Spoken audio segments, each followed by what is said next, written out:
This story begins in one of China's major psychiatric hospitals. One of the patients in room number 666 is tied to the bed with copper wires, but he looks quite relaxed. His roommate, a fair-haired young man, holds the exposed wires in his hands, anticipation in his eyes, and asks his roommate if he has anything to say before the procedure. The guy replies that he believes that everything will be as described in the book, and electricity will be able to heal his body. After this, the fair-haired guy inserts the bare wires into the socket. He wanted to look at this magical moment and find out the truth about what was written in the book. A moment later, the entire body of the patient lying on the bed was pierced by electricity. After some time, an alarm sounded throughout the hospital and smoke began to come out from behind the door of the ward. Everyone realized that 2 patients from Ward 666 were causing a disturbance again. The doctors immediately rushed to their room to save the patients. The guy who was lying on the bed looked very sad. His whole body was brown from multiple burns, and the hair on his head had become curly. Foam was flowing from his mouth. The boy was immediately taken away by paramedics, but his neighbor ran out after him, saying that he didn't want to stay there and wanted to know how his friend was doing. He asked to be taken away with him. The paramedics had no choice but to grant the boy's request and take him along with the victim, and at the same time check his sanity. The hospital director watched everything that was happening from the window of his office. There were different patients in his hospital. One of them was an astronomer who claimed that the Earth was square in shape, and although everyone thought it was round, it was actually the fault of psychopaths who needed to be treated.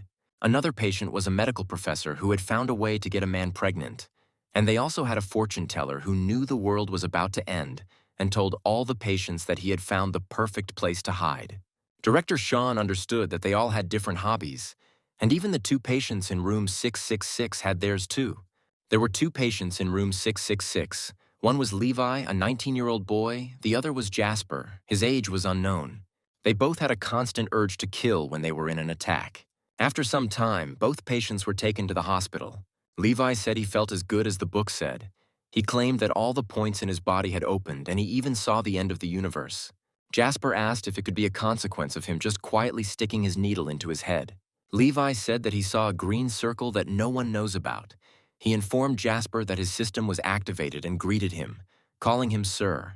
Meanwhile, that same morning, something strange was happening on Mount Taishon. All the animals that lived in that place suddenly began to run in different directions, seeing an incomprehensible fiery monster. However, they did not have time to escape, because the monster turned out to be faster. It jumped on all the animals and people present there and scattered them in different directions. The news reported that an earthquake had occurred on Mount Taishon, and what's more, 7th-level monsters had appeared. Many people were injured, and the government had already sent its people there to provide assistance. So the government asked the city residents not to go to the mountain for their safety. Meanwhile, the story shifts back to the operating room where Levi is. While he was undergoing surgery, the system informed him that it had found a new host and was preparing to activate, but the new host was found to have problems with his head. Doctors reported that the patient's body was wrapped in copper wires connected to electricity, causing him to suffer second-degree burns, but his blood pressure was stable and his pulse rate was higher than average. The surgeon said that they needed to administer anesthesia to the patient. However, Levi said he felt fine without her. He said that the burns on his body appeared because his body was cleaned. He asked to simply cut off everything unnecessary without unnecessary worries. The surgeon immediately shouted at him, saying that he had received burns because of his stupid actions. Levi said that he doesn't need anesthesia. He needs to use pain to train his mind. His mind is very strong, and ordinary people like doctors can't understand it. He said that if they tried to give him anesthesia, he wouldn't pay for it.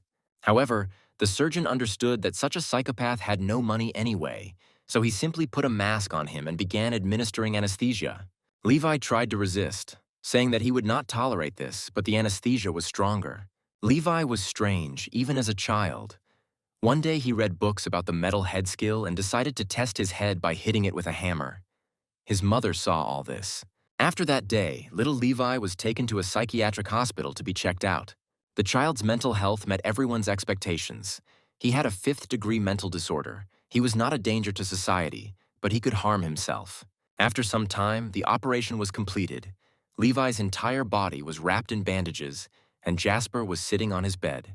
Then Levi turned to him and asked him to prick him with the needle a few more times. Jasper said he recently learned a new acupuncture development manual based on his body, Moreover, it was an updated version. He said that he now had mastered universal-level acupuncture and then shoved several needles into Levi's hands. Then he leaned over to his friend and asked how he was feeling. Levi said he heard a voice in his head. However, he did not have time to continue his speech, as his vital signs suddenly began to fall. Hearing this, the orderly immediately ran to the patient and called the doctor for help. Levi's pulse was dropping and his arm was covered in needles, so doctors decided to take him to the intensive care unit. The orderlies understood that they needed the help of the head doctor. Meanwhile, the strongest man system was activated in Levi's body, after which he would be able to obtain the strongest martial arts manual of 1,000 striking techniques. Meanwhile, the head physician was resting in his office after an operation that lasted the whole night. He was very hungry and took out the box of food his wife had prepared for him. As soon as he started eating, a nurse entered the office and said that the patient had been injured again and that the doctor needed to hurry. The man's face immediately distorted in horror. He threw the food box on the floor and cursed. Then the nurse said that the patient came from a psychiatric hospital, and their hospital did not specialize in that area. Soon, a new day dawned, and the story again moved to the psychiatric hospital. The secretary entered the director's office and announced that the cemetery manager had asked him to find out when the boy would be brought in for burial. The director said that they would not bring him. The hospital reported that Levi's life was not in danger, but the secretary said that the manager asked him to tell him that if he tried in vain again, then next time, until there was a body, he would not be able to help them in any way. Sean said that he had said this 100 times already because he was still too young. At that moment, someone called the director's phone.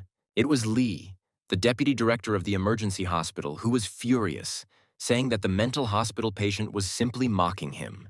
Sean turned to the secretary and asked him to leave, saying that it seemed the burial would still take place. Lee screamed, saying that he hadn't slept for hours and that once he got this patient out, he would immediately send him back to the mental hospital. When he realized that Sean wanted to ask him to keep a patient at their hospital, he said that he would never do that for the life of him.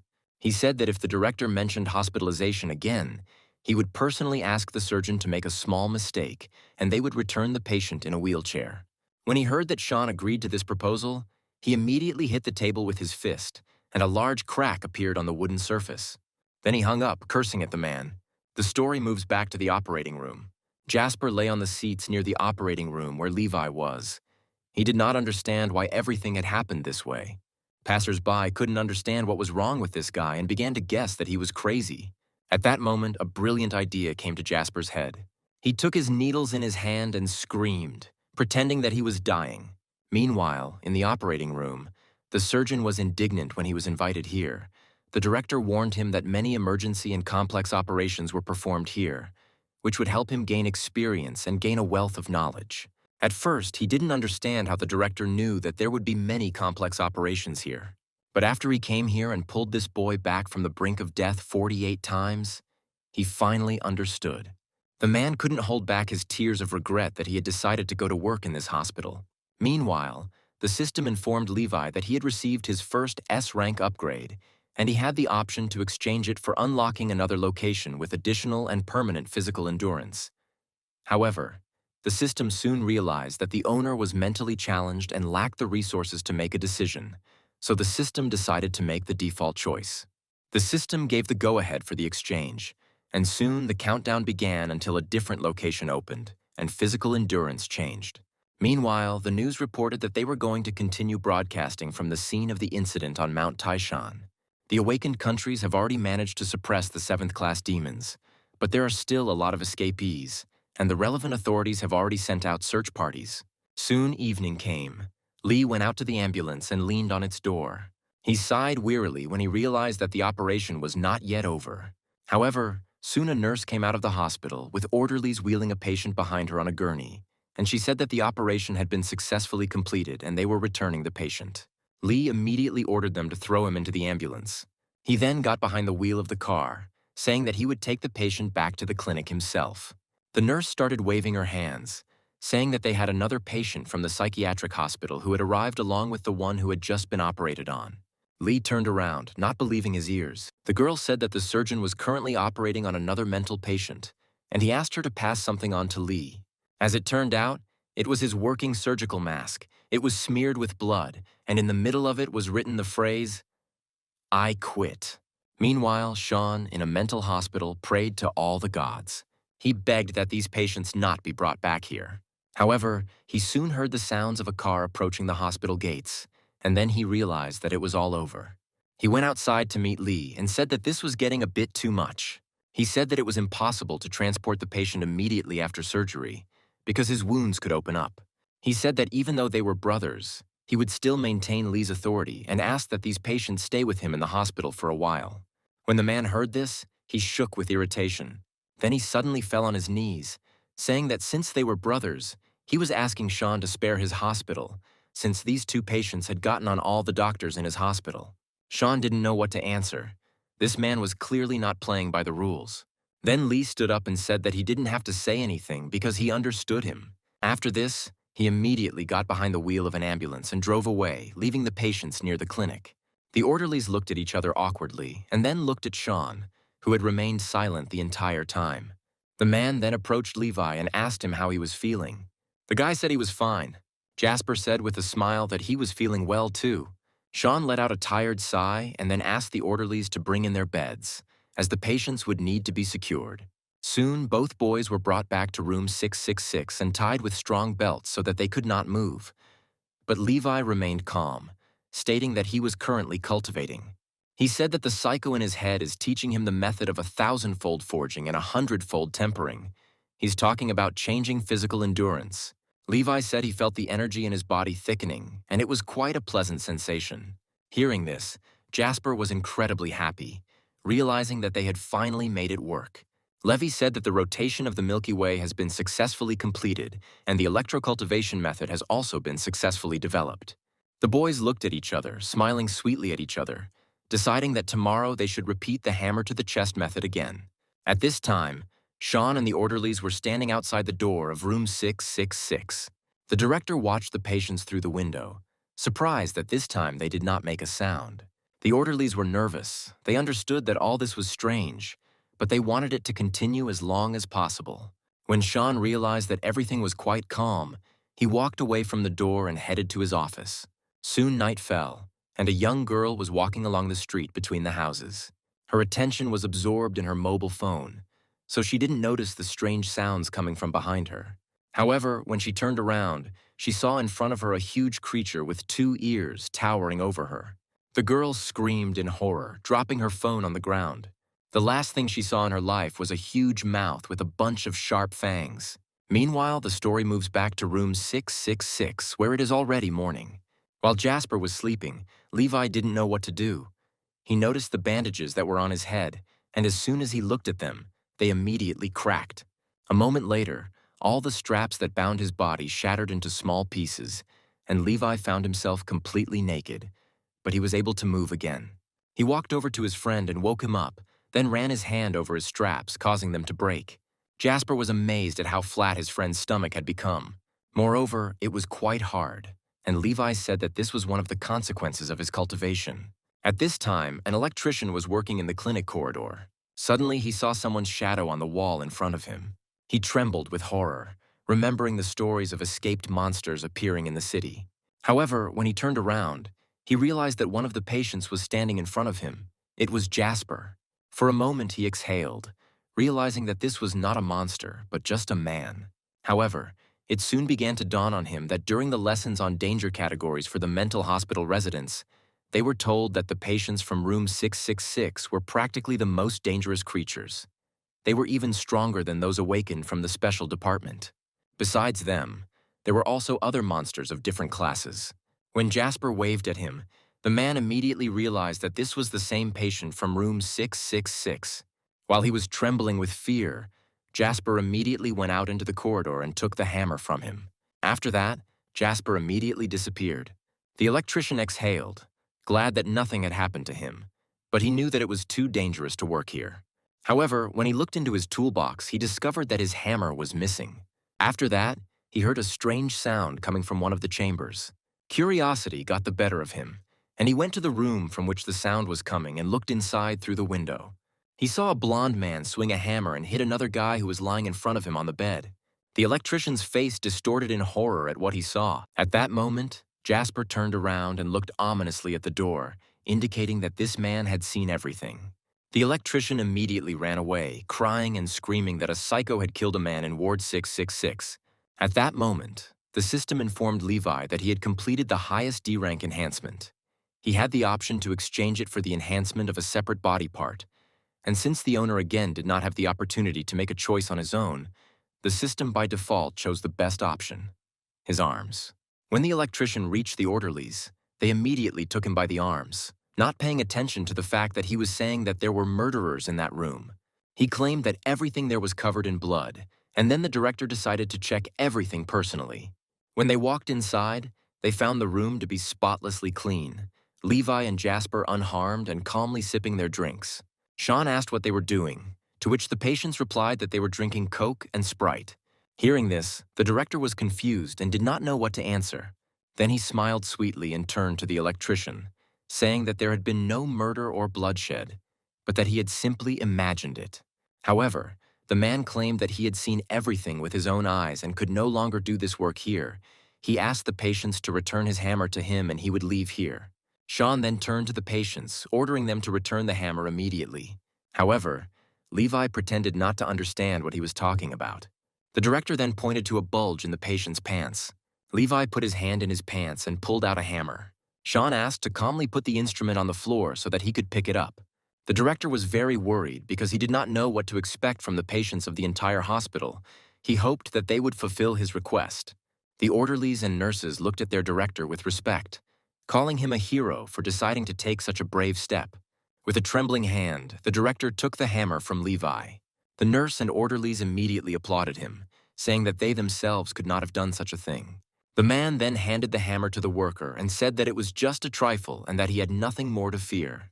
When the electrician looked up at the director's face, he saw that it was covered in beads of sweat, and the man himself was trembling with fear. Soon it was evening, and as usual, the residents of the psychiatric hospital gathered in the dining room to eat and watch the news. A female reporter reported that attacks by escaped monsters have become more frequent, and, in connection with this, the relevant agencies have activated additional resources to capture and destroy them. One of the patients claimed that the woman on TV was his wife, but another said that it was his daughter. After this, the men smiled and burst into tears of happiness, rejoicing that they had finally found each other. Jasper pointed at the TV, asking Levi if he knew the woman. Then Levi said that this was his girlfriend. Jasper scratched his chin thoughtfully and said that he believed him. Meanwhile, the story moves to the apartment of the awakened. A young blonde girl with a smile announced that her combat rank had increased to level 2. She said that now they can go destroy a couple of monsters. The subject's name was Selena. She was 16 years old and a healer from the medical academy. She was happy that her rank had increased, and now their team consisted of 4 second-rank fighters. So eliminating one second-rank monster would be a piece of cake for them. Her partner suggested carrying out this operation secretly. One of the guys said that they would find, eliminate, and bring this monster here, and then they would see what they were told. Selena was confident that they would carry out this task as true outstanding graduates of the higher academy. They could not allow their city's special forces to be looked down upon. Meanwhile, the news from the psychiatric hospital reported that today was Saturday, February 29th. Jasper didn't understand how it could be February 29th if today was March 7th. Levi then assumed that his watch was broken, but Jasper said that he had bought the watch for tens of millions. At that moment, one of the patients approached them and asked to be allowed to look at the watch. He said they were a little off, but he could fix it. He said he provided after-sales service. The man said that Jasper had purchased a watch for tens of millions, and therefore he was a VIP client. If he had any problems with his product, he would repair it completely free of charge. After that, he took a marker and drew a new watch on Jasper's wrist, and then asked him to check if everything was okay. Jasper was incredibly pleased with his new watch and said that he really liked it. However, when they returned to the ward, he burst into tears, realizing that he had been deceived. He said that the watch turned out to be just a good fake, but very quickly broke down. Levi then took 1 carton of soy milk and handed it to Jasper, saying that this drink would lift his spirits. Jasper said it was a box of Sprite, incredibly delicious, and also said that the voice in his head started talking again. Jasper asked his comrade what his system was saying, and at that moment the countdown ended. Everything suddenly swam before Levi's eyes. The system reported that since the countdown was over, a transition to another location was now taking place. The time flow of this world was being transferred to a frozen state. To return Levi, he would need to complete a quest that involved helping the descendant of the creator of the thousand-forged and hundred-tempered method overcome bullying at school. When Levi opened his eyes, he found himself in a room where absolutely everything was painted pink. He was wearing a pink tracksuit with a bunny tail, and his hair was tied up in a bun as if he were a girl. He walked up to the mirror and looked around, not understanding where he was. When he saw what he was wearing, he immediately assumed that he had become a girl. He decided to touch himself and check if this was really the case. But at that moment, a woman looked into his room and said that it was time for him to go to breakfast. Seeing her child with his hand down his pants, she immediately slammed the door and said she hadn't seen anything. When Levi realized that he hadn't actually become a girl, he sighed in displeasure, not understanding how this saint in his head could have thought of dressing a guy in women's pajamas. Soon he changed into a neutral-colored suit and went downstairs to have breakfast. His so-called mother said that he looked absolutely incredible, and then added that he should not pay attention to his classmates who did nothing but make fun of him. Levi asked what was in the glass, to which the woman replied that it was cow's milk. She said that final exams were coming soon, so he shouldn't waste his time and should concentrate on his studies. When she looked up, she saw Levi pouring a glass of milk into his cup. After that, he took it with both hands and drank all the contents in one instant. Then he smiled and said that the soy milk porridge was just wonderful. The woman didn't know how to react to her child's behavior. Soon after, Levi went to the bus stop, looking out at the street and marveling at how quiet it was outside the hospital walls. Soon the bus he needed arrived. Levi understood that he was now in the body of a guy named Charlie and had to go to school. Soon the bus set off. At one of the stops, a young girl with 2 ponytails got on the bus. She tried to reach the handrails, but she was too short and her hands simply couldn't reach them. Then Charlie decided to get up from his seat and offered the girl to take his place. At that moment, a guy with purple hair entered the bus. It was Charlie's classmate. His name was Johnson. As soon as he saw his classmate, he immediately approached him and said that he had asked him to save his seat. He leaned over to him and grabbed him by the collar, asking why he hadn't saved him a seat this time. Johnson asked if he really wanted to get punched in the face again. Images of this guy and his friends humiliating Charlie at school immediately flashed through Levi's mind.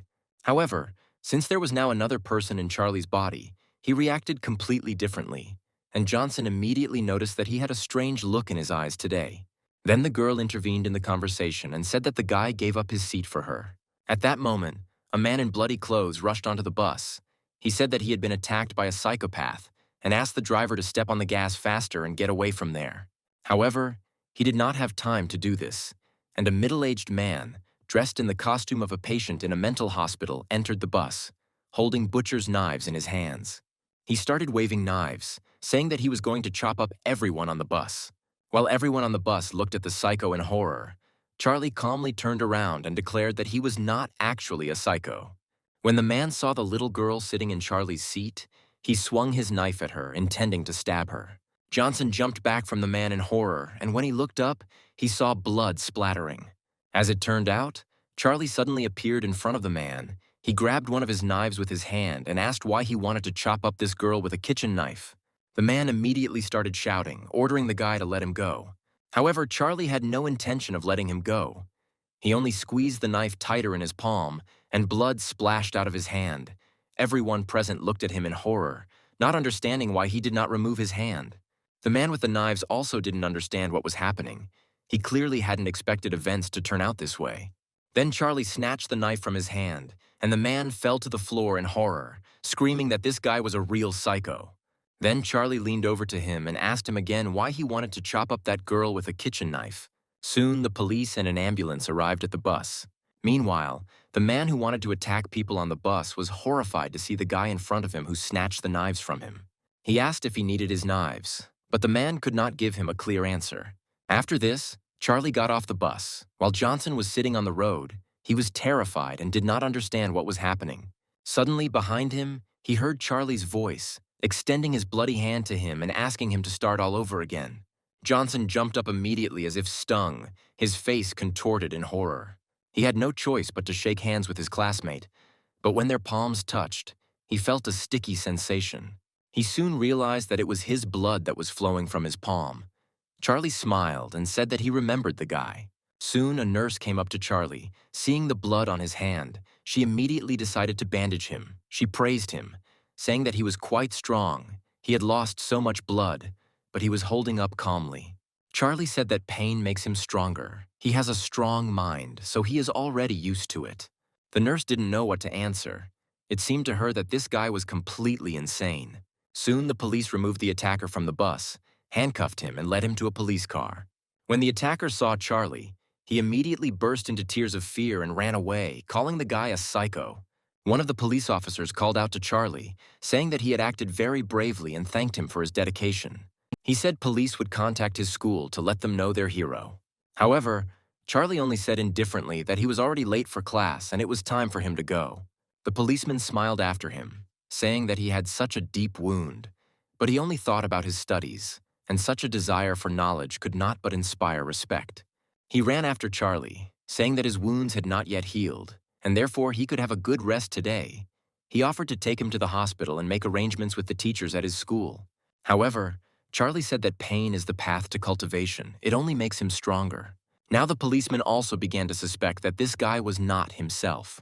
Soon, Charlie arrived at the high school he saw in the memories of the owner of this body. He smelled the books. He thought that if Jasper were here, he would make a great acupuncture teacher. However, he decided not to delay and headed towards the school building. When he entered inside, he tried to find the office he needed. Soon, he entered the room where his class should have been, but for now, there were only a couple of students there. Charlie took his place at one of the desks. He lay his head on the desk, thinking about something of his own. Soon, memories from his life flashed through his mind, namely how his mother and Principal Sean discussed what to do with him. The mother wanted her son to go to high school. At his age, children usually already study in high school, but the principal said that this applies to ordinary children. But Levi is a patient with a severe mental disorder. His mother was incredibly upset when she realized that her son could not go to high school. Charlie's thoughts were distracted by the feeling of someone's hand digging into his arm. Then he looked up and saw a girl with long red hair standing in front of him. She was poking his hand with her pen, asking who gave him permission to cross the line on their desk. She said that if he crossed the line, she would stab him in the hand. The girl thought about how she hit him with such great force that Charlie should have jumped up and said that it really hurt. But he didn't do that. The girl continued to poke him with her pen, but the guy didn't react to this in any way, so she decided to press even harder and eventually pushed the pen deep into his hand. Charlie said his friends from the hospital liked to play this way with him too. The girl didn't understand what hospital he was talking about, and she was also very angry that he didn't react at all to her poking him with her pen, despite the fact that blood had already begun to ooze from the wound on his hand. She didn't understand what was happening, because she was definitely pushing with all her might. When the girl pulled the pen out of his hand, bright blood immediately gushed from the wound. She ran out of the classroom in horror with Charlie's blood on her cheek. One of the students, Ashton, told his deskmate Johnson that his favorite classmate had been bullied by Charlie.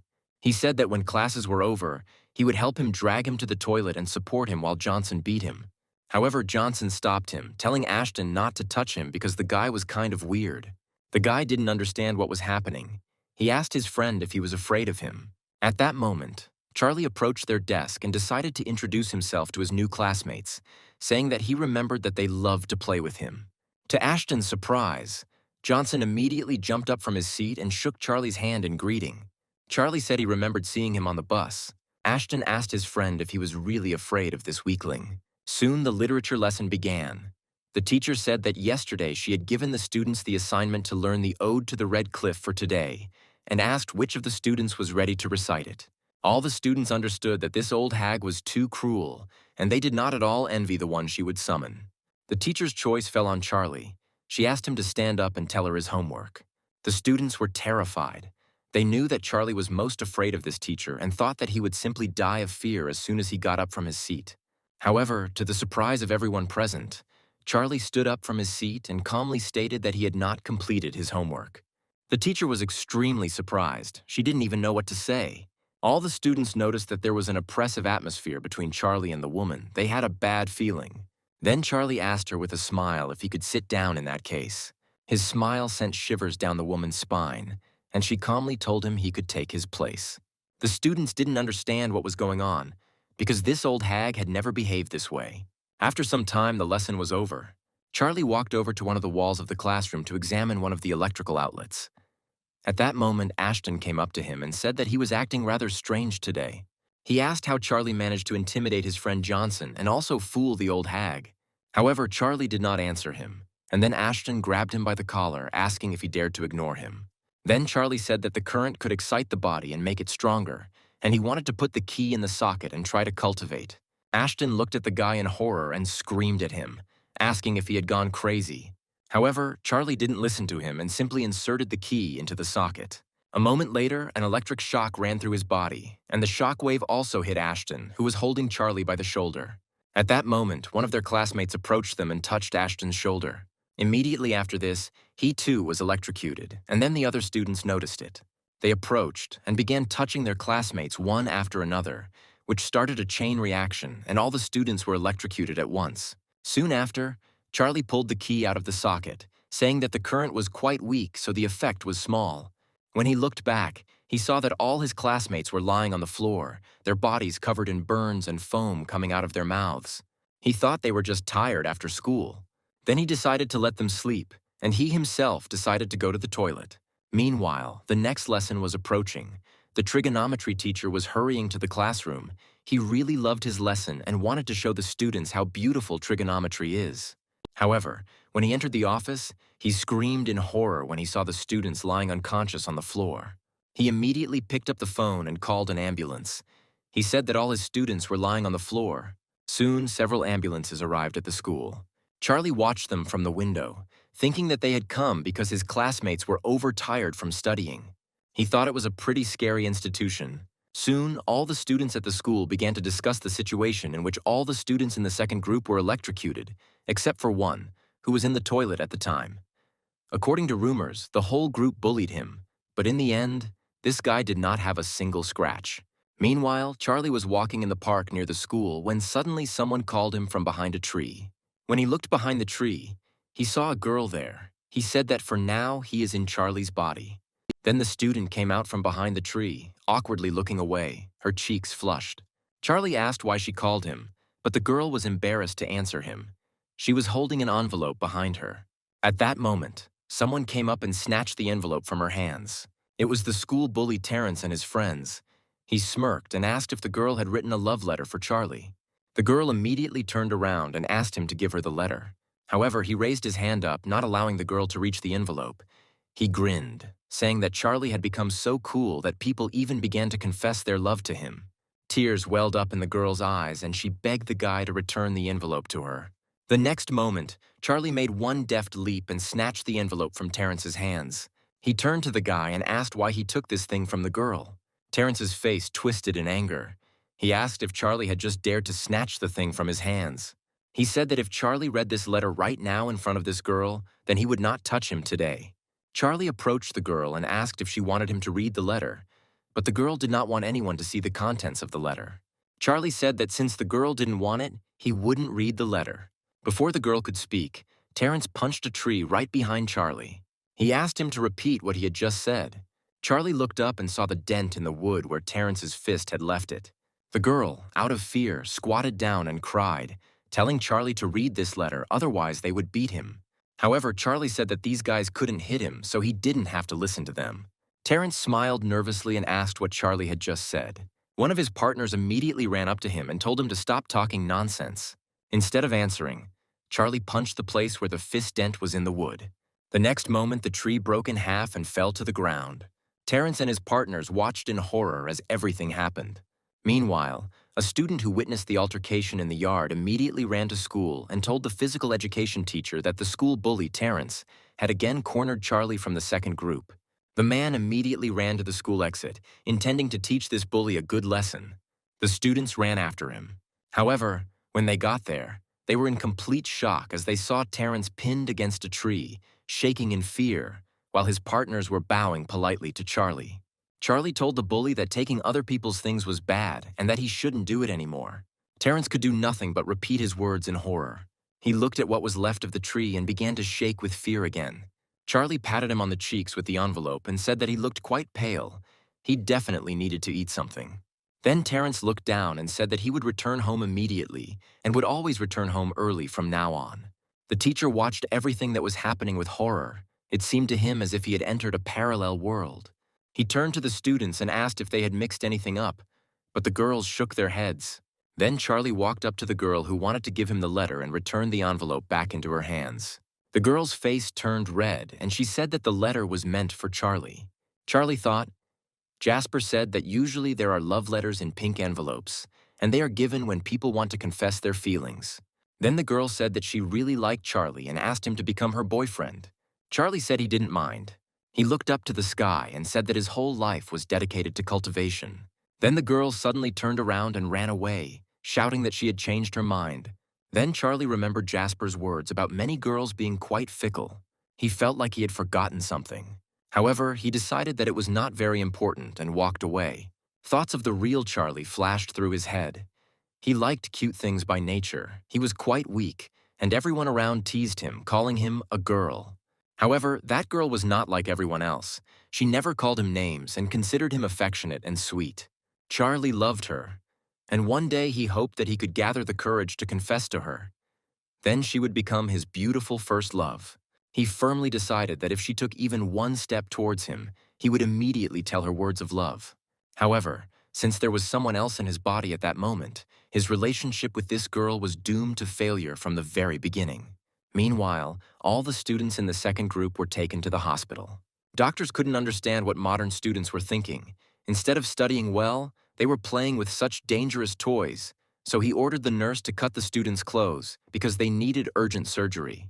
Ashton screamed, saying that they couldn't cut up his clothes because they were so expensive and he had been washing dishes for a month to get them. However, he was unable to resist as he lost consciousness again. The doctor was furious. He was surprised at what these children were willing to do for expensive things. Soon, all the students were operated on and sent to the recovery ward. The boys were in a lot of pain because their bodies were covered in burns. Some didn't understand what had happened. Then Ashton said the doctor said they had been electrocuted. Then the students began to remember what happened. They were electrocuted when they touched Ashton. The guy screamed, saying that it was not his fault. He said that he got caught because he touched Charlie, who wanted to insert the key into the socket, and Ashton could not even imagine that he would actually do it. Then all the students came to the conclusion that none of them had seen Charlie in the hospital. Ashton assumed that he was already in intensive care, because if they were just holding on to him and suffered so much, then he, as the first in the chain, got the worst of it. One of the students suggested that he might have died, and then an awkward silence fell between the boys. They were more upset that now there would be no one to bully in class. However, at that moment they suddenly heard someone knocking on the door of their room. They assumed that it was another round of rounds or that someone's parents had come to visit. However, when the door opened, Charlie looked inside the room. His classmates were horrified when they saw that he was safe and sound. He said he decided to visit them when he learned that they had been studying so hard that they had ended up in the hospital. The guys couldn't believe that he was alive and okay. Charlie said he brought them some treats. He walked up to Ashton and handed him the sausages and milk, but the boy told him to keep it for himself. He said he didn't need his handouts. Then Johnson entered the conversation and asked Charlie not to be offended, saying that Ashton simply did not know how to behave. Suddenly, one of the classmates asked everyone to open their phones and read their school's community. As it turned out, someone was harassing their boss. When the boys looked at the phone, they shook with horror, because someone sent pictures of Charlie pinning a shaking Terrence against a tree. Ashton then realized that he needed to change his approach immediately, and thanked Charlie for coming to visit them and bringing them some treats. Meanwhile, one of the patients from the psychiatric department was standing on the roof of this very clinic. He looked at the city that was right beneath his feet and reflected on his life. He remembered how his wife had recently come to him and thrown divorce papers right in his face. She managed to find herself a new boyfriend and asked her husband to sign the documents and not delay with it. He didn't have much time left anyway. The man did not understand why the girl did not even wait for his death and was not even embarrassed to come to him with her new boyfriend. Tears welled up in his eyes and he jumped off the roof, realizing how after 10 years of marriage she had no conscience left. Meanwhile, the guys from the second group were talking among themselves, and Charlie's classmates asked him if he really broke the tree in front of Terrence. Charlie pointed to one of the trees that stood under the windows from the ward and said that it was about this size. When he opened the window, it was at that moment that the man who had decided to jump from the roof flew towards him. Charlie's classmates screamed from the street, not believing their eyes. In an instant, Charlie realized something was happening, turned around and looked out the window. It turned out that he managed to grab the suicide by the hand and save him from falling. After that, He took him by the shoulder and dragged him inside the room. The boys couldn't understand how he was able to drag a grown man through the window, holding him with just one hand. Charlie approached the man and asked him why he jumped, to which the man asked him in return, asking why he caught him. The stranger said that he had a fatal illness and was no longer a survivor. His wife found herself a new young lover, came to him with him and forced him to sign a divorce petition. Then Charlie said that the director always says that you just have to cry and then everything will go away. Hearing this, the man pressed himself against Charlie's leg and burst into tears. At that moment, a doctor and orderlies ran into the ward. They couldn't believe that the patients had actually been saved. They ran up to Charlie and asked how he did it, while the orderlies took the suicide away. Suddenly, Charlie's classmates noticed that blood was coming from his hand. And then the boy realized that he had broken his hand while dragging the man out the window. And so his classmates were shocked. They couldn't believe that he was reacting so calmly to a broken arm. Charlie told the doctor not to pay attention to it, as this was not the first time he had received such a wound, and he was sure that it would heal soon. Hearing this, the doctor and the orderlies were confused. They couldn't ignore such an injury on the boy's arm, and so they took him to the operating room. But Charlie insisted that it was just a fracture and they didn't need to resort to anesthesia, since the pain would toughen his mind and allow him to become stronger. He noted that this environment is quite familiar to him. The doctor thought that the massive blood loss and pain shock had affected his perception of the world. Charlie wanted to warn them that he didn't have money for anesthesia, but before he could finish speaking, the nurse announced that the anesthetic had been successfully administered. Charlie wanted to warn them that he didn't have money for anesthesia. However, before he could finish speaking, the nurse announced that the anesthetic had been successfully administered. Charlie wanted to say something about the lack of money, but before he could finish speaking, he suddenly fell asleep. At this point, the system informed him that he had completed the task at an excellent level, and therefore he must now leave this location and return back to his body. After 3 seconds, Levi actually returned to his rightful body. Jasper continued to ask him about what his inner voice was telling him. Levi looked around, not understanding what was happening. He asked his partner if he really wanted to know what the psycho voice in his head was saying. Then he said that the voice said that Levi had gone to some other location and had become a sick kid in the head who wears women's pajamas. Meanwhile, Charlie was back in his rightful body, he had surgery, and soon his mother came to visit him in the hospital. After some time, Charlie woke up, not understanding what was happening. Suddenly, he felt a strong pain in his arm and immediately began to cry, calling for his mother's help. After some time, the real Charlie finally returned to his school. He panicked greatly when he realized that his mother had not yet arrived, even though she had already parked the car, because he did not want to go to school alone. When he turned to face the school building, he saw in front of him a whole crowd of students, at the head of which stood the main bully of the school, Terrence. Charlie began to shake with fear and tears came to his eyes. However, suddenly all the students knelt before him and greeted him as their boss. The school radio also announced that the entire institution was expressing gratitude to a student named Charlie for his composure and saving other people. The girl who wanted to give him a love letter was watching what was happening from behind a tree, realizing that now she was no match for him at all, since Charlie had become a legend, and she was just an ordinary student. Meanwhile, the story moves to the building of the special unit, where a huge argument was going on among the people there, as some could not believe that the IQ of demons had increased. Liu Hai, a 9th-rank warrior of the Supreme Taoist Academy, said that this was impossible and that this statement was simply absurd. However, Dao Ming, a 9th-rank warrior from the Maoshan Higher Academy, said that if the demons became smarter, humanity would die out. They shouldn't even have called a meeting. They just needed to put their affairs in order, return home, and write a suicide note. The man sitting at the head of the table said it was not a funny joke at all. Sage, a 9th-rank warrior of the Higher Academy of Doctors, didn't understand why they cared. They shouldn't care at all whether the monster's intelligence grew or not. However, the man slammed the table hard and said that there could be no other options since this was already a fact. Master Umar, a warrior of the 9th rank of the highest academy of Buddhists, said that those who fear will not fear people because he is merciful, not people. However, the man ordered him to be silent. He said that the IQ of demons had increased, and this could threaten the same combat prowess as warriors, since demons of the same rank would be too tough for them. If this was the case, then the control of the city division was in danger. Sage said they had already sent out an alert. Dao Ming said that low-ranking warriors couldn't handle it, so old men like them should take it on, since it was better to die from infection than from boredom. However, the man did not let him finish and directed a light spell at him. The man had a nickname. One Eye, he was the top one in the city's special unit. He was a national-level warrior and said that if they didn't want to die, then they should pray for more warriors in the city. Meanwhile, a birthday celebration was taking place in the office of the director of the psychiatric hospital. The man was very happy that all the hospital orderlies and nurses came to the celebration. They wished the director a long life and said that he was the best boss. Sean closed his eyes, intending to make a wish for everything to go smoothly and well today.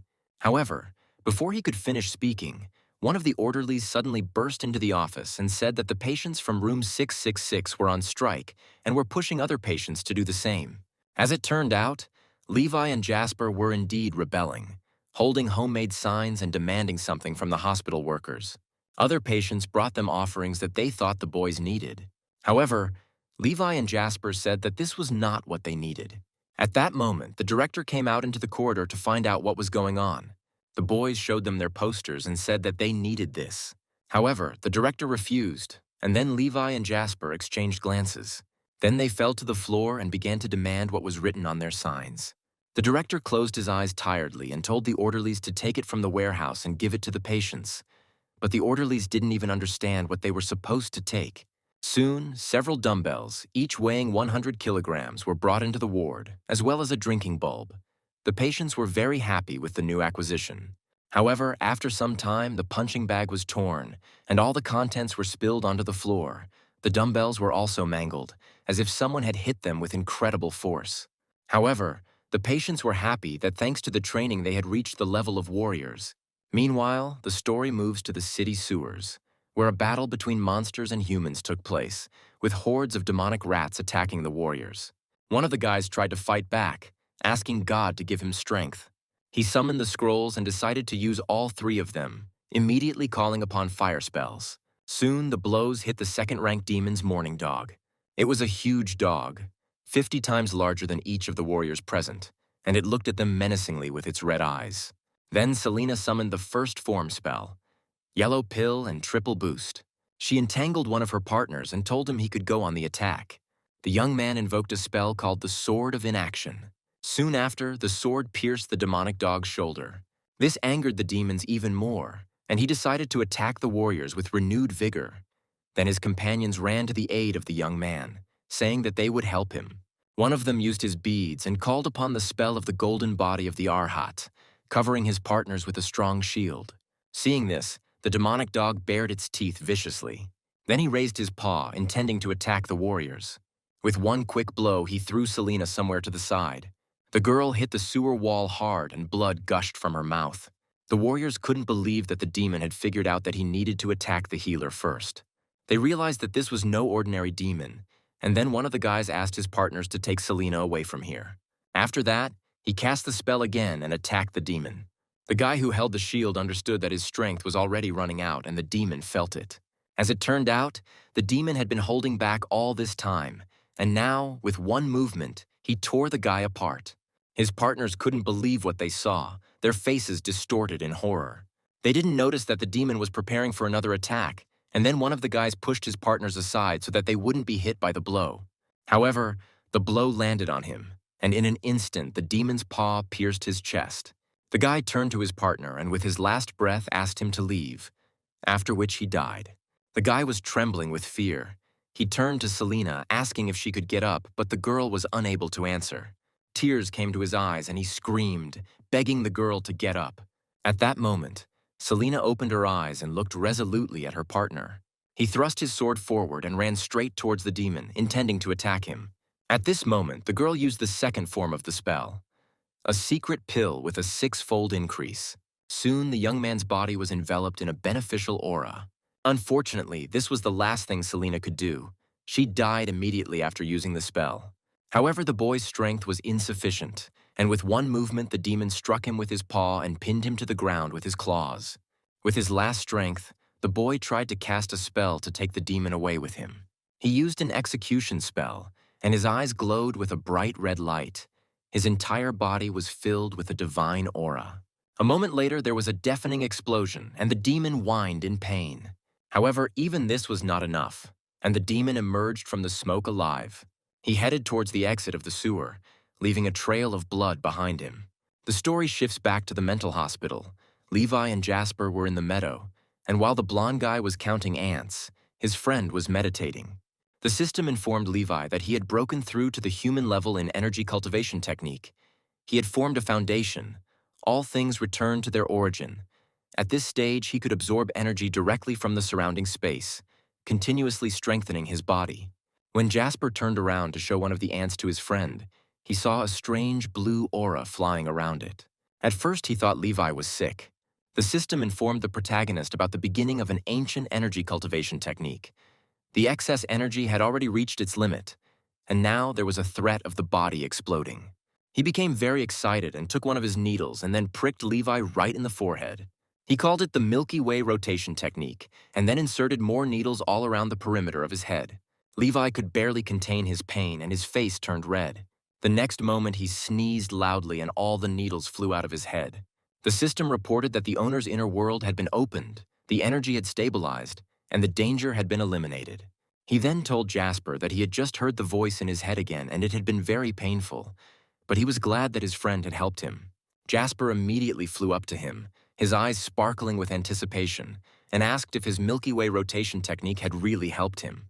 Levi smiled and said that this was indeed a very cool technique.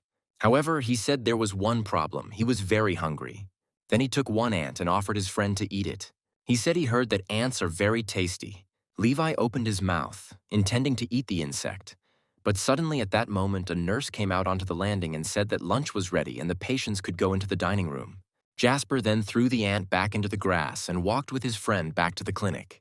The other patients were perplexed when they saw Levi's insatiable appetite. Apparently, he had eaten all their food. There were several empty trays of food standing near the main character, from which he had already eaten. At that moment, a nurse came to the table and said that the patient in room 666 was eating too much. She then called the manager because Levi refused to give her the tray of food. The manager suggested that Levi had an eating disorder. When the protagonist realized that his tray of food had finally been assembled, he picked up one of the forks and began chewing on it. And then the system informed him that opening the owner's inner world had side effects. From that moment on, his body would be subject to hunger, which could not be suppressed by anything other than objects full of strong energy. Meanwhile, special forces were at the scene of the battle between the demonic dog and the human warriors. They photographed the corpses and what remained of the battlefield. The one-eyed man watched everything that was happening. He looked at the scene of the massacre with displeasure and cursed. The dead were the best graduates of their class from the 4 great academies, each a second-rank warrior. They fought 4 against 1 monster, and all 4 ended up dead. Then the one-eyed man assumed that the demons really had become smarter. He said that a research team had already arrived here to reconstruct the battle. As far as he knew, there was 1 second-ranked demonic dog here, and the group's coordination was also disrupted. So the warriors were no longer able to cope with demons of the same rank. One-eyed threw his cigarette on the ground and said that the monster went down. Judging by the footsteps, it looks like this creature is using the stench of the sewer as camouflage, but it was decently wounded. He said the sewers weren't that far from here, so they had to be careful. He asked one of the workers to tell the information department to increase the rank of all demons by 1. The man said that in addition to this, the families of the victims received notification of the incident and are now calling, demanding clarification. One-eyed asked to collect the remains of the bodies of the dead and their belongings and give them to their relatives, and also to offer them condolences once again. Because it is not surprising that these children were members of their special unit. They were very brave.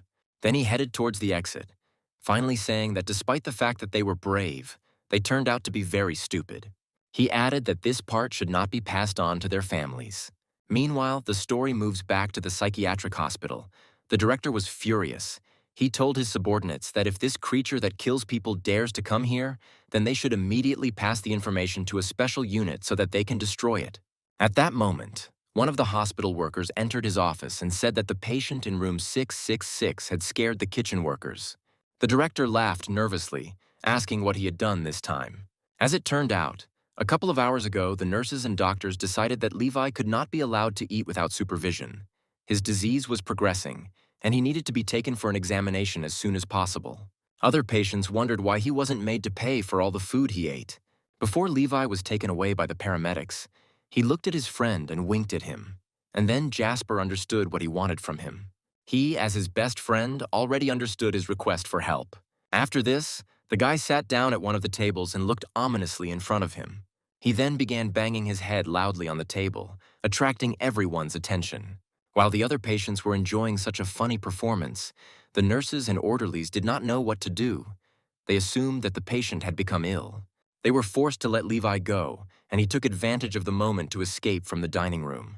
Finally, he gave his partner a thumbs up, implying that he had done a great job. Soon after, he headed to the kitchen where the female cooks were working. He appeared behind them and said ominously that he was hungry. The women turned around, their faces distorted in horror. Since they were facing a patient from the entire hospital, they assumed he meant he wanted to eat people. However, Levi didn't really mean anything like that. He really just wanted to eat. Upon hearing this story, the director asked for a bonus to be given to the kitchen workers as compensation. He then asked the man why Levi was so hungry. The worker said that the doctor had just taken him for an examination, and then the director asked him to tell the manager to come see him as soon as he finished. Meanwhile, something strange was happening outside the hospital grounds. A clawed paw appeared from the sewer hatch. It was a monster. It sensed that it should be safe here since there were no warriors here. And then he climbed out of the hatch, realizing that he was badly injured and he needed to find a place where he could heal his wounds. He decided that this place was perfect. He looked at the mental hospital and decided that he would stop there. He understood that he needed food to heal his wounds, and he decided to give the kind man the opportunity to take care of him. However, to be accepted, he had to change his appearance. The next moment he turned into a small puppy. He heard that people adore such plush and cute babies, and no one can remain indifferent when they see a wounded puppy. He then headed towards the clinic, intending to show the foolish people that he was ready to accept their sacrifices. Meanwhile, Jasper and Levi were sitting in their room and discussing the blonde guy's broken watch. The watch needed to be repaired again, but none of them had the money.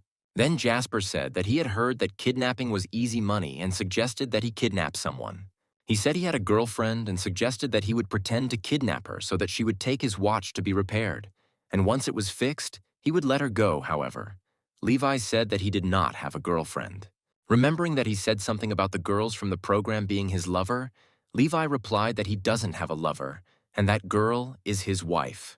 At that moment, something appeared right outside their window and hit the glass, causing the boys to turn around towards the sound. Levi noticed that there was a small puppy right behind the glass. The demon dog assumed the cutest appearance possible, intending to deceive people so that they would quickly start feeding him. Jasper leaned against the glass, saying that this dog was very cute. The dog stretched his body to reach their window straight from the ground. Then Jasper suggested that they could treat the puppy since he was seriously injured, and he and Levi decided to open the window for him and take him to their room.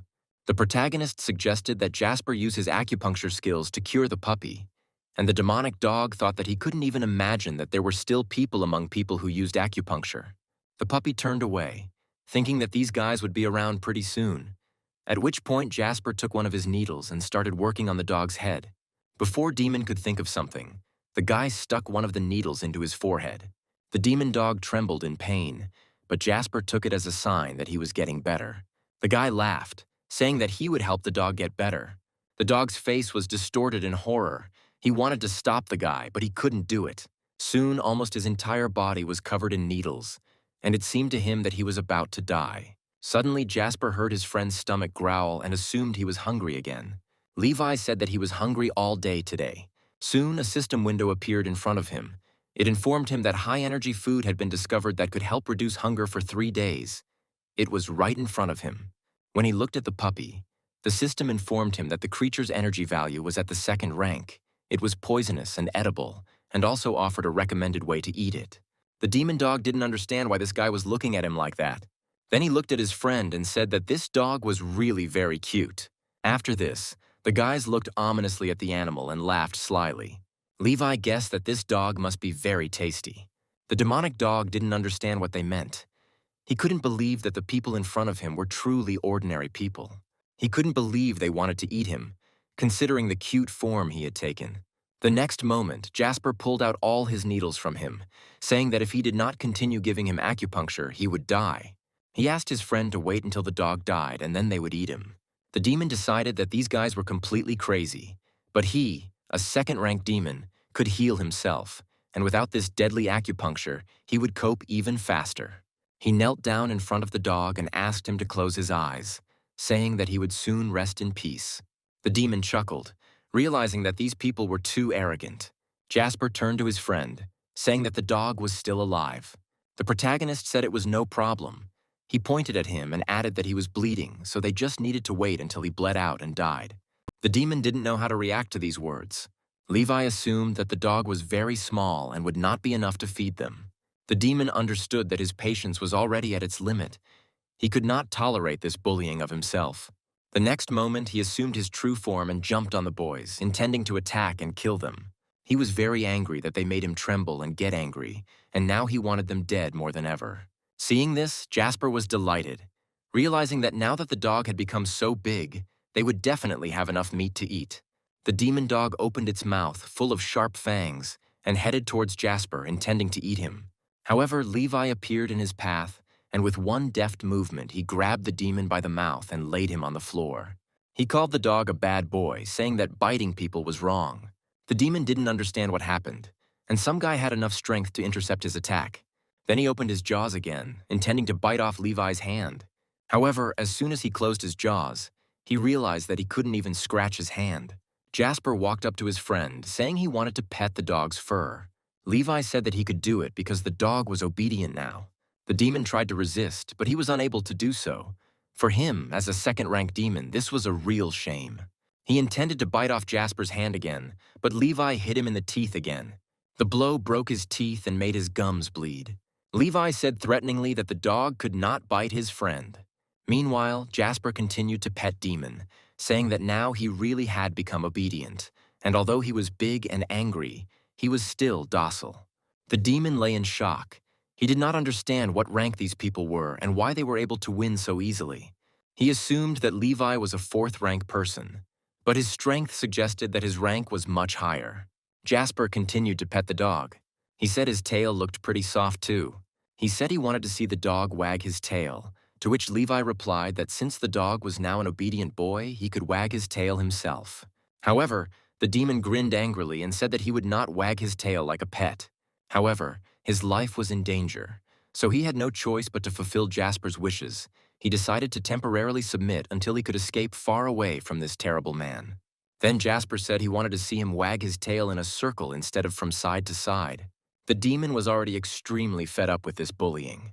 When Levi realized that the dog was not going to fulfill his friend's request, he grabbed it again with force by its remaining teeth. The guy turned to the dog and said that wagging his tail in a circle really was much cuter. The demon had no choice but to fulfill the request of these crazy guys. Jasper was incredibly pleased with what he saw. Then Levi said that this dog was not only cute but also delicious. They would hardly have been satisfied with that puppy, but this big dog was a different matter. However, the boys soon came to the conclusion that they had no fire to cook the meat. Then they looked up at the lamps that were on their ceiling and thought that they could roast the meat right on them. Jasper thought for a moment, then smiled, saying that they would succeed. When he helped Levi cultivate using the electric current method, he smelled the fragrant smell of roasted meat, so they can use the same method to roast dog meat. The demon absolutely did not understand what was happening. It seemed to him that he had met demons among people. After some time, the guys connected bare wires to the demon's body and passed current through it. Jasper watched the whole thing with a smile, happy that they actually managed to fry the meat. The other patients watched what was happening in room 666 through their window, and it seemed to them that someone was dancing there. Soon, Jasper said he could already smell the roasting meat. Levi reported that everything was almost ready. The demon tried to stop his torture, but he no longer had the strength. Soon after, life left him. When everything was ready, Jasper approached the demon and touched his burnt fur. Sometime later, the boys cut up the demon's body to get to the tasty meat. They cut off a piece for themselves and began to eat. As it turned out, their preparations caused a power outage throughout the hospital.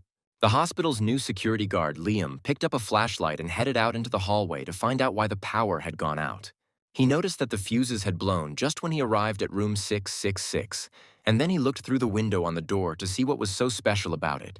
He pointed the flashlight there and saw a horrific picture of the patients in the ward holding someone's head in their hands. Liam was horrified. He couldn't believe his eyes.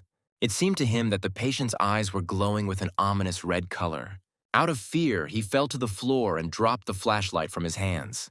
He then ran down the corridor, screaming that a man had been eaten in room 666. Soon, the director of the clinic and the orderlies went to the room to see what had happened there. Liam continued to claim that he saw a dead head and patients eating its meat. By this time, the electricity had already been repaired, and when Sean turned on the light, he saw that one of the lamps in the room was broken. Levi and Jasper lay in their beds as if nothing had happened. The director asked them what they were doing. Then the boys said that they had prepared a carpet from the dog's wool. The director was horrified when he saw that in front of their beds there was a real carpet made of a huge mourning dog. The director walked up to the carpet and pulled out a tuft of animal fur. He couldn't believe that he was holding the real wool of a second-rank demon in his hands. He asked the boys what they were doing, but they replied that they were just sleeping. They said they didn't even get out of their beds. However, Liam continued to claim that he saw them eating the head. Then the director got angry. He looked angrily at Levi and asked what he was hiding. The protagonist threw back his blanket in irritation and said that he was not hiding anything, but something suddenly began to glow. The director rubbed the bridge of his nose in irritation, saying that there was something glowing in his pants. When Levi looked down, he saw that there was indeed something there. It turned out to be a flashlight. He took it out of his pants and handed it to the director. Sean wanted to ask them where they got the wool, but the boys quickly lay down under the covers and said they were going to sleep. The director sighed wearily. He couldn't even imagine that because of these guys, at 54 years old, all his hair would be gray. After that, he turned off the light in their room, wished them good night, and went out into the corridor. Then Jasper asked Levi if he was full, to which the hero said that he was full, but he didn't understand something. He didn't understand why the director always found the things he hid, but he couldn't find Jasper's things. Then Jasper said that when the principal comes, he hides his needles in his hair. Then Levi began to think that he, too, should grow his hair. The story moves to the headquarters of the city's Special Forces unit. The one-eyed man was irritated. His head ached from the screams and cries of the relatives of the fallen soldiers. He said they needed to give him time to track down the demonic beast, skin it, and crush its bones to dust. Suddenly, someone called him, and he decided to answer. As it turned out, it was the director of the psychiatric clinic. He said that the psychos from his department made a rug out of a demonic dog. The one-eyed man assumed that the old man simply hadn't gotten enough sleep and was talking nonsense. But the director insisted.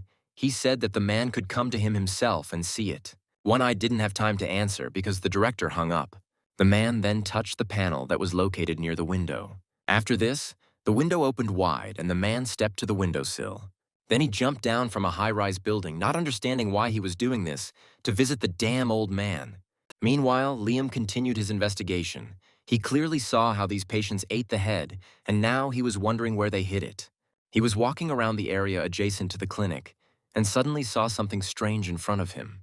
It was a huge skull, near which lay several other bones, as well as pieces of bloody meat. The man wondered why the head they were eating was so big. Suddenly he heard a strange sound behind him, and looked back cautiously, not understanding what it had just been. When he turned his head back to the skull, he saw that it was no longer there. Suddenly, some invisible force threw him straight to the ground. Liam felt the life drain from him. Meanwhile, the director also went to explore the area. He assumed that the demon had emerged from the manhole, but he could not close the manhole. As he was looking at the hatch, a huge demon skull suddenly rushed straight towards him, intending to attack the man. When the director turned around, he saw a huge skull in front of him, someone holding it from behind with one hand. It was the one-eyed man. He said that it was the skull of a second-rank demon dog. Then he asked the man what happened to it. The director stood up and brushed himself off, saying that he had already told him about this on the phone. However, the one-eyed man did not believe him. It sounded like nonsense, since usually a person cannot defeat a demon. Then the director said that the guy, although mentally ill, was a completely unusual person, and then handed him a folder with papers and asked the one-eyed man to look at them.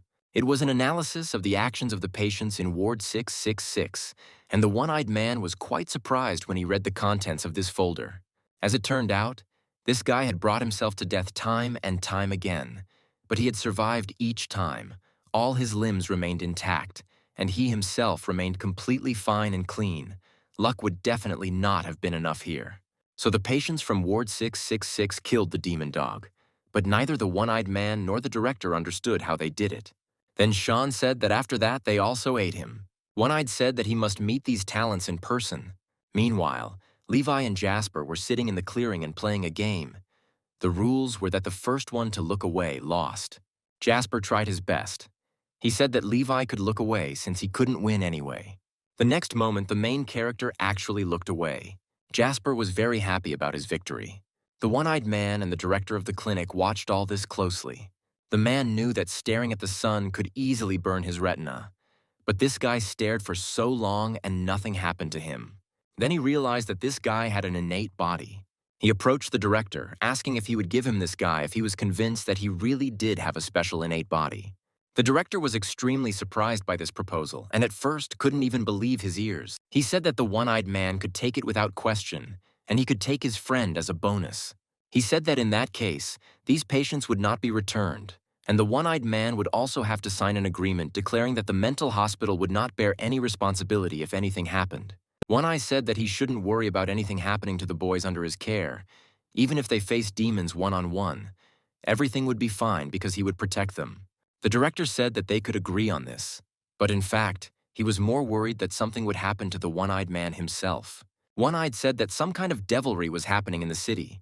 There were constant sinkholes in the ground. There weren't enough demons at critical moments. He couldn't protect the entire city alone, and if these guys were truly warriors born of the body, then he wouldn't hurt them. The director was even a little tired and uncomfortable dumping these guys on the shoulders of the one-eyed man. Then the man said that demons were progressing too quickly after their intelligence had grown. They began to understand human weaknesses, hiding under the guise of pets, and if it weren't for the video camera recordings, he wouldn't have believed it. The director sighed tiredly, saying that fate is an unpredictable thing. Then the one-eyed man asked him not to worry, because he was a warrior of the national level. His fate was inextricably linked with this city, no matter how strong the demons became. He said that he would meet them face to face in any case. However, he understood that the strength of one person was limited, and if there was a chance to find and train as many warriors as possible, then for the sake of the city's safety, he would do it. Then he approached the boys and said that he knew that last night they ate a second-ranked demon, a mourning dog.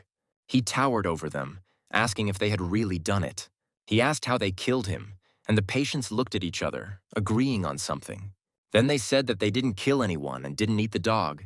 He died on his own, and they don't know anything about it. Then the one-eyed man decided to use his skill. His hand was enveloped in a light aura, and he directed it towards Levi's face. He noticed that the guy showed zero attention. He reacted directly to the attack with such a reaction that even with his natural body, he would only be a third-rate warrior at best. Jasper then said that it seemed like this man wanted to help him with cultivation. The boys looked at the one-eyed man and thanked him for such kindness. However, Levi said that the one-eyed one was not suitable for him. Since he was missing one eye, it would be difficult for him to help him with cultivation. Since he's missing one eye, it will be difficult to help him with cultivation. Then Johnson intervened in the conversation, saying that the one-eyed man could ask him to help heal his eye. Then he could help Levi cultivate with him. The man guessed that these were the very suicidal actions described in the documentation, and if they did not have a natural body, then they should have killed themselves hundreds of times already. Jasper said that Levi is stronger now. He needs to increase his cultivation level. He offered to cure the one-eyed man's eye and help him cultivate together. Levi said that Jasper is a master of acupuncture. He is very cool and can definitely cure his eye. Jasper circled around the one-eyed man, offering him his help. The one-eyed man chuckled. Even the national-level warriors of the Great Academy of Doctors didn't dare to say that they could restore his eye. And although they might have an innate body, they were simply mentally ill people, and he shouldn't take their words seriously. He then sat down on the grass next to Levi and said that he agreed, since his current cultivation level allowed him to stop an armor-piercing bullet with his bare hands, so he saw no reason not to play acupuncture with the two psychos. He said Jasper could prick him once, but it was just a small needle anyway. However, when the one-eyed man's entire head was pierced with needles, he felt a strange feeling. Jasper began his universe rotation technique and pointed another needle towards the man. The one-eyed man asked if he was poking it at random. Jasper replied that this technique even has a name. This is his special technique, developed over many years of observing space. He assured that thanks to this technology, people are recovering. The one-eyed man chuckled. The fact that he was able to feel something was already a miracle. Although he took it all as a joke, he did not even activate the golden bell. But he could not imagine that a small needle could cause a resonance of his original inner source. Before he could finish, Jasper stuck another one right into his forehead.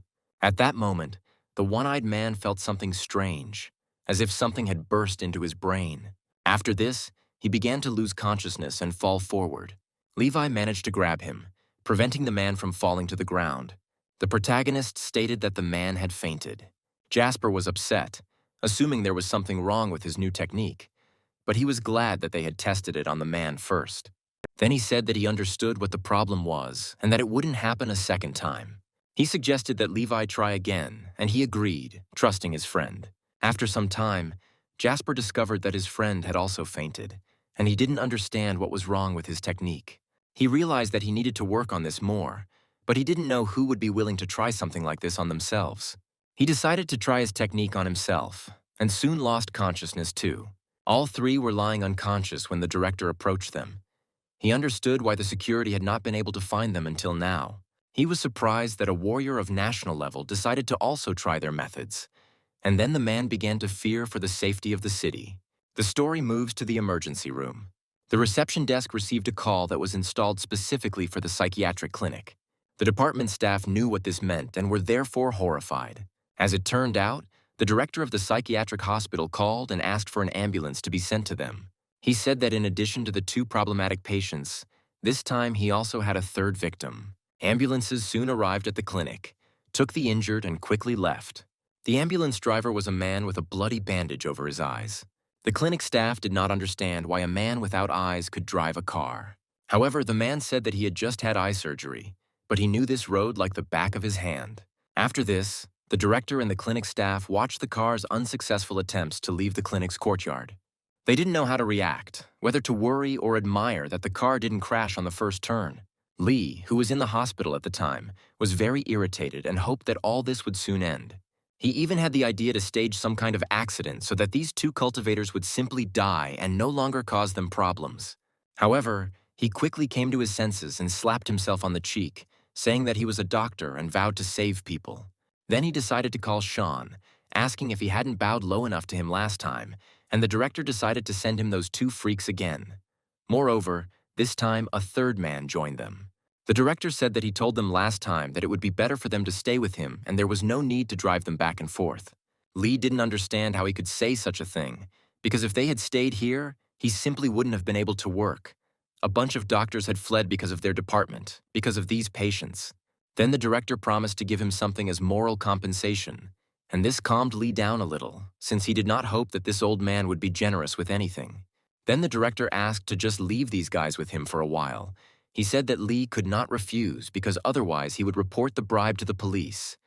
He had irrefutable evidence. After this, the man hung up, leaving his partner in shock. While the doctors were performing surgery on Levi, the system reported that he had completed the SS rank upgrade itself.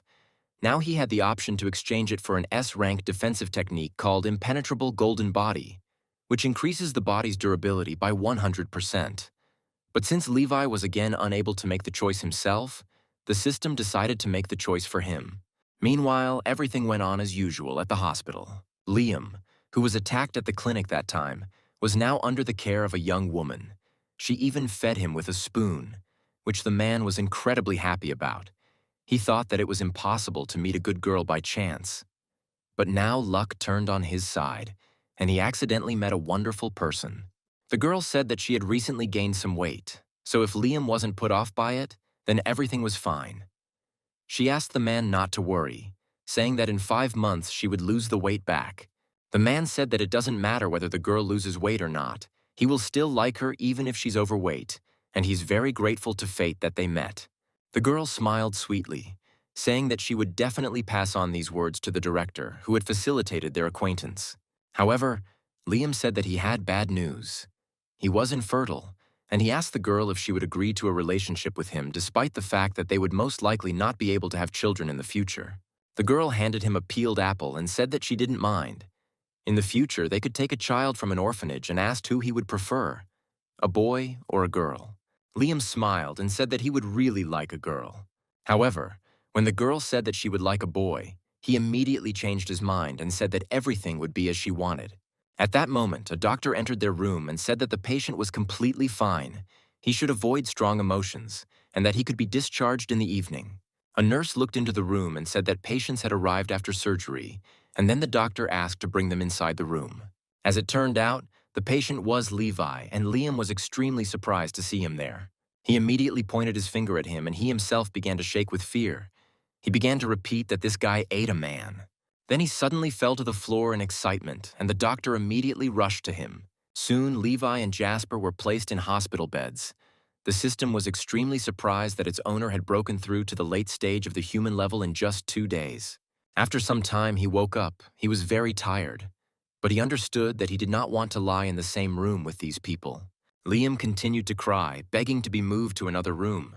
When he turned around, he saw that Levi had already regained consciousness and even said that he wanted to eat. When the boy heard this, he fainted again from excitement, remembering the events that had happened. Lying on the hospital bed, the one-eyed man tried to understand how this had happened, because with his strength, even if he were shot in the head, there shouldn't have been a trace left on him. However, he passed out as soon as the guy stuck another needle into him. He didn't understand how some psycho could take down a warrior of national stature. When Jasper and Levi saw that their new friend had woken up, they immediately ran to him. Jasper was upset that he had not been able to cure his eye, and he said that if the man gave him another chance, he should be able to do it. One Eye turned to him and said that he could try. Jasper even shed tears of happiness. He took his needles and said that this time he would definitely be able to heal his eye. After a while, nurses and doctors ran into the room, saying that they were losing the patient. His entire head was pricked with needles and he needed urgent surgery. Jasper was depressed, but Levi reassured him, saying that he would definitely succeed next time. One Eye did not understand why he had passed out again and also suffered a dislocated cervical vertebra. He didn't believe it was possible because he didn't lose consciousness even when the 9th-rank demon almost crushed all of his bones. At that moment, Jasper came up to him. He apologized for not being able to cure his eye again and said that next time he would definitely succeed. He hovered over the man, asking if he would allow him to perform the procedure one more time. But the one-eyed man had no desire to undergo acupuncture again. Jasper burst into tears and turned to his friend, complaining that the one-eyed man didn't believe him. The man then realized that he had to try again because he needed to make sure whether it was a consequence of the acupuncture or not. Hearing this, Jasper smiled and pulled his needles out of his hair again. After some time, nurses and doctors ran into the ward again, demanding that the needles with which the psychopath was maiming people be immediately taken away from him. Jasper was extremely depressed that he had failed again. Meanwhile, the nurse was rummaging around their room trying to find needles. As it turned out, the one-eyed man's right leg was temporarily paralyzed, and the doctor said he needed rest. Jasper and Levi came to visit him and ask how the man was feeling. One-eyed was incredibly angry that some psycho could paralyze him. He didn't believe that it could be true. Jasper doubted that the man still believed him, but Levi believed that the one-eyed man still believed him, just as he did. One-eyed watched the psychos with displeasure, hoping that they would soon leave him alone. After a while, the boys went to their room, taking a bottle of drink with them, but soon realized that it was not Sprite or cola. They decided to buy drinks themselves, but soon realized that they had no money. Then they looked at the one-eyed man, who had fainted several times because of the needles and was now immersed in the mysteries of the universe. Jasper approached him and asked if he wanted to buy an expensive watch from him. However, the one-eyed man had absolutely no desire to talk to them. Jasper insisted. He said that this watch was very expensive, and since the one-eyed man was a good man, he was ready to give it to him. He showed the man his wrist, on which a watch had been drawn in black marker. One Eye said he didn't want his watch, but instead wanted to know how they killed the morning dog, and he was willing to pay for the information. Levi and Jasper looked at each other, deciding what to say. Then Jasper said that the dog was obedient, cute, soft, and even wagged his tail for them. So they told him to fry himself on the electrical wiring, and he did it. One-eyed was furious. He couldn't believe that a second-rank demon let these guys pet him and ordered his tail for them and then killed himself. He said he didn't believe their words one bit. He said that as soon as he finally goes crazy, he will be able to ask the psychos from the clinic himself what happened there. Levi and Jasper didn't understand who he was calling crazy. Then they extended their palms to the man, saying that they had given him information, and now they needed money. The one-eyed man let out a tired sigh and took out a plastic card from his pocket, saying that it contained about 500,000 yuan, and also told them the password for the card. He said that he had the least amount of money on this card, but it should be enough for the guys.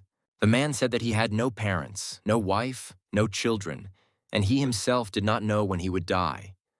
From the claws of demons, money for him was just some numbers, so the guys could spend everything they had without embarrassment. However, Levi shoved the card in his face, saying that it wasn't money. The one-eyed man shouted, saying that money could be withdrawn from the bank with this card. However, the guys left the card with him, saying that he should really get it for deceiving them and not giving them money. Then they left the room, leaving the enraged one-eyed man alone. Meanwhile, the story moves to a park that was located near the clinic. On one of the trees sat a second-ranked demon, a dark python. He was informed that the two people who had absorbed the power of the morning dog were in this building. However, besides the aura of a morning dog, he felt the aura of a high-level warrior who was completely no match for him. He couldn't mindlessly shine, because it would be too dangerous. Because if he accidentally ran into a high-ranking warrior, then he would be in trouble. He decided that it would be better if those two guys came out to him themselves. However, as the snake was climbing down the tree, she heard a strange sound, and when she looked behind the tree, she saw a couple kissing. The woman asked the man to pay first and then get down to business. The snake thought that if it weren't for the warrior's aura nearby, it would have returned to its base form and swallowed these people. Soon the girl was left alone. She pressed herself against a tree and began to count the money she was paid for her work. Realizing that the girl was completely alone, she decided that she could eat her, because if it was only one victim, the warrior in the building would not notice it. The demon opened his mouth and rushed towards the girl, intending to eat her. However, at that moment, the demon sensed the aura of a mourning dog very close by. The snake quickly disappeared behind a tree, leaving the girl alone, while the woman sighed, dissatisfied with the fact that she had earned so little today. Then she came to a path along which two young men were walking, who seemed to her quite handsome. She came out to meet them and waved her hand, inviting them to have some fun. Levi and Jasper approached her, asking if she knew where they could buy cola, get some fixes, and get something to eat. The woman assumed the men were in relationships and said that if they weren't attracted to her, they shouldn't waste her time. Levi and Jasper had absolutely no idea what she was talking about. Then they asked her again if she knew where they could buy Coke or Sprite around here. The girl looked closely at the strangers and realized that they were patients from a psychiatric hospital. She remembered the events that happened in her past. One day she was running down the street trying to find her sister. When she looked around the corner, she saw that her sister had been pushed by a man, causing her to fall to the ground. He picked up her stuffed doll and chuckled, saying that she was completely crazy if she considered the doll her child. After that, he tore the doll into pieces. The girl cried, begging not to hurt her son. However, the guy only laughed at the mental hospital patient and how she mourned her doll. At that moment, the girl ran up to her, intending to save her sister, but it was too late. When she remembered this, tears came to her eyes. She asked where the boy's family was now. Jasper pointed to Levi and said that he is his family. The protagonist said that his mother is abroad, and now his family is only Jasper, and they also have a director. The girl realized that his family had abandoned him, and his roommate had become his family. Then she handed the guys the money and said that further down the street there was a place to buy food, and also where you could buy cola and Sprite. But the guys shook their heads and said that they didn't need her money. The woman smiled and said that it was much easier for her to earn money than for them, so they shouldn't refuse. At that moment, the snake sensed the mourning dog and rushed at Levi, intending to kill him and absorb his energy value. However, he was faster and grabbed the demon, preventing the snake from biting him. The snake didn't understand how this could have happened. Could this guy have stopped her with a supersonic strike? Jasper looked at the demon with admiration, saying that this snake was very cute. Hearing this, the snake became embarrassed. Those demons who examine people said that she needed to become a cute little baby. Then people would like her and they would help her hide. Then the snake saw the little man and decided to approach him, confident that since she was now a cub, she would definitely like the child. However, when the boy noticed the snake, he immediately screamed in fear and ran away.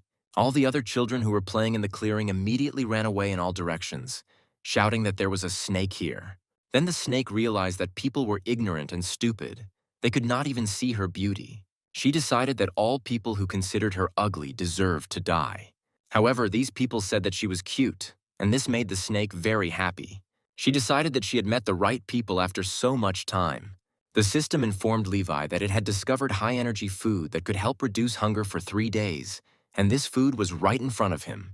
She reported that the energy value of this snake was equal to the second rank. It was highly poisonous, but edible after decapitation. The main character turned to the girl, asking if she could help him with anything. Soon they went to the apartment where the woman lived, and she prepared some food for them. The smell coming from the pot was incredibly pleasant, and Levi and Jasper couldn't wait to try it. There was snake meat in the pot, then marinated in wine. Next to the pot stood a jar containing the severed head of a demon. Levi remembered the moment when he wanted to cook the snake. He took it by the neck and raised his knife over it. However, an ordinary knife could not cause any harm. It simply broke on her thick skin. As it turned out, none of the human tools could harm the demonic python. Levi had no choice but to pick up the snake and tear it apart with his own hands. Soon the woman announced that the snake soup was ready. She said that she cooks quite well in Kakovka, and her daughter really likes her home-cooked food. Then Jasper and Levi invited the woman to share dinner with them. The woman smiled sweetly, saying that she had already eaten, so she was not hungry. The boys thanked her for her help and for the delicious dish, but the woman thought that she should be thanking them for inviting her to join the meal. Soon after, the guys left the apartment and said goodbye to the woman. They thanked her again for helping them make the snake stew and for wrapping up the remaining food so they could take it with them. The woman said that it was not difficult for her at all, but now the guys need to return to the hospital as soon as possible. Levi said her daughter was incredibly lucky to have such a mother. These words brought tears to the woman's eyes. She smiled and said goodbye to the guys. Soon they headed down the alley, intending to return back to the hospital. On the way, they met a group of people in black and white suits. Levi looked at the strangers with interest. As they passed each other, one of the strangers turned around and felt a shudder run through his body, as if he had met a warrior with terrifying power. However, he soon realized that he had simply imagined it. Meanwhile, a group of warriors arrived at the right place, but they realized that the demonic aura had disappeared. They decided that the demon had escaped. Soon the one-eyed man was informed that another demon had died. He said the unit had not received such information, and he could not believe that the demon had been killed by a mere man. At this time, Levi entered the room, holding a bag of food in his hands. One-eyed said that even though the aura had disappeared, it was worth remembering that this was a second-rank demonic dark python, and could have simply hidden near the hospital. A large influx of people, and their safety needed to be ensured. Then he noticed the bag of food that his roommates had brought. When they opened the container, the man was horrified and smelled a familiar smell. The squad of warriors, hearing the cry of their leader, did not understand what was happening. The one-eyed man took the dishes from them and took out a piece of demon bone from there. He placed it in a small device, and it revealed that the bones belonged to a second-rank dark python. Meanwhile, Jasper and Levi were enjoying the stew. They decided that since the one-eyed man refused to eat with them, they could eat his portion. The man didn't understand how they killed and were now calmly eating this python, because its maximum strike speed exceeds the speed of sound. So the man decided that he definitely had to find out everything. Jasper said the snake was very cute and could hug him as much as he wanted. Then they said that her meat was very tender. These words made the one-eyed man furious. He said that he would rather jump out of the window than trust these two again. The guys didn't understand why the man was so irritated. Soon evening came and everyone went to bed. However, the one-eyed man thought that perhaps these two psychos did have innate bodies, but objectively they were weak. Yet when they met the two demons, they remained unharmed. He still did not understand how they managed to do this, and could not believe that they had hidden their true strength until now. Then he suddenly heard a strange sound. He realized that the two were not sleeping. Then he decided to pretend to be asleep and see what would happen. Jasper and Levi came to him and said that they believed that he was a good person, and so Jasper would use the full power of his improved technique this time to heal him. He then took out his needle and pointed it towards the one-eyed man's head. The man thought that since they were hiding their power that could kill two demons, they must have some skills. He decided to trust them again and see how strong they really were. Jasper said that the room was very dark and he couldn't see the location of the dot. However, Levi said he had been honing his skills for so long that he could hit the target even with his eyes closed. He then forcibly inserted the needle directly into the man's forehead. One-Eye tried his best to restrain himself and not show it, but the feelings came over him stronger than last time. At that moment, the needle hung over him. He understood that he could not make a mistake. He had to hit the last point precisely. However, at that moment, someone opened the door to the room, and because of this, Jasper became nervous and missed the needle. It was a nurse, she screamed in horror, asking what they were doing to the other patient. The one-eyed man could barely contain his emotions. He didn't understand what feelings he was experiencing now. Then he reached out to the door, begging the nurse to save him. However, when the girl saw his hand fall limply, she also screamed in horror, thinking that these guys had just killed another patient. After this, doctors came running into the ward again and took the one-eyed man to the operating room. He had a severe cranial hemorrhage and needed urgent surgery. Jasper was upset that he missed the last needle. Levi assured him that he would definitely succeed next time. Soon after, they were both tied to their beds so that they could not harm anyone else. The protagonist hoped that the one-eyed man would return to them alive. The man was soon taken to the operating room, where his head was cut and disinfected, and all the needles were removed. They did this because they needed to prepare the area where the skull would be opened before the surgery. At that moment, the one-eyed man looked at them with bewilderment. The doctor said it was a good thing he woke up before they started, as it would have been awkward if he had woken up during the operation. He said that all his indicators had returned to normal, so it was necessary to stop the operation and return the patient to the ward for further examination. Then the doctor asked him if he was ready to stay in the hospital, although he was also mentally ill, but his condition was much better than the others, so he could suffer. Then the doctor suggested transferring him to a separate ward. The one-eyed man looked menacingly at the doctor without answering. Then he looked at the man's pictures again. He thought that the nurses had mixed up the pictures because the patient's spine and leg had somehow magically healed, and this was impossible. Then he turned around and said that the patient no longer needed the cast. However, he noticed that there was no one on the bed anymore. At this time, the one-eyed man found his clothes and came back to his room. He stood in front of Jasper's bed, saying that he was the head of a special unit of national-level warriors and had failed to stand up to him 3 times. He said that Jasper should be proud of himself and thought to himself that he would never trust psychos again and would never forget what they did to him, and his bald head would be a reminder of it. At that moment, Levi turned to him and said that the man had returned alive and strong, and that next time he would definitely cure him. However, the one-eyed man had no intention of talking to him. He opened the window and stepped out, saying goodbye to his roommates. He said that they would never see each other again. Why did he jump out of the window? And the nurse who was standing behind him also screamed, calling for orderlies to help. However, the one-eyed man landed on the ground safe and sound, but he really scared the passers-by. He once again thought about the fact that even though those guys had an innate body and a special attack style, they were simply inadequate and impossible to communicate with.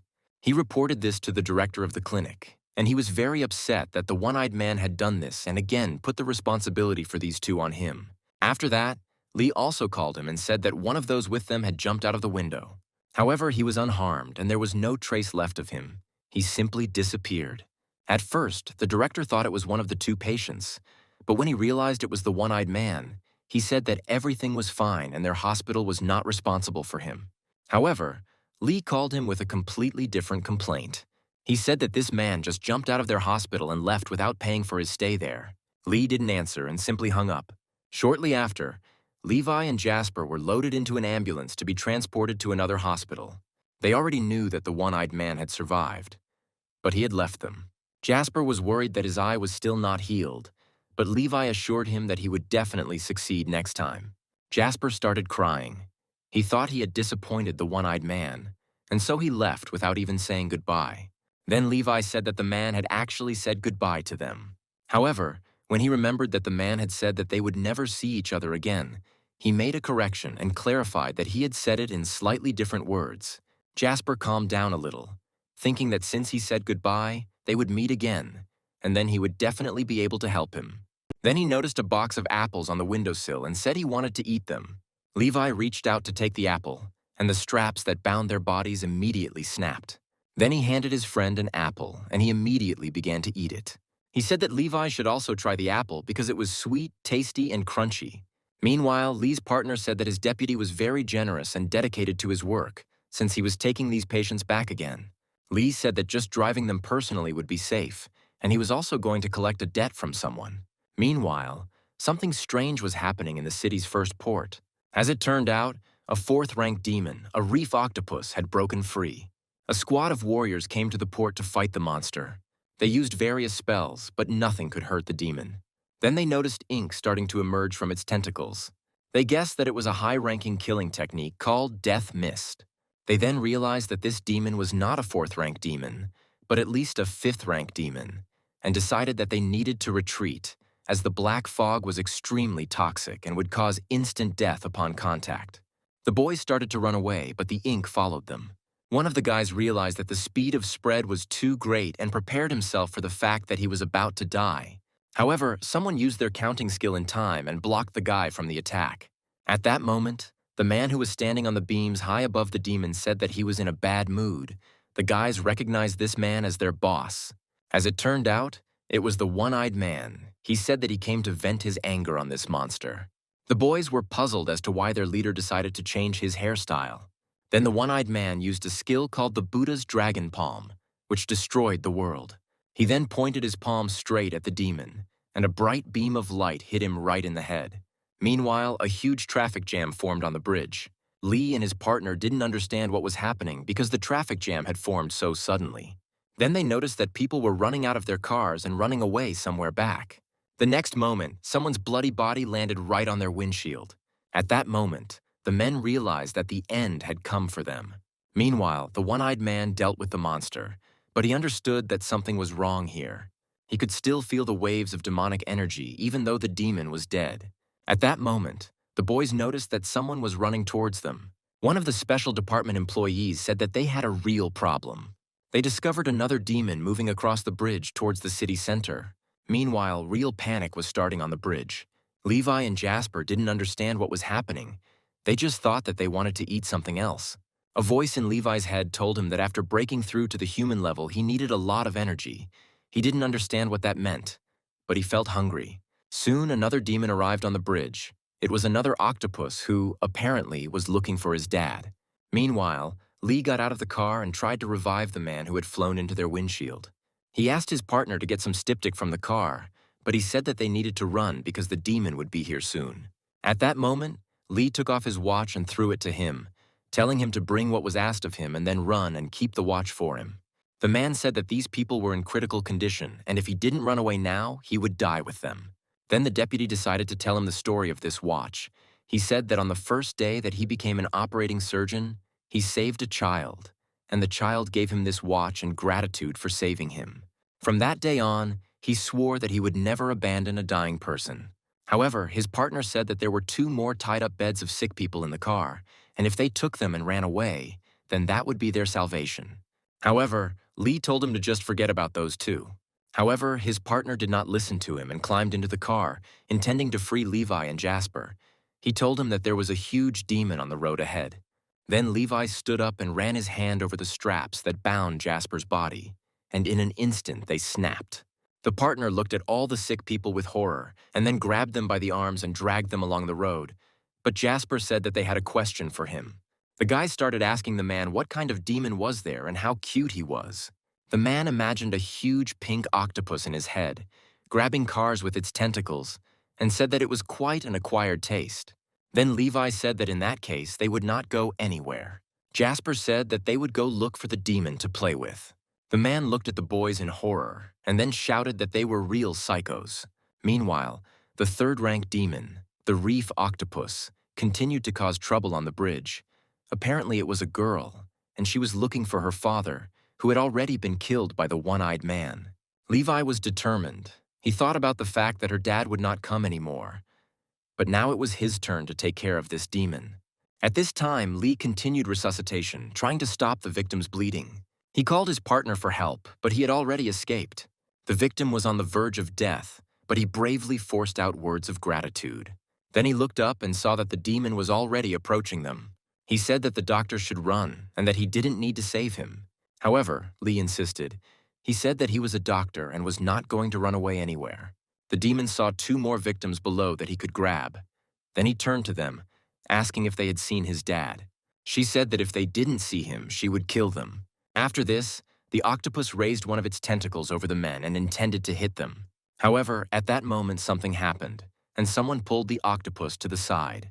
Lee and the victim were shaking with fear, expecting to die at any moment. However, when they looked back, they saw that the demon was not nearby. At that moment, his partner ran up to the doctor and said that he stole the car because the ambulance was too big and unwieldy, and in this car they would get the victim to the hospital faster. Lee was very happy to see his partner as he thought he had escaped. After this, the man took his deputy and the victim and led them to the car. Meanwhile, the octopus fell somewhere under the bridge. Jasper, who was watching everything from above, was delighted. He really wanted to play with this demon. At this time, Levi held him by the tentacles and said that he could come down to play with him. Then Jasper jumped down, intending to land on the octopus. He succeeded. It landed right on his forehead. He started pointing his finger at him, and this gave him a lot of fun. This action made the octopus very angry, and she got angry, saying that she would now kill these people for being so impudent. She swung her tentacle to hit Jasper, but at that moment she felt something pulling her down again. Jasper fell to the ground, while Levi pressed the demon's tentacle with his foot.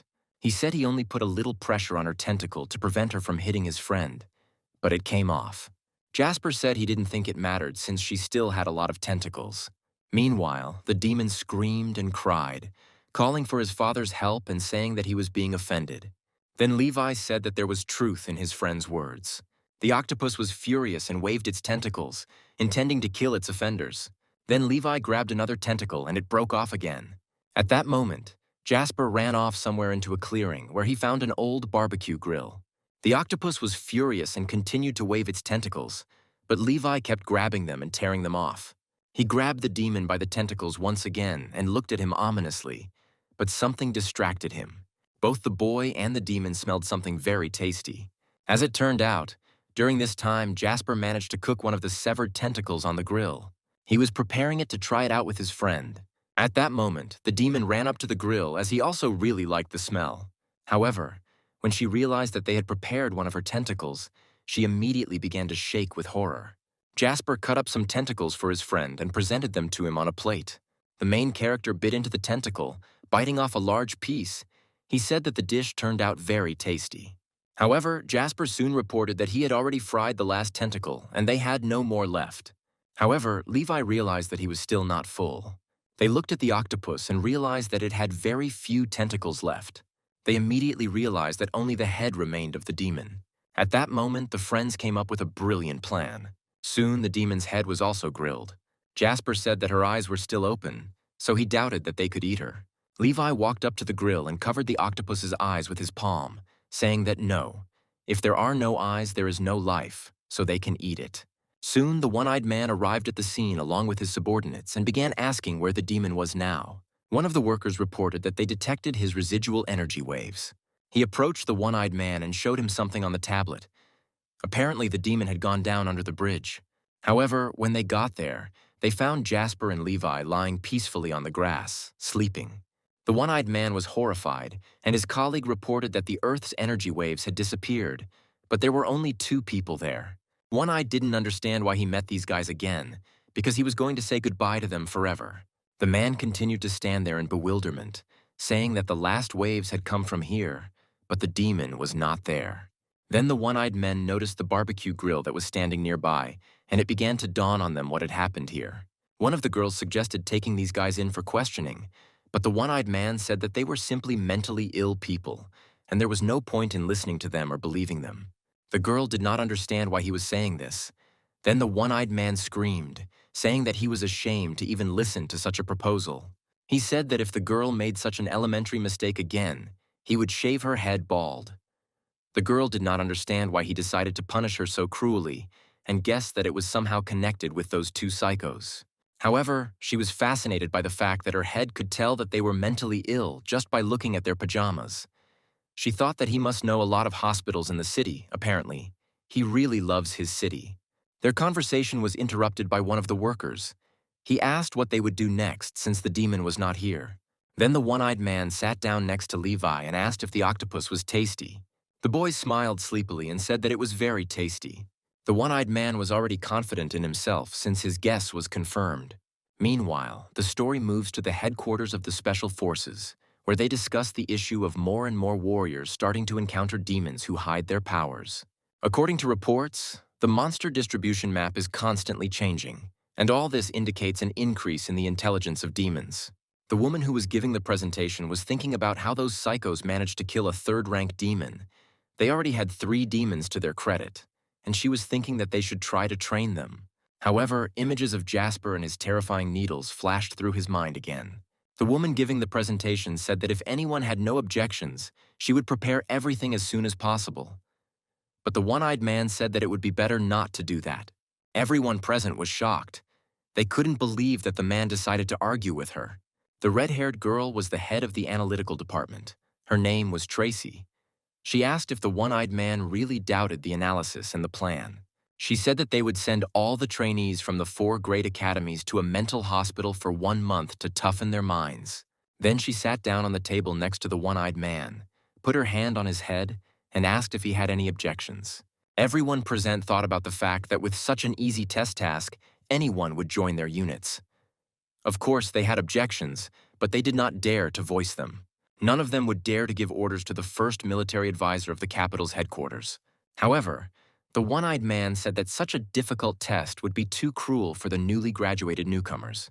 The girl thought the man would find her test too easy, and everyone else knew that the one-eyed man knew that it was indeed too easy. Tracy then said that, ultimately, fighting power is only built on the battlefield. But before sending them into battle, it is far more important to teach them to cope with the unknown and the unexpected. Their enemies are as unpredictable as the mentally ill, and there is no better place to train them than a mental hospital. She said it was great that everyone else understood it too. One Eye was actually only thinking that these psychos were really quite scary.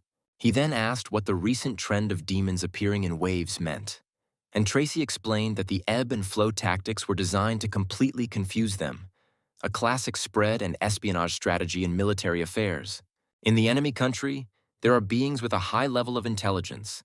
They direct the activities of low-ranking demons. Hearing this, everyone present was shocked. Tracy said that in all of history, something like this had never happened before, and it threatened them with a danger they had never encountered before. No one knew how high the rank of the demon that controlled all of this was. She said they definitely needed more data. 3 whole days have passed since then. In a clearing near a psychiatric hospital, a pair of ants rejoiced that they were finally able to reunite with each other. At that moment, they noticed someone's palm descending on them from the sky. Someone grabbed the ant-man and dragged him somewhere up. It turned out to be Jasper, after which he released the ant again, and it rushed to his wife, saying that he was back again. However, after this, Jasper took it back and brought it to his face to examine it more closely. At that moment, Levi called him. Jasper was glad that his friend had finally woken up and lost all interest in the ant. He said that while Levi was sleeping, he found out that no matter how far you carried the ant, it could still find its way home, and that was amazing. He said that Levi slept for 3 whole days after they ate the octopus, and someone brought them back to the clinic. Levi said that he hadn't actually slept. The psycho in his head said something about forced sleep during the breakthrough. When he was just getting out of bed, he also said that Levi had broken through to ground level, and that he should try to do something. Meanwhile, a pair of ants tried to dig themselves a deep hole to hide from the cruel people, and they could never separate them. At that moment, Levi decided to do what the system asked him to do. He touched the tree with his fingers, and a crack appeared along the trunk of the plant. A moment later, the tree trunk seemed to burst into pieces. Delighted, Jasper realized that his friend had become stronger again. At that moment, the ant saw a huge tree trunk flying towards him. Jasper theorized that Levi had become so strong due to his advanced acupuncture technique. Levi smiled softly and said that it was indeed so. Meanwhile, the ant woman ran to her dead husband and burst into tears, realizing that he had died such a terrible death. Soon, other ants, who were also her husbands, gathered around her and said that they would support her in such a difficult hour. The ant burst into tears, thanking her husbands for their support. Meanwhile, a sufficient number of people had gathered in the clearing. They did not understand how such a huge tree had fallen. Meanwhile, Levi and Jasper went to the transformer box. Levi wanted to try something, but Jasper said that they said on TV that it was very dangerous, and if his strength was not enough, he might not survive. However, the psycho in Levi's head said that everything would be fine. Moreover, he believed in his friend and that he would definitely save him if anything happened. These words filled Jasper with determination, and he said that he also believed in his friend. However, he did not understand how Levi would get there, to which the protagonist said that he could jump there. With one deft jump, he found himself right on top of the transformer booth. Jasper was delighted to see that his friend had succeeded. At that moment, the head doctor approached them and diagnosed Levi with an eating disorder. However, he didn't have time to do anything, because Levi had already touched the exposed wires. He said that, apparently, he succeeded. He felt energy overflowing through him. The manager decided to call the director of the clinic, saying that he had some problems. Meanwhile, orderlies ran up to the transformer box, saying that he might not need help anymore, and that it would be better to simply reserve a place in the cemetery. Levi continued to hold the exposed wires in his hand, and smoke was already coming from his skin. A moment later, there was a deafening explosion, and the pillars that supported the booth were blown apart by the blast wave. After that, Levi fell on the grass, burned from just one touch. Sparks ran across his body, and his entire skin was covered in burns. The orderlies asked no one to approach him, as his body could be under voltage, as could the ground on which he was lying. However, this did not stop him. He ran to check on the condition of his friend. He saw that all of Levi's clothes and his body were brown from burns, and he immediately ran to help him.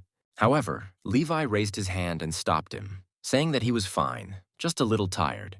However, Jasper had already managed to stretch out his hand towards him, but as soon as their fingers touched, a strong discharge flashed between them. After that, they were thrown back by a strong electric shock. The manager called the director again, asking whether he should call an ambulance or go straight to the crematorium. Levi was soon taken to the operating room, but the doctor could not hold back his tears when he realized that he would have to operate on this patient again. He talked about how he was a doctor, not a god, and he couldn't handle such complex cases all the time. And although the indicators said he was still alive, his entire body was burned. 90% of his tissue was damaged. They had no chance of keeping him alive. Meanwhile, Lee wanted to get into the operating room, but the nurse told him that the head of the department couldn't find his scalpel, and without it, he couldn't begin the operation. The man said that since he still showed signs of life, they could not abandon him. They needed to do everything they could to save him. Then he said that he would replace the head of the department and entered the operating room. He said that he was going to personally perform the operation. A full 10 hours have passed since then. The operation was nearing its end when the nurse said that the director of the psychiatric hospital had arrived. She said he was now waiting for Dr. Lee outside the operating room. Shortly after, the man came out of the operating room, and as soon as he saw the director, he immediately became enraged. Not even 3 days had passed when he brought the patient back to their hospital, and he could not contain his anger when he realized that he had allowed them to play with the transformer box and then brought them to their hospital for surgery. He ran towards him, cursing at him furiously as he went. He said that he would not accept an apology not from him. His hospital did not exist, and asked him to get out of there. And before that, he had to pay the bills for the treatment of that escaped patient. However, Sean smiled and said that he had come to arrange an annual membership at their hospital. When Lee heard this, his face twisted in horror. He grabbed a fire extinguisher from the wall and swung it, intending to hit the man. At that moment, nurses ran up to him, grabbed the man by the hands and asked him to calm down. The doctor did not relent. He said that he would definitely kill the director, but the nurses and orderlies dragged him back to the operating room, saying that he needed to rest after such a long operation. Then the director said that he wanted to take out a membership to save money and didn't see anything wrong with it. A day passed from that moment, and soon morning came. Jasper slept next to his friend's bed, waiting for him to wake up. That day, Levi only lost consciousness and nothing serious happened to him. While Levi was unconscious, the system informed him that he had successfully completed body tempering. He had acquired an energy cultivation technique, and he had also advanced to the middle stage Earth level. After this, Levi opened his eyes. He got out of bed and found that his entire body was wrapped in bandages. At that moment, the system informed him that this technique required the cultivator to have an extremely stable mental state, a calm heart and harmony with himself. And according to available data, the owner had the highest cultivation speed in the entire history of mankind. Furthermore, this technique had a side effect of rejuvenating the skin, and when Jasper pulled off the bandages, he found that there were no burns on his skin at all. They had fallen off like excess skin. Then he walked up to his friend and patted him on the shoulder. When Jasper opened his eyes, he was very happy because he realized that his friend had finally woken up. Levi sat in front of him, completely naked and smiling sweetly at his friend. At that moment, a nurse entered the room and in surprise, she dropped the tray with medicines. Soon she called the doctors and other nurses into the room and pointed out that Levi's skin was soft and tender, and that it had become that way overnight. Since yesterday it had been completely covered in burns. Everyone present could not believe that he had recovered so much in just one night. Meanwhile, the story moves to the one-eyed man's headquarters. He was told that Levi had jumped onto a transformer box, and the men assumed that he had decided to commit suicide. He thought about whether he should be accepted for training, but now none of that mattered. Even though these two were crazy and were constantly hanging around under his feet, one way or another they were roommates, so later he would have to light candles for them. At that moment, a call came into his device from the director of the psychiatric clinic. He told the one-eyed man that the patients were alive, and this news left the man in complete shock. He wondered if their third-rank warriors could withstand the stress of being thrown into a transformer box, and realized that they needed at least a fourth-rank warrior for that. He then guessed that these two psychos with innate bodies were above the fourth rank. He decided that having fourth-rank warriors with special innate bodies on the team would be quite good. When Sean realized that the one-eyed man was thinking about his proposal again, he was glad. He then walked out of the hospital, and his clinic staff followed him because they thought the man had come there to discuss the terms and conditions of the subscription with the deputy. But they did not understand why he decided to leave now. The director said they shouldn't do that. He was afraid the deputy would grab a scalpel to kill him as soon as he woke up. The orderlies hoped it wouldn't come to this. Sean said the man needed a good night's sleep, and he himself could use some rest too. Meanwhile, Liam, the same mental hospital guard who had been scared by Levi and Jasper, had changed rooms and remained in the hospital with his girlfriend, who continued to spoon-feed him. As she walked over to the dresser, he noticed that her bag looked pretty bad, like it had been used for decades. However, the girl said that it was no big deal. Her bag was just torn, but it could be used. But Liam said that wouldn't work. He said he couldn't let his girlfriend walk around with a torn bag. He handed her his bank card, saying that it contained the money he had saved. He asked her to take it and buy herself a new bag that she would like. He also added that he would not be satisfied with a bag that was too cheap. The girl thanked the man and said that the deputy had heard that Liam was in the hospital and was going to come visit him. Hearing this, the guy smiled and said that he just wanted to personally thank him for introducing him to such a nice girl. The girl was very embarrassed by these words, and she said that she was not as good as he said. Meanwhile, someone was watching the visitors in the hospital through compound vision. Deputy Ivan, who was also the lover of the girl who was courting Liam, came to visit him. He came to the hospital, but lately his eyes were really letting him down. He remembered that it all started from the day when he decided to eat a large amount of salmon. That day, a third-rank demon, Tahina Larval, was sitting on the fish meat. The man reached out to pick up a piece of meat that had a fly on it. She managed to get inside the meat, and the man did not notice this and swallowed it. Thus, the demon entered Ivan's body. Now the man felt very unwell. He came to visit Liam. He understood that he would not have taken an extra step unless he needed help with conceiving a child. However, he realized that he felt incredibly tired. Then he felt something start to grow out of his back. A few moments later, 2 wings belonging to an insect appeared from his back. At that moment, a nurse was standing in the corridor. She noticed the strange patient. She was horrified when she saw the man turn into something like a fly before her eyes. She immediately screamed at the top of her voice, saying that there was a monster there, which made the man very angry, since he was very sensitive to loud sounds. He said that the girl screamed so loudly that he wanted to rip her throat out and drink her blood. After this, the monster grabbed the woman by the head and threw her forcefully into the room. As it turned out, he threw her into the room where Levi and Jasper were. The girl received several serious wounds and begged the monster not to come near her. The guys had absolutely no idea what was happening.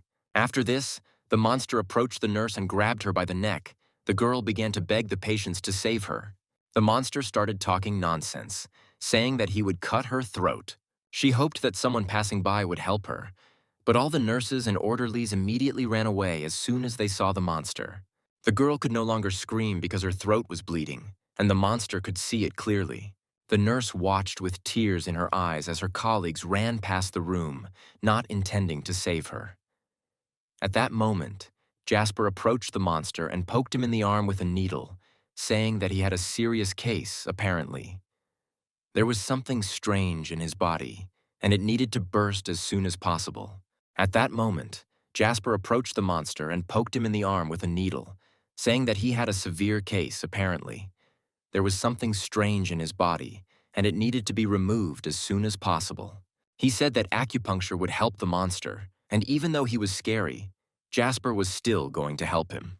Hearing this, the monster became enraged and forcibly threw the nurse away, and she flew into the wall. He rose to his feet and pushed Jasper, then quickly moved his hand towards him, intending to grab him by the neck. However, at that moment, Levi's hand intercepted the monster's paw.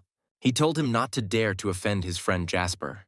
Jasper said that he wanted to help this monster and asked his friend to ask him whether it was possible to do so or not. Levi asked the monster if he needed Jasper's help. However, the demon continued to spout nonsense about how he would cut their throats. Then Levi squeezed his hand hard and pulled it down somewhere, causing the skin and bone to crack. He asked the monster again if he needed Jasper's help. The monster looked at his broken arm in horror. He then rushed at Levi, intending to kill him. However, he was not fast enough for him. He swung his hand at him again, but Levi dodged it again. After this, the main character approached the monster and grabbed it by the wings. Then he jerked his hand hard, ripping one wing from its back. After this, the monster sank to the floor. His whole body was bleeding, and he was exhausted. Levi walked up to him and told him that he had a bad wound, and then asked again if he needed Jasper's help. When he once again did not wait for an answer from the monster, he grabbed him by the chest and pulled him towards himself. He said he thought he just needed Jasper's help. The monster was unable to answer, so Levi grabbed him by the neck and brought him to his friend, saying that he was ready to receive his help. Jasper asked his friend why he was holding him like that, assuming that he was not at all comfortable being in that position. Then Levi said that he had also held a girl before. He must like this position. Jasper smiled, agreeing with his friend. Then without hesitation, he took his needle and jabbed it straight into the monster's forehead. The monster hissed in pain and blood began to flow from its head, while the injured nurse watched all of this. Soon the monster's entire head was covered in needles. Jasper was about to use the half-step rotation of the universe technique. He had just to insert the last needle, and at that moment the monster felt a strong sense of danger. A feeling he had never experienced before. He screamed, begging the guy to stop. The monster said that he was the demon Tahina larva. He said that this man was already consumed, and if he killed him, he would kill that man too. The demon thought about the fact that when it comes to human life, these hypocritical people are faced with the so-called moral choice. He assumed that Jasper would be in a dilemma. If he decides to kill the demon, then he will kill a person. However, the eggs he left in this body will spread through him to other people, including the girl who was currently courting Liam. If a suitable vegetation vessel is found, which can even awaken the power of the founder of the family, then this egg will receive the memories of all the other larvae. He assumed that Jasper would first look for a way to kill only the demon and save the human, but then he would become convinced of the hypocritical morality of humanity. However, Jasper didn't bother with such thoughts and simply inserted the last 13th needle into the monster's head. The monster absolutely did not understand why this guy didn't even hesitate, why he didn't fall into a stupor from the moral choice. After that, he fell to the floor from exhaustion, thinking that Jasper was not at all like all the people he had met before. When the monster died, its body separated from the body of the man it had chosen as its vessel, but unfortunately, he also died. At that moment, the girl who was looking after Liam felt that something had happened to her father. Her eyes glowed red, and then something strange began to emerge from her face. It looked more and more like an insect's face with each passing second.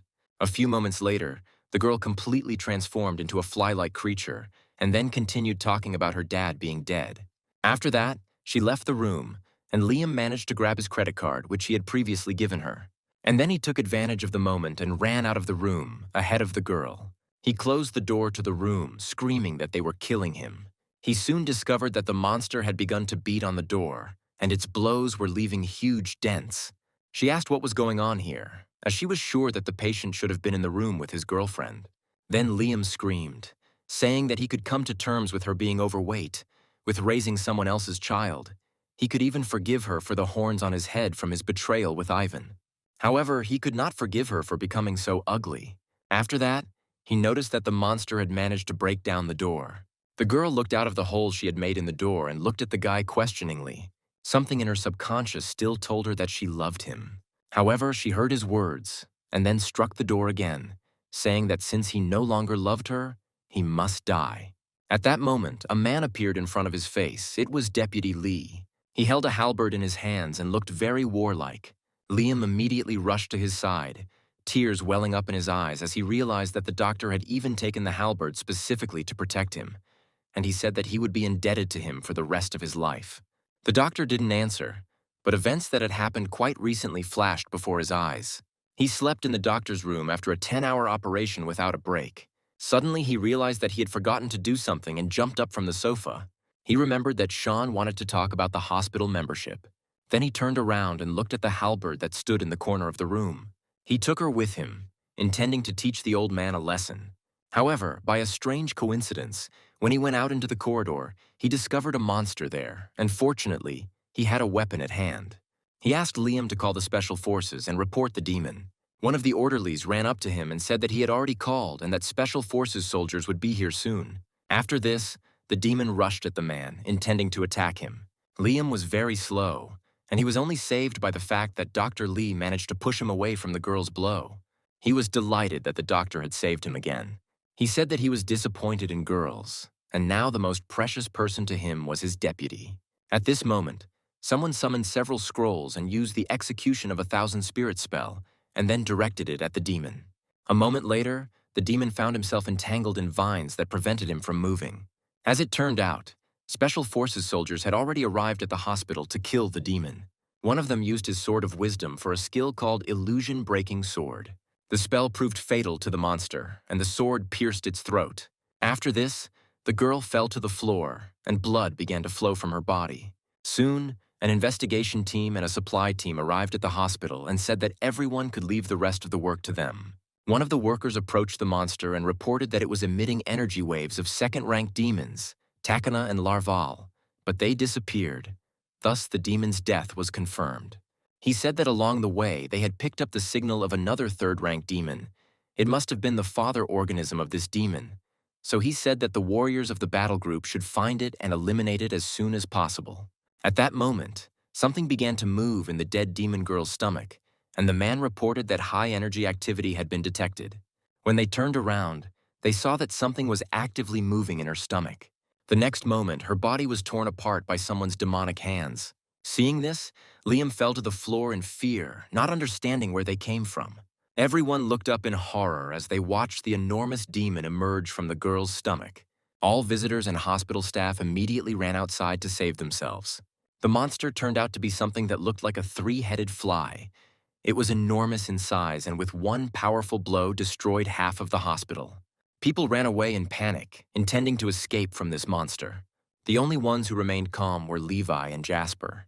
Jasper didn't understand why everyone was running from the hospital, and then Levi pointed out the monster to him.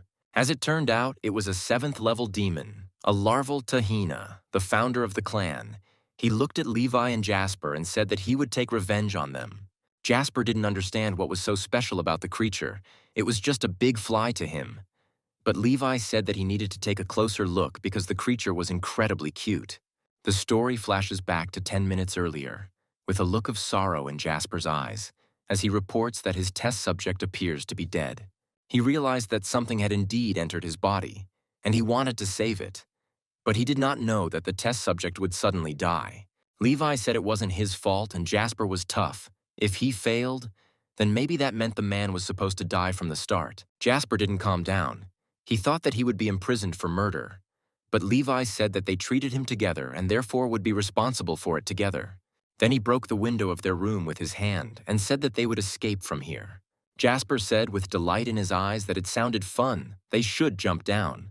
A nurse who had suffered from the demon's attack observed the whole incident. She thought about the fact that even though they were crazy, they still saved her life, and for that she was very grateful to them. Levi and Jasper smiled back at her and then stood on the windowsill. Levi was the first to jump, landing easily on his feet despite the enormous height. He then looked around to make sure there was no one around who could notice them. All the people who were near the hospital ran away when they heard that there was a terrifying demon inside. Levi helped Jasper jump down, and then they both hid in the bushes to wait for all the people to escape from there. The story then moves to the headquarters of the Special Forces. They received news of the appearance of a 7th-rank demon.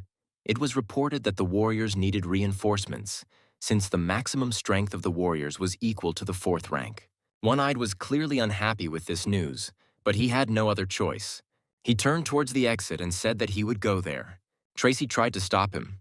She said that he couldn't go there because they didn't know the rank of the demon that controlled them all. The appearance of a 7th-rank demon was hardly a pure coincidence. To respond immediately to an unforeseen situation, the one-eyed man, as a warrior of national level, must remain in the unit. She pointed her finger at a squad of warriors and said that they would go in his place. It was a combat group of 8th-rank Special Forces warriors, called the Sacred Duty Group. These guys had just returned from a mission and were surprised that they were being sent to a hotspot again. Tracy said they should be enough to suppress a 7th-rank demon. Meanwhile, Levi and Jasper continued to watch the monster. Jasper asked his friend if he was hungry. The monster, meanwhile, was filled with determination to take revenge on these guys. At this point, the system informed Levi that it had discovered a high-energy food that could help reduce hunger for 7 weeks, with 0 meters remaining until the target. And it also warned that the energy could accumulate, and the hunger suppression time was cumulative. At that moment, the monster extended its huge demonic hand, intending to attack the boys. However, Levi didn't pay attention to this. He was more concerned with what the system was saying, and it was telling him the recommended method for preparing this monster. He then told his friend what the voice in his head was saying, at which point one of the Special Forces soldiers called out to them, saying that they had to run immediately. However, Levi didn't pay attention to this. He just extended his finger and touched the monster's paw with it. A moment later, one of the monster's heads was pierced by a huge beam of energy, and it flew into pieces. The monster howled in pain and horror, and Jasper was delighted with what his friend had just done. Then the protagonist told his friend that the system told him that this blow would kill him. However, Jasper didn't understand how he was going to do this, since the monster was very large. The next moment, Levi made a powerful leap straight through the monster's 2 remaining heads. He raised his hand, intending to strike at one of his eyes. From this blow, the monster's middle head shattered into pieces. The unit's warrior watched what was happening in horror, not believing that this guy had such power. He couldn't understand who he really was. The last head of the monster continued to fight with all its might. It intended to kill this guy at any cost. However, Levi was faster. He made another jump and found himself right at the remaining head of the monster. However, the demon continued to resist and hit the guy with his forehead, causing him to fall to the ground.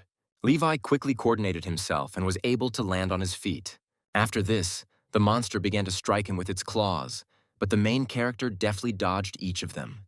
After that, the system activated a skill called Impenetrable Golden Body, and Levi stopped dodging, since now the monster could not reach him from behind the barrier.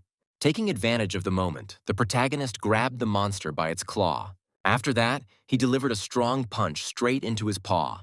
The blow was so strong that it caused the paw to shatter into several small pieces. At this time, Jasper was thinking that Levi thought the monster was cute, but he thought it was disgusting, and he assumed that they would quarrel because they had different tastes. When he noticed that Levi was still fighting the monster, he thought that he must be hungry. Apparently, he was fighting this fly because he wanted to eat it. Soon, the main character defeated the monster and returned back to his friend. Then Jasper decided to confess to him that he didn't think the fly was cute and asked if that meant they had different tastes. In response to this, Levi waved his hand, throwing the body of the dead monster somewhere far away. He said that he didn't think she was cute either and that the fly was actually quite ugly. Jasper was delighted. He was extremely glad that he and his friend would not quarrel. Levi smiled in response, but he heard the system say that if he ate this fly, he could forget about hunger for 7 whole weeks. Meanwhile, a detachment of Special Forces soldiers tried to restore the walls of the hospital's crumbling inpatient department. The guys tried their best to maintain the shield while the healers treated the injured. The girl said that they should hold on since the boss and reinforcements would definitely be here soon. The man who had been talking about energy waves all this time was unfortunately trapped under a rockfall. But his tablet reported that the 7th-level demon, the larval Tahina, the founder of the clan, had been eliminated. After this, Jasper and Levi went about their business. They decided that since they were not going to eat this fly, they should continue their escape. Levi felt very hungry and tired, but he agreed with his friend and decided to continue the escape. However, after some time, he fell to the ground from exhaustion. The system reported that the owner had used such an amount of energy for the first time in a long time, and therefore he needed to replenish it. Jasper immediately sat down next to his friend and began to cry, thinking that he was dying. At that moment, an elite Special Forces group came running to him. They asked what happened to that guy and where the 7th rank demon had gone. One of the men reported that there were still remnants of high-ranking demon's energy waves in the air. His partner approached the body of the dead demon and reported that he was already dead. Both men immediately ran there. One of them was a tall, strong, bald man, an 8th rank warrior of the Sacred Duty Squad of the Supreme Academy of Buddhists, Frank, and the other was an 8th rank warrior of the Sacred Duty Squad of the Supreme Academy of Taoists, Stephen. They did not understand who was able to kill this monster. At this moment, the 8th rank warrior of the Sacred Duty Squad of the Supreme Academy of Doctors, Cheryl, approached Levi, who was unconscious. She said that he was fine, he just fainted, but she felt that this ordinary person had depleted energy. Although he fainted, there was no internal damage, and this was strange. She then examined Jasper and reported that he was also fine, but she was concerned that his canal looked like an old man's. The rest of the squad told the girl that they would help the people in the building. At that moment, the remaining member of the squad emerged from the forest and called out to Cheryl as his eldest. It was a 4th rank warrior of the Special Forces Combat Team, Lewis. He said that these guys killed that demon. However, he could not finish his thought because he suddenly began to cough. It was a cough with blood. Cheryl immediately ran up to him and told him not to waste his energy. She used the second form of the pill's secret, the 6-fold recovery skill. She then offered the pill to the injured boy. After that, she dragged him to a tree, saying that it was very good that an eyewitness to the incident remained here. First, he would need to recuperate here, and for now, she would help the people in the building. After that, she would return. In one quick jump, she found herself inside the building. Ambulances soon arrived at the building, rescuing the wounded and taking them to other clinics. The paramedics approached Levi and Jasper and informed them that they had no open injuries. It looked like he had fainted from the blow, so they needed to get the more seriously injured people out first, and for now, they needed to wait here. Levi was still unconscious, so the paramedic approached Jasper, telling him that if he came to, he could call his family to come pick him up. When Levi heard about his relatives, he suddenly woke up. Jasper was delighted when he saw his friend open his eyes. At that moment, Lewis waved at him, telling him that he was very cool. Then Levi suddenly remembered that not long before they had killed a man, they assumed that all these people had come for them. The protagonist said that he didn't know what they were going to do, so they better get out of here. Jasper was now extremely happy with this decision. After that, they crawled deeper into the forest, ignoring Louis, who tried unsuccessfully to call out to them. At that moment, the paramedic returned to the clearing. He wanted to bring the 2 victims a bun, but they were no longer there. Soon, Levi and Jasper went out into the city. The white-haired guy said that this was their first walk along such a busy street. There were a lot of strangers here, but the main character said that if anything happened, he would protect his friend. Jasper said that he is also always ready to protect his friend. They held hands and shouted that they were best friends, which really scared the passers-by. Soon after, they went to the place where they had recently caught and eaten the octopus. They lay on the grass and remembered that wonderful day. At that moment, Jasper noticed something strange and pointed his finger to the side. Down on the road, there was a car with a little boy tied up in it. Jasper assumed he was being bullied. As it turned out, the boy had been kidnapped. The kidnapper held a gun to him and called his parents, saying that he had kidnapped their son. He handed the phone to the boy, threatening him to speak up, to which the boy indifferently asked his parents to save him. The man said he would return the boy to them for 50 million, but the boy interrupted him, saying that he was asking too little, that he should ask for at least 500 million won. He said that their predecessors started the bidding with only 100 million. The adventure is quite risky, so the reward should correspond. The driver of the car looked at his partner and said that this boy was saying the right things. The man then shouted into the phone for them to prepare the 500 million. He said that they would leave the money where he said, but the boy stopped him again. He said that this is not how it is done. They must specify specific deadlines and measures in case of non-compliance. Only then will they have leverage. The men looked at the boy in surprise, not understanding what he was saying. The man then continued talking to his parents, listening to the boy's cues about what he should say. The boy said he needed to be told that if his parents went to the police, he would find out about it immediately. But the kidnapper told him that he didn't know anyone in the police force. The boy said it was a bluff to scare his father. Most parents who want their children to stay safe would not dare to go to the police and put their child's life at risk. It was a psychological game. After this, he told everything to the boy's parents and hung up, genuinely proud that he was able to say such things. The boy said it had worked out well, but he had been on the line for too long, and they had a device at home that could track the caller's location. He said that they had already determined where they were and that the boy's personal security would arrive there within 10 minutes. At that moment, the man stood up and pointed a gun at the boy, asking if he was trying to fool him. The boy said that he could not remember the phrases he was told. He had to dictate phrase after phrase, and it took 47 minutes and 8 seconds. Hearing this, the man became furious and said that if he didn't get his money right away, he would shoot him in the head. But his partner tried to calm him down, saying that 500 million was at stake, while the boy said that they had 8 minutes and 37 seconds left. At that moment, Jasper looked into their car and asked what kind of argument they were having. The man looked menacingly at the stranger, saying that they didn't need any witnesses here. After that, he pointed the gun at Jasper and shot him. The white-haired boy watched as the bullet flew straight towards his face. However, before she could touch his face, Levi's palm appeared in front of him and intercepted the bullet. The main character stood up for his friend and looked menacingly at the kidnapper. He told Jasper that he saw such guns on TV and said that this guy wanted to shoot him, and it was very painful. Then Jasper asked his friend to avenge him. He said that Levi is now strong, but killing people is illegal. He must restrain his strength so as not to kill him since they are still on the run. The man was puzzled as to how this guy was able to stop a bullet with his bare hands. While he was thinking, Levi ran up to him and punched him hard in the stomach, causing the man to fly out of the car. His partner ran after him, intending to save him. Jasper wondered if the man would survive. Levi replied that he was alive since he only hit him lightly. Then they turned their attention to the tied-up boy.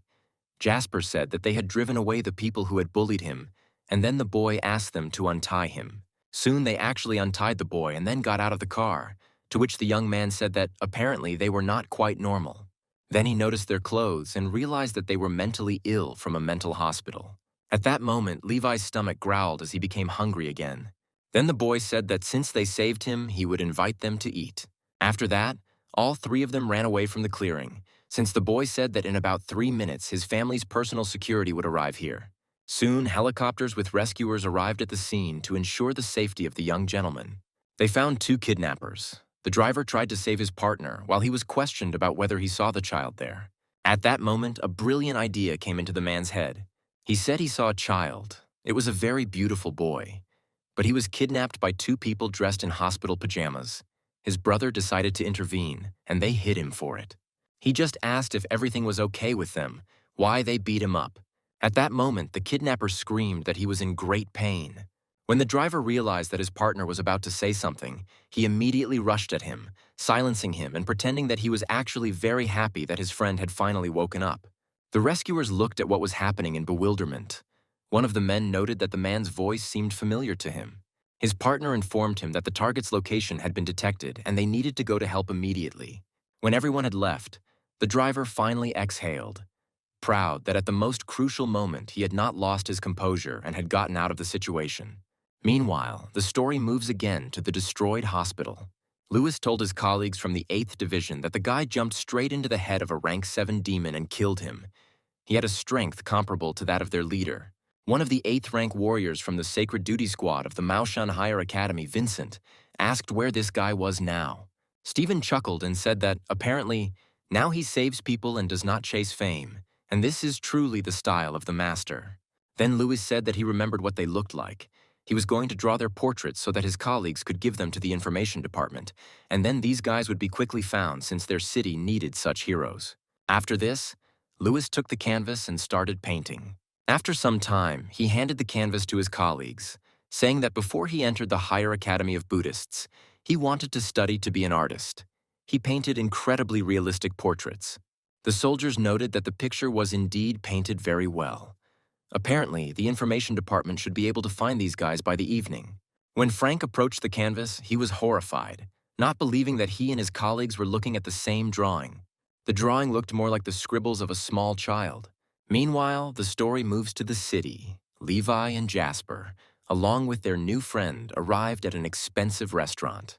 A whole table of food was laid out for them, and waitresses were walking around everywhere delivering more and more new dishes. The girls noticed that these guys looked like they had escaped from a hospital. Moreover, they had a small child with them. They doubted that these people would have enough money to pay in a 5-star restaurant. Then one of the girls said that she remembered seeing such pajamas in a psychiatric hospital. Soon the boy, whose name turned out to be Christopher, asked his new friends if this food was enough for them. However, Levi said he was still quite hungry. Meanwhile, Jasper thanked his new friend for the invitation and for feeding them. After that, they decided to introduce themselves to each other. The waitresses kept bringing them more and more dishes, and it seemed to them that this went on forever. One of them had eaten 7 dishes and was now worried not about not being able to pay.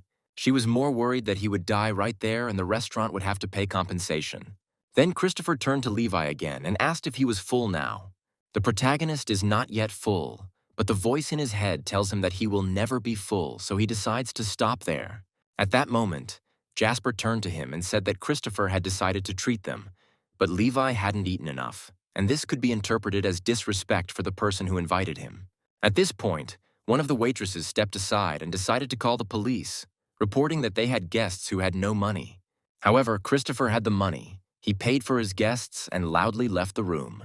The girl was shocked and didn't know how to react to this. Soon after, all 3 left the restaurant. Across the street, Jasper saw a store called Video Game World. He said he had seen it on TV and wanted to go there. Christopher assumed that these guys didn't know much about the store and said that he would show them everything there. After that, they went inside. There were a lot of slot machines in the room. Unfortunately, Jasper couldn't beat Christopher in any of the games. Then he turned to Levi, asking him to avenge him. However, he soon saw that the main character also lost to Christopher. The boy said that it was too easy a game and he never lost at it. He said that even if he really wanted to, he would not lose because it was too easy. Instead of answering, Levi punched the slot machine, smashing the screen into pieces. He said that now victory is his. After that, they walked away from the store. Jasper was glad that his friend had taken revenge for him. Christopher thought that Levi had too much strength when he hit the kidnapper. The boy thought that the man was finished. The main character said that his strength is not great because he is hungry and also very tired. He was so engrossed in the conversation that he didn't even notice how a red dot appeared on his forehead and then someone shot at him. Jasper and Christopher turned to look at their friend, but he was already falling to the ground from the powerful shot. The next moment, Christopher's security broke the windows of the room and burst inside. They ordered no one to move and to put their hands up, and then raised their guns at the patients of the mental hospital. Jasper leaned over his friend and begged him to wake up because he was very scared. The men continued to point their guns at him, telling him that if he moved, he would get a bullet in the forehead. At that moment, Christopher removed the hand of one of the guards that was covering his mouth and ordered the others not to shoot. However, one of the guards had already managed to shoot Jasper straight in the back of the head. At the last moment, someone managed to grab the white-haired guy by the shoulder and push him aside, causing the bullet to fly past him.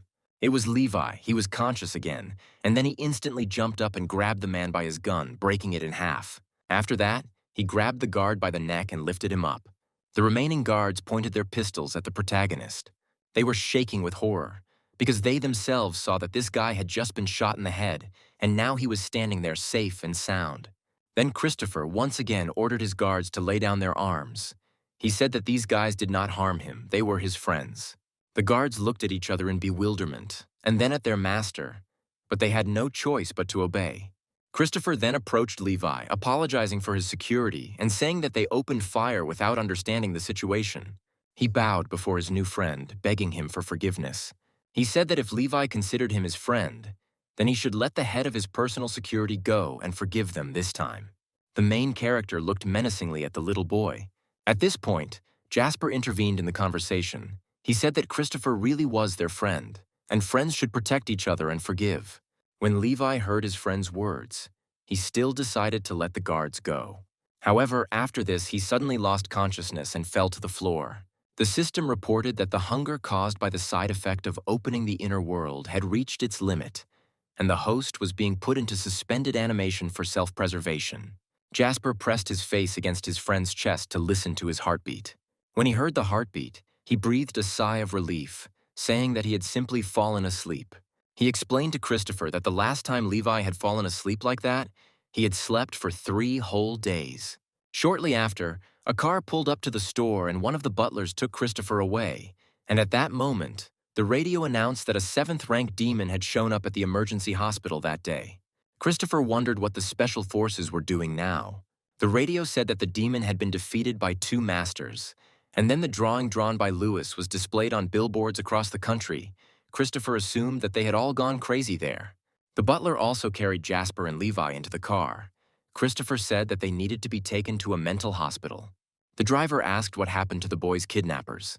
Christopher said that they ran away. They had had enough bad luck in life, so there was no point in pursuing them.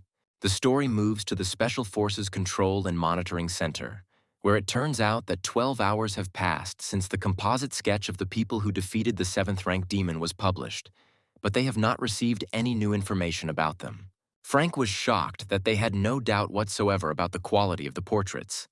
He seemed to be the only one who thought that no one could be found in portraits of such quality.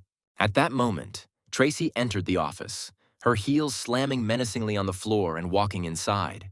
She threw the tablet on the table, which had the very same drawing published in all the news outlets. She asked who gave them permission to air this. She said that the soldiers did not think at all about the image of the special forces. She asked if they saw what was written on the internet about this drawing. Lewis had hoped that people would praise his skills, but Tracy brought him down to earth, saying that everyone was writing about how they were completely crazy. Lewis was extremely depressed by this answer, but Frank was the only one who was glad, realizing that he was not the only one. Tracy was most angry at the 8th-rank warriors. She hoped that they would be different from the others, but they acted absolutely idiotic. She said that their 3-month vacation was canceled in 3 days. The new recruits would be undergoing training at a mental hospital, and the Sacred Duty Squad would be responsible for them. Lewis was very upset, realizing that all this happened because of his drawing. However, Vincent said that they all thought he was a great drawer. The guys came up to Lewis to support him and said that his drawing was incredibly realistic, and they still don't understand why people didn't like it so much. At that moment, Frank realized that he didn't seem to fit in with their group. At that moment, the one-eyed man entered the office and said that he had just returned and could already hear the squad making mistakes. He asked what absurd thing they had put on air. Frank thought about the fact that the one-eyed man also understood that the drawing was absurd. Apparently, he had no problems with his head. When the one-eyed man picked up the tablet with the drawing, his face distorted in horror, he could not believe that he was seeing these people again. The story moves to a psychiatric clinic. Director Sean decided to call Lee and ask how he was feeling. He heard about the appearance of a 7th-rank demon in his hospital yesterday, which injured a lot of people. The man said that there were many wounded, both patients and special forces, and he hoped that those killed by the demon could rest in peace. Then the director said that he needed to rest more, since there were still patients who needed his help. Lee said the demon appeared near the inpatient department, and 2 mental patients from their hospital were also supposed to be there at the time. Apparently, the man was leading to the fact that these guys could be killed by that monster. Lee told the director to hold on. Then there was a silent pause between them. However, soon after, both men smiled as they realized that in the whole incident with the 7th-rank demon yesterday, this was probably the only good news, since they wouldn't have to suffer with this psycho anymore. After this, the director reflected on the fact that life and death are in the hands of fate and nothing can be done about it. At that moment, one of the orderlies entered the office. He said that the guy who brought the patients from room 666 here was waiting for him outside. He clarified that both patients were alive. Hearing this, the director realized that he had rejoiced too soon. Soon, he called Lee again and said that he was not entirely right when he came to him to register for a subscription. He did not think about his feelings, and now he would like to apologize to him. The doctor said that for the first time he was glad to hear something from him. Then the director asked if they could still issue this subscription. Lee said that since those 2 were no longer alive, it could be done. But this subscription would be unprofitable for the director. However, Sean insisted. He said that in this case, he would be able to see his partner more often. Lee thought about how men had been paying him a lot of attention lately. He decided he was just damn charming. When he said that he wanted to clear something up first by saying that he was a man and that he was not attracted to other men. He then said that the next time he went to the principal, he would ask for an exception to be made for Sean and for him to get a membership. After this, the men said goodbye. As it turned out, at that moment there were guests sitting in Sean's office. It was Christopher and his butler. Sean thanked Christopher for bringing Levi and Jasper back as they were like family to him, and everyone was very worried when they found out they were missing. Christopher said that last night they took them to their family's private hospital for examination. Then he handed the director a report. According to the report, they were all fine, but they had some odd indicators. Levi had increased stem cell activity, and Jasper's test showed a discrepancy between his bone age and that of a young person. Christopher said this led several experts at their private hospital to conclude that Jasper was at least 100 years old. Sean said that he was also unclear about Jasper's age, and there was no information in the hospital archives either. He said that when he started getting settled, Jasper was already here. At that time, he was still the director, and he approached the bed on which Jasper was lying and looked inside. He thought that his mental state was stable and that he was just a carefree young man. After this, Sean became sad, because at 50 years old, he was already worried about gray hair and wrinkles. After some time, Christopher left, and the director thought about the fact that they did not believe him. He said that young people are prone to willfulness. Moreover, he was a child, plus, on top of everything, very rich. Meanwhile, the story moves to the mountains above the forest. A black raven was flying by. He flew into one of the caves and sat down on one of the stones. He reported that the plan with the larval tahina had failed. The vegetation vessel had been found, the founder of the family had been awakened, but warriors had immediately appeared and destroyed him. The demon said that he definitely felt the energy wars of the fused 7th rank demon, but the demon encountered unknown warriors. Moreover, since the demon that had merged into one was defeated, all of its larvae left in people also died. 9th rank demon alligator said that anyone who couldn't handle such a sure thing would simply be discarded. The 9th rank demon polar kitsune watched all this. She thought about the fact that after spending several hours studying people, this stupid crocodile had picked up human insults, and she did not intend to lose to him. She leaned on her master's leg and asked if they knew how many warriors were in that human city after they had carried out so many reconnaissance sorties.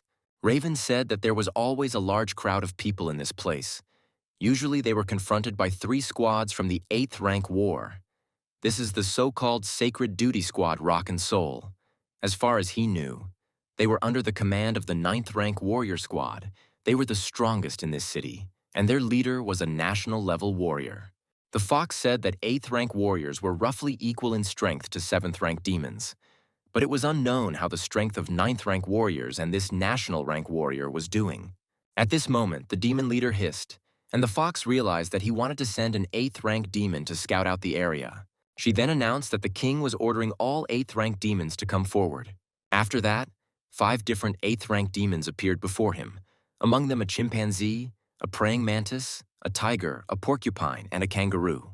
After this, the king pointed his finger at one of the demons. Choose him as the one who will go on reconnaissance. As it turned out, it was an 8th rank demon, an adamantite gorilla. The raven demon reported that he also smelled the demon scent from 2 warriors without aura. The scents belonged to the morning dog, dark python, and reef octopus that had disappeared during the reconnaissance mission, and it was very strange. The fox did not understand how ordinary people could have their smell. It was only possible if they were the demons themselves in human form. It was also possible that a human ate a demon, but the fox quickly dismissed that thought, as demons feed on humans, not the other way around. After that, she ordered the raven to take 2 demons of the 4th and 5th ranks with him and find out what kind of people were there. Meanwhile, the story shifts back to room 666. Its regular patients have returned, and Levi has been sleeping for 3 days now. Jasper was extremely upset that his friend had not woken up yet. At that moment, the director entered the room, and the boy was extremely happy to see him. 2 construction workers also came after him, and Sean asked why Levi hadn't woken up yet. The builders got to work and began installing the toilet. They were going to do it very quickly since the director promised them double pay, realizing that no worker wanted to be in that room. After that, they quickly installed the bathtub, and then the director asked Jasper to look after Levi until he woke up. He then thanked Jasper and left the room with the builders. The white-haired guy didn't understand what was happening. He heard strange sounds, as if someone was hammering on the door. As it turned out, the builders had boarded up the door to the ward, assuming that nothing would happen until the Special Forces trainees arrived. After some time, evening came. One Eye arrived at room 666 through the window and watched the sleeping patients. He said that this year Tracy decided to send the newcomers to an internship at a psychiatric hospital. They will be here the day after tomorrow. Sean was also in the room. He said that he received the notification and had already sent a response since it was too dangerous. He sent a refusal. However, instead of answering, the one-eyed man pulled a piece of paper out of his cloak and shoved it into the man's face. It turned out to be a check with a huge amount of money, And then Sean decided that danger is something that warriors constantly face, so he should not resist, and he will begin all the preparations tomorrow. Meanwhile, the one-eyed man was discussing how these two had achieved incredible strength. The director immediately took out the agreement for the sale of guardianship rights and handed it to the one-eyed man. The man said that there had never been a case in the unit where psychos became warriors, and he assumed that Tracy would not allow this. Soon, Special Forces soldiers finally arrived at the psychiatric hospital. The director greeted Stephen and wished them a successful completion of their internship at their hospital. Stephen introduced himself, saying that they were teachers from the Sacred Duty Squad for newcomers on internship this year. The trainees were extremely surprised that this year their teachers would be legendary warriors of sacred duty, but they did not understand why they were so respectful towards the director of this mental hospital. Sean said that he had already received a notice with the details of their internship and asked the interns to follow him. Some of the trainees were worried, but decided that these were ordinary people with unusual ways of thinking, so they had nothing to fear. Soon they arrived at the site. The director said that their practice consisted of personal care for a mentally ill patient for a month. If they harmed the patient or the patient harmed them, then this would be considered a failure of the practice. They would return to the higher academy to retrain and pass the final exams. The interns were shocked when they heard this. However, they quickly decided that the mentally ill were just ordinary people and could not harm them in any way. However, the hospital director felt that he was quite worried about these guys. Meanwhile, Levi began to come to his senses. The system reported that he had absorbed enough energy from the surrounding environment during suspended animation, so the mid-stage Earth-level energy cultivation technique had already been restored. When Jasper saw his friend open his eyes, he immediately rushed towards him, intending to greet him after a long sleep. He said that Christopher gave them a ride. He also said that the director was very worried about Levi, and since he was awake now, they should find him and tell him that everything was okay. After this, with one easy movement, the main characters knocked out the boards that were nailed like doors. Jasper and Levi left the room, intending to find the director. Soon it was time for the interns to be given custody of one of the patients. He introduced one of the interns to a patient who was an old man. The patient. He said that the intern was his dad, and for the next month he would not go anywhere and would take good care of him. When the patient heard this, tears of joy came to his eyes. He then lunged at the intern, saying he thought he had abandoned him forever. The director then handed the intern the notes and instructions for caring for the patient. He said he would need them now. Together with the security, they had to take the patient to the ward. He then introduced the next intern to another patient and said that this young man had come specifically to buy a watch from him. He said that for the entire month he would buy a watch from him every day. When the patient heard this, his eyes immediately lit up. He began shaking the intern's hand, saying that he had done the right thing in contacting him, since he had a large selection. Then it was the next patient's turn. He told the intern that he had heard about him and would like to become his student for the next month. The patient asked the intern if he had read a brief history of time and popular science books on astronomy. When he realized that the intern had nothing to say, he turned away and said that he hadn't even read any popular science books about space, and he wasn't going to accept such a talentless person as a student. Then the director told the intern to quickly follow him. He would take care of him for a month and would have to convince him to take him on as a student. He then also handed over to him the notes on the patient's care requirements. At that moment, Jasper and Levi came onto the site. Jasper was surprised that now they had to line up to see the director. They decided that in that case they should also take a place. Soon it was the turn of one of the female intern. The director smiled and was about to introduce her to the patient. At that moment, Jasper approached the director and greeted him. Sean was horrified when he heard the patient's voice. He immediately fell to his knees and clutched his heart. Then the girl came up to him and asked if he was the same patient that she would also be taking care of next month. Then she introduced herself, saying that her name was Lucretia. The patient also introduced himself and smiled broadly at her. At this point, the director intervened in their conversation. He said that Jasper was not the kind of patient that Lucretia could take care of. He said he would help her find another patient suitable for her. However, at that moment her face turned red and she said that she could take care of this guy. Meanwhile, he approached the main character and said that he would take care of him next month. Levi immediately shook his hand, and the director watched everything that was happening in horror. After that, he ran up to them and separated them, saying that these two were not participating in their practice. They were warriors with a specially born body, so the trainees could not handle them. However, Louis said that in that case, he was even more glad to meet them. Since warriors with an innate body possess the second rank at birth, these were rare talents, and he would like to see them. He couldn't even imagine that he would reach the third rank immediately after graduation. At first, he was upset because of such a simple test, where he would not be able to prove himself in front of the teachers. But fortunately, now the beast itself ran into his hands. He said that the test rules did not allow him to fight ordinary people because they would be seriously injured. So he said that even if the patients were not afraid and attacked him, his golden doll technique had already reached the third rank, so they would not injure him. The other trainees watched the bald man with admiration. He was their leader, and they admired the fact that his golden dome had already reached the third rank. At first, Levi couldn't believe that this guy was asking him to hit him.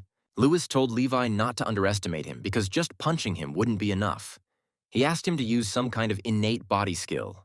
However, Levi didn't listen and punched him straight in the chest in one motion, shattering his golden dome. Meanwhile, Vincent was practicing his skills near the site. At that moment, Cheryl ran up to him. She said that the rest of the four-way formation was already completed, and the squad leader would soon arrive here for inspection. Then Vincent said that everything was in order, and the four-way formation was completely completed. The girl then gently grabbed him by the clothes and said that she was upset that they had lost their 3-month vacation. Then Vincent said that he got Cheryl her favorite boiled egg. The girl saw that something resembling her face was drawn on the egg with a marker. She smiled broadly and thanked the guy for his concern. Then they sat down in a clearing so the girl could eat the egg. She asked if Vincent could feel the energy waves of everyone inside. The guy said that he could do this. As soon as one of the trainees decided to harm a person, the formation would immediately react, and they would have time to intervene. Cheryl laughed, saying that in that case they had nothing to worry about. All the patients would be completely safe during the practice. However, when they looked up, they saw some guy flying straight towards them in the sky. They watched in horror as he landed right at their feet. The girl choked on the egg out of surprise. Vincent immediately picked her up and started shaking her so that the egg wouldn't get stuck in her throat. Soon after, the egg flew out of her mouth. At that moment, Stephen and Frank ran up to them. They thought that the guy was trying to beat up his girlfriend. However, when the girl came to, Vincent explained how everything really happened. They then approached the wounded Louis. He told them about Louis with the congenital body and that he beat him. However, Vincent said that he did not feel anything inside the building. Stephen guessed that since he was able to beat a third-rank warrior without using energy, he must have used the brute force of his innate body. Meanwhile, everyone present on the site watched with delight and horror as the boy flew far from Levi's blow. Then the director approached him and said that while their pranks only concerned the two of them and did not harm anyone, he did not pay attention to it. But now he hit the man, which greatly disappointed him. The main character lowered his head guiltily and said that this guy himself asked him to hit him. However, the director said that even in this case he had no right to swing his fists. Meanwhile, the interns watched the patient in horror. They understood that their strength was not enough to defeat even an ordinary person. They then approached the director, saying that they were refusing to participate in the trial because they were still far from that level. At that moment, Frank came to the site, carrying Louis on his back. When he saw the patients, he realized that these were the two masters he saw when the 7th-rank demon appeared. He understood that his perceptions were very different from those of his comrades. He immediately recognized these masters, but he wondered if the other guys would understand the same thing. As it turned out, all the other members of the squad also recognized the two masters they had seen on the battlefield. They immediately ran up to the patients and said that thanks to them, there were far fewer victims in the incident with the 7th-rank demon. However, Frank was puzzled as to why the masters were dressed in the pajamas of the mentally ill. Then Stephen suggested that some great monks were hiding in the market, and the masters decided to pretend to be mentally ill. However, Frank assumed that these guys were simply mentally ill. Then Stephen decided to remind them that before they arrived here, several high-ranking officials and units had ordered them to be respectful to Director Sean. This is because the masters asked the director to fake their mental illness so that they could lock themselves in here and cultivate in peace. The boys then decided that their squad could recommend these masters to join the special forces, since the two of them had defeated a 7th-rank demon. Louis watched the whole thing in horror, and when he realized that these guys were worthy of being recommended to join the unit, even from a sacred duty, he realized that he had been a real fool. The director realized that this would be a great opportunity to get rid of these two, and said that these guys were actually hidden masters. Such talents should be recommended to the boss of the special forces. The warriors bowed to the director, and then Stephen shook his hand. However, Jasper and Levi did not understand what was happening. They came to the conclusion that they did not want to leave the hospital. Moreover, they were worried that the director would worry about them. However, the director was more worried about them staying here. After this, he turned to the patients and placed his palms on both of their heads. He said that although it will worry about them, he knows how much they want to cultivate, and the special forces these guys are talking about can help with this. Although it was hard for him to let the boys go, he would not have forgiven himself if he had forced them to stay here. These words made Jasper and Levi burst into tears, and then they ran to the principal to hug him. The soldiers watched the proceedings with emotion, noting that it was a very touching farewell. Louis said that they were just like ordinary people. Nothing human was alien to them. At that moment, Frank told him that since he was wounded, his tests had failed, and he would have to return to the academy. These words made Louis burst into tears. Meanwhile, Lucretia approached Jasper, told him that he was her partner in this trial, and asked if she could keep an eye on him. Then the guy turned to her and said that she could do it. He then pulled out the needles from his hair and said that in return, he would like to take care of her health with acupuncture. The director wanted to stop the girl, but Lucretia had already agreed. Jasper decided not to delay and immediately got down to business. Lucretia thought that the effect of the master's acupuncture was simply incredible. Perhaps it would help her strengthen her internal source of energy and make her stronger and more beautiful. Soon the whole head was pricked with Jasper's needles. Everyone present looked at Lucretia in surprise, since only recently she had been in perfect health. But now she seemed to have fallen into an eternal sleep. Jasper also didn't understand why she suddenly fell asleep, but Levi said that she would definitely wake up. Cheryl said Lucretia was fine, but she still couldn't figure out why she hadn't woken up. Stephen said she had also failed the tests. Then the soldiers said that they should return to the Special Forces unit together with the masters in a month, as soon as the probationary period was completed. However, neither Jasper nor Levi seemed particularly concerned about this news. Meanwhile, a demonic raven flew onto the territory of the psychiatric hospital. He found 2 people who smelled like demons. He decided that the 4th-rank fierce bear should test them first. However, at this moment, he sensed something. The raven was so focused on these 2 that he did not notice the aura of the warriors, and now he realized that the aura of 8th-rank warriors was felt here. Luckily, he had a special skill called concealment, which allowed him to hide the energy and aura of himself and other demons. Otherwise, it would have been too dangerous. He understood that he needed to lure them out, and then they would check everything. At that time, Jasper and Levi were playing with the ants, and the warriors of the squad were watching them closely. Stephen decided that through contemplation of all living things, they would comprehend the secrets of cultivation. The director reported that all the trainees had been successfully assigned. The 2 injured had been sent to the hospital, and the 8th-rank warriors were monitoring those 2, so he assumed that everything should be fine. However, he did not understand what to do if something suddenly happened. Soon the patients went back to the ward, and the warriors continued to watch them. They decided that the fact that they were drinking milk and saying it was cola and Sprite was the highest level of cultivation. Stephen said that with the help of consciousness, they define and change reality. Then they went back to the clearing. Jasper decided to practice his acupuncture, but the main character passed out again. Stephen talked about how practitioners help each other, and with the help of acupuncture, Frank began to think that something was wrong. Jasper then turned to the warriors and said that he had been honing his technique for many years and would like to try it on them. The warriors looked at the sleeping Levi again and decided that perhaps they should try. Frank, however, doubted that this was a good idea. However, no one listened to him, and all the other members of the squad asked Jasper to take care of them. Jasper then pulled out his needles and prepared for the procedure. At that moment, Frank heard the sound of a clarinet, which usually played when people died. Soon after, Stephen, Vincent, and Cheryl fell asleep, just like Levi. Jasper didn't understand where he had gone wrong again. Then he turned to Frank and said he had one more try. He called him to him, and at that moment, Frank clearly saw death standing behind him. After this, he fell to his knees and said that, in giving in to the sacred duty, he understood that he would walk on the edge between life and death. And although he and his comrades were different, they had one destiny, and if they died, then he would die too. Then he raised his head to the sky and shouted that he was ready for the procedure. After that, he fell asleep along with his partners. At this moment, the crow felt that the aura of the 8th-rank warriors suddenly disappeared. He called out to the 4th-rank demon, the ferocious bear, and the fifth-rank demon, the mad tiger, telling them to attack the remaining 2 people while there were no 8th-rank warriors nearby. Meanwhile, the system informed Levi that he had completed the SS rank upgrade itself, and also noted that high-energy food had been discovered nearby that could help reduce hunger for 4 days and 1 week.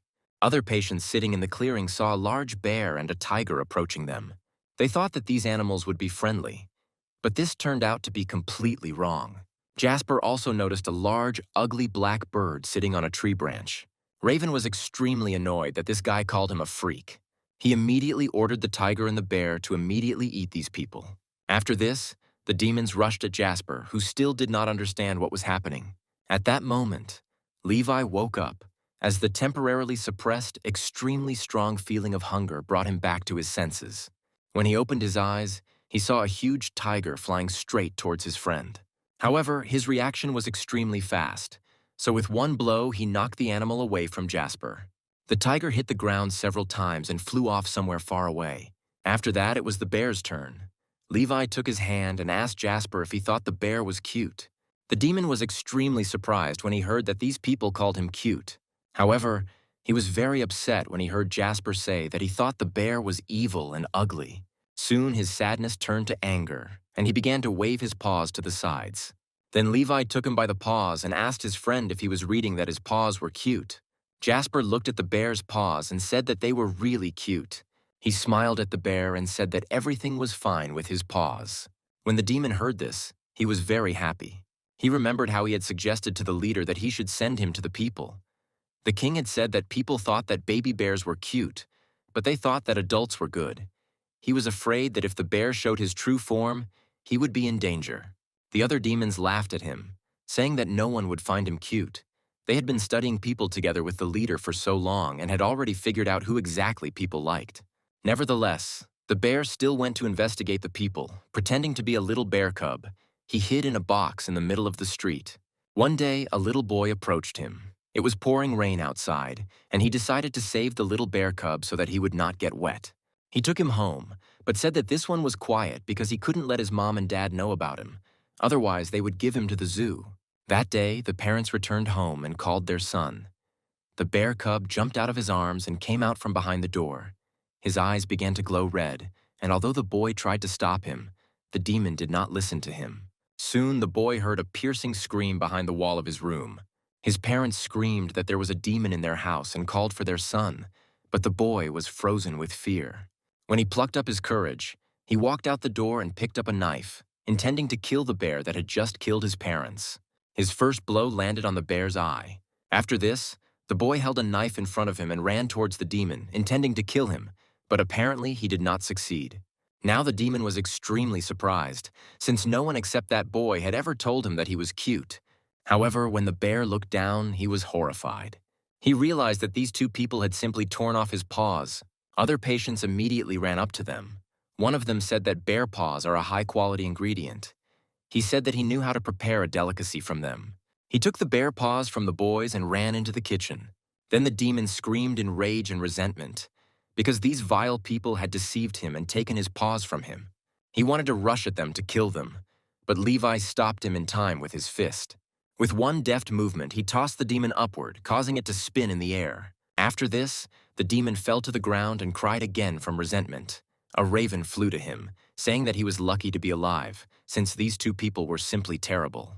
Levi and Jasper turned their attention to the tiger, who had also been defeated in battle with them. At that moment, the raven had a very bad feeling. Something told him that the tiger would not return to them. Then he decided to escape with the bear, leaving the tiger to die in the clearing. The patient chef came running to them again, saying that tiger root was also a high-quality ingredient, and he knew how to prepare a delicacy from it. The boys didn't understand what he meant by tiger root. Levi then said that he thought the tiger's whole body looked cute enough, so they should cook that too. They grabbed the dead tiger by the paws and dragged it towards the clinic. Soon they appeared in the kitchen, which scared the cooks working there to death. The patient took the knife in his hands and began to prepare the tiger root. Soon the stewed bear paw dishes were ready, and he presented them to other patients. Levi and Jasper also cooked tiger body and invited others to judge their culinary skills. Meanwhile, the cooks approached the director, saying that a patient had come to them and simply started chopping everything in sight. They feared for their lives and did not want to work there anymore. When the director and the cooks came to the canteen, they were horrified. He walked up to Jasper and asked why he had bear paws on his hands. Jasper explained that they were all gnawing on the tiger root together at first. And then this happened. Sean was furious when he realized what was happening. He guessed that the same patient chef was behind all this. He immediately vouched to take him away for good reason, and although the guy shouted that he was not guilty and blamed Levi and Jasper for everything, it did not help him. The director then asked where he got the ingredients, as they were very expensive and high quality. The chef explained that Levi and Jasper had killed these animals and he had done nothing wrong. Then the director decided to use a different tactic and said that if he told him everything, he would get him a job in the kitchen. But the chef said that he would not work where there were no high-quality ingredients. The director shouted, saying that basically all such ingredients are illegal. As it turned out, the patient's stomachs were too weak to digest the demon's food, so the director turned to the orderlies and told them to take the victims to the clinic for treatment. He turned to Levi and Jasper, telling them not to give the ingredients they had obtained to anyone in the future. At that moment, the man began to doubt that he would even be able to live to old age with such stress. Meanwhile, the story is brought to the clearing where the squad members were lying. Having undergone acupuncture, apparently, they were beginning to come to their senses. Steven said it was no wonder they slept for so long, since Jasper had put them into a baby sleep. Then Cheryl noticed that her skin had become smooth, and Vincent suddenly felt a surge of strength. Then Frank said that they had missed the most important thing. He pointed to his partners, saying that they had all advanced to rank 9. Frank himself also noticed that he too had moved up to the 9th rank. They couldn't believe that simple acupuncture had raised their rank, and they began to assume that these masters were immortal gods. Vincent then decided to use his new power and use the bipolar lightning clap skill. His teammates appreciated how impressive the 9th rank formation looked. Vincent was also delighted and was going to thank the master for such a service. However, at that moment, a small drone flew towards them and said that they had an emergency mission and needed to return to headquarters immediately. The boys didn't understand what could have happened, but decided that they would thank the masters later and now set off on the mission. While they were heading to the special forces, they thought about something they couldn't imagine, that they would break through the 9th rank in such a way, and all thanks to the masters. Meanwhile, Tracy, who was at headquarters, reported that an hour ago, the control and monitoring center detected energy waves from 8th rank demons. The squad members who had already arrived at headquarters were extremely surprised by this statement. One-Eyed guessed that 7th rank demons had begun to appear one after another in the vicinity of the city. And now an 8th rank one had appeared here as well. Tracy said that if you connect all the places where 8th rank demons appear on a map, you can see that he is moving somewhere, and they already know the next point, which is a nature reserve on the outskirts of the city. In other words, it can be assumed that the demon camp may be there. It is also quite possible that this is a trap, and the demon is leaving too obvious traces. Perhaps this is just a performance for people. Tracy said that for this reason they cannot assign low-ranking warriors to this task. Then Steven realized that the emergency mission was that they needed to test Tracy's hypothesis. Vincent was delighted. He said that they could entrust them with this task because in fact they had already broken through to the 9th rank. When Tracy heard this, her face contorted in shock. However, all members of the squad confirmed that they were helped in this by the craftsmen they met. However, Tracy said that the task was urgent, so they did not have time to reevaluate, and she doubted that their words could be trusted. But the one-eyed man said that their internal source waves exceeded the 8th rank. They were now definitely at the 9th rank. Tracy sighed in relief, as this was good news. The chances of this actually being a demon camp or a trap were extremely slim. She said that since the squad members were now at rank 9, they should return in full force. Vincent said that whether it was a trap or not, they would definitely complete the task and return safe and sound. One Eye thought about the fact that they would only be able to return in full force if they didn't encounter 2 demons above rank 9. However, he decided to put those thoughts aside. Since an 8th rank demon couldn't possibly reveal the location of their camp, it was definitely a trap, and even with their current strength, they could handle it if they fell into it. Then he thought about the fact that these 4 had just returned from psychiatry and were talking about some masters, so the man began to guess who exactly they meant. When he introduced his old acquaintances, he shook with horror. Soon, all members of the squad set out on a mission. They arrived at the location, but their detectors did not respond. They did not understand why they still did not sense the energy of the 8th rank demons. At that moment, Frank noticed something strange.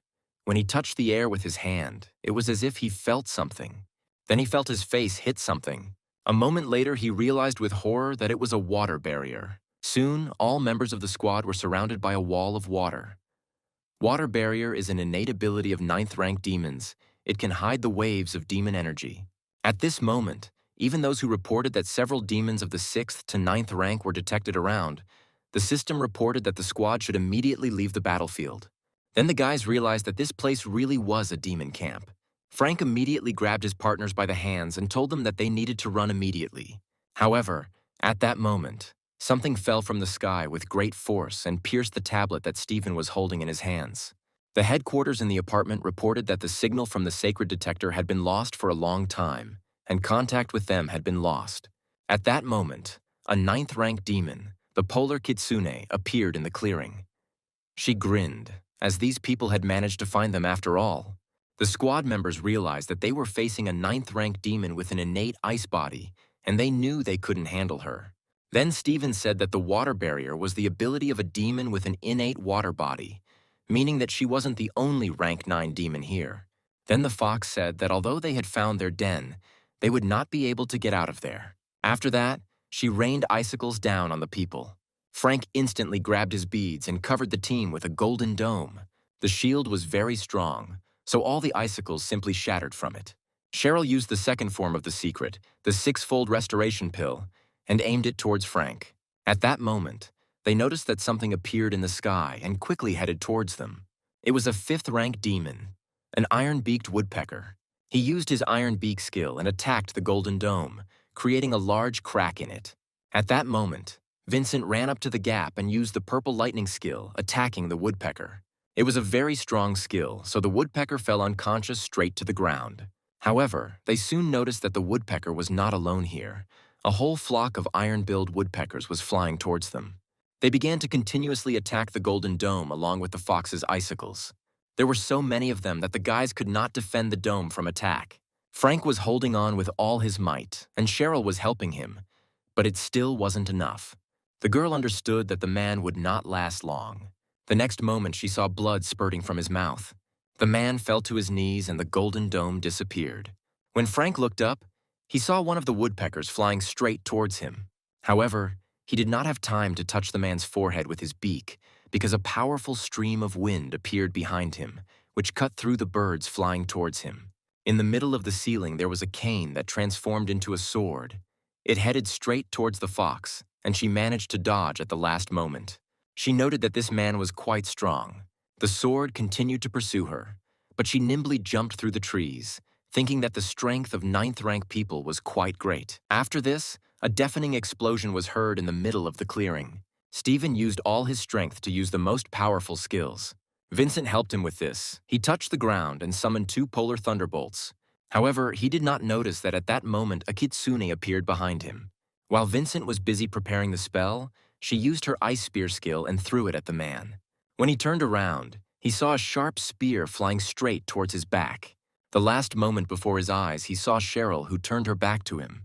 As it turned out, the girl came to protect her lover, and the spear pierced her through, penetrating her body. Blood immediately gushed from her mouth, and Vincent watched in horror as the girl fell rapidly to the ground. At the last moment, he managed to catch her and sit her on his legs, covering them both with a shield.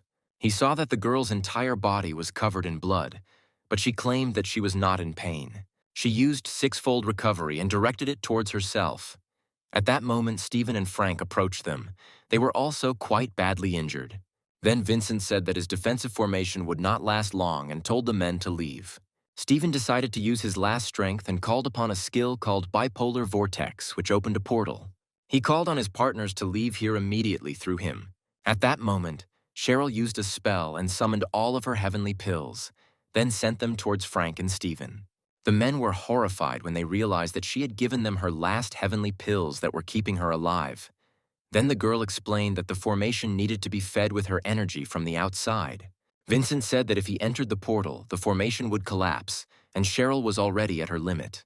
He said that they needed to notify the head of the department and everyone else as soon as possible about what had happened here. Frank screamed in horror when he realized that Vincent and Cheryl were going to stay here, but the portal had already begun to suck them in. Before they could disappear into the portal, Vincent said that they would become comrades again in the next life. Meanwhile, the 8th and 7th rank demons, the Reaper Mantis, the 2-headed wolf and the 3-tailed leopard ran out of the forest and were about to attack the protective dome. Vincent decided to confess to the girl that he liked her. He said that when he first entered into the sacred duty, he was completely inexperienced, and she cared for him and inspired him. At that moment, their dome was surrounded by a 6th-rank demon, a titanic centipede. Cheryl said she did all this because Vincent was genuine and sweet, and she liked to see him smile. Then the guy said that he also adored Cheryl's smile. He said that the protective structure was about to collapse and suggested that the girl commit paired suicide so that these creatures could not touch her. Cheryl agreed. She was ready to do anything to stay with her lover, and then Vincent began preparing the spell. He asked for a spell to take his blood and perform the execution. At that moment, a powerful explosion occurred in the place where the dome had just been, causing the titanic centipede to fly apart. The fox deftly jumped away from the site of the explosion, watching everything from the side. She was surprised that people were not afraid of death at all. Meanwhile, Frank and Steven left the battlefield and used the portal to move to a safe place. He immediately jumped to his feet and said that they needed to immediately report everything to command. However, at that moment, someone attacked him from the air. The stranger wanted to kick Steven in the head, but at the last moment, Frank summoned a golden dome and covered his partner. However, the attacker's force was too great, and the dome began to crack from one blow. The demon then rose into the air and directed a powerful stream of energy straight at Steven. The blow was so strong that the men were thrown against a tree, and their wounds began to bleed profusely. When they looked up, they saw a humanoid demon standing above them, who did not speak human language, he only hissed. It was a demon of national rank, a cockroach. At first, he looked at the people in bewilderment, and then he swung his leg, intending to hit Steven on the head. However, at that moment, Frank jumped up from his seat and rushed at the cockroach, again summoning the protective dome. He turned to the stile and told it to leave this place immediately. The man stood up and leaned on his cane, saying that the aura of this monster was much more powerful than the aura of the 9th-rank demon they had met before. In front of him, he couldn't even move, but that wasn't the main thing. He said that if it weren't for the breakthrough to the 9th rank, he probably wouldn't have even been able to attempt to cast a certain spell. Frank looked at his partner in horror, realizing what he wanted to do. He then swung his arm, intending to hit the cockroach, knowing that once Steven used this move, there would be no turning back. He used the Arhat's Fierce Fist skill and aimed it straight at the cockroach's face. Frank used all his strength and put it into this punch. However, it seemed that the demon didn't care at all about his attempts to cripple him. The demon quickly thrust his leg out and kicked Frank hard in the stomach, sending him flying to the side. Blood immediately gushed from the man's mouth, but Steven continued to use his spell regardless. Fast currents of wind swirled around him. He said that he would use the wind like a brush in his hand. At that moment, memories from the past flew before his eyes. One day they came to a cemetery. Frank was with him, as well as a little boy. The boy cried and said that he was scared every time Steven went on a mission. He was afraid that one day he would not come back, just like his mom and dad. He understood that Steven was a true warrior and protected ordinary people, and therefore he could not stop him. But he was still very afraid. He said that if a man ever decides to die, he should remember that there is a person who is waiting for him and dreams of seeing him alive. He wanted to know that Steven also remembers him, because if he is gone, then the boy will be gone too. Then Steven knelt down in front of the boy and put out his index finger, calling forth a small whirlwind. He said that he had studied the writing of the Book of Heaven. At that moment, the man made a promise to the boy in case he suddenly did not return. In the present, Steven continued to use his spell, saying that the earth would become like paper to him. The demon realized he had to act and rushed straight at the man. He intended to attack him while he was preparing the spell. However, Frank came to his aid again. With the last of his strength, he rushed at the demon and pushed him aside. He said that since Steven intended to finish what he started, then in the next life he would become his shield. However, his strength was at its limit, so the demon easily intercepted his blow and grabbed Frank by the head. The next moment, he clenched his hands tightly, killing the man. After that, he dismissively threw his bloody body aside.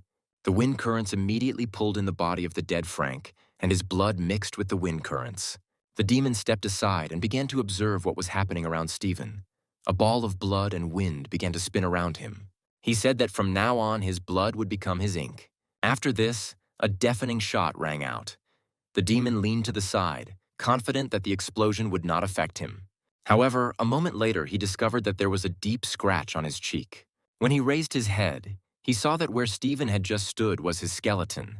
There was no skin or anything else on it, but he was still standing on his feet. The cockroach watched in amazement at what had become of the man, and at that moment a fox flew up to him. She asked if they should postpone the assault on the city. The cockroach answered her something in the demonic language, and the fox bowed obediently. Meanwhile, One Eye was looking at the Special Forces employment contracts that were intended for Levi and Jasper. He didn't understand how Tracy had come up with the idea to sign this, since without this agreement he wouldn't have had the strength. He decided that one way or another he was the strongest warrior in the unit and could not allow this. At that moment, Tracy burst into the office. She screamed that the members of the Sacred Duty were missing. This news horrified the one-eyed man. He soon arrived at the battle site where Stephen's skeleton remained. In despair, he fell to his knees before his corpse. Not long before, Tracy said that she had sent a search party there again, but the one-eyed man said that a group of 9th-rank warriors had been destroyed, and it was stupid to send a different squad to certain death. He said that only he was stronger than the 9th rank here, so he would go there, because only he had a chance to return from there. When he saw what happened on the battlefield, his face distorted in horror. Then he turned to the side and saw that there was another corpse lying next to him. When he saw the state Frank's body was in, his body shook with horror. After this, he covered his face with his hands and cried, unable to bear this horror. He lifted Frank's body from the ground and took it with him, and then addressed Stephen's skeleton, saying that he had done a good job and could now rest in peace. However, when he touched his shoulder, he noticed that energy flashed between his hand and the bones. He realized that it was a powerful residual internal energy. So he leaned down to the ground and placed his hand on the grass. A moment later, a huge seal appeared on the ground. A powerful energy began to envelop the one-eyed man's body. Then he realized what was actually happening before his eyes. He saw the message left by Stephen. He reported that the final destination was the demon camp. It was surrounded by an invisible barrier that prevented them from being detected. There was a huge flock of 5th-rank iron-billed woodpeckers that could pierce armor. There was also a 9th-rank demon with an innate ice-type body and a sensor-qualified demon. He reported that this demon was of national level. Soon after, the seal began to send out energy chains into the sky, which formed a dome between themselves. Soon, this dome spread throughout the city. The trainees noted that this was a very strong internal energy of the position. It was the formation of a warrior above the 9th rank. Levi and Jasper also noticed that some kind of writing was flying over their heads. And then the chain spread somewhere outside the city and reached a young blonde guy. This guy was that boy, Silas, Stephen's grandson. That day, the man promised him that if one day he did not return, he would use this power to say goodbye to him. When the boy looked up, he saw in front of him a letter his grandfather had left for him. As Silas began to read it, tears came to his eyes. Stephen said that unfortunately, his grandfather had to leave him and asked the boy to take care of himself in the future. Without a family, he would have a hard time. But his grandfather knew how strong he was and that he could handle it. He did not want to leave the boy alone, but with great power comes great responsibility, and everyone has things that they must do. Silas knew this like no one else. He learned about this before Stephen himself. At the age of 12, he had already entered the higher Taoist academy, and Stephen was very proud of him. No matter what path he chooses in the future, the man hoped that he would make the right choice. According to his heart, will rejoice and enjoy life, because a person's days are short, and they should not be wasted on regrets. His last will was that Silas lived an honest, happy, and prosperous life, and that his grandfather and parents love him and wish him only the best. Meanwhile, Raven and the wounded bear demons managed to escape from the battlefield to a safer place. The bear continued to cry, complaining that he had been deceived. It was very hard for the raven to drag this bear, so he decided that now he should abandon it, since without it, it would be easier to escape. However, while he was thinking about this, someone's hand appeared behind his back, and someone grabbed the bird and squeezed it in their hands. As it turned out, it was a gorilla demon named Gargamel. He began to shake the bird and talk about some of the chief's ideas, but the raven said that it did not understand what he was talking about. Then he remembered that one of the demons told the chief that they could try to coexist peacefully with people. But the raven did not like this idea at all, since people were their food. The raven said that there could be no talk of any peace with people. It would be the same as people making agreements with the pigs they raise for slaughter.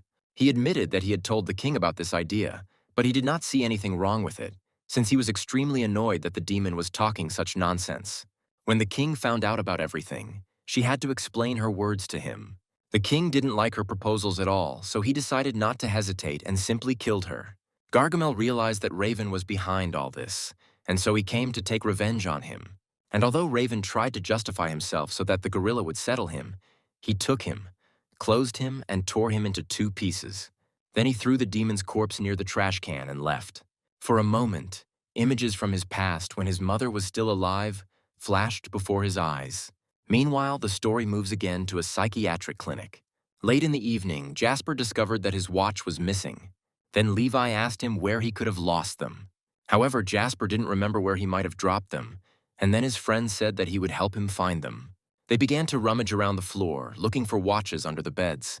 However, they soon discovered that they were not in the room.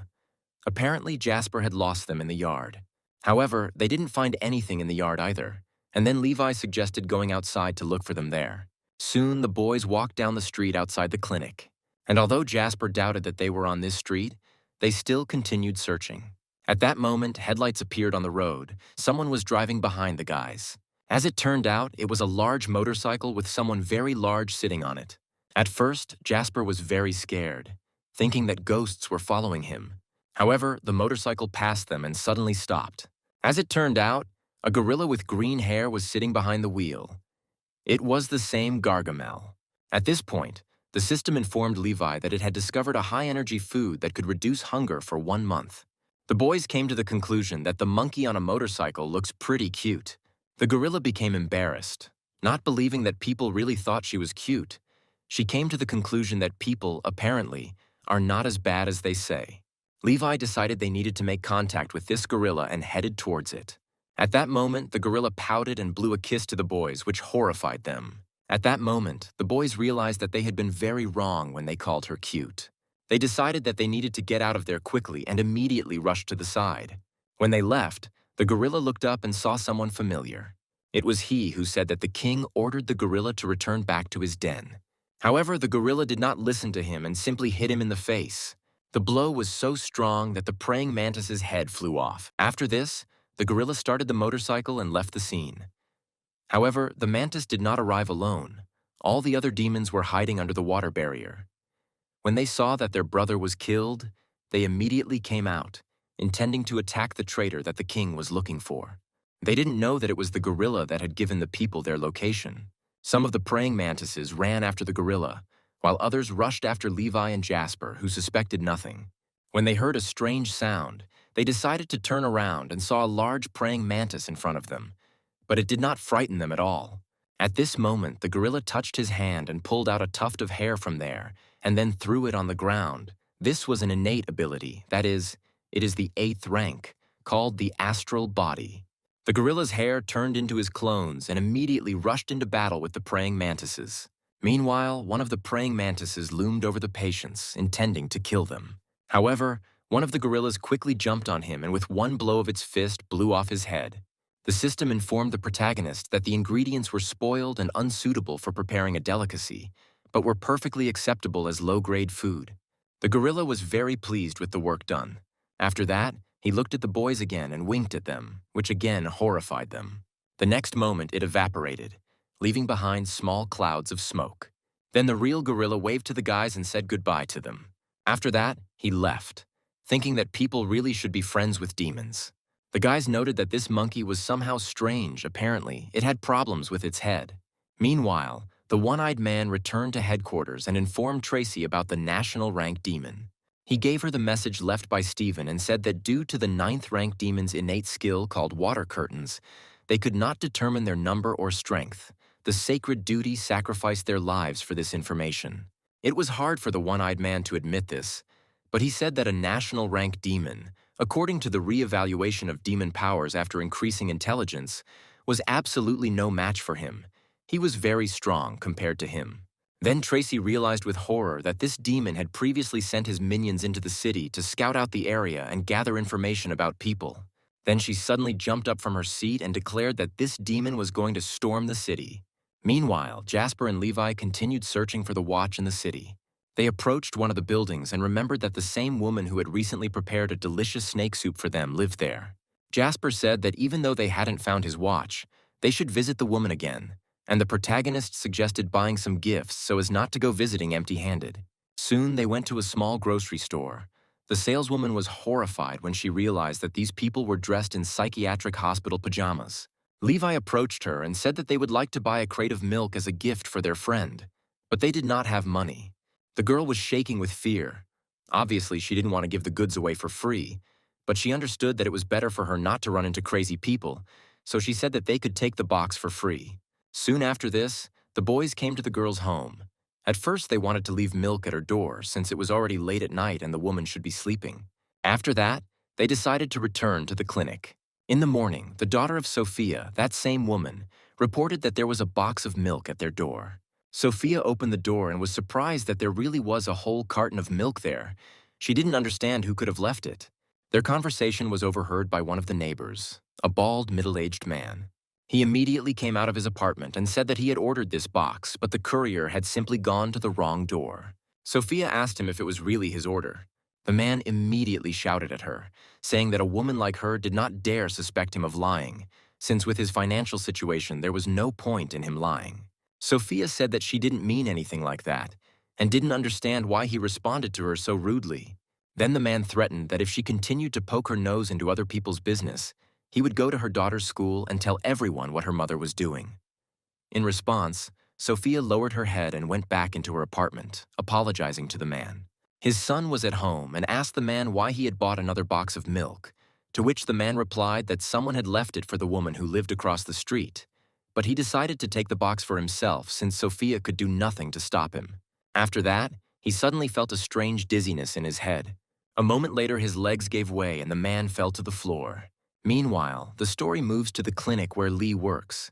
He called the director of the psychiatric clinic with dissatisfaction, since he had just issued a subscription and had already managed to send him several dozen people.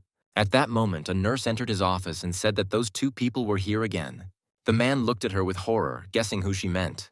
He fell to his knees and screamed in horror. Because all of them had to be swallowed by the 7th-ranked demon, they could not rise from the dead. His worst fears were confirmed, and Jasper and Levi popped into the office, saying that they were just looking for a doctor to visit him. He said the man was so friendly to them that they missed him. At that moment, he picked up the phone and Principal Sean told him that he had completely forgotten to tell him that Levi and Jasper had survived and were okay.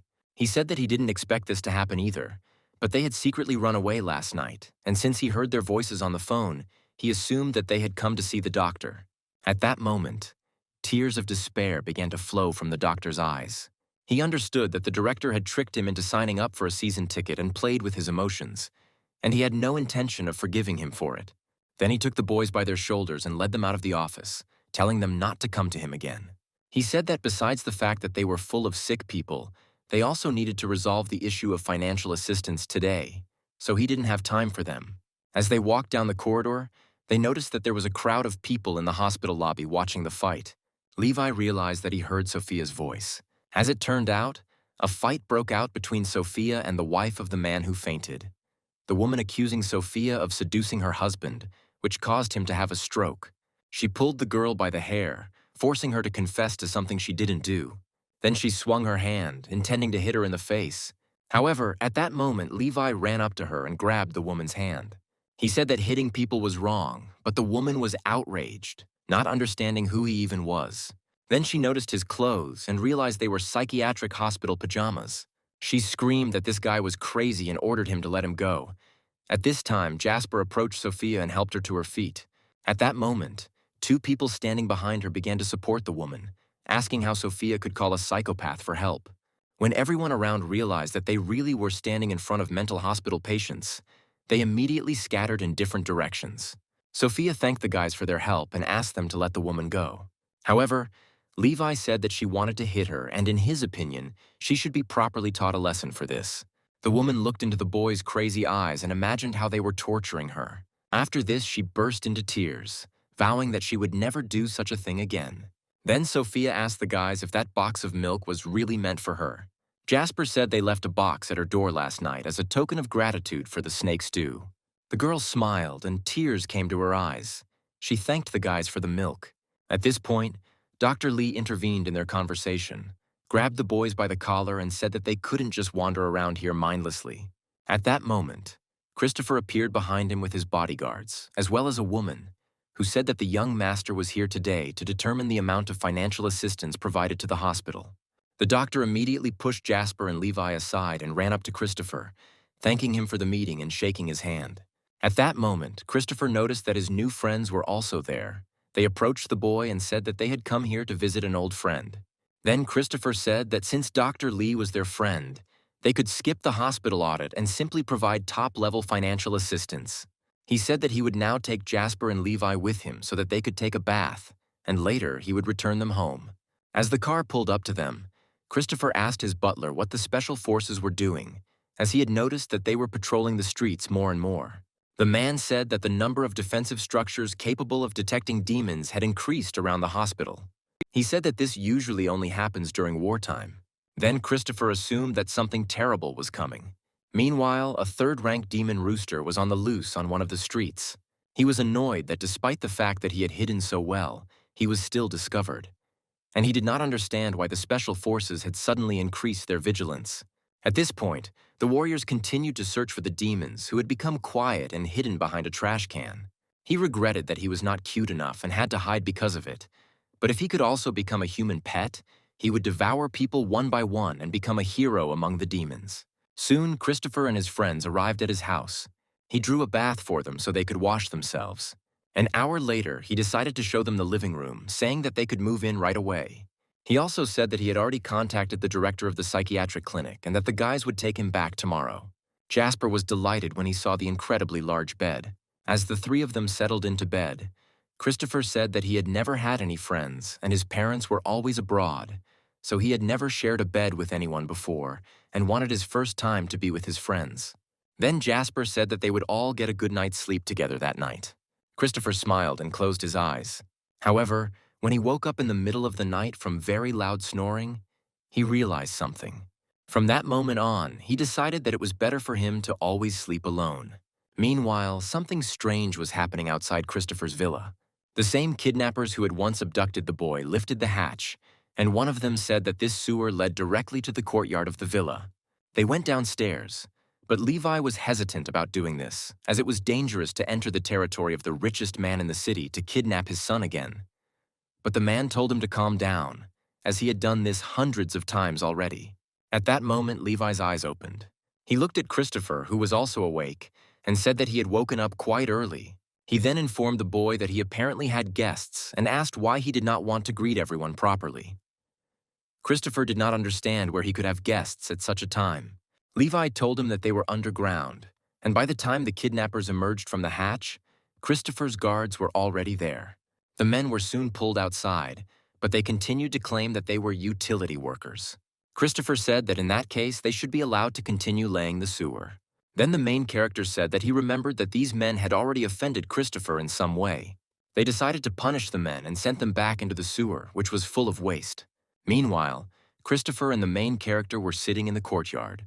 The butler suggested that the boy go back to the bedroom, but he said that he was happy there.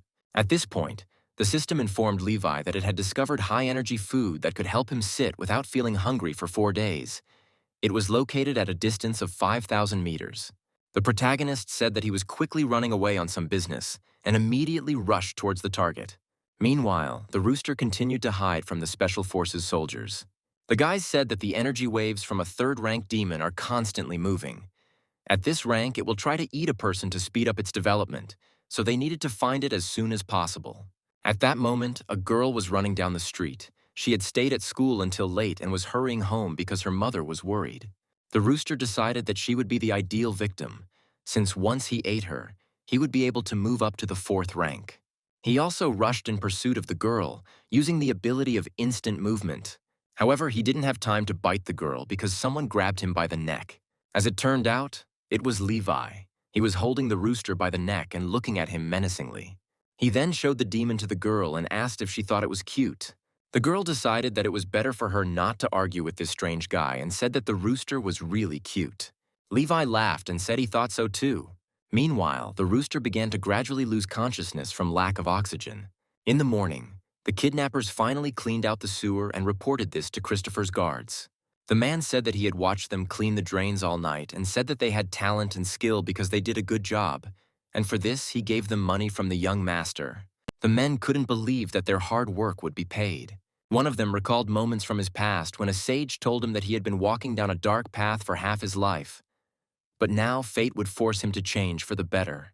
Then he realized that the prediction had come true, and from now on he would take a different path. Meanwhile, Jasper woke up. He had slept soundly all night. When he opened his eyes, he saw that his friend was holding a rooster in his hands, but Levi insistently called him a chicken. The demon was indignant, saying that he was a rooster, not a chicken, because if he were just a chicken, he would not have been able to hold out all night while this guy was holding him by the neck. Jasper was delighted, saying that the chicken was really cute.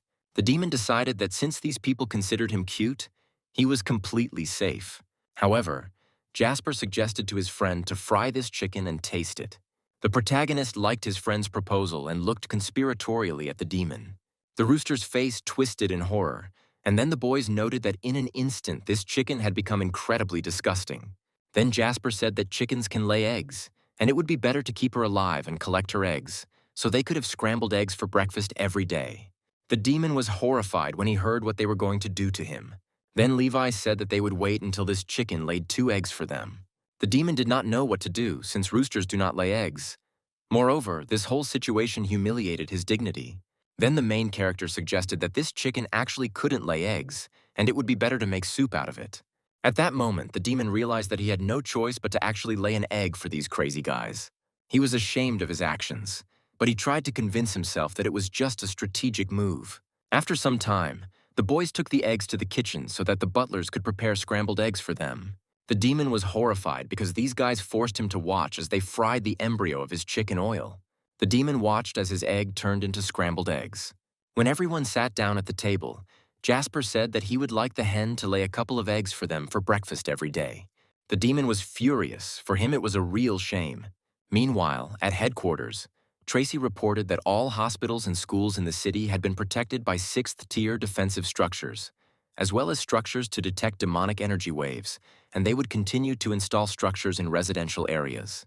Then the one-eyed man turned to his colleagues and asked how the construction of the 9th-ranked defensive structure around the city was progressing, and asked when it would be completed. The man said that everything was almost ready, but the great 9th-ranked defensive formation consumed too much energy, which meant that after installation it would need to be activated by pouring in a huge amount of internal energy. And after activating the formation, the energy of both of them would only last for 25 minutes. They reported that they required support from the general staff and other surrounding cities. Tracy said that in order to ensure a quick victory against the national-level demon, they needed the support of 2 more national-rank warriors. Otherwise, no matter whether he entered the city or fought outside, the city would be destroyed. One Eye, out of frustration, reported that the nearby cities refused to support them, and there was little reason for national-rank warriors to leave their own cities, especially given the lack of evidence of the existence of a national-rank demon. Tracy said she would go to General Headquarters with a personal report and request for support. At that moment, the one-eyed man stood up from his desk and said that he believed Stephen and that he had discovered a national-rank demon. Tracy asked him where he was going. The man said that he had some business to do. In the morning, Christopher brought his friends back to the psychiatric clinic. His butler said that Levi was holding not just a rooster but a 3rd-rank demon, but Christopher said that he seemed afraid of the guy. Then he said that in that case, he had nothing to worry about. He believed that Levi was capable of handling him. When the boys approached the clinic, the director asked them if they had really bought milk at a 24-hour store. Jasper said it was them, but they didn't have the money to pay, and they wanted to give the milk to their friend. The director laughed nervously. He said that before she went abroad, Levi's mother left them a good sum of money at the hospital. But with Jasper, it was different. He said that he didn't even know how long he had been lying in this hospital, and during all this time, no one had given money for him, at least in the last few decades, while he worked here as a director. Upon hearing this, Levi said that half of his money should be given to Jasper. The director asked Levi threateningly how many times he had already been in the operating room, hinting that he did not have much money to share. He told the boys not to dare buy anything anymore. They have no money now and they can't afford it. The rooster noted that the two were quite strong, but in front of this man they acted like kittens. He assumed that this man was a warrior of national rank. Then Sean turned his attention to the chicken. Levi said that he caught it and now it lays eggs for them, so they want to keep it. The director doubted that it was a chicken, since it looked like a rooster. Meanwhile, the one-eyed man was already in room 666. Suddenly, he felt the energy waves of a third-rank demon. When I looked out into the corridor, I saw Levi and Jasper there. They were carrying a chicken in their hands. Then the one-eyed man realized that this was the very same third-rank demon. He immediately pointed his palm, enveloped in energy, at him, intending to kill the demon. However, Levi grabbed his arm, preventing him from harming their pet. He said that it was a good hen that laid eggs for them. The one-eyed man was extremely surprised that Leo stopped his hand without making any special effort. The man used only 40% of his strength, but the boy easily stopped his blow. He then used the spell called Thousand Demon Seal again to seal the demon. However, Levi easily dodged this blow. The system informed Levi that this skill was strong and recommended that he use instant movement to dodge. Otherwise, his power would be blocked for 25 minutes. The main character said that he didn't want to fight the one-eyed man, but he couldn't let him hurt his chicken. After 3 hours, there was still not a single scratch on Levi, and the one-eyed man was already very tired. He understood that apparently this was far from all his strength. The rooster watched the warrior's terrifying aura with horror. He didn't understand why there were super strong warriors constantly circling around these two. Then the one-eyed man said that he would not kill the chicken and would not fight with the guy, but he wanted to discuss something with him. Jasper said that the man was a good person and could be trusted. Then the protagonist handed him the demon and went with the one-eyed man to have a heart-to-heart talk. The man led the boys somewhere away from the ward so that no one would hear them. When Jasper was left alone with the demon, he offered to give the rooster acupuncture. Soon the one-eyed man and the main character went out into the garden. The man reminded him of the day when the leaders of the test for beginners in sacred duty were here. He said that they all fell in battle. The man then said that the boy was strong, and although he couldn't determine his fighting power right now, he was able to dodge his strongest blows without the slightest effort, so he realized that Levi was definitely strong. The man said that the city is now in serious danger since demons can begin to storm the city at any moment. He asked the protagonist if he could trust him with the fate of the city if he suddenly died in battle. Soon after, he went to the director of the clinic and presented him with 2 special forces employment contracts. Sean was very pleased that the man even managed to persuade Tracy to take these 2 on. However, the one-eyed man said that Tracy would definitely not allow the mentally ill to be accepted, so Levi and Jasper are their guest masters at first, and although they cannot join the staff, all privileges and guarantees are simply dropped for them. One Eye said that he would be honest with anyone who worked for the good of the city, and even though these guys didn't quite understand what they were doing, as long as they continued to fight demons and protect the city, he would be grateful to them with all his heart. After this, the director signed all the papers, saying that from that moment on, the one-eyed man was their legal representative. And even though they are mentally ill, having spent their entire lives in a mental hospital without any real-life experience outside its walls, it still doesn't mean anything. Sean smiled and said he was sure they were good guys. He said that if the one-eyed man thought they could be useful, then he should take good care to ensure that they were actually useful. He asked that they be allowed to live a meaningful life and not be seen as just crazy people living in this world. After this, they all went outside so that the director could say goodbye to his charges. Jasper said that they would definitely visit their director, but in reality, Sean didn't mind at all if they never came here again. After that, they said goodbye to the director and their friends at the hospital and set off on their journey with the one-eyed man. But suddenly the man heard them mention something about salary. The director then announced that their monthly payment would be deposited into the psychiatric hospital account. The demon, meanwhile, was terrified. He understood that if these men had not managed to return, he would already be dead. However, Levi and Jasper soon returned, interrupting the acupuncture process. At that moment, the demon felt the cold breath of death on the back of his head. Soon, the one-eyed man reported that they had arrived at the place. It was the headquarters of the city division. The guys were delighted. They had never seen such huge rooms with such huge devices. The demon sensed the warrior aura from everyone present here and understood that he was already in the jaws of death. Suddenly, the warriors approached the rooster and pointed at it with their fingers, saying that it was a demon. However, the one-eyed man said that they should disperse since everything was fine. It was a special demon that had already been subdued, so they didn't need to worry. After this, the warriors dispersed, but the rooster was still terrified. The man then called the boys to follow him, and they headed to one of the wings of the building. Soon, they came to the reception desk. The man asked the girl to register the new employees. He said that they needed to be marked as warriors with innate bodies. The girl was confused by the fact that the guys were wearing pajamas from a mental hospital, but the one-eyed man said that they were just cosplayers. The girl believed him, saying that the new employees looked quite young.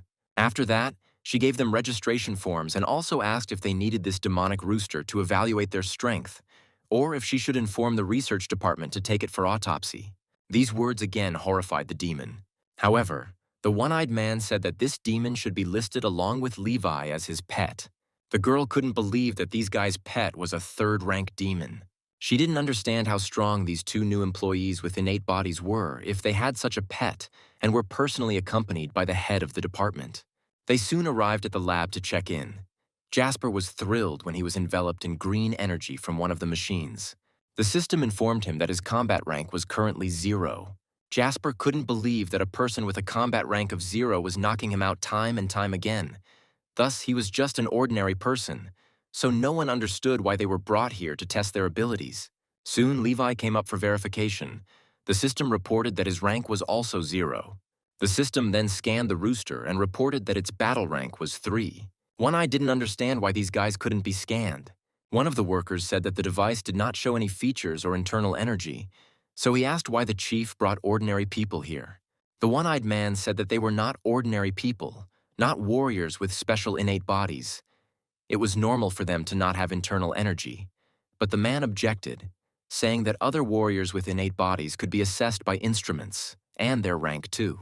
However, the one-eyed man tried to convince him that even ordinary people detect parameters of this device, so these guys are definitely unusual people. He said that the report should state that their rank was not established. After this, he called the guys with him, saying that it was time to change them into the proper uniform. The worker didn't understand whether the boss really wanted to push these two ordinary people into the special forces, since they weren't even his relatives. Soon, a new collar was also found for the demon rooster, but he did not appreciate it, intending to take revenge for such a disgrace. However, Jasper was delighted when they were issued new Special Forces uniforms. Meanwhile, the rooster was still hatching a plan for revenge, realizing that he was in the very lair of his enemies. Soon, a one-eyed man entered the boys' room. He said that this was their home, and after work they could rest here. He also said that the Special Forces soldiers with natural bodies are allocated one apartment for 2, and there is a facial recognition system there. Each has his own bedroom, and now this is their home. However, now they had to get down to their duties. He said that there would be nothing special about it. They would just patrol the streets and help those who needed help. At this point, Jasper interrupted him, saying that he had already perfected his half-step of universe rotation technique and asked if he could try to heal his eye again. One-Eye was a little surprised. Even though these guys were crazy, he couldn't think that they were really worried about him. Then he said they could try again. Jasper said with a smile that there was one condition. First, he had to blind the man's healthy eye. The one-eyed man did not agree to such a condition at all. When evening came, the man went to his office, nervous and realizing that he had almost fallen for their persuasion again. And even though others didn't know the truth, he had to understand that these guys were actually crazy. After that, he snapped his fingers and called out to someone named Isaac, and soon a ghostly man appeared from the wall looking more like a hologram. It was a Special Forces warrior with an innate body, Isaac. He was a 7th rank. He asked if the leader had a new task for him.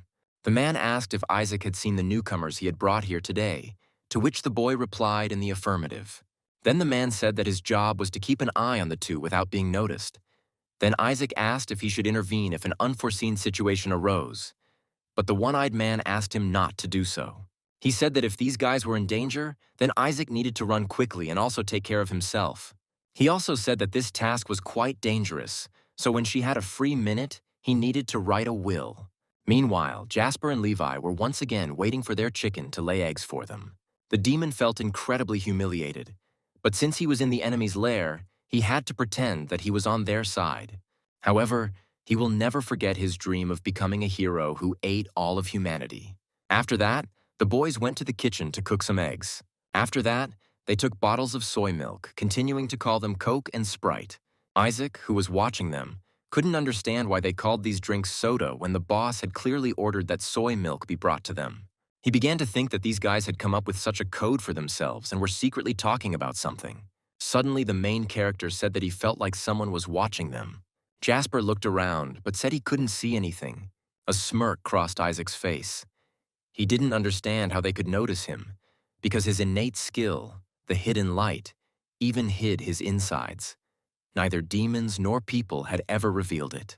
Then Levi said that they should catch the man and knock him down for sneaking around and peeping at them. But Jasper said that they should eat and get to work. Isaac didn't understand why these guys made his friends sweat. When the boys came out into the common hall, the other warriors began to look at them with interest. Some of them suspected that these guys were brought here through connections. At that moment, Lewis ran up to the unsuspecting boys, pulling something out of his jacket pocket. He then used his skill and aimed his fist straight towards Levi. At that moment, the main character turned around and looked emotionlessly at the guy attacking him. Lewis was sure that these were the masters who defeated the 7th-ranked demons in the hospital. The main character looked at the guy questioningly, not understanding what he meant. Lewis burst into tears of happiness, saying that he knew that the chief would not bring in his relatives through connections, and that these guys were truly strong warriors. Soon the boys went outside to patrol the city. All the passers-by watched in surprise as Levi led the rooster on a leash. Suddenly, they noticed an old woman in front of them who was actively looking for something. They approached her and asked if she needed help. Then the old woman awkwardly looked at her watch and said that she had been there for 4 hours already and she needed to get home. Levi and Jasper looked at the old woman with determination and said that they would walk her home. Soon, they took the old woman by the arms and led her down the street. The woman said that they were almost there. However, they had been walking for an hour already and still had not reached the old woman's house, despite the fact that she assured them that they were almost there. Suddenly, she exhaled and said that she was very tired. Then the boys said that they could carry her in their arms. Levi picked up the woman and carried her in his arms, while Jasper led the rooster on a leash. The demon was very tired of walking and did not understand when this old woman would finally find her home. Soon night fell, and the boys had already left the city limits, but the old woman's house was still not nearby. The woman continued to assure them that they were almost there. Soon they came to a house that looked more like a barn. The old woman thanked them for their help, saying that she was very lucky to meet these guys. Then she took 2 wreaths from her basket and put them on the boys' heads. Levi and Jasper looked at each other, saying that these wreaths were very beautiful. Then they thanked the old woman for the gift and went back to the city, dragging the rooster behind them, who was no longer able to walk on his own. Isaac watched all this, although he didn't know how strong these guys were, but they were quite young and promising. While the boys were walking through the city, the rooster suddenly felt the demon's energy waves, and they were quite strong. Then he realized that this was his chance to get rid of these two. He was only a 3rd rank, but this demon energy was at least a 5th rank. If he brought the guys to him, he would definitely eat them. After this, the demon jumped to his feet and ran somewhere to the side, causing the guys to fall. Not far away, near one of the shops, a battle was taking place. The demon's blow was so strong that one of the warriors was sent flying. It was a group of 5th-rank warriors. They were fighting against a 5th-rank demon with a birth ability. It was too strong for them and they couldn't defeat it. There was one of these warriors, but he was seriously wounded. So one of the girls asked to inform the control and monitoring center that they needed the help of warriors of the 6th rank. At that moment, the demon struck them again, causing the warriors to fly to the side. His blows had an electrical aura, so the boys were also strongly electrocuted. The warriors flew off to one of the buildings, near which sat a little girl who, by some ridiculous accident, found herself on this street at night. She was crying and calling for her mother to help. At that moment, Lewis turned to her and told her to run away. Suddenly, one of the warriors saw that the monster's tentacles were heading straight towards the girl. Then the warrior ran up to her with lightning speed and grabbed her, saving her from a strong blow. After that, the guy screamed, using all his energy to save this girl and attack the monster. However, he too was soon critically wounded and unable to fight. Of the entire squad, only one warrior remained, and he began to shake with fear. In front of him stood a 5th-rank demon, a royal electric eel with an innate ability called electric arc. The warrior simply looked at the demon and did not understand what to do with this monster. At that moment, a rooster ran out from around the corner. He was delighted when he realized that it was not just a fifth-rank demon, but a royal electric eel with an innate feature. The demon heard that even some 6th and 7th-rank demons did not dare to disturb him, so he decided that this eel would definitely save him. He grinned evilly, realizing that this was the end for these two. Soon Levi and Jasper caught up with their pet. Surprised by how big the fish was outside, the system told the protagonist that it was an eel. He looked in surprise at the rooster they were leading on a leash and sensed demonic waves in it. When the eel felt that he was wearing a collar filled with human energy, he assumed that this rooster served people. However, the rooster crowed, saying that he had suffered humiliation to penetrate the enemy's lair and wanted to become a great demonic hero who ate humanity. The eel looked arrogantly at his third-ranked kinsman and said that such a worthless creature would never become a hero. The fifth-rank warrior who remained conscious saw the warriors with innate bodies next to him and immediately turned to warn them of the danger. He said that this demon was too strong, and if they were below rank 7, they shouldn't even think about approaching him. However, Jasper was already thinking about what to cook with this eel once they killed it. Then the main character asked his friend to wait for him here while he caught this eel. However, the warrior still tried to stop him, saying that this demon hits hard and hits very hard. However, the main character did not listen to him and reached out to the eel, touching it with his palm. After this, he was struck by a powerful electric shock, and the fifth-rank warrior who was holding his hand at the time was also struck. In his heart, he hated Levi for what he had done. After this, his body could not withstand it, and he was thrown to the side. He also lost consciousness, like his partners. Levi and the demon looked at the guy in bewilderment. Cole didn't understand what was happening. This man seemed quite weak, but he was able to withstand his current. Then the protagonist turned to his friend, saying that this demon was fighting well, and this feeling reminded him of the day when they were cultivating. However, he said the sensation was quite weak. When the demon heard this, he also became furious. He didn't believe that this guy was calling his strength weak, so he decided to shock him with 10,000 volts of electricity. However, this was not enough, and soon the demon was defeated. The protagonist twisted it into a knot and carried it on his shoulder towards the headquarters. Cole didn't understand where he was being dragged, and then he decided to turn to the rooster. He asked his fellow eel to save him, and despite the fact that the eel had offended him shortly before, the rooster said that he would try to do it. Isaac watched everything that was happening. He was dumbfounded with shock and just stood there. He knew that resistance to electricity was a great talent, and this guy was able to single-handedly deal with the king electric eel. Isaac still couldn't comprehend how strong these newcomers were. Soon the boys dragged some coal into the kitchen of their apartment, intending to cook it. Then the demon turned to the rooster again, begging him to save him.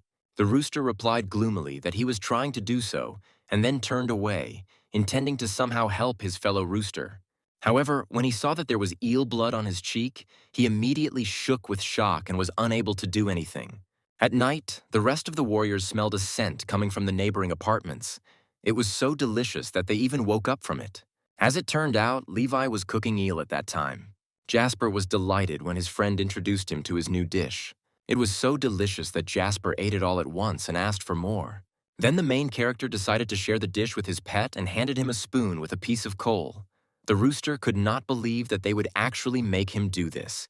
Not only did they cut up his relative and roast him before his eyes, but now they also want to force him to engage in cannibalism.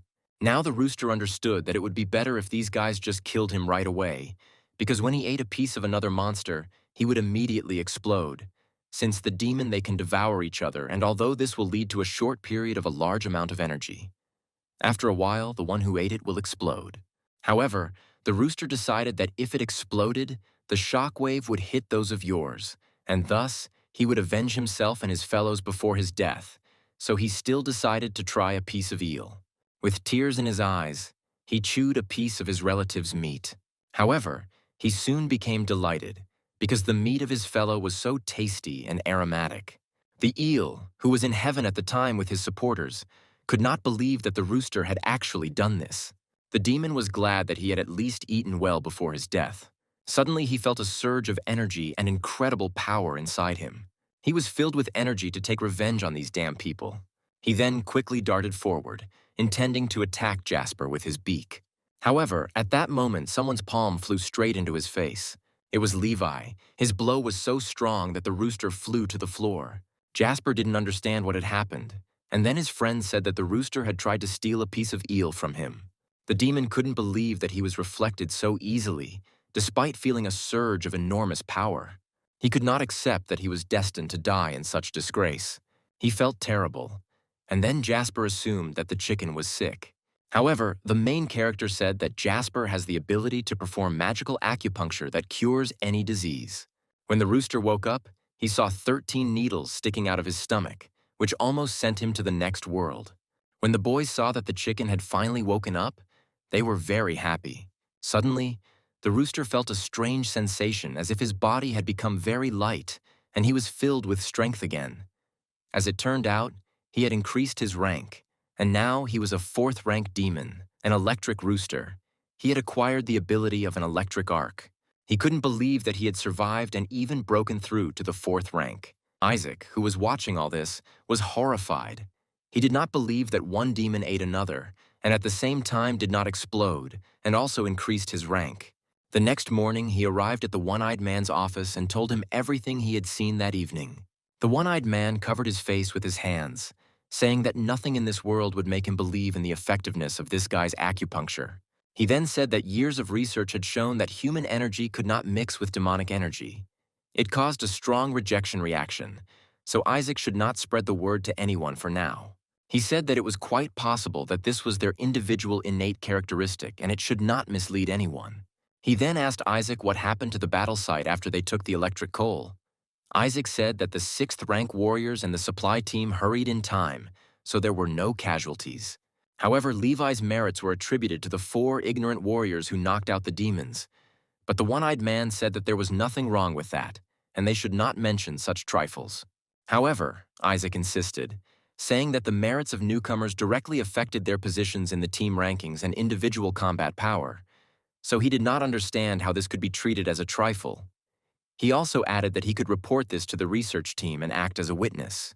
However, the one-eyed man tried to stop him, saying that those 4 guys had done a good job too, so they should close their eyes this time, and next time they would shrink.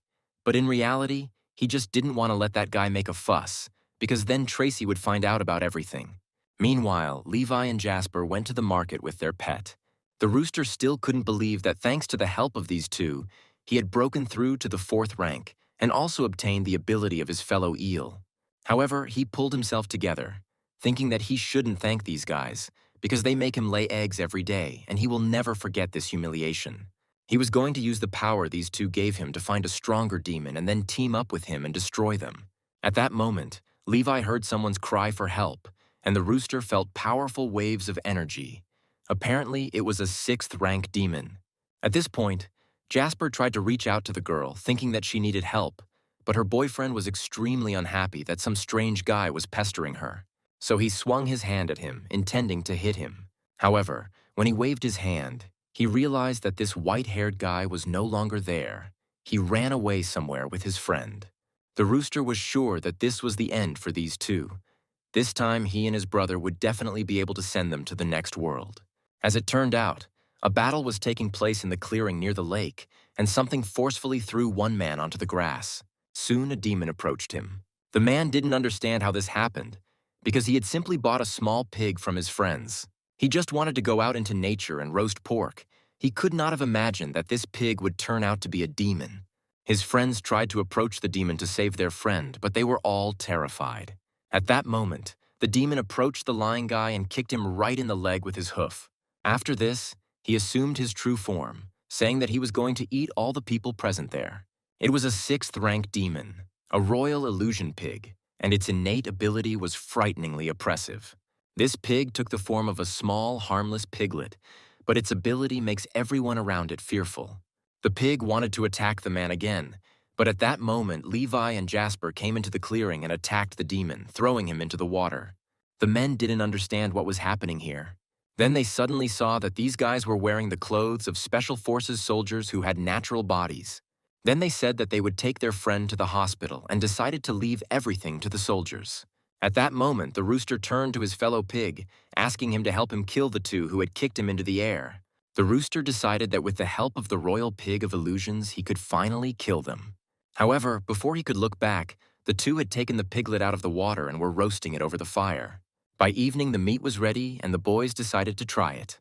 The protagonist said that a voice in his head told him that he had broken through to the final stage of the energy cultivation technique. Then Jasper decided that in this case, they could try his needles on him, and since he had become stronger, they could try his new technique of completely rotating the universe. The protagonist agreed, which made his friend very happy. Jasper soon began the procedure, but he quickly realized that his technique needed some improvement. At this moment, the rooster was thinking that he had nothing to fear now, because he had already broken through to the 4th rank, and now he was the strongest 4th-rank demonic electric rooster. Then he turned his attention to Levi, who was lying unconscious. His breathing was very weak, and the rooster thought that he was dying. He wondered if he should start with it while he still had the chance. However, then he saw that Jasper was now completely alone. Then the rooster ran towards him, intending to attack him again with his beak. However, at that moment, Jasper picked up the pig's snout and held it straight into the rooster's beak. The rooster was shocked. He did not expect such an attack from his side. He decided to spit out the demonic meat as quickly as possible, as he was sure that it would tear him apart. However, it was so tasty and sweet that he couldn't do it. However, common sense told him that he needed to stop. However, he soon felt that he did not have time to do this, since the energy had already begun to spread throughout his body. He was sure that he would definitely die this time, since it was the meat of a 6th-rank demon. He decided that he had to use the energy one last time and kill this guy. However, the sensation of the meat was very pleasant, and therefore the rooster could not concentrate. He ran up to Jasper and began wiping his knees, begging him for another piece of meat. However, Jasper decided that the rooster just wanted to test his quills, so he inserted several into his tail. The demons watching everything from the other world decided that this chicken had neither shame nor conscience. Jasper looked at the remaining pork meat, but he knew that when Levi wasn't there, he had no appetite at all. However, he soon decided that he should eat the meat after all, and after a while, all that was left of the piglet was a skeleton. Jasper was sure that leaving food was wrong. The director always told them so. Then he lay down on the grass with his friend and began to look at the sky. He turned to his friend, who was lying unconscious, and said that the sky was very beautiful today. Isaac watched everything that was happening, keeping in mind the one-eyed man's words that he should not interfere, no matter what happened.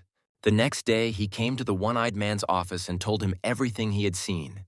He didn't understand why even a 6th-rank illusion royal piglet couldn't withstand a single blow from Levi, so he asked the man what rank these people were.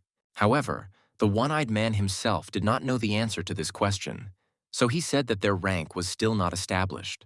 Isaac didn't understand how they were able to kill a 6th-rank demon with such ease if their rank hadn't been determined yet.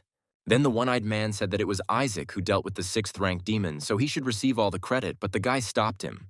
He said it was unfair because this time they both eliminated the demons without anyone helping them. So the credit goes entirely to Levi and Jasper. Isaac said the boss was oppressing young talents. He then turned around and said he would pass the message on to the military advisor. Then the one-eyed man asked him not to go to Tracy, since he had already realized his mistakes and would definitely attribute this victory to those two. Isaac stopped immediately, saying that their leader was the best in the world. He then said that they don't count the victory over the king Electric Eel, but killing the royal illusion piglet awards 6 points to get into the warrior rankings.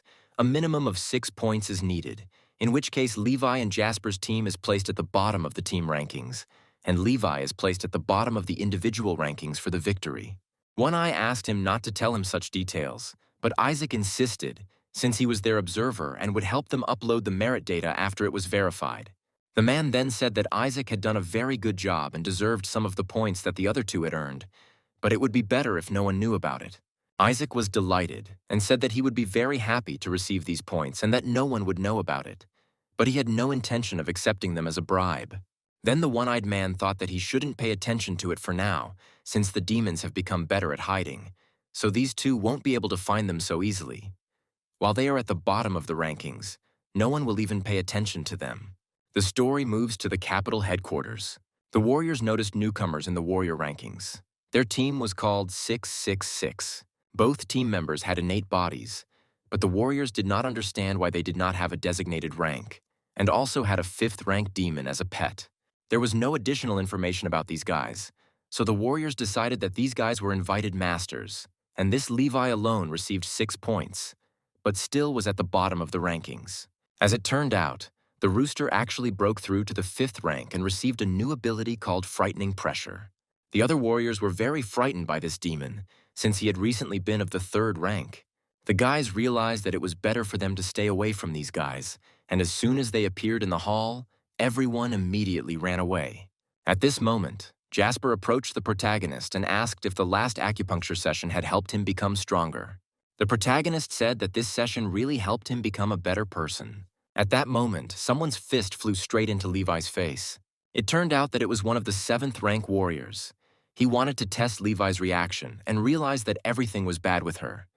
But there was nothing to worry about, since he was already convinced that they were masters, and therefore wanted Levi to hit him back so that he could evaluate his strength. The protagonist asked his friend if he should hit the guy, but Jasper said that he had already apologized for his actions. Then Levi decided that in this case he shouldn't hit anyone back.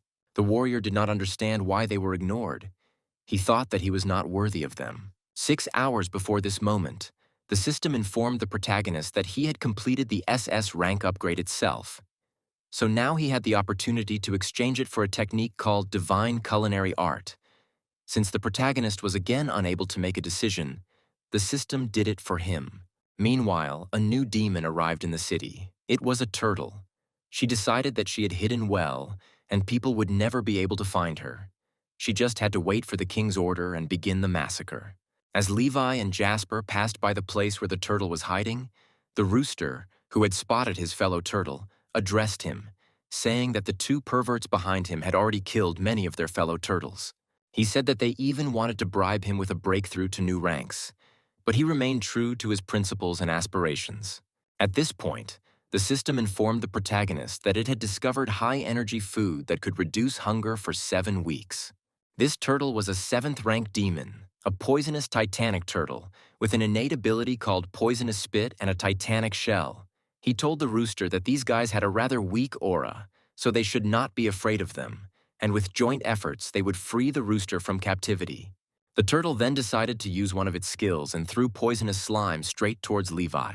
The protagonist saw the spit flying at him, but there was still no emotion on his face. In an instant, he found himself right next to the turtle and grabbed it by the neck, thinking that this was that very high-energy food. When the system informed him of the methods for preparing the turtle, they immediately took the demon in their hands and rushed towards the kitchen.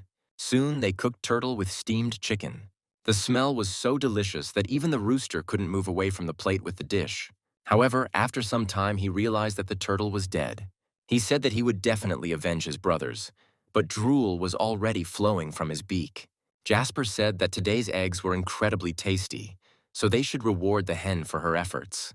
He took a piece of turtle meat and held it out towards his pet. The rooster could not resist his desire to try a piece of his fellow and ate the dish. After that, he began to roll on the ground, thinking that this time he would definitely die. He then began jumping on Jasper's legs, begging him to prick him with the needle. The protagonist said that he thought the chicken was getting a little agitated, and then he remembered the director's words about pets needing to be sterilized. The rooster clearly did not want to be sterilized, but his brothers agreed with Levi's decision, and thus intra-family feud broke out. Jasper then said he could try acupuncture to sterilize the chicken. At that moment, the slain tiger's old psychological trauma flared up and he burst into tears of grief. Jasper soon performed an acupuncture session to sterilize him, and at that moment the rooster felt like he was losing something important. However, Jasper said that it only helped get rid of the bloat but did not neuter the rooster. The slain demons watching everything did not understand why this rooster was so lucky. After some time, the rooster again thought about how to kill these 2, because for the sake of his own freedom and revenge, he urgently needed to find allies. By that time, he had already broken through to the 6th rank and acquired 2 more new abilities. Then he turned to the underwater demons, saying that with joint efforts they could defeat them. As it turned out, he, Levi, and Jasper were in the central aquarium, as the system informed the protagonist about the discovery of high-energy food. Soon, a whole school of fish from the aquarium arrived in the next world. They were crying and calling for their mother. There were so many of them that the other demons couldn't even count their number. They didn't understand why those people were so heartless. Soon, the director of the oceanarium was informed that the glass of the deep-sea fish aquarium had been broken. The man couldn't understand how this could happen, because the glass was made of 20 millimeters plexiglass, which couldn't be damaged even by laser cutting. However, The worker reported that there were wars with native bodies from the special forces. When the man heard this, he was immediately speechless. After some time, Levi and Jasper prepared an incredibly huge plate of fish. While they were enjoying the dish, the rooster looked at everything that was happening in horror, not understanding how this happened.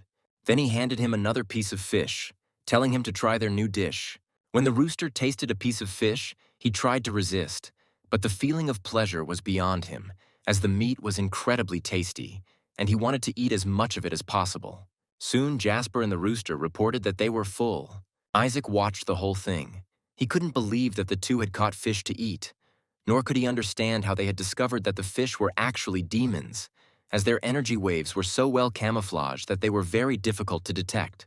At that moment, the rooster felt that someone was watching them. At that moment, the only remaining inhabitant of the aquarium jumped out of it. A third-ranked demon, a small starfish.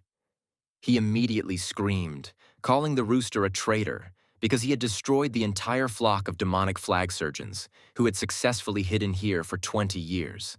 He said that he would definitely report this to the king, but at that moment the system again informed the protagonist about the discovery of food.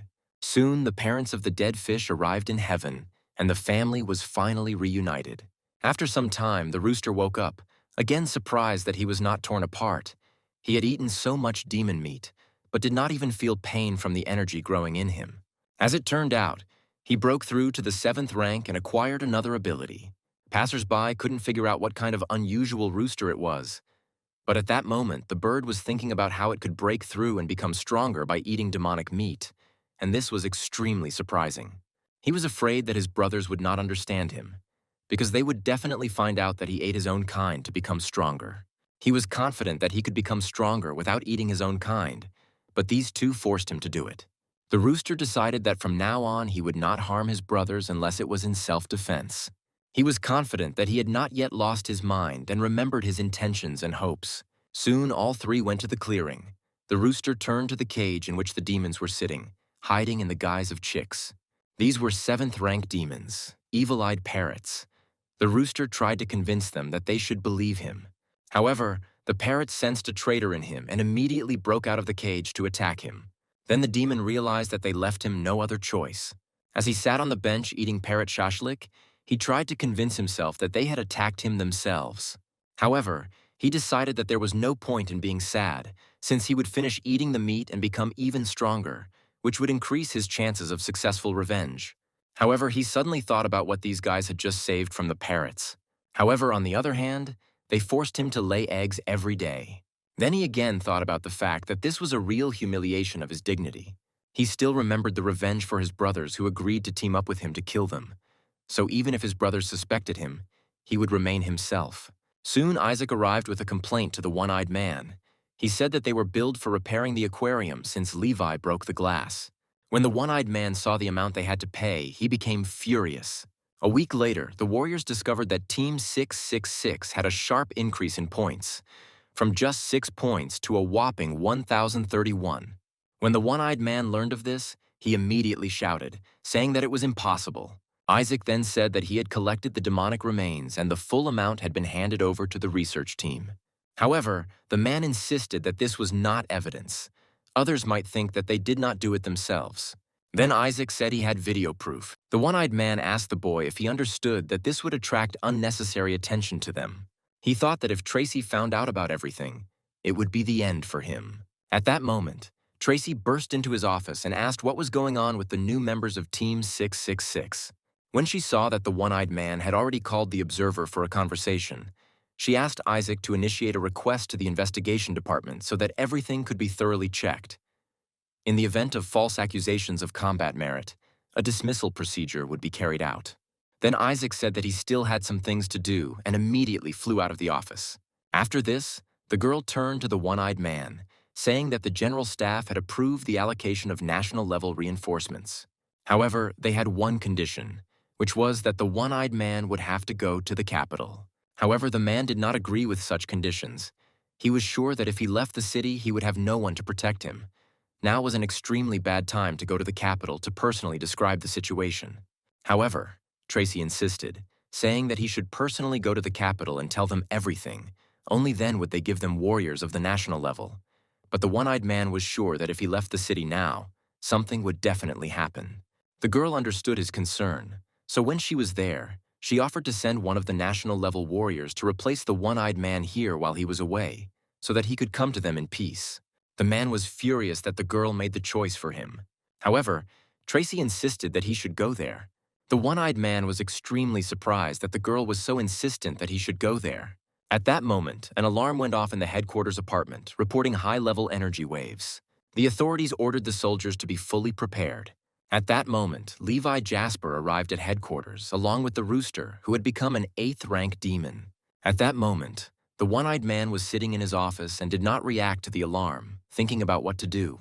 Isaac tried to bring him to his senses, saying that they urgently needed to do something about the alarm.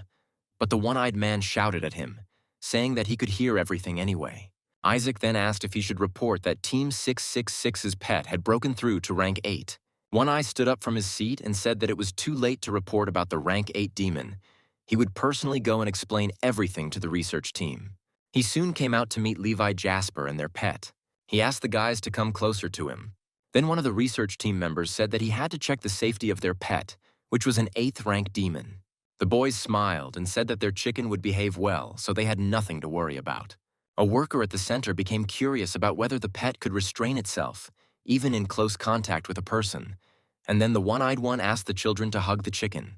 The boys picked up the demon and began petting it, and then the worker announced that close contact safety had been confirmed. Then he wondered if their pet could follow orders.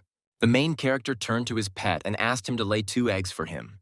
Everyone present looked at the guy in horror, not believing that he asked the rooster to do such a thing. However, to everyone's surprise, the rooster actually laid 2 eggs. The research center employee was surprised that this demon followed orders 100% and could even change the internal structure of its body and become a female to lay eggs. The rooster decided that for the sake of revenge, freedom, and survival in the hands of these monsters, he had to hold on.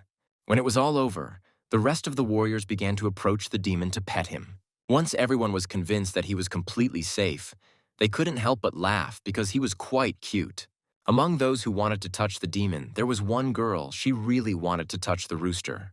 Levi and Jasper looked at each other, wondering if they should let the girl play with their cock. In fact, the girl wanted to start a broadcast and show all the viewers the demonic pet of the newcomers from Squad 666. She said he looked like a regular rooster, but was very docile and loved to be petted. However, this was too much for the rooster, so he turned his head towards the girl, intending to bite her. At that moment, someone came up and grabbed the rooster by the neck, saying that it was not a toy. It was the one-eyed man who said that the 8th-rank demon shouldn't be shown on live television. The boys apologized for their mistake, and then the one-eyed man handed the rooster back to its owners, telling them to take better care of it in the future. Then Jasper said that he really wanted to do something. Levi understood everything and addressed the one-eyed man on behalf of his friend, saying that he really wanted to help him and hoped that the man would trust him again. One-eyed turned around and said that it was very touching when people were worried about him. However, he told those 2 psychos to stay away from him and keep his eyes away. After that, he cursed angrily and ran away. Levi and Jasper walked up to him and gently grabbed his cloak, telling him that this time they would definitely succeed. The one-eyed man asked why they thought he would meekly let them take away his eye. However, the boys continued to insist that he let them heal him one more time. But at that moment, a red-haired man in a purple suit entered the room and asked the one-eyed man if he wasn't supposed to personally meet the national-level warriors who had been sent to help us. As it turned out, it was one of the 5 permanent warriors of national rank at the General Staff, Joseph. One-Eye said that he had some difficulties and had to stay late, and he wondered to himself why they had sent him. Joseph then approached them and turned his attention to the rookie team called 666, as well as their demon pet. Then the one-eyed man asked him why he agreed to look after them. Joseph said that these guys have a demon pet. Moreover, their points have increased sharply by 1,000 in a week. Then the one-eyed man realized that these guys had been watched all this time. Joseph said that wasn't all they could find. The one-eyed man did not understand what the man wanted to say by this. Then Joseph said that since he was helping these guys and holding back the demon, then maybe he was helping them score points. One-Eye understood where he was going with this. He didn't want them to look at Levi and Jasper after all. They might find out that they were from the psychiatric ward, but he was curious why the man was being so curious. Joseph said the man had kept the secret very carefully, but his family found out anyway. Then he asked him if these 2 were really his nephews. The one-eyed man looked at his red-haired partner in bewilderment. Joseph continued to talk about how he had discovered that the one-eyed man was their guardian. One of the guys had black hair, and the other had blonde hair, and they looked very similar to the one-eyed man. At first glance, it was clear that they were related. At some point, the one-eyed man thought that his connections were stronger than Director Sean's love for money. Joseph then introduced himself to the boys, saying that he was very glad to meet them and that he was also a colleague of their father. Then he extended his hand to the boys so that they could shake it. After this, the boys also extended their hands to him. They did it at the same time, and Joseph did not understand whose hand he should shake first. Then he crossed his arms and shook hands with both boys at the same time. At that moment, the one-eyed man came up behind him and put his hand on his shoulder, saying that these two employees were rising stars, especially Jasper. He was studying acupuncture, and if Joseph had any pain, he should contact him immediately.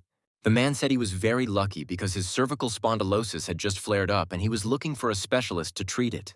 And since the one-eyed man recommended his employee, he was glad to receive help from him. Soon, the four of them went into a separate room for Jasper to begin the procedure. Joseph was confused by the fact that his needle looked very much like a sewing needle. However, Jasper said that the old blood had already been washed away and was clean. The one-eyed man assured him that this was nothing and he should not pay attention to it. When Jasper inserted the first needle, Joseph said that although he, as a gentleman, should not ask such questions, he was still interested in why it was necessary to pierce the forehead for cervical spondylosis. Jasper said that his half-step universe rotation technique was completely completed, and these places were simply the most visible, so the man didn't need to worry. After that, he inserted a few more needles into his head, and then Joseph said that he felt something. Meanwhile, Jasper was already using the 13th needle. Joseph felt that the sensation of this needle was a little different. He felt like he was flying along the Milky Way and his insides were boiling. When the man fainted, the one-eyed man sighed contentedly, thinking that now that he was not the only national warrior this guy had knocked out, he felt calmer. Jasper didn't understand why he hadn't succeeded again, but his friend said that he would succeed. But first they needed to get the man to the hospital. One-Eyed told the guys to go back to their place, and he himself would send him to the hospital after all. He was a warrior of national level, and you couldn't kill him so easily. However, before leaving, he asked Jasper to take the needles out of him, otherwise he would be uncomfortable. Jasper walked over and pulled all the needles out of Joseph's head in one motion. When the warriors were left alone, the one-eyed man realized that it was time to begin. He walked up to Joseph and quickly took off all of his clothes. He then took a scanning device out of his pocket and pointed it at the man. Near his chest, he detected a strange signal source. Then the man remembered that last month, Joseph said that he had received an injury near his heart, and that must have been when he had the surgery. After some time, the man woke up, but he did not remember what had happened. Then the one-eyed man said that Jasper's procedure caused drowsiness, so the man simply slept peacefully. He also warned him about possible complications, but said that he should not worry since he was already calling an ambulance. Joseph began to turn his head from side to side and realized that his neck had indeed healed. He couldn't believe that he had suffered from this disease for so many years, and this guy cured him the first time. However, he suddenly felt some discomfort. He didn't understand why his trousers were so tight on him since he never pulled them all the way up. He apologized to the one-eyed man for his tactlessness and said that he should step aside to adjust his trousers. When Joseph disappeared behind the screen, he discovered that his pants were on backwards. He immediately returned to one, asking what he had done to him. The man said that there was nothing serious about it, but this was the first time, so he had better call an ambulance.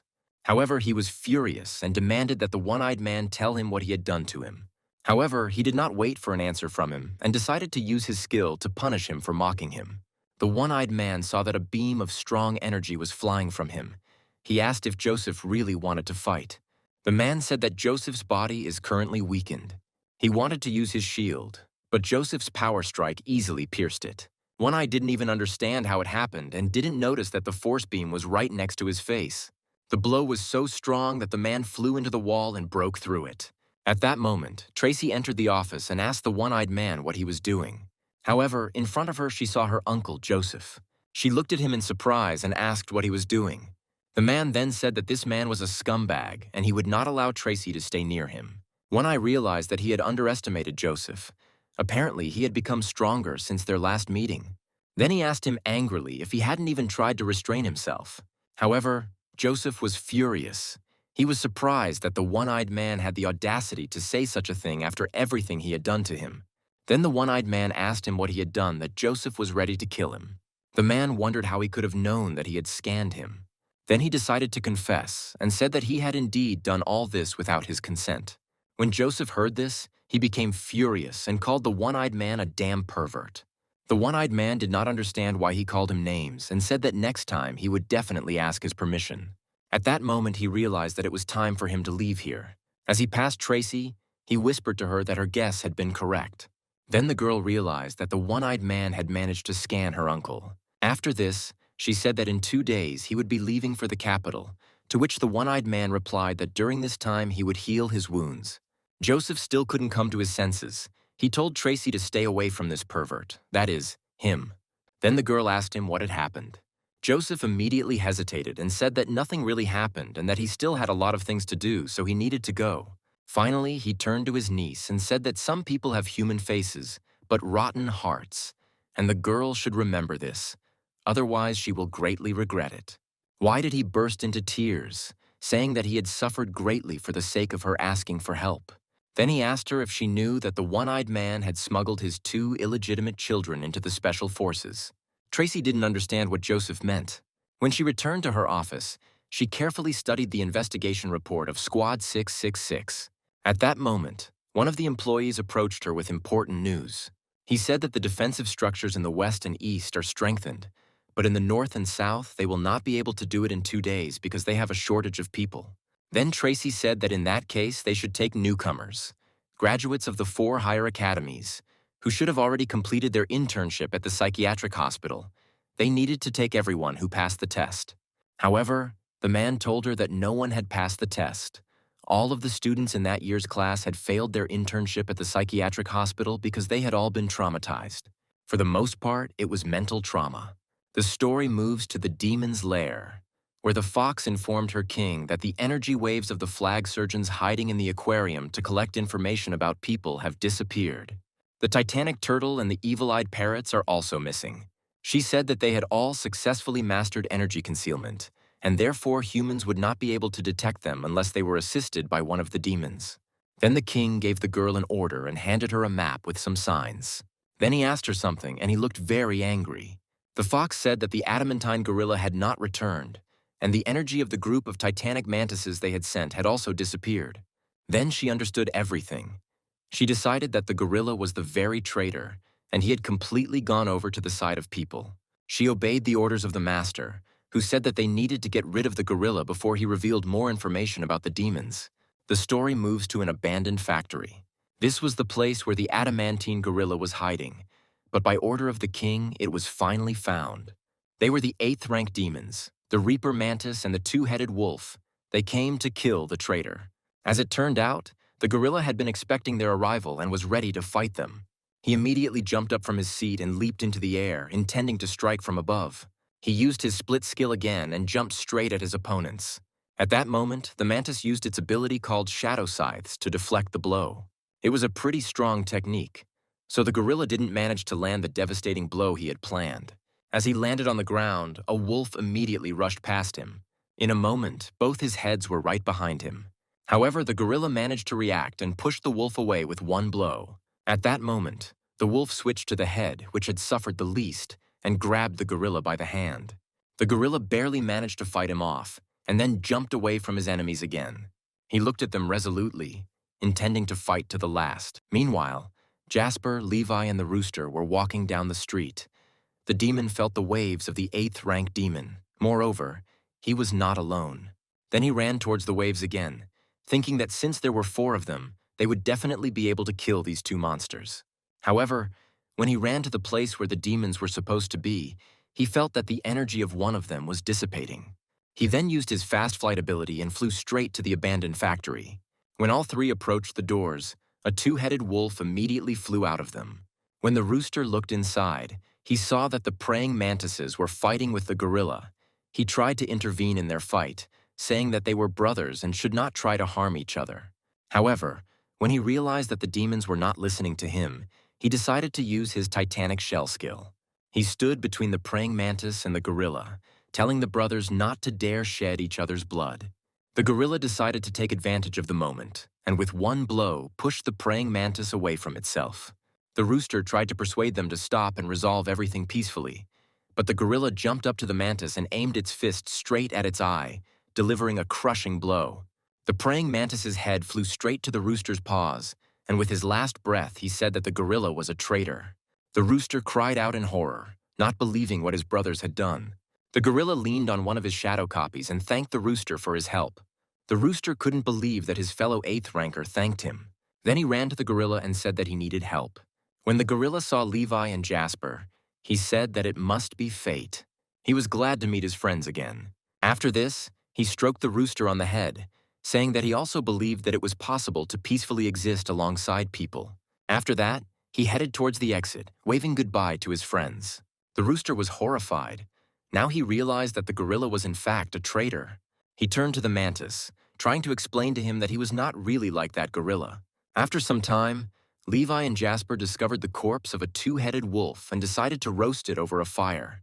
Jasper said that since the chicken had led them to this delicacy, they should give her 2 heads as a reward. The rooster realized that the two did not want to eat the praying mantis, so he should bury it. However, he suddenly realized that he was drooling again. He couldn't understand when he lost his mind and began to be overcome by the desire to eat his fellow humans. However, when the boys called him to them, he looked fascinatedly towards the fire, and he seemed to forget what he wanted to do. The rooster tried to resist his desire, but he couldn't, and he obediently ate both heads. Then he looked at what was left of the mantis. The rooster realized that the drooling was definitely due to genes. It was due to the desire to eat this tasty and nutritious meat. Then he turned to the body of the mantis, saying that his help would be very great, and he would be able to become stronger. After a while, the boys felt that they were full. They decided it was time for them to go back. At this moment, a combat squad of the 8th Rank Special Forces unit called Soul entered the factory, and Joseph was among them. They came here because they sensed the energy waves of the 8th Rank demons. But now Joseph couldn't believe his eyes that these guys had killed 3 demons single-handedly. The other members of the squad watched in amazement as their pet absorbed the flesh of other demons and thereby became stronger. While they were talking among themselves, one of the squad members, August, noticed a piece of paper lying on the floor. He picked it up and examined it carefully, at first not understanding what it was. There were several praying mantises drawn there. They were crossed out, and a fox and a crocodile were drawn on top. Soon it was evening, and the gorilla was walking through the city after a hard fight. Although he won, he was so badly wounded that he could barely stand on his feet. Moreover, the mantis's attacks were poisonous, so he felt terrible and didn't even notice that he was walking straight into an open hatch. Shortly after, the gorilla fell straight into the sewer. At first, he lost consciousness, as the depth of the hatch was quite large. The 2 male kidnappers who were in the sewer at the time realized that something had fallen. When they came to the sound, they found a gorilla lying there unconscious. One of them wondered how much the gorilla was worth now. His friend assumed he wanted to sell its meat, but the man said he wanted to send it to the zoo. His partner said it was illegal because capturing gorillas with the green fur mutation is prohibited. If they send him to the zoo, they will go to jail, and then they can use their money. However, the man continued to think that he could make good money from this gorilla. However, he quickly pulled himself together, saying that he wanted to open a sewer cleaning company, not a circus. Soon, the boys returned to headquarters. The alarm again reported energy waves of a high-ranking demon. But soon, everyone realized that it was a rooster. The rooster was unconscious, and the boys thought she was sick because she ate that praying mantis. At that moment, a combat squad of the 8th Rank Special Forces unit called the Rock came out into the corridor. Led by Tracy, she told the guards to immediately take these guys away. Levi and Jasper didn't understand what was happening. However, they were soon sent to a special cell for the detention of soldiers. The royal rooster was placed in a separate special cage for demons. The strongest demon they had ever imprisoned was a rank 7 demon, so the researchers doubted that this cage could support a rank 8 demon. But since the rooster was currently sleeping, they decided to find out later. Then Tracy asked for mental and emotional stability tests to be carried out on these guys, and if they passed them, then they should be kept in custody no matter what. And then she asked to conduct another DNA test and compare it with the DNA of all the Special Forces soldiers. Soon, a 9th rank warrior was sent to the general staff to accompany One Eye to the capital. Tracy and Joseph arrived at the helipad. The girl said that they were late because they were dealing with 3 unstable and dangerous elements in the unit. She couldn't even imagine that One Eye would hire 2 mentally ill people behind her back and allow them to walk around the city with an 8th-rank demon on a leash. Then the man said that while he was gone, he would leave the city to them. He promised Tracy that he would return very soon.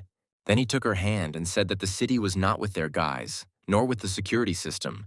So while he was gone, Tracy would be the city's only hope. Joseph was furious when he saw the one-eyed man reaching out to his niece. At that moment, One Eye cast a spell, saying that this was the head of his 3 heart dragons. He said that from now on he would protect Tracy. After that, he let go of the girl's hand, and she looked after him, enchanted. One Eye turned around and headed straight for the helicopter. The story shifts back to the demon's lair. The fox informed her king that the energy waves of the Reaper Mantis and the 2-headed wolf had disappeared. They must have been killed by the gorilla already. However, there was something else. The gorilla's own waves were barely perceptible. He must have been poisoned and was slowly dying. At that moment, the fox smelled something strange. It was a human scent. The king lay in the origami's hands, and the eyelashes felt that there was a human scent on this paper bird. At that moment, the king of power clenched his fist, breaking the bird. As it turned out, they found out that my national level had left the city, but the fox did not understand why this happened. However, it dawned on her that the ruler had an informant among the people. She bowed politely to him and promised to carry out all the orders that the demon communicated to her in the demonic language. As it turned out, he ordered her to notify everyone about the beginning of the assault. The story moves to a city market where 2 young people were walking their dogs. However, the animals suddenly sensed something and revealed their true nature. As it turned out, they were demons hiding under the guise of pets. When people looked up, they saw that there was something in the sky. Realizing that they were huge demons, they immediately abandoned all their things and ran in different directions. These were 3rd-rank demons, the demon with desire and the 4th-rank demon, the dog of hatred. Headquarters reported that 3rd and 4th-rank demons had been detected on one of the streets. Soon, the system reported that demons of various ranks had been detected throughout the city and everyone needed reinforcements. Tracy and everyone else watched in horror as demons began to attack people all over the city. The girl immediately ordered that combat units be sent to the sites of appearances and that they be mindful of the re-evaluation of demonic ranks, and that they should under no circumstances engage in combat with those of equal rank. All the employees immediately began to carry out the girl's order. Then Tracy realized that the general staff was right. There was a traitor among them. Meanwhile, the demons continued to attack civilians. One of the girls tried to escape, holding her dog named Chumazik in her arms. At that moment, the dog thought he had been a pet all this time, and his owner Elsa was now trying to save him. The owner was always kind and good to him. He lived a happy life. She gave him warmth that he had never felt before. But he had one little secret that he never dared to tell her. He was just a stray dog, and no one wanted to take him in because he was born ugly. And even though he became soft and fluffy, this is how he spent his last 100 years. When the dog realized that his owner was in danger, he immediately decided to take on his demonic form and protect her. The demon swung his clawed paw at Elsa. However, at that moment, Smudge bit his paw. The demon was furious, not believing that his fellow man was protecting the man. Then Smudge said that all the other demons did nothing but laugh at him, but Elsa gave him warmth and care. In fact, Smudge was a 6th-rank demon, Tiangu. He immediately rushed at his relatives, protecting his mistress from them. Elsa watched in horror at what her pet had become. When Smudge turned to her, she saw that his entire mouth was covered in blood, and there was a 3rd eye on his forehead. When the girl saw this, she shook with horror. Smudge noticed this and let his guard down for a second, but decided that saving the girl would be more important and continued attacking his fellows. He dealt the demon a crushing blow and sent him flying far away from Elsa. Then he turned around to look at the girl again. He saw that tears were welling up in Elsa's eyes and her body was shaking with horror. Then he rushed towards her. Then Elsa thought that Smudge was going to attack her and, out of helplessness, fell to the ground. She covered her face with her hands and screamed. However, Smudge had no intention of attacking her. Instead, he was going to protect her from the 6th-rank demon, the 2-headed python, who was about to attack her. When Elsa opened her eyes, she saw that her pet was dealing with a huge snake. However, he was attacked by the 2nd head of the snake. Elsa watched everything that was happening with horror because she felt very sorry for her pet, despite the fact that he had turned into a demon. She didn't notice that demonic snakes began to crawl towards her from behind. When she turned around, she saw that she was surrounded by second-tier demons, dark pythons. One of them rushed straight towards her, intending to bite her with its poisonous mouth. However, a second before the attack, Smudge appeared in front of her again and cut the snake into pieces with his claws. He was still fighting with the python, but he saw that Elsa was in danger and rushed to her aid. Soon he struck again, cutting the remaining snakes into pieces. However, one of them remained alive. She quickly ran up to Smudge and sank her teeth into his paw, poisoning his blood. Smudge tried to fight with all his might. He grabbed the snake's body with his paw and crushed it. However, the python's attack was too strong. It began to strangle Smudge, causing him to fall to the ground. Then he realized that now was the time to use his innate ability called Berserk. Waves of energy immediately swirled around him, cutting the python's body into pieces. When he got to his feet, he looked at Elsa, and tears appeared in her eyes. Smudge didn't notice that someone's energy wave was flying straight at him from behind. The blow was so strong that the demon's body was thrown several times across the concrete. When Elsa looked up, she saw that a squad of 7th-rank warriors had come to her aid. When the boys realized that the demon was still alive, they were going to use a spell that would definitely kill him. However, at that moment, Elsa stood up and jumped towards her pet, shouting that they did not need to kill him. She said that even though he was a demon, he saved her, and that's why she begged him to leave him alone. The warriors looked at the girl in surprise, not expecting her to do such a thing. At that moment, a kitsune appeared in the sky. She said that now that they had discovered the traitors, he would not be able to escape. After that, she used the ice spear skill and aimed it straight at Smudge.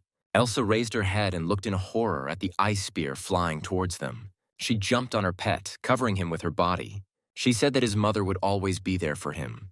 However, at the last moment she felt something throw her back. When she looked up, she saw that Smudge had stood up and covered her with his body. Elsa realized what had happened and screamed in horror and grief. The warriors couldn't believe that this 6th-rank demon actually protected her. However, they were more concerned about this anthropomorphic demon that was floating in the air. His very appearance indicated that she was incredibly strong. At that moment, something unexpected happened at headquarters. One of the workers reported that the appearance of a 9th-rank demon had been detected. He said that according to the re-evaluation of ranks, only 4 7th-rank warriors were sent there to suppress the 6th-rank demon. Suddenly, he reported that their signal had just disappeared.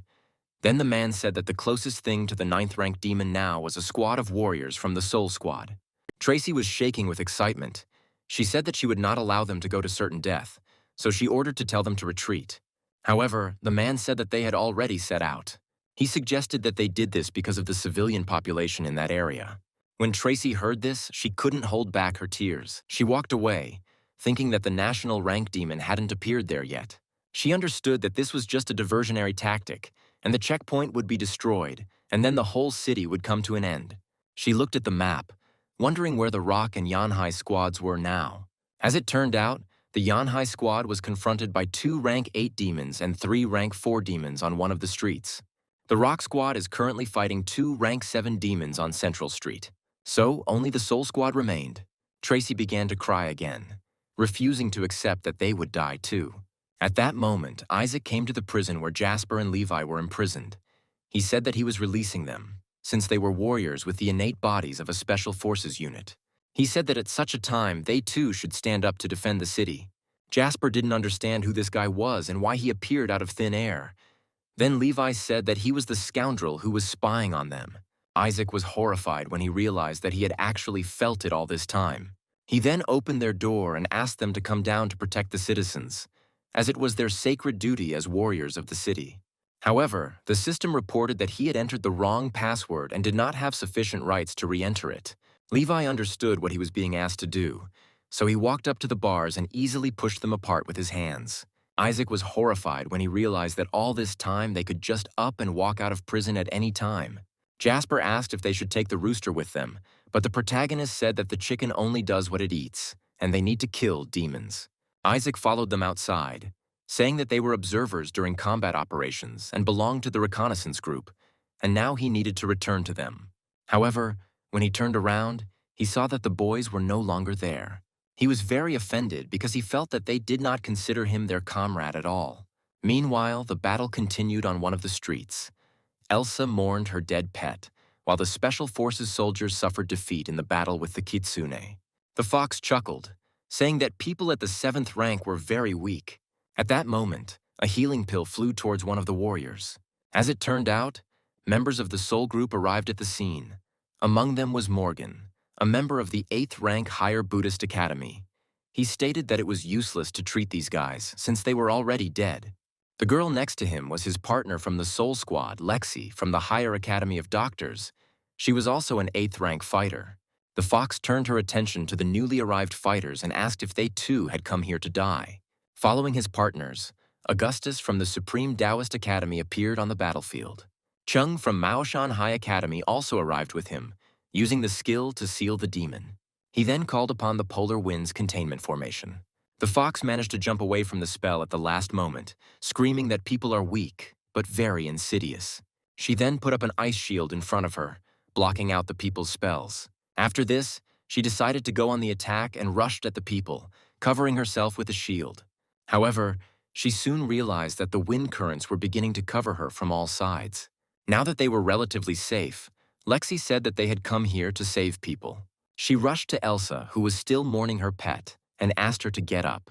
Lexi took the girl by the hand and dragged her away from the scene, despite the fact that she wanted to stay with her pet. Elsa began to cry, but she understood that if she stayed here, she would die. Meanwhile, the fox was trying to get out of the wind flow. She used a spell that caused a powerful shockwave that knocked back all the squad members.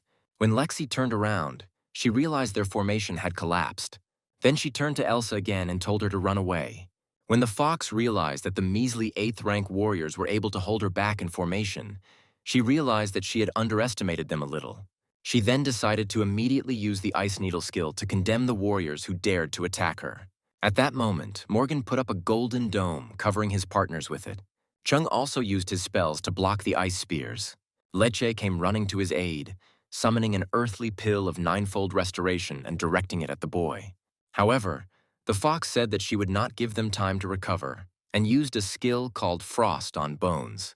Suddenly, all members of the squad felt a strange, unpleasant feeling.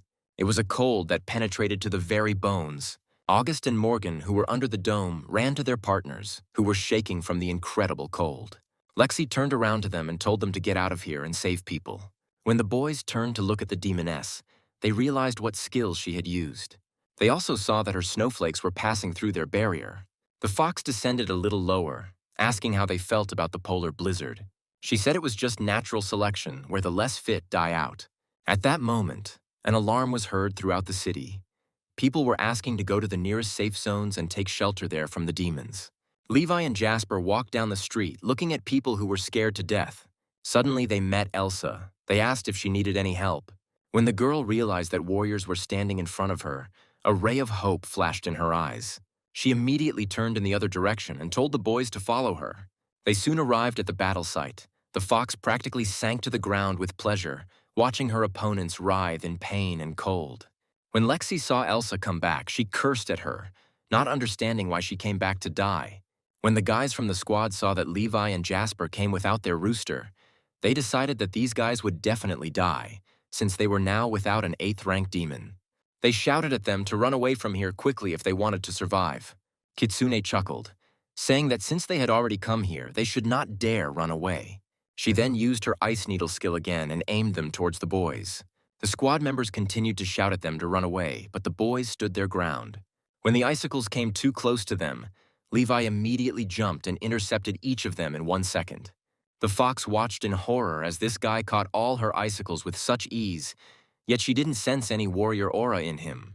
At that moment, Jasper said that this fox had a pretty cute tail, but Levi said that even though she had a tail, she was apparently a human, so they couldn't touch her. At that moment, the fox screamed, saying that humans were pathetic and vile, and ordered them to stop calling her a human, as she was a 9th rank demon, a polar kitsune.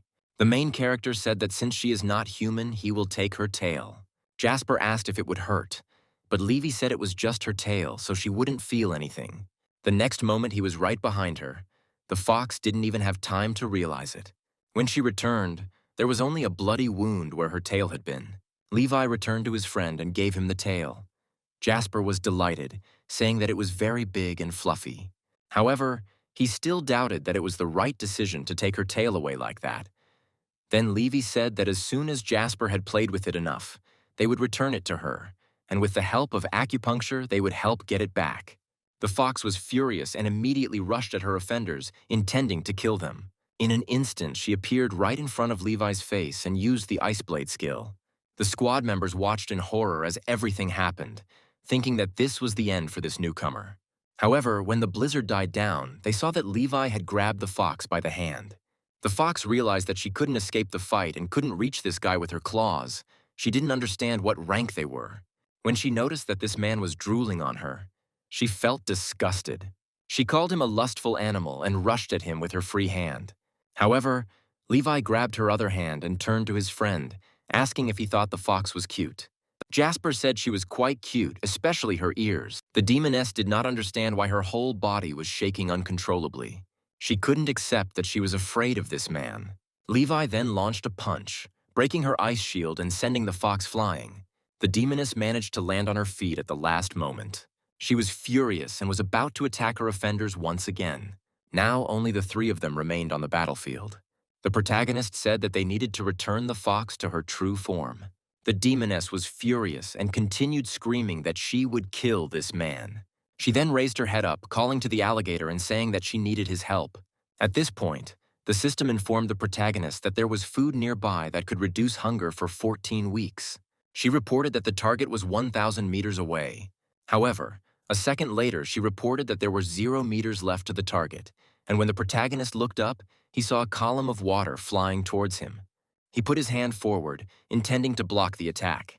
However, this time it didn't help him, and his limbs were enveloped in water tentacles. Then they lifted him up and started shaking him from side to side. Soon, a 9th-rank demon, Alligator, came out from behind the wall. He grinned, saying that the fox said that among the warriors below the national rank, she had no opponents, and now she needed his help. The demoness screamed, saying that if they did not kill this man, then the master's entire plan would go down the drain. At that moment, the alligator approached her and hugged her around the waist, saying that he alone would not be enough to ruin their plans. So he suggested to the demoness that they quickly unite, because she herself said that she agreed to do this. He said that his water type and her ice type meant they were made for each other, and invited her to enjoy the sweet feeling of being strengthened. The fox asked why he was so insistent on subduing her, but the alligator said that water turns to ice, but not the other way around, and he just wanted to enjoy the power-up, as he had been waiting for it for a long time. Without waiting for an answer from the fox, he bit into her. The squad members watched everything that was happening in horror, and Augustus seemed to begin to understand something. He remembered the drawing he found in the abandoned factory. He screamed, saying that they can't let them unite. However, the process had already begun, and the fox began to merge with the alligator. Soon, a rank 10 demon, the Lord of the Furious Storm, appeared before them. He bared his teeth and asked if these insignificant people wanted to freeze to death. A moment later, a column of water appeared in front of the boys, and Levi barely managed to jump back, holding his best friend in his arms. However, the demon was even faster, and in an instant he was right in front of the guys. He rushed at them, intending to attack them with his tails. Jasper didn't understand what was happening. While the protagonist dodged the demon's attacks, the system activated a top-tier defensive skill for him called Impenetrable Golden Body. After this, the demon teleported behind the protagonist and dealt him a crushing blow. The system warned Levi that although the demon did not have energy cultivation, it still possessed truly destructive power, but it was not capable of destroying water. The system said that the water environment was the host's worst enemy, but Levi couldn't resist the fact that he and Jasper were falling into the water. The system asked the protagonist to avoid falling into water and dodge water attacks by any means necessary. When the protagonist touched the water, his friend Jasper got out of his arms and looked at Levi in surprise. He watched in horror as his best friend was pulled into the abyss by watery hands. The demon laughed, saying that now it was the end for them. He used a skill called Watery Grave and trapped the two guys in the depths of water and a row. The protagonist quickly rose to his feet and hurried to throw off the water paws that were preventing him from moving. Then he heard his friend's voice and looked at him with concern. Jasper said he couldn't move, so the protagonist said he would help him. Jasper was shaking, clutching the tail he had taken from the fox. The next moment he saw that he and Levi were locked in an ice capsule. The protagonist was furious. The system warned him that he must break the ice coffin before the oxygen ran out. Meanwhile, the story moves to the demon containment chamber where the rooster was kept. However, he no longer looked like a bird at all. He looked like a man with bird attributes and feathers. At first, he didn't even notice that he was in a cage. However, when the rooster realized this, he immediately became angry at Levi and Jasper for locking him in a demonic cage like a normal chicken. After that, he jerked his hands and the cage flew away from him with ease. He could not believe that he was able to throw off his shackles with such ease, because the cage was quite heavy. He discovered that he no longer looked like a bird. His wings were gone and he looked like a man. The rooster cried out in terror, saying that he had become a hairless monkey. However, he realized that along with this, he also became stronger. Now he didn't really care that he had become a freak, because he had incredible strength. He realized that this was the price that every demon at the 9th rank had to pay. He said that for the sake of the death of those monsters, he would even endure this terrible form, because the power of a 9th rank demon would definitely help him achieve justice. He was determined to take revenge on the 2 monsters who had been tormenting him all this time. After this, the rooster used his ability of fast flight and headed straight towards them to take immediate revenge. He flew over the city, looking for his enemies, but all he saw were people running in panic. Jasper and Levi were not among them. However, he noticed that something strange was happening in one part of the city. Energy waves of a very strong demon were coming from there. He was sure that these 2 were definitely fighting him. After that, he rushed in that direction, intending to save his fellow man. Meanwhile, chaos was raging at headquarters, as workers reported that energy waves from a 3rd rank 9th demon had been detected. Tracy was horrified. Not only had the energy waves of the 2 rank 9 demons disappeared, but now another rank 9 demon had appeared, and stronger energy waves of rank 10 demons had also appeared. Horrified that this might be the end for their town, she asked the workers if they could contact the shower crew. The guy said that they could contact 2 warriors from the team. Since the moment they arrived at the scene, the connection had not been lost. He said that these 2 warriors were the reason why the energy waves of those 9th rank demons disappeared, and now they were confronting a 10th rank demon. Tracy asked for information about the 2 warriors to be displayed on the screen. The girl was surprised when she realized that these were the same newcomers from Squad 666, and their pet demon of the 8th rank was also with them. The girl completely forgot that they had arrested and locked them in prison. However, one of the workers suddenly reported that the cells were empty and all 3 had escaped. He then said that their rank 8 demon had also escaped, but the next moment he suddenly reported that this 3rd rank 9 demon also had a signal. He is listed under the number that belongs to the 8th rank demon of Team 666. Everyone present could not believe that he had broken through to the 9th rank, but they realized that he had apparently rushed to help his masters. Meanwhile, the rooster arrived at the scene of the battle. The squad's warriors were terrified when they felt the waves of another 9th rank demon. However, they soon realized that it was their friend, the rooster. The rest of the squad members were also overjoyed when they realized that he had broken through to the 9th rank and had come here to save his masters. At this point, the demon turned to his fellow rooster, asking if he was another traitor, but the rooster said that he was not a traitor. He pointed his finger at the ice coffin and said that he had come to kill those 2 monsters. The Stormlord chuckled, asking how he intended to do that. At that moment, the rooster jumped from his place and rushed straight into the ice coffin, saying that he was going to do it himself. However, he suddenly saw an ice arrow flying straight at him. His reaction was enough to dodge her without receiving any injuries. He yelled at the Stormlord, saying that they were kin, and he almost killed him. The demon called him a vile traitor. Surprised that he continued to pretend, he thought that the rooster was going to free the 2 from the ice coffin. Then the rooster crowed, saying that he really was not a traitor. At that moment, the demon rushed at him, asking how much people trusted demons. At that moment, the rooster was thinking about something and almost missed the attack of his fellow rooster. The Stormlord continued, saying that the 4, as soon as they saw him, were immediately glad that he had come here to save his masters. And yet he continued to claim that he was not a traitor. The squad members realized that they had messed everything up because the rooster wanted to gain the demon's trust, and he failed due to their violent reaction. Then the rooster crowed, saying that he was not really a traitor, but that he wanted to become a demon who would devour humanity. The Storm Lord chuckled when he heard his words. He said he could feel traces of the warrior's aura on him, and it was simply disgusting. Then he rushed at the rooster again, saying that he also wore a collar around his neck. Then the Storm Lord said that the rooster could die, and in that case he would believe that he really was not a traitor. After this, he jumped away from him and chained him in a watery grave. The rooster realized that the demon was really going to kill him, and so he decided to use his ability of fast flight. However, he realized that he could not break free from the water's grip because it was too strong. The demon screamed using the ability of the hexagonal ice coffin. The rooster responded by using a water wall. The Storm Lord laughed, asking if he really wanted to stop him with water. He said it all looked pretty funny. After this, the rooster used another ability, a shower of needles. The Storm Lord continued to laugh as he saw the rooster using water-type attacks against him. He said that he is the strongest water-type demon and they are useless against him. The rooster then used a skill called an electric arc. At that moment, the Storm Lord's entire body was pierced by lightning. After this, he fell to the ground, realizing that the rooster had used a wall of water and a shower of needles to then shock him, and it had worked. However, he immediately raised his head and laughed, saying that this was still not enough to defeat him. In an instant, he appeared right in front of the rooster and intended to kill him, but the rooster used the ability of the Titanic shell to protect its body.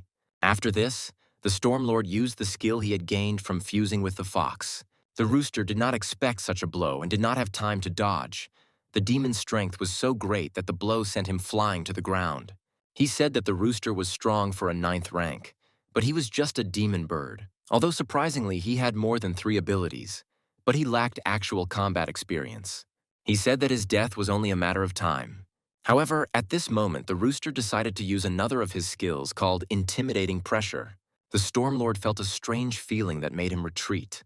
At that moment, the rooster used his deep sea breathing skill and a huge water whale appeared above them. The Storm Lord didn't understand how a bird demon could possess the innate ability of a deep sea demon. The water whale hit the demon and he felt a strong pain in his head. Then the rooster crowed, saying that he really only wanted to kill those 2 people, and the demon lord came at him to fight, and he had no choice but to defend himself. However, the demon did not want to listen to this and immediately rushed at his fellow, intending to kill him. The squad members watched their fight in horror, realizing that the rooster was unable to avoid this attack. However, at the last moment, the rooster managed to use the evil eye ability to stupefy the Storm Lord. The demon found himself in an incomprehensible dimension. The shadows of monsters began to circle around him. He understood that it looked like an illusion. The next moment, he came to his senses again and saw with horror that the rooster had cut off his hand with one attack. The demon immediately fell to his knees, saying that the rooster was very strong. He had a great variety of abilities and was unrivaled among the 9th rank demons. The next moment, he rushed towards the rooster, saying that despite all this, he was still a 10th rank demon. He pierced the rooster's leg with a thorn that was sticking out of his hand. With his remaining hand, he rushed straight at the rooster, intending to grab it by the head. With one deft movement, he cut off the demon's head. The squad members watched in horror as their fellow rooster died. The Storm Lord rose to his feet, saying that he was indeed very strong with all his innate abilities. He even felt sorry that the rooster met him on his way. He turned to leave the battlefield, but suddenly he heard a sound behind him. As it turned out, the rooster stood up and used the skill he got from the praying mantis to restore his head. The Storm Lord turned around and looked in surprise as his rival was reborn. The rooster understood that if it weren't for the ability of the second head, which he got from another demon, he would have really died. He was afraid that if they cut off this head too, he would definitely die.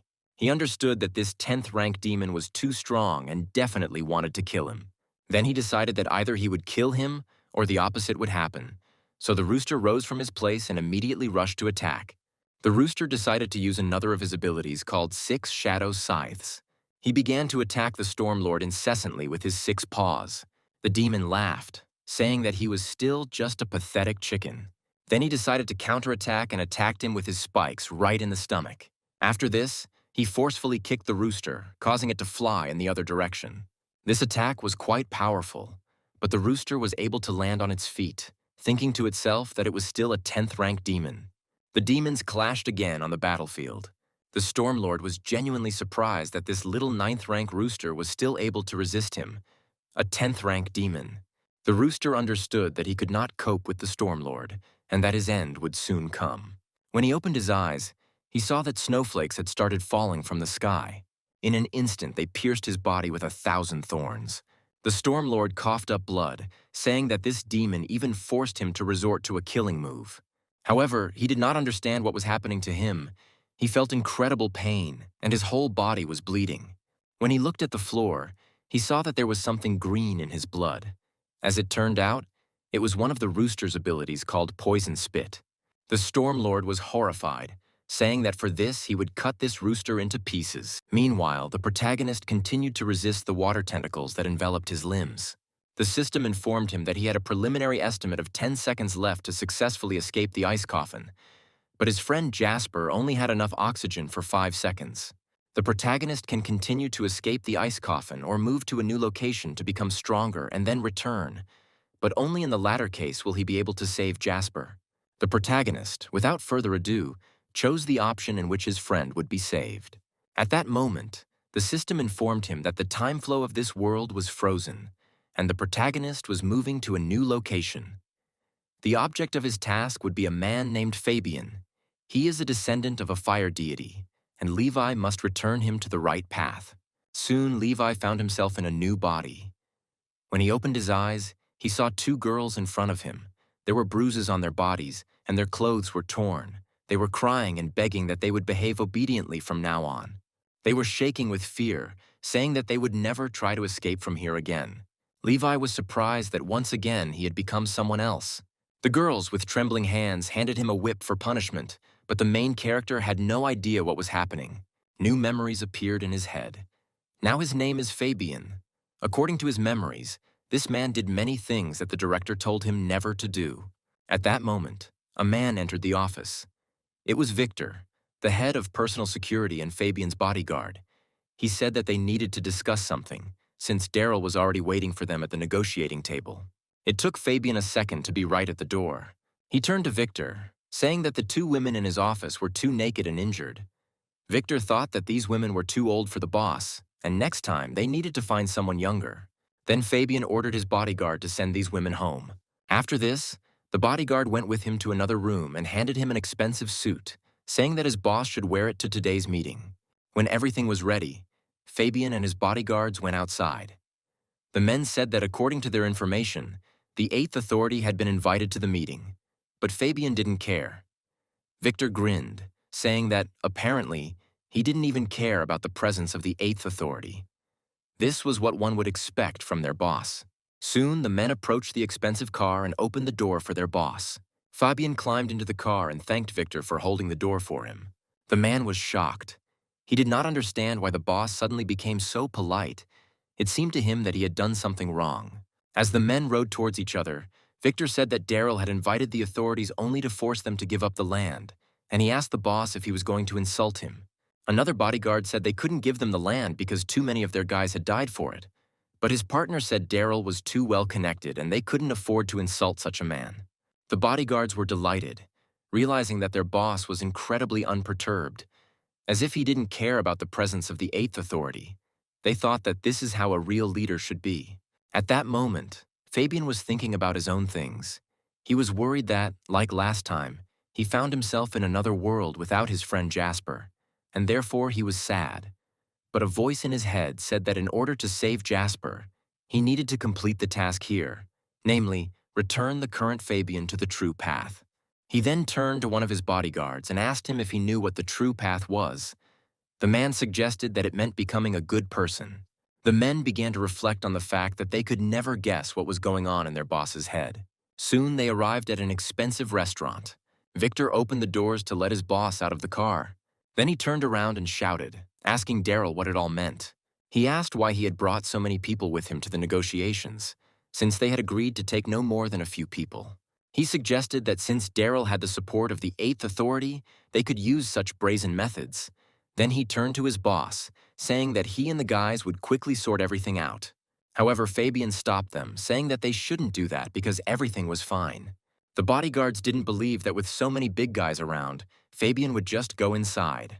However, when they saw that not a muscle moved on his face, they immediately respected him. Fabian's bodyguards reflected on the fact that they had always admired their boss. But today, he had once again shocked everyone. They soon arrived at the restaurant, and Victor opened the door wide for his boss. There were several men sitting inside, and they chuckled when they saw that Fabian had finally arrived. Among them was that same Daryl. He waved his hand at Fabian and asked him to sit down. Everyone present expected Fabian to sit across from him, but he sat right next to Daryl. The man cursed under his breath, not understanding why Fabian had decided to sit next to him, since he had a weapon hidden under his desk, but it was now completely useless. The Eighth Authority also did not understand what was happening and looked at the guest with distrust. He knew how their negotiations had gone before, and that's why he felt out of place now. Daryl began to suspect that Fabian had figured out that there was a weapon hidden under his desk. Then the main character said that they should bring him something to eat because he was very hungry. Soon the waiters presented him with a whole plate of food. Everyone present couldn't believe that Fabian had actually come here just to eat, since there were supposed to be gang fights going on here. Shortly after the meal, the protagonist thanked Daryl for such a rich table, but the man could not believe that he was really just sitting and eating during negotiations. The men looked at their guest in bewilderment, watching him calmly eat all the dishes on the table. Soon after, the plates were perfectly clean. Once Daryl was sure Fabian was full, he said they could now begin negotiations. However, at that moment, Fabian got up from the table.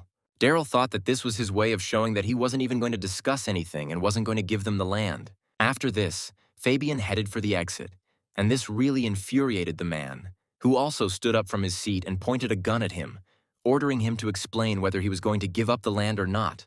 In response to this, Victor and the rest of Fabian's bodyguards also pulled out their weapons and pointed them at the man. Daryl said that an Eighth Authority even arrived for negotiations today, and Fabian is planning to leave like this. However, the main character did not understand what they wanted from him. He turned back to the exit, the one-eyed man heading away, thanking Daryl for such a warm welcome. The man began to threaten him, saying that he would definitely shoot him now, to which Fabian said that it would be quite painful, but the shot would not harm him. Daryl said he definitely had the guts to do it. Then Fabian turned to him and smiled, telling him to shoot him. However, Daryl did not dare to pull the trigger, and he himself began to shake with fear. After this, he admitted defeat and walked towards the exit in disgrace. When he left the room, the Eighth Authority addressed Fabian and said that for a young man he was quite fierce and brave. However, the main character was not going to listen to him.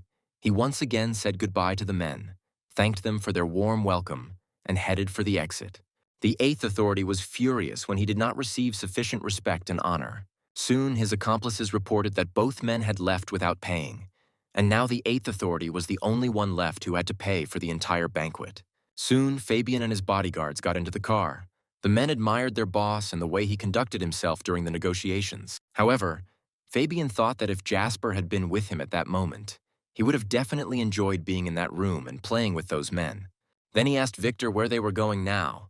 The man said that today the boss had to give a final ultimatum to an orphanage. Soon the men arrived at the flower orphanage. The bodyguard said that this time they had done a good job and were now confident that soon everything here would become their domain. At that moment, a small child peeked out from behind the doors of the orphanage. Seeing the men in front of the entrance, he immediately screamed, calling for the director's help, saying that the bad guys had arrived. Soon an old woman came out onto the square in front of the orphanage.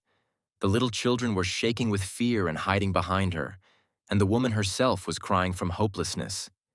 She said that this was just a dilapidated orphanage, and she herself would soon die. She just wanted to give these children shelter and begged them to leave them alone. Then Fabian asked her if she needed any help. He said that the situation here is terrible, much worse than at home. The director said that the situation greatly affects psychological development. The woman was horrified. She thought that Fabian wanted to deceive her and do something bad to the children. Then Fabian said that, in his opinion, the woman would need a lot of money to renovate everything here. The woman continued to cry, saying that she really had no money, but she did not intend to sell the orphanage, because without this place these children would have nowhere to go. Then Fabian turned to Victor, asking him to bring money here. He said that they would help them.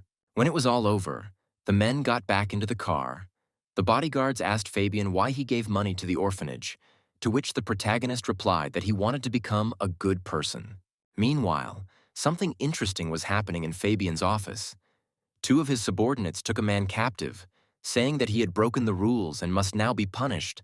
When he dared to escape, he should have known that this day would definitely come.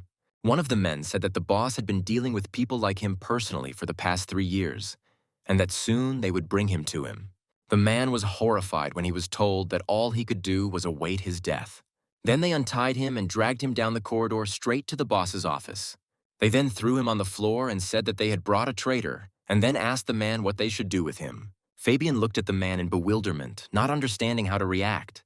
He noticed severe wounds on his body and asked the man if they had beaten him. He then walked up to the man and told him to get up, thinking to himself that if Jasper were here, he would definitely help improve his health with his needles. The man began to justify himself, saying that he did not want to do this. He said that on that day, just as he was about to start, his mother suddenly fainted right next to him, and he had no choice. He had only to take her to the hospital. Then Fabian asked him what happened to his mother. The man said that doctors found she had leukemia. The man burst into tears, begging his boss not to touch his mother, saying that she was seriously ill and did not have much time left.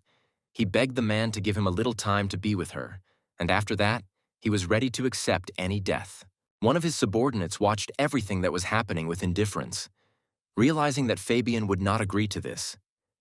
He himself had been undercover here for 3 years already, and had begun to understand a little about the affairs of the criminal world. He had already realized that Fabian did not care about people, even if they were his allies. He was extremely cruel to everyone. Soon after, Fabian sent all his bodyguards to the hospital for a bone marrow test to find a donor for the man's mother. They were surprised because they all thought that the boss was supposed to kill the man, but instead he promised to pay for his mother's treatment. Then Victor said that they were just stupid because they didn't understand that their boss was going to punish his mother instead of him, and that this would be a warning to them all. He was afraid that this time he would not even spare that man's mother. The other bodyguards agreed, finding an incredibly logical meaning in Victor's words. Meanwhile, one of Fabian's subordinates, who was dealing with the man, sat in the toilet despite the fact that other customers asked him to leave the stall, ignoring them. It turned out that the man was Santiago. He was a police officer who had been working undercover for Fabian for 3 years. It turned out that he had received a message saying that his delivery was on site, but he said that he had not received anything and asked her to call him back. He didn't believe that Fabian was actually going to help that man. He had seen too many of his men kill others without the slightest hesitation, and he didn't believe that now Fabian would suddenly decide to show mercy. Fabian was very cautious. Apparently he knew something. The one-eyed man thought that if the raid was successful, then perhaps Santiago would be able to return home. The man began to suspect that Fabian was not actually going to help him, but instead wanted to harm his mother, and no matter how he tried to dissuade him, the man would not listen to him at all. Soon they all arrived at the hospital. As it turned out, one of the nurses was also an undercover agent. She whispered to Santiago that the target was there. One of the doctors was also working undercover. They all had headphones so they could talk to each other. Fabian said that the man looked very bad, so he needed to change his clothes to meet his mother. That's why they prepared a beautiful white suit for him. When he arrived at his mother's room, the nurse said that relatives could only communicate with the patient by telephone. The man picked up the phone and said that he had finally arrived, at which point the nurse announced over the earpiece that she was ready and was waiting for a signal. The woman cried with joy when she saw her son, and the man also cried, saying that he should have listened to her earlier. He regretted that his life had turned out this way, but now he had no choice. He said that the company was sending him on a long business trip, but they would see each other sooner or later anyway. Then Fabian turned to him, saying that since he was from his company, he would not send him anywhere. Moreover, forcing him to go somewhere far away would be wrong. Considering the condition of his mother, now he should spend more time with her. He said that from that day on, the man would stay here and look after his mother, and during that time he himself should get some treatment. The man immediately rushed into his boss's arms in tears, not believing that he had truly forgiven him. Fabian patted the man on the back. The bodyguards standing behind him couldn't believe their eyes. The undercover agents reported that they had lost their target, and since the situation had changed, they now had to retreat. Reporters soon arrived at the hospital and said that there was a long line of volunteers waiting outside the hospital today for bone marrow testing and donation. They were all reportedly employees of the largest real estate company in the city. Victor also gave an interview. He said that this whole initiative for testing and donation was taken into the hands of their boss, or rather their chairman of the board of directors. All of this was organized in order to help the mother of one of their employees, who is sick with leukemia. Daryl, who was listening to this news, was shocked. He also learned that Fabian donated funds for the reconstruction of the orphanage yesterday. He could not believe that he was actually hearing all this. Soon, the reporter reported that she had arrived at the shelter that the company was helping. She had personally come here to make sure that the shelter had actually received funds. She was sure that it was all a scam, and she wanted to rip off the hypocritical mask from this criminal organization. She then approached the woman who ran the orphanage and asked if the company had actually donated funds to her orphanage, and the woman confirmed that they had indeed donated money. Daryl found out that $50 million had been allocated for the orphanage, and when he heard that amount, he was furious. When Fabian was left alone, he decided to investigate the computer that belonged to the former owner of this body. As it turned out, he really did a lot of bad things together with his workers. There were a whole bunch of folders on his computer that contained videos of murder scenes. He thought that if Jasper were here, he would definitely be very scared. However, when he remembered his penchant for using needles, he immediately dismissed those thoughts. Then he began to think about how to bring back to the true path the one who had committed so many atrocities. And then he suddenly remembered that the director had said that if any problems arose, he should contact the police. So he decided to call the police station directly. He asked how to bring a person who had conspired with a group of people to do bad things back to the right path, considering that these things were of a criminal nature. The operator told him that in such a case, this person must be legally punished. This is the first thing a criminal must do to return to the true path. She said that accepting legal punishment was the first step towards good faith, and if he had committed any crime, she strongly recommended that he confess as soon as possible, as this could mitigate the sentence. After this, he called Victor to him, saying that he wanted to become a good person. He said that was why he had just called the police. When Victor heard this, he was shocked. Fabian reported that the operator told him that if he had committed a crime, it would be best for him to turn himself in and confess, and that his bodyguards should do the same, since they were all guilty here. He then asked the man what he thought about it. Victor wanted to say that, in his opinion, it was not worth taking such a radical path, and then suddenly realized that in fact the boss was testing his loyalty in this way. That's why he said that the boss is thinking in the right direction, and he will always support him and follow him anywhere. When Fabian asked him to prepare the dinner table for tomorrow for all members of the company and slip a sleeping pill into each dish, Victor decided that in this way he would prove his loyalty with action, and promised Fabian that he would never let him down. The company's employees were very happy when they learned that the boss was inviting them all to lunch tomorrow. However, Santiago was confused. He didn't understand why he was gathering so many people just to eat, and he suspected that something was wrong. Soon, he went to the garden to talk to one of the agents. He informed that this time everyone would be present. The stranger said that last time Santiago said the same thing, but in the end, he used his most serious powers and got nothing. He said that if this continues, it will be very difficult for him to explain all this to his superiors. Santiago said he had been undercover here for 3 years. He left everything behind: his friend, his girlfriend, and his dog. He had nothing left. No cat, no home. He didn't even have anyone to pour out his soul to. Then the man apologized, saying that all this was in the name of justice. With this information, they would soon end all this. Santiago would return to the organization, and they would return his dog to him, give him a cat, and find him a new girlfriend. However, the guy said that he wasn't interested in that, because he had been stuck there for 3 years so that Fabian and his guys would be held accountable under the law. He trusted his intuition and was sure that this time they would definitely be able to catch him, and one day he would see how these scum of society would receive the punishment they deserved. The day of the banquet soon arrived. All the company's employees arrived at the restaurant and decided to make this evening unforgettable. One of the men became rowdy, not understanding why all the waiters in this restaurant were guys, and started demanding girls. The restaurant manager said that today was the girls' self-care day, so they didn't show up for work, but they could offer guys as waiters. But the man continued to insist, saying that they definitely needed female waitresses. The manager tried to maintain a calm demeanor, saying that it was beyond his power, but he was thinking to himself that the girls hadn't actually come simply because they didn't want to serve these scum. Then the man walked up to him and grabbed him by the shirt, saying that this sounded like an incredibly stupid excuse. Then he swung, intending to hit the man. However, at that moment, Fabian appeared behind him and grabbed his arm, preventing him from striking. He asked the man if he had eaten his food, and he, frozen with fear, answered in the affirmative. Then Fabian asked if he didn't feel anything. The man then replied that he was beginning to feel something and that his head was spinning, after which he fell to the floor unconscious. Soon all the other men at the tables felt a strange sensation. Victor said that to avoid suspicion, he would also take a sleeping pill because he was going to always support his boss. Then Fabian said that they could now surrender to the police. Victor was horrified, but he thought that the boss still didn't trust him and wanted to continue testing his loyalty. At that moment, a policeman came up to him from behind and put a gun to the back of his head. The police said they had received a report that a criminal act would be committed there today, and they had also received a call with a confession from a member of their organization. Fabian immediately waved his hand at them, saying that it was he who called them. He said that he had gathered all the members of the company here so that they too would surrender, and then he would hand over the evidence of their crimes to the police. He pointed to a huge box of computers, saying that all the incriminating evidence on their company was there. The police realized that there was indeed evidence there, but they did not understand why Fabian did this. When they got into the police car, Victor asked his boss if he was still checking him out.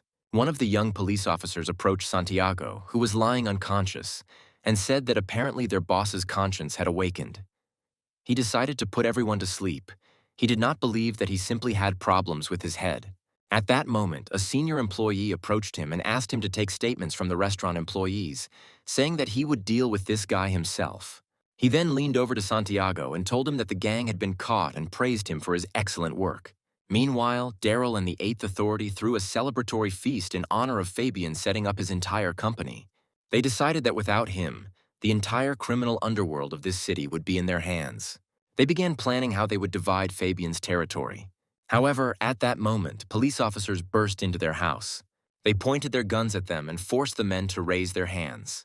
As it turned out, Fabian's computer contained incriminating evidence against Daryl and the Eighth Authority. The police officer said that the computer also contained incriminating evidence against other criminals. Daryl couldn't believe they had been treated so meanly. As he sat in front of the police, he cursed Fabian to the 18th generation. Soon Fabian and all his henchmen were brought to court. The judge announced that due to the aggravating circumstances of the crimes and based on the evidence they had, the leader of the criminal organization, Daryl, was sentenced to death.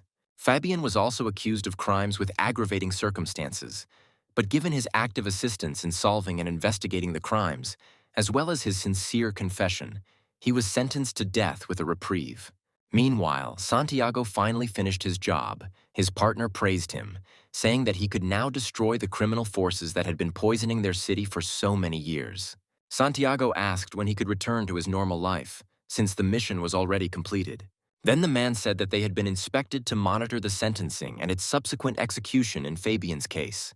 They find his confession too suspicious and assume that he might do something else. In other words, they need someone to follow him in prison and find out what he is planning and who is covering for him. The man understood that this is quite cruel to Santiago, but the organization will not return everything to him so quickly. The guy said that ordinary people can't handle life undercover. It requires acting skills, a strong psyche, and a cool head, because the slightest carelessness can lead to death.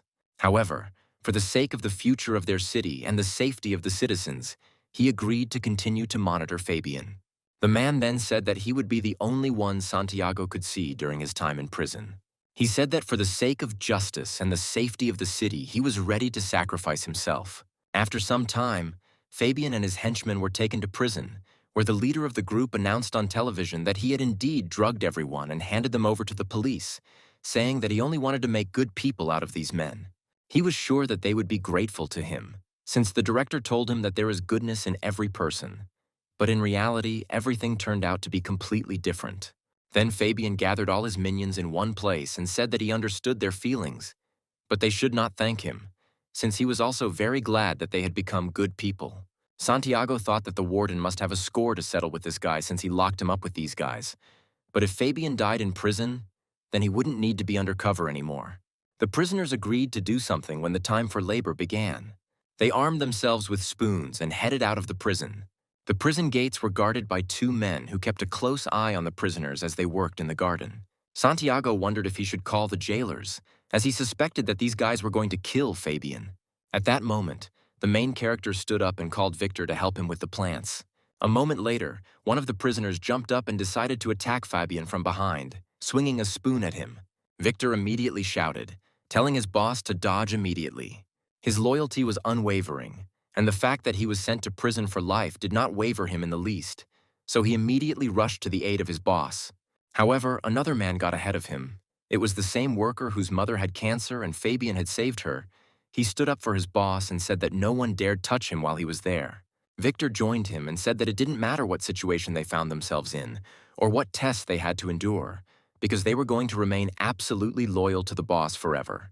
The remaining prisoners glared at their opponents, angry that the attack had failed. Then they began to attack the men from all sides, at which point the jailers noticed the scuffle and immediately ran up to separate the prisoners. The prisoners ran towards Fabian, intending to kill him.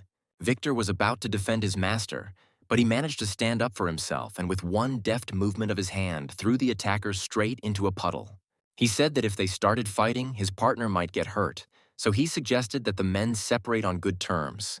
Although in reality he didn't care and he didn't mind playing with them. When the prisoners saw the man's incredible strength, they immediately fell to their knees and apologized for their behavior, saying they would never do it again. 3 years have passed since then. Fabian saved up some money and asked to send it to an orphanage. He said that this is the allowance that he saved during 3 years of correctional labor. He wants to get on the right path and therefore wants to donate it to an orphanage. The other prisoners also held out the money they had been saving for all these years with trembling hands, so that it would go to a good cause. But from their looks, it was clear that this was not a completely voluntary decision.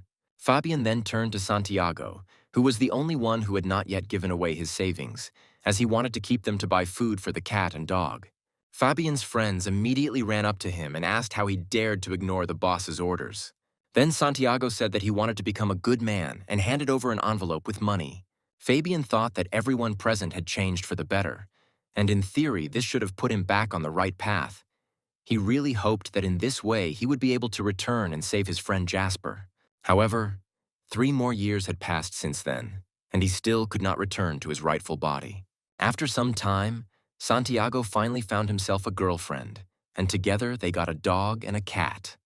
He met with his partner, who thanked him for working so faithfully for the good of the fatherland for so many years. He reported that the department had investigated almost everything. Fabian had not made any attempts to contact the outside world for several years, which meant that he had either been left to rot in prison or no one was going to help him. Santiago, after so many years spent with Fabian, began to think that he really was just a mentally ill person. His partner laughed, saying that after spending so many years in prison, he began to slander people for no reason. 60 years had passed since then, and finally the day came when Fabian was to be released from prison. Journalists gathered near the entrance to the prison, wanting to capture this legendary moment. A 90-year-old man, a former head of the criminal underworld, leaving prison. A girl immediately ran up to Fabian and said that she wanted to thank him on behalf of the orphanage for helping them all this time. Then the protagonist turned to the system and said that the girl had just called him a good person, and he considered this a sufficient reason to return to his home world. The system reported that although Fabian's character had not changed, and he could return to the path of evil, his life was already coming to an end, so Levi could return back. The system reported that the hero would return to his world in 3 seconds. For completing the mission, the protagonist also received a new ability that allowed him to control the flames of the fire deity. The system asked him if he should use this ability to destroy the ice coffin. Without hesitation, the main character decided to use his new skill. A moment later, a flash of bright flame pierced the ice coffin. The Storm Lord watched in amazement as Levi, who had been imprisoned there, broke free from his icy prison, his body engulfed in flames.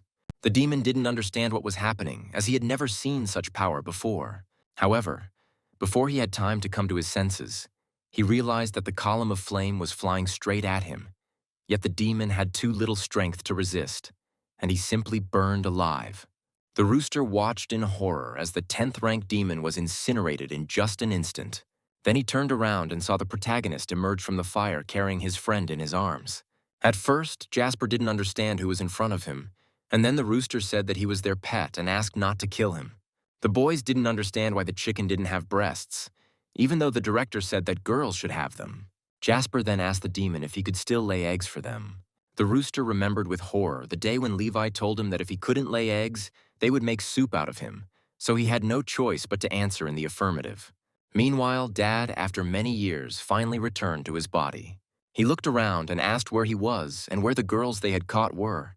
He immediately called his bodyguard Victor to him and asked who these two old men were who dared to approach him. However, he suddenly noticed that his voice had become too hoarse. Victor approached him and said that he would not leave him his entire life for the boss. If it were possible, however, Fabian did not understand what kind of old man was standing in front of him. Then he looked at his hands, and then he touched his face. Then he asked in horror what year it was. The girl standing in front of him said that it was now 2080. Then Fabian realized that a whole 66 years had passed.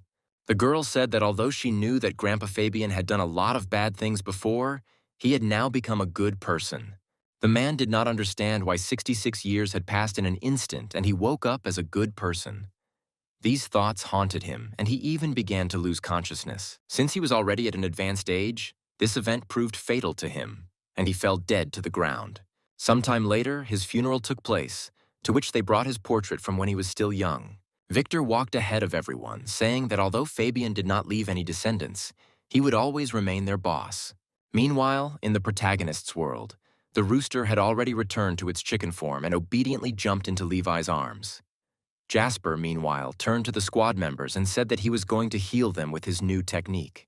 Then he saw that Elsa was still crying over her dead pet, Smudge, and he asked if he needed help. Levi said that Jasper is a master of acupuncture, so the girl can trust him. After some time, Smudge's entire face was pricked by Jasper's needles. However, to the surprise of everyone present, the demon opened his eyes. Elsa burst into tears of joy when she saw her pet come back to life. But at that moment, the system informed the protagonist that there was high-energy food right in front of him. The protagonist turned to his friend, asking what he thought about it, but Jasper stopped him, saying that Smudge is not beautiful and cute enough to eat. Then they returned to the squad members again. And even though Jasper had performed his acupuncture technique, the boys still hadn't regained consciousness. The boy said that the heat of the flames that scorched them was too strong, and therefore he doubted that he could help them. Then Levi said that all this must have happened because of him. Then Jasper calmed him down, saying that he knew the guy didn't do it on purpose because he couldn't control the power of his flame. And even though he couldn't help those guys, Levi has become stronger, and now he can save many more people, so they should continue their work. After some time, the squad members finally came to and were surprised to notice that their wounds had healed. They were very surprised because they were sure that in order to heal the attacks of a rank 9 demon, a doctor of rank 10 or national level was needed. They suddenly realized that it was the work of those two newcomers and their pet. August said that although they had not seen the second one in action, their squad was definitely strong. Then all the members of the squad came to the unanimous conclusion that those two guys were truly masters of their craft, and with their help, they would definitely be able to defend the city and fight back the demons. They realized that the two had already rushed to help others, and in that case, they shouldn't hesitate either. They needed to contact headquarters and go to where their help was needed. However, Lexi said that they would not be able to do this because the connection had been cut off. They wondered if something had happened at the control and monitoring center. Meanwhile, the story moves to headquarters an hour before everything happened. The workers were too busy with the signals coming from all over the city. Because of this, they didn't notice that a demonic cockroach was crawling along the wall. Suddenly, Tracy noticed that one of the workers was shaking with terror. The guy said in a trembling voice that they had detected waves above the 10th rank. He then announced that the waves were coming directly from their headquarters, and these words left Tracy in shock. The rest of the workers immediately began to shake with fear, not understanding what to do. They were busy and didn't notice how someone's demonic hand reached straight towards one of the workers. The next moment, the cockroach demon grabbed the guy by the neck and lifted him off the ground. A moment later, he pierced his neck with his claws, causing the rest of the workers to run away in terror. Tracy didn't understand how this demon managed to bypass the Defense Monitoring and Control Center and get in completely undetected. She didn't believe that this demon really didn't have a mind. The cockroach looked at the girl emotionlessly, throwing his victim straight into the wall. After that, he headed straight towards Tracy, who was standing in one place and didn't know what to do. The girl and the demon met eyes. After this, the cockroach immediately rushed at the girl, intending to attack her. He swung his foot at her, intending to deliver a crushing blow to her head. However, at that moment, a golden dragon appeared out of nowhere and grabbed the demon by the leg. The demon didn't expect such a blow, and so Tracy had the opportunity to counterattack him. She kicked him right in the leg and jumped back to the floor. However, the shockwave was still quite strong, so the girl flew straight towards the wall. Tracy knew that if it weren't for One Eye's heart dragon, she would already be dead. Suddenly, her Uncle Joseph entered the office and used a skill called fingertip sword dance, aiming it straight at the cockroach. However, the demon was agile enough that he easily dodged all the attacks. Joseph watched as his spell immediately crumbled into tiny pieces. The demon looked at his opponent and grinned slyly. However, Joseph was not going to give up and used another dancing skill. The cockroach hissed in displeasure and again tried to dodge the attacks. However, this time he was not fast enough, and one of the projectiles hit his antennae, tearing them off and causing the demon to bleed. Joseph chuckled at him, asking if he thought that was all he could do. He then used the next skill called spin dance. The cockroach turned around and saw another batch of shells flying at him. After this, a deafening shot was heard, and Joseph saw parts of the demon's body flying out of it. When the smoke cleared, everyone saw that the demon's body had been decapitated. Tracy propped herself up on her elbows to get a better look at the demon's body. She couldn't believe that he was actually dead. After all, if he really is a national-ranking demon, then everything can't be that simple. However, she realized this too late, and when she turned to look at her uncle, she saw that the demon was safe and sound and was swinging his leg to hit Joseph. He used the skill and hit the man with a laser, causing him to smash his body through a concrete wall. However, Joseph survived. His ribs were broken, but he was still breathing. However, he did not understand why the demon was still alive, since he himself cut off his head. The man didn't understand how long he could hold out. The cockroach didn't wait and rushed at Joseph, intending to launch another attack. Then the man again used a skill called Blade Whirlwind. However, this time the cockroach deftly dodged all the projectiles, and they flew past him. A moment later, he was right in front of Joseph and swung his leg, intending to cut off his head. However, at that moment, One Eye jumped into the building through a hole in the roof, using the Thousand Dragon Seal skill, Demon Imprisonment. The fire dragon enveloped the demon's limbs, preventing him from striking. The cockroach looked up angrily, clearly dissatisfied with the fact that yet another opponent had prevented him from striking. After that, One Eye used another skill called Buddha's Dragon Palm, which destroyed the world. This spell shackled the cockroach's limbs, and it could not escape. He then dealt him a crushing blow, ripping off the demon's arm. After that, One Eye used the great information of the 5 transformations, and several beams of power were directed straight towards the cockroach. The demon was worried because he still couldn't move and the projectiles were getting closer and closer to him. He screamed, intending to break the shackles that held him, but he failed, and all the projectiles hit him straight. One Eye and the others watched tensely to see what would happen to the demon after this attack. Tracy remembered how she had ordered One Eye to leave the city not long before. She said that, realizing the risks of an attack by a national-ranking demon, Headquarters had ordered him to leave the city. She said that there were 2 possible options. Either Headquarters didn't believe them, or they did believe them, but specifically gave such an order. One-Eyed was furious, not understanding why this happened. Then Tracy said that they nevertheless approved their demands for a replacement for the national rank warrior. So she was inclined to the second option. The Headquarters definitely knows about the existence of the national rank demon, but deliberately forces One Eye to leave the city. Moreover, the girl suspected that there was a traitor in the Headquarters, and it had to be one of the 4 who could influence the Headquarters' decision. One-Eyed asked her angrily what she was planning. After all, if the Headquarters knows about everything, then they are sending a warrior of national rank to certain death. He must not be their man. However, it is quite possible that a tracking device was implanted in it. Tracy said that they need the help of a national rank warrior, so One Eye should play along with them and go to the capital headquarters. First, they will wait for the national rank warrior who will arrive here to replace him, and then halfway through the journey, One Eye will turn back and hurry to the city. However, Tracy had a frightening guess. It was that as soon as One Eye left the city, the demons would begin to attack, in which case it would mean that they were aware of his departure, and the traitor in headquarters and the demons were exchanging information. If they have information about his movements, then it would be logical to assume that they would quickly find their defense center. If it comes down to it, Tracy and her men will be waiting for him there. They will use One Eye's most powerful binding spell and kill him, no matter how tightly he is bound. The girl said that this was the only thing they could do in this situation. At best, they would all just die together. One Eye said that if it was just the 3 of them, then it would really be the best outcome for everyone. Now One Eye watched as Joseph struggled to fight the Demon King. With his last breath, he used the five-sword energy transformation spell. Then he extended his hand and bolts of energy poured out. The cockroach watched in horror as these energy waves approached him. After that, his body was enveloped in lightning and he screamed in pain. At that moment, One Eye looked up and looked at the sky where thunder was rolling. Lightning struck right on the roof of their building. At that moment, One Eye thought that they needed to kill this demon immediately. He believed that they could actually kill him. A powerful lightning strike pierced the cockroach's body. Everyone present watched in fear to see what would happen next, because if the cockroach did not die now, then all the residents they were supposed to protect would die. When the lightning stopped, they saw the cockroach's bloody body fall to its knees. There was not a single living spot left on his body. It was charred by a powerful lightning strike.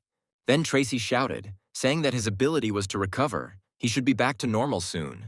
However, before she could finish speaking, One Eye felt that there was someone behind him. It was the demon. He again looked safe and sound. The blow was so fast that One Eye did not have time to dodge it and flew into the wall. Joseph and Tracy immediately screamed, realizing that One Eye had been badly hurt by that blow. The man understood that due to his injuries, his protective dome of primordial energy could only block 30% of the attack, but this was not enough for even one attack. Then he understood what the drawing meant, which Augustus had given him shortly before. Although the drawing only showed 4 cockroaches, this did not mean that this was the limit of his capabilities. Perhaps he had the ability of unlimited regeneration, and with such a powerful ability, it was simply impossible to kill him.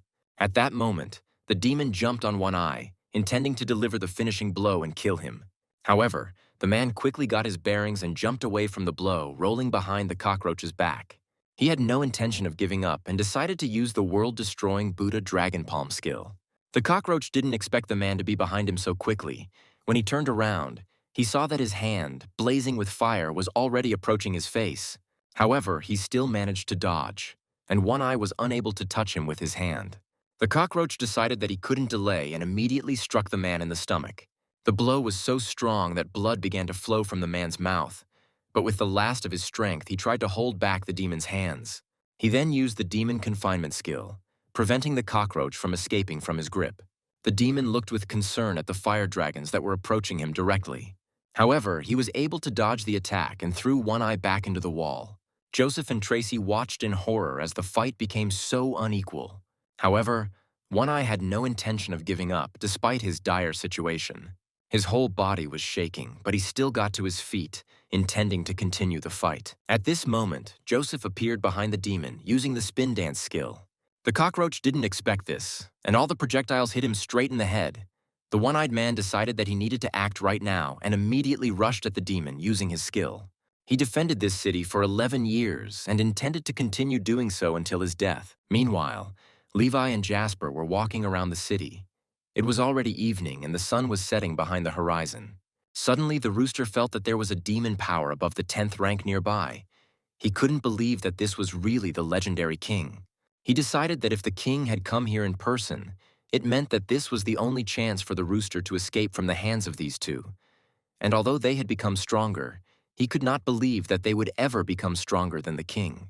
Therefore, the demon spread his wings and flew out of the protagonist's hands. In flight, he assumed his human form and landed nimbly on the ground. Then he took the protagonist by the hand and said that there were people nearby who needed help.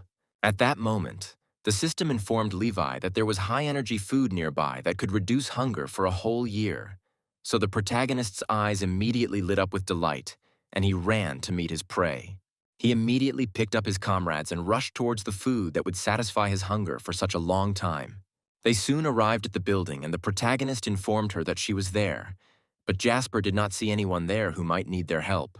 After this, a deafening explosion was heard in the building, causing Jasper and the rooster to flinch in fear. A moment later, One Eye fell to the ground and rolled right at the boy's feet. Jasper recognized him as the same good man who had once trusted them, while the rooster still continued to sense the powerful aura, realizing that it definitely belonged to the king. Jasper immediately ran to meet One Eye, saying that his acupuncture would definitely help him. However, the man turned around at his friends and shouted at them to run away from there as fast as they could. However, Jasper didn't have time to react. and the cockroach flew out of the building intending to attack him from above. He kicked him straight in the back, sending the boy flying to the side. The protagonist watched in horror as the demon hit his friend so hard that he was sent flying with incredible force. He immediately ran up to grab his friend and prevent him from hitting the ground. When he sat down on the ground with Jasper, he saw that blood was coming out of his mouth and he was in very bad condition. This sight enraged the protagonist, and he intended to take revenge for what had been done to his friend. Meanwhile, the rooster rejoiced, realizing that now he would definitely be able to get rid of these two people and would never have to lay eggs again. Then Levi turned to his friend and told him to be patient for a little while, promising that he would soon take him to the director, and he would definitely be able to help him. Then he rose to his feet and looked menacingly at the cockroach that stood not far from him.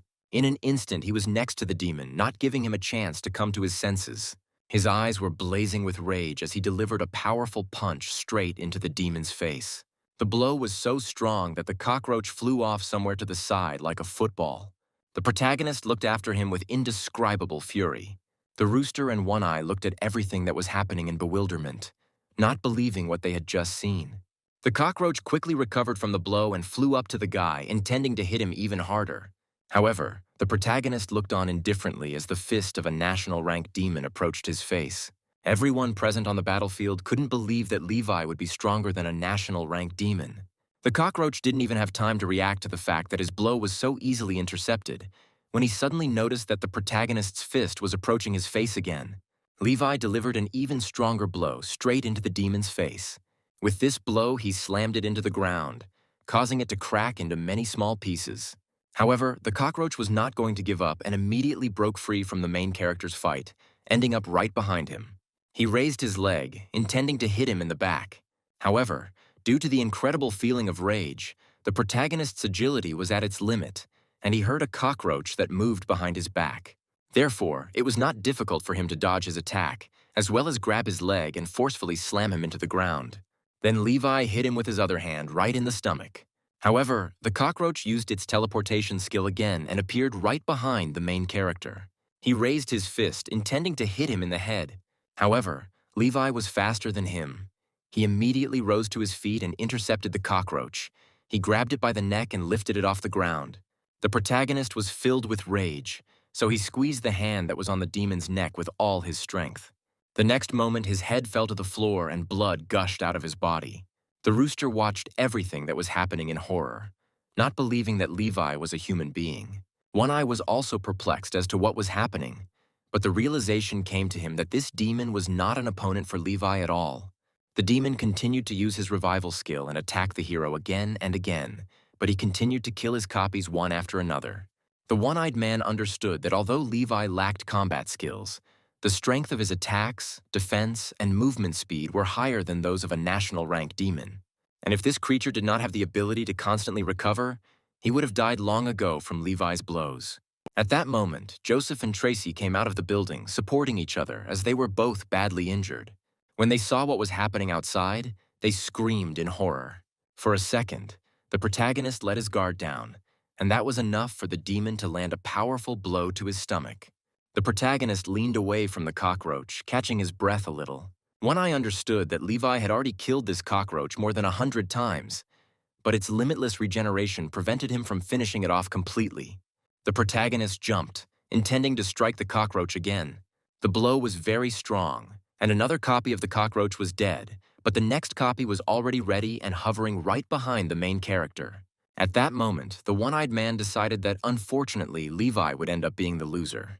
The protagonist didn't have time to react to the next attack, and the demon threw him with a powerful blow straight into the wall. At that moment, a system warning sounded in his head, informing him that the carrier's energy and power were almost depleted and would be temporarily unavailable in 10 seconds. Levi rushed recklessly towards the demon, gathering all his willpower. He condensed the flame control skill, destroyed the demon. He put his life on the line for success. Then the system congratulated the owner on the successful use of the flame control skill and informed that he can now use the first-level coal flame chain based on his willpower. Sensing Levi's attack, the cockroach sensed danger, and the system's voice rang out again, congratulating its owner on instinctively acting and successfully removing the seal to use the second-level flame from bone ash. The demon became increasingly panicked as Levi's attack intensified, and the system's voice rang out again, congratulating the master for moving forward and successfully removing the seal to use the third-tier demonic original flame. The moment the combined attack engulfed the demon, he felt himself close to death, something he had never experienced since becoming a demonic creature guarding the city. It turned out that Levi had completely destroyed the seals by successfully using the 4th-level Earth Flame Explosive Soul, the moment he dealt the final blow to Jasper. The system warned that the host's strength was exhausted and he could no longer use internal energy cultivation techniques. The cockroach was engulfed in the flames that Levi had just released, which did not cause any external harm to his body, but was extremely unpleasant, invading his soul and completely incinerating it. Although the demon had the ability to be reborn endlessly, he could not change one thing. A dead soul could not be revived. It was dead forever. The rooster, standing on shaky legs, collapsed to the ground, no longer feeling the energetic force of the great king. His whole body shuddered from the realization that the great king had been killed by this evil man. Looking at Levi passing by, he felt a destructive aura emanating from him. Trembling with fear, the rooster was so frightened that it reverted to its original form, not daring to move as Levi approached Jasper. Suddenly, a voice from the system rang out, causing Levi to become confused. The man in front of him lost his vital signs, stopped breathing, and his heart stopped. Levi walked up to Jasper and shook him, his voice full of concern, calling for Jasper to wake up, not wanting to believe the system's message about Jasper's death. He remembered the director telling him not to listen to that voice, but the system angrily repeated in Levi's head that Jasper was dead. Even his brainwaves quickly disappeared.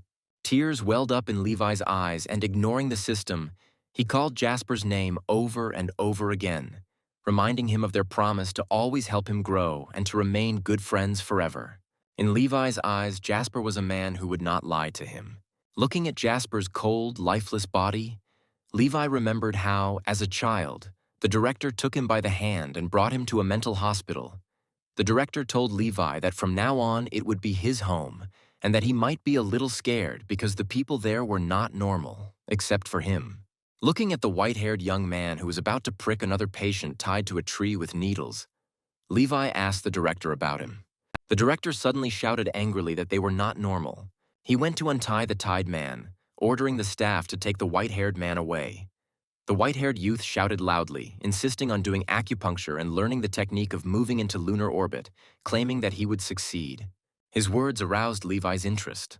The principal then took Levi to room 666, telling him to come to the principal if he needed anything. Levi asked where his mother was, and the principal replied that his mother had gone abroad for work, and he should understand her busy schedule. Seeing that the boy was left alone in the hospital room, the nurse asked why the director had given him a separate room, since the hospital was short of beds.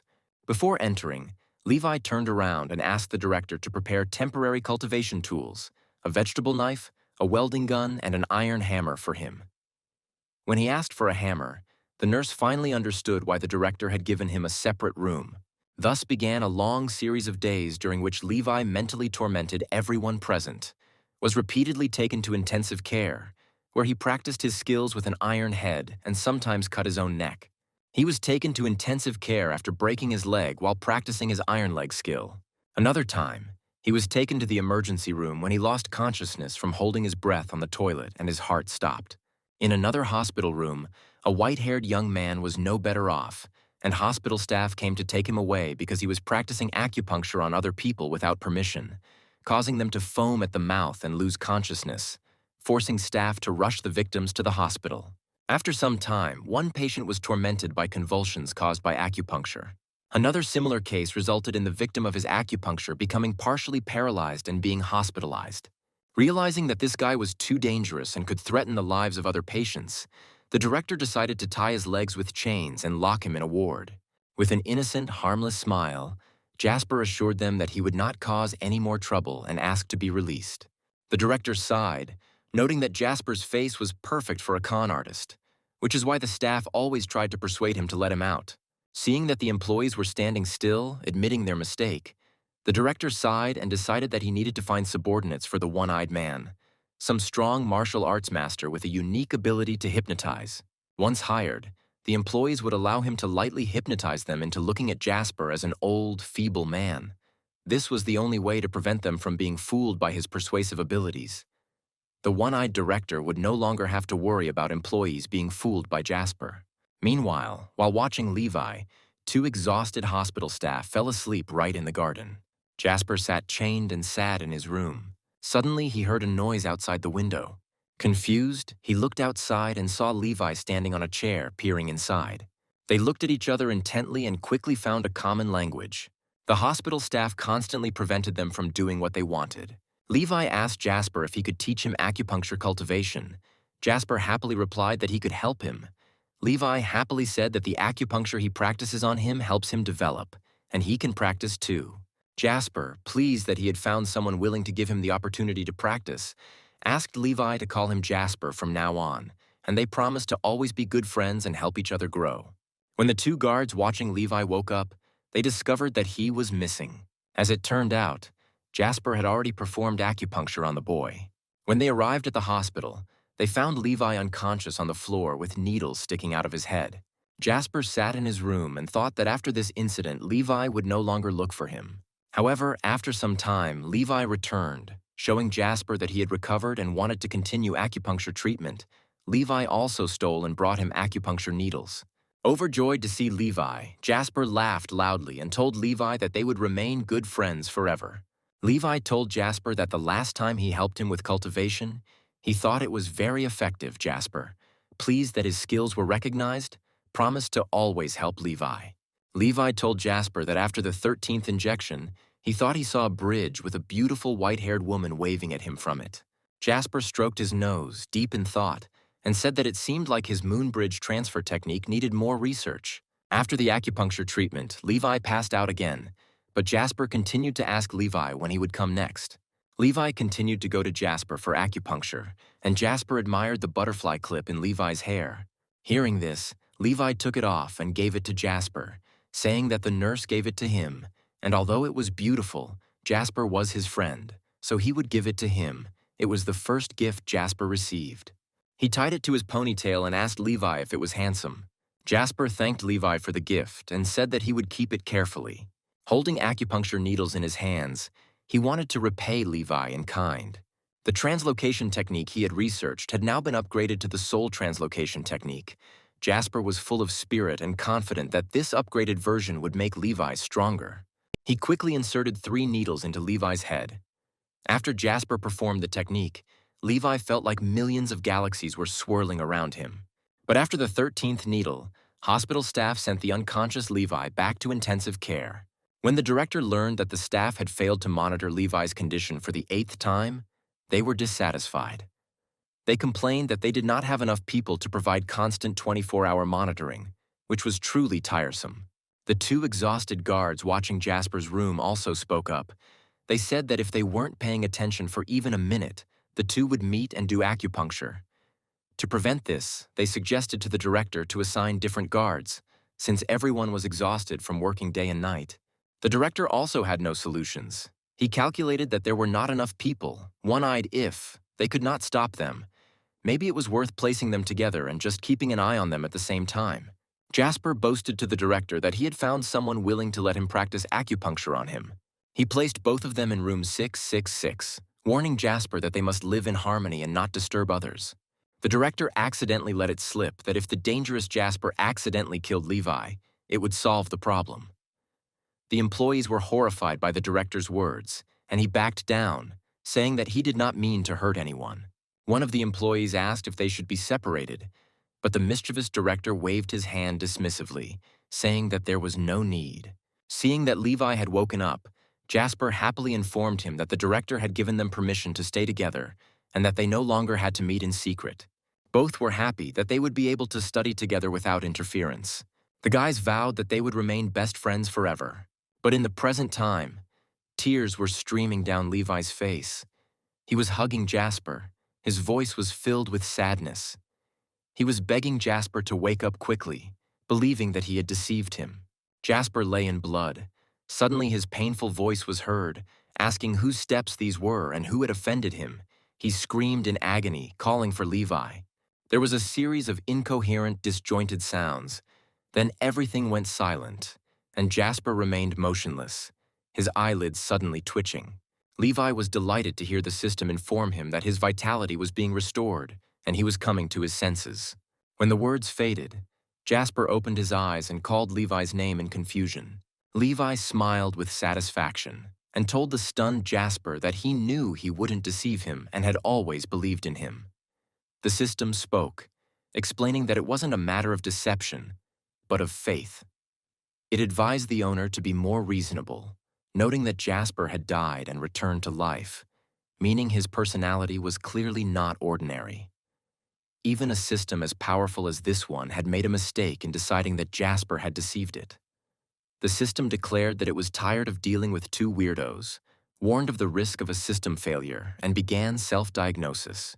Jasper sat there in a daze for a moment. Then he suddenly remembered with indignation how he told Levi that someone had kicked him so hard that it hurt. Jasper rushed to hug Levi, complaining of pain and asking him to avenge him. Levi pointed to the dead copies of the demon and said that he killed it many times to avenge Jasper. The rooster looked ahead with narrowed eyes, drenched in sweat, and silently thanked all the gods that the evil man had not yet died. Otherwise, the madman Levi could have destroyed him too. Jasper's eyes darted around, searching for the other eye, wondering if it was okay. While they were distracted, the rooster ran off to clean up the corpses for the Demon King, fearing that the two evil people were too disgusting. If they noticed him, the Demon King might not have a single body left. The rooster hurriedly used his wings to dig a large hole in the ground and bury the cockroach's body. Jasper enthusiastically approached the one-eyed man and offered to cure him with acupuncture. The one-eyed man, seeing Jasper unharmed, could not understand how he managed to survive the powerful blow of the demon. Levi tried to convince the one-eyed man to trust Jasper, saying that he was really strong and could probably cure him, but the eye refused in fear. The rooster, digging the ground, looked back, having almost finished burying it. Then he noticed an ant, and surprised by the white color of its eyes, wondered if it was dead.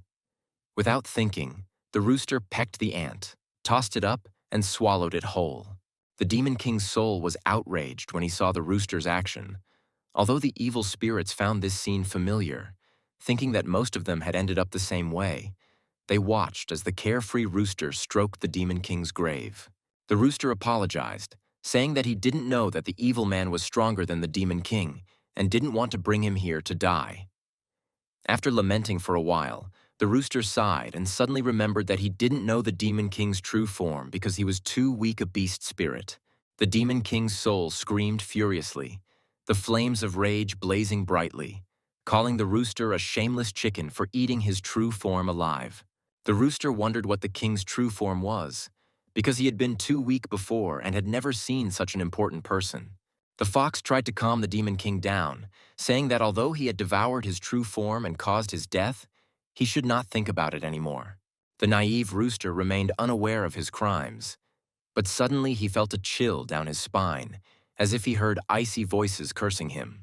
In horror, the rooster did not understand what was happening. Energy like an erupting volcano was seething in his body, causing excruciating pain.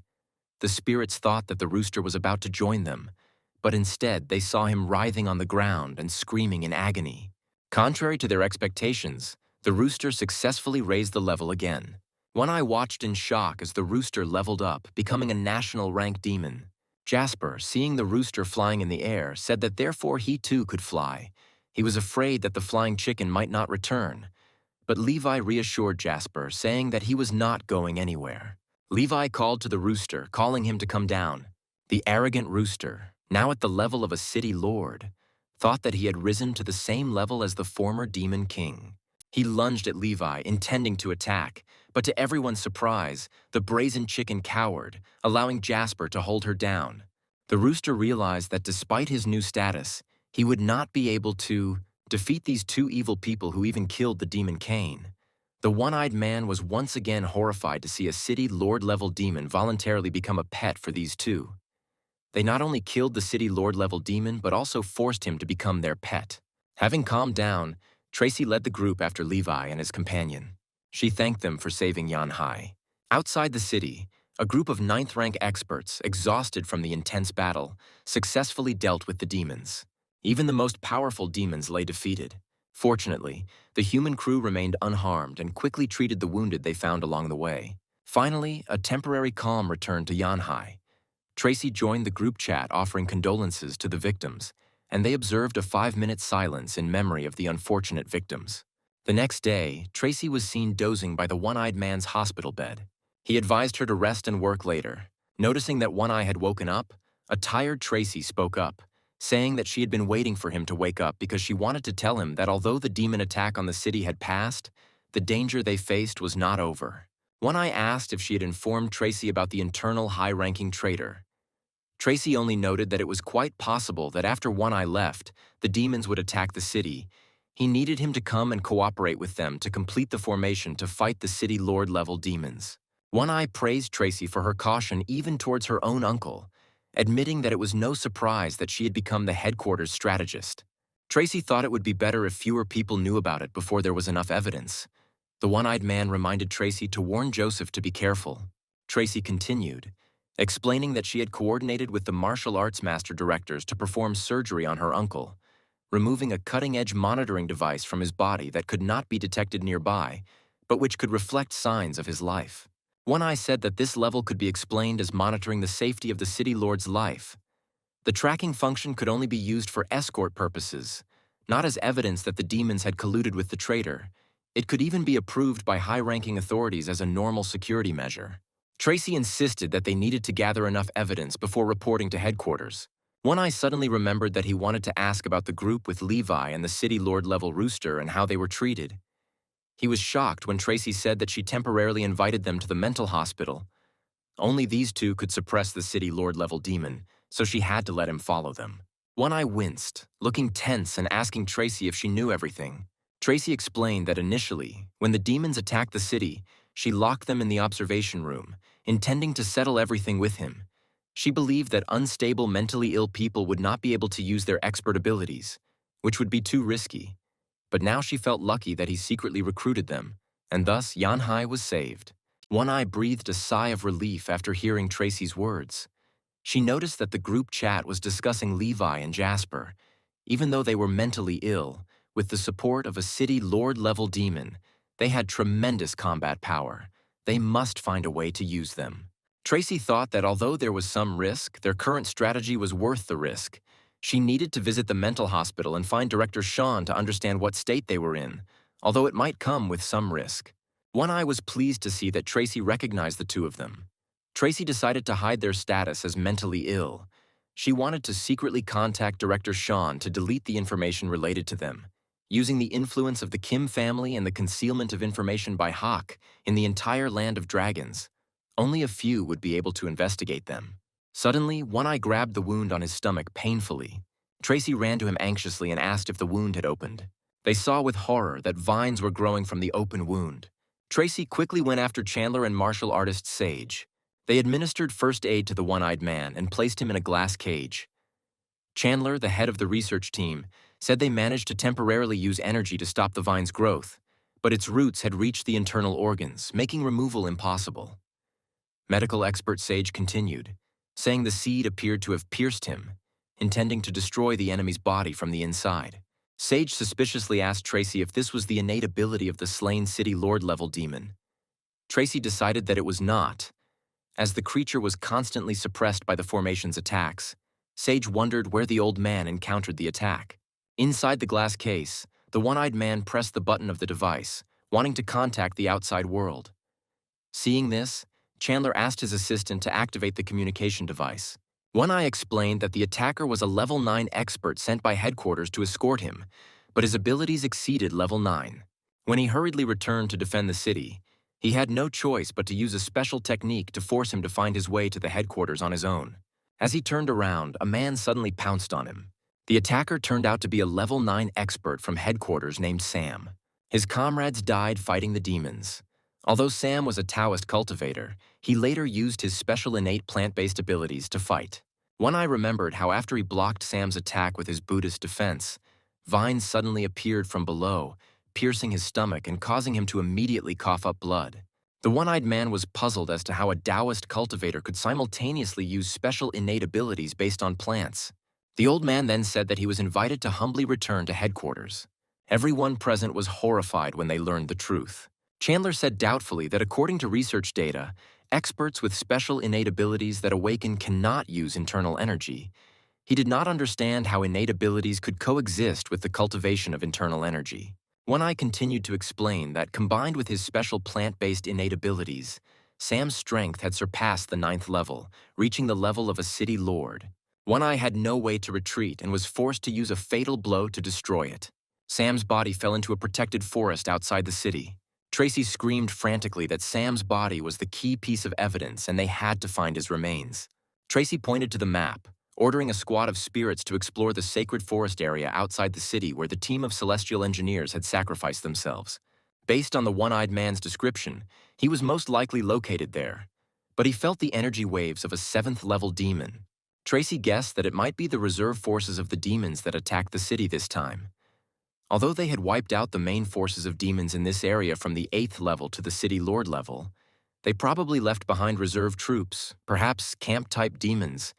There were quite a lot of them left, and they could not be underestimated. Since Team Yanhai and Team Rock were seriously injured in the recent battle and had not recovered enough to ensure safety, Tracy decided to send Team Soul to scout and search for the corpse in the forest. Team 666 would accompany them for protection. The squad felt a boost in spirit when they were assigned this mission with Team 666. Tracy nodded in agreement, saying that she would talk to them first. She also reminded them that the situation with One Eye was a high-level secret and everyone had to be careful. As Tracy was about to leave, she asked Lexi if there was a way to work with the other experts to safely remove the vines from the one-eyed man's body. Lexi hung her head in disappointment, saying that they had tried everything possible but felt hopeless. With a dejected expression, she said that they tried and confirmed that it was caused by the power of an innate ability above the 9th level. Perhaps a 10th level expert or a city lord level expert would be able to destroy the vine's life force without harming the single eye. Recalling the predecessors of Team 666, Lexi excitedly told Tracy that their team was previously attacked by a 9th level demon's innate ability and almost lost all their fighting power. But Team 666 saved them all. Not only did the innate ability disappear, but the wounds were completely healed. If the two predecessors of Team 666 take action, they might have a way out. Tracy listened with a satisfied expression as Lexi told her story, having experienced it herself. Tracy immediately went to the mental hospital to meet Levi and Jasper. Jasper patted his chest confidently, stating that his universal method of acupuncture and energy transfer was highly skilled and definitely capable of curing the one-eyed man. Levi stood up for his friend, saying that Jasper's acupuncture was very powerful and could definitely save people. Hearing the assurances of the two madmen, Tracy breathed a sigh of relief. She believed that they would definitely be able to cure the one-eyed man and gave a thumbs up to the director sitting in the distance. Tracy decided that the communication method used by Director T was effective. She handed the director a contract in which she promised to take on all risks and included a formal employment contract with salary and benefits for both of them. She assured the director that she would pay according to department standards, leaving Levi and Jasper to play with chickens on the sidelines. Tracy told the director that if he agreed to cooperate with Kim's family to cope with their mental illness, he could sign the contract. Tracy was puzzled when she saw the director searching for something in his jacket. The director pulled out a pre-prepared waiver of liability and indemnification that he wanted Tracy to sign. She was wary, but the director explained that this was a precautionary measure so that she would not regret what she had done later, and called on her to understand as a reasonable leader. After listening to him, Tracy signed the papers and expressed her understanding. Then she asked the director if it was possible to cancel the contract after signing it. Regardless of the further development of events, the director smiled happily and assured her. Tracy rushed to take the two patients back to headquarters. Director Sean felt uneasy, sensing that he might be at a disadvantage, but he dismissed the thought as an illusion. Noticing that Tracy was in a hurry, he asked if she had an upcoming assignment, and Tracy confirmed that she did. At headquarters, Jasper pressed his face against the glass, greeting the one-eyed man and terrifying him. One Eye's entire body was covered in goosebumps, and he gave a signal to Tracy. Jasper explained that his universal acupuncture method was powerful and required immobilizing the one-eyed man. The poor one-eyed man was tightly tied and screaming, wanting to speak. Jasper told Tracy that silence was essential during acupuncture to avoid medical problems, and insisted that everyone cooperate and gag one eye. Now even his mouth was closed. While the one-eyed man lay motionless, Jasper anxiously prepared for the acupuncture procedure. Sage noticed how the one-eyed man's body was shaking and felt that something was wrong. It seemed to him that Jasper was trying his best to avoid the acupuncture. He then looked at the rooster in Levi's hands, assessing its strength. Jasper approached the one-eyed man with the needle with a dangerous smile. The one-eyed man, unable to speak, internally cried out for help. After acupuncture was performed on his entire head, the one-eyed man quickly lost consciousness, and the monitoring staff urgently reported that muscle spasms were observed in the leader's body, and his temperature was rapidly dropping. When Tracy inquired about the one-eyed man's condition, Jasper assured her that everything was within normal limits. Levi supported Jasper, stating that he had never deceived anyone before. A panicked employee told them that the leader's pulse had disappeared. Tracy tried to contain her anger, but Jasper said that there was no problem. Levi echoed his words, saying that if Jasper said there was no problem, then there shouldn't be one. The monitoring officer then reported that the leader had stopped breathing and his heart had stopped beating. Sensing Tracy's murderous intent, Jasper repeated that there was no problem, although he didn't know why that was the case. The employee, pale with fear, stuttered that it looked like the man had died. Tracy felt like her world had collapsed in an instant. She and Sage burst into tears as they looked at the one-eyed man. Jasper whispered to Levi that he had killed someone who trusted him, and Levi consoled him by suggesting that it might be due to the severity of the injury to his only eye. The assistant, noticing their whispers, suspected something was wrong. Then he exclaimed in surprise that the chief's heart and breathing had been restored. This news came as a lifeline to Tracy, who had been devastated just minutes earlier. Sage noticed that the leader's body had come to life. Jasper felt relieved, and Levi praised his friend's impressive skills. The one-eyed man, immersed in a deep sleep, showed signs of life, and his condition gradually improved.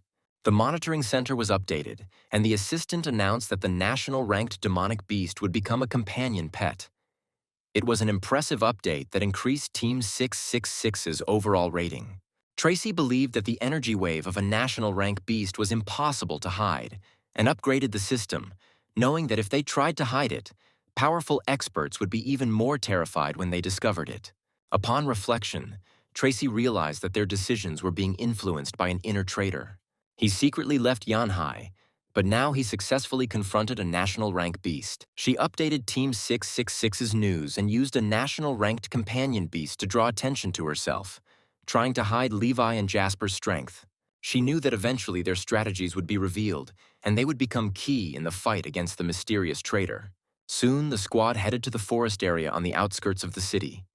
Levi, the rooster, and Jasper looked bored, and Lexi and August followed behind, asking if the brother rooster would like to eat the insects they brought. The rooster, inwardly indignant, decided that he could not be bribed with small pleasantries, and vowed to avenge his kind. Oblivious to Morgan and Chung discussing their plan of action, Lexi and August playfully tried to lure the rooster with insects. Chung asked them to stop disturbing the elders and the rooster, then said that the demon camp was right ahead. The group fell silent and continued searching in the forest. Jasper, worried that Levi would get tired carrying the heavy rooster, offered to take it on himself. But Levi refused, fearing that Jasper might get tired. Lexi and August willingly volunteered to carry the rooster, glad of the opportunity to get closer to him. The rooster, unable to tolerate stupid people, thought that he really wanted to fly, but he did not dare refuse Levi's help. He believed that people of the 8th level would not be able to carry it away. Then the rooster spread his wings and flew into the air. Jasper, seeing this, decided that the rooster was afraid that they would get tired. The rooster began to make signals in the air, intending to warn his relatives about the need to run, fearing that otherwise they would all die. He quickly rushed away, but then he remembered that the speed of people was incredibly high, perhaps even faster than his own. The rooster realized that he could not lead people to his relatives, since this would mean betraying the beast tribe. Now that he had reached the level of national rank, he had responsibilities, and he needed to find a reliable way to help and protect his family. After some thought, he came up with a plan to find the body of a level 9 human, hoping that it would stop people from chasing and killing his kind. To everyone's surprise, the rooster transformed into a human form and descended to the ground. He said that he wanted to help find the body and bring it back, believing that this would allow him to avoid a fight and quickly report the completion of the task. The rooster looked pitifully at the people, hoping that they would agree. Lexi and August thought the rooster was cool and always gave his all for them, and they thought he was a good ally. Rooster, upon hearing Levi whisper to Jasper about knocking him out to prevent him from escaping, was taken aback, but assured them that he did not want to run away and still wanted to do good deeds. Seeing that Levi was about to attack, the rooster pounced on him at the speed of light. He accused the people of thinking that he did not know what to do and demanded that they comply. Suddenly, the rooster dropped to his knees, his shining eyes tenderly holding Levi's hand, and he begged to be allowed to find the body first. The crew of people were shocked to see the mighty rooster kneeling and begging Levi. Levi glared at the rooster with displeasure. The rooster was surprised that Levi didn't fall for his tricks like Jasper usually did. He was confused why it wasn't working. At this point, Jasper approached Levi and said that since the rooster was a girl, they could not bully her and had to respect her wishes, which meant they would release the rooster. Hearing this, Levi told the rooster that although he had small breasts, he was still a girl, and if he wanted to go, he could. Jasper reminded him that he shouldn't comment on a girl's breasts, as it would make the rooster feel even more insecure and impolite. The rooster was speechless after Jasper's words. Levi, taking the advice, refrained from mentioning the rooster's breasts again, but asked if the rooster girl knew how to turn into a human and whether they should buy her some girl's underwear. The rooster felt indescribable pain and humiliation. Filled with indignation, he decided that sooner or later he would kill these cruel people. He flew away quickly, crying as he went, internally cursing the people for their constant insults and swearing revenge. It seemed to him that with his speed he had flown quite far, and he smiled, thinking that he had managed to put a considerable distance between himself and them. Having reached the 9th level, the rooster believed that people did not realize his power and decided that he would not be foolish anymore. Having declared himself free, he planned to escape and take revenge later. However, suddenly his whole body froze, unable to move. As it turned out, he had entered a formation called the 5 Elements Devil Formation. Inside, the rooster saw how the human enemy was killing all his fellow tribesmen, the demonic beasts. Enraged, he realized that this was a national-ranking expert who was dealing with his fellow tribesmen. This mysterious man's target was Sam's corpse, and he didn't want it to fall into the hands of the one-eyed people.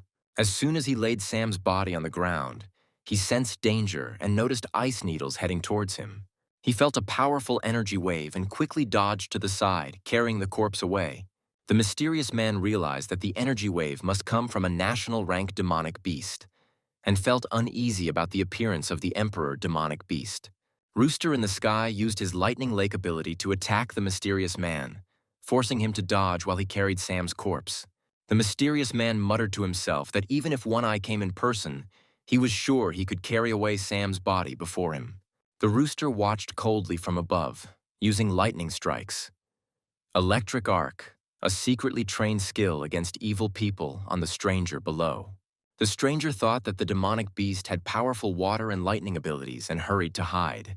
He decided that this national-level demonic beast was formidable and he didn't know how to deal with it. The rooster's blow caused Sam's corpse to fall, and the strange man was also hit, screaming in pain. He hesitated, realizing that he would not be able to reach the body and would hardly be able to escape on his own. The rooster was determined to avenge his fellow tribesmen and, combining the abilities of the lightning lake and high-speed flight, dived straight down, attacking the strange man. The stranger felt that if he did not run away, he might not return alive. Just as the rooster approached him, he used his special talent to quickly transform into shadow form and run away.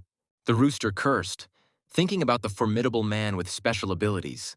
He used his national-level power in battle for the first time and felt like he had gained a new ability, infinite reincarnation, remembering that this was the ability the Demon King had used against Levi. Puzzled, the rooster wondered where he got the Demon King's ability from, and suddenly remembered the ant he had eaten, guessing that it might be the Demon King's body. The rooster panicked, realizing that this was why he had advanced to the city level and obtained the abilities of the Demon King. He fell to his knees on the ground, repenting. The souls of the demons thought that the despicable rooster was tormented by his conscience, and decided that he was still afraid of the king.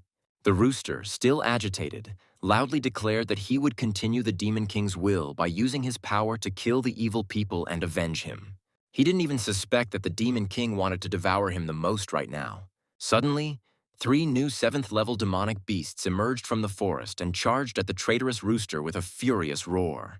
Reflexively turning, the rooster noticed that one of them had something with a human aura hanging around its neck. The rooster hastened to explain that he was not a traitor and did not kill his fellow tribesmen. Instead, a man of national rank dealt with them, and he wanted revenge. All 3 looked at the rooster with disbelief and declared that they did not believe him unless he could kill powerful people. The rooster cried out that the people would soon arrive and called on them to run away, warning them of his strength. The demonic beasts replied that they could quickly deal with 2 weak ordinary people and called the rooster a traitor for running away from them. The enraged rooster decided to run away, not wanting to be captured again. As he prepared to fly away, he was startled by the call of Levi coming from below, who thanked the rooster for bringing them there and told him to come down. The rooster was stunned. He realized that Levi had found him, and he felt that everything was over, and he thought about a risky attempt to escape. A 4th-level fire god soul stealer appeared in Levi's hand. The demonic beasts glared at the humans. The warriors allowed the masters to occupy the battlefield, and they themselves rushed toward Sam's corpse, their main target. The rooster, having returned to human form, cried out for them to stop. He ran towards Levi, claiming that he had convinced the demonic beasts to surrender. Turning around, he winked at the demonic beasts, asking if they had surrendered. Despite the rooster's efforts, the stupid demonic beasts rushed to the attack, unwilling to surrender and preferring to attack people. Night fell, and the main characters were roasting poultry over a fire. The system reported that this was the energy value of the 7th level. Jasper and Levi were roasting meat, and the demonic beasts they had roasted earlier smelled delicious. A team of warriors were gnawing on dry rations nearby. The aroma made their mouths water, but they did not dare to eat it, since it was the meat of a demonic beast. Lexi and August decided that the elders had special innate talents to simply cook the meat of a slain beast. Hiding under a tree, the rooster crowed loudly, declaring that he was not a traitor, but a hero who had come to save them. A few hours earlier, the rooster panicked when he saw the fire in Levi's hand, who was preparing to take revenge on the demonic beasts that wanted to devour them. With trembling hands, he stopped Levi. The rooster coldly stated that there was no need to act, and if the demonic beasts did not surrender, he would kill them. Seeing the rooster turn to attack them, the demonic beasts rushed at him, accusing the rooster of betrayal. The rooster used the Evil Eye's ability to trap them in illusions. He then used the 6th-level Blade Shadow to quickly end their lives. The rooster thought coldly that they simply did not know what horror the 2 evil men were bringing upon them. The Demon King had the ability to reincarnate endlessly, but even he was killed by these people. The black flame in Levi's hand had a terrifying aura that could kill souls. Returning to the present, the rooster felt despondent. He tried to prove to himself that it would be better for the demonic beasts to die by his hand, which would allow them to gain new life, than by the black fire of an evil man, which would destroy them completely. Noticing the chicken crying, Jasper brought over a fried wing to check on her. Jasper gently coaxed the rooster, offering him delicious roast meat and asking him not to cry anymore. Seeing the meat of his comrade, the rooster shed tears, thinking that one day he too would be roasted in the same way. He drooled pitifully, telling Jasper that they had already killed and eaten many of his kind, and sooner or later his turn would come. Jasper patted the rooster on the head, saying that they always considered the rooster a friend. Friends protect each other, and they do not kill or eat their friends. The rooster felt relieved to think that these words were true. Jasper assured the rooster that people followed this rule, but the rooster, doubting, said that he was just a chicken and did not understand all the complexities of the human world. Jasper, confident in himself, told the rooster to trust him. He praised the hen for laying excellent eggs, which extinguished the rooster's hope in people. He suddenly felt a chill in his heart. Jasper was puzzled by the rooster's reaction to his words at that moment. Suddenly, Levi called out to Jasper, leaving the rooster behind. Jasper hurried to him to enjoy the fruits of their preparation together with Levi. The rooster buried his face in the tree trunk with regret, feeling deprived. The people watched them eating and came closer to ask for some, but Jasper said they had plenty of antelope meat left. but they all refused because they could not eat it. The rooster sat and cried in the corner while he ate. He did not consider himself a traitor, but the meat was too tasty to resist.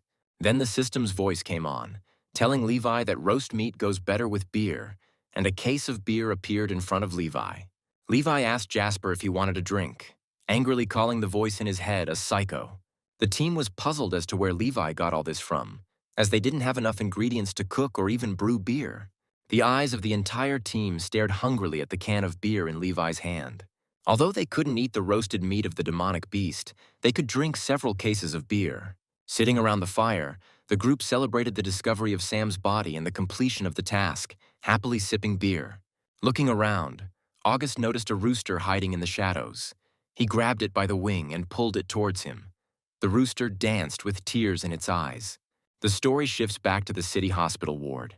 Tracy dozed off on the edge of the bed and woke up to hear One Eye's voice. Tracy jumped up and asked if One Eye was okay. One Eye said that his wound was feeling much better. Seeing Tracy's face up close, One Eye suddenly let it slip that he wanted to drink some wine. Tracy didn't understand and asked what he meant, causing One Eye to become out of breath and his face to turn red. He explained that he wanted to drink some wine, but Tracy declined, saying that his wound had just healed and it was 1 o'clock in the morning, so he needed to rest. Tracy eyed him suspiciously, noticing that he was constantly covering his gouged-out eye. Seeing that One Eye's face had become even redder and blood had suddenly started to spurt from his nose, Tracy was about to call a doctor to examine One Eye, but One Eye stopped her, saying that he was just hot. Tracy asked how long he had been unconscious.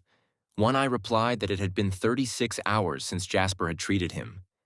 Tracy thought that she shouldn't trust this crazy Jasper, but fortunately, he managed to completely cure One Eye.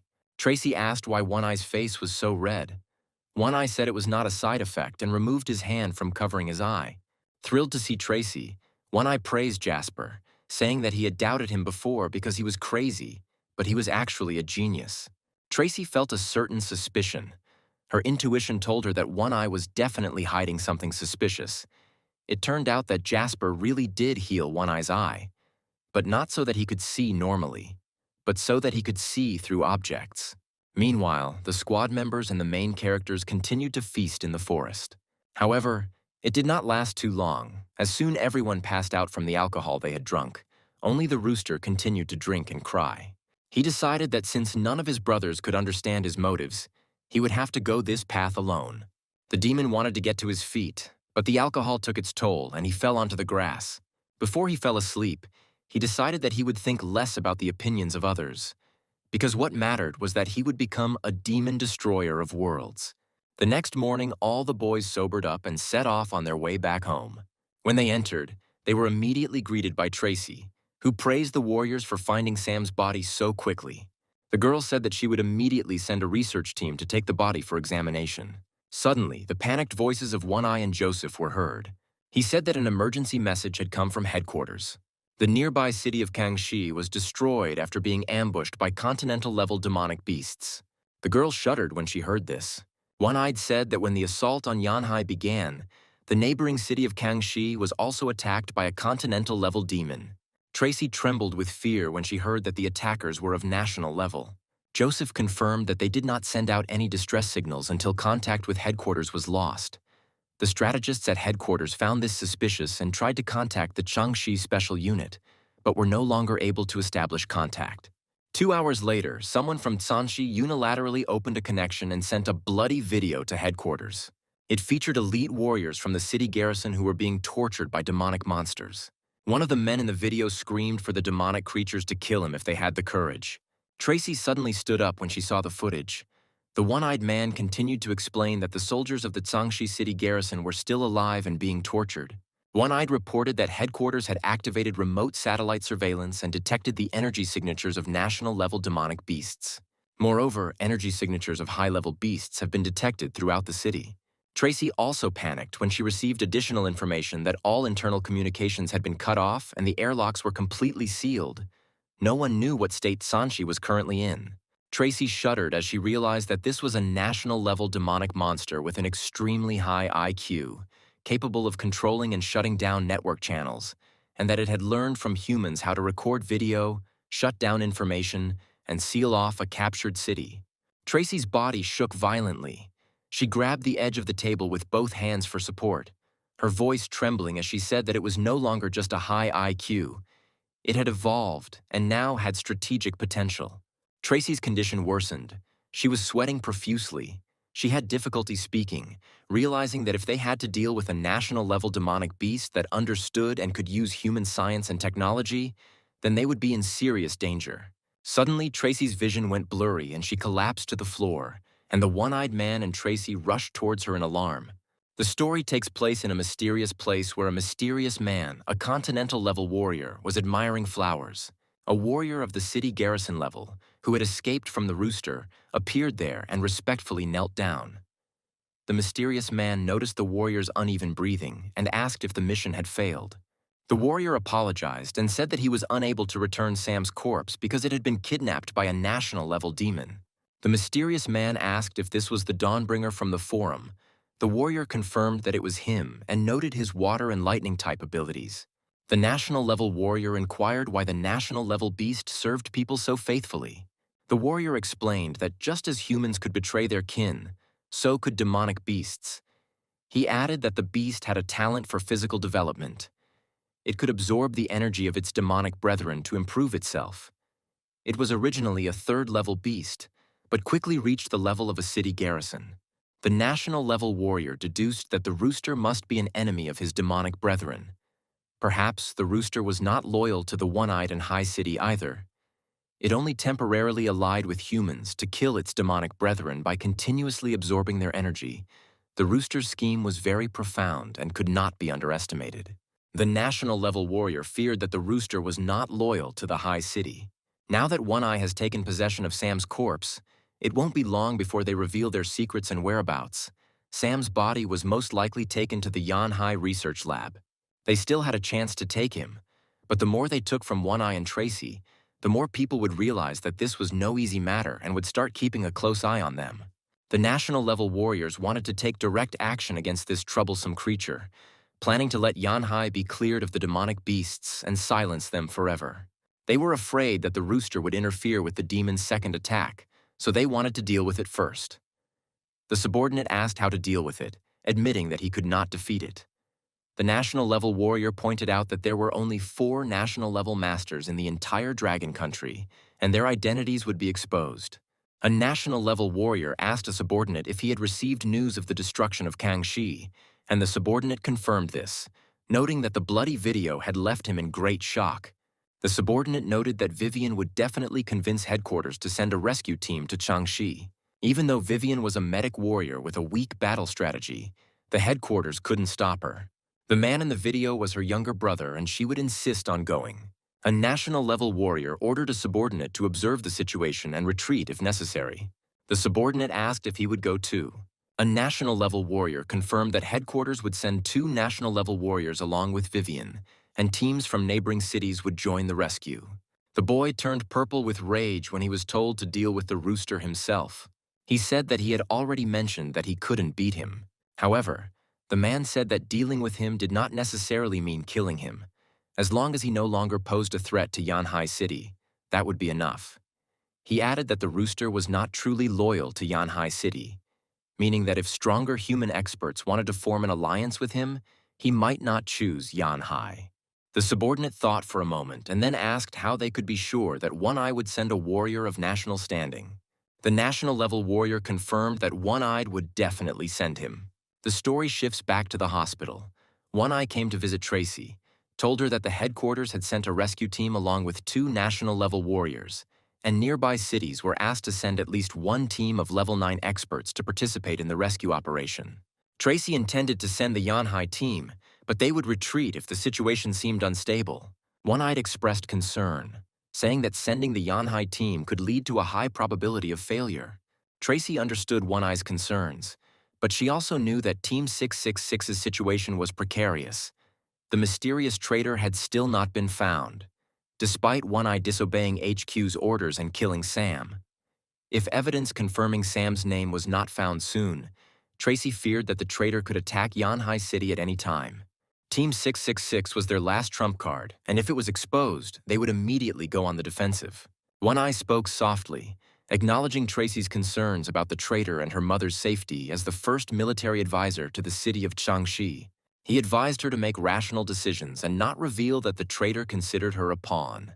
The man said that Levi and Jasper would also be going there with their pet demon, making the operation more likely to succeed. Tracy burst into tears, unable to contain her emotions any longer.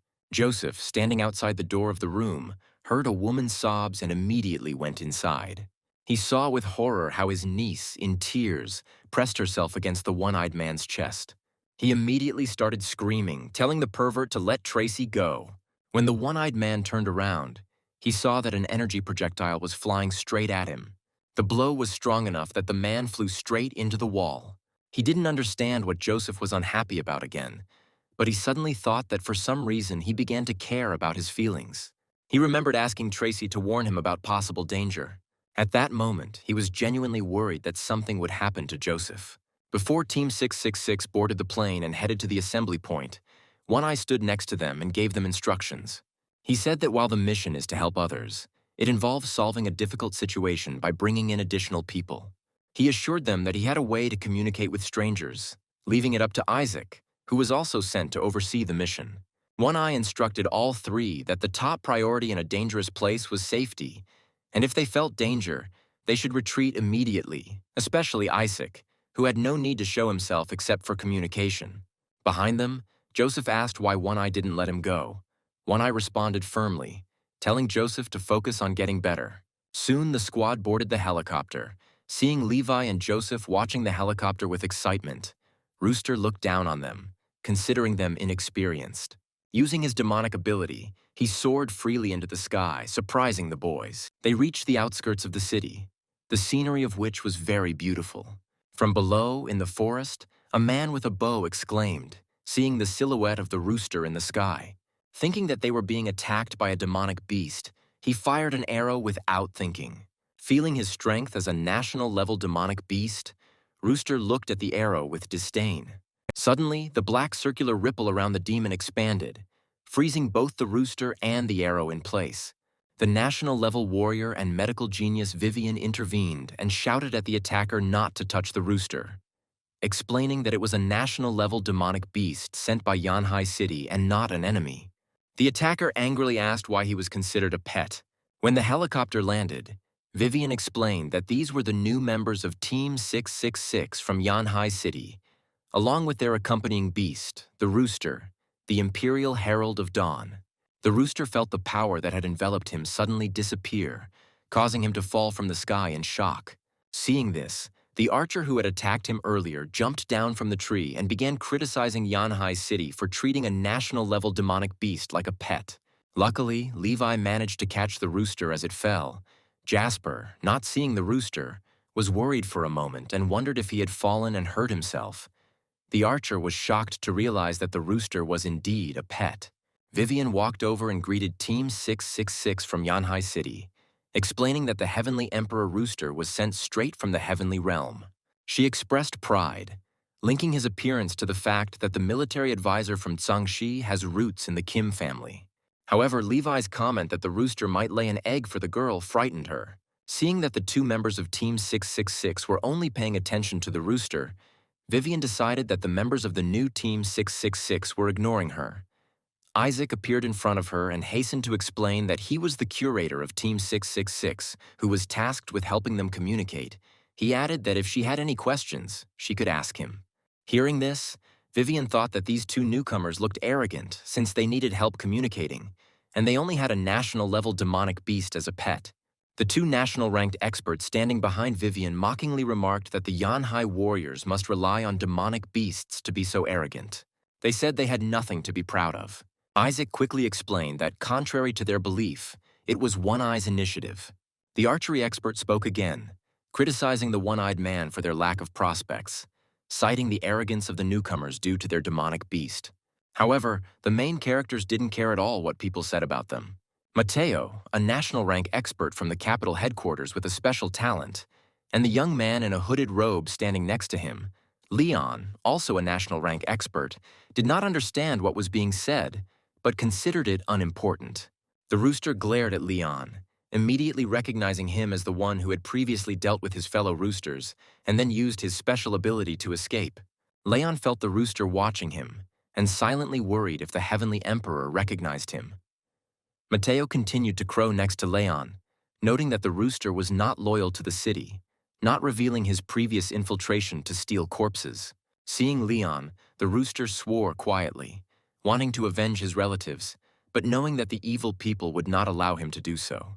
Leon smiled politely at the rooster and said that if they were alone, he would ask if he wanted to join them. The enraged rooster took Leon's smile as an attempt to provoke him. Jasper, puzzled by the conversation, did not understand why they were discussing these issues. Levi also did not understand the details, but did not consider them important.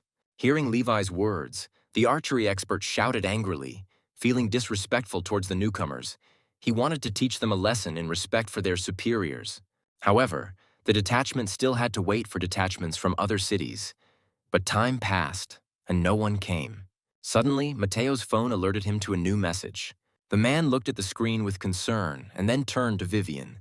He said that a message had come from one of the city representatives, saying that they were not going to send strong 9th-rank warriors to certain death, but instead would send those who would not be a pity to lose. Mateo and Vivian scolded him for his cowardice and meanness.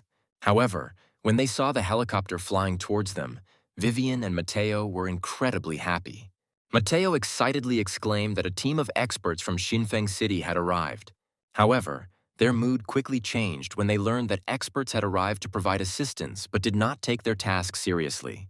Julian and Giselle, brother and sister experts from Xinfeng City, greeted everyone, explaining that they had received orders from their leader to join them, but made it clear that they could retreat if the situation became unfavorable. They greeted Vivian and expressed their intention to support her. Noticing the change in mood, Leon recognized them as a team of experts from Xinfeng City, known for their special talent and strategy of retreat rather than combat. Giselle didn't understand why the squad members were so unhappy, but Julian told her that if anything happened, they could simply run away from them. Mateo heard this and was about to attack the twins. Vivian intervened, telling Mateo not to take things personally and that the Xinfeng City experts were supporting their subordinate experts. She thanked Mateo and Leon for volunteering to join her on the dangerous mission. However, Leon understood that he was not here to save people. Noticing Mateo's awkward behavior, I understood the true motive behind his desire to accompany Vivian on the rescue operation. In the forest on the outskirts of Kangxi, Vivian informed her two companions that they were in Kangxi territory and must conceal their presence. She told about the existence of a secret passage built by a special department of each city as an emergency exit. However, only the top commander knew its exact location. Turning to Mateo and Leon, she advised them to move forward carefully. She used her invisibility field to conceal everyone's presence and warned them not to go beyond 500 meters from her, emphasizing that even without encountering enemies, going beyond that distance risked detection due to the field's limitations. Vivian immediately moved, enveloping everyone in her invisibility field. She announced that they could begin to make their way into the territory of the Changxi forest. Everyone stayed close to Vivian with caution as they moved through the forest. Leon walked ahead, calculations flashing in his eyes. He thought that although they were very careful, he had his own mission. He had already tried to approach the newcomers several times, but they did not leave the messenger. He decided that before starting the task, he first needed to destroy these two. Secretly, he used the weapon to cut his palm while Vivian was distracted. Leon pressed his injured palm against the trunk of a nearby tree. When he removed his hand, fresh blood hissed, but the group silently moved forward, unaware of Leon's actions. The scout demons in the air quickly detected the presence of human experts. Ahead, Vivian stopped suddenly, her heightened expert senses warning her of approaching danger. Tensing, she turned around and shouted that a demonic energy wave was approaching them. They had been discovered. Everyone was surprised to hear this news. Vivian informed everyone that there was a 5th-level demon nearby, 2 4th-level demons, and 1 8th-level demon. As soon as Vivian finished speaking, she saw that behind Levi and Jasper was a level 8 vicious winged beast. He raised his sharp claws and attacked them with incredible speed. Seeing the speed of the beast, Mateo realized that he would not be able to save these two. Leon thought that the two were probably dead. He quietly told himself that their existence had prevented him from fulfilling his mission. Suddenly, a hand grabbed the approaching creature by the leg. As it turned out, The rooster turned into a man and grabbed his legs tightly. The rooster complained that they would all die, but he could not watch them seek death and did not try to save them. Seeing the impending danger, Jasper screamed. The system immediately informed Levi that there was a powerful energy body 0 meters away from him, capable of helping him resist hunger for 10 weeks. The rooster clenched his teeth, trying to hold back his tears. As soon as the 8th-level demon recognized him as a traitorous rooster, his body was torn to pieces. The rooster gritted his teeth and personally ended the life of his fellow demon. The 8th-level demon called a disgrace to demons. The rooster said that despite the hatred, he must save them. Meanwhile, Levi and Jasper were puzzled by the rooster's actions, thinking that the burden he bore as a demon hero might explain why he was unable to escape his fate. The warrior twins, who witnessed everything that happened, also believed that the people at the forum were right, meaning that the herald had truly reformed and become truly formidable. Vivian and Mateo were also surprised by the rooster's timely rescue, sensing its urgency and reliability in saving lives. Leon stood there in bewilderment, unable to believe what had happened. He couldn't understand how the rooster was loyal to Yanhai City and why he didn't reveal his identity. He thought he was smart, thinking that the rooster showed absolute loyalty by saving the newcomers. He planned to team up with the rooster against Levi so that they wouldn't suspect him. He knew he had to find a way to protect himself. Levi pointed to the bird's mangled corpse and asked Jasper if it looked cute. Jasper smiled, finding the crippled bird cute. Mateo and Leon quickly dealt with the remaining demons. Only the 8th, 5th, and 2 4th-level ones remained. Vivian couldn't understand how the demons had discovered them. As long as everyone remained within her invisibility field, all the experts' auras should have been hidden. She growled angrily as she saw the 2 masters carelessly frying the meat. The system reported an energy value of level 8, meaning it was toxin-free and edible. Vivian growled, pointing angrily at them and shouting that they were doomed. The demons had gotten in here because of the roasting meat. Suddenly, in the middle of the forest, someone's demonic paw grabbed a tree branch and broke it. The 9th-level Midnight Wolf was enraged to learn that human experts were starting a fire and roasting the flesh of her evil kin. She ordered the demon scouts to investigate. The energy waves of the evil creatures suddenly disappeared as someone appeared behind them, exclaiming in the darkness of the night that it smelled so good. Upon seeing the new arrivals, the wolf woman and the demon scouts respectfully greeted the 4 emperors. One of them claimed that human experts came to the edge of the forest, killed their relatives, and even dared to light a fire to roast them. He was the Ant King, a national-level demon. He believed it was revenge for the video of the torture of city experts sent to headquarters. Meanwhile, Vivian and Mateo were hovering around the fire, trying to put it out. Vivian and Mateo grabbed the masters and turned to shout to the others to hurry up and not stand still. Everyone quickly began to move. Vivian ordered an immediate retreat so as not to attract more powerful demons. As they ran, Vivian thought bitterly that it wasn't that she didn't want to save them. She cried as she ran, lamenting that her teammates simply weren't trustworthy. Suddenly, a whip flew towards Vivian, blocking their escape. Tightening her grip on Jasper, she quickly used her domain to jump back, avoiding the wolf holding the whip. The she-wolf mocked them for lighting fires on their territory to roast the demons, provoking them. When faced with a 9th-level demon, Vivian planned a quick strike and retreat in case stronger demons appeared. At that moment, the figure of Harlow, the Ant King, appeared behind the wolf woman. He picked up the severed head of a rooster, showing that it was the head of the messenger. The group was horrified. Levi and Jasper were also quite surprised. Jasper started to cry when the chicken died and sobs were heard. Leon stepped aside, seeing that the demons had dealt with the rooster. He decided that his path was useless. As the protector of the city, possessing abilities with electricity and water, the herald was considered quite strong. Seeing Jasper sobbing, Levi consoled him, promising to avenge the chicken. In the face of danger, Vivian quickly released her sphere to discharge Mateo and Leon. Mateo silently thought that one level 9 demon and a national rank demon was a bit dangerous. But with Vivian's help, they could handle it. He shouted at the level 9 fighter to retreat. Behind him, the twins turned invisible with their special ability, not wanting to go forward. Mateo knew he was furious and wanted to deal with these 2 first. Leon silently calculated that 1 demon protecting the city and 1 9th-level demon meant that with Vivian's protection, they were evenly matched. But they had already exhausted their strength. A national-ranked demon could kill the herald silently. which made Leon wary and determined to flee at any opportunity. At that moment, Harlow suddenly appeared in front of Leon, his shrill voice blaring, accusing Leon of thinking about how to escape. His cold gaze turned to Leon and he continued, stating that he hated traitors the most. Leon's eyes widened in shock and he wondered if Harlow was reading his mind. Before he could react, the demon attacked Leon. The attack was too fast for Leon to dodge. The wounded body flew back and stopped, hitting the trunk of a tree. At that moment, the arrow fired by Mateo quickly flew towards the demon. Harlow dodged to the side, avoiding the arrow's terrible force, but his face was scratched and a trickle of blood flowed from it. Mateo, empowered by Vivian, could hurt Harlow. He felt that his arrows would be even faster now. Vivian used her skill to heal Leon while analyzing the battle strategy. She believed that it was extremely dangerous for Mateo to fight alone, even with her protection, and she needed to act quickly. The wolf swung her whip towards Mateo as Vivian released her third-level control skill, tripling Mateo's strength and speed. She thought that she couldn't let the enemy take the initiative and decided to kill the 9th-level demon first. The arrow he fired instantly pierced the female wolf through and through. Vivian yelled at Mateo to back off. Seeing the demon rapidly approaching him, Mateo heeded the warning and dodged to the side. However, Harlow's attack did not stop. It turned out it was aimed straight at Levi.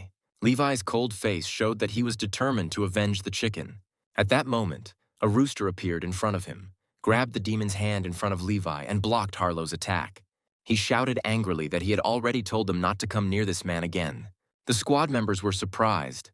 This meant that the herald was not dead, but they did not understand what kind of severed head it was. Seeing the herald's appearance, Harlow retreated. He was shocked to see the herald in perfect form before him. Harlow remembered that the rooster used to hide from him, crying and dreaming of becoming a hero. After taking a sip of beer and snacking on some chicken, the rooster muttered to himself that he was clearly a hero. But his fellow roosters didn't understand him and even scolded him, and that their meat was delicious.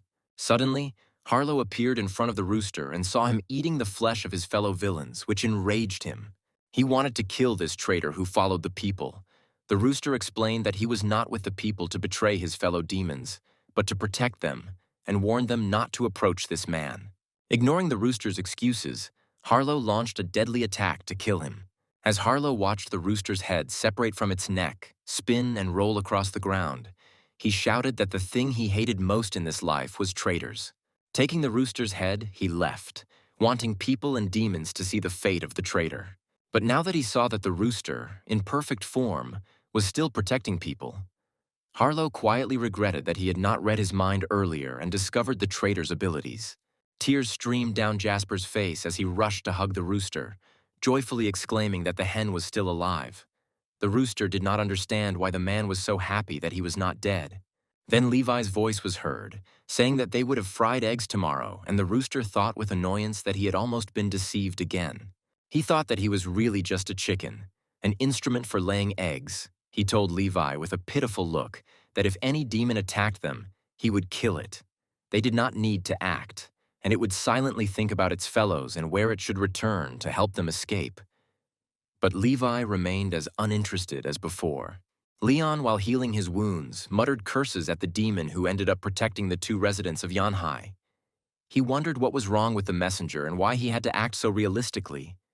Vivian also couldn't believe it, seeing the messenger's devotion to Levi and his friend, but at the same time believing that he could be trusted. Mateo silently praised the rooster for his loyalty. Harlow looked scared. He couldn't read the rooster's mind and didn't believe that such a thing could happen. He wondered why he couldn't read the traitor's inner thoughts. After narrowly escaping death from an ambush by his fellow tribesmen, he gained the ability to read the minds of demons and humans through numerous tests. He discovered that their common trait was betrayal.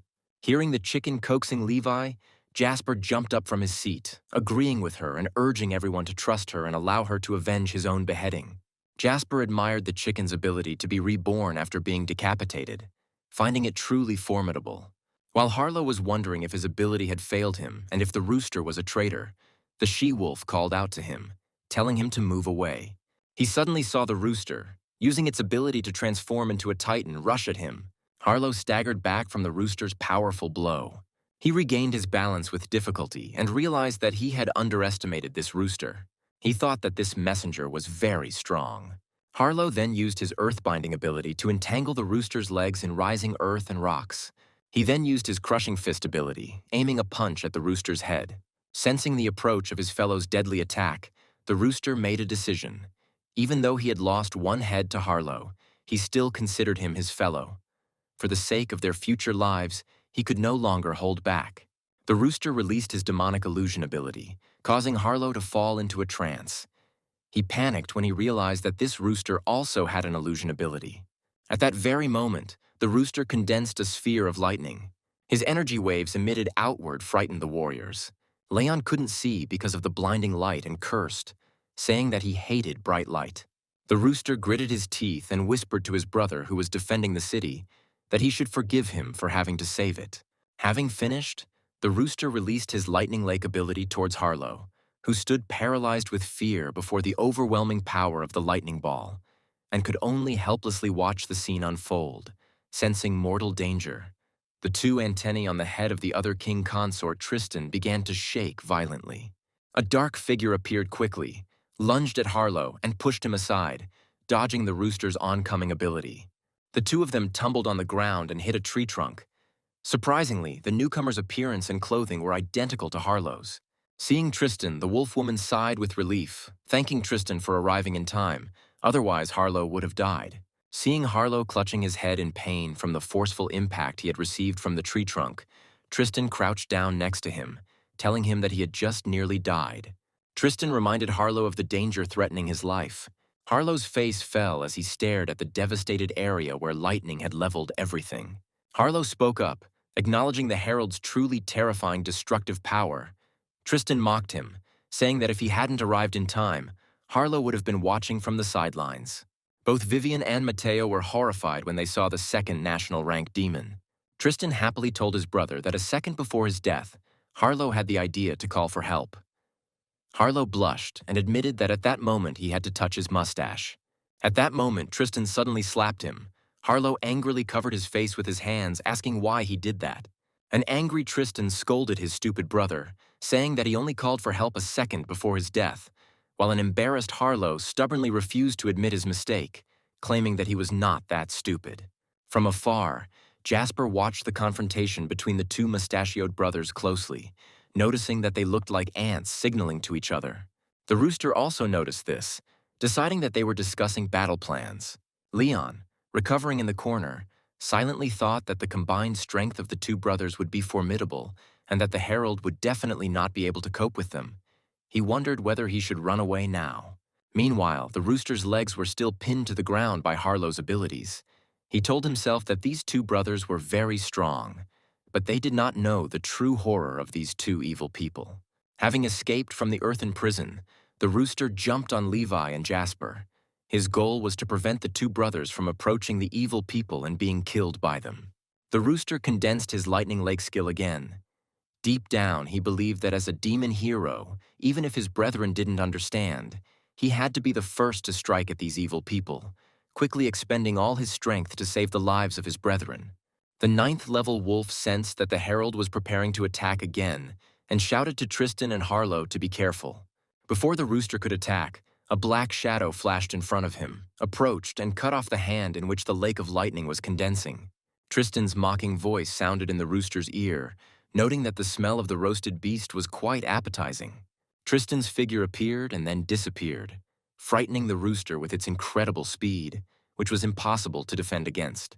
Tristan's killing blow was aimed at decapitating the rooster. After the attack, Tristan's figure reappeared to take revenge for them injuring the she-wolf and nearly killing his brother. And filled with hatred, Tristan declared that he must kill everyone present to vent his anger. Jasper screamed in fear. All the members of the squad were terrified. Tristan walked up to the rooster's corpse, coldly stamped on its head, and said that he didn't know why the rooster was chasing people, but he didn't care. After finishing speaking, he stamped his foot hard, crushing the rooster's head. Tristan muttered that he cared very much about his shortcomings, and that the rooster should die for wanting to kill his brother. Leon realized with horror that the speed of the newly appeared demon exceeded all previous ones. The ant told his brother that it was useless to behead the rooster since he had already tried to do it. Tristan ignored his brother's words, confidently stating that cutting off one head would not kill a two-headed wolf, but if both were cut off, it would take 3 days for them to grow back. Vivian and Matteo were gritting their teeth in horror. Jasper, standing next to Levi, was screaming breathlessly, doubting whether the rooster had really died this time. Matteo, seeing the death of the rooster, became worried that they had lost the initiative and their chances of winning were no longer great. Vivian also believed that their only option was to risk their lives fighting these evil creatures, perhaps opening a bloody path to salvation.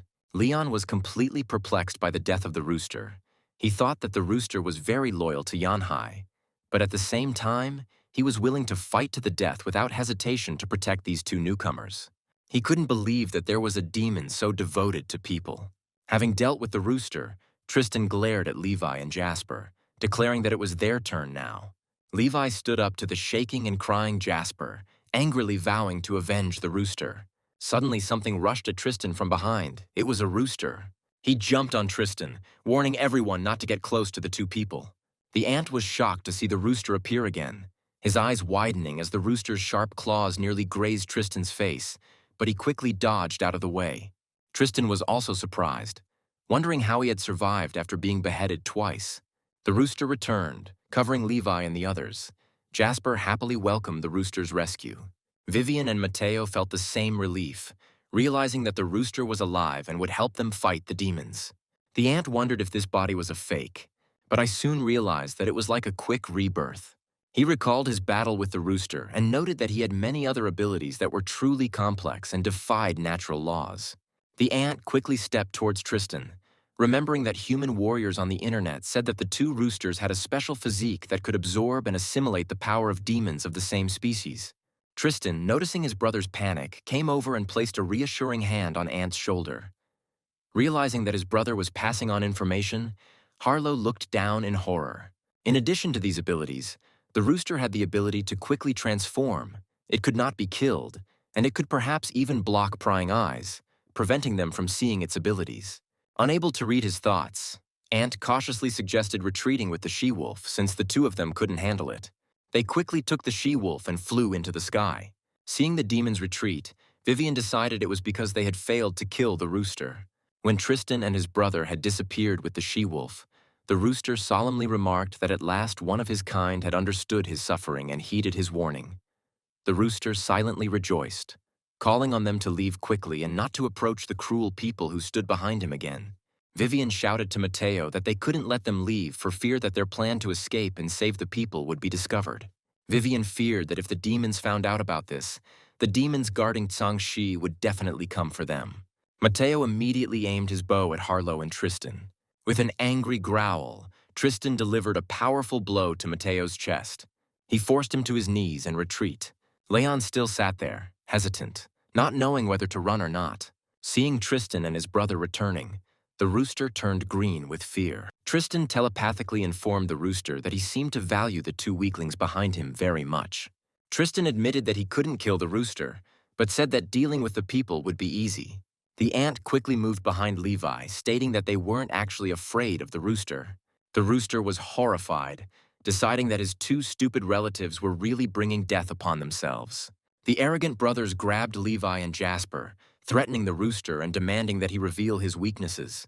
Levi was puzzled by the strange bearded man putting his arm around his shoulders, while Ant threateningly told the rooster that if he did not show his weakness, Levi would be crushed to death.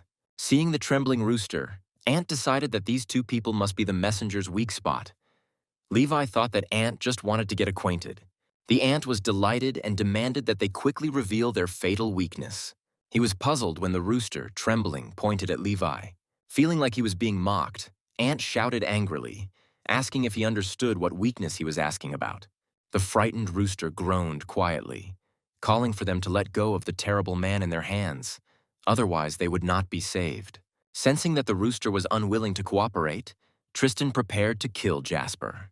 The rooster remembered Levi's furious attack to avenge Jasper, which cost the king his life. However, the ant had no intention of retreating. When Tristan's hand reached for Jasper's neck, Levi's eyes flashed dangerously.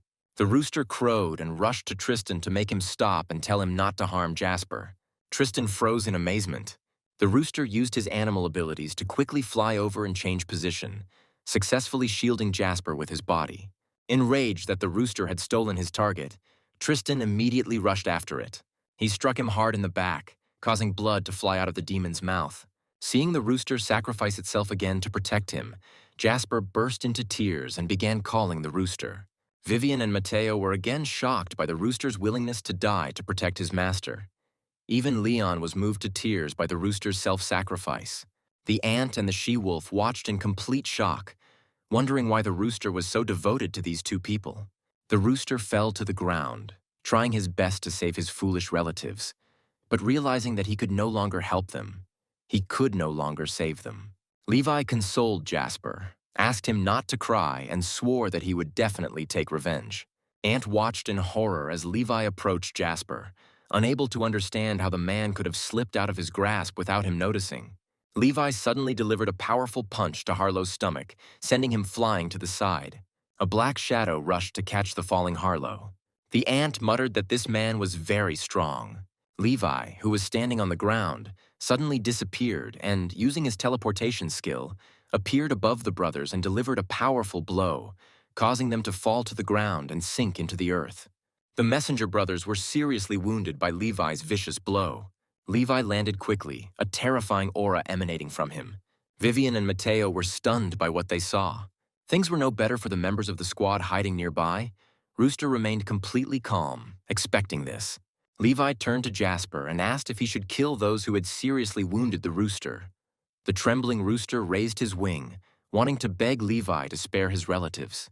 Seeing the rooster's suffering, Jasper decided that he did not want to forgive them, so they could only be killed. Hearing Jasper's words, the rooster coughed up blood. He wanted to tell him to shut up, but the internal injuries did not allow him to speak. Levi immediately turned away, declaring that he would kill them to avenge the chicken. The rooster strained his neck, wanting to say that he was still alive and did not intend to take revenge, but the internal injuries did not allow him to speak. As Levi approached the brothers, the wolf released her Moon Fury ability and telepathically called for Harlow and Tristan to flee. Then she was about to attack the protagonist. Feeling an attack from behind, Levi quickly teleported after the she-wolf. Realizing that Levi was the most terrifying of them all, the she-wolf saw his fist heading towards her head. As Levi struck, the brothers deployed the primordial barrier to protect the wolf. However, when Levi struck, they instantly realized that the barrier couldn't withstand another blow. The demons watched in horror as a large crack spread across the dome. Meanwhile, the story moves to the Special Forces headquarters in the city of Zhangxi. The demon sitting inside the office felt his brother's cries for help. It was Dante, their older brother. The demon's subordinate brought the documents that Dante requested, but he, having received a distress signal, disappeared without explanation. The fourth brother, Nico, also received a signal from the ants while he was pruning flowers. Without hesitation, he immediately rushed to help his brothers. Meanwhile, Levi hit the brothers' barrier again. The impact was so strong that the barrier cracked at the seams. The warriors realized that something important was being hidden from them. The two evil creatures of national rank were no match for the new man of Yanhai.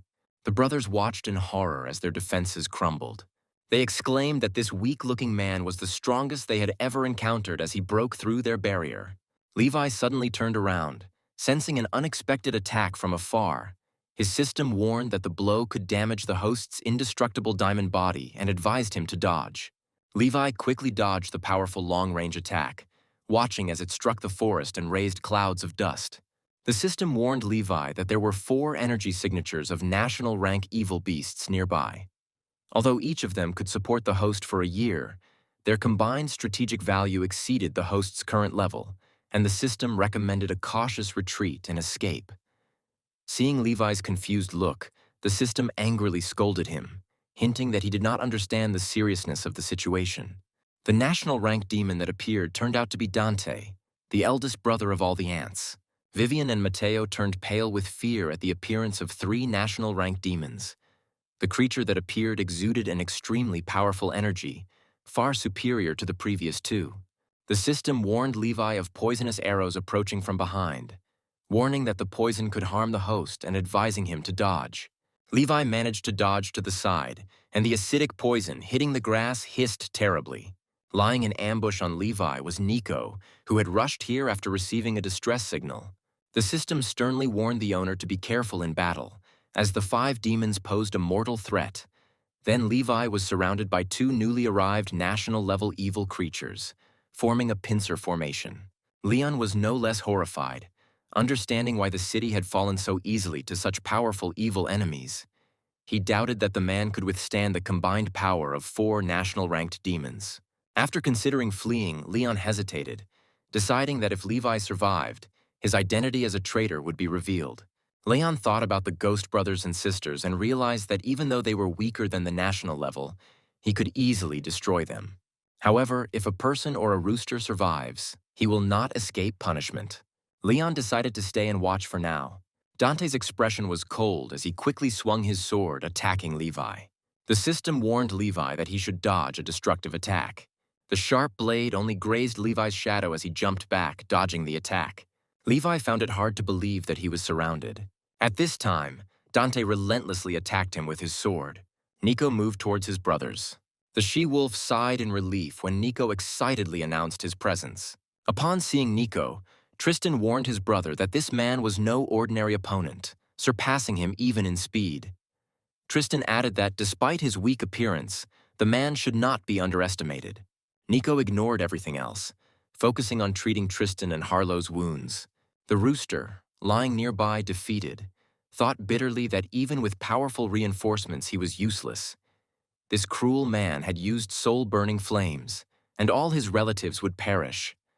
The rooster wanted to save his brothers, but he could not move his body, neither dead nor capable of being revived. Watching from afar, Vivian realized that Nico was also a national-ranked demon with healing abilities. Fearing that once he healed the other 2 townspeople, the man from Yanhai would be in danger, Vivian decided not to give them time to heal. She quickly used a spell to help the new person quickly defeat them. It tripled Levi's attack speed and power. Sensing Levi's increased strength, the system reported that the host had received support from an ally, doubling its combat power. Suddenly, Vivian fell down, losing her strength. Mateo caught her, scared and not understanding what happened. She felt that her energy was completely drained. The effect of the support was only doubled, which had never happened before. The system's voice excitedly informed Levi that he was now stronger than all the demons, urging him to not hesitate and defeat them. Seeing Dante swing his sword to attack, Levi quickly dodged to the side, and with incredible speed he was right next to Dante. Realizing Levi's increased speed too late, Dante didn't have time to react before Levi's punch sent him flying backwards, crashing through the trees. Dante stood up, horrified by Levi's sudden increase in power. He realized that he hadn't encountered such a strong person for a long time. Seeing Levi defeat a national-ranked opponent, Vivian exclaimed with delight that his doubled strength was clearly stronger than anyone she had supported before. Vivian was suddenly horrified by the realization that Levi had been the strongest person she had ever supported. She couldn't support him any longer because his combat power had already surpassed her, a national-level expert. Levi lunged at the kneeling and immobilized Dante, unable to stand up. Dante could only watch helplessly as Levi approached. As Levi prepared to strike again, he noticed poisoned arrows flying towards his back and jumped to the side, barely avoiding the vile attack.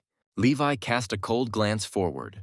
The 4 brothers acknowledged his strength, admitting that it had been a long time since they had faced such a strong opponent without joining forces. Without thinking, Levi rushed at the brothers. Harlow raised his hand to block Levi's blow but fell powerlessly to the ground. He swung his blade, but Levi's blow was stronger. Levi appeared behind him, and his powerful blow sent the ant down, badly wounded and coughing up blood. As Levi landed, Tristan swung his sword, but Levi had already moved behind him to deliver another crushing blow. Tristan spat out blood as he hit the ground hard. After this, the main character forcefully slammed him into the ground. Seeing Levi land, Dante swung his sword furiously, but Levi dodged the blow with incredible speed and reappeared behind him. Dante's keen sense of smell warned him of Levi's impending attack. He swung his sword to block Levi's strike. After this collision, the difference in strength became obvious. Dante's sword broke from the force of Levi's blow. Levi remained motionless, but Dante, from the force of the blow, involuntarily flew back 10 steps, unable to withstand it. Suddenly, the system warned the owner of a sudden attack. Raising his head, Levi saw that Nico's poison was pouring down on him from above. Levi jumped to the side, dodging the attack. Nico, puzzled by Levi's disappearance, was struck by a crushing blow from behind. The force of the blow sent him crashing down, badly wounded and coughing up blood, just like his brothers before him. Vivian, continuing to support Levi, knew that she couldn't make him stronger, but this new man was so strong that just supporting him was enough. Dante's eyes burned with determination. He gave a signal to the 3 remaining brothers. With difficulty keeping his feet, he activated the ant barrier, enveloping himself in a protective sphere. The other 3 brothers immediately joined him inside Dante's barrier. Levi heard the system's voice warning him that his teammate was under attack. He turned to look, and the system, seeing that Levi was still standing idle, unwilling to provide support, the system cursed as the wolf woman lunged forward. Matteo raised his bow to stop her, and his arrow pierced her shoulder, forcing her to retreat. Enraged, she realized that under the protection of a man of national rank, she would not be able to kill the man who had supported her. After seeing Matteo save Vivian, the system noted that it was lucky to have a teammate, unlike other systems that relied solely on their host without putting in any effort themselves. Suddenly, Levi received a system warning that the vicious beasts inside the barrier were abnormally increasing their total energy. Realizing that the 4 brothers had united for some reason, the system sensed danger and advised Levi to act first to suppress them. Levi rushed forward and delivered a powerful blow to the barrier. Suddenly, a sharp air blade burst out from within and rushed towards Levi, seeing the approaching attack. Levi tilted his head back to dodge it. The angry voice of the system exclaimed that Levi shouldn't dodge and asked if he had any strategy at all. Levi stood there dumbfounded, not understanding what the voice in his head was saying. The blade headed towards Vivian and Matteo. Seeing the wave of energy directed at them, Matteo rushed towards them, knocked Vivian to the ground, and shielded her from the attack with his body. He wrapped his arms tightly around her to keep her out of harm's way as they were thrown back by the blast. One-eyed Vivian and Matteo injured and coughing up blood from the powerful impact. Vivian lay in horror beneath Matteo, realizing that the energy wave that had attacked them had exceeded the national level. Seeing Vivian helpless, the she-wolf quietly rejoiced that Levi had lost his combat support. She whispered excitedly that the prince's consorts had completed their fusion. Waves of terrifying energy burst forth from the demon barrier. The barrier quickly collapsed, and the 4 Herald brothers successfully merged into a continental-level demon, Titus. There was a note of bitterness in the system's voice. Without the support of the team, and with the enemy's level growing, the owner was facing death. The system regretted not having been more careful in choosing its owner. The rooster lay powerlessly next to Jasper, doubting whether his kin would be able to merge into such a powerful national-level beast and kill this evil man. However, he knew that the evil man's black fire could burn even souls. He was afraid that his kin might die if they were not careful. He approached Jasper about acupuncture treatment.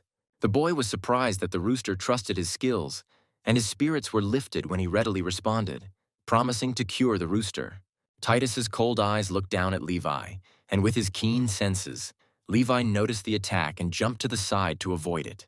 The system's voice angrily shouted a warning, noting that with such force, even the most indestructible diamond would be shattered into pieces. Upon seeing a continental-level demon attack with a sword, the system informed Levi that its speed exceeded his own and that the sword contained a deadly poison. The system did not want to die with its owner. Seeing the blade approaching his head, Levi dodged to the side. After that, he immediately decided to use his newly acquired skill.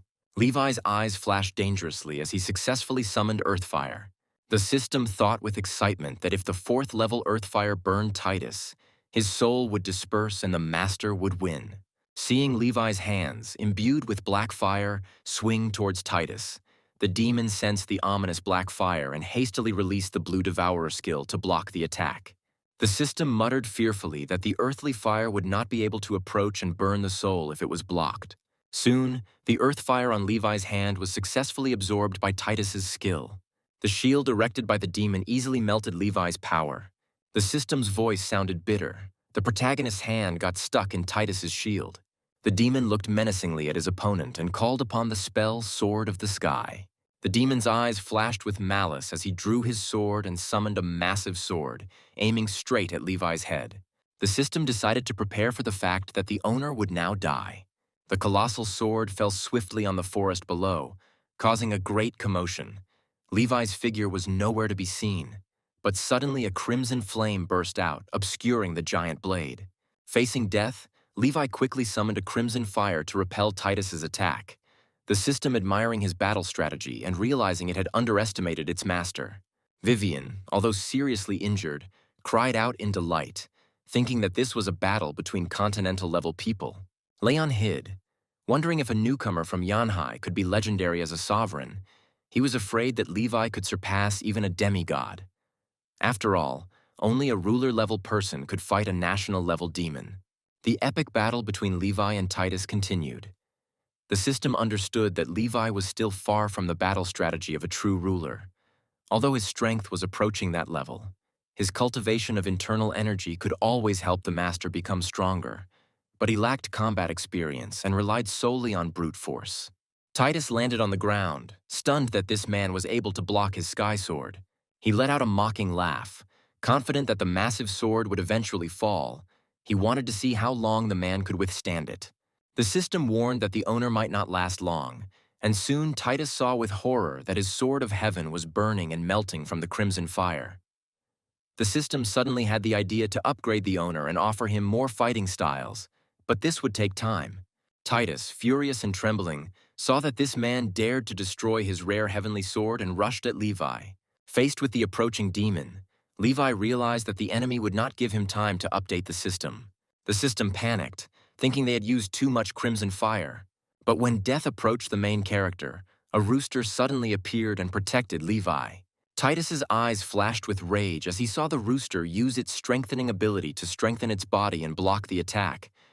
He never expected that this divine beast would protect a human. The rooster parried one of Levi's blows but was seriously injured. He intervened because if Levi had used black fire, his soul would have been destroyed. The rooster, who had inherited the king's ability to reincarnate, decided that he could try to prevent others from getting close to this evil man. Seeing the rooster protecting Levi, the system happily realized that this was its chance to renew itself. The system's voice sounded in Levi's head, ordering him to close his eyes and enter a state of silence to speed up the renewal process. The wounded rooster fell limply to the ground. The enraged Titus screamed at the divine beast, accusing it of defending evil people and deserving death.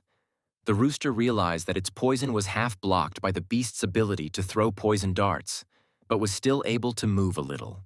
Titus glared at the silent Levi, who was resisting the sword of heaven. He rushed to kill Levi, but the divine beast used its teleportation ability to shield him again. Enraged, Titus dealt a furious blow to the divine beast, sending its body flying and leaving it lifeless on the ground. He then lunged at Levi again, intending to interrupt his self-improvement process.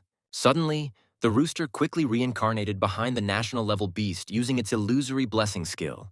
Titus saw the unharmed rooster behind him and roared, almost forgetting about its ability to quickly reincarnate. However, these shackles were not strong enough to restrain a continental-ranked demon. Seeing Titus quickly break free, the rooster lamented that his illusory blessing could not keep him trapped even for a second. Titus, filled with murderous rage, cried out that he was fed up with the rooster. He used his Black Moon Wine ability to pin the rooster to a tree trunk, the powerful toxin not killing him instantly but slowly eating away at his body. Enraged by the beast's endless reincarnation, he devised this torture to make him wish for death. Rooster felt that the demon's toxin was too strong for his poison spit ability to block it. Jasper called the chicken and Levi, feeling that something was wrong with the universe circulation technique and blaming himself for being useless. Vivian watched as the rooster kept rushing to block the newcomer from Yanhai. She quietly reproached herself, realizing that this trip was supposed to save her brother, but it led everyone into danger. She asked Mateo to help her sit up and closed her eyes to regain her strength, wanting to quickly regain her fighting power. Titus glanced at Levi and turned mockingly to the rooster, declaring that he could not save himself and was powerless to stop him from killing the man. The helpless rooster begged him not to approach the man. Meanwhile, Levi's system completed the upgrade, loading actual combat programs and the berserker fighting style. The upgrade also improved Levi's control over the crimson fire. Titus was horrified to see that his rare sky sword had completely melted. The system's voice sounded in Levi's head, ordering him to control the direction of the crimson fire and concentrate the flames into one point. The system reported that his mastery of crimson fire had reached 60% of level 1. After completing the requirements, he unlocked one of the Divine Beast control skills. Levi immediately released flames using his upgraded fireball skill towards Titus. When the demon saw the approaching flames, his heart fluttered, feeling the life-threatening crimson fire. He hurriedly used Devouring the Firmament to block the crimson fire from touching his body. After successfully repelling the crimson flame, Titus's heart calmed down. But at that moment, Levi's figure suddenly appeared behind him. Under the guidance of the system, Levi combined Chi and Earth Fire to create a new deadly move, the soul-crushing explosive fist. Levi rushed towards Titus. His face turned pale. His feelings warned him that if he was hit, he would certainly die. Titus decisively used his ultimate escape technique, Dark Substitution. He never expected that he would have to use this technique. The rooster, unaware that he had been teleported to another place, suddenly felt his body relax. Still stunned, he looked up to see Levi swinging his fist at his head. The rooster saw with horror the blazing black fire in Levi's hands and cried bitterly, deciding that this was truly the end. But contrary to the rooster's thoughts, Levi forcefully changed the direction of the deadly movement to save the rooster, and he himself received damage and coughed up blood. This time, the system did not blame its master, but praised Levi for doing the right thing. Levi's selfless act stunned the rooster. It took his brain a moment to realize that this so-called evil man had deliberately deflected the blow to save his life. Meanwhile, Titus pulled the poisonous roses out of his body, and Levi turned to look at him. Titus approached Levi, admitting that he was the first person to ever make him use his ultimate escape technique. Levi, still holding the black fire in his hands, looked at it calmly, waiting to see what Titus would do next. He admitted that Levi was extremely strong, especially the black fire in his hands, which terrified him. But the more menacing Levi seemed, the more determined Titus was to prevent him from entering the city of Changxi. He waved his hand, releasing the poisonous black divine moon to kill Levi with poison. The system warned Levi that earth fire could burn souls but did not deal physical damage, and suggested using crimson fire to block the demon's attack. Following the system's prompts, Levi successfully blocked the incoming poison. Titus was extremely indignant. After using the sky sword and the life-saving skill, he had used up most of his energy. His remaining strength was limited. He recklessly gathered all his remaining strength, wanting to release his ultimate technique. Titus growled. No matter what, he couldn't lose for the sake of Changxi City. Behind him, Levi also lost his composure as the system warned that the demon's technique had immense destructive power. The system urgently informed the owner that his power was approaching its maximum, and he could mobilize all the internal chi of the Earth realm, combine it with the power of the Crimson Fire, and release it. Levi immediately concentrated all the power of the Crimson Fire into his fist. The system continued to work, ordering the owner to make every effort to mobilize even more energy. Having reached the late stage of cultivation, he must transcend the limits of the body to advance to the next level.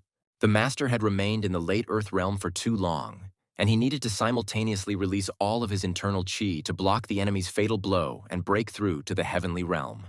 Hearing this, Levi immediately met Titus's sword. At the same time, Vivian and Matteo were horrified by the demon's fatal blow. Vivian quickly used her skill to double Levi's blessing. The system noted the timely blessing and called on the owner to be energetic in battle. Two incredibly powerful techniques collided. They caused a deafening explosion that forced everyone to lie on the ground to avoid the shockwave. Titus's eyes blazed as he saw his full-force killing blow successfully blocked by the hated man. The blow sent his powerless body flying far away, unwilling to accept defeat. He screamed. He couldn't let these people set foot in the city of Changxi, where Zoel was still. But now he was powerless, his inner strength completely depleted. He called out to Zoel silently. Suddenly, Titus shot up into the air before hitting the ground. When it seemed that everything was over, an unexpected event occurred. The moon turned blood red, and an angry female voice was heard, scolding the arrogant people for invading her territory. Her figure was invisible, but a powerful spiritual force threatened everyone present. The system urgently warned Levi that the carrier did not possess spiritual power and was in a state of mental suppression, unable to resist. The rooster lay stunned on the ground, not understanding what was happening.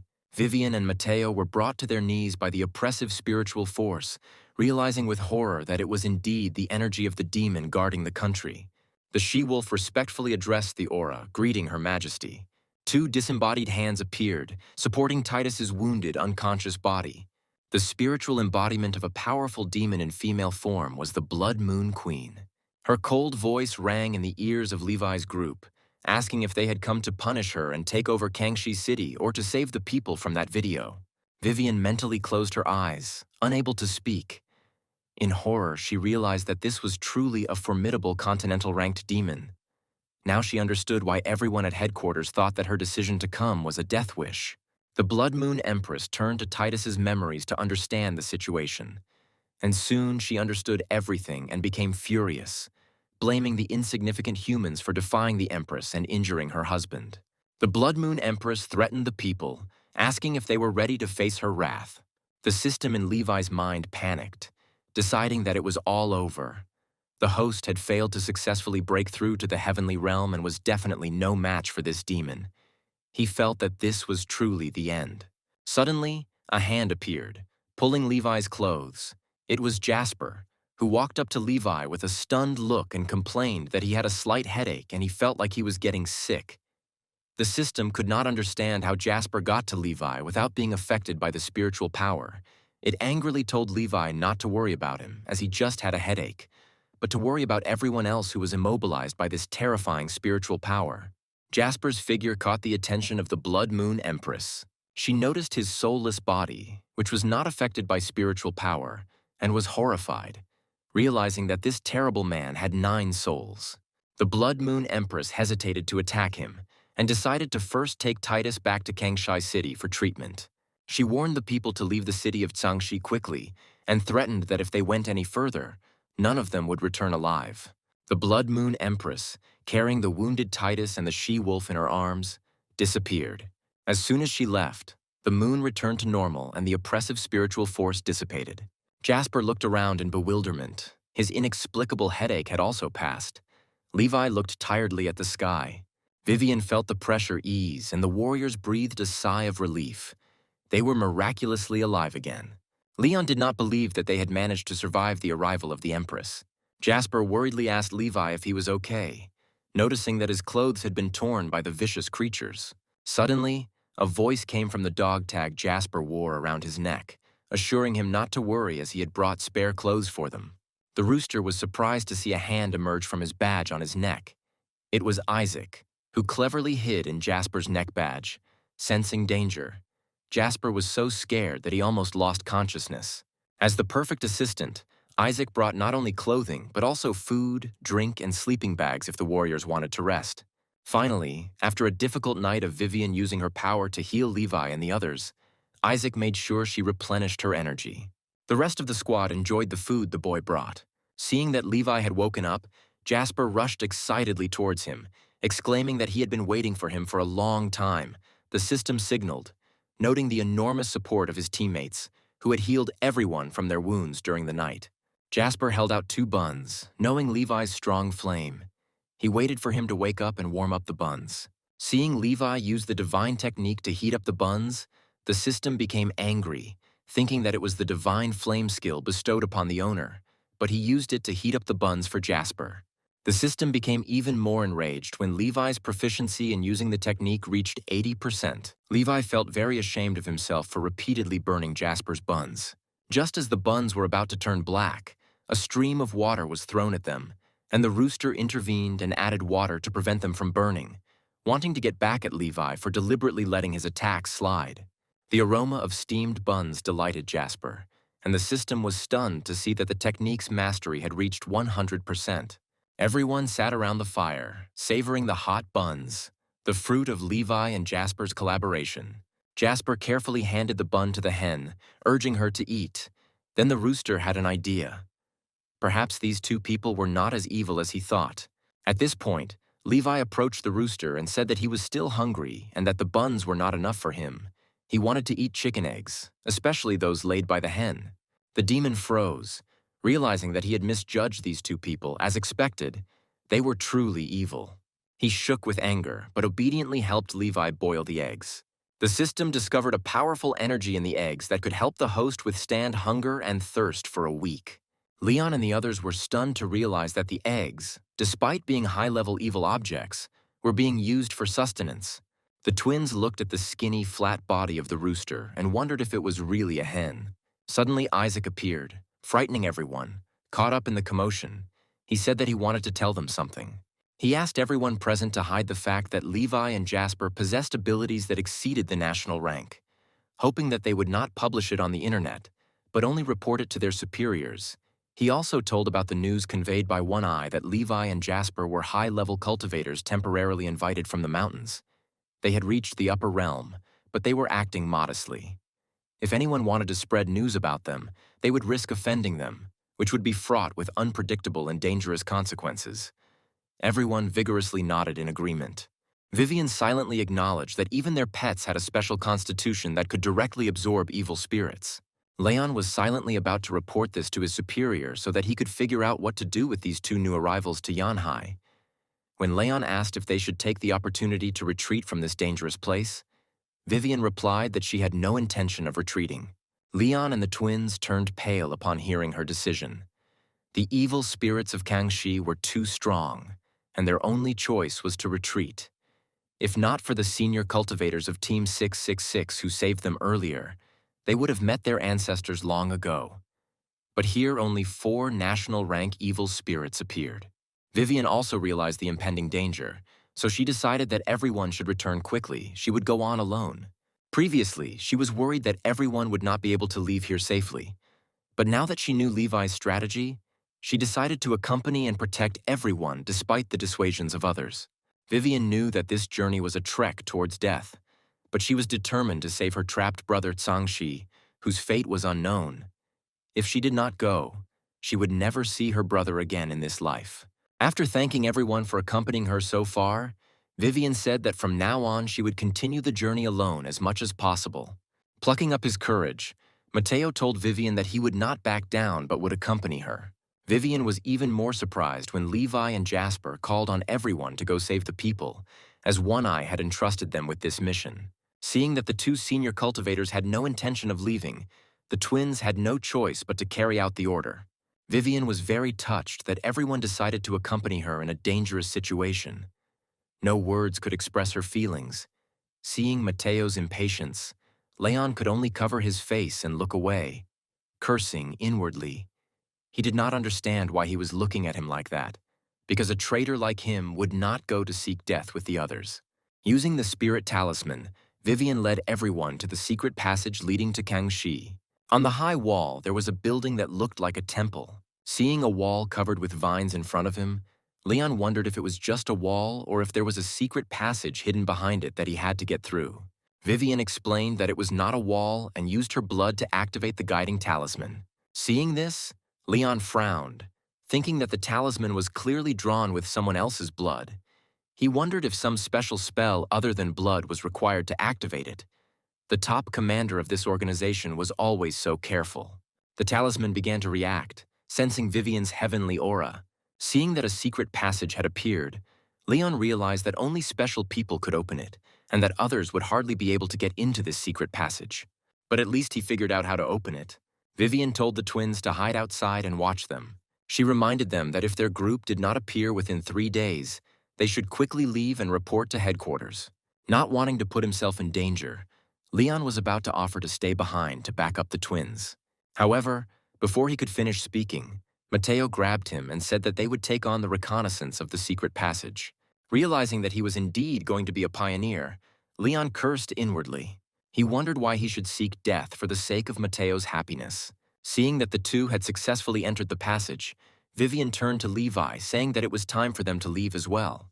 Watching everyone disappear beyond the passage, the twins were confident that with the help of the messenger and the senior cultivators, they would be able to successfully rescue the people within 3 days. They would definitely not flee. Giselle asked what would happen in 3 days, and Julian replied that they would figure it out later. Soon all members of the squad entered the building.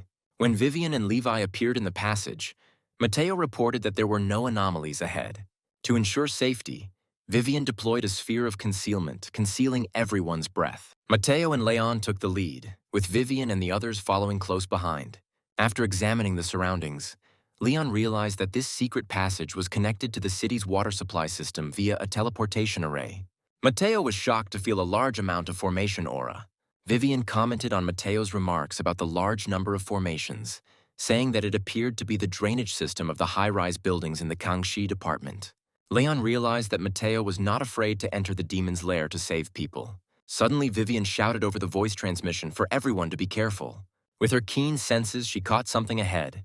A small demon representative appeared in front of them, introducing herself as Tori, a 5th-level demon, a 5-colored pheasant. She was still just a cub.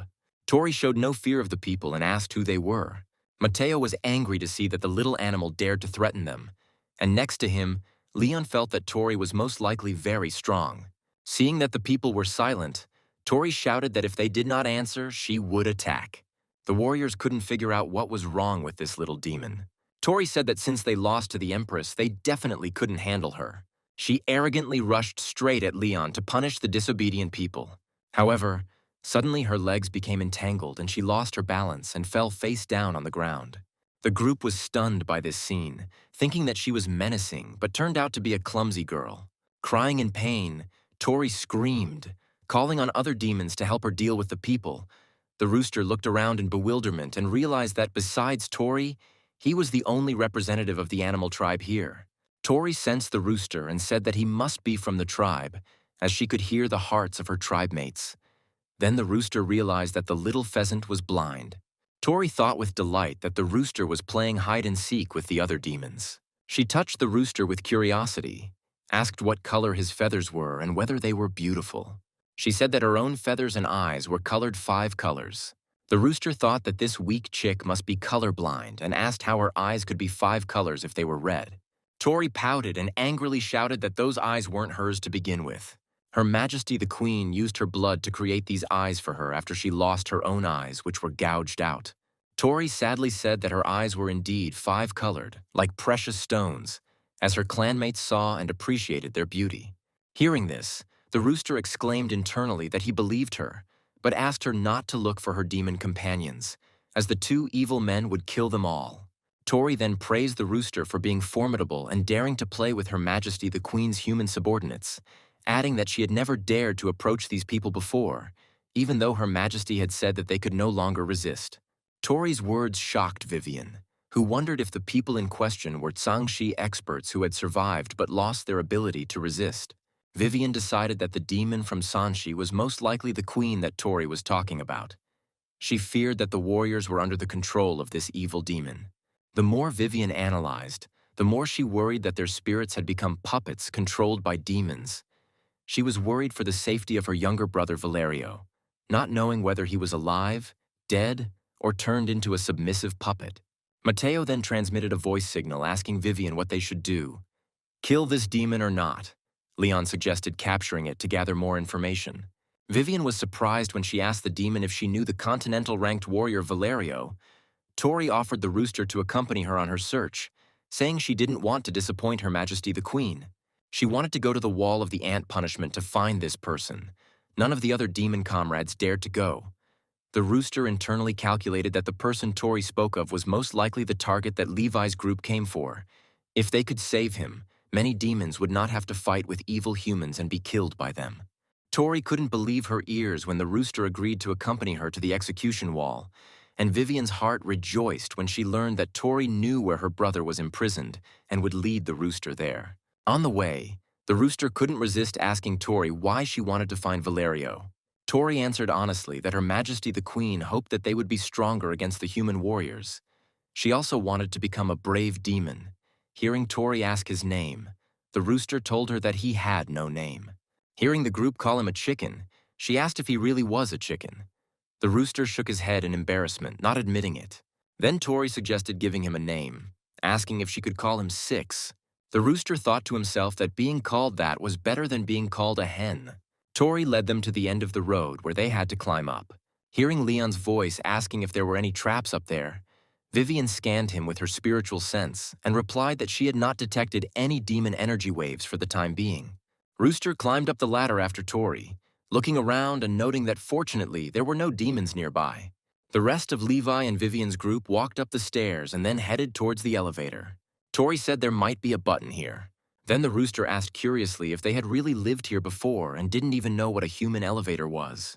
Tori replied that they all used to live underground with Her Majesty the Queen. Then the rooster asked if she lived in the city of Tsangxi, which is why she understood people so well. The rooster answered in the affirmative, saying that he always hid in the human city. Tori was very curious to know about the human city when she was underground. Her Majesty the Queen told her a lot about the human world, but did not allow her to approach them. Later, she somehow snuck up on her without her knowledge, and then she met Valerio. As they approached Valerio's prison, Tori began to tremble even more. She wanted to see the man, but she didn't dare go closer, so she asked the rooster to push her forward.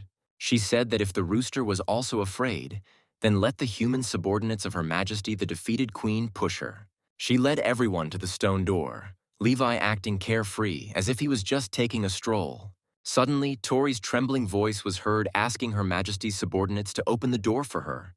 Vivian guessed that Tori must have thought that they were still under the control of Tsanshi, unable to resist the demons, so they could not allow their identities to be revealed and had to follow Tori's words. Vivian, Leon, and Mateo went to open the heavy stone door. Vivian froze as she saw the horrific scene inside. Tori closed her eyes tightly, not daring to open them. Inside hung the brutally tortured corpses of Tsangxi experts. Right in the middle of the wall hung Vivian's brother, Valerio. His body was being eaten by red ants, but he was still alive, hearing someone calling his name. He turned his head towards the door with difficulty, not daring to believe that he saw his sister. Tori's whole body was shaking with fear. She tried to convince herself not to be afraid as she stepped into the room. Her Majesty the Queen told her to overcome her fears by facing them head-on. She screamed, feeling the blood of brave demons in her, and said that she would succeed. She rushed towards Valerio, wanting to take his life in order to dispel the fear in her heart. Seeing the demon attacking Valerio, Vivian couldn't stay calm and screamed out her brother's name. Mateo instantly fired an arrow forward. Mateo's arrow instantly pierced Tori's wing, and her face turned pale. Everything happened too quickly for the rooster to react, and Jasper and Levi were also caught off guard by the events unfolding before their eyes. Tori's body was pinned to the wall by her wing. She screamed in pain. At that moment, the girl realized with horror that the people present here were not subordinates of Her Majesty the Queen. Vivian rushed to her brother, removing several nails from the victims' bodies. The other two warriors are long dead. Valerio was still breathing weakly, and Vivian quickly used her healing skills on him. After his sister had healed him a little, Valerio said that he was already feeling better and that he could feel his inner energy being restored. Now he could heal himself, and he immediately used his healing abilities on himself. Tori's wing was pinned to the wall, and she asked the rooster if he had been threatened by those human warriors. The rooster doubted. He really wanted to help Tori, but he knew that people and demons were at odds. He was afraid that helping Tori would anger people and they would kill him. But it was unbearable for him to see his young fellow tribesmen suffer. Protecting the baby is what a mature man should have done. So the rooster tried to help Tori escape, but before he could take action, he heard Valerio's cry. He said that he felt the energy waves of a national-rank demon. Vivian calmed her brother down so he wouldn't panic. She told him it was a demon from Yanhai who was on the human side. She praised her brother for enduring such physical torture without resorting to one horrific method. When Vivian broke down in tears, she admitted that she had not dared to imagine that her brother was still alive. After this, Vivian told her brother that next time, if the danger was truly life-threatening, he should use this method regardless of the consequences. As long as he lives, that will be enough for her. Just as Vivian was about to introduce Levi and the city lord to her brother, Valerio interrupted her, stating that it was not urgent. He approached Tori and asked if she really brought them all here. Vivian confirmed this, noting that this demon was very weak and blind and practically did not threaten anyone. As Valerio looked coldly at Tori, he noted that her abilities had been destroyed by his companions, and despite the forced evolution, her body remained weak. He added that she could not even sense the energy waves and levels of other demons, and his attack power was less than that of a normal adult. Valerio's words horrified the group. They wondered how he could understand Tori's condition so well. Hearing Valerio's voice, Tori screamed in horror, begging him not to gouge out her eyes. However, Valerio pounced on her mercilessly, tearing out her eyes in one movement. The man's actions enraged the rooster. Tori collapsed at the rooster's feet, a pool of blood immediately forming beneath her. Quickly rushing towards Valerio, the rooster shielded Tori from this ruthless man with his body. Despite her severe injuries, Tori could still speak and told the rooster to run away quickly. The rooster felt that Tori's energy wave had completely disappeared, and he muttered bitterly that even a demon like him, she couldn't sense it, which showed how weak she had always been. Even though she was facing death, she was still worried about the rooster's life. Jasper couldn't hold back his tears and admitted to Levi that he didn't understand why he felt so sad at that moment. When Valerio turned to his sister in confusion and asked why she said that a national-ranked demon was on their side, he wondered why he reacted so strongly after seeing another demon being killed before his eyes. Valerio continued to suspect that the rooster was pretending to help the humans, but not knowing its true intentions. He assumed that it might be a spy, disguised to stay close to the humans using all of its abilities. The rooster roared and charged straight at Valerio. Vivian quickly rushed to protect her brother, while simultaneously using her boundary sphere to create a shield to counter the rooster's attack. Seeing that his sister's shield could not withstand the rooster's blow, Valerio turned pale with fear. He thought with horror about how his ruler-level sister, who was using a shining shield to protect her life, was instantly crushed by a demon. His combat power was definitely not up to par with a normal national-rank evil beast. After this, the rooster pointed his fist towards Vivian, not having time to react in time to the destruction of the shield. Suddenly, someone grabbed the rooster by the fist. It was Levi. He ordered the rooster to stop, explaining that this woman helped heal their wounds. Seeing how Levi easily restrained the rooster, Valerio was shocked. He whispered that this man must be one of the masters his sister spoke of. Seeing that Levi had stopped him, the rooster hissed bitterly, realizing that this evil man would not allow him to act against his own kind. Tori was just a chicken. It was okay for a powerful man to kill a little girl. The rooster always knew that. But this time, seeing Tori die, he really felt extremely terrible. Suddenly, there was a slapping sound. Vivian hit Valerio, and her furious voice screamed that she had already told him that it was Tori who brought them here. Moreover, she emphasized that this demon was very weak and practically did not pose a threat. She demanded to know why Valerio killed Tori. Valerio refused to admit his guilt, immediately replying that, as a powerful warrior, he did not need a reason to kill the demon. His words surprised Vivian. She could not refute them, realizing that he was not entirely wrong. When his sister told him he had acted too cruelly, he explained that dealing with demons could not be considered cruel. He angrily pointed at his two dead teammates and screamed about how these demons tortured them to death every day. He told how he endured their torture while he waited for Vivian to save him, and he said how unbearable every minute was. He kept telling himself that she was already on her way and he just needed to be patient a little longer. After hearing what her brother had gone through, Vivian couldn't bring herself to scold him any further. Unexpectedly, Valerio warned his sister about the rooster, wondering if this demon could be a spy. His words earned him another hard slap from Vivian, who was puzzled by her brother's furious mood. She warned him never to doubt the rooster's loyalty to the two senior experts. Mateo and Leon fully agreed with Vivian's words, and added that the one who needed to be saved was saved. Everyone quickly prepared to leave this place. Seeing the corpses, Vivian asked Levi to cremate them with hellfire, and Valerio cast the gray veil skill on them. Inside the veil barrier, the air temperature and the air inside and outside did not change. The rooster looked at Tori's corpse and asked Levi if he could help cremate her remains as well. Seeing that Levi quickly agreed, the rooster reminded him that this was cremation, not roasting for food. Soon everything was ready. The ashes of the deceased were carefully separated and placed on the cloth. Seeing Vivian carefully collecting the ashes, the rooster felt a pang of conscience and asked her why she was doing this. Vivian explained that this was very important because they needed to return the ashes to the families as a keepsake, and she emphasized that this was a human tradition passed down from generation to generation. The rooster frowned, not understanding why they were going to so much trouble for someone who was already dead, feeling guilty for Tori's death. Vivian apologized to the rooster on her brother's behalf. She understood that Valerio's hatred for evil creatures stemmed from the murder of his teammates and his own torture. Despite Tori posing no threat, he still killed her. Vivian expressed genuine remorse, but the rooster turned away coldly, knowing that no amount of apology could bring Tori back to life. Seeing that everyone was getting ready to leave, the rooster decided to collect Tori's ashes, but he realized that he had nowhere to store them. Suddenly, Isaac reached out his hand from the pendant around the rooster's neck, offering him a small pouch.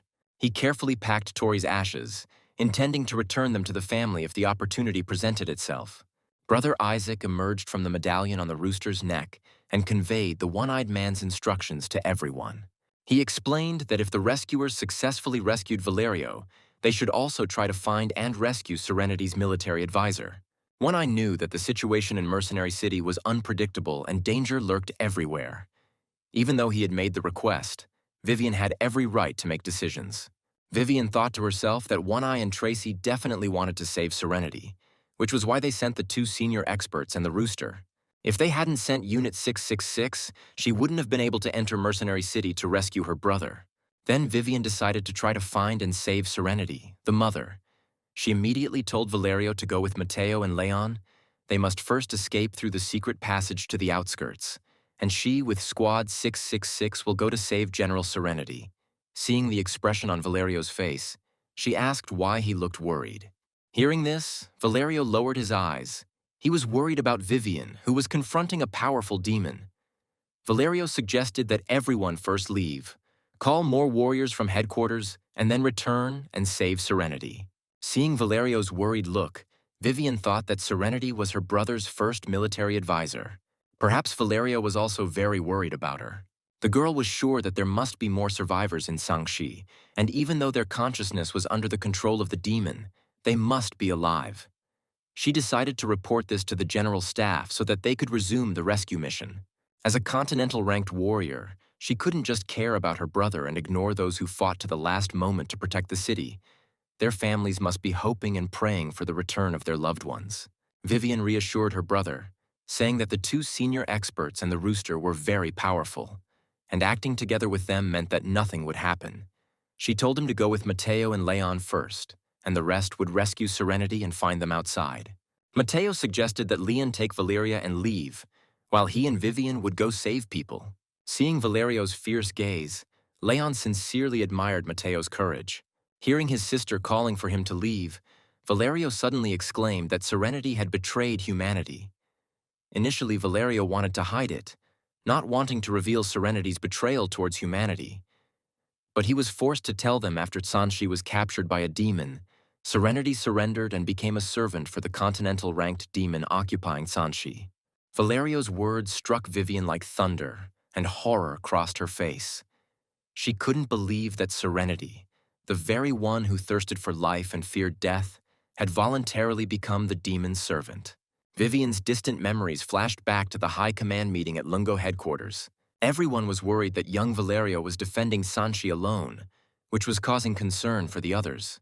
Although medicine was respected in Kangxi, Valerio was still a warrior, so it was decided to send General Serenity from headquarters to support him in Kangxi. Hearing Vivian's doubts about Serenity's identity, the man sitting next to her reassured her, saying that Serenity was still from the Jin family, the wife of the next patriarch of the family, and her record was completely clean.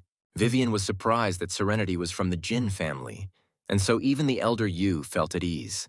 After the meeting ended, Vivian wanted to meet with the commander alone to discuss Valerio's issue. At this time, seeing Serenity passing by, the commander called her over and introduced her to Vivian in a friendly manner. He said she was one of the first military advisors accredited by the Coordination Center. Serenity greeted Vivian in a calm voice, promising to support her brother and keep Sanshi and its people safe. Vivian couldn't believe that Serenity was a traitor, but Valerio's words made her doubt. He said that after the demon's torture, other warriors were nailed to the wall, but there was no sign of Serenity, and that was enough to prove that she was a traitor. Valerio said that the video of the demon tormenting everyone was taken on a signal from Serenity. Valerio could no longer remain calm. He continued to shout that Serenity was not under control. She was fully conscious and had voluntarily colluded with the demon. Valerio's harsh words caused Isaac to speak out in Serenity's defense, stating that the Jin family had always been one of the great clans that protected the country, and their experts had always fought desperately against demons, and he didn't believe that she had betrayed humanity. Vivian also silently thought that Serenity was the future matriarch of the Jin family. Seeing that no one believed him, Valerio spoke up, insisting that they find Serenity and find out the truth for themselves. Valerio looked at his sister, thinking that she must have taken the risk of coming here, and he had to take the risk of returning to the lab. His evil gaze fell on the rooster. He couldn't allow Vivian and this demon to act together. Although he didn't understand why his sister and the others trusted such a demon. He would never trust a demon who would eventually reveal his true face. Vivian knew that Valerio was suffering greatly and wanted to leave as soon as possible, but only Valerio understood better than anyone all the intricacies of life in Sangxi, and with him the journey would be much safer. Then Vivian suggested that they all look for serenity together. Vivian didn't want her brother to put himself in danger, but at the moment it was the best option. No matter what happened, she had to protect him. Vivian and the others arrived at the office and were looking around when they sensed the presence of a demon nearby. The girl alerted everyone to the 9th-level demon and warned them not to disturb the 7th-level creatures. She activated her breath-masking domain, which covered 500 meters, which could hide their presence in this large building. However, the range of her thought transfer domain was only 5 meters, so she reminded everyone to keep their distance. One demon suddenly slammed the documents on the table and announced in an irritated voice that the prince consort was ill, so these tasks had been entrusted to others. The demons who were assigned the job looked dejected. They could not understand why a prince with enormous power could not work while he was ill. They discussed whether they should wait until the great emperor recovered before continuing the work. They thought that the prince could not feel bad. The demons continued to bicker over work, making Vivian think they were the same as humans. Valerio knew the area well and led everyone left and right through the different sections of the building. The squad began to make their way through different sections of the premises. After wandering around for a while, Valerio led everyone into a deserted corridor. There was a large door with a warning sign above it stating that this was an important scientific and technical research area, and that entry was prohibited to outsiders. Valerio explained that this was where he needed to go. Once inside, Valerio suggested that his sister and the others inspect the area while he retrieved something very important from the laboratory. Seeing Valerio quickly turn to leave, Vivian said that she did not want to let her brother go alone, wanting to go with him. Suddenly, Vivian heard human voices coming from a small room nearby, and this left her confused, thinking that Serenity might actually be here. Filled with curiosity, Vivian quietly approached. She did not find General Serenity, but she heard the demon asking 2 people about some kind of cake. They answered that it was an ordinary flour cake, and teased the demon for not having tried it before. Looking inside, she saw a 9th-level demon and 2 warriors chatting happily without any hostility. The 9th-level demon wanted more cake and asked 2 human experts to make more. This interaction horrified Vivian, and she realized that the surviving warriors perceived the demons who had recently appeared in Sangxi as newcomers. Meanwhile, Valerio, entering his old research laboratory, opened the safe and took out a bottle of medicine. He smiled, realizing that the chemical medicine he had hidden had still not been discovered. He quickly grabbed his coat and hurried away. He didn't even suspect that the moment he took out the mysterious vial, the national-rank demon Zoel woke up. Zoella coldly remarked that she had found the last vial and intended to destroy it, and then Valerio, who had stolen it. Unaware of the impending mortal danger, Valerio maintained his spirits, believing that by taking the vial out, he could put an end to the war between demons and humans. Meanwhile, Vivian reflected on the conquest of the people by demons during her walk.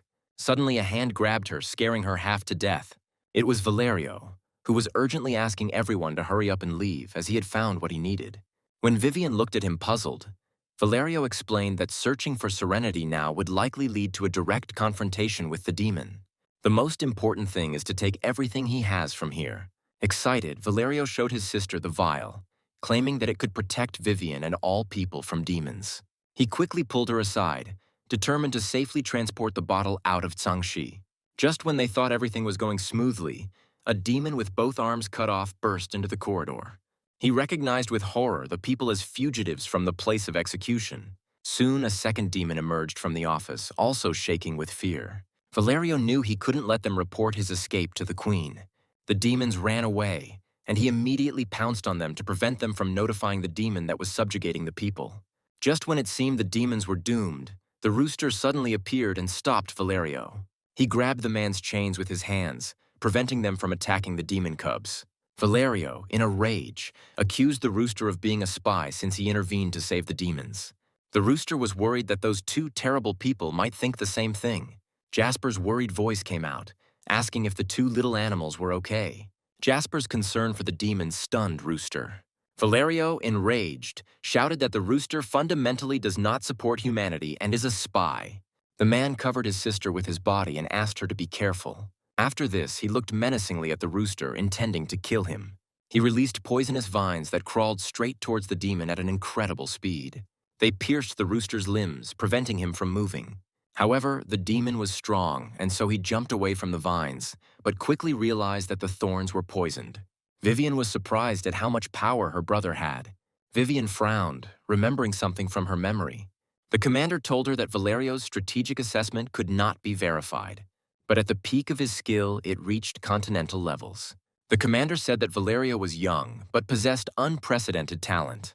Surprised by this, Vivian realized that Valerio had been suppressing his fighting power all this time. The rooster, sweating profusely, endured the pain from the poisonous vines. He watched in horror as another vine flew towards him. Just when Rooster thought he was finished, Levi suddenly appeared and blocked Valerio's attack. He angrily shouted that no one had the right to beat his rooster. Levi's words moved the rooster to tears, but his hopes were dashed when Levi continued, threatening to kill the rooster if he did not lay eggs. Valerio shouted angrily, asking why they were helping the demons. He said that demons are the enemies of humanity. Meanwhile, Jasper helped the rooster to his feet. Valerio asked them if they had any commitment to humanity. Vivian was shocked to hear her brother's words. Jasper could no longer tolerate Valerio's constant insults towards the rooster and spoke up, declaring that the rooster belonged to them and was their close friend. Levi confirmed his friend's words, emphasizing the importance of the rooster for them. He said that if anyone offends him, they will deal with him. Valerio was furious at these words. Suddenly, Zoel's cold voice was heard, warning the people to quickly disappear from Sanshi. Suddenly, everyone was trapped, immobilized by her spiritual power. Only Jasper seemed unharmed, looking around in confusion. At that moment, Mateo and Leon appeared with blank expressions on their faces, their eyes full of bloodlust. Valerio realized that they were most likely being controlled by Zoel and gritted his teeth angrily. He realized that this demon had deliberately allowed him to escape in order to eventually weaken him and take the last copy. Mateo suddenly fired an arrow towards Vivian. Valerio screamed, desperately trying to save his sister. He pierced his hand with vines to free himself from Zoel's spiritual oppression through physical pain. Then he quickly darted to the side and pushed Vivian away. He covered her with his body and the arrow flew past them. He then turned to his sister, asking if she was okay. Vivian had no idea that her brother had secretly hidden the bottle in his robe. Jasper let out a loud cry as he saw Leon advancing on Rooster. However, due to hypnosis, the demon could not move.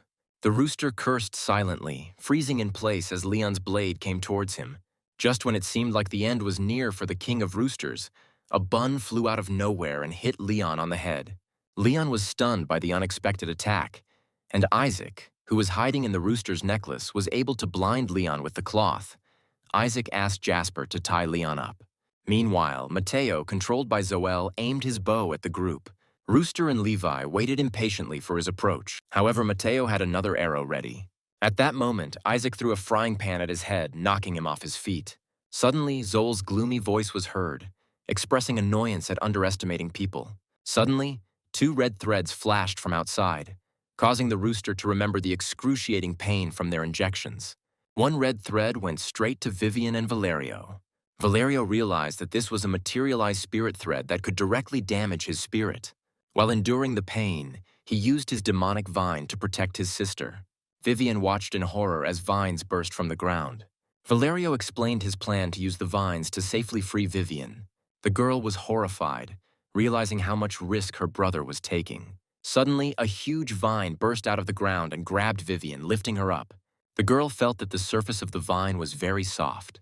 She began to seriously doubt that her brother was really so heartless. Suddenly, out of nowhere, a hand appeared and grabbed her tightly by the throat. It was Zoel. She began to threaten Valerio, saying that he also had someone to protect. The man watched in horror as the demon did to his sister. He angrily ordered Zoel to let Vivian go. Then Zoel threw the girl to the ground with force, looking at her with disdain. Valerio ran towards her, his body shaking with rage and powerlessness. Zoel then asked him if he wanted to experience the grief of losing a loved one. Without waiting for an answer, the demon cut off the girl's head with one swift movement. Valerio watched in horror as it happened. However, suddenly he felt something strange, as if he was frozen. A bond formed between him and his sister that was tied to their hearts. Meanwhile, Jasper was trembling with fear. He tried to call Levi, but a woman's hand tightly squeezed his throat. Everyone else, including Levi, was caught in a spiritual illusion created by Zoel. Levi remained locked in an illusion. His spirit was on the verge of collapse. In this difficult situation, he still had to rely on the system. The system had no choice. The demonic spirit's abilities only affected those whose spirits were awakened. With no other choice, the system decided to use its final move. After 10 seconds, it would forcibly shut down the spiritual world, including the host's consciousness. The system would temporarily transform into another consciousness within the host's body, and having gained complete control over it, would begin to fight in berserk mode.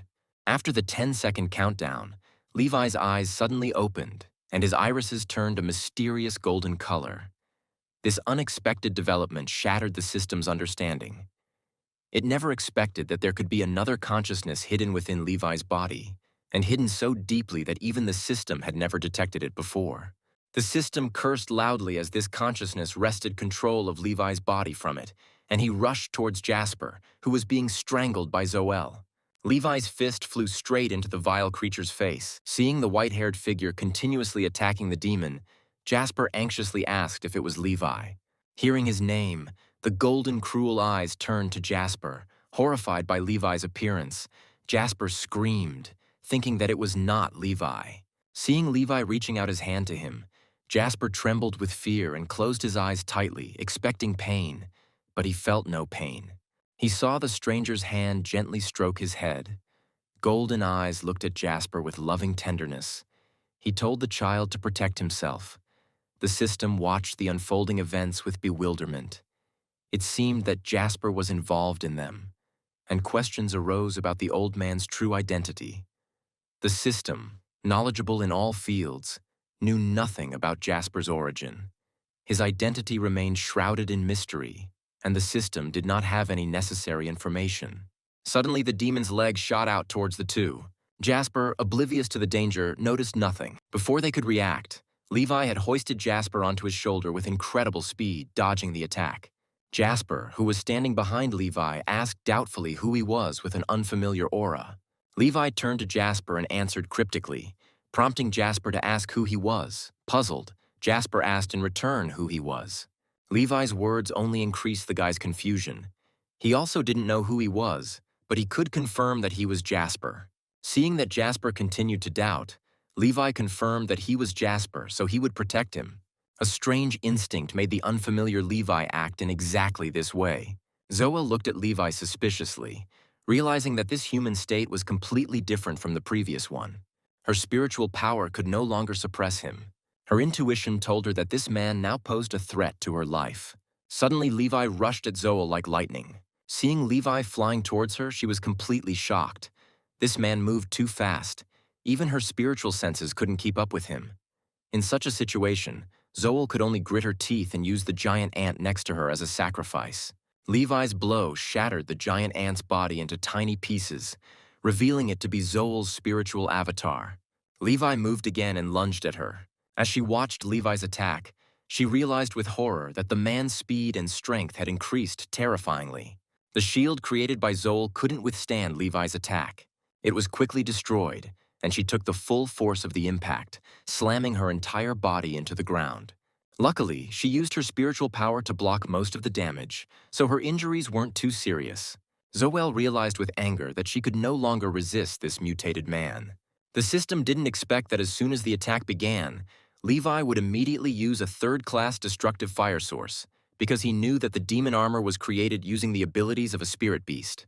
Levi swung his fist and used a third-class destructive fire source to launch an attack on Zoel.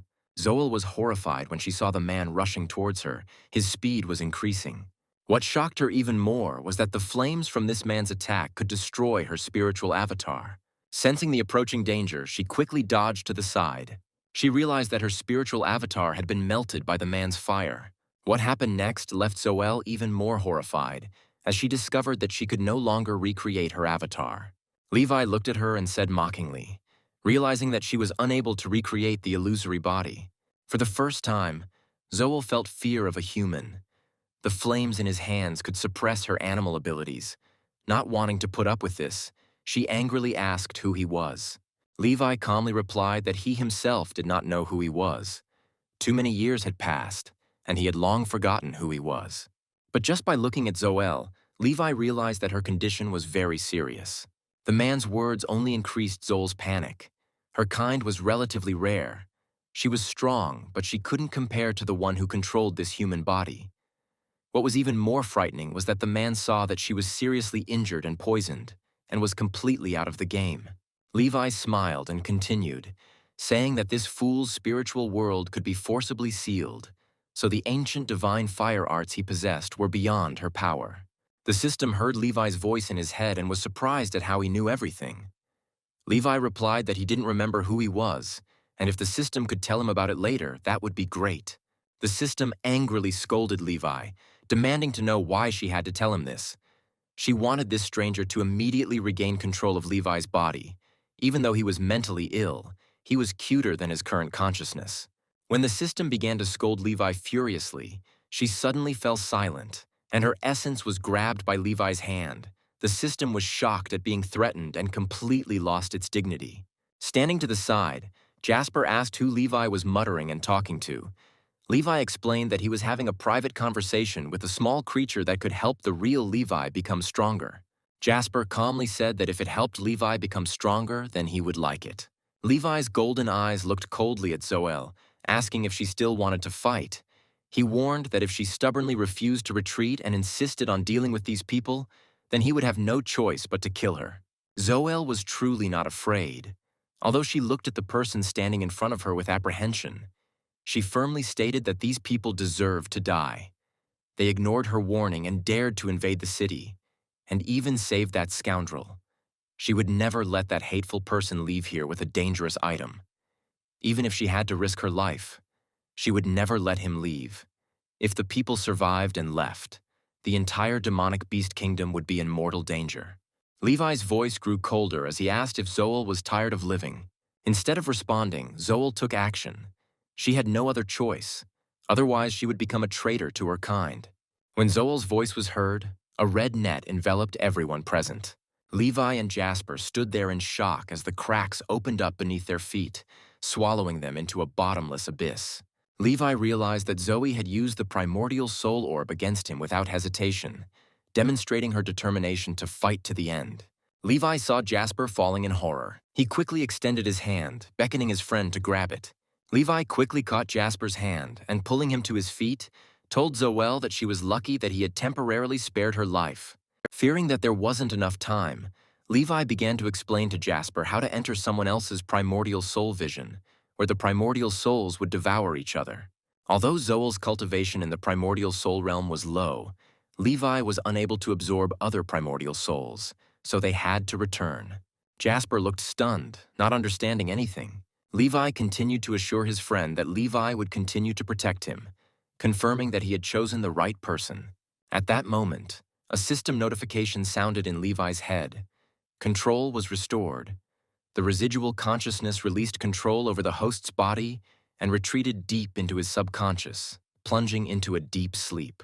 When the system began to analyze the captured remnant of another consciousness deep within the host's subconscious, it discovered that this consciousness was a fragment of the original soul. When the two finally landed, the system was subjected to successive psychic attacks, causing its processing area to be severely damaged and temporarily entering maintenance mode, causing Levi's spiritual world to be forcibly closed and his subconscious to awaken. Jasper noticed that Levi's hair was slowly turning black again. When Levi suddenly opened his eyes and looked at himself, Jasper was delighted to recognize the real Levi.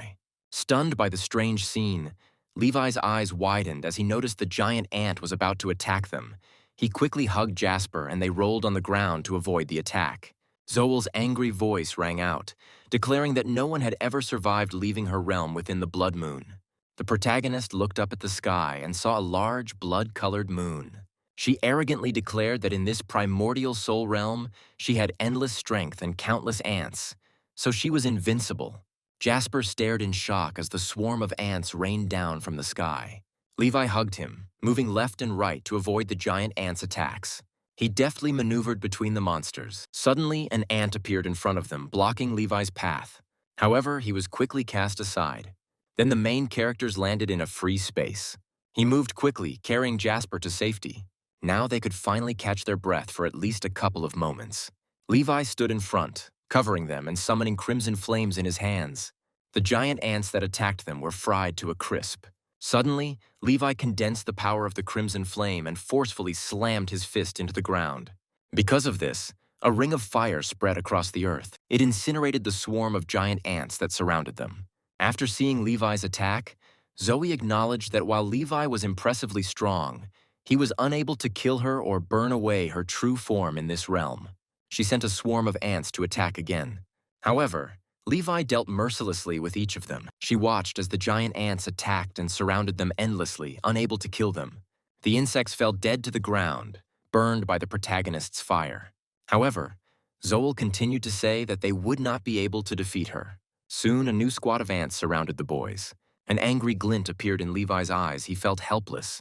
In the world of Levi's consciousness, the system angrily screamed that the fragment of the original soul remaining in the host's body was exceeding its authority, considering itself the most useless system. Suddenly, an alarm sounded, indicating that the host was in danger and the system was in danger of being destroyed. The processing center issued a warning, calling on the system to actively assist the host and turn the danger into an opportunity to help him become stronger. The system cried out excitedly, declaring itself brave, unafraid of difficulties, and determined to help the host become the strongest being. The ants surrounded Levi, crawling over him and forming a living mound. Then Levi summoned a level 4 geofire, not knowing what would happen. However, he was able to summon a third-level green flame, hoping to destroy the swarm in one fell swoop. Exhausted and breathing heavily, Levi turned around and didn't see Jasper. He screamed desperately, then frantically used third-level geofire to comb through the swarm. Jasper sat in the middle of the swarm with an indifferent look. He called out Levi's name. After that, he collapsed to the ground, and the main character immediately rushed to help his friend. Jasper lay in Levi's arms, and they could only call each other by name. Jasper said he felt a lot of pain, and Levi's face turned pale.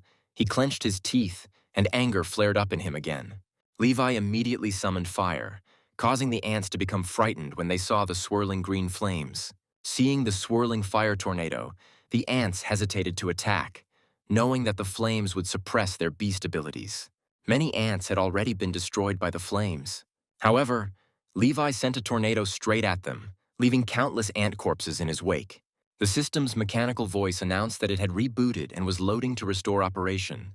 The system sighed, noting that the connection had only been lost for 5 minutes, and Levi and Jasper had already suffered so much. It seems Levi couldn't do without the help of the system. The system received a notification that a large amount of energy value had accumulated in the host's body. By clearing it, it was possible to open an internal store with medicinal preparations, various enhancing drugs with special effects, and artifacts that could be purchased with energy value.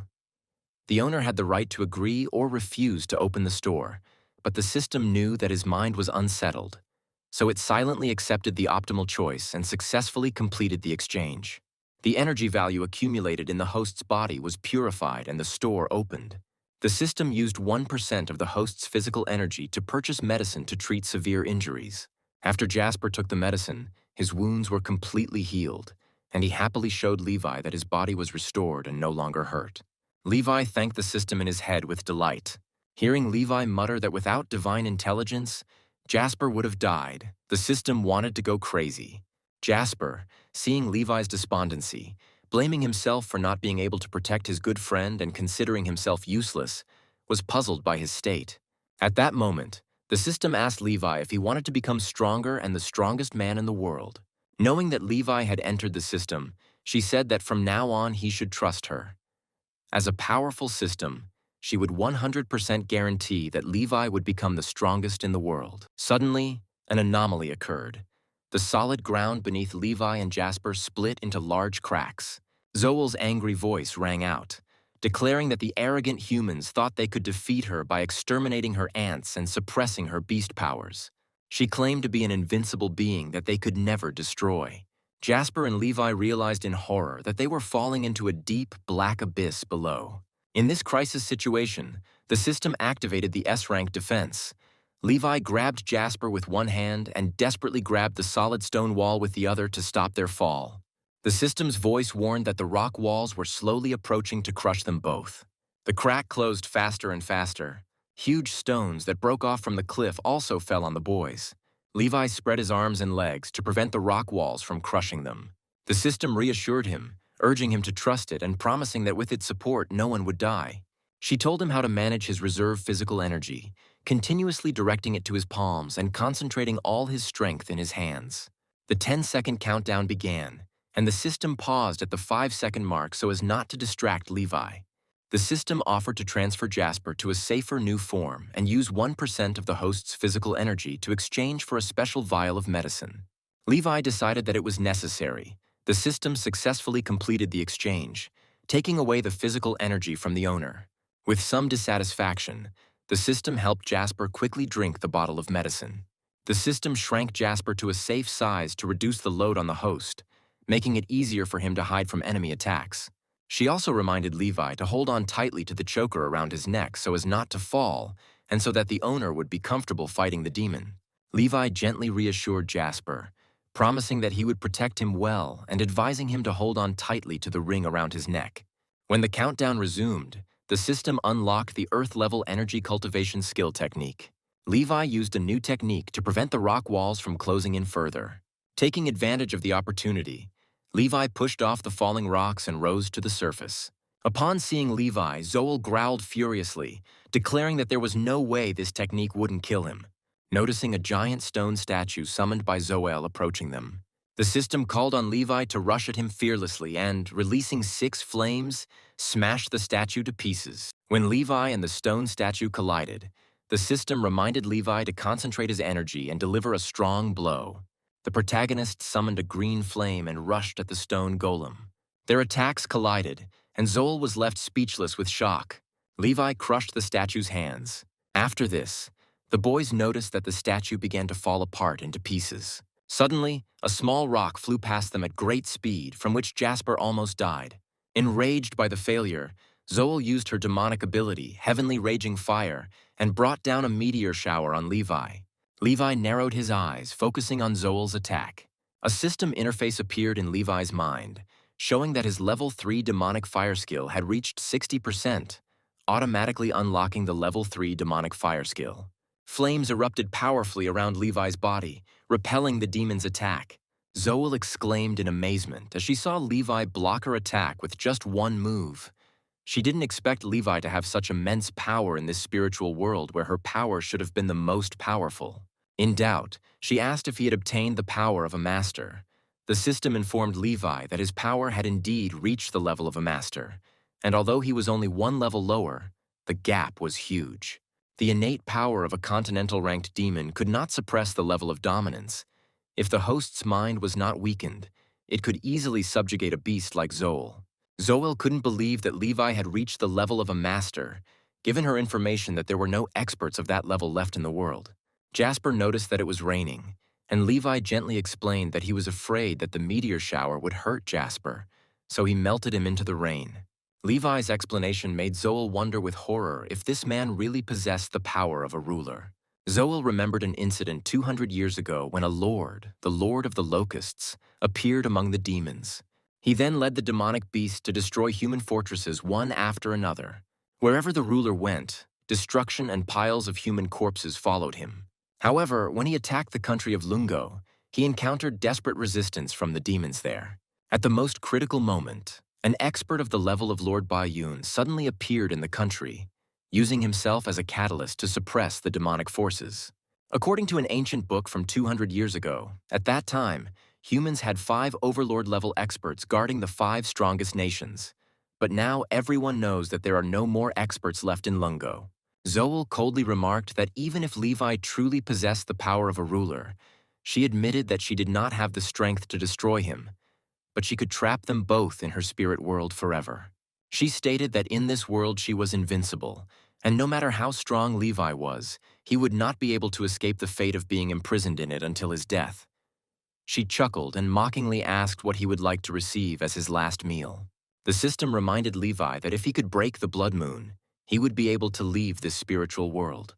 Seeing Levi furiously trying to smash the blood moon, the evil creature showed no fear, acknowledging that its power came from the moon of this place and wondering what he could do even if he discovered it. She asked him if he knew how far it was from the crescent moon and called him naive. She stated that even the dominant level beasts that entered her crescent realm could not escape. She noted that the human experts who entered it had only one option: to be buried in this place. The path to this place lay through human desires. The stronger the greed and lust in the human heart, the further the distance to the crescent moon. In the years since she began cultivating this place, not a single human or demonic beast had been able to breach her crescent moon realm. Seeing Levi's strange actions, Jasper asked doubtfully if he was going to attack the moon. The system replied that it was impossible to attack the moon in the sky. Jasper reminded Levi of this, and the system also warned that it could not measure the distance from Levi to the crescent moon, but suggested that he had a chance to reach it. Jasper asked Levi what he was seeing, and if it was a voice in his head. Levi explained to Jasper that the voice said that if he trusted it, he could become stronger, and attacking the moon would not be difficult. The system urged Levi to use his internal energy to break through to the heavenly realm, claiming that he would then be able to reach the height of a crescent moon. Trusting the voice, Levi quickly followed its instructions.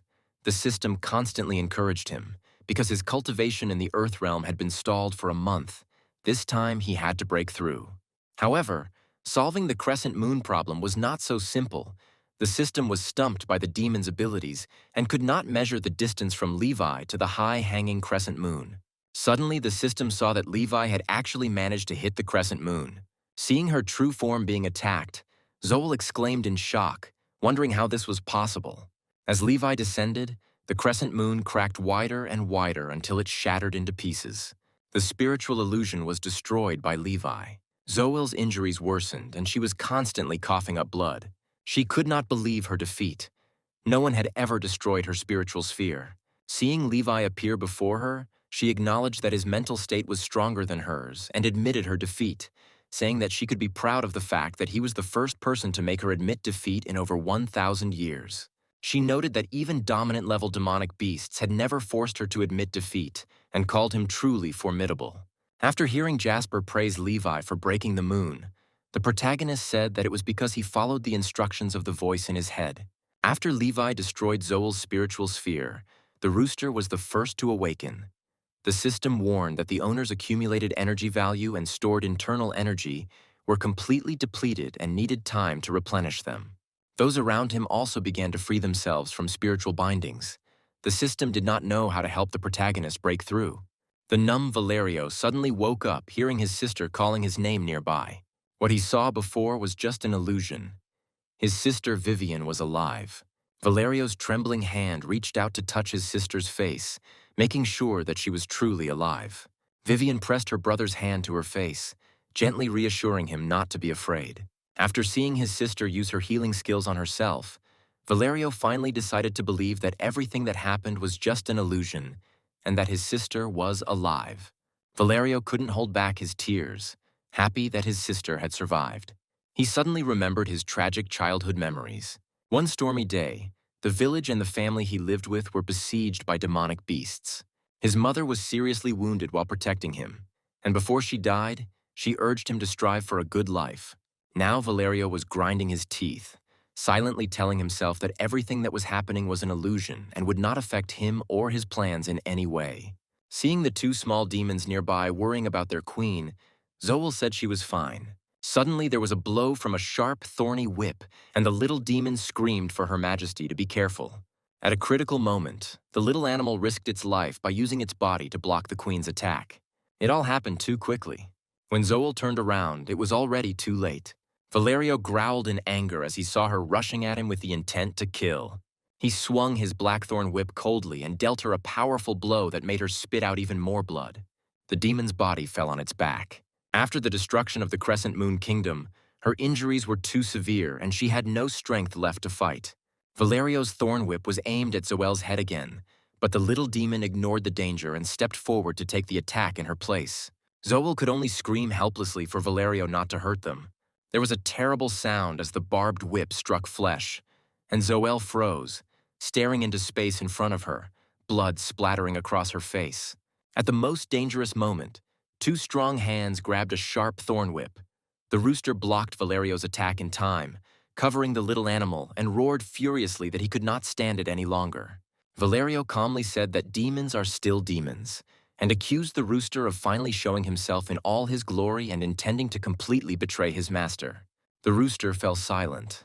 An unreadable expression appeared on his face. Suddenly he hissed, admitting that there was no betrayal. As he had never been loyal to the likes of Levi, he became furious, declaring that he was a demonic beast and could not be loyal to humans. Mateo and Leon were stunned to hear the rooster confess that he was a spy. The rooster confessed that he was the perfect spy, destined to become a hero admired by all the demonic beasts for killing people. Hearing this, Valerio laughed arrogantly. He knew from the very beginning that the rooster was the enemy of humanity. Valerio stated that everyone heard the demonic beast confess that he was a spy and had never been loyal to humans. He coldly stated that Levi had come to save people, not demonic beasts, and that the spy demonic beast hiding next to them had always helped its kin.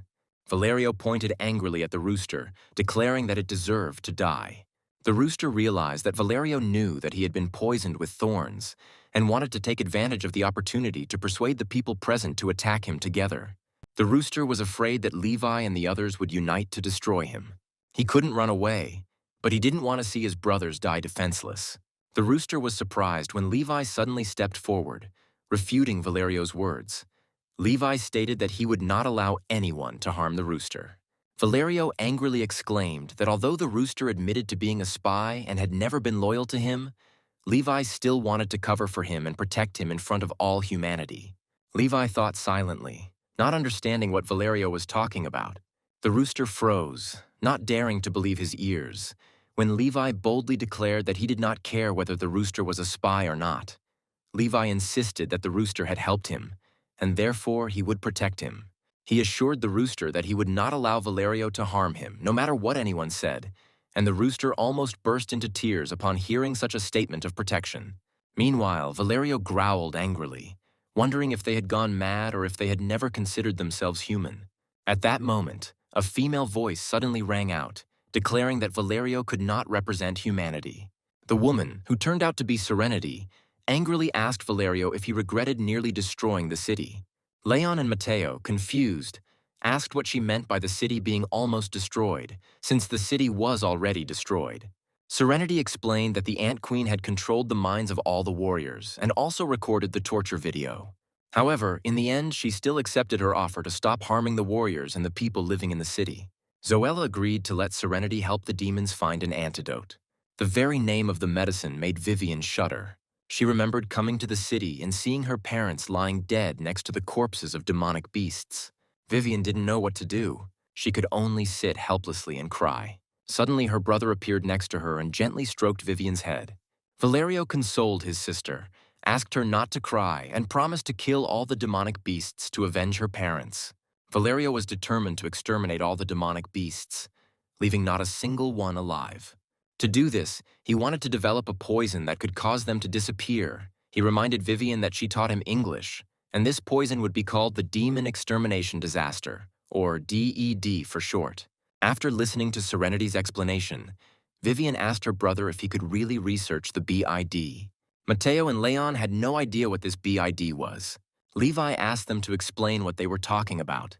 Serenity continued, explaining that she initially supported Valerio's research, but later discovered that his research differed from what he said. When her superiors ordered her to support Valerio in the city, Serenity greeted him as an expert and expressed joy at his presence in the city. She suggested that they defend the city together. Valerio replied that in the future he would have to rely on her a lot. Serenity replied that he didn't need to be so polite, because that was exactly what she, the first military instructor, was supposed to do. Valerio mentioned that he was developing a special cure for demonic beasts, which, if successful, would be a temporary paralyzing spray effective against them. Serenity, who knew nothing about medicine, was optimistic that this would greatly help the entry-level experts. Valerio explained that he could focus on this research, and Serenity would handle the rest of the tasks of their special department in the city. Serenity happily agreed, telling Valerio to focus on his research while she tried her best to handle the rest. Since that day, Valerio has been working in the research room, the work progressing slowly due to the limited amount of materials provided by Serenity, as the types and characteristics of demonic beasts were so diverse that a universal cure effective against all seemed impossible. After the IQ of demonic beasts was increased, it seemed that a major breakthrough had been made in the research. Serenity often peeked into the research room from the side and saw Valerio working without rest. One day, Serenity went into Valerio's restroom. When she pressed the button to open the door, a mechanical voice informed her that the highest level of access was required to open it. Serenity looked at it doubtfully, wondering why Valerio set the highest level of authority only for the restroom. Unable to contain her curiosity, she used the higher access to enter. She thought that perhaps Valerio had converted the restroom into his office for convenience. When she entered the room, she saw Valerio sleeping at his desk. Serenity carefully covered him with her cloak, realizing that this guy was only 18 years old. He was clearly still a child, and he was already working himself to the point of exhaustion. She decided to take care of him, deciding that he needed to take care of his health. Seeing that Valerio's computer was still on, Serenity decided to turn it off, but she froze when she saw lines of text on the screen. It stated that all energy sources directed at demonic beasts during research produced lethal toxicity. It could spread and kill all life forms with the same energy signature. The code name was the Demon Extermination Disaster. Serenity was shocked when she heard Valerio's voice. With a gloomy and cold expression on his face, he asked her how long she had been in the room and what she had seen. Serenity angrily asked Valerio what he was trying to do, noting that his research was completely different from the paralyzing spray he had spoken of earlier. Valerio calmly replied that she had already seen everything, and he told her that he was developing a deadly toxin that could kill all demonic creatures. Serenity's face turned pale with horror as she realized the implications. She claimed that many demonic beasts had abilities related to toxins or antidotes, and this line of research could not be successful. Moreover, if this medicine were developed, it would certainly cause problems. It was too much. Valerio calmly said that the more impossible it seemed, the more interested he was in the research. He explained that people were killed by demonic beasts every day, and the relationship between people and these beasts was a relationship of life and death. If there was a cure that could put a decisive end to their lives, he would not see anything wrong with it. Valerio's ultimate goal was the destruction of demonic beasts. He believed that a world without demonic beasts meant that people would no longer have to fear these monsters. Valerio told Serenity that his research was aimed at making people's lives better, as it was an effective way to bring peace to humanity, no longer requiring them to risk their lives fighting demonic monsters every day. Serenity did not accept Valerio's explanation, saying that it was a disaster. If he really did this, then it would haunt humanity later. She believed that the intelligence of demonic beasts could increase and develop, and then humans and demonic beasts could coexist. Valerio exclaimed angrily, asking if Serenity wanted to coexist with these beasts. He claimed that they were naturally stronger than humans, and with an increase in IQ, they would become even stronger. He was afraid that people would become prey for these animals to hunt and kill. Serenity believed in her thoughts and argued that peace for humanity cannot be achieved through inhumane infectious mortality. She believed that if the IQ of demonic beasts increases and develops, then humans will become stronger. As evidence of human potential, she cited the existence of gifted experts and special forces. Serenity argued that science, technology, faith, protection, and emotions of people will not allow them to become weak. Valerio asked Serenity if there was a shortcut. Why not take it? He wondered how many more innocent people would be killed by the demonic beasts if they left their evolution to chance. Valerio believed that if extinction research was successful, it could save many human lives. Serenity countered that disrupting natural evolution could lead to disaster. Valerio casually replied that he didn't need to think about it and reminded them that, besides Earth, there were many other planets in the universe where they could move. Serenity angrily screamed at Valerio, expressing her disbelief at his insane idea. She stated that it was not up to him to decide the fate of an entire race, and demanded that he immediately stop his extreme research. Valerio's cold gaze turned to Serenity, deciding that he had misheard. His eyes turned red with anger as he remembered how his parents were killed by demonic beasts. He vowed to make those demons extinct. Serenity was stunned by Valerio's words. Realizing that his mind was consumed by hatred, she knew that she should report this to headquarters so that they could take enforcement action against Valerio. But suddenly, everything went dark before Serenity's eyes. Before losing consciousness, she realized that the attacker was Valerio himself. When Serenity woke up, she found herself in a hospital, unable to move her limbs or speak. Valerio secretly used drugs to temporarily paralyze her and announced to the outside world that she had inadvertently come into contact with the drugs in the research room. She was only able to rest temporarily and was hospitalized for treatment. After Serenity exposed his actions, Valerio angrily stated that there was nothing wrong with his actions, that it was done for the sake of humanity. Vivian turned pale upon hearing her brother's words. Serenity furiously asked Valerio if he could act without principles and limitations for the sake of humanity. She asked what else he had done, and whether he dared to tell his sister about the atrocities he had committed. Valerio's gaze turned angry and cold as he stared at Serenity. Memories of Valerio testing his strength on the specialized equipment at headquarters came flooding back to him. He thought that if it determined his strength to be at the continental rank level, he would have to stay in the capital under the supervision of headquarters. Since the monitor showed that Valerio's combat value had risen to the level of a continental, he secretly used tricks to make the equipment evaluate his combat level as a national one. He knew he needed his own base to research the extinction poison. The monitoring department staff congratulated him, noting that at only 18 years old, he already had a national rank, impressive and convenient for distributing research resources and avoiding control from headquarters. However, Valerio was thinking about the need for access to medication. In order to carry out his plan, Valerio went to the chief of staff and expressed his desire to go to the garrison of the trading city. Being a strong cultivator, he really wanted to go there. But he understood that being young, people might not feel confident. The commander accepted Valerio's request and agreed to hold a staff meeting to decide whether to allow him to go to the garrison of the trading city. Valerio successfully obtained an assignment to the Zhangxi garrison, where he could focus on researching the extinction poison. However, the test subjects died quickly, unable to pass the poison on to the next generation. Valerio realized that the problem was the high mortality rate and low infectivity. He ordered his level 9 cultivator assistants, Leland and Vincent, to go out and find new specimens to study, preferably high-level demonic beasts. On an ordinary day in the middle of the day, a small pheasant was frolicking when it was caught. Her body trembled with fear as she looked at the approaching cruel people. At the headquarters of the special branch, Valerio received a captured pheasant from a cultivator. A fat man called out to him and introduced himself as Chairman Chu of the local merchant group. He noted Valerio's young age and mentioned that he had heard of him as a genius from the Supreme Cultivation Academy.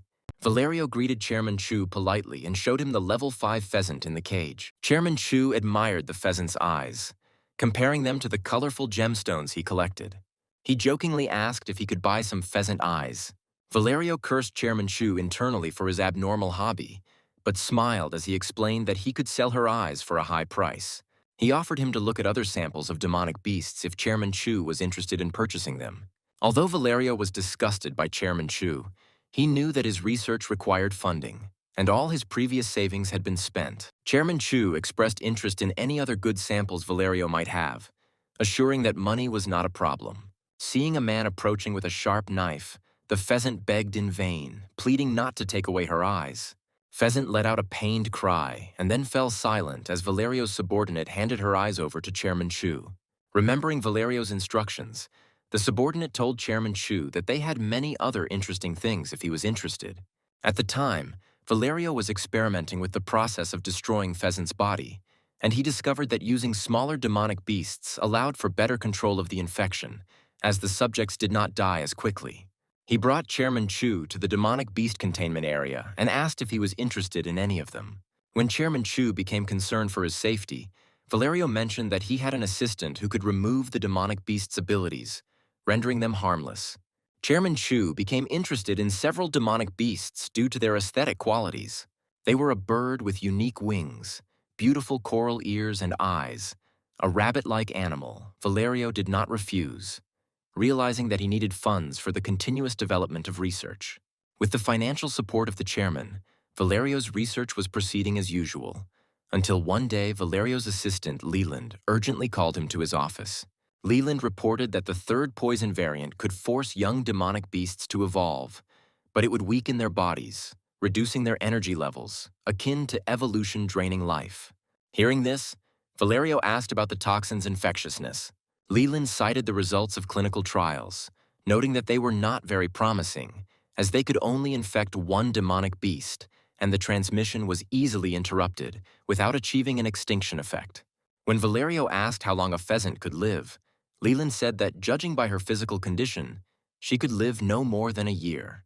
Leland also informed Valerio that their research finances were slowly improving and shared an idea to open an underground auction in the city. From that day on, an underground auction appeared in the city. The auction featured special items, including a frightened cat girl in a cage, which was to be sold to wealthy patrons with a taste for exotic delicacies. The bidders excitedly discussed the lot, unsure whether the cat girl was truly a demonic beast or whether she posed any danger. The host assured them that these evolved demonic beasts were stripped of their abilities and posed no danger. He stressed that they needed to be handled with care, as they were now weak and could lose consciousness. People were still skeptical about their safety, but were intrigued by the new product, with one buyer delightedly remarking that the sexy yet petite cat girl would be perfect for them. The evolved demonic beasts became a fashionable pastime for the nobility, providing a flow of money to the Valerio Foundation. Hearing Serenity's revelation, Zoel looked at Valerio with indignation.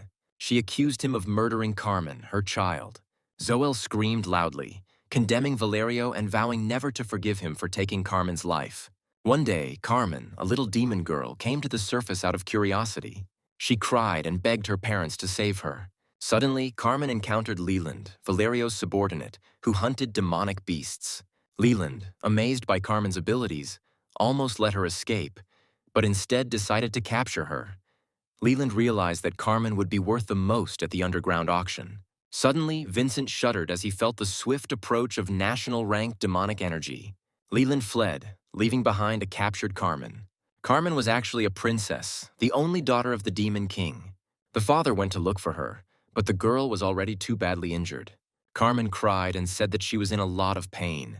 Seeing the state she was in, the Demon King growled angrily, demanding to know who dared to harm his precious daughter. Convinced that Carmen had been poisoned, the Demon King rushed to return her to the underground palace, using his abilities to assess and treat her condition.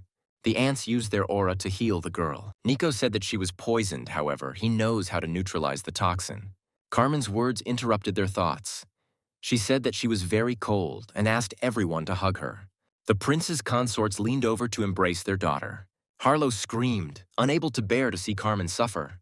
However, another prince stopped him, saying that she could infect them all.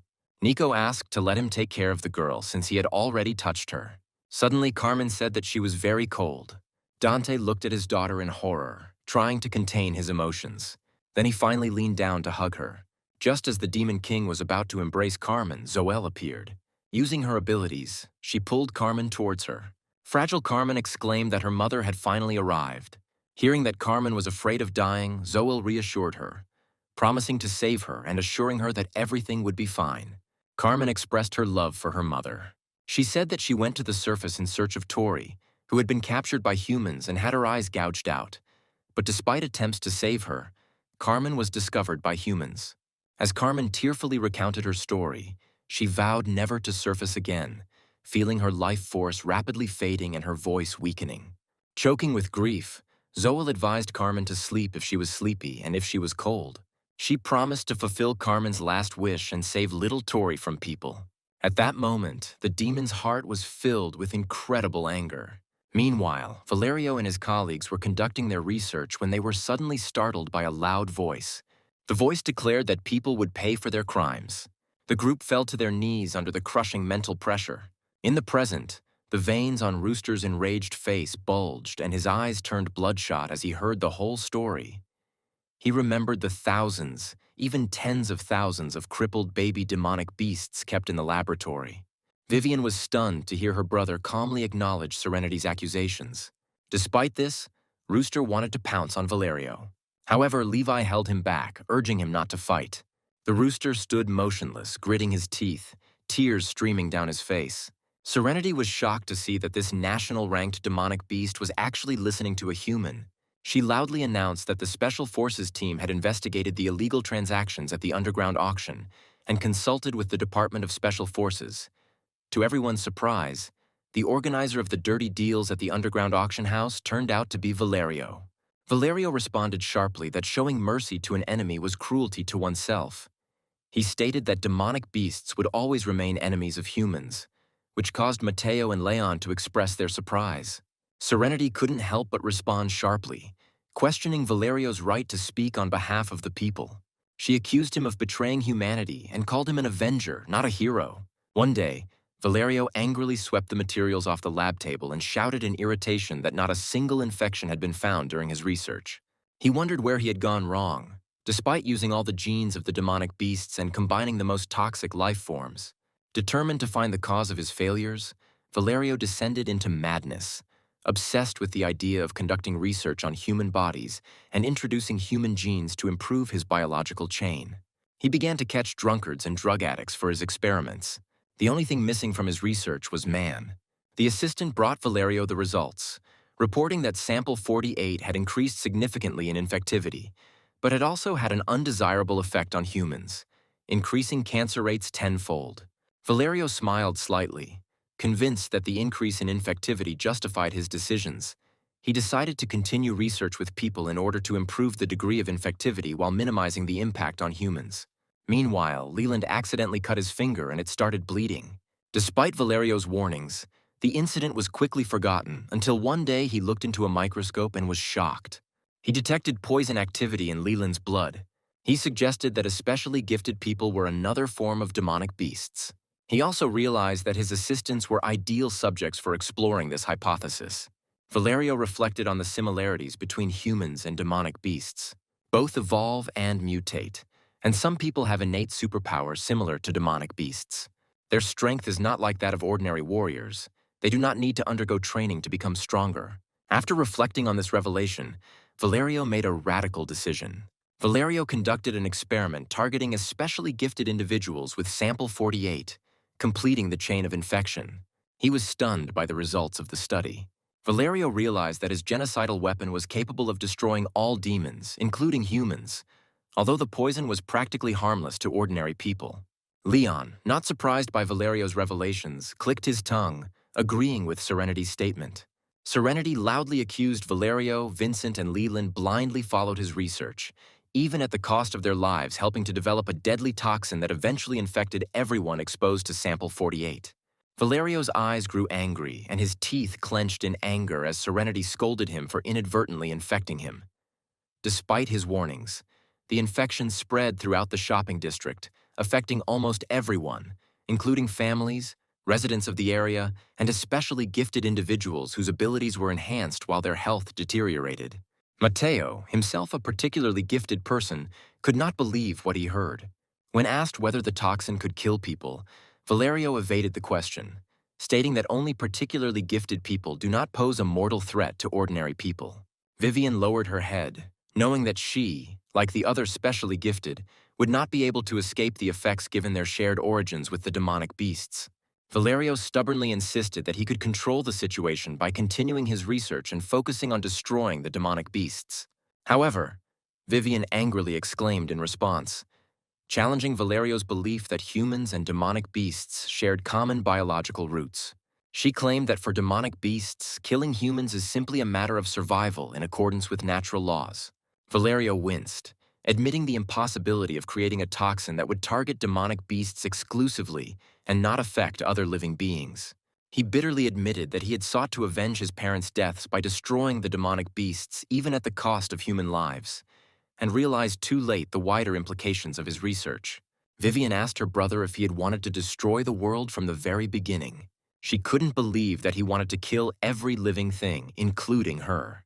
Valerio became aware of his actions, not understanding how he could have wanted to destroy all life on Earth. He thought he wanted to destroy the demons, but now he realized that if he succeeded, the human warriors, including his sister, would die. He realized that he had understood this before. In fact, he had known this for a very long time. However, he did not understand what to do. Valerio couldn't come to terms with the fact that he would have to forget about the murder of his mother and father and accept a world in which demons live. He decided that they could not exist together. His parents are already dead. They died before his eyes, protecting him. He didn't understand why he had to put up with demons. Tears welled up in Valerio's eyes. Vivian began to blame herself, apologizing for leaving him alone after her parents' sacrifice. She regretted not having supported him emotionally and blamed her absence for his loneliness and suffering.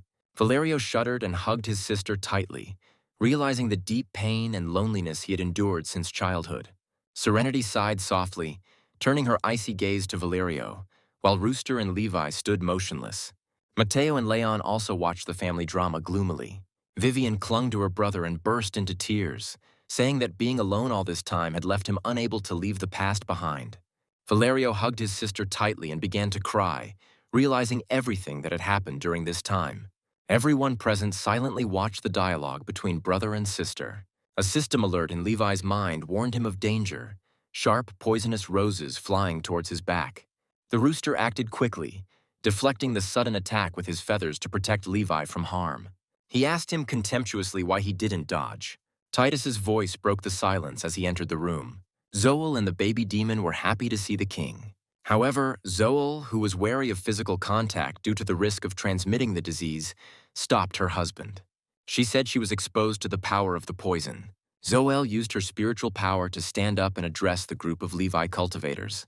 She informed them that the common people of Changxi were safe in their homes under the rule of her people. However, the Changxi warriors were imprisoned in a special department building, guarded by her subordinates. She expressed her contempt for those who showed hatred towards her people and insisted on justice for Vincent and Leland. The demon reported that all those involved in creating the poison and abusing her relatives were punished as they deserved.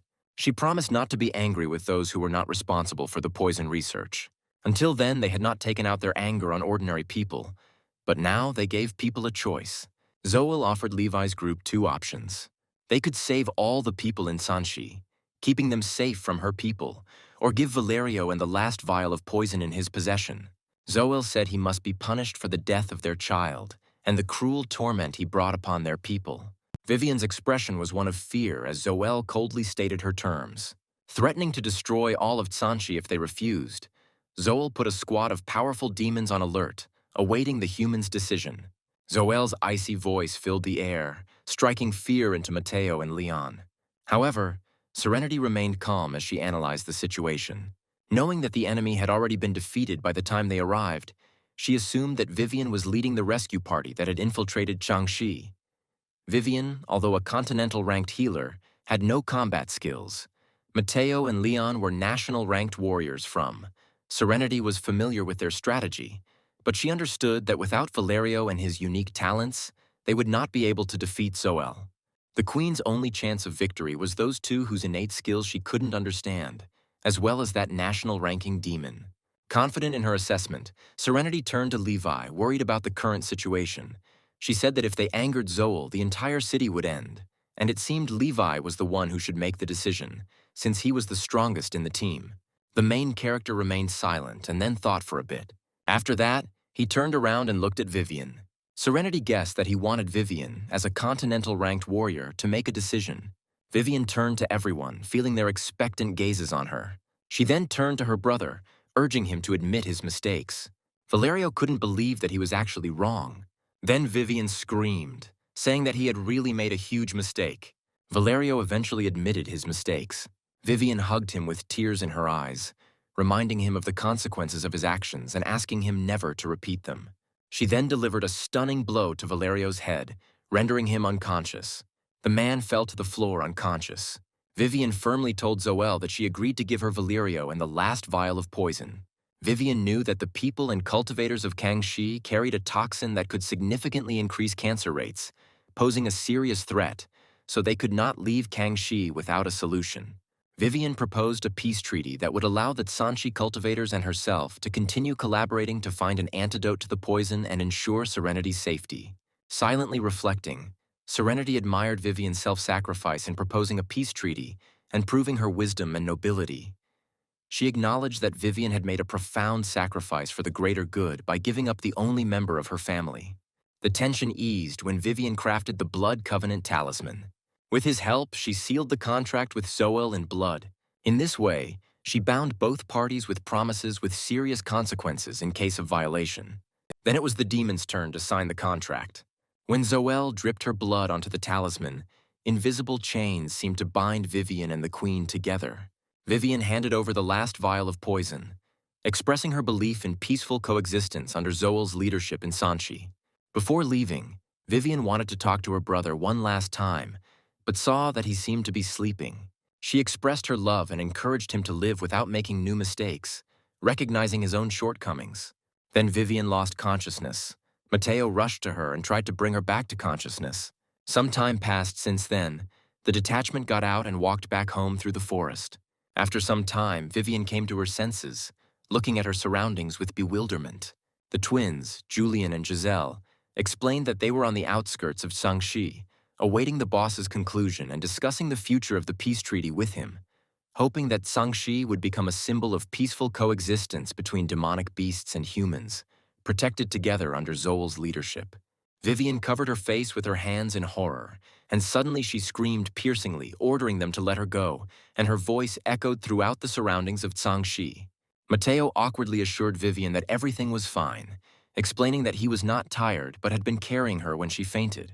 Vivian seemed to lose her composure and angrily grabbed Matteo with her claws, demanding that he let her go. Matteo and Leon, puzzled by Vivian's behavior, looked around the area as if looking for someone. Vivian called out anxiously. Her face turned pale, and she screamed that she had to return to Sangxi. Matteo looked at Vivian with concern, thinking about the events that had happened since she had lost consciousness. Vivian's mind flashed back to the moment they met Zoelle, who demanded that the people give them Valerio. The girl ran, continuing to replay that meeting in her memory. She remembered hugging her brother for the last time and asking him to use that thing if his life was in danger. She said that she didn't care what would happen next. The main thing for her was that he lived.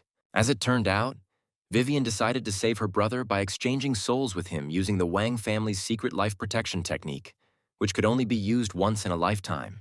Valerio rushed to the place of execution of his sister, who was in his body, immediately after signing the peace treaty with the demonic beasts. Only a few city residents dared to come to the square to watch the execution.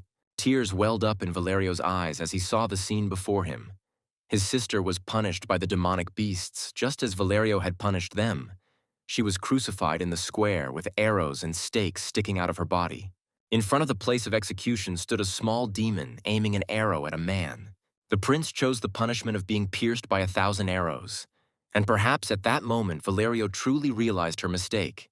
Trembling, the real Valerio whispered that she had forced her sister to make such a difficult choice. Despite the threat of execution, Vivian remained silent, her choice torn between her blood brother and the innocent people and warriors of Sangxi. She couldn't choose herself and ignore the people of Sangxi. As a sister, she could not accept the fact that Valerio would also die despite his misdeeds. Vivian had sacrificed herself because it was the only way to save her brother. And now, feeling the satisfaction of being reunited with her parents, she felt she had made the right choice. Matteo found Vivian unconscious and carried her away again, the twins whispering to each other, realizing how devastated Vivian was after her brother's death. Although Kangxi was called a model city of peaceful coexistence, due to the spreading toxicity, other demonic beasts and especially gifted warriors could not dare to enter the city. Ordinary people coming to the city will also need protection for the foreseeable future. On the way, everyone looked ahead with apprehension and saw Zoelle appear in front of them along with the prince consorts. As it turned out, she wanted to get Tori's ashes. The rooster was shocked to hear from the overlord that Tori had the blood of an ancient divine phoenix flowing through her, and she claimed that he had a method that would allow Tori to be reborn from the ashes. A mysterious energy emanated from the demon's necklace, enveloping Tori's ashes. Everyone watched in awe as she performed the resurrection technique. A powerful energy transformed Vivian's ashes into a brilliant 5-colored egg, which the queen carefully handed back to the rooster. Jasper suddenly cried out, but his words were cut off when a bead on the overlord's necklace darted towards him and sank into his forehead like a third eye. Everyone was shocked by what had just happened. Even the demons froze in surprise. The twins' faces darkened, and they whispered their concerns about the possible consequences of this incident, fearing that the elder had stolen someone's treasures immediately after the peace treaty was signed. Jasper swayed uncomfortably and said he felt uneasy. Zoelle exclaimed in surprise that her power was overflowing from her reckless absorption of the treasure's power. She warned that Jasper could explode or fall into a coma. In front of everyone's eyes, Jasper fell from Levi's head in horror, seeing that Jasper returned to normal size. Levi hugged him, noting that he had tremendous power, capable of prematurely dispelling the shrinking effect. The three demons stared at him, wondering if Jasper was dead. However, their faces turned pale when they heard the white-haired boy's energetic cry that he felt full of energy.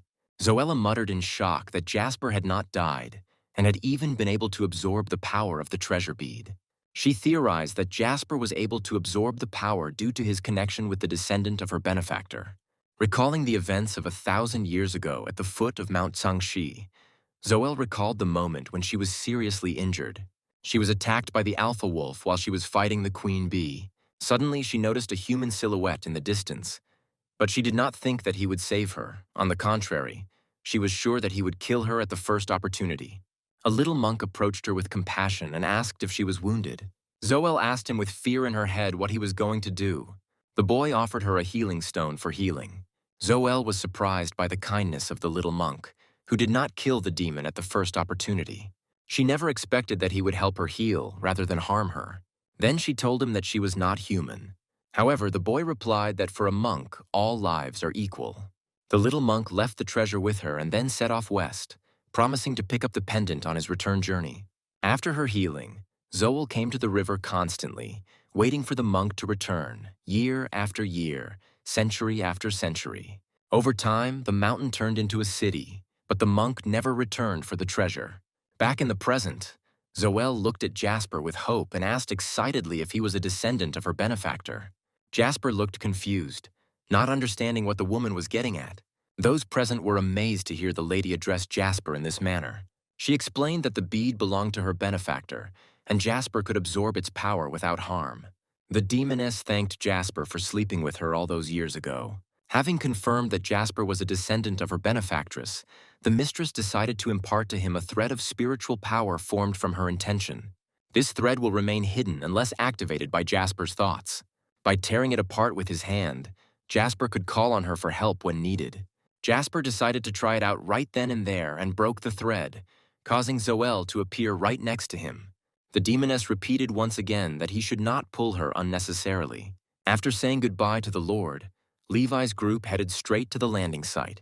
The twins looked at the sky, waiting for the planes and helicopters sent for them to arrive. Jasper's eyes glittered with anticipation as he looked at Levi.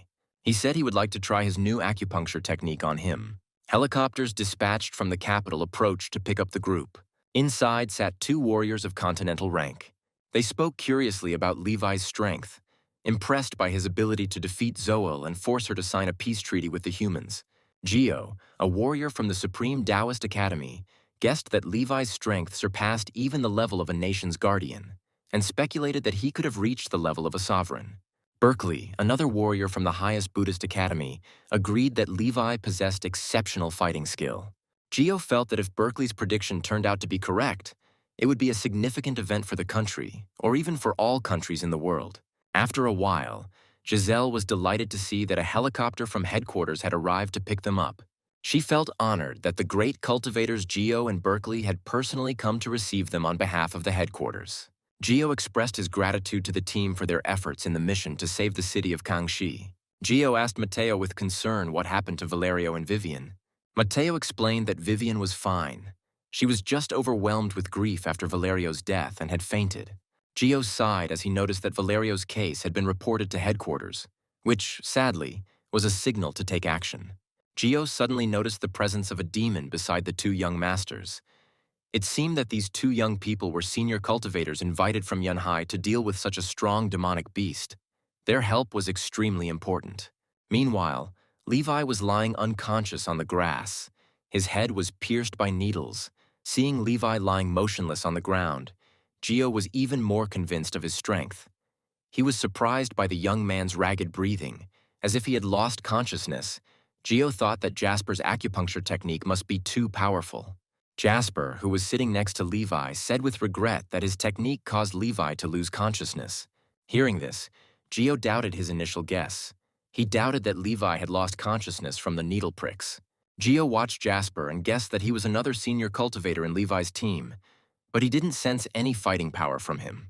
Soon, Gio ordered the team to board the helicopter and return to headquarters. He then used his testing technique on the warriors, making sure they were not carriers of the virus, and said the boys could return. Gio assured that the craftsmen would take care of them. Before leaving, Leon thought that they were lucky to have escaped from here, as they would not have been able to defeat Zoel. After discussing some issues, Gio and Berkeley returned back. In the capital of Lungo, on the roof of the Special Department Headquarters building, two figures were waiting for the helicopter. The long-haired man sensed the energy of the national demon from the helicopter. It was a warrior with an innate continental rank, Cassius, who excitedly announced that they were already here. Noticing Leon among those disembarking, Cassius muttered that he had finally returned safely. Cassius looked at the people exiting the plane and immediately guessed that they were Team 666 from Yanhai City. Isaac, hidden in the rooster's necklace, remained unnoticed. The deep voice of the commander was heard, stating that this rescue operation had been difficult and that they had all made a great contribution. The almost impossible mission had been completed. He told them to rest first, and then the members of the rescue team would receive the honors due to them. By evening, Valerio was transported to the capital's central hospital. He was placed in a high-comfort ward for observation of his health. Suddenly, tears came to his eyes, as if he was seeing a nightmare. He saw the demons tormenting the real Vivian. Valerio embarked on this path to avenge his parents, to restore justice for his loved ones. Valerio wanted to protect everyone. To protect everyone, he was ready to do anything. But what Valerio could not bear and was afraid of was seeing his loved ones die before his eyes. His only family now was his sister. How could Valerio watch his sister die because of him? It all started because of him, so he has to put an end to it himself. Maybe he was wrong from the start, maybe not, but it didn't matter anymore. At that moment, Valerio had only one wish, for his sister to be strong and live well. However, since their bodies were still connected, he felt that after so much torment, Vivian's life had left her and her eyes had closed forever.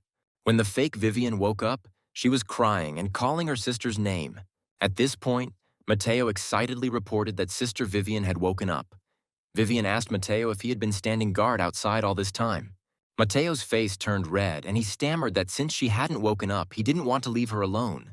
Hearing Vivian's gratitude, Mateo blushed even more and waved his hands, saying that there was no need for that. Unable to find the strength to stay, he hurried to buy Vivian something to eat. As Vivian sat mourning her brother, the commander suddenly came in and said that eating people was a way for demonic beasts to quickly evolve.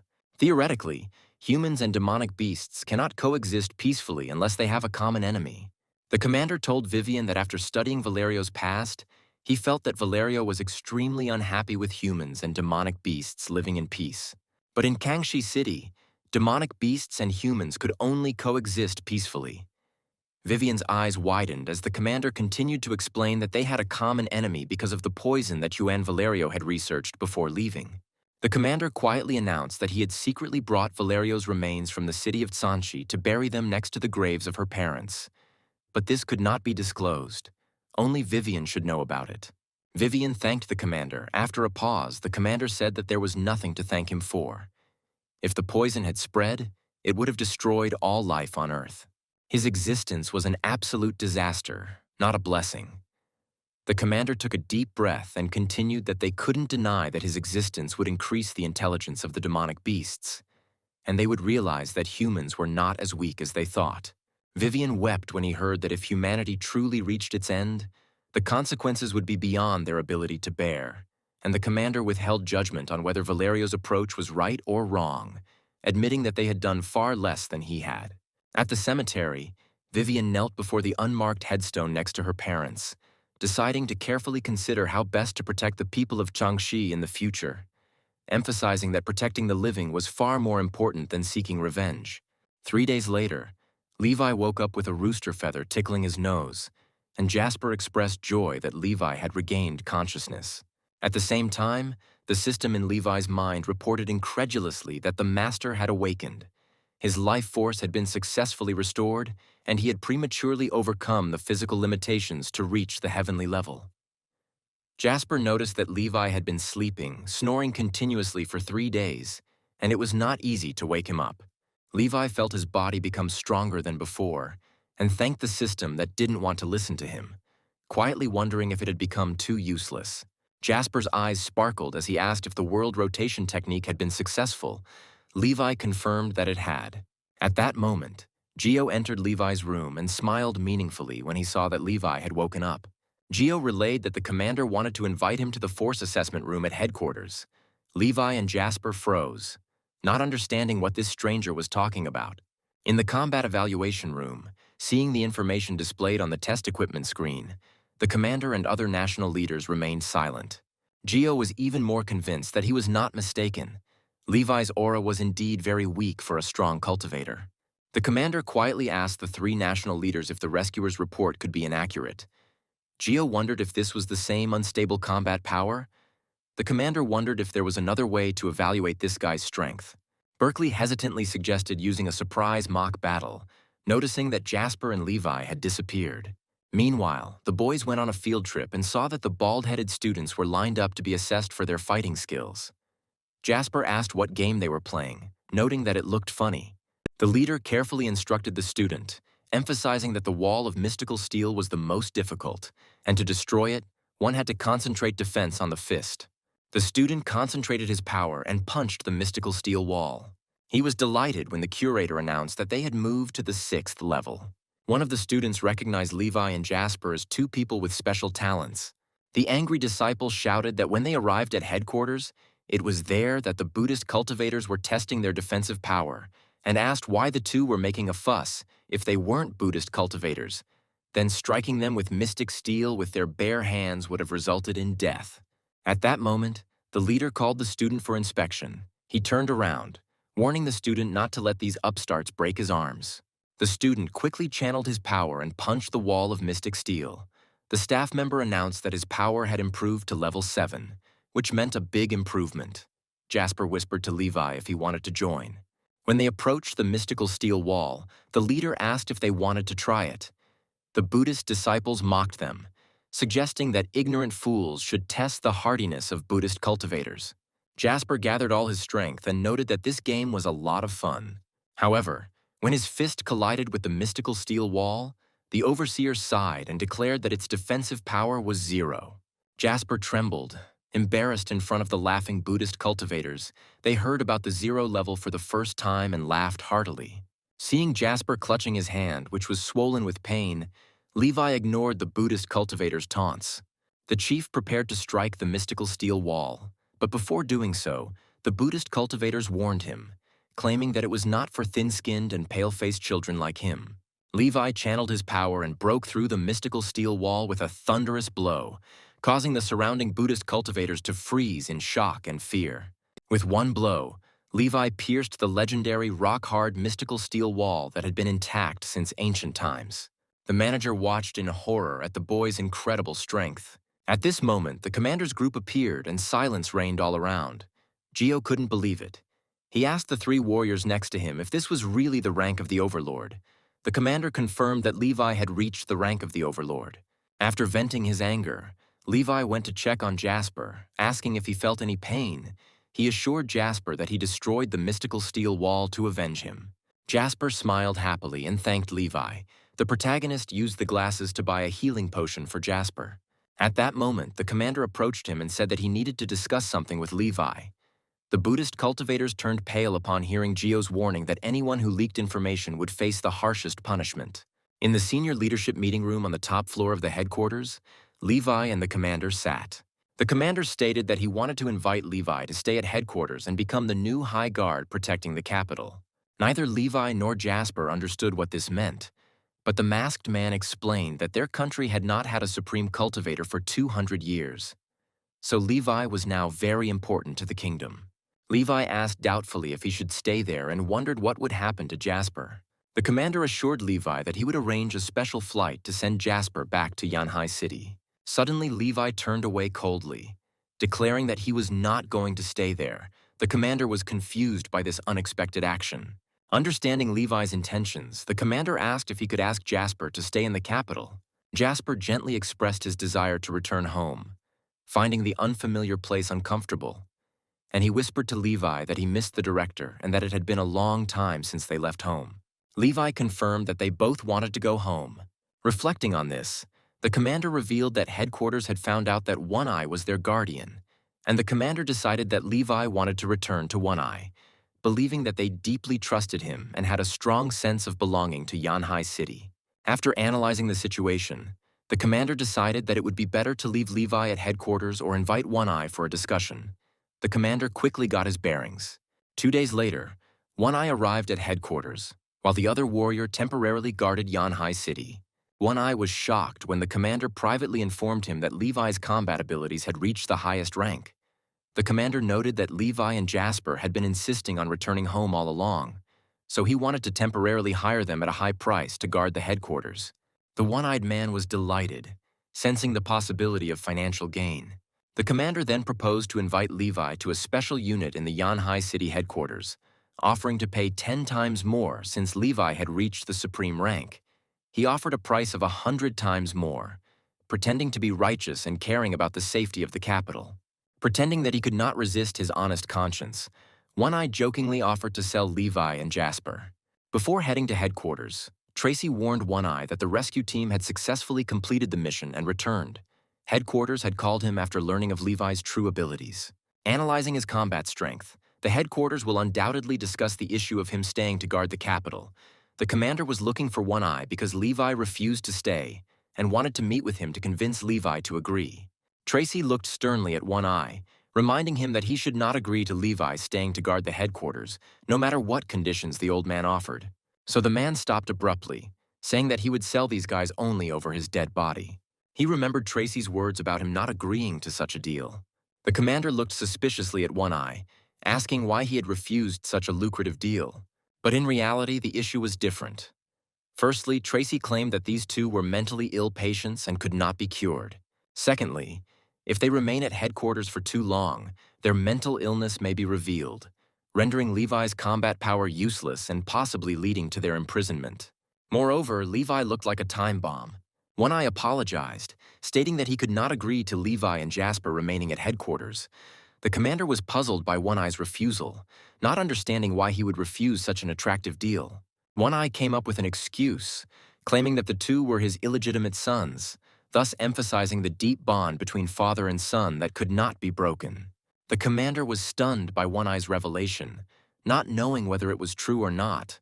One Eye continued, like a talented artist with tears in his eyes, to say that if Levi and Jasper remained at headquarters, they would feel abandoned.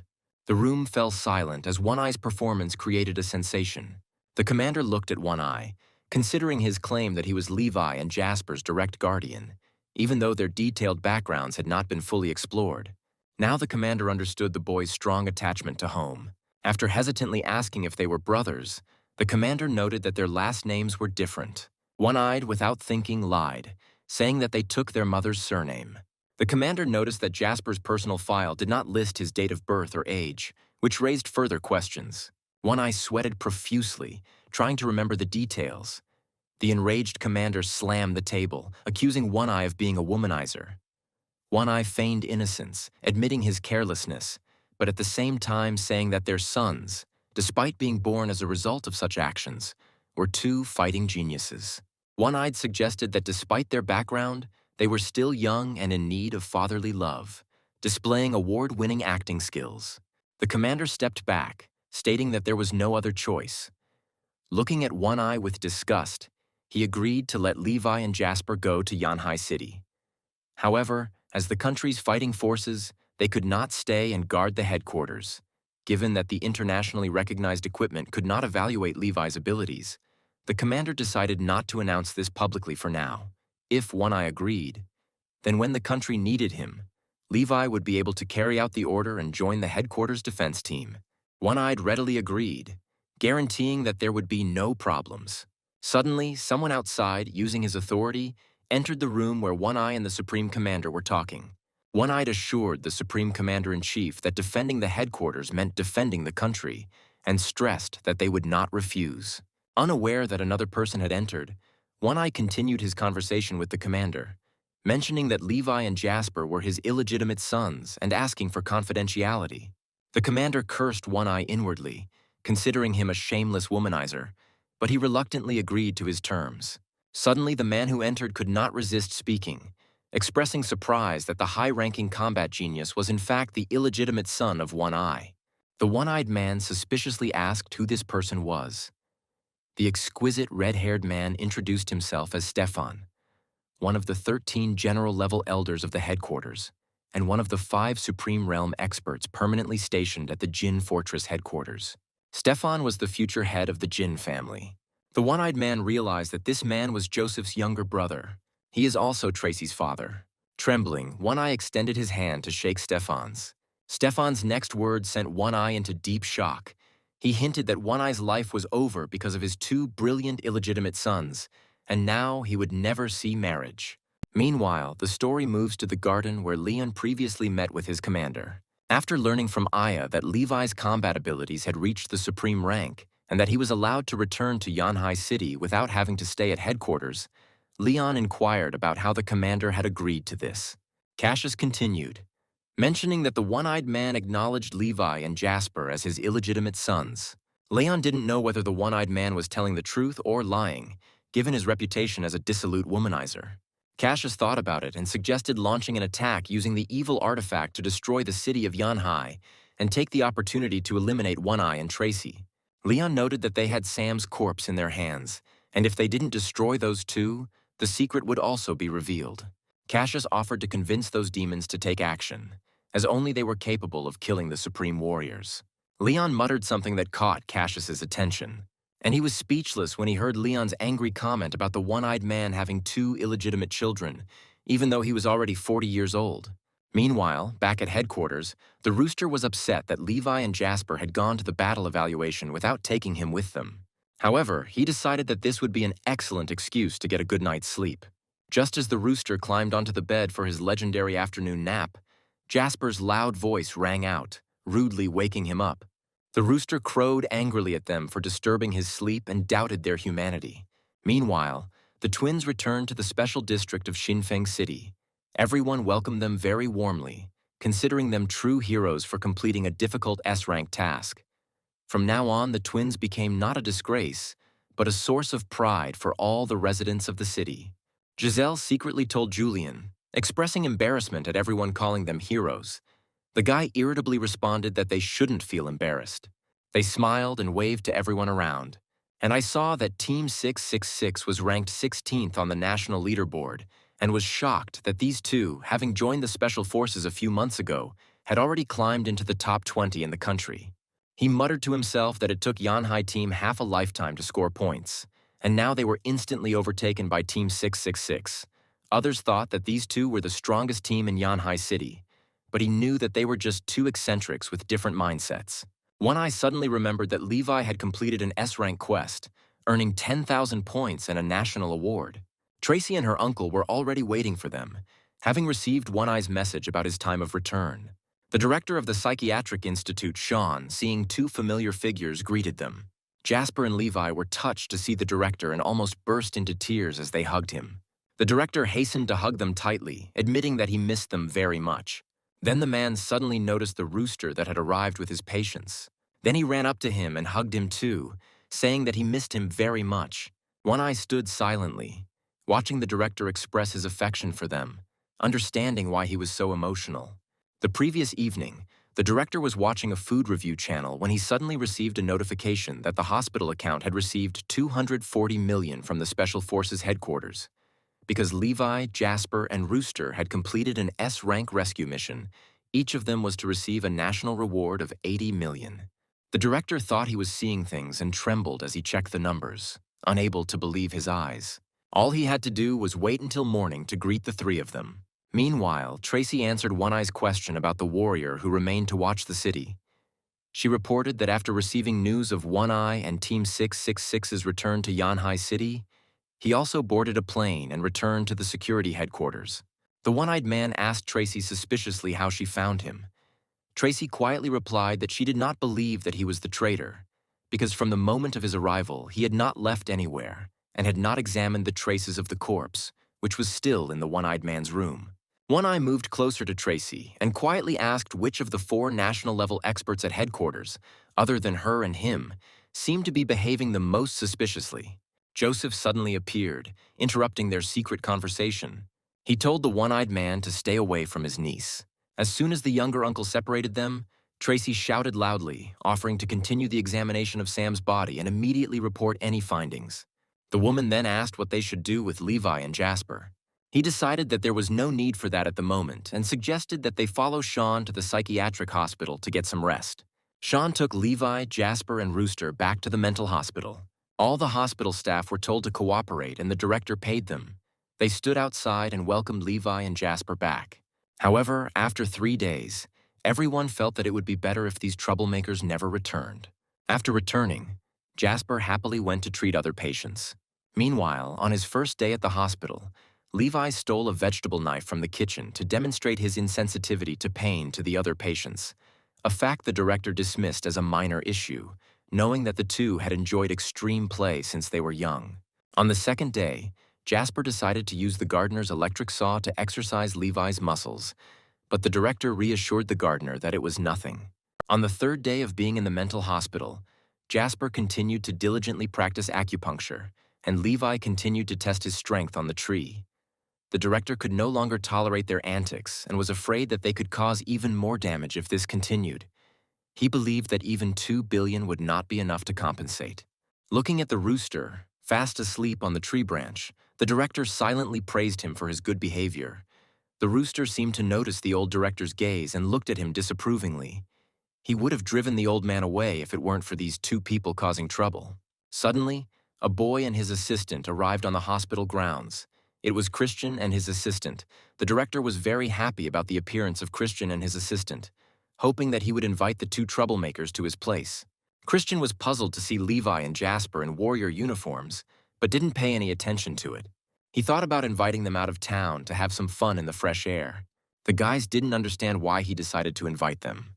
Christian sighed quietly, realizing that they might not be able to fit in due to their mental state, so he said that since it was impossible, they could forget about it.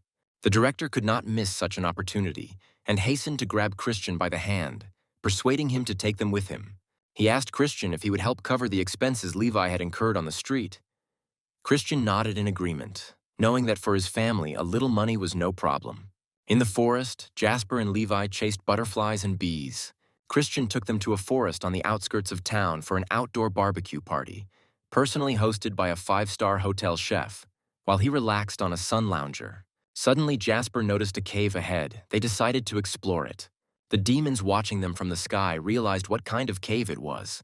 However, the boys were not bothered by anything and headed inside. It was dark and quiet inside the cave, and Jasper walked and hummed a song. Deep in the cave, a huge demonic beast caught their human scent. He was angry that he was disturbed during his hibernation. It was a very strong beast that had been in the cave for 300 years. He and his cockroach brother came here 300 years ago, but were locked in while his brother fought with people. The cockroach was gifted with strength, but after 300 years, he must have rolled Yanhai, becoming its ruler. The demon didn't know that his brother was already dead. He decided that he would now eat these people and go see his brother. Seeing Levi and Jasper approaching, the beast grinned greedily, while a systemic warning about the demonic's power appeared in Levi's head. The Demon King approached Levi and warned him that meeting him was his misfortune. Hearing this, Levi began to drool and declared that he would not leave. 10 minutes later, Rooster was already admiring the multicolored egg in his hand when he heard Jasper's voice. He was stunned to see the demonic beast being captured by 2 fiends. The rooster dropped the egg, but Isaac managed to catch it. The Demon King, the bull, recognized the rooster as his kin. He tearfully begged for help. The rooster sadly replied that he could not help in any way and accused the Demon King of choosing the wrong cave. The cockroach watched his brother's death with sadness in his eyes. When the soul of the Bull King rose up, he saw his brother, the Cockroach King. They rushed towards each other and embraced, crying and expressing their shared grief. The other demons watched the touching reunion of the brothers. Night fell, and Levi's group savored the aroma of roasting wild ox meat. The rooster chewed on the Demon King's meat on a skewer and wished his fellow rooster a peaceful journey, tears streaming down his face. Christian's assistant asked if he wanted to add some pepper. The rooster readily agreed, believing that this would enhance the taste of his relative's meat. On the second day of his journey through the outskirts of the city, the demonic owl watched the people below, thinking that food had come to him on its own. Holding a fragrant roasted owl in his hands, The rooster justified what had happened, attributing its fate to his own stupidity. On the third day, while again exploring the surroundings, Levi noticed a small, cute snake. The rooster was skewering meat, scolding the snake for being so careless. On the fourth day, while exploring the surrounding area, the boar demon settled comfortably in his lair and was about to fall into a deep sleep. Levi and Jasper couldn't resist seeing the plump sleeping boar. Levi commented on his cuteness, causing the boar demon to cry pitifully and declare that he would no longer dare to eat people. The rooster, savoring the taste of the roasted boar, noticed that his fate was sealed due to his drowsiness. New victims joined the previous ones. The rooster blamed the rabbit for growing up so beautiful. He blamed the frog for growing up so ugly. The salmon's only fault was that it had very tasty meat. Another night later, the rooster ate the demonic creatures from the outskirts. As it turned out, he had successfully advanced to the level of a continental-ranked demon, inheriting all the abilities of the kin he had devoured. The cockroach demon king and the rooster demon king were angry and astonished, and they fainted at the sight of the rooster. Soon everyone returned to the city. Christian was tired of eating game and invited Levi to have dinner with him before heading home. They went into a rather expensive restaurant. Levi told Jasper that he saw that same kind-hearted girl, Sophia.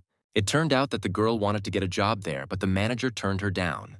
As she was leaving, Levi and Jasper called out to her from behind. The girl was very surprised to see her friends. Jasper told Christian that this was their friend who once fed them a very tasty meal.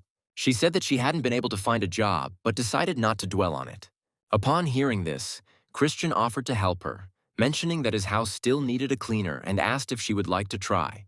Sophia couldn't believe that such happiness had fallen on her head. Hearing about the high salary and benefits, the excited blonde accepted Christian's offer. The boy's assistant asked her to leave her phone number for further communication. The blonde bowed to Christian with delight, thanking him and promising to work hard. However, apparently, Levi did not understand why the girl was so happy. While the two troublemakers continued to cause trouble, Deputy Director Lee's mood was high, as they had not appeared for a long time, and the hospital had a wonderful working atmosphere.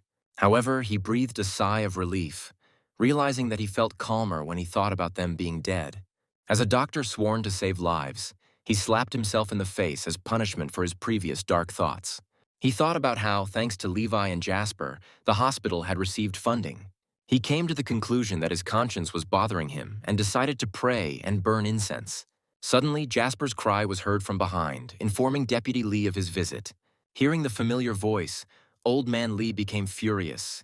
He pinched off the incense and threw it on the ground, expressing dissatisfaction that from now on he would no longer pray and burn incense.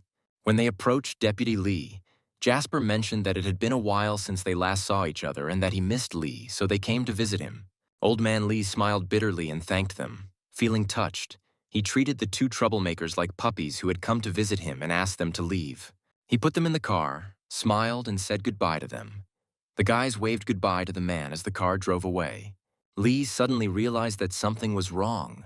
Upon the boys' arrival, the director warmly thanked Christian for taking care of Levi and his friend over the past few days, regretfully thinking that the boy might simply not bring them back. The director gathered all the new staff and strictly ordered them not to let the two out of their sight for more than 5 seconds. The new nurse asked worriedly what would happen if they were out of sight for more than 5 seconds. The director replied that they should call him immediately and then quickly begin a search throughout the hospital. The nurse suddenly called loudly for the director. She reported that more than 5 seconds had passed and Levi and Jasper were nowhere to be seen. Looking around, the director turned pale, realizing that they were not there. He shouted for everyone to immediately organize a search party. Meanwhile, the guys arrived at the roof where the lightning rod of the psychiatric hospital was located. Levi said that the professor told him that there would be a thunderstorm that day. He wanted to use lightning and thunder for training. Jasper did not quite believe him, because the watch seller exposed the professor as a mental patient, so his words could not be trusted. Levi added that the professor also said the watch seller himself suffered from mental illness and only sold counterfeit watches. They both stared at each other, not knowing who to believe. Jasper asked Levi what if they were both mentally ill. Levi frowned slightly and noted that on TV they said that mental illnesses were very dangerous, so maybe they should avoid those two. Suddenly there was a clap of thunder, and Levi realized that the professor was telling the truth. He pointed out the lightning and thunder to Jasper. Jasper sadly noted that he would no longer buy watches from this seller. Levi was in awe of the lightning's power, exclaiming how strong it was and that he needed to go train immediately. Jasper encouraged him by saying that once he finished cultivating, he would become even stronger. Just as Levi approached the lightning rod, a group of hospital staff came running and tried to stop them from cultivating. Seeing the staff trying to intervene, Levi's best friend Jasper decided that he couldn't allow anyone to interfere with Levi's cultivation at this critical moment. 3 paramedics ran towards Levi, but suddenly one of them stopped in fear and pointed at Jasper with a trembling hand. Jasper said goodbye to her, running away from the doctors right to the edge of the building. This spectacle became a real horror for medical workers. One of them screamed at Jasper not to move, but he slipped, lost his balance, and fell. Luckily, the nurse quickly reached out and grabbed his shoulder, and she hurried to call 2 of her colleagues for help. All 3 tried to get Jasper up, complaining that it would soon be over and that they needed to ask the principal for a raise. A deafening clap of thunder sounded behind them, making the 3 paramedics' hair stand on end. From a distance, they saw Levi standing motionless, completely blackened. It was unclear whether he was alive or dead. A colleague urged them to quickly inform the director. After rummaging through their pockets, 2 male colleagues discovered that they had forgotten their phones. The nurse then took out her phone while the 2 men urged her to call and inform the director to come to the scene immediately. Then they suddenly realized that they had forgotten that they were holding Jasper's hand as he fell. All 3 looked down. Jasper was falling freely because they forgot about him. Jasper thought that this was probably the end. However, at the most critical moment, a rooster suddenly appeared and saved the boy's life. Jasper successfully landed on his feathered back. All 3 paramedics were delighted, exclaiming that the bird had caught it and expressing their relief. The nurse also remarked that the large bird looked beautiful and asked why it seemed so familiar.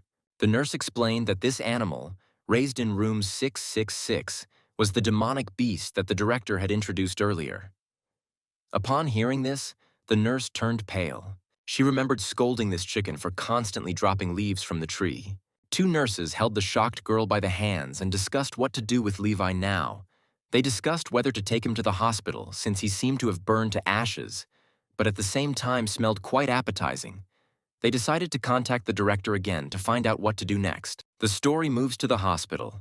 Lee already knew there would be problems when he sent the 2 back. Suddenly, the man realized what was wrong with those mentally ill people that day. Opening the car door, Lee asked Sean why those guys were wearing Special Forces uniforms. He noted that if the mentally ill could become powerful, their city would be in trouble. Sean quickly covered Lee's mouth, assuring him that they were just cosplayers. Lee pushed Sean's hand away and stated that their hospital had treated many wounded Special Forces soldiers, and that he could tell the difference between a real uniform and a fake one. Sean intervened, pointing out that Levi was sunburned and Lee was picky about his clothes. Lee didn't back down, he continued. Noting that this wasn't the first time Levi had gotten burned, he asked why Sean was so surprised. Sean turned away, pretending not to know about the form. He muttered that he had nothing to say, but Lee continued to press him, asking if he was really going to allow mentally ill people to work illegally in the Special Forces. Sean moved closer and quietly named the price of $500,000. Lee turned him down, reminding him of their shared past. When Sean was the best student, Lee remembered how Sean said then that together they would develop the country's psychiatric industry. Sean gritted his teeth and raised the offer to $1 million. Old Lee was stunned, calculating how much it cost Levi and Jasper to work legally. It seemed like he wanted to squeeze more out of Sean. Lee asked how much more Sean wanted for them to work legally in the Special Forces. This time, Sean did not hold back. He asked and simply said how much more he wanted. Hearing this, Lee settled on the amount of $1 million and mentioned that their hospital did not have enough funds for an emergency life-saving operation. Suddenly, Lee received a call from the deputy director, informing him of a $1 million sponsorship for their project. Lee closed the phone and told Sean that he would pay for Levi and Jasper's legal work in the Special Forces. He assured Sean that it was not about the million, but about the trust in him, his best student. The deputy director seemed to himself like someone who was losing money very quickly, so he laughed awkwardly and apologized, explaining that he did not mean to say that. After a day of rest, Levi woke up from the surgery. When he opened his eyes, a system notification appeared on the screen congratulating him on cultivating to S rank. Levi received the thunder absorption body, which doubled the speed of natural energy absorption and opened spatial realms. The system asked if he wanted to immediately move to a new dimension to level up. Sensing Levi's hesitation, the system silently asked him again. Suddenly, Levi said not to move to the new location. Outside, a nurse walking down the corridor felt that all the patients were behaving so well. She thought it would be another peaceful, happy day. But when she saw Levi preparing to jump out of the window, her sense of peace was completely crushed. Levi climbed onto the windowsill and said goodbye, explaining that today he had to go far, far away. The nurse dropped the folders from her hands and rushed to help, calling on the others to help her. A panicked crowd of nurses took turns pleading with Levi not to jump. One young man managed to grab Levi's leg, and another nurse pleaded with him to think about his parents. They tried to convince him not to jump, no matter how serious his illness was, as long as he could breathe. Levi looked blankly at the nurse when he heard a voice outside the window. It was Jasper, carried by a rooster flying outside. Levi said he tried riding a chicken too. Hearing this, the rooster turned pale. Jasper was also confused, since he had to sweat over his friend's prank. The next day, rumors spread online that a patient had jumped from the hospital, and a reporter came to interview the nurses, who incoherently explained that they were unable to pull him away because he had stuck his legs out the window to jump. The reporter criticized the nurses, calling them crazy, but after an investigation, it turned out that not a single patient had actually jumped. The nurses and orderlies quickly explained that they were not lying. Indeed, a patient from their room had disappeared and had not yet returned. On the night of the incident, Levi jumped out of the hospital window and fell to the ground. The rooster quickly flew to catch Levi, thinking that he could. Without thinking, the rooster flew higher. Levi enjoyed the fresh air. He felt very comfortable, much more comfortable than on the plane.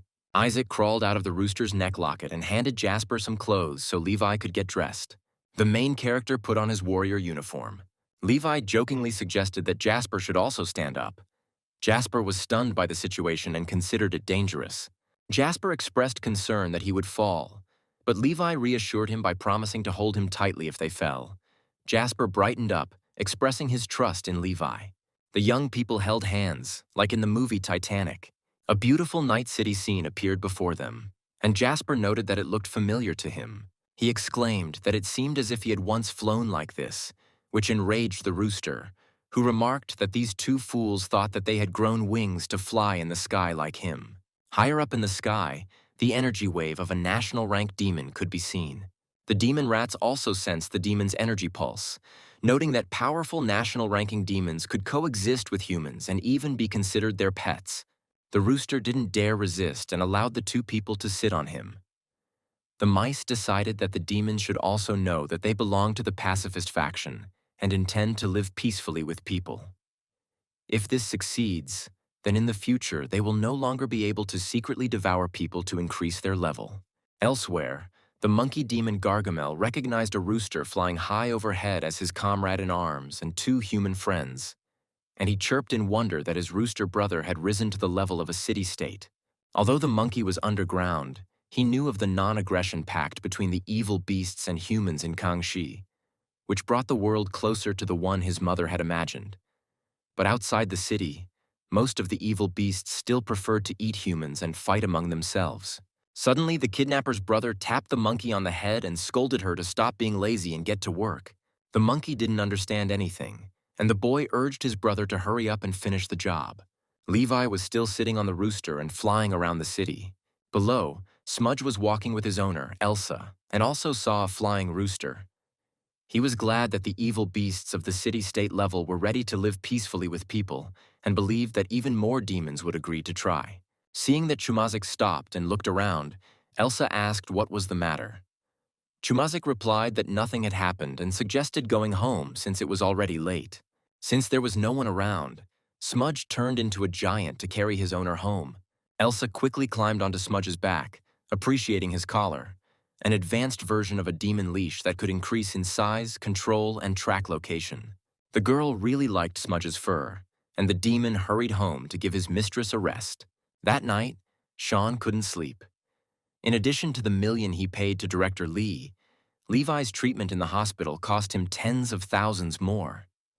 Sean sighed helplessly, not knowing when Levi would recover this time. It seemed to him that treating Levi now was a waste of medical resources and manpower. As he was lost in thought, the shadow of a rooster appeared outside. Sean almost dropped his cup of tea in shock when he saw two patients outside the window. He wanted to cry at the sight of these two. He ordered them to go to bed immediately. The boys obediently lay down to sleep on the grass under the open sky. Early in the morning, when Sean saw this scene, he couldn't stand it because he didn't tell them to sleep here. He was about to leave, but then he turned around, realizing that he was afraid that they would catch a cold, and finding a blanket, he covered them. The director had indeed been up all night watching over the two sleeping fools. Sean sighed resentfully, not understanding why no one had come for them yet. He had never felt time move so slowly as he had in the last few days. Hearing the director's words, the assistant standing next to him felt that it was unfair. In a month of working at the psychiatric hospital, he only had 4 days off. He glanced at Levi, who was fast asleep. The system reminded the owner that the Otherworld stage was still waiting to be unlocked. Today was the deadline for completing the Otherworld stage quest, which provided excellent resources for cultivation. Looking at Levi sleeping indifferently, the system felt exhausted. Suddenly, an idea came to her. The system could try to attract Jasper to the stage of the other world. As the system predicted, upon hearing this, the protagonist immediately opened his eyes. Levi also immediately sat up, expressing his willingness to try. The system warned that it would only be able to bind the host if he was unable to pass through its connection to get to the other world. Levi woke Jasper and gave him the system's offer. Jasper was still sleepy when Levi told him about the proposal. However, he agreed without hesitation, being ready for any adventure with his friend. The boys sat down under a tree, and Levi told his friend that they needed to hold hands and close their eyes. The system's voice reported that the otherworldly scene had changed, and the carrier had begun to enter it. The current world of the carrier will go into a state of temporary freezing. Then they closed their eyes. The condition for escaping the frozen state was to complete a mission in the other world. The mission was to help Levi, the descendant of the god of war, restore the power of his family in the city of Mengchang. The system warned that since it was trying to establish contact with the alien for the first time, special operations were possible, so they needed to be patient. But the connection was established instantly, and Levi and Jasper began to gradually move into the otherworldly scene. Not only Jasper, but also the rooster he was holding in his hands, also fell into the illusion of the other world. The story moves to the headquarters of the Mengcheng City Martial Arts Association.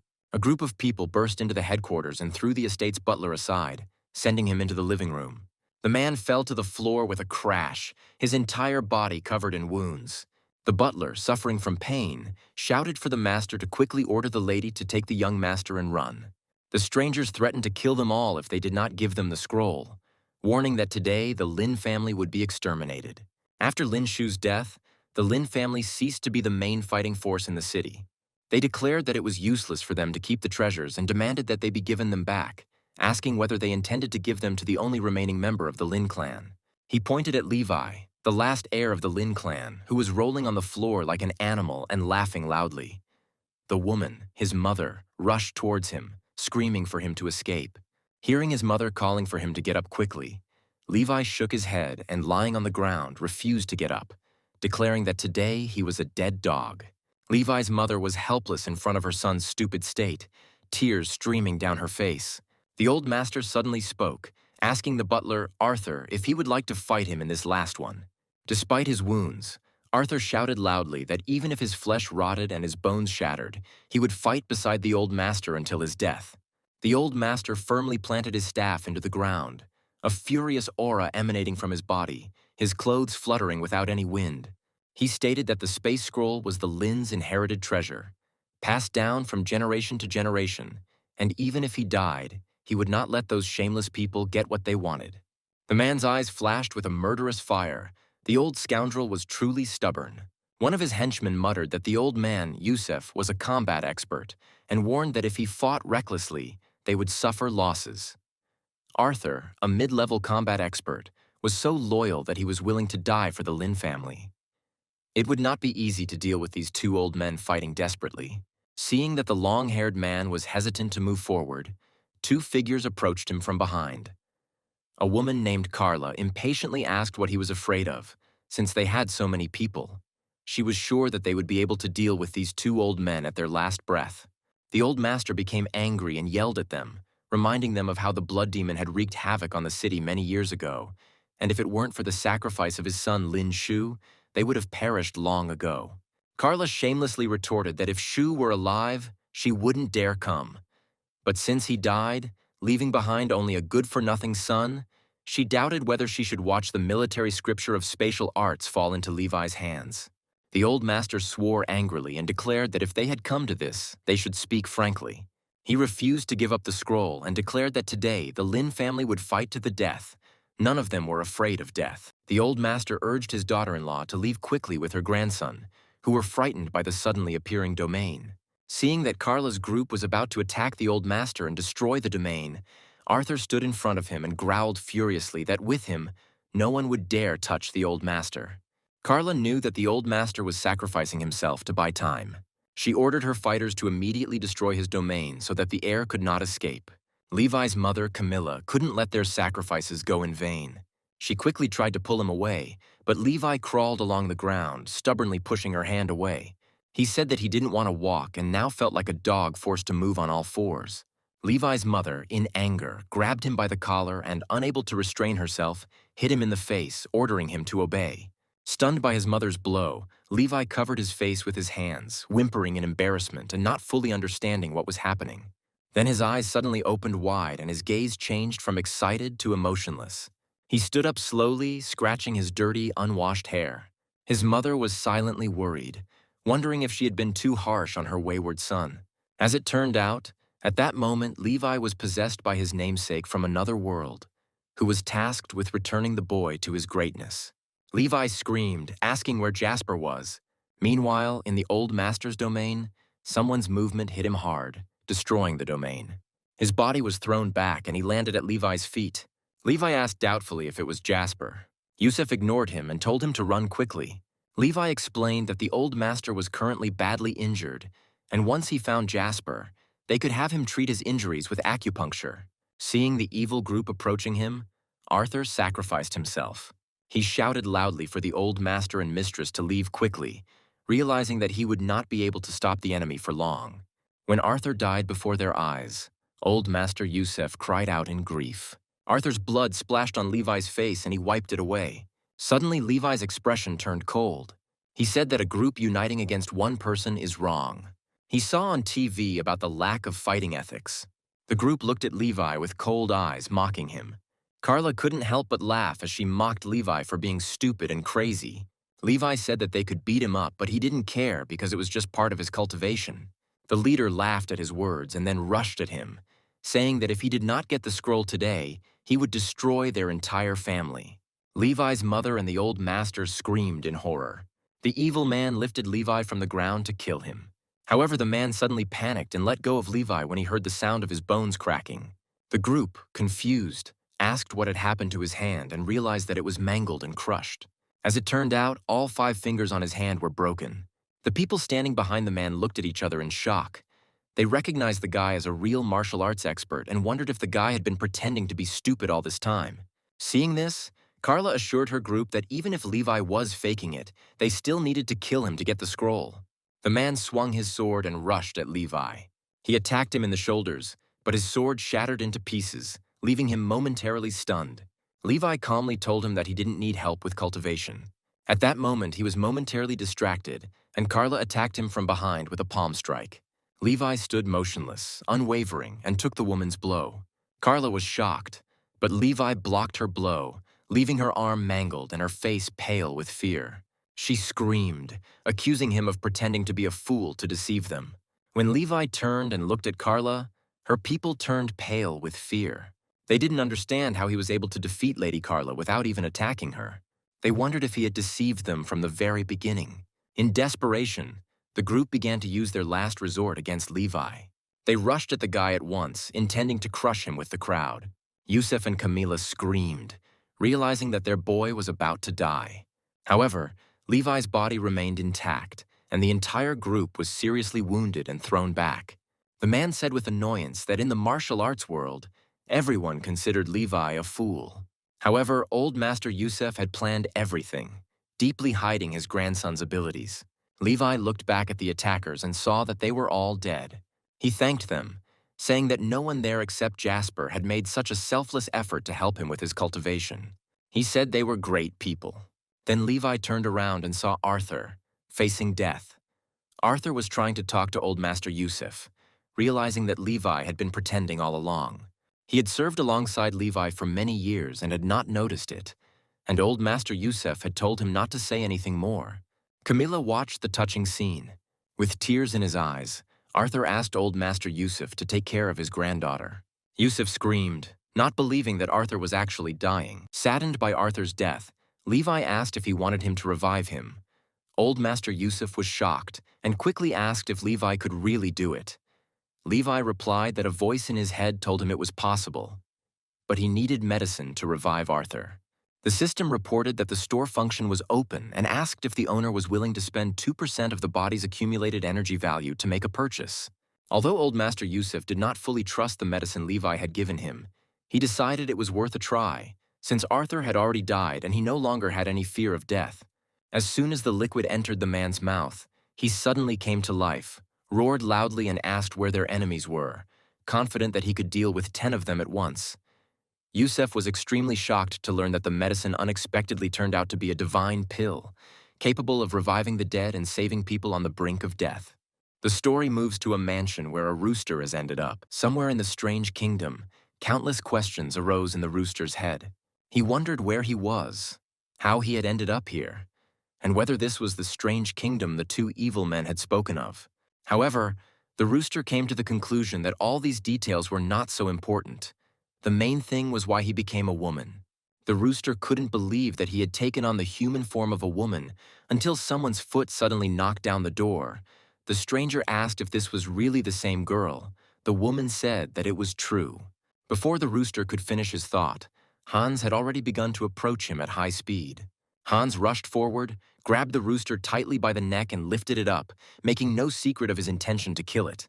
The rooster, enraged by the man's actions, thought that he was asking for his own death. He tried to use his thunder breath ability to incinerate her, but suddenly realized that he couldn't perform the attack. In a panic, the rooster tried to use the poison mist ability but failed again. The rooster panicked even more, trying to use all his abilities and failing. Hans angrily asked the man standing behind her how the girl had behaved before, and she frightenedly replied that she didn't know, suggesting that Arthur's granddaughter didn't usually behave like that, and hinting that Hans had scared her out of her mind. Hans chuckled and asked if that old fool hadn't shown up yet. Soon they left the building and went outside. Hans dropped the rooster from a height straight onto the stone floor. The rooster felt extremely dissatisfied, silently cursing his inability to use any abilities in this world. Despite this, his strong body allowed him to endure until now, barely escaping death. Hearing a noise outside, Arthur went outside to find his seriously injured granddaughter Rosalie lying in front of him. He ran quickly towards her. However, before he could touch her body, a cage of golden light appeared, preventing him from getting closer. Arthur screamed in pain as he was thrown back like a cannonball.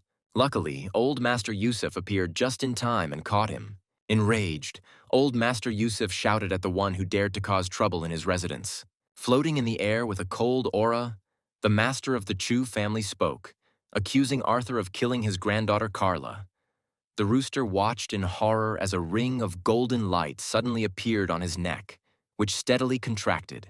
Hans declared that he had come to Lin today to repay blood with blood and threatened to bury all of Lin, young and old, along with his granddaughter. Recognizing Hans as the sinister man from the Chu clan, Old Master Yusuf realized that even if they joined forces, they would not be able to resist him. Hans treacherously asked Arthur whether they deserved compensation for his granddaughter or not.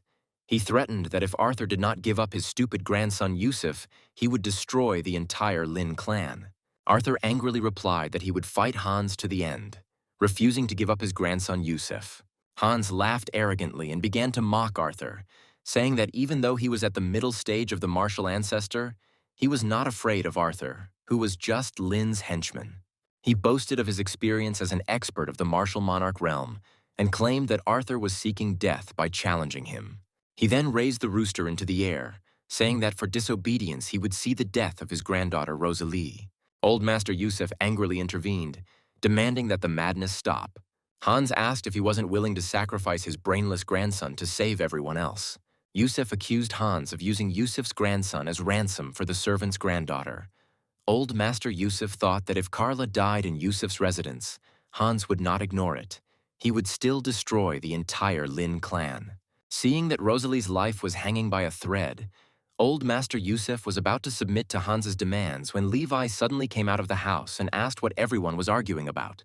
Hans noticed that Lin's useless grandson looked rather stupid. Looking around in bewilderment, Levi suddenly exclaimed when he saw a chicken. The rooster, in a pitiful state, having lost all his abilities, tried in vain to break free. Hearing Levi call him a chicken again, the rooster felt like he wanted to die immediately, crying over his humiliation that the demonic beast, who had turned into a human female, was appearing before this evil man in such a state. The rooster tried to control his thoughts, repeating to himself that he was not a chicken, but just a powerless man. Hans made fun of Levi, noting that, judging by his reaction, he liked the rooster very much. He challenged Levi, asking him if he would dare to exchange his life for ransom. Levi just chuckled, surprising Hans, who didn't expect the brat to agree. Levi remained indifferent to Hans's challenge, claiming that he was already on his way to him. Upon seeing Levi approaching, Hans's eyes flashed with murderous intent, indicating his readiness for confrontation. Arthur couldn't help but cry as he thought about the qualities his family possessed to deserve such exceptional treatment from Levi.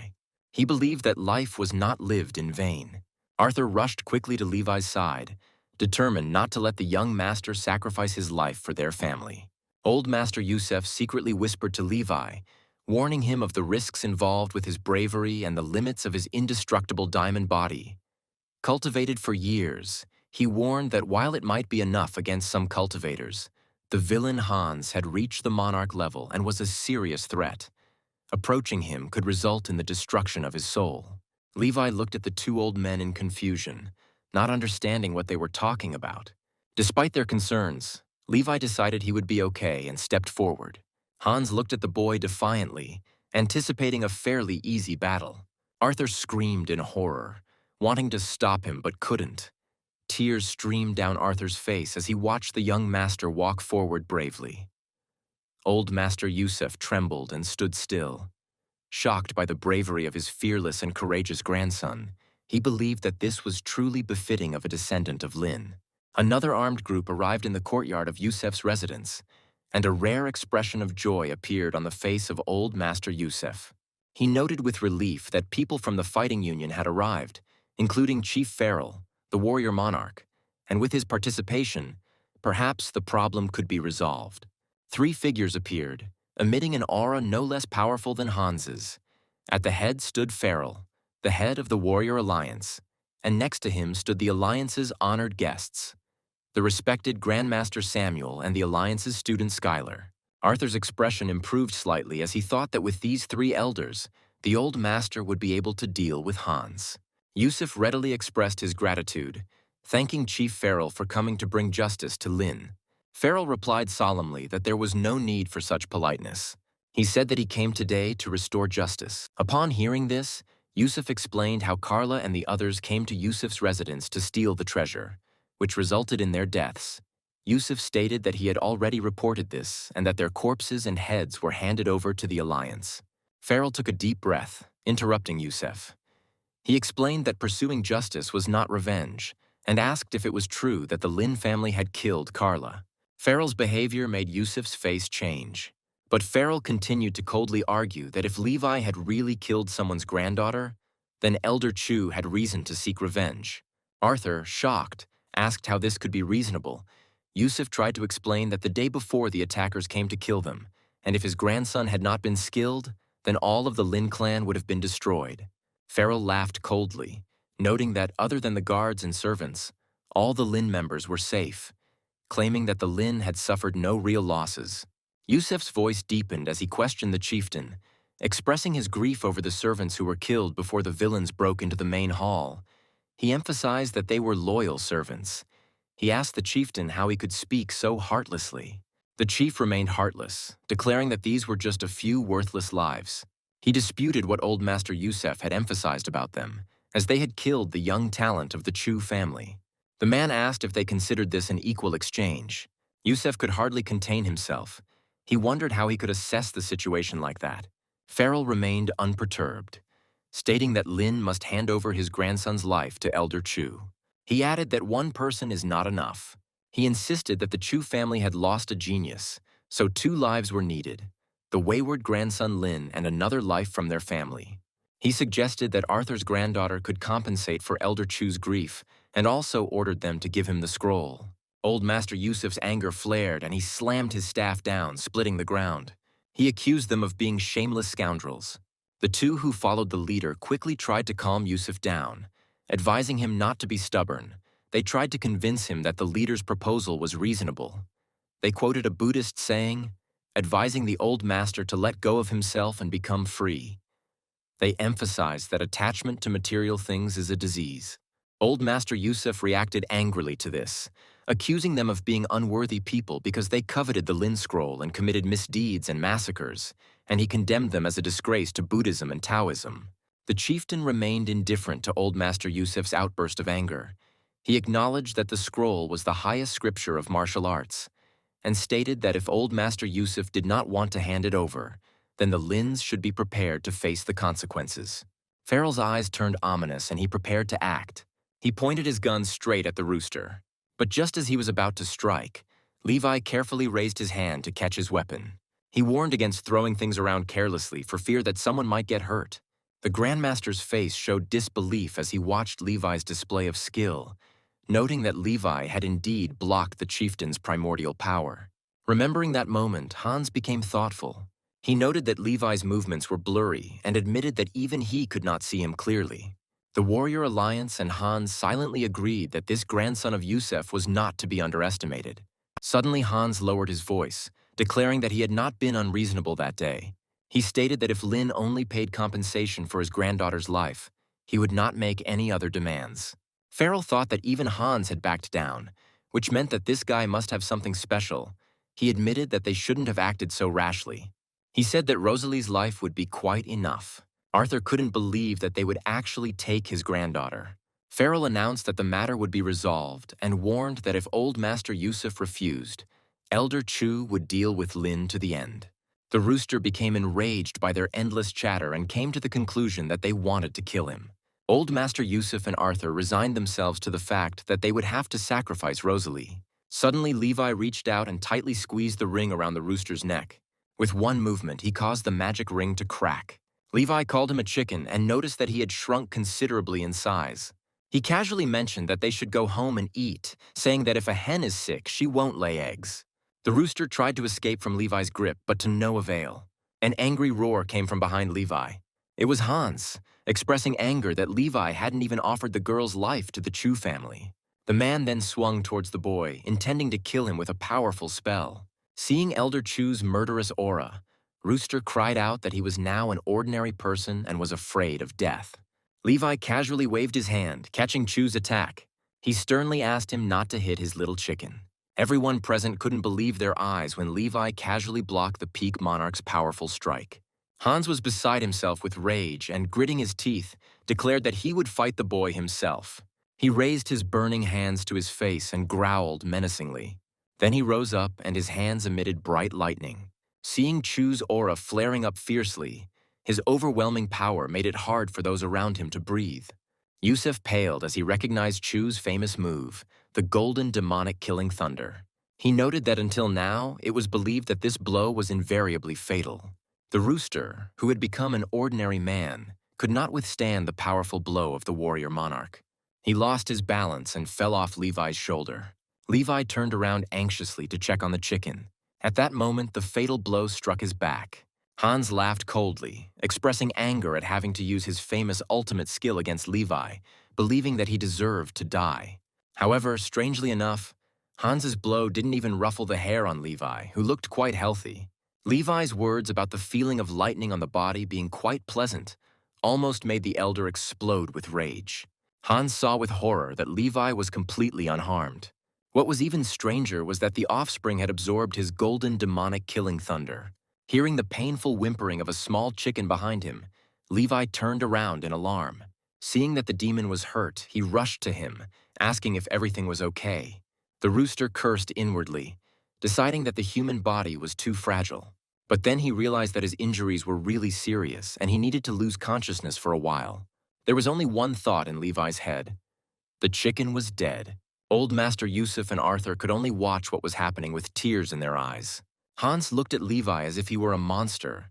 Surprised that this boy had absorbed his golden thunder, he declared that it was impossible, remembering his master's words about the legendary thunder absorption body.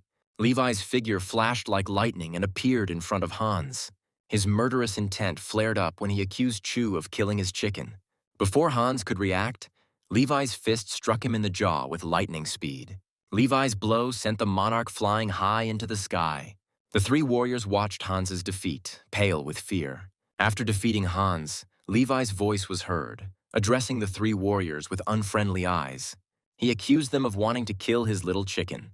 Before Farrell could speak, Levi's figure flashed in front of them. He accused them of being no different from Hans and struck the Alliance leader hard. This sent him flying into the stone wall behind him. Noticing Levi's attack, Samuel tried to shield himself with his hand, but it was too late. Skylar's hair stood on end as Levi stared at him. He begged in horror not to kill his master. But before he could finish speaking, Levi punched him right in the stomach. The three monarchs were beaten half to death. The Alliance students couldn't believe it, thinking that the monarchs couldn't be defeated so easily. Levi cracked his knuckles, declaring that a blow would be dealt to anyone who had harmed his little chicken. The students burst into tears after learning of Skylar's murder. The men looked in horror as Levi killed the warrior with one blow. Then they screamed in horror and ran away from that place. Meanwhile, Levi went to the rooster to check on his condition. The rooster could not believe that one day a man would worry about him so much. Levi cried, saying that if the hen died, there would be no one to lay eggs for him. At that moment, the demon decided that in this case it would be better to die. Meanwhile, the story moved somewhere high in the mountains, where the palaces of one great master were located. His disciples came to their master in tears to tell him what had happened to their brother. They reported to the patriarch that their brother was killed by a fool from the Lin family. They begged the master to avenge their elder brother. A calm voice came from Master Jasper asking them not to cry. He spoke softly, agreeing to help. The cries of the disciples filled the entire sect, and the elder felt exhausted. Every time he saw their tears, he found it very difficult to cope with them. His heart was too soft to refuse those who cried. He wondered about Levi's whereabouts, and tears flowed from his eyes. The students whispered among themselves, noting that ever since their master emerged from seclusion after his breakthrough, he had become more accommodating. It seemed to them that while they were crying, the master was agreeing to everything, especially since he liked the pastries they made. They expressed their sympathy for the current character of the master. Meanwhile, Levi walked along, carrying the rooster in his arms, lamenting that he had promised to protect it but could not. Suddenly the rooster coughed up blood, causing both elders' eyes to widen in shock. Levi was overjoyed that his hen was still alive, but the rooster muttered to himself that it would be better if he died. The elder checked the rooster's pulse and reported the severity of his injuries, accusing Hans of excessive cruelty, recalling how severely he had beaten little Rosalie, resulting in him receiving serious internal injuries. Arthur continued to mourn his granddaughter, expressing regret over Rosalie's grave condition. Elder Yusuf's words struck Arthur like thunder. He said that he could not save Rosalie. Arthur began to cry, lamenting that he had been useless and had been unable to protect little Rosalie. Suddenly, Levi's mother spoke up, giving hope. She asked Elder Yusuf about his acquaintance with the sacred lotus of heavenly origin from the sacred warrior realm. She reminded him that even its scent is said to be able to revive a person. Both elders were stunned, but then they remembered the sacred lotus. Levi's mother took out a small box and suggested using the spatial ring's treasure. She suggested that Levi go to the sacred warrior realm to exchange it for the heavenly origin sacred lotus. Levi's mother noted that Rosalie was like a daughter to her. She watched her grow up. She stated that she was ready to use the treasure to save Rosalie if Elder Yusuf would keep it safe for her. Elder Yusuf agreed with his daughter-in-law, expressing his desire to save Rosalie. He decided that Levi should go to the Holy Warrior's realm and exchange the spatial ring for the sacred lotus. Levi's mother gave him the treasure, emphasizing that it could save the girl. Levi handed the rooster to Arthur and reached out to take the young treasure. However, An iron chain suddenly flew out from behind him and dragged the treasure away. After spinning in the air, the treasure fell into the hands of a man, who laughingly said that it was the very thing from the Lin clan, calling it the treasure of the spatial code of the Saint Warrior. Yusef gritted his teeth in frustration. He realized that this man's appearance meant that the Changtang sect's patriarchs had been notified. The man introduced himself as Dorian, an inner disciple of the Changtang sect, and explained that he had overheard them talking about going to the warrior's sacred realm to exchange the treasure for the sacred lotus. Elder Yusuf protested, stating that the spatial ring was his family's treasure and could not be easily given to others. He demanded that it be returned. However, Dorian brushed off his requests, reminding him that the Chuntang sect and their clan had always been at odds in the Holy Warrior realm. He claimed that his master had given them permission to take the spatial scroll to the sacred warrior realm. He threw the treasure behind his back, and it fell into the hands of another disciple, Theon, the third disciple of the Changtang sect. Theon covered his mouth with his fan and declared that in their domain, everything good could only belong to the Chuntang sect. He claimed that no one else could lay claim to what belonged to his lord. Yusef could only grit his teeth, realizing that another disciple had arrived. He feared that Levi had actually provoked the Changtang sect patriarch to pay a personal visit today. Suddenly, a blade was pressed against Levi's neck. It belonged to Kai, the second disciple of the Changtang sect. He realized that Levi was the foolish grandson of the Lin family who suddenly became enlightened. He noted that Levi had a reputation as a cultivator above the rank of warrior king. Kai tried to attack the guy. Levi's family screamed in horror, thinking that the boy was about to die. However, Kai's blade broke into two pieces.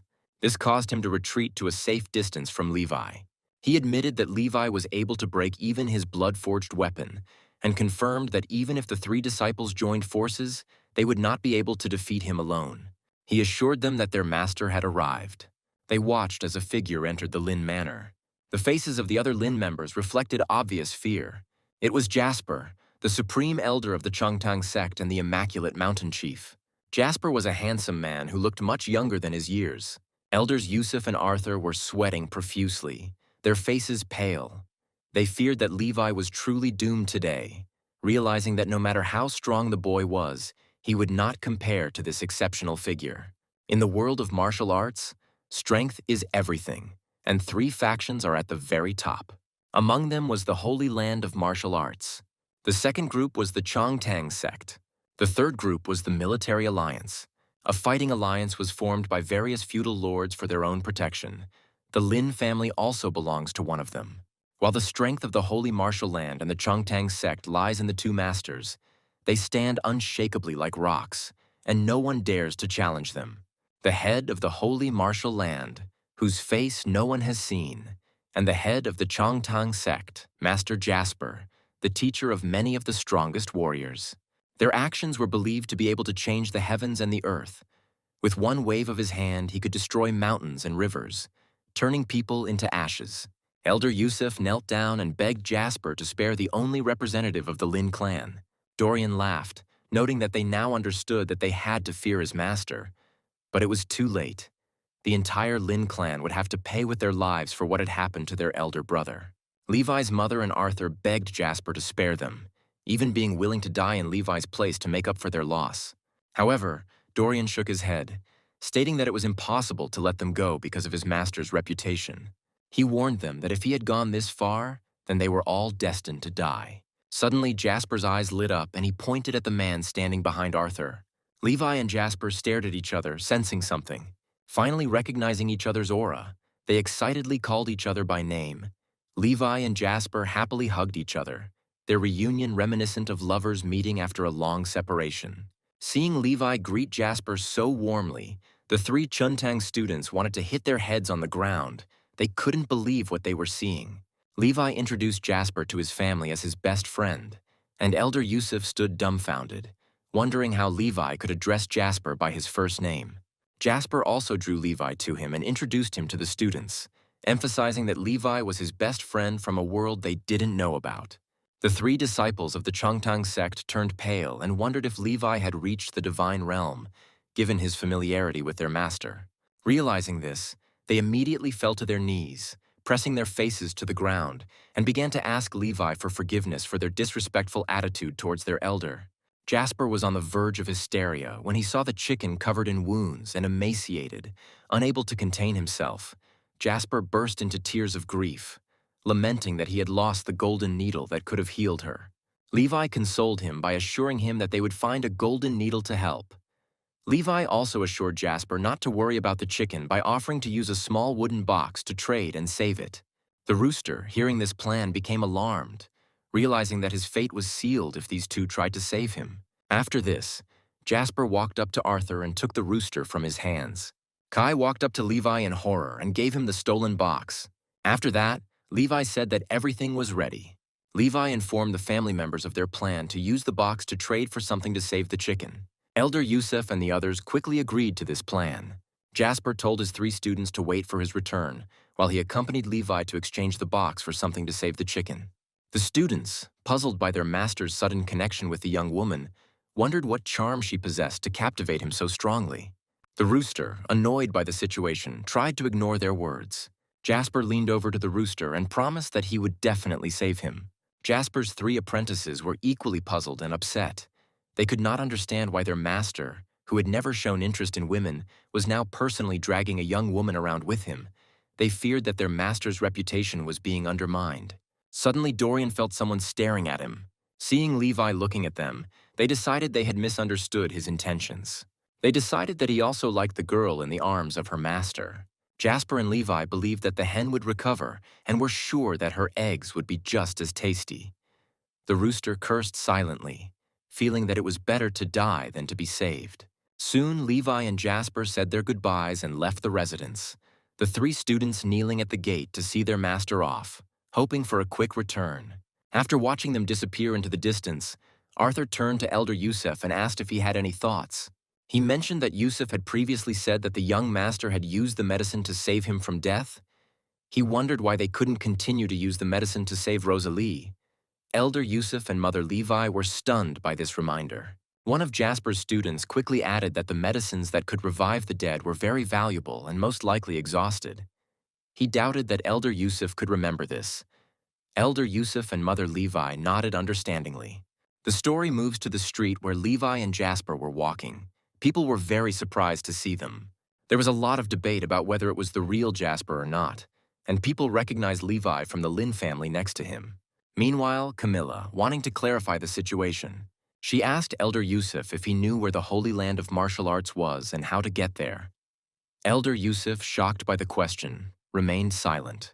Jasper's students proudly declared that since Levi was accompanied by a master, they had no need to worry. The Lin family members looked on, puzzled by this turn of events, wondering why the others hadn't left yet. Suddenly, one of Jasper's students, Kai, appeared in front of Arthur and the rooster. All 3 students offered to help. They offered to give Rosalie the rejuvenating pills. They noted that although their master was already old, having an elder as their husband was like having a treasure. They suggested that Lady Rosalie could become more graceful. All members of the Lin family were shocked by this proposal. The rooster was furious and thought how these despicable people dared to insult him like that. Moreover, he was a man and did not want to change it. Meanwhile, Levi suddenly sneezed, and Jasper asked with concern if he was sick. Levi shook his head and replied that according to the director, sneezing does not necessarily mean illness. It could also mean that someone is gossiping about him behind his back. Levi scratched his head and wondered why the director still remembered him. But the old director did not want to mention those 2 immortals. Jasper soon realized that he had forgotten where they were supposed to go. Levi thought for a moment and said that it was some kind of holy land of martial arts. Jasper slapped his forehead and exclaimed that he remembered now. He clarified that they needed to use the box to exchange it for something. Jasper frowned and asked if they would have to carry it all the way because it seemed very heavy to him. Meanwhile, the rooster was irritated and thought about what he had done to deserve such torment. Jasper's students decided that they were putting in enough money and effort to prepare a good bride for the master.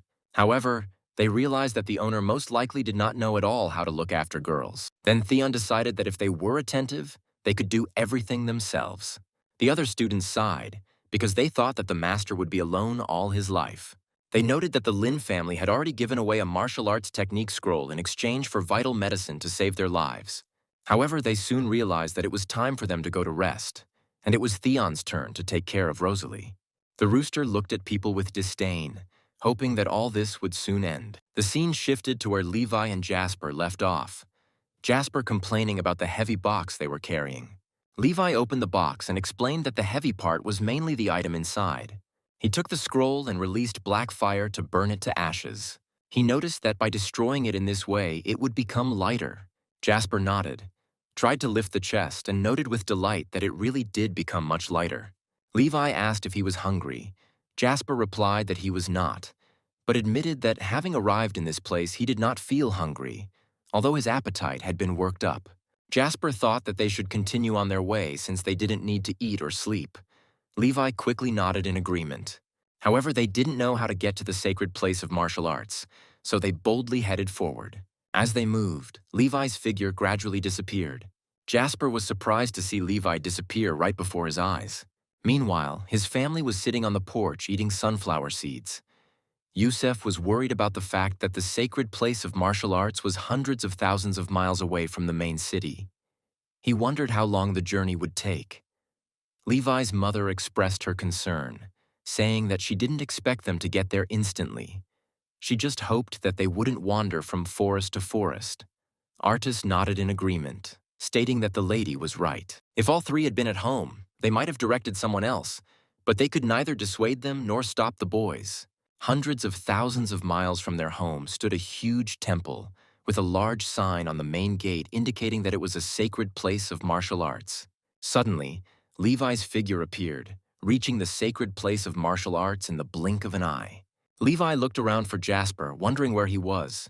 Levi's figure flickered, and in the blink of an eye, he found himself back in his original place, on the sacred martial arts field.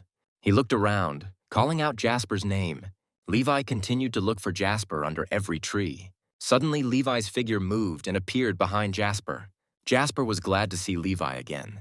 He asked why Levi disappeared so suddenly and mentioned that he had been looking for him all this time.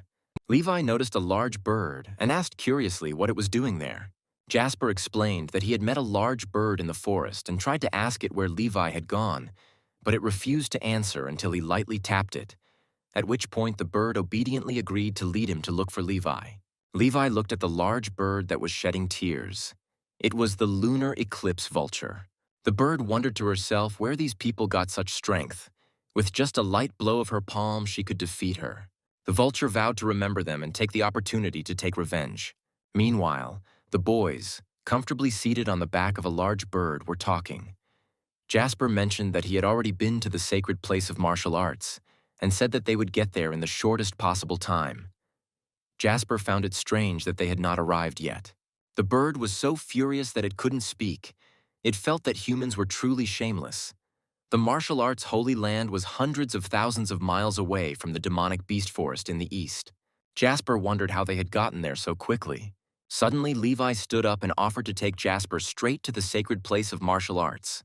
Jasper happily exclaimed that it was wonderful. Levi grabbed Jasper's hand and used his spatial abilities to transport them to another location. The bird noticed in horror that it was moving along with them. Soon, in their place, a sparkling dot remained in the sky. They instantly appeared in front of the sacred place of martial arts, startling the kitten who was catching butterflies. They teleported there so quickly that the bird became sick from motion sickness. Jasper smiled widely, praising Levi for his amazing abilities. Meanwhile, the bird was still trying to come to its senses. The boys went forward, not noticing that their horse was in poor condition. The bird thought about how she, being at the peak of the realm of the martial emperor, could not withstand this flight. But nothing happened to these two. She then followed them, but she was still shaking with nausea. Jasper turned to look at the large bird and told Levi that it looked like it was uncomfortable. Levi suggested that they climb inside themselves and leave the bird here. The large bird wondered whether it should flee, since they had spatial technology and it doubted that it could escape. Suddenly, the guys were stopped by a defensive formation. Jasper noticed that something seemed to be blocking them inside the sacred ground. A warning was broadcast within the city that there were invaders at the Holy Land formation. The servants quickly reported this to the Holy Lord. The Holy Lord, sensing the intrusion, said there was no need to worry, he would personally investigate. Levi touched the formation and examined it. Suddenly, he grabbed an invisible barrier blocking them. He thought he could crush it instantly, but he stopped when the Holy Lord's voice rang out. The Moai, the Holy Lord of this holy martial arts ground, introduced himself and asked the two warriors not to destroy the protective formation. Levi reluctantly released his grip, picked up the box, and declared that they had come to the holy place of martial arts to exchange it for the heavenly origin sacred lotus. Jasper enthusiastically expressed his desire to save someone. The Holy Lord Moai thought that Jasper from the Chuntang sect also wanted to save someone and was therefore looking for his sacred place of martial arts. After thinking for a while, he asked if the heavenly origin sacred lotus he had brought was enough for exchange. Using magic, he examined the chest. Moai thought that there were rumors in the martial arts world recently that Jasper and the youngest of the Lin family, Levi, had become friends. He deduced that this guy must be from the Lin family if they wanted to exchange the heavenly origin sacred lotus. When Moai opened the box, he realized that it was empty. He turned to the guys in shock and asked them about their intention to exchange. They looked at each other in shock and then pointed to the box. Moai's expression turned cold, and he asked if they really thought they could mock his sacred place like that. They didn't understand anything and asked if they could exchange her. In a rage, Moai crushed the box and growled that Jasper had gone too far and was bullying others. Meanwhile, two disciples came running from somewhere in the Holy Land and reported that the Holy Lord and the uninvited guests were fighting, and they needed immediate help. The man in the cloak calmly advised them not to rush, given the high level of cultivation of the attackers. They decided to wait for the Holy Lord's instructions. Everyone watched the battle nervously. Levi engaged in combat with the Moai, while Jasper stood to the side and watched what was happening. Moai thought that Jasper had no intention of interfering. He decided that even if this Levi had reached the level of a saint warrior, he would be able to handle him. However, Levi's blow unexpectedly fell on Moai. The man did not expect the blow to be so strong. The shockwave made him stumble back and cough up blood. Moai was shocked to realize that Levi's level surpassed his own. He couldn't believe that the very same powerful warrior from the Ling family was standing in front of him. Moai's father told him before he died that only someone who had surpassed the stage of a saint could help. Moai noticed Levi's pure and innocent look, which he thought was not like the look of ordinary people.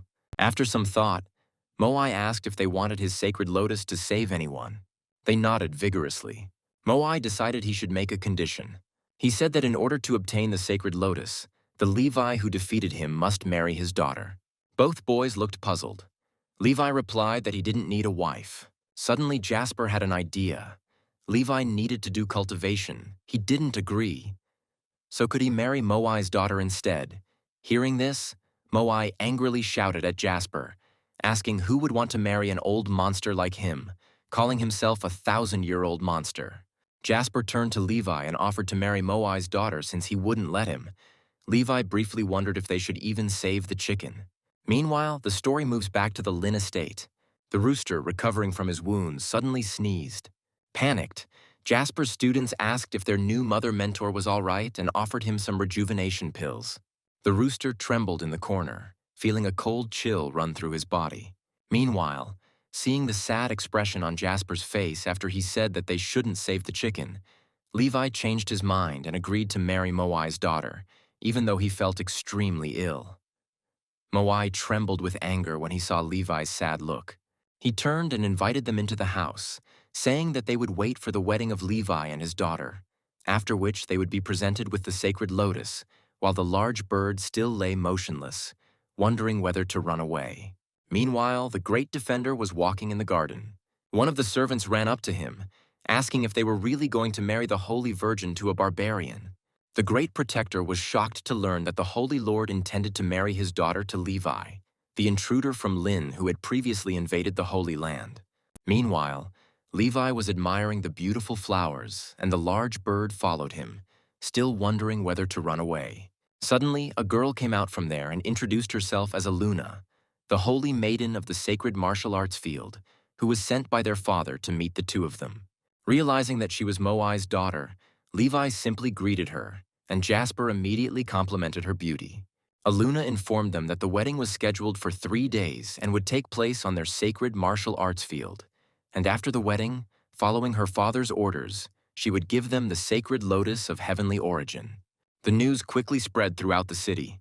Early in the morning, information was received that peak-level demons, as well as hundreds and thousands of demonic beasts, had surrounded the Chongtang sect's mountain gate. The reason for this was still unknown. The sect, which could face its biggest crisis since its founding. Dorian then decided to go to the sacred place of martial arts to find his master and see how the demons would behave in his presence. 3 days later, the auspicious time arrived for the wedding ceremony of Levi and the holy maiden Aluna at the holy place of martial arts. The master of ceremonies invited the bride and groom to enter. The future newlyweds walked down the hall straight to the altar. The aura of the great protector was very formidable. Moai wondered if he had been discovered to be only pretending to be a master at the saint stage. He silently begged Lady Aluna to save him, promising to do nothing more as long as the true Holy Lord was present. As soon as the priest announced the beginning of the ceremony, Levi interrupted him, saying that they needed to wait.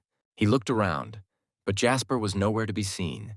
Levi was told that he had been called back to deal with the affairs of their sect because a group of demonic beasts had gathered in the Chongtang sect. A look of sadness immediately appeared on Levi's face. Levi mentioned that Jasper is his best friend and he agreed to protect him. He expressed concern that Jasper might get hurt, so he intended to help him for a short time and return quickly. As soon as Levi finished speaking, his figure flashed and disappeared from the room. Nobody expected such a development of events. The wedding ceremony had just begun, and he promised to return after helping his friend. Aluna trembled with rage as she cursed Levi, expressing disbelief that Jasper, who was at the peak of the saint's realm, needed help in fighting some demonic beasts.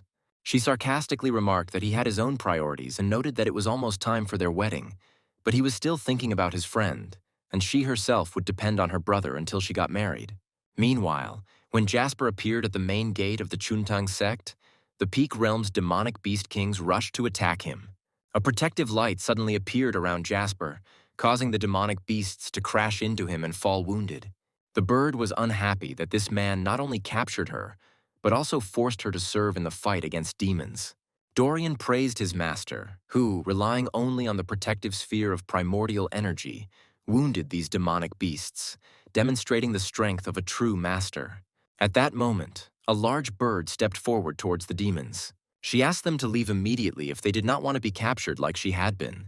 With tears in her eyes, she said goodbye to her brothers. Suddenly, Levi appeared next to Jasper and asked if he was hurt. Offering his help, Jasper looked at Levi in surprise and asked why he came here on his wedding day. Levi explained that he was worried that Jasper might get hurt and informed the others about it before coming to help. Jasper suggested that they go back. The sect leader stressed the importance of keeping his word. Levi nodded dejectedly, then left with Jasper. Jasper handed the bird to his student and then vanished. He left before Dorian could answer him. He doubted that he would be able to cope with the bird, since it was higher in rank than him. All the guests arrived at the wedding ceremony. Levi said that Jasper was okay, so they could continue. The master of ceremonies solemnly announced the beginning of the wedding ceremony. The man began a ceremonial speech, but Levi looked completely disinterested.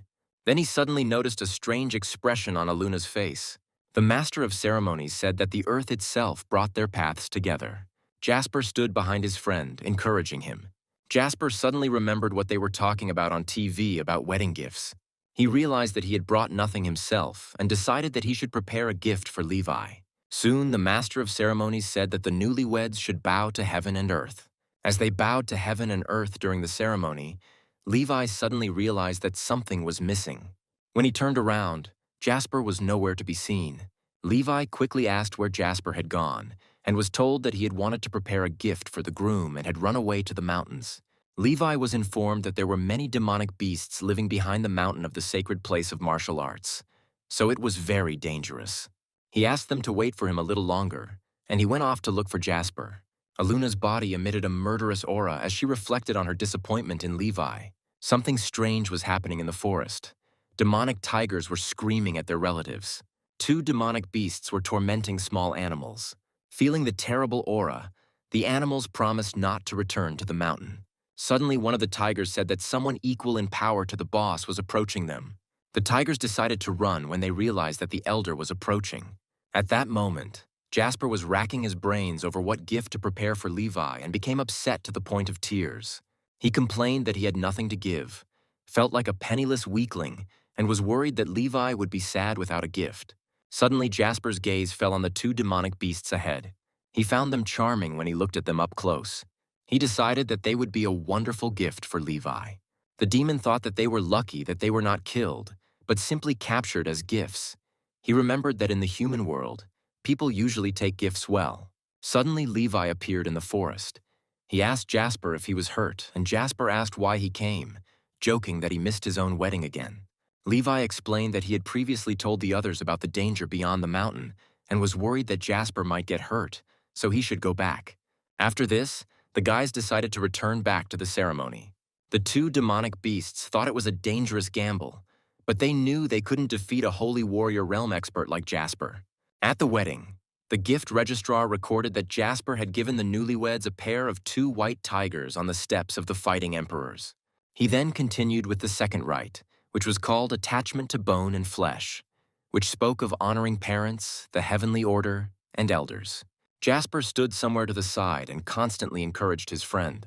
Meanwhile, Moai was happy that Levi had finally returned. Aluna looked incredibly grim when the master of ceremonies asked them to bow. Before Levi could answer, he noticed that Jasper had disappeared again. Levi quickly asked where Jasper had gone and was told that he had received an urgent message from his sect, activated the talisman, and teleported back through the communication channel. Hearing that Jasper had received an urgent message, Aluna's face darkened again. Levi said that he would go check on Jasper for a while and asked them to wait for him. Aluna, unable to restrain herself any longer, pounced on Levi and grabbed him by the chest. Doubting his sanity, she threw Levi away. She put so much force into it that Levi broke through the roof of the building and flew outside. As a result, his head hit the ground.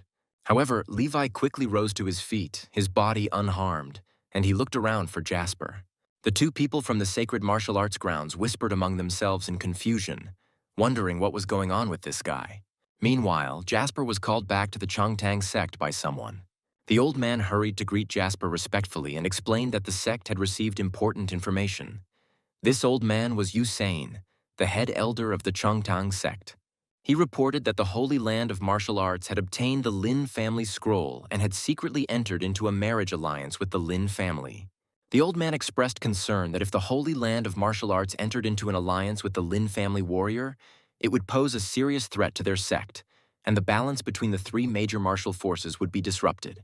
The sect may become one of the isolated powers on which all efforts will be directed. This issue cannot be taken lightly, and the patriarch must make a decision. As soon as Levi showed up, he expressed his concern. Jasper replied that he was fine, but mentioned the conversation about the wedding. Levi asked who appeared and when. Usain was amazed by Levi's sudden appearance and the way he spoke to the master. He quickly recognized the young man as Levi from the Lin family. The realization that he knew what they had been talking about his wedding scared the crap out of him. Levi confessed to Jasper that he might never be able to marry again. Jasper asked why, and Levi took him to the main gate of the Holy Martial Arts site. There were two large banners hanging on them, stating that Levi was not allowed to appear there. Jasper realized that this meant that Levi was no longer needed by his wife. Jasper's face turned pale, and he quickly mentioned that they all promised to save the chicken. Then Levi knocked on the door, asking if there was anyone inside, and asked to continue the marriage ceremony in exchange for the sacred lotus. Suddenly, someone opened the door for a moment and threw the lotus out into the street. Aluna screamed furiously for them to take him and leave. After that, she threw two tigers out into the street, and Jasper immediately picked them up. The animals were in pain, but they were glad that they were able to survive. Meanwhile, the Chongtang sect's disciples were struggling to keep the rooster alive with their remaining energy. Jasper shouted with delight that they were back.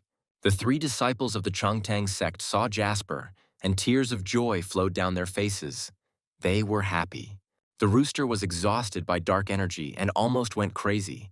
Jasper asked worriedly if he could lay eggs yet. Levi was wondering the same thing. The disciples of the Chongtang sect took the opportunity to insult Levi, saying that his words were vulgar and shameless. Levi wondered why they were scolding him when all he wanted was to eat eggs for breakfast. The students claimed that their master had never done anything like that. He was the most polite. Hearing the commotion, three people from the Lin family peeked through the door. Rosalie was okay, and they thanked Jasper and the young master for saving her life. Levi and Jasper explained that they intended to save the chicken, and everyone present was stunned, thinking they had misheard. Arthur was furious and objected to Rosalie serving two husbands, saying she was still young. The rooster was so angry that he almost went crazy, wishing for the whole world to destroy the idiots behind him. The three of the Lin family whispered secretly. The thing is, they noticed Levi's wedding dress. They decided that he wouldn't just wear wedding clothes for no reason. Levi recounted the events at the Holy Land of Martial Arts and mentioned that he was supposed to marry the Holy Maiden, which shocked the Lin family. Levi's mother tried to protect her son, hoping that the Lin family did not offend the Holy Land of Martial Arts, because the Holy Land of Martial Arts gave them the heavenly lotus to save Rosalie. Meanwhile, Dorian began to cry from helplessness, realizing that their master was really going to marry Rosalie. Theon replied that their plan was now up to them. Waking up from his stupor, the rooster saw something strange. He realized that Levi was looking for his eggs. On the other side, Jasper lay and stared at him. The rooster was annoyed and said that he was not laying eggs. Then Levi reminded him that if he stopped laying eggs, they would use him for soup. At some point, the rooster thought that this would be even better than lifelong slavery. However, Jasper, realizing Levi's intention, quickly stopped him, saying that they could not mock the chicken that was their friend. They ended up in another world and turned into different people, including the chicken, who turned into a human and could not lay eggs. Jasper explained to them that they had to wait until they returned to their old world, where the hen would lay eggs again, and the rooster cried bitterly, not knowing whether to be happy or sad.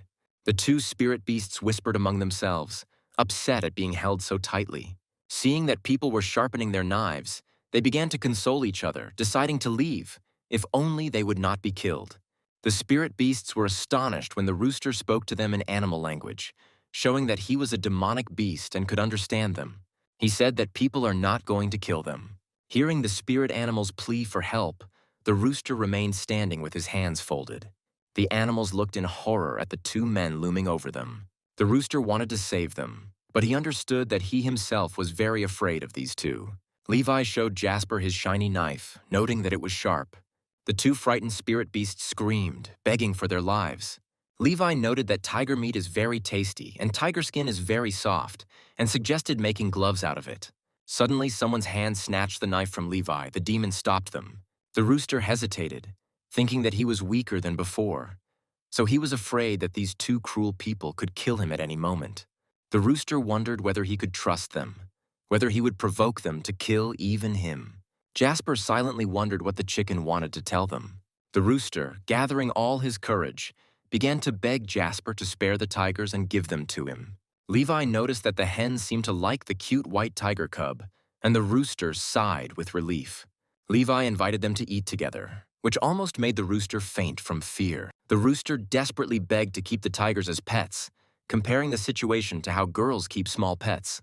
The boys were very surprised by such a proposal from the rooster. Jasper mentioned that many girls like to keep small pets and asked if they could give the tigers to the hen to keep as pets. Levi agreed, and the two spirit beasts were very grateful that their lives were saved and began to regard the rooster as their master. The rooster wondered if people really considered him a friend. He doubted the meaning of this word, but still dared to trust them. He wondered if this was why people helped him find the cure and saved him, even gave him two tigers. Maybe they really weren't deceiving him. These thoughts made the rooster smile and hug the tigers closer to him. Soon, 3 disciples of the Changtang sect approached the rooster, brought gifts, but stood at a distance. The rooster looked puzzled, and then the disciples explained that he was being protected by 2 demonic beasts that had reached the level of a warrior monarch. However, the rooster calmed them down, saying that they were completely harmless. The students guessed that the animals must have been restrained by their owner. Then the disciples presented the rooster with the condensed aroma of knowledge. They explained that it could nourish a person's appearance for 1,000 years and make the whole body fragrant. The fragrance was highly prized and in demand among many women. The rooster coldly remarked that the remedy would not work on him. But unexpectedly the aroma responded to his touch, which testified to his affinity with it. This confused and angered the rooster a little, and he asked why he, a male demonic beast, needed to nourish his appearance or have a fragrant body. The students then presented the Mountain Peak Ring, a treasure capable of blocking all attacks below the warrior monarch level. The rooster's eyes lit up, realizing his potential for self-defense. He quickly put on the bracelet, learning that it could warn its owner of danger. The talisman was a gift prepared for the owner's wife, and it could not be removed unless the owner tore off that part of the body. The rooster was upset by this discovery, but calmed himself down. The students suggested that he perform an amputation. However, the demon decided that this was not a solution. Then Theon handed him another box, saying that it was the master's rarest treasure. He said that it was a condensed drop of loyalty that soothed the heart. It was created by the master when he reached the peak level of Saint Warrior. After drinking it, the rooster will significantly improve his physical body, become stronger, and will be able to increase his strength 100 times in an instant. The rooster felt that after this, no one would dare to offend him. Nevertheless, he still drank the whole bottle. After this, the students went aside to discuss something. They didn't understand how they would know that it would be the call of the heart. Then Dorian said that they should try. Meanwhile, Jasper and Levi started a competition to see who could catch a big bird faster, which confused 3 students. They didn't understand why the master was in such an elevated mood. Jasper tried to fly into the air like a bird, and Levi clapped for him in admiration. Jasper then decided to test his fighting skills on the members of the Lin family. The students decided that the call of the heart was not true, and then they decided to come up with another way to convey the master's feelings to their mother. Jasper soon went inside to rest, lying next to the rooster. On the other side of the demon lay Levi. Levi and Jasper expressed their pleasure at the fragrant smell on the chicken's body, which was the result of the condensed scent of knowledge. The rooster snorted coldly, admitting that he liked the new scent on his body. Arthur was adamantly opposed to letting Rosalie go as a common concubine, and begged Jasper and the young master to abandon the idea. Both tigers smugly acknowledged that their master, as the highest human female, had the right to choose her husband. The rooster sighed helplessly, thinking about the current situation. The students approached him and wondered what had happened to their mother and whether Levi had provoked her again. They noted that Levi was an arrogant young man, but pure and honest. They came to the conclusion that he did not love her and expressed their suffering. The 3 disciples took advantage of the opportunity and brought the rooster a large bird so that the matriarch could play with it. They noted that the bird was meant for her and that she was supposed to be cute. However, the rooster said that this bird was a male, and he was not cute at all. The demon did not understand how this girl knew what gender he was. Then Dorian decided to check if it was true. The rooster warned him, saying that this bird would kill him now. Dorian, seeing the bird's murderous aura, quickly dodged its attack.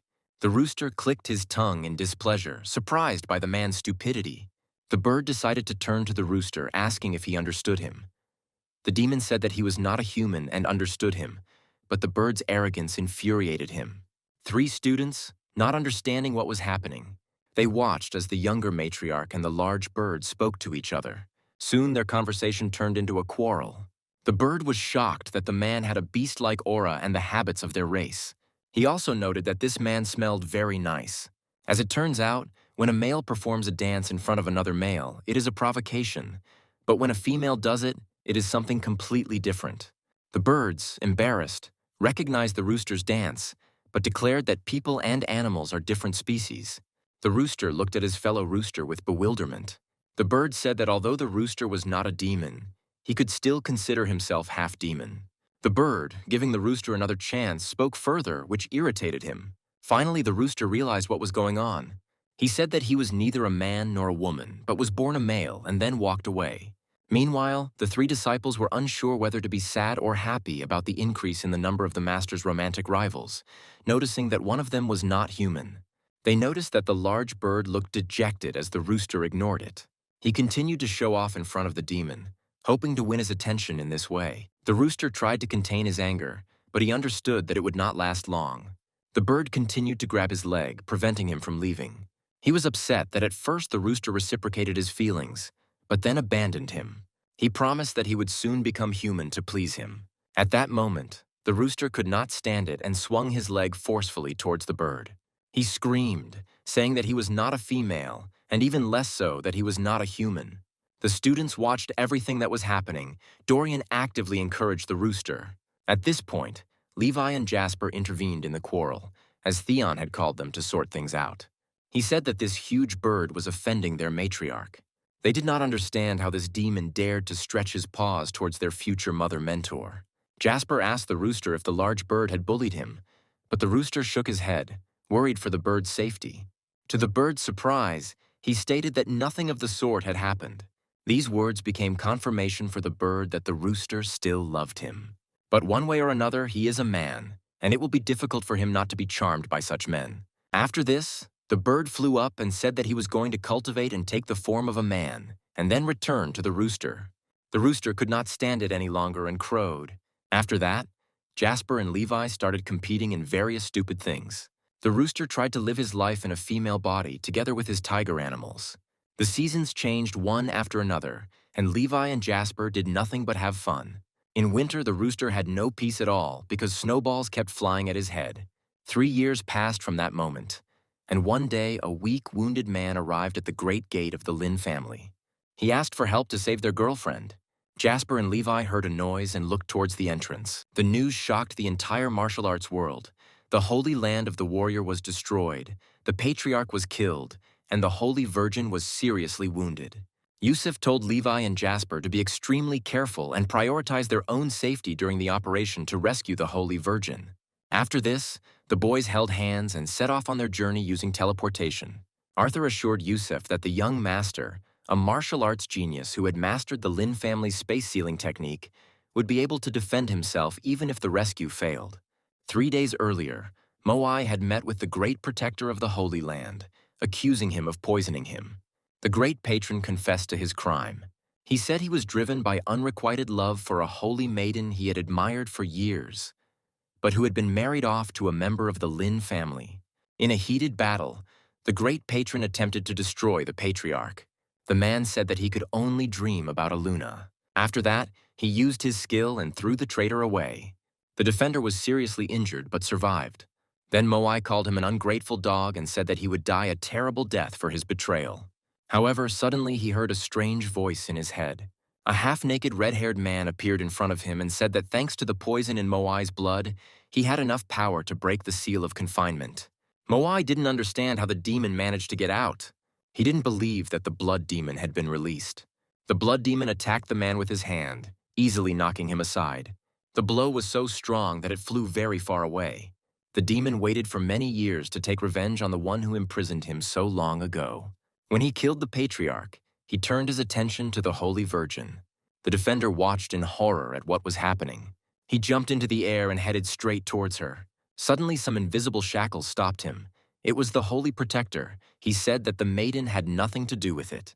However, the demon said that he didn't care, because the man who locked him up was wearing this mask. The Great Protector tried to stop. However, the demon was not going to give up and began to break through the girl's shield. However, Aluna was strong, so the demon was thrown aside. He realized that she had the cultivation of the saint's realm. She was not a holy maiden. She was the ruler herself. The girl said that her father gave his life to seal this monster, and she herself cultivated all her life to replace him. Aluna was destined to become the head of the Holy Land and protect the seal. She was indeed a holy maiden, as well as the head of this land. She turned to the Holy Protector, saying that today he helped the blood demon break the seal and escape, so he was now a traitor and an enemy of the Holy Land, and she was not going to rest until she killed him with her own hands. After some time, the defender actually died. The great patron died a tragic death. His chest was pierced, and his heart, which was still beating, was crushed. A second before, the blood demon devil had furiously pounced on the holy maiden, who seemed about to fall before the devil lord's deadly move. But at the last moment, the great patron used his body to block one of the blows. The blow was so strong that it pierced the man's chest. Aluna watched in horror as her patron was killed before her eyes. The blood demon noticed that the great protector was dead and threw them aside, declaring that they were no match for him. He stated that both of them were poisoned by his blood demon venom and that even if they managed to escape, they would be trapped in the sleep demon venom and would never wake up. The Holy Virgin was able to escape from there, but she understood that life would soon leave her. She remembered how her father had told her to find a cultivator above the Saint Warrior level to dual cultivate in order to strengthen her bloodline and strengthen the seal. She admitted that she couldn't do it and apologized for disappointing him. She also said that she doesn't want to marry a man she doesn't like or who doesn't like her. Aluna pressed her back against the large stone and closed her eyes, preparing to leave this world. At that moment, Jasper and Levi appeared in the clearing right next to this stone. Jasper told Levi that he saw his wife. However, he soon realized that she was badly beaten. but she gave them the antidote to save the chicken, proving that she was a good person. Levi nodded, admitting that although they were not officially married yet, they needed to save her. The blood demon appeared right above them, asking if they wanted to join her. He growled viciously, claiming that even though she had been poisoned by his blood demon poison, her family's cultivation could still be inherited, which explained how she was able to remove his seal. He then expressed his intention not to leave such a disaster behind him and attacked the boys with poisoned needles. The boys saw a whole mountain of needles flying at them. Levi quickly jumped up and caught all of the blood demon's poisoned needles. He then handed them to Jasper, who was delighted to have the golden needles again. Levi reminded his friend about the poison on the needles. However, Jasper was going to use the complete reversal of the universe to save Aluna. The demon, angry at being ignored, growled in frustration. He rushed at Levi, who didn't even think about dodging. The demon said that Levi's brain would fly apart. However, Levi only casually raised his hand and grabbed the red-haired man, causing him to gasp in shock. The system informed Levi that he had completed the self-test to rank A, increasing his overall physical strength by 1%. Levi thanked the system while the red-haired man sweated, thinking about how Levi survived his full-force palm strike. The red-haired man jumped away from him and asked who Levi was. However, Levi ignored him and said that there were many good people in the world he trained in. The demon, determined to defeat Levi, rushed at him again. Levi, seeing that this was a chance for development, did not dodge and took the blow. Blood started coming out of his nose, but he stayed on his feet, shocking the red-haired man once again. The demon, not believing that a brat like Levi could be so strong, jumped back. He growled that no one could be that strong. Levi wiped his nose and thanked the red-haired man, feeling refreshed after the blow. The system reported that Levi had completed 1% of his self-improvement. The red-haired man, blazing with rage, demanded that Levi strike back or admit defeat. His entire body was enveloped in a bright energy that was only fueled by his rage. He was sure that this guy's offensive skills were not as strong as his defensive ones. He rushed forward again, aiming his fist straight at Levi's face. However, at the last moment, Levi put his fist in front of himself. The blow wasn't very strong, but it made the red-haired man stop. After that, his head flew into pieces. Levi reminded him that he himself had asked for a counterattack. The red-haired man's soul appeared, screaming that he asked to be hit, not killed, but Levi no longer heard him. Levi asked Jasper if the golden needles were working. Jasper replied that although he had finished the acupuncture, Levi's wife had not yet woken up. Levi assured him that they would find new golden needles later, and that she was not really his wife yet, but just a person whose mind sometimes wandered. Jasper wondered if the blood turned black after acupuncture if the needles were poisoned. Levi explained that these were needles laced with blood poison, and Jasper became afraid that he might have killed Levi's wife. Levi assured him that she was still breathing and her breathing had become stronger. Suddenly, Aluna opened her eyes and asked if they had really saved her. Levi noted that Jasper helped her with acupuncture. Suddenly, the girl realized that she had never heard of the master being proficient in acupuncture. Then she realized that his needles were needles with blood poison. If she had not been poisoned initially, then most likely Jasper would have definitely sent her to the next world. After some time, the boys went to another place where there were many ripe apples on the tree. The system recorded a significant increase in reverence and worship around the mission target. The glory of the Lin family shook the martial world, becoming even more prosperous than before. The mission status was completed with rank S. Levi and his friend sat under the tree and began to eat apples. Levi noticed that the divine consciousness in his head seemed to want to send them back, and the system issued a mission reward, a secret martial art from the secret manual of the Ling family, realizing 50% of 2 martial divine wills in the highest realm. After appearing, he entered the state of descent of a martial god. Jasper asked when they would leave this place, and Levi replied that soon, at that moment, someone approached them. It was Aluna who came to thank them for saving her. Levi replied that there was nothing to thank them for, since she also gave them the sacred lotus. Jasper understood everything and slipped away, leaving the newlyweds who never happened to talk alone. He ran to share the apples with the students. The holy maiden asked if he had come to save her because of the sacred lotus. Levi replied that she was a good person.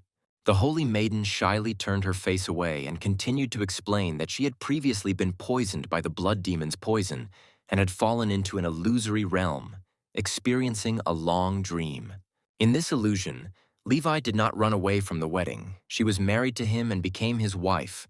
He was a little stupid, needing her to instruct him in everything. But in the end, she accepted him and they lived happily ever after. Afterwards, he loved her all his life. Even if she no longer knew him, he always pursued her and was by her side. Levi asked in confusion if it was her illusion. She replied that this life was her dream, and now that she realized that Levi was not the man from the dream, she had to leave. Levi also said that he had to leave. Before leaving, the Holy Virgin handed Levi something that looked like a seed. She said that it was a sacred lotus seed that could cure all diseases and turn into an eternal lotus that would never wither. She said goodbye and turned to leave. Levi thought the seed looked very appetizing and quickly put it in his mouth. After this, the system suddenly charged with energy and reported that it had accumulated enough energy to establish communication. 3 seconds before the host left this alternate world, his current world stopped in time, the flow of time resumed, and the countdown began. Aluna turned around one last time to say that she would be glad if he did propose to her. She then apologized, saying it was a moment of weakness. The Holy Virgin turned to leave, apologizing again. At this moment, Levi from this world suddenly said that he agreed. His face turned red and he immediately looked down. He thought to himself that the sacred lotus seed had cured him of his feeble-mindedness by making him impulsively confess. But he didn't know why he felt he had to agree. The surprised face of the Holy Virgin was replaced by an admiring smile. She ran up and hugged Levi, saying that she was very happy with his decision. A few minutes earlier, Jasper and the 3 students were eating apples together, remarking that they never dared to think that their master would personally pick the apples for them. Suddenly, the system informed Jasper that it was still building the return tunnel, and anyone who followed the alternate scenario to help the master complete the task would also receive a reward. A few minutes earlier, the rooster was eating apples while riding on the tiger. The system reminded the rooster that the return tunnel had already been built, and any chick that entered the alternate kingdom scenario and helped the owner complete the task would also receive a reward. The countdown to return has begun. After the 3 returned to the old world, the real Master Jasper caught the fallen half-eaten apple. He asked the disciples if they were tasty. The disciples, not knowing that their master had returned, innocently replied that the apples were tasty and that the seeds should also be saved because they were sweet. They joked that a personal gift from their master could not be untasty even if the seeds were eaten. Jasper laughed coldly. Hearing the master's laughter, the students turned around in shock. Jasper stood up and said that he seemed to be a better master than he had been. Soon the students looked at the master's figure in fear, wondering why he had beaten them. He growled, demanding that they tell him what was going on, his anger flaring like a furious fire. He thought about how he had turned into someone they couldn't recognize. They would definitely be able to guess that something was wrong. And yet they tried by any means possible to win the favor of this man.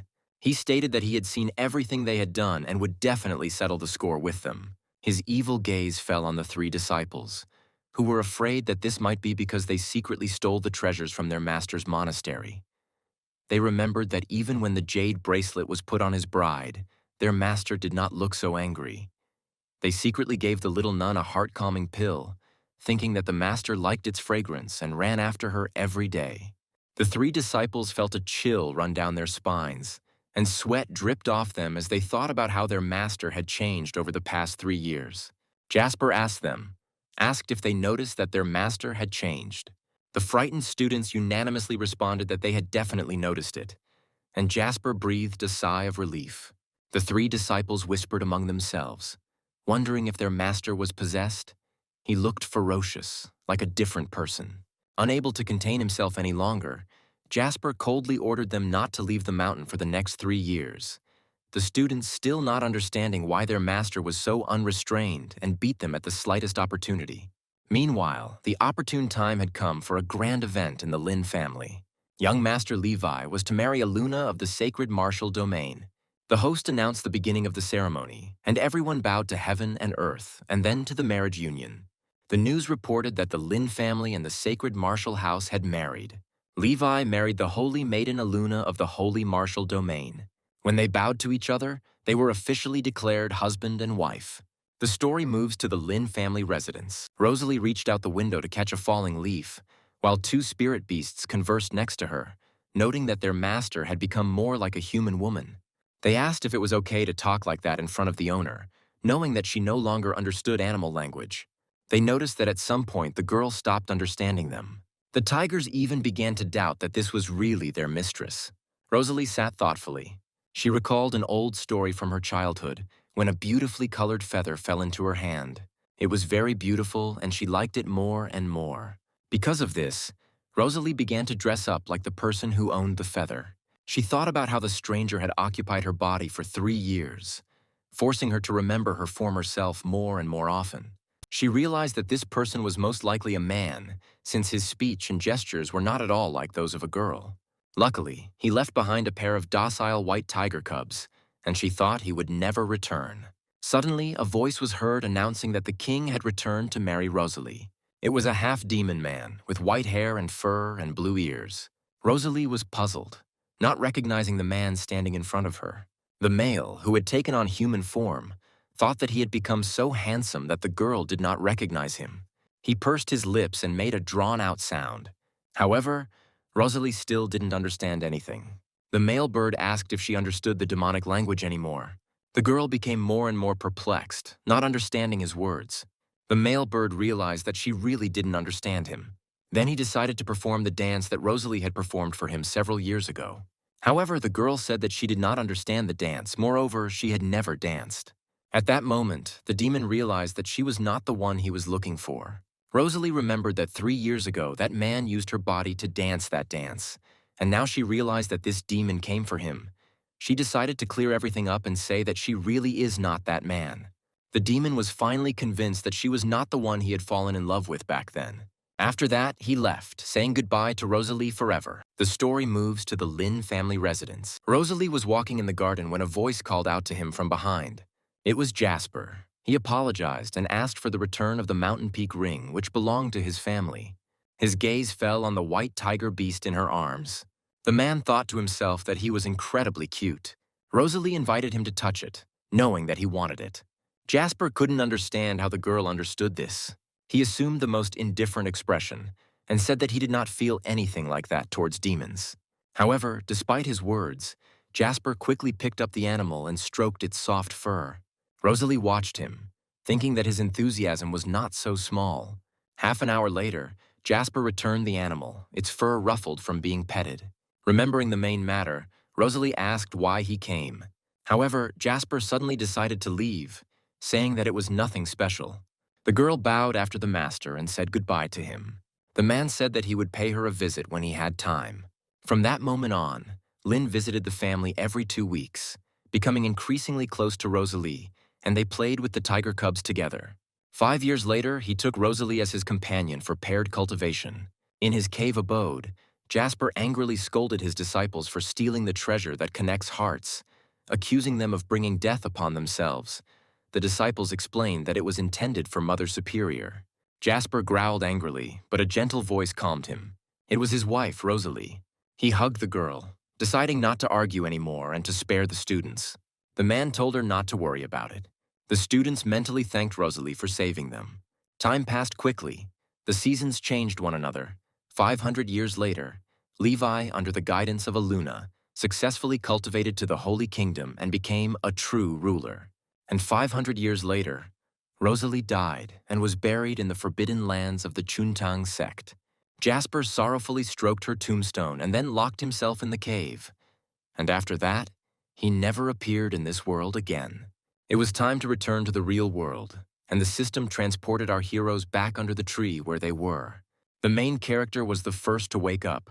Levi slowly opened his eyes and turned to Jasper. The young man was nearby again, and noticing that he still had his eyes closed, the protagonist anxiously asked if he had come to his senses. At that moment, the system's voice rang out, announcing that Jasper had returned to the main body of the stage and could now complete the task. In doing so, Jasper received a reward, a fragment of the primordial spirit that fell from the endless chaos. An elegant pattern gradually appeared on the young man's forehead, causing the surrounding space to seem filled with powerful force. When he opened his eyes, he saw hands with long, dark nails holding a cup of tea in front of him. The guy slowly took it and sipped, savoring the rich aroma. Then the mysterious man gently explained that after this divine tea, one could calmly close one's eyes and get some sleep. In response, Jasper nodded and noted that he could already feel the barrier weakening. He then added that he would still have to go back and fix the defenses. However, before he could finish speaking, the man suddenly pulled out a sharp dagger and plunged it into his stomach. Looking at the wound, Jasper tried to understand the reason for what was happening. However, he was simply not allowed to finish speaking.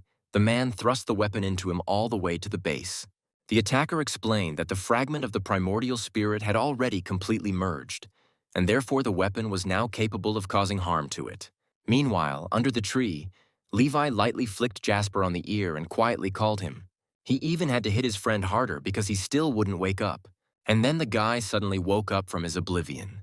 Seeing that he had finally opened his eyes, the hero noted with concern that he seemed to be in great pain.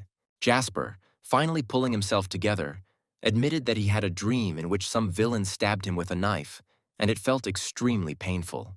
At that moment, the system spoke again, repeating that the rooster had returned to the main body and received the reward, the sensual call. Now, with a strong desire, there was a chance to temporarily summon a creature from another world if both parties thought about each other. The creature suddenly woke up and began to protest in panic. The demon didn't understand what this strange ability was and why they just shoved it into his head. However, almost immediately, the rooster nodded happily, muttering that they had indeed returned back. The harbinger spread his wings and soared into the air, and then landed on a branch, already in his human form. Now he was finally convinced that he was in a familiar place, where he had lived before, and also in his old body. Suddenly he looked down and immediately broke into a satisfied smile. Fortunately, he was no longer human and certainly not a woman. The rooster squealed joyfully, rejoicing that he had finally regained his former appearance. However, in the eyes of Levi and Jasper, all this looked extremely stupid. And then suddenly a familiar voice was heard, and Sean appeared in front of them. The protagonist and his companion were both surprised and delighted by the appearance of their beloved director. Then they rushed towards him with such speed, like hungry animals who had finally seen their prey. Jasper hugged the man tightly and admitted that he missed him terribly and hadn't seen him for a long time. Levi immediately supported him, adding that he felt the same. But Sean first made a cold face and mockingly noted that only one night had passed. However, joy still flashed in his eyes, and he smiled warmly, saying that he had missed her too and had come to tell her the good news. Sean calmly explained that their temporary leave was over and a special unit had already sent people to pick them up. After closing the bottle of water, he looked up and asked if the guys were happy about it. In response, they both just nodded quietly and froze in place. Meanwhile, Tracy pushed the document towards one eye and announced that the autopsy report was ready and contained a most unexpected discovery. In the laboratory, eggs of the evil creature's larvae were found in the corpse's hair. Their animal energy allowed them to contract and expand freely. It matched perfectly with the sensations Sam had used when attacking them in the helicopter. Tracy explained that Sam had somehow allowed a special evil creature with unique animal energy to parasitize his body.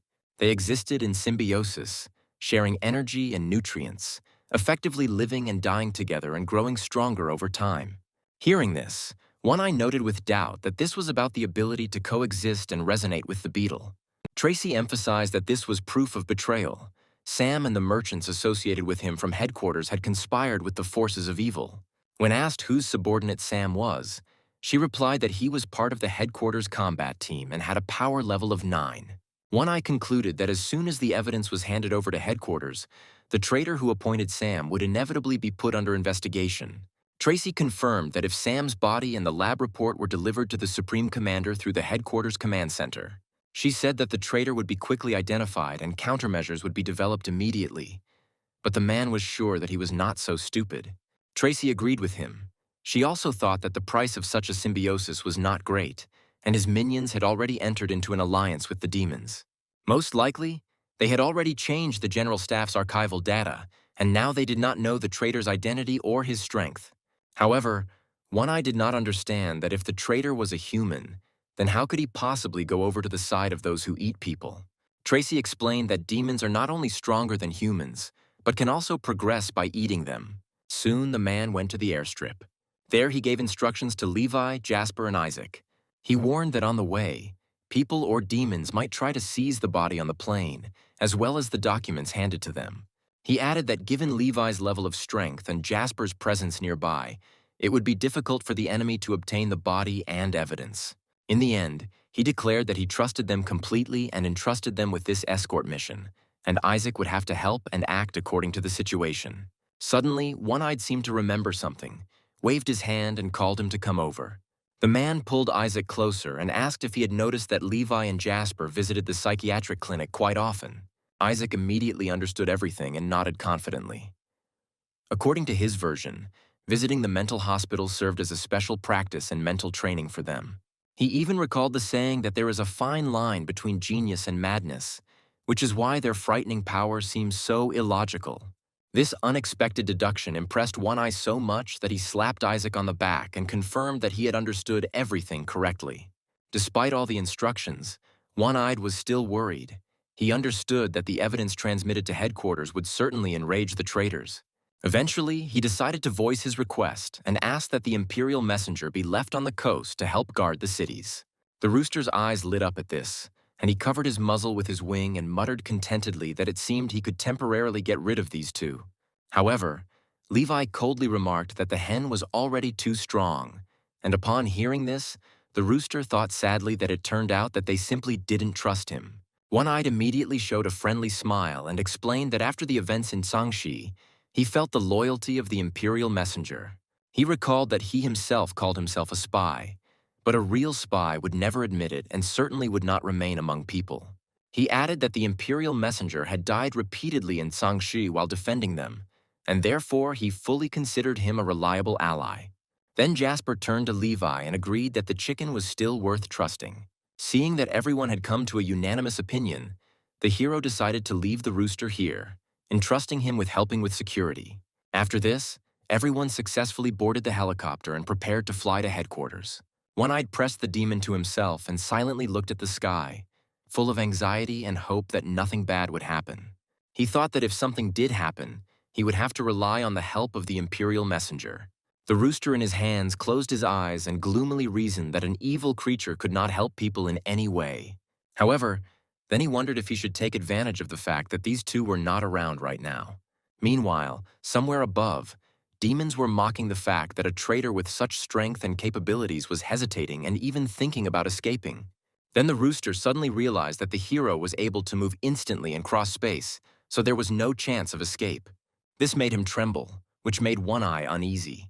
Meanwhile, a helicopter with 3 passengers arrived at the high-rise building, and One-Eye paced nervously, going through the worst-case scenarios and worrying that they were about to be attacked. At the same time, the messenger continued to lie peacefully, eating fruit. One-Eye rubbed his temples tiredly, figuring that they should already be almost at headquarters and worrying about how Levi and Jasper were doing now. Meanwhile, the rooster lived his best life while the servants looked after them, and suddenly One-Eye's phone rang. The delivery was successful, no one tried to interfere, the body remained intact, and the data was completely saved. Hearing this, One-Eyed suddenly came to life and slammed his palm hard on the table several times.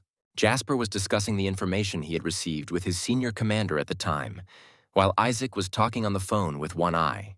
Lowering his voice, he reported that everything had gone well, but One-Eye doubted whether this was even possible. It seemed strange to him that those people could just sit back and do nothing, and he wondered if the body and materials had actually been delivered. Isaac confirmed that this was exactly how it happened, and representatives of the Jin family were also present next to the Supreme Commander. The news clearly surprised him, but a feeling of inadequacy was growing in his soul. Everything had gone too smoothly, and it didn't fit into his logic. He then began to discuss the situation with Tracy, asking if the traitors at headquarters had really surrendered. The girl was in no hurry to believe this version. In her opinion, they were now in plain sight, while the enemy was hiding in the shadows and had the support of demons.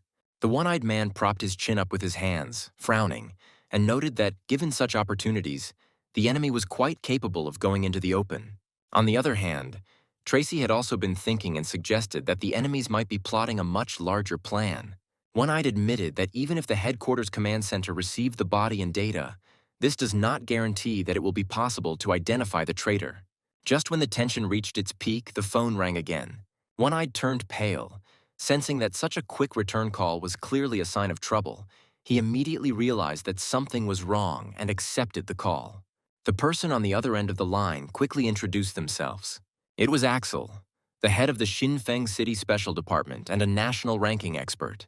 Hearing this name, One-Eyed noticeably darkened and demanded to get straight to the point. Axel began to answer with a smile, claiming that nothing important had happened. But less than 3 seconds later, One-Eye simply dropped the call. Axel was indignant at being interrupted after a single sentence. He sarcastically remarked that One-Eye was behaving even worse than him. Soon, One-Eye's phone rang again, and he picked it up, deciding that it was most likely Isaac and that something had happened to Levi and Jasper. However, his expectations were not met. Axel called again and jokingly reproached him for hanging up so easily.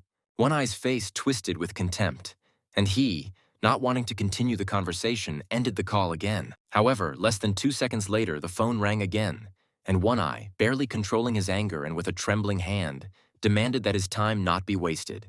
Axel said he wanted to discuss the report on the rescue operation in Sangxi. He admitted that he had not had time to read it earlier. He initially instructed a military advisor to review the documents, but it turned out that they were only accessible to the leaders of the city unit. He asked if Axel could open the report now, and Axel swore and said he would try. One-Eyed soon discovered that access to the document had expired. Axel was surprised and asked how long he had been putting off this question. He added that he had previously looked at transaction reports even several years later, and there were no such restrictions. Hearing this, One-Eyed roared, threatening to file an official complaint for negligence. When the call ended, he threw the phone down in a rage, scolding Axel for taking so long to deal with such a trivial matter. Tracy noticed something suspicious about what was happening, but before she could do so, One-Eye's phone rang again.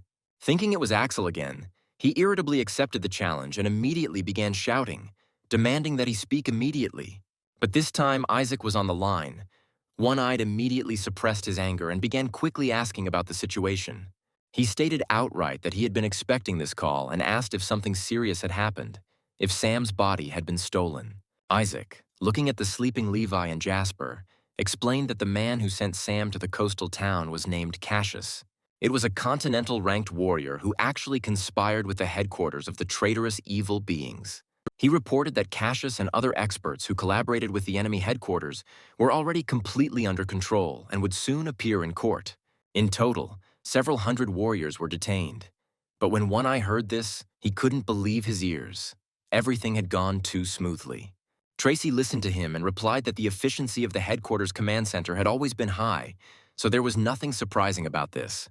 However, One-Eye quietly muttered that the joy had fallen on him too suddenly, and he was not prepared for such an outcome. Meanwhile, the Supreme Commander thanked both boys for guarding Cassius in recent days. Levi calmly replied that since they had been told that Cassius was a bad person, they would, of course, help with his protection.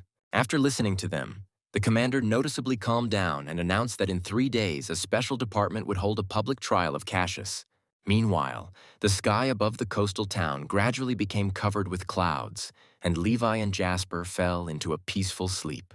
Cassius stood not far from them, watching the sleeping people closely. He then called upon his accomplice, Leon.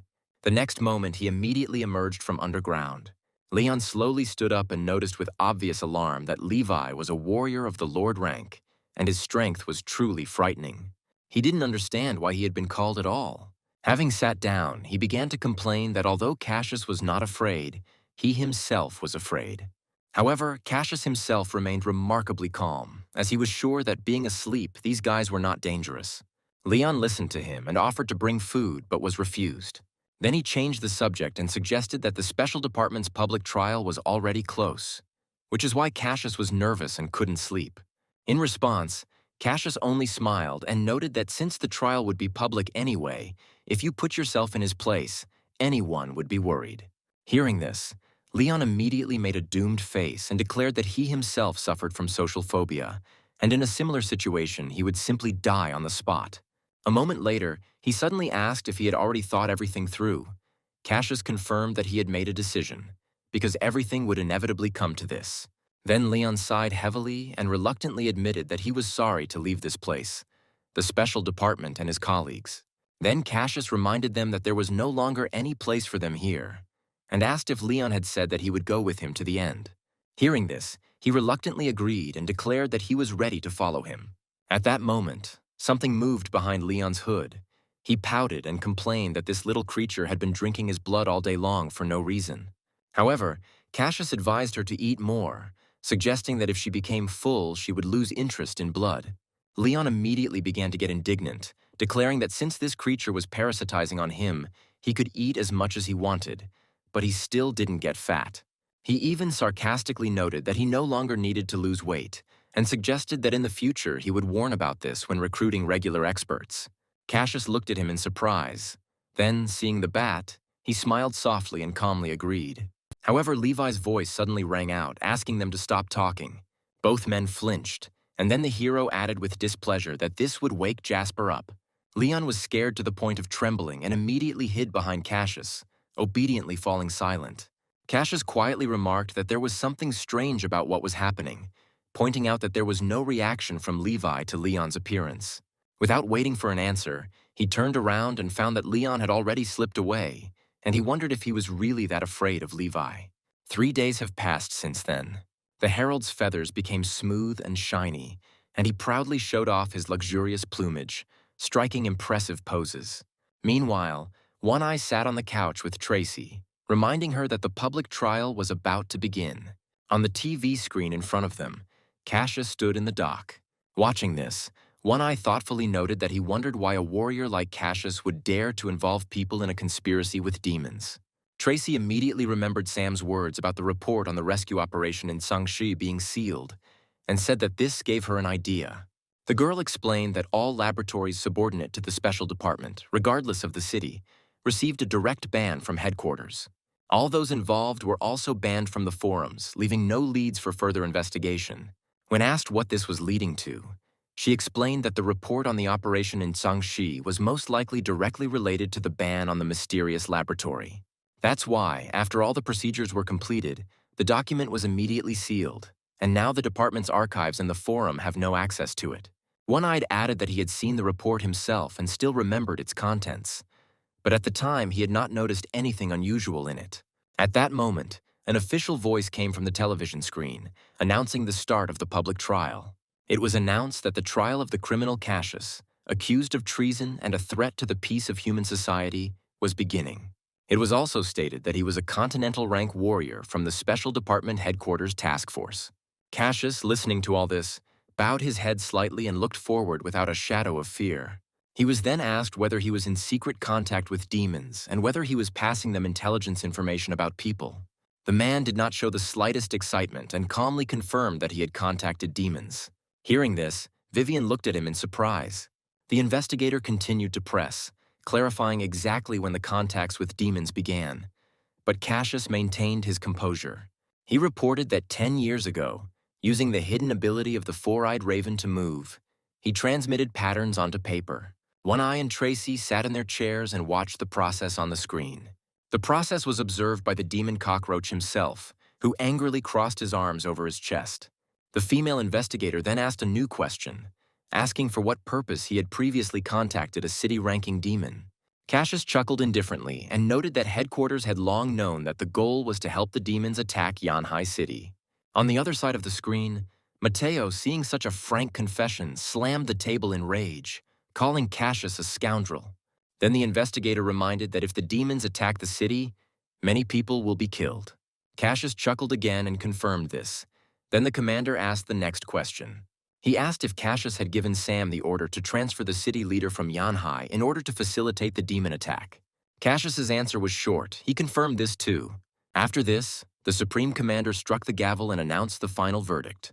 Cassius, a warrior of continental rank, was found guilty of treason and undermining the stability of human society. Axel frowned at the screen and noted with disdain that such a creature could hardly be called a human. The head of the Heng City Special Forces, calmly sipping coffee, indifferently remarked that the death penalty was a more than fair punishment. Levi and Jasper were under pressure from what was happening all this time. Jasper looked up, his thoughts confused and dejected.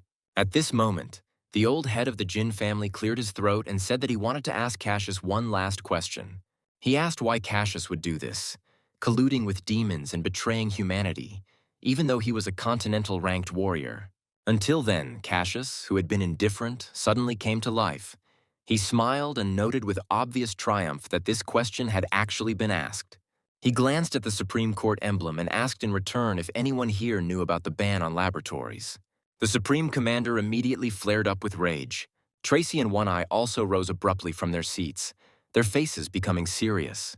The commander quickly stood up and ordered the live broadcast to be turned off immediately. Cassius just smiled triumphantly, realizing that he had achieved his goal. However, the investigators began to panic, turning pale, and reported that it was impossible to turn off the broadcast. The system had been hacked. Having no other choice, the commander tried to stabilize the situation and ordered Cassius to be taken away. However, he reminded him with a smile that earlier, using his special ability, he could have easily freed his hands. The surveillance personnel were sure that this was exactly how it was activated and even recorded it. Then he suddenly announced that in fact everything was different. The next moment he snapped his fingers. Immediately after this, Levi and Jasper's bodies blurred, as if they had been teleported somewhere. The same thing happened not only to them, but also to Vivian and her group, who were sitting nearby. A hum echoed through the space. One Eye jumped up from his seat, not believing his eyes, and shouted that Cassius was still able to use his abilities. Mateo quickly grabbed his bow and arrows, gritting his teeth, and rushed to the exit, intending to immediately go to the place.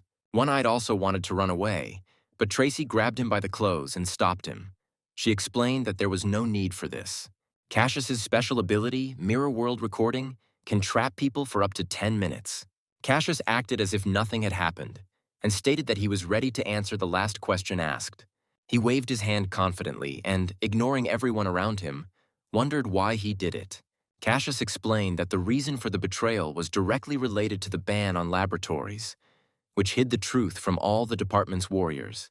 He smiled and said almost in a whisper that the content of this prohibition was that the truth should not be revealed to humanity. He then stated that people should never know that demons do not eat people with natural bodies. Tracy was shocked and clearly disturbed by what she heard, and the room immediately became noisy and the crowd erupted in indignant shouts. People couldn't believe what was happening. The idea that demons might not eat people seemed absurd to them. The short-haired girl insisted that she had seen with her own eyes how her commander, a warrior with an innate body, was killed. A nightmarish episode came to mind. On a snowy mountain, a giant monkey lifted up a strong fighter and pierced his chest with its huge palm. The girl could only scream in horror. Then the monster opened its mouth wide, preparing to bite the man. However, something strange happened next. The giant monkey furiously squeezed the already dead body and roared so loudly that the sound was deafening. After this, the monster suddenly threw away the corpse, looked straight at the girl and rushed towards her with a frightening grin. The girl trembled, unable to resist, but at the last moment the monkey merely flew past. The memory was cut short, and at that moment she seemed to realize something. In a panic, clutching her head, she mentally repeated that all this was true. The creature did not eat the captain or finish her off when she was wounded, but simply left. The girl's face turned completely white. She realized that if she and her captain had not attacked that demon first, they might not have been killed and the captain might still be alive. Meanwhile, Cassius continued to say things that made things even more confusing. He claimed that humans with innate bodies, like demons, were capable of evolving by devouring ordinary humans. The short-haired girl collapsed to the ground, unable to accept what was happening. Gradually, the looks of those around her changed. Something cold and bloodthirsty appeared in them, and the girl realized that they were all demons too. Cassius, clearly enjoying the effect, stated that warriors with innate bodies of a special type were not targets for demons. The special department had long ago come to this precise conclusion in laboratories, but the government deliberately concealed this information from the public. Cassius noted that the conflict with the demons could have been avoided, but people decided to turn them into weapons for their own protection. Concluding his speech, Cassius concluded grimly, stating that demons could not lose, and that was why he had betrayed humanity. Since they have a common source of power, they cannot devour each other. They and the demons belong to the same species. According to him, it would be more correct to speak not about the betrayal of humanity, but about the rational choice of true comrades. Cassius added that warriors with innate bodies and demons are a new stage of evolution, and the demonic society is a new home for them. He stated that he would be waiting for anyone who longed to return home on Hayun Island. Then Cassius pulled the man standing next to him by the hand, which made him noticeably nervous and tried to break free, not wanting to show his face. Cassius happily declared that anyone who agreed to cooperate with the demons to complete evolution would automatically become a member of the society. He added with a smile that it would be possible to eat a lot without gaining weight and always maintain a good figure. This left Tracy speechless. At that moment, Mateo drew his bow and fired an electric arrow.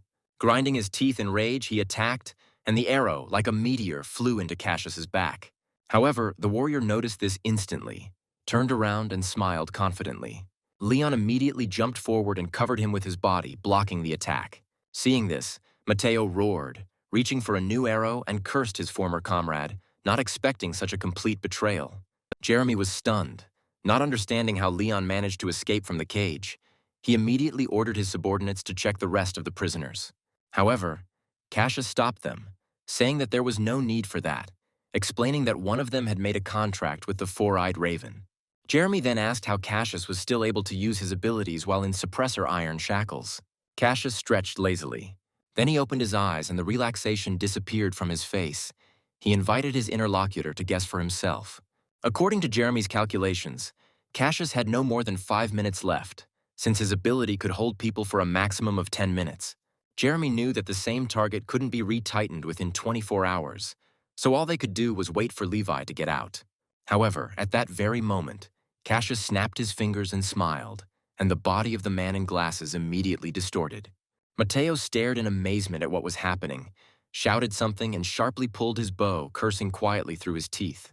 At that moment, Cassius noted that Mateo, being a warrior with an innate body, had gone through a lot for the sake of ordinary people. At the same time, he hinted that those same people might ultimately be saved, but at the same time forget the one who protected them. Mateo exploded in rage, claiming that Cassius was just a servant and that he himself was not a demon and was not capable of betraying and starting to devour people. Watching his opponent take aim at him with a bow, Cassius noted indifferently that many also claimed not to be traitors. But there is a saying that over time, yesterday's friends can become today's enemies. The girl continued to tremble, not taking her eyes off the screen, and Mateo's voice, filled with rage, grew louder. 3 arrows, imbued with electricity, flew from the bowstring. Mateo acted without hesitation. However, Cassius remained motionless. A shield appeared in the air in front of him, and he activated the mirror world. He watched with a smile as the arrows were drawn into the mirror, then calmly started the reverse rotation. Mateo was confused, and then realized with horror that a mirror had appeared behind him, and the same 3 lightning arrows had flown out of it. He reacted instantly, turned around, and doing a sharp somersault managed to dodge. Cassius smiled slyly, noticing that the 10 minutes were still far away, which meant he was not going to let the girl go ahead of time. Then he snapped his fingers again with a suspicious smile, as if he was planning something else. Mateo's body also began to blur, and Cassius casually announced that he could let him see her. Mateo panicked, desperately resisting. However, his figure gradually disappeared while Cassius waved his hand in a friendly manner, making it clear that there was no need to thank him. At this moment, Jeremy folded his hands and, together with his subordinates, activated the 10,000 Spirits Castle technique. Scarlet chains erupted from their bodies and rushed towards Cassius. Jeremy loudly ordered that the opponents not be allowed to leave this place at any cost. Cassius put his index finger to his lips, reminding them that since ancient times it was he who locked others up, and not the other way around. The next moment, Jeremy and everyone else began to blur, just like those who had previously been sucked into the mirror world. The hall, which had been filled with people just a moment ago, suddenly became empty and plunged into silence. Then Cassius put his hand on Leon's shoulder and suggested that they leave. A black abyss opened up beneath their feet, and they stepped into it together. Before disappearing, Cassius didn't forget to address the broadcast screen, stating that new comrades were awaited on Haiyun Island. However, he barely had time to enjoy the effect when a powerful blow fell on his face. The broadcast's viewers froze in complete bewilderment. The girl on the other side of the screen watched what was happening with an awkward expression on her face. Cassius was thrown into the wall. He cried out in pain and spat out blood. Leon stood frozen, watching the scene in shock, and could only tremble as he looked between Cassius and Levi. The protagonist stood straight, with his fist raised high and his shoulders confidently squared. At that moment, The warrior finally realized that in front of him was a warrior of the rank of a lord, and now it became clear to him why he was so feared. Leon didn't dare say a word. It seemed to him that Levi recognized him, and this thought terrified him. After Cassius's words, many warriors burst into discussion, amazed that a new ruler had appeared in their country, and one with an innate body at that. People realized that this hero did not belong to the demon society and did not side with the demons. The girl thought in a daze that even after learning the truth, Levi still chose the side of humanity and decided to believe them. And then she wondered if she could make such a choice herself, and tears rolled down her cheeks. Meanwhile, Leon hurriedly approached his comrade, trying to help Cassius up, and in a panic checked to see if he was alive. However, Cassius had no time for answers. He just thought that he felt serious damage to his internal organs, but he probably wouldn't die. Leon looked at Levi with confusion, not understanding why the mirror world had disappeared. But the hero sharply demanded an explanation, reminding that Jasper had disappeared. He had checked many spaces, but still could not find his partner. Cassius was initially taken aback by the mention of multiple tested spaces, but then he suddenly changed his tone. He stepped forward and tried to calm the hero with a smile, explaining that the mirror world was not capable of holding people for long and that they would soon come out. Levi then asked if that was really the case and how much faster it would all end if he simply killed Cassius. He was stunned for a moment but quickly pulled himself together. The warrior confidently assured that in 3 minutes at most, everyone would be freed, and for the sake of these 3 minutes, the protagonist did not need to kill him. Levi began to consider the options. If you check 1 space per second, then in that time you can inspect 180 spaces. However, after thinking for a bit, the hero came to the conclusion that this was taking too long, which meant it was easier to just kill Cassius. At this moment, the warrior completely fell into a stupor. He completely stopped understanding Levi. Meanwhile, Leon removed his hand from Cassius's shoulder, who flinched and turned around sharply, looking at his companion in surprise. Leon's face was gloomy. He warned Cassius that if the protagonist decided to strike, it would be impossible to escape. He even looked pleased with himself when he came to the conclusion that 1 victim was better than 2. Cassius froze, not knowing what to answer. Deep down, he knew there was logic in his companion's words, but that didn't make the situation any easier. Suddenly, without warning, Levi struck a powerful blow. Cassius didn't have time to react, and the hero's fist crashed straight into the protective barrier he had created. Cassius quickly activated the reflection of the mirror world, but immediately his eyes widened in amazement. The shield began to crack. Overloaded with energy, the defense could no longer repel attacks, and eventually the shield completely collapsed. The next blow hit Cassius right in the chest. He spat out blood in pain and was thrown back into the wall. Leon, half hidden in the shadows, watched the beating and screamed Cassius's name in panic. He remembered that Levi was also a warrior with an innate body, and Jasper, who was standing next to him, was a ominous creature.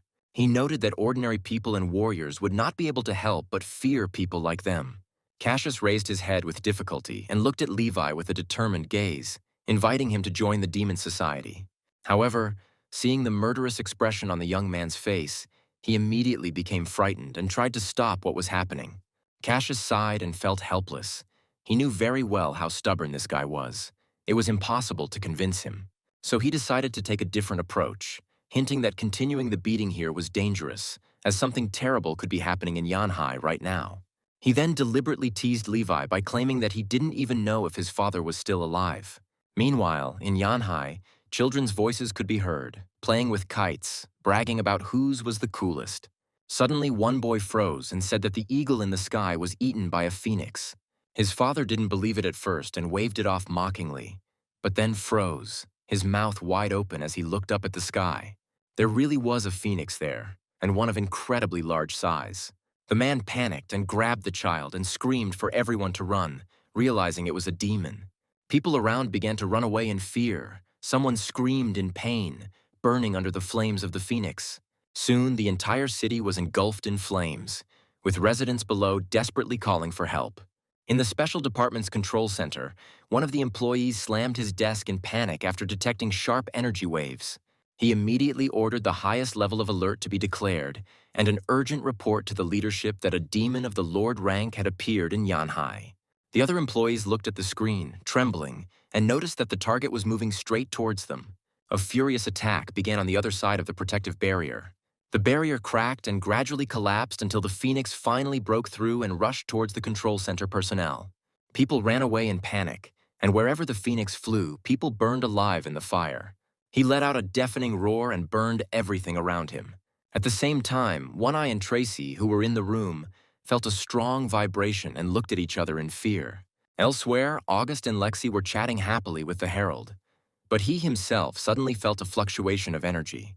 The rooster immediately realized that a fellow demon had appeared nearby, and his strength surpassed even his own level. At that moment, the Taoist master was attacked. He was thrown to the ground. He spat out blood, writhing in pain. A giant phoenix towered before him. The sage clutched his chest, feeling that the temperature had become unbearable. Suddenly, a talisman appeared in front of him, and a fire barrier temporarily protected him from the flames. Another master struggled to maintain his defense, covering his comrade. Meanwhile, another man attacked the phoenix with 3 talisman swords using the Tao style. However, the attack had almost no effect. The phoenix roared and spewed flames. One Taoist was thrown into the wall, and the second found himself in an equally difficult position. One woman quickly picked up the master. Then the two of them began to retreat, and the girl encouraged the master as he ran. Suddenly, she turned around and saw with horror a huge wave of fire approaching them.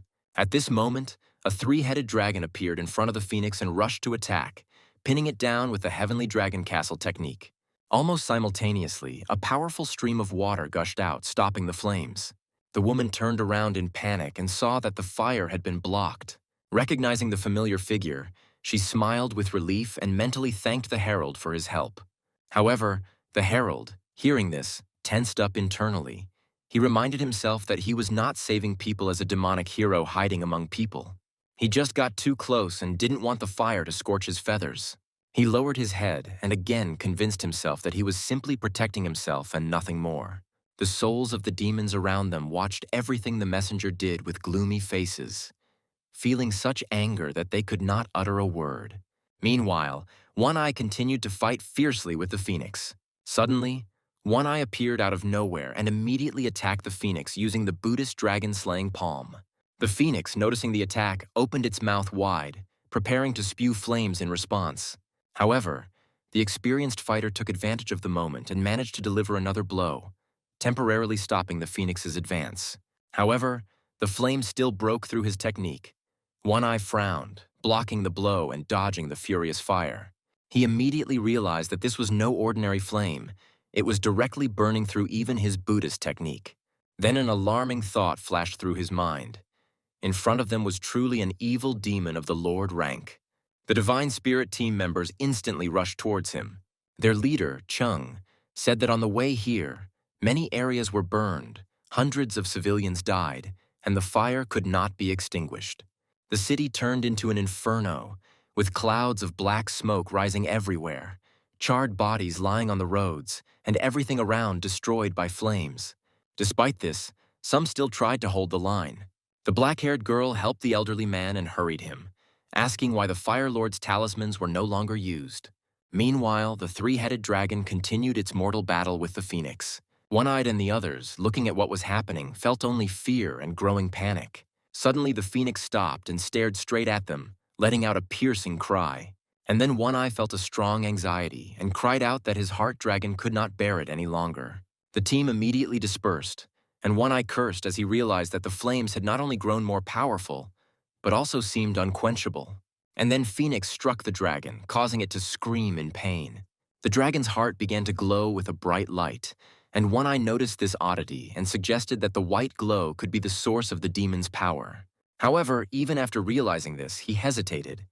It was practically impossible to get close to the demon's body. Gritting his teeth, he made a decision. One Eye sharply lowered his palm to the ground, activating the energy of the 5 elements. The team immediately supported him.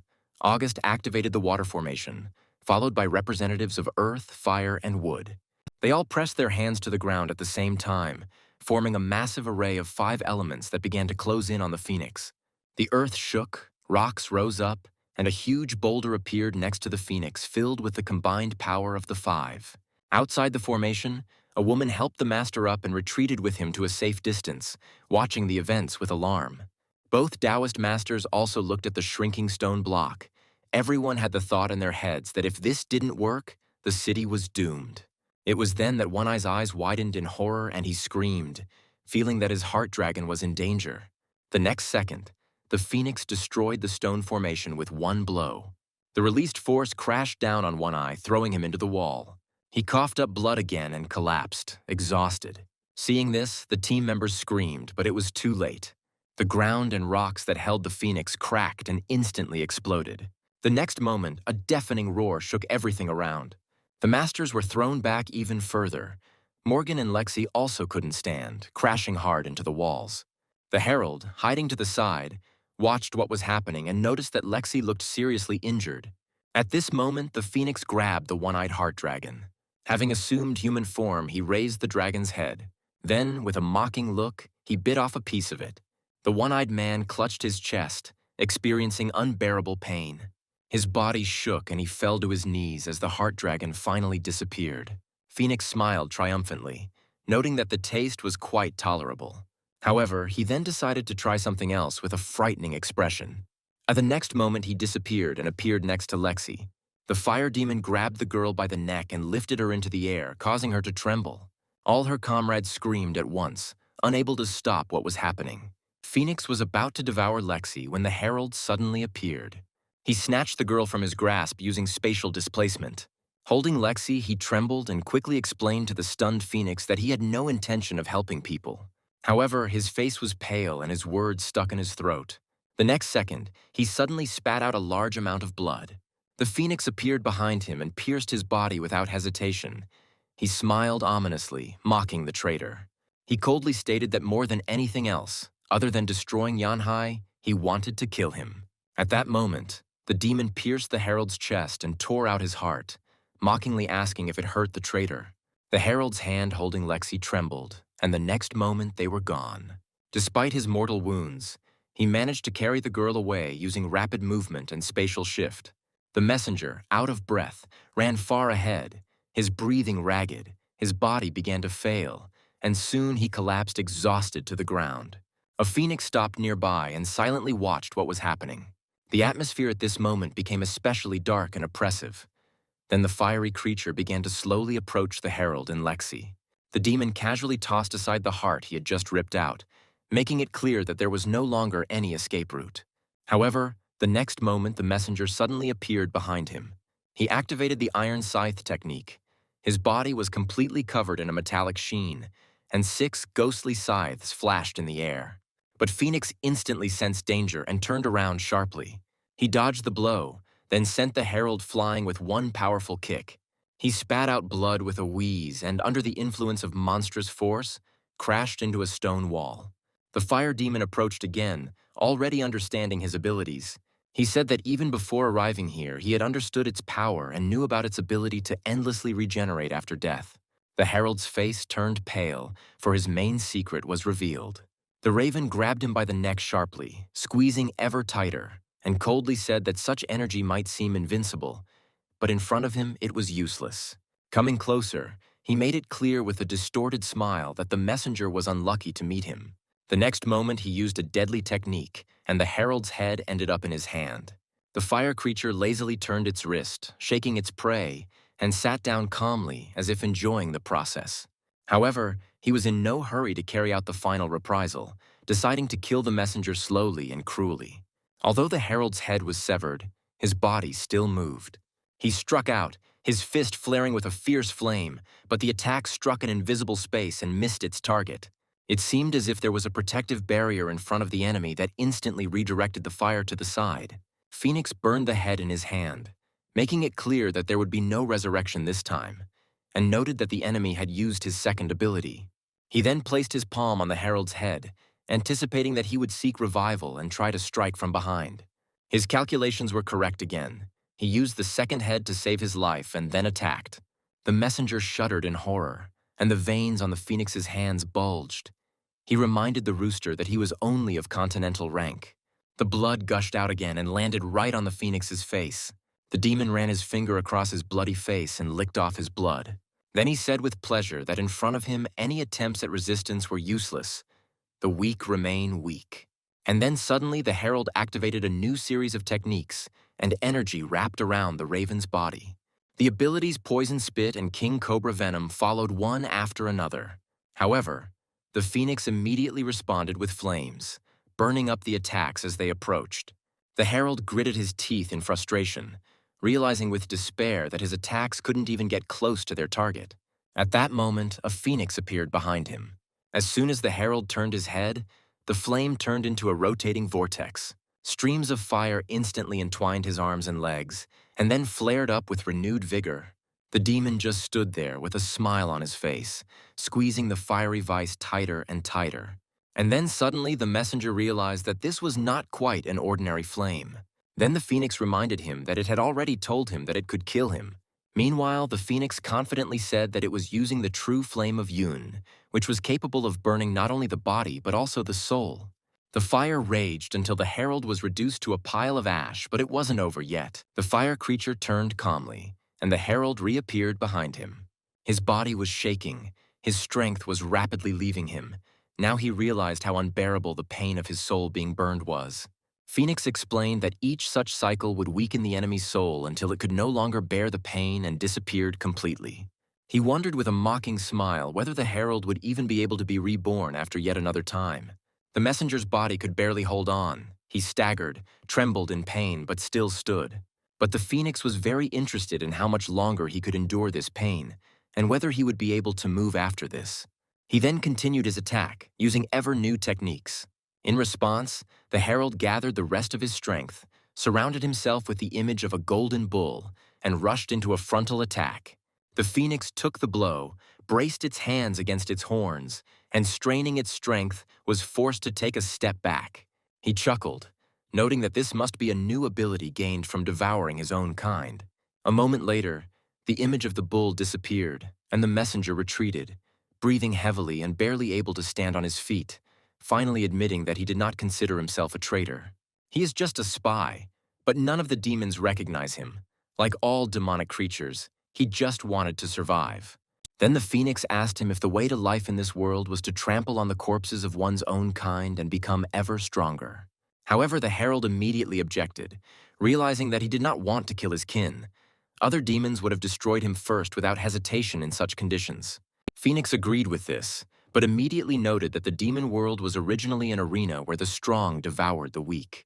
He then asked the herald why he called the demons his brethren, and the question caught him off guard. Phoenix said that only the weak submit to the strong and call each other kinsmen, while the strong rule alone. He emphasized this with a mocking smile, and then coldly explained that he had no intention of killing the herald for devouring the weak or betraying him. The reason was different. He hated him for his weakness, for daring to dream of strength and trying to rise up by devouring others. In the end, he contemptuously reminded him of who the messenger was originally, just an insignificant third-rank rooster. Then the phoenix pointed at the enemy with disdain, mentally wondering if he was worthy of being called strong. The herald's eyes turned bloodshot and he roared in anger. The rooster then jumped up sharply using Frog Leap. Tearing apart the space with a demonic strike, he brought down an attack with his claws straight at the demon. The demonic beast's chest was cut open. Blood gushed from the wound, but then the creature immediately counterattacked. He grabbed Levi by the neck and lifted him high above the ground. He said he was still able to boost his power for short periods of time. At the same time, the dead demons watched what was happening with bewilderment, not understanding what was being discussed. The messenger again replied that he did not consider himself either weak or a traitor. However, the phoenix didn't pay any attention to this. He was sure that he would eventually die when his soul was burned. The messenger clearly sensed the young man's fear of death. He truly did not want to die. But at that moment, he could no longer resist. And suddenly a voice sounded in the rooster's mind, reminding him that he still had power. It was a sensual call. At that moment, the powerful demon Theo was sitting on a branch, drinking wine and lamenting that he could not find his queen. And suddenly space and time were sharply distorted, revealing before him a picture of the battle between the herald and the phoenix. The demon raised his head, recognized the color of the hair, and realized that this was his princess. Then Theo, smashing the bottle on the ground, jumped into the rift in space without hesitation. Almost simultaneously with this, a spear flew out of the rift, heading straight for the phoenix and the herald. Theo instantly intercepted the herald, pulled him towards himself, and at the same time threw the phoenix back with a powerful kick. The demon gnashed his teeth angrily and was forced to retreat to maintain a safe distance. His body slammed into the wall with all his might. Moreover, Theo's spear pierced his hand, causing a fountain of blood and a painful cry. Upon seeing the weapon, the phoenix became confused. Realizing that the arrow had managed to damage its body, Phoenix felt furious and anxious, suspecting the appearance of another traitor, a powerful demon at the Martial Saint stage. Meanwhile, the herald, who was in Theo's arms, was still shaking in pain. The demon noticed that the girl's body was covered with wounds, and by the color of her hair, he realized that in front of him was the same woman from the past. Theo held the suffering girl tightly to him, thinking that she had probably taken over Rosalie's body, which was why she looked like this. He looked at her and her surroundings with delight, wondering how his queen could become a demon, although she was previously human. He also noted that his princess was at the peak of the martial emperor stage. He then handed her the cloak, explaining that it was an earthly rank spiritual treasure. It was able to block any type of flame and gradually heal wounds. Convinced that the enemy was of a fiery nature, Theo became even happier, finally recognizing her as his queen. The demon, having found love, literally glowed with happiness, not even hiding his joy. However, he soon noticed a spear flying towards him and intercepted it. Then Theo straightened up, realizing that he was in an alien world, no longer his territory. As he spun his weapon, he felt the blood of an ancient beast in his enemy. He indicated that he was the ruler of the demonic beings of the Honggu continent, and the one the phoenix was trying to kill was his queen. But the demon reacted indifferently, considering both of them traitors. He believed that they both deserved to die for their betrayal. Theo's face darkened, and he decided that if his intention did not change, their relationship would no longer matter, and he would kill him. In response, the opponent grinned smugly, not recognizing him as an equal. Theo then pointed his spear, shrouded in icy energy, at him, asking the phoenix how dare he provoke him. The next moment, the fire axe and the ice spear collided, the weapons ringing in the air. Theo used all his strength and attacked the enemy. But the phoenix did not give in either, repelling all of the enemy's attacks. After this, they both seized the opportunity and decided to attack each other directly. After several exchanges of blows, the spear almost pierced the phoenix's neck. However, at the last moment, the demonic beast managed to dodge. But Theo did not miss the opportunity and rushed forward, using the enemy's axe as a support. He pushed away from it, and at the same time, the three-legged golden phoenix released a golden phoenix fire blast. In response, the demon also activated the seal of battle. Thus, both sides simultaneously used powerful techniques, one based on fire and the other filled with cold. Just as the two attacks were about to converge, the golden phoenix's firebird suddenly began to turn into ice. The frost quickly spread to his hands, and he realized with amazement that his true fire had been sealed away. Theo said that his seal was capable of freezing all things with just a touch, and even the heavenly flames couldn't compare to it. He also emphasized that he is the embodiment of the true embodiment of martial arts, and the fastest beast, the Twilight Griffin. Phoenix looked down at his sealed hands, feeling the cold continue to spread and the frozen areas go numb. The next moment there was a whistle. Something rushed past, and the phoenix was forced to cut off its own arm with its own axe. Theo's spear flew past, and the demon himself mentally noted that he had already lost his elemental advantage. The one-eyed man, whose wounds were still severe, watched the battle with trembling eyes, realizing that another Lord-ranked demon had appeared here. He then turned his gaze to the unstable herald and noted that the hero looked extremely wounded. The one-eyed man hoped that this demon would be able to defeat the Golden Phoenix. Otherwise, everyone, including Yanhai City, would perish. Meanwhile, the flames rushed towards Theo again. It was another fiery attack from the Golden Phoenix. The demon instantly released Moon Deep Ice, blocking the attack, and then used Moon Shadow Copy. Another Theo appeared next to him, and the clone appeared right behind the enemy's back. He attacked from behind with his spear, while the Golden Phoenix continued to spew flames, focusing on the enemy's main figure.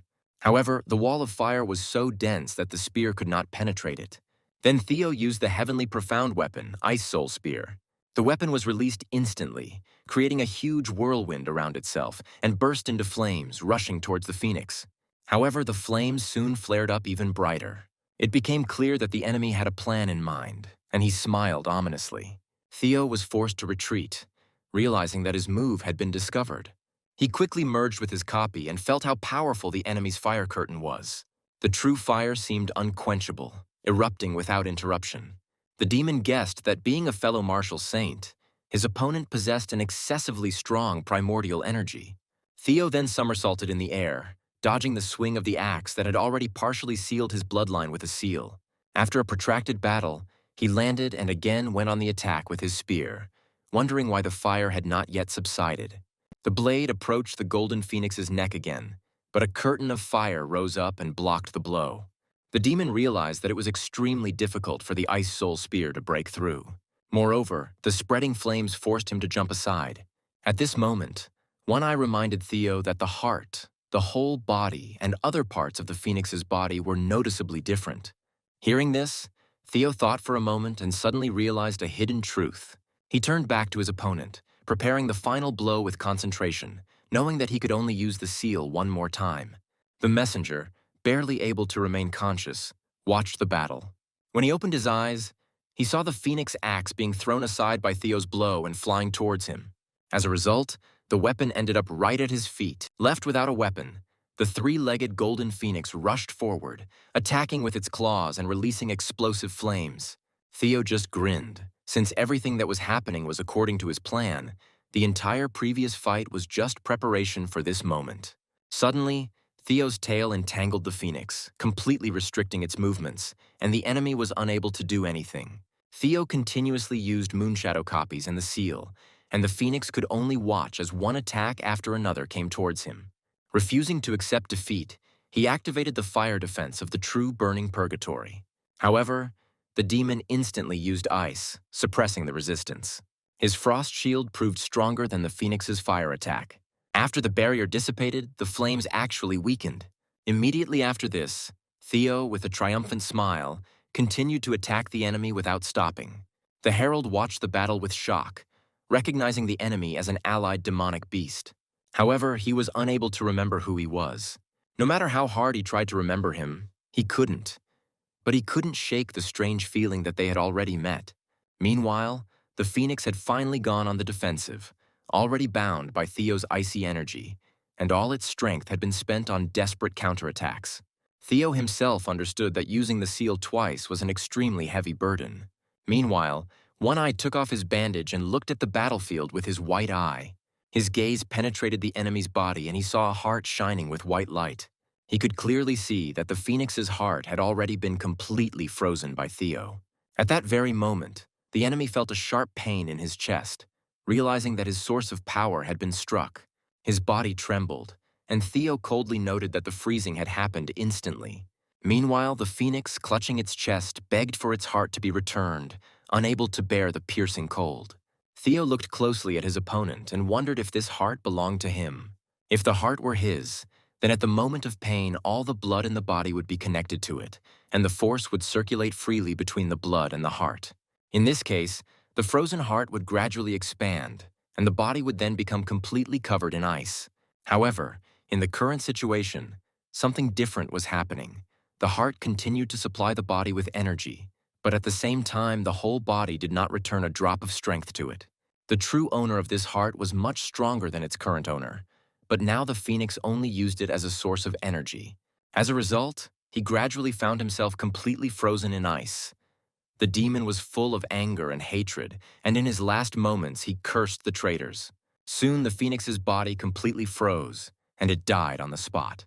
One-Eyed watched what was happening and noted with relief to himself that the pressure of the fire element had disappeared. At the same time, in another part of the city, a brightly burning cart suddenly began to die down, and soon only ashes and smoke remained. The people shouted joyfully when they realized that the fire had gone out and began to celebrate their victory over the creature. They were delighted to realize that their leader had prevailed and that the being of the rank of ruler had won. Meanwhile, Theo thrust his spear into the frozen body of his enemy. After that, he took out the heart from it, which looked like an incredibly valuable treasure. Then he turned and headed quickly towards the herald, intending to present the find as a gift to his queen. At that moment, Levi and Jasper teleported nearby. Seeing the frozen heart, Jasper instantly recognized it and froze in shock. He pointed his finger at the find, realizing that it was his own heart. The ice around him began to crack gradually, and Theo noticed with bewilderment that his deep ice was suddenly melting, and his heart itself seemed to come to life. The next moment it jerked sharply, tore itself out of his hands, and returned with lightning speed to Jasper's body. Theo was shocked that his greeting gift had disappeared and rushed towards Levi and Jasper in anger. However, the heart was already completely back in place. Jasper felt his body, making sure that it was really inside again. Then Theo used the cold claw technique, but Levi recognized the attack and blocked it without a weapon. The demon's body instantly tensed from the familiar oppressive pressure. And then the hero gathered his strength and with a powerful movement threw Theo away, who crashed into the wall and slid down next to the herald. He noted with annoyance that Levi's level was much higher than he expected, after which he turned around and began to complain to the herald. He began to feign helplessness, declaring that he was no longer able to fight and could only die with her. 10 minutes earlier, Levi had heard Cassius warn him that if he didn't go to help, his old man's fate would be in question. Levi admitted that he didn't understand anything and decided to first deal with the warrior himself. At that moment, Cassius stopped him abruptly, shouting that he was crazy for wanting to fight instead of saving his own father. Suddenly, a familiar voice interrupted the conflict. It turned out to be Jasper, who teleported back and asked what was going on. Levi immediately perked up, walked up to him and explained that they were locked up, which is why he wanted to deal with the offender in order to free him faster. Then Leon and Cassius breathed a sigh of relief, realizing that they had almost died. Soon, the Supreme Commander appeared, and with him the rest of the members of the trial. The Supreme Commander suddenly noticed something important. He immediately gave the order to seize Cassius. Geo immediately used Taoist Chain, directing it towards the target. However, Leon instantly stood in front of him and tried to block the attack with his weapon. Cassius panicked and tried to stop him, warning him that resistance was futile. Although Leon managed to knock the chain away, it immediately returned and rushed towards him again.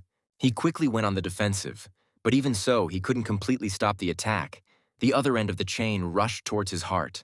Then Geo activated Heart Unlock, and the chain instantly wrapped around Leon's heart.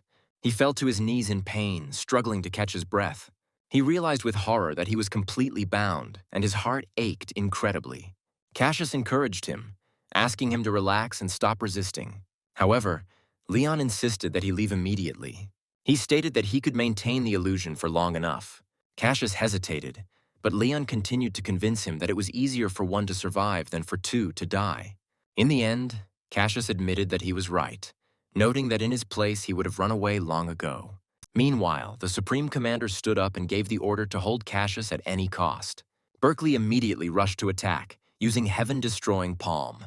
However, Cassius countered with an attack, activating Mirror Move. However, it was clear that he was approaching the limit of his capabilities, as his entire body was shaking violently. The attack was reflected in the mirror, and the very same heaven-destroying palm appeared right in the portal behind the warrior. But Berkeley still managed to dodge, causing the blow to fall to the ground, splitting it. Then Geo's seal caught up with them. Cassius's body was pierced. He trembled. As a result, both traitors were completely immobilized. Leon smiled bitterly, admitting that he no longer saw the point in maintaining the illusion and that in this situation they would not escape. Cassius remained silent, and Leon sighed heavily, admitting that he had hoped for salvation after his escape.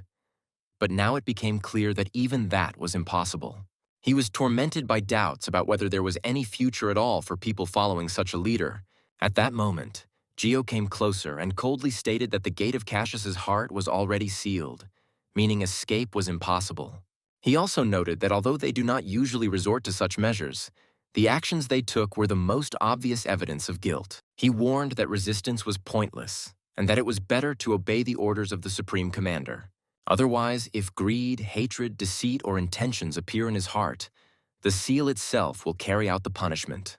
Leon's expression changed abruptly, immediately wondering if the elder's words were really true.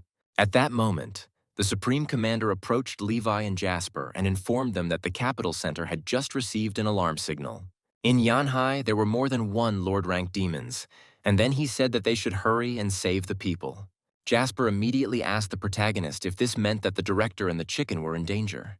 Levi also felt that this was most likely the case, and therefore, without hesitation, He decided to immediately return to the city. The woman next to him looked puzzled, because with the fighting power of two overlord-ranked beings, even for a warrior like Levi, it would be extremely dangerous. However, the hero responded decisively, not accepting any refusals. Then he and Jasper instantly disappeared, teleporting without delay. The remaining people looked at each other, and the woman thought that Levi didn't look scared at all, and assumed that it was due to his abilities. Jeremy then recalled that previously international instruments measuring combat power had failed to determine Levi's level. The strength index rose all the way to rank 13, and only then was it confirmed as overlord level. The man continued to reason, wondering if this meant that Levi's actual combat power might even be higher than rank 13. Meanwhile, Theo continued to lament and plaintively address his beloved, lamenting that they did not even have time to express their feelings. The messenger listened to this with growing irritation, mentally wondering what kind of reunion and what kind of beloved were they talking about. At that moment, Theo accidentally exhaled, and his warm breath fell right next to the messenger's ear, causing him to involuntarily blush with embarrassment. He tried to pull away, silently cursing this twisted demonic beast, feeling like he couldn't take it anymore. Jasper, noticing the chicken's condition, worriedly noted that it looked seriously injured and offered to help with acupuncture. At that moment, the messenger sensed something was wrong and quickly waved his hands in denial, insisting in a trembling voice that he was not, in fact, wounded. Then Jasper asked Levi with resentment whether the chicken really didn't want him to treat her with acupuncture. Levi, remaining unperturbed, encouraged him, saying that the chicken wanted it. And hearing this, Jasper decided that he would definitely take up the treatment. As he approached, the messenger felt as if his life was coming to an end. He trembled with horror and began desperately begging not to come closer. At that moment, Theo stood in front of him. He firmly declared that no one dared to harm his beloved in his presence. He then used a technique to create an ice wall that blocked the path. Then the messenger looked at him with gratitude, admitting that, despite all his strangeness, he was still not so unbearable. Jasper happily announced that they just wanted to cure the chicken and that he was an excellent acupuncturist. And then Theo asked doubtfully whether they were really talking about his beloved. Then he turned to the trembling girl, who was shaking her head desperately. Seeing this, he raised his hand protectively and firmly stated that his beloved refused, and therefore no one should come near. Jasper looked at Levi with tears in his eyes and said that the chicken clearly did not want him to treat her, but Levi consoled him, repeating that she did want it. Then the hero suddenly approached Theo, causing him to be taken aback. Then, without giving him time to react, he pinned his head to the ground. After this, Levi told Jasper to begin treatment. Jasper happily agreed and ran up to the herald. He screamed in horror, desperately calling for help, continuing to howl pitifully and beg to be saved from these needles. Theo tried to rush to help, but he couldn't. Levi had him under complete control. At that moment, Jasper, without hesitation, plunged the needle straight into the herald's head, and Theo flinched when he saw this. However, Levi immediately hit him on the head with his fist, causing a large bump to immediately appear on his forehead. The herald screamed in pain, calling for help from his comrade. But by this time, his head was already covered in Jasper's needles. When he went limp, Jasper anxiously asked Levi if the chicken was dead, but Levi examined it and calmly replied that it was not yet. The messenger and Theo's hands touched, and Jasper, noticing this, noted with surprise that their relationship seemed quite close. Levi explained that he calls the chicken his beloved. He compared it to the image of a wife from a movie they watched earlier. Then Jasper suddenly realized what was happening and wondered with shock if their hen had actually found a rooster. Jasper almost burst into tears, complaining that they themselves did not have wives yet, but the chicken had already become someone's wife. Then Levi stroked his friend's head and tried to calm him down. The protagonist then turned and looked at the ice-covered phoenix. He drew Jasper's attention to the demon, noting that it looked quite cute.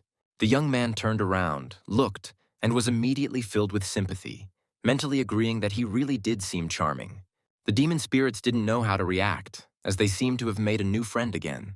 The aroma of the fried phoenix was incredibly rich. The one-eyed man, having caught the scent, also realized how enticing it was. Jasper excitedly asked if everything would be ready soon. The protagonist looked at the cauldron and said that there was very little time left. Meanwhile, Theo, who was unconscious, caught the aroma of food. His nose twitched and he suddenly came to. He sat up and saw the messenger lying in front of him, unconscious and covered in blood. The frightened man trembled and quickly checked if he was breathing. But quite quickly he realized with relief that his beloved was still alive. After some time, he carefully wiped the blood from his body. Jasper, noticing this, waved his hand and invited the rooster to come and drink a bowl of soup. Theo turned around sharply and expressed indignation at being mistaken for an ordinary rooster, since he considered himself a spiritual beast, the incarnation of the demon king. However, then he himself became confused by what he had heard, and began to think that the word chicken probably referred to his lover. Looking back at the messenger, he was surprised to realize that his husband's animal form actually resembled a chicken, and he even found it cute. Gradually, Theo realized that when they said rooster, they meant him. He immediately confirmed that in that case he would be a rooster, which caused the souls of the demons to fall to the ground in complete shock. Jasper then explained that the herald's internal organs had been burned and were now completely healed with the help of his needles. Theo felt relieved as his lover's aura had indeed improved significantly. After that, he asked curiously what exactly they were cooking, as the smell was incredibly appetizing. Jasper happily reported that the frozen turkey he found nearby turned out to be very cute. He then handed the bowl to the demon. Theo at first tried to act noble, arguing that they were, after all, the same species as the phoenix. However, almost immediately he demanded a larger bowl and took out a huge bowl, wanting to get his portion, and immediately began to eat. People watched this with amazement, thinking that even a demon of the Lord rank ate its own kind and apparently had an innate body. Theo himself explained that ancient rare beasts are extremely valuable ingredients, but due to the conflict of elements, he cannot eat too much. However, Levi noticed that his words were at odds with his actions, as soon a whole mountain of empty bowls grew in front of him. Jasper just sighed. He noted that he wanted to leave one bowl for the chicken. Theo thought happily that these people really did treat his wife well. Then he immediately pulled out another huge bowl. Levi and Jasper froze. However, after another blow from the main character, he still replaced it with a smaller one. But when Jasper was about to eat, it turned out that there was nothing left in the cauldron. The boys searched him with regret, but there really was no food. Then Levi thought irritably that it would be easier to kill the rooster hen. Jasper looked at the empty cauldron with a sad face, but then he stopped, sensing something was wrong, and called out to Levi. Turning around, the hero saw Jasper handing him his bowl, saying that best friends should share. In response, Levi accepted the food with gratitude.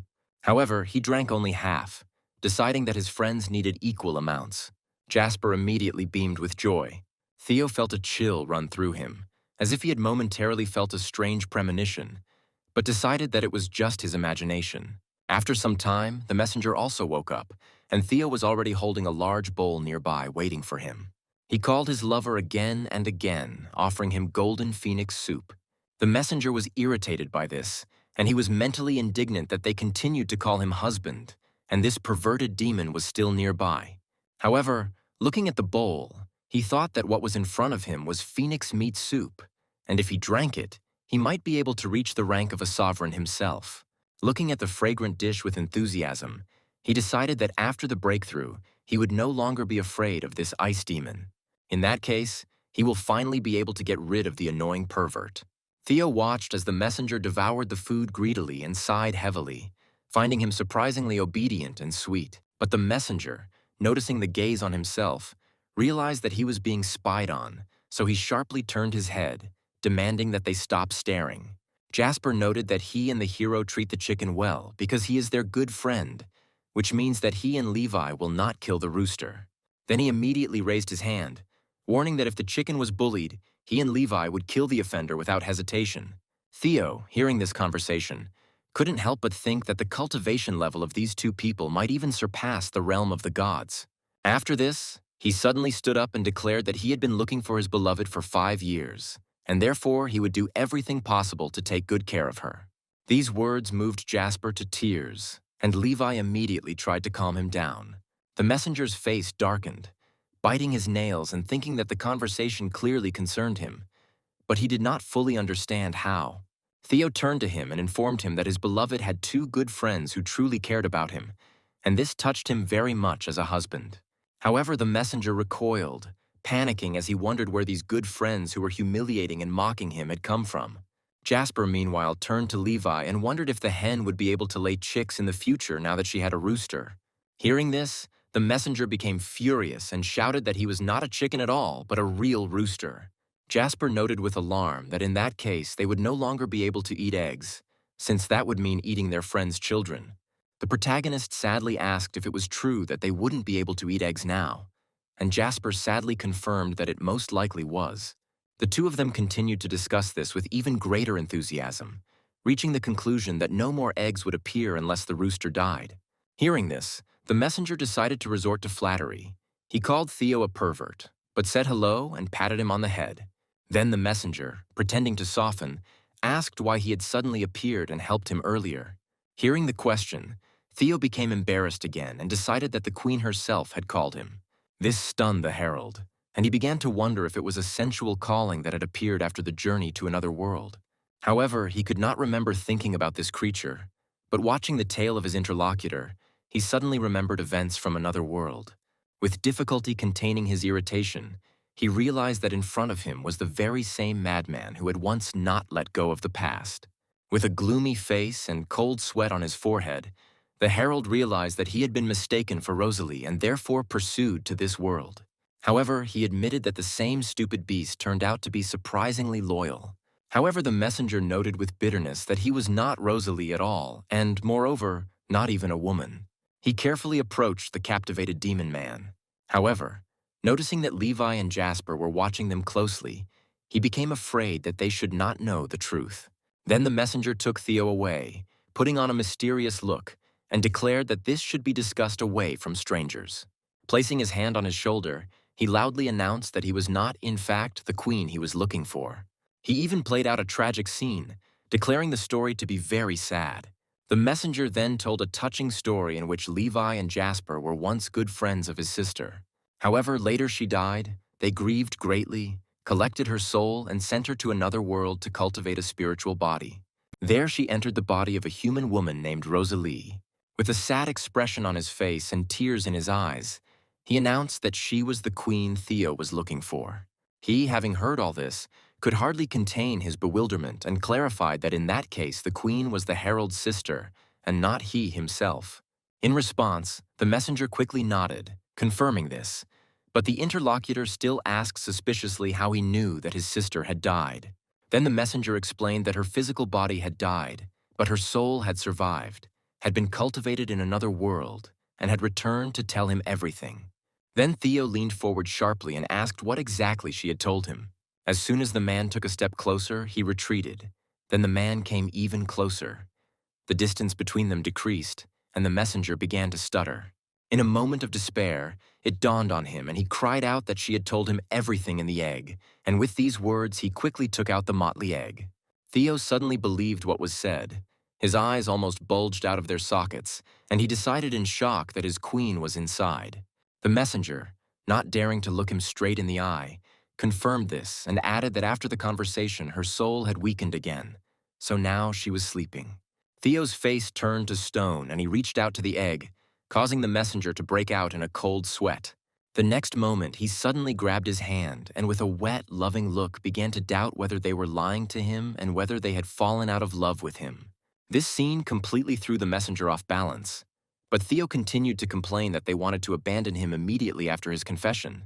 The messenger felt physically uneasy, and, barely containing his irritation, he muttered something unintelligible and then finally broke down.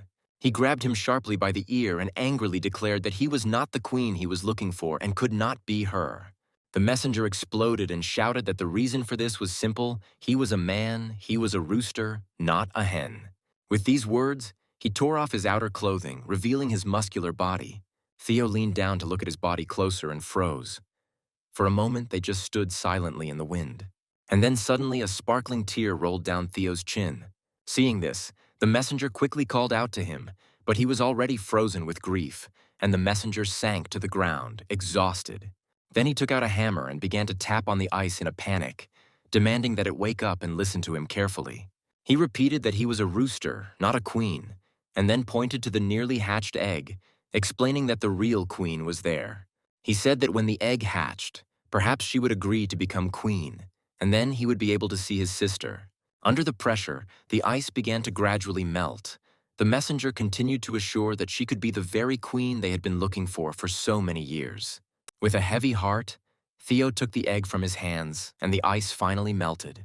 He carefully pressed the egg and with tenderness in his voice asked if she had really told him all this.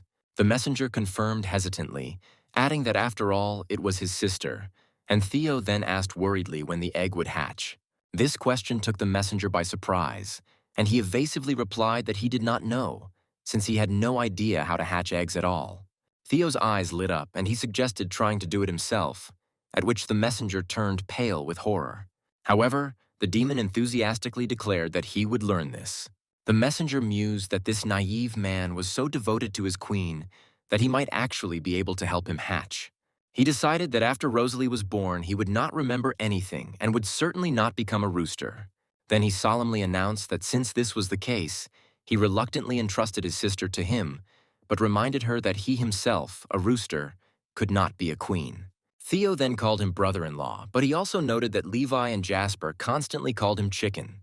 Hearing this, the messenger did not explode with anger, not knowing how to explain everything, limiting himself to saying only that it was a sad story. He explained that Levi and Jasper accidentally fell into the void when returning from another world, and therefore, upon returning, they mistook him for his sister. Theo asked if he had understood correctly that the hen was his sister and not himself, and the messenger irritably confirmed that, of course, he was a rooster. Seeing that his brother-in-law looked tired, Theo offered to explain everything to Levi and Jasper himself, and at the same time check if his medicine could heal them. But the messenger explained that they would not be able to accept that she was dead. So in order not to hurt them, he continued to pretend to be his sister. Then Theo thanked him enthusiastically, calling him amazing. In response, the messenger noted that since that was how it had turned out, then let him continue to provide the service. Theo softened, his eyes shining as he listened to Levi and Jasper's request not to reveal this brutal truth. Then the messenger patted him on the shoulder and asked him to continue pretending to be his rooster while he himself would play the role of his sister. Theo was shocked, his cheeks flushed, and he tried to object. However, the rooster said that there was nothing to worry about. In the end, Theo, although very embarrassed, still agreed. After this, the messenger turned away, wearily rubbing his forehead, and thought with satisfaction that in this way he would get rid of this perverted demon. Now he would no longer be forced to lay eggs for two evil people, and yet he considered himself incredibly smart. Meanwhile, Theo continued to carefully examine the egg in his hands, but the next moment his body began to gradually dissipate. However, the herald himself reacted rather indifferently, after which he sighed with relief, noting to himself that the call turned out to be temporary. Soon Jasper appeared out of nowhere and loudly asked where the hen's rooster had gone. Hearing this, the messenger instantly changed his expression and said that he had indeed returned home temporarily to hatch the egg. Then, with feigned pride, he added that their relationship was simply excellent and that if he were only called, he would immediately appear. Levi, noticeably dejected, muttered that he had hoped to eat eggs, but the messenger, maintaining a false smile, said that this was not yet possible. It was at this moment that the messenger suddenly felt a sharp pain in his chest. A feeling of guilt washed over him, and he wondered if it had anything to do with the fact that he had just deceived that king. This suddenly made his conscience ache, and he sank to the ground. Seeing this, Jasper and Levi anxiously asked what was happening to him. Jasper, after assessing the situation, came to the conclusion that the meat and soup he had eaten earlier were probably the cause, and now his body was undergoing changes. The main character looked down and realized that the person in front of him was clearly no longer a chicken. Soon the bird's wings opened, engulfed in raging flames, and Jasper wondered with alarm if he had become fried chicken. However, the next moment a fiery phoenix appeared before them. It soared into the sky, and sparks flew around, the heat of which became unbearable. At the same time, a notification appeared on the system screen that an energy body had been discovered that could reduce thirst for 10 years. Thus, the herald officially evolved into a Lord-rank demon, a sinister, fire-devouring phoenix. All the deceased demons were overcome with fear. They realized that he had already reached the rank of a ruler, and they doubted whether they could defeat him. Only the polar kitsune's soul remained calm.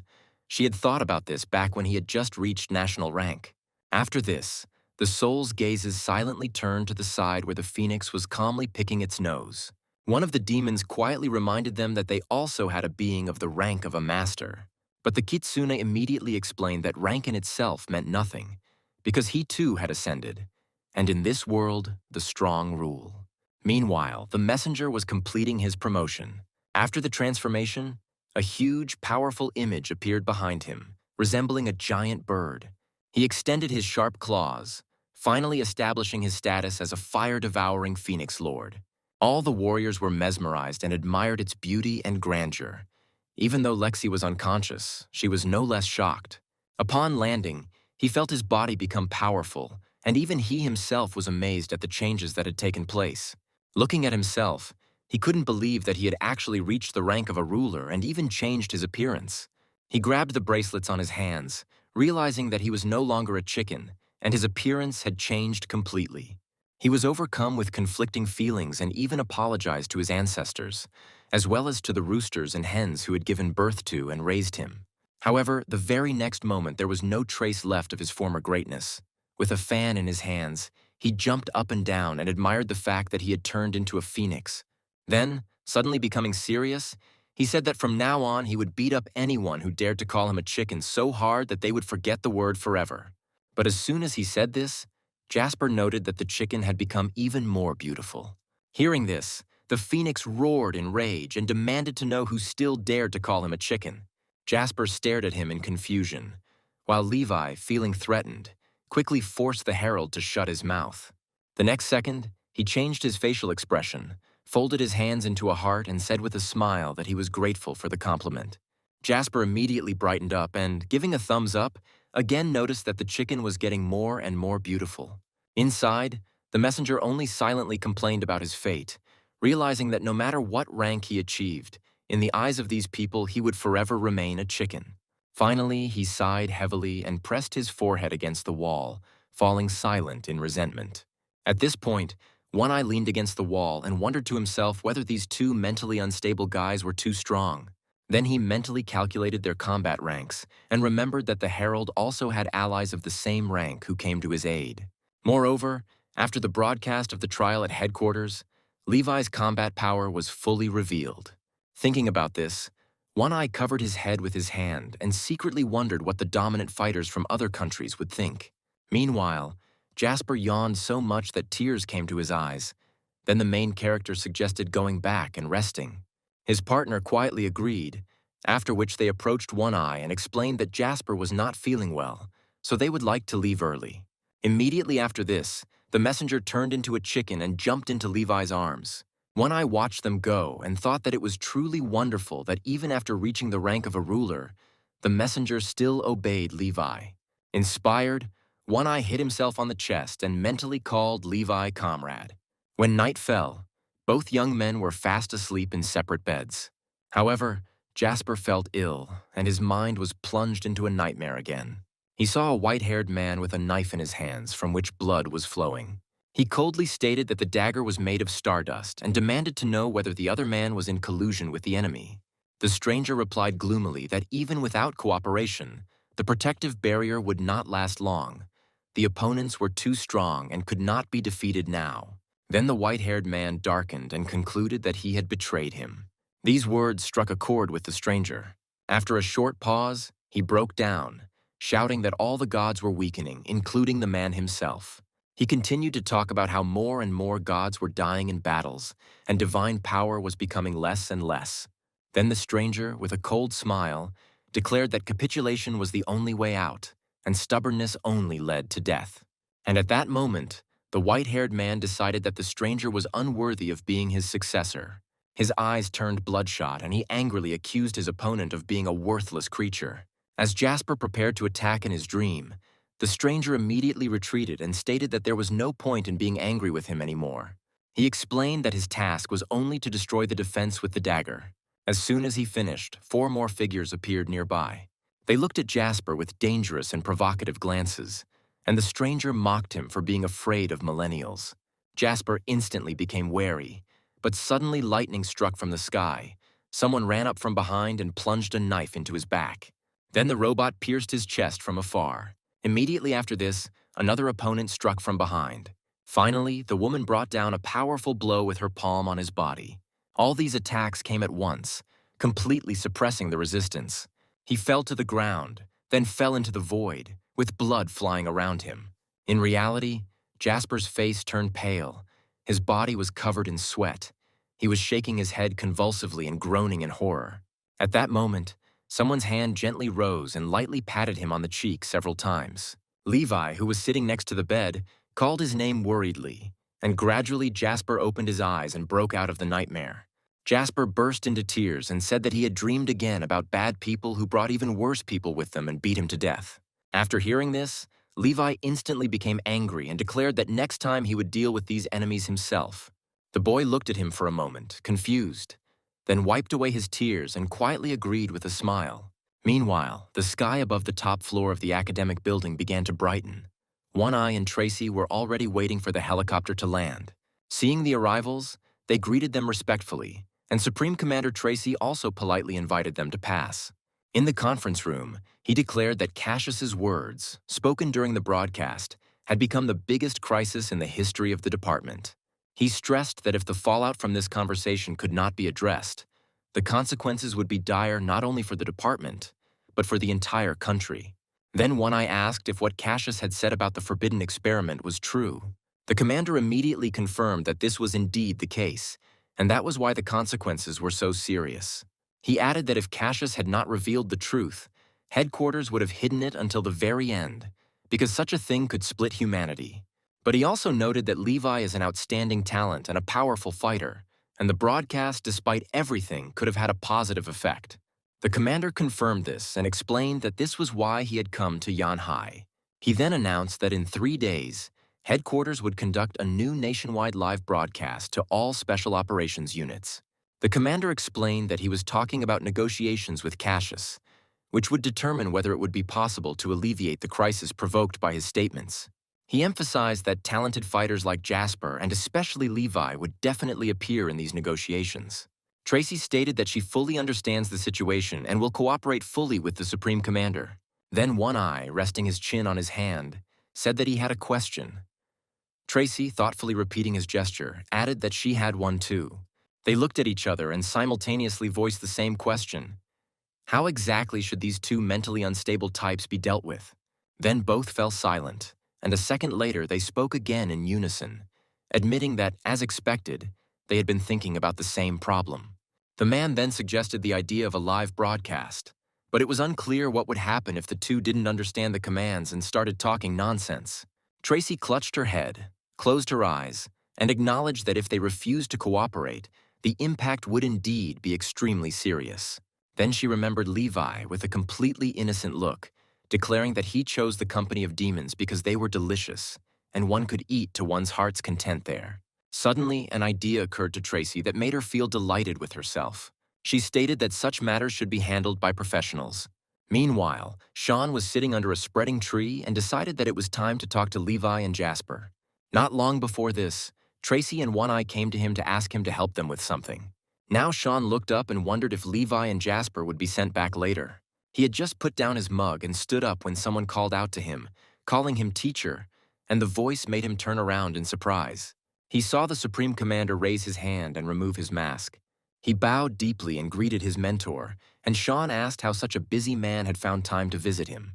The commander put his mask back on and explained that he had come to Yanhai on official business and had decided to visit his teacher. Sean noted with a smile that it was nice to see how the student, having become the Supreme Commander, did not forget his old mentor and remained polite. The commander bowed and admitted that he owed everything to the education he received in his youth. In response, the director laughed and noted ironically that now, as the Supreme Commander, the student would probably receive a good salary. Sean threw up his hands and laughed as he pointed to the hospital building, noting that it was leaking all over and needed equipment. He hinted that if he had the funds, he could invest in it. But the commander awkwardly looked away and admitted that his salary was not high. Suddenly, Sean's phone vibrated, indicating that funds had arrived. Despite his previous concerns, the director smiled contentedly and praised the student, urging him to continue serving the people. The commander bowed silently again, and to himself, with pain and sincerity, noted that he had always remembered the teacher's instructions. Meanwhile, 2 helicopters were flying in the sky. Jasper pressed his face against the window and asked Levi if they were heading back to headquarters. The protagonist immediately replied that the director had said that if they cooperated well, they would simply be told what exactly to say. When they arrived, the commander recalled that the incident during the broadcast had caused concern within and outside the department. Today's national broadcast was specially launched by headquarters to clarify all the statements made then. The commander immediately pointed out that the information about the forbidden laboratory was true. Demons do not eat fighters with natural bodies. The commander noted that after realizing this fact, many will come to the conclusion that warriors and demons belong to the same type of creatures. This is why headquarters hid the truth for a long time, fearing that humanity would be divided. The commander pointed out that Cassius, by revealing this, had already split society into ordinary possessors of inner strength and warriors with innate bodies. He explained that warriors with innate bodies and demons are both evolved species that cannot devour each other. However, ordinary people and ordinary bearers of inner strength are prey for them. Eventually, Cassius proposed a plan to collaborate with the demons, the goal of which was to help ordinary people and warriors become hominous. He emphasized that if people agree to this, the threat of mutual devouring between them will disappear, and the demons will become relatively safer. In conclusion, the commander stated that he was going to accept Cassius's plan and agreed to cooperate with the demons for the sake of universal development. Hearing this, Tracy and One Eye's eyes widened. Even Cassius himself could not have imagined such a development of events. The people gathered in front of the screens were also stunned and could not hold back their exclamations, wondering whether the Supreme Commander had gone mad. The commander then turned to Cassius, asking whether he, as a representative of the demonic side, could agree to cooperate. He addressed all the viewers, reminding them that Cassius was under a heart block spell and was physically incapable of lying. Therefore, if he agreed, it would mean that humanity could indeed achieve evolution through cooperation with demons.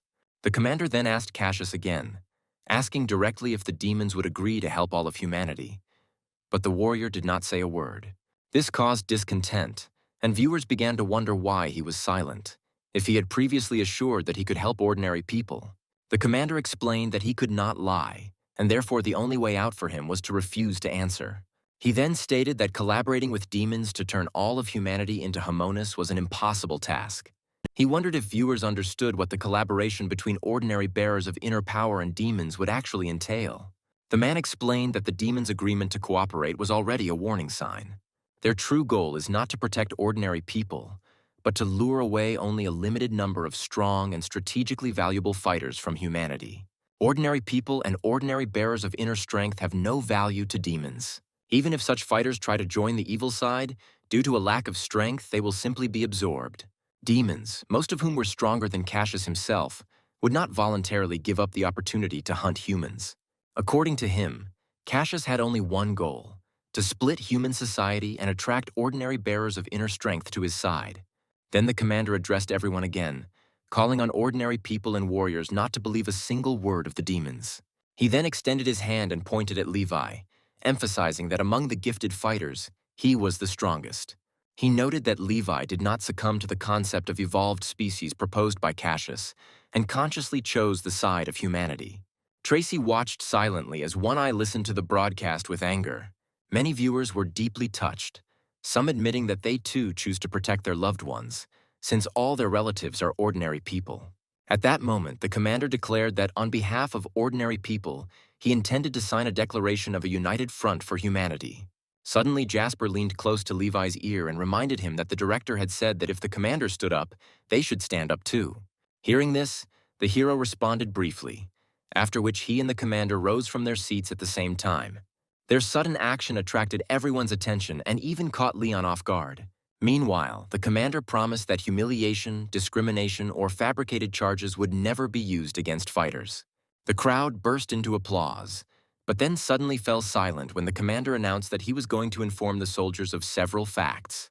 He began by confirming that warriors with innate bodies could indeed become stronger by eating people, just like demons. However, since they are still human, cannibalism is an abnormal behavior that crosses the moral boundary of humanism. He continued by emphasizing that such a path would have an irreversible negative impact on the consciousness of ordinary people. Warriors who become stronger by eating people will inevitably turn into monsters. If a gifted person actually takes this step, he will become an even more abnormal being than a demon. That is why, if someone does not want to turn into such a creature, he cannot cross this line. The commander then stated that, at least based on their own interests, they could still choose the path of protecting humanity.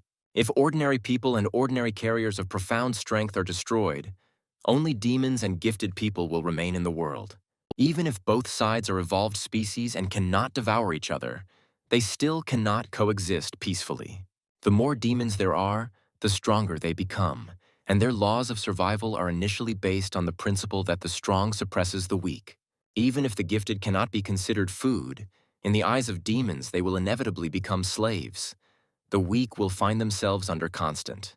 He noted that gifted people who do not possess power superior to demons will themselves become victims after the disappearance of ordinary people. If the gifted decide to rely on demons for their power, then ordinary people will be the first to be destroyed. Next will be the gifted ones themselves, even if they are not seen as food. Then the Supreme Commander placed his hand on his chest and announced that the Special Department was giving all soldiers a choice. He outlined 3 options. The first being to remain in the department, continuing to fight on the side of humanity under government supervision. The second is to leave the department and live as an ordinary person, not participating in the fight against demons, but still being under state control. The third is to go to Haiyun Island, join the demonic society and become an enemy of humanity. The commander added that the department will issue ID cards and smartwatches for monitoring to everyone who chooses the first or second option. If warriors with innate bodies without such watches are discovered in the future, they will be considered enemies after confirmation. He emphasized that all registered gifted people remain comrades, friends, relatives, and part of humanity.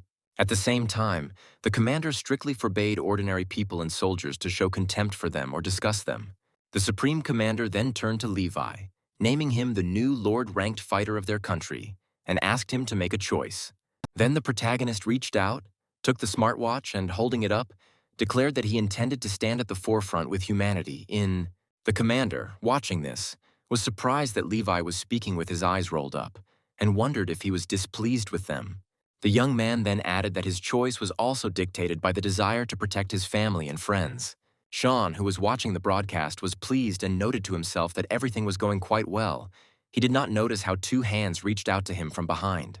2 patients grabbed his shoulders, recognizing Jasper and Levi, reminding him that one of them owed money for his watch and the other had never delivered his special lunch.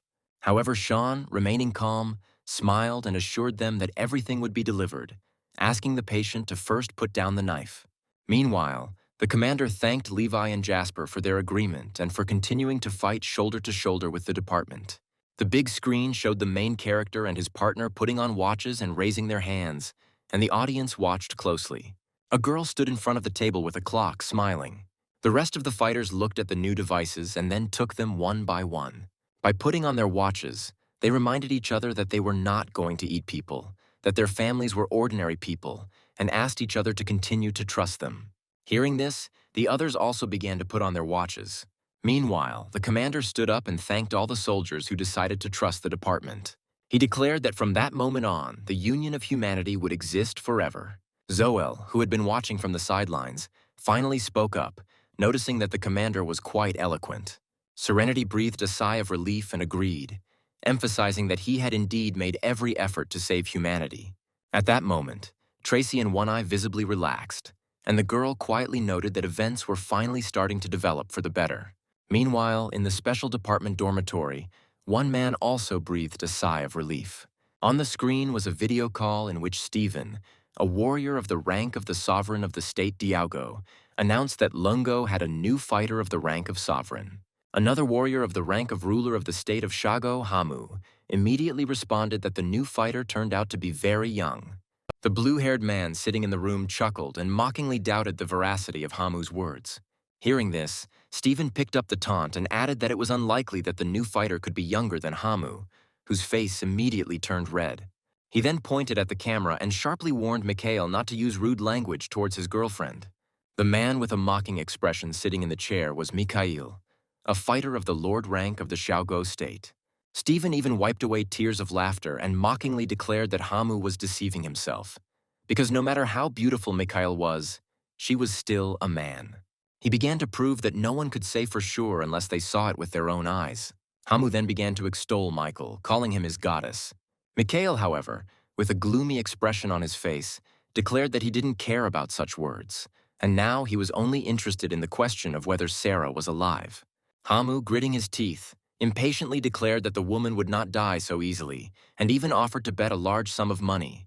Stephen burst into tears of laughter and added that he was ready to bet 10 times more, assuring that Sarah was not only alive, but also continued to curse them. Mikhail noted that her curses did not matter, since without an order from the United Center of the 5 countries, they would not be able to save her anyway. Hamu immediately picked up the words of his goddess, nodding along with delight. Then Mikhail, crossing his legs, calmly expressed the hope that Sarah would be able to hold out until their arrival. Stephen recalled that there had been no contact with Sarah for 3 days, and the center of the 5 countries reported that the situation on the island remains unknown. The reasons for the escape of object number 99 from the master remain unclear, and its exact location could not be found. Stephen explained that by protecting number 99, the center could create thousands of similar ones, unlike them, because such creatures do not appear at will. Mikhail then suggested that with the arrival of a new warrior of Lord Lungo's rank, the United Department would likely speed up its actions. Stephen smiled smugly and declared that he felt the moment of their personal meeting was already close. Mikhail looked at the screen and replied that he would look forward to their trip to the island together. Hamu, however, admitted with alarm that he was not at all waiting for the moment when Object 99 would get out of control again. Everyone saw how much more terrifying it was than the demon. But Stephen dismissed these concerns and said that in that case he would simply liquidate the facility. Mikhail countered that it wasn't that simple. After the death of a warrior of Lord Lungo's rank, it took the Alliance 200 years to create number 99. But Hamu snorted in irritation, deciding that since the object had come out from under the ruler, it must have been poorly created from the start, and there was no shame in taking it apart. In the end, all 3 came to the same conclusion, but Hamu grunted with displeasure, expressing hope that the combat power of this object would not disappoint. Stephen added that the people of Lungo were always overly cautious, but Mikhail noted that for a 19-year-old newcomer, fear was quite natural. He then added that if he burst into tears and called for his mother, he would not hesitate to send him back to her. Meanwhile, in the capital of Lungo, inside the headquarters building of the Special Department, the commander was having a telephone conversation. He calmly confirmed that this time Lungo would appear at the same time as everyone else, and then ended the call. He noted that everything was developing exactly as he expected. As soon as Levi's identity was revealed, the creation of an alliance would become inevitable. At this time, Levi and Jasper stood nearby and listened attentively to the commander's request. He informed us that the main character needed to represent the lunar country at an extremely important international conference.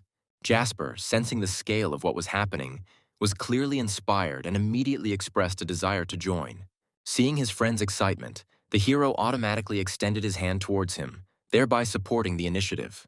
However, the commander was noticeably puzzled. According to the established rules, only fighters of the rank of Overlord could participate in the alliance. However, he remembered One Eye's words from earlier, with an urgent request not to separate Levi and Jasper. Moreover, Sean warned One Eye, and through him the commander, that any operations involving Levi must also include his partner. As a result, the commander allowed Jasper to act together with the main character. At the same time, he decided that if the rulers of other countries expressed dissatisfaction, he would have to deal with it personally. Meanwhile, Stephen sat at the table, resting his chin on his hands, calmly waiting for the meeting to begin. Hamu, idly playing with his knife, was skeptical about whether they would really have to go to the island with this new fighter. Mikhail, who was sitting between them, reported that he heard that the universal strength assessment equipment did not work on this man.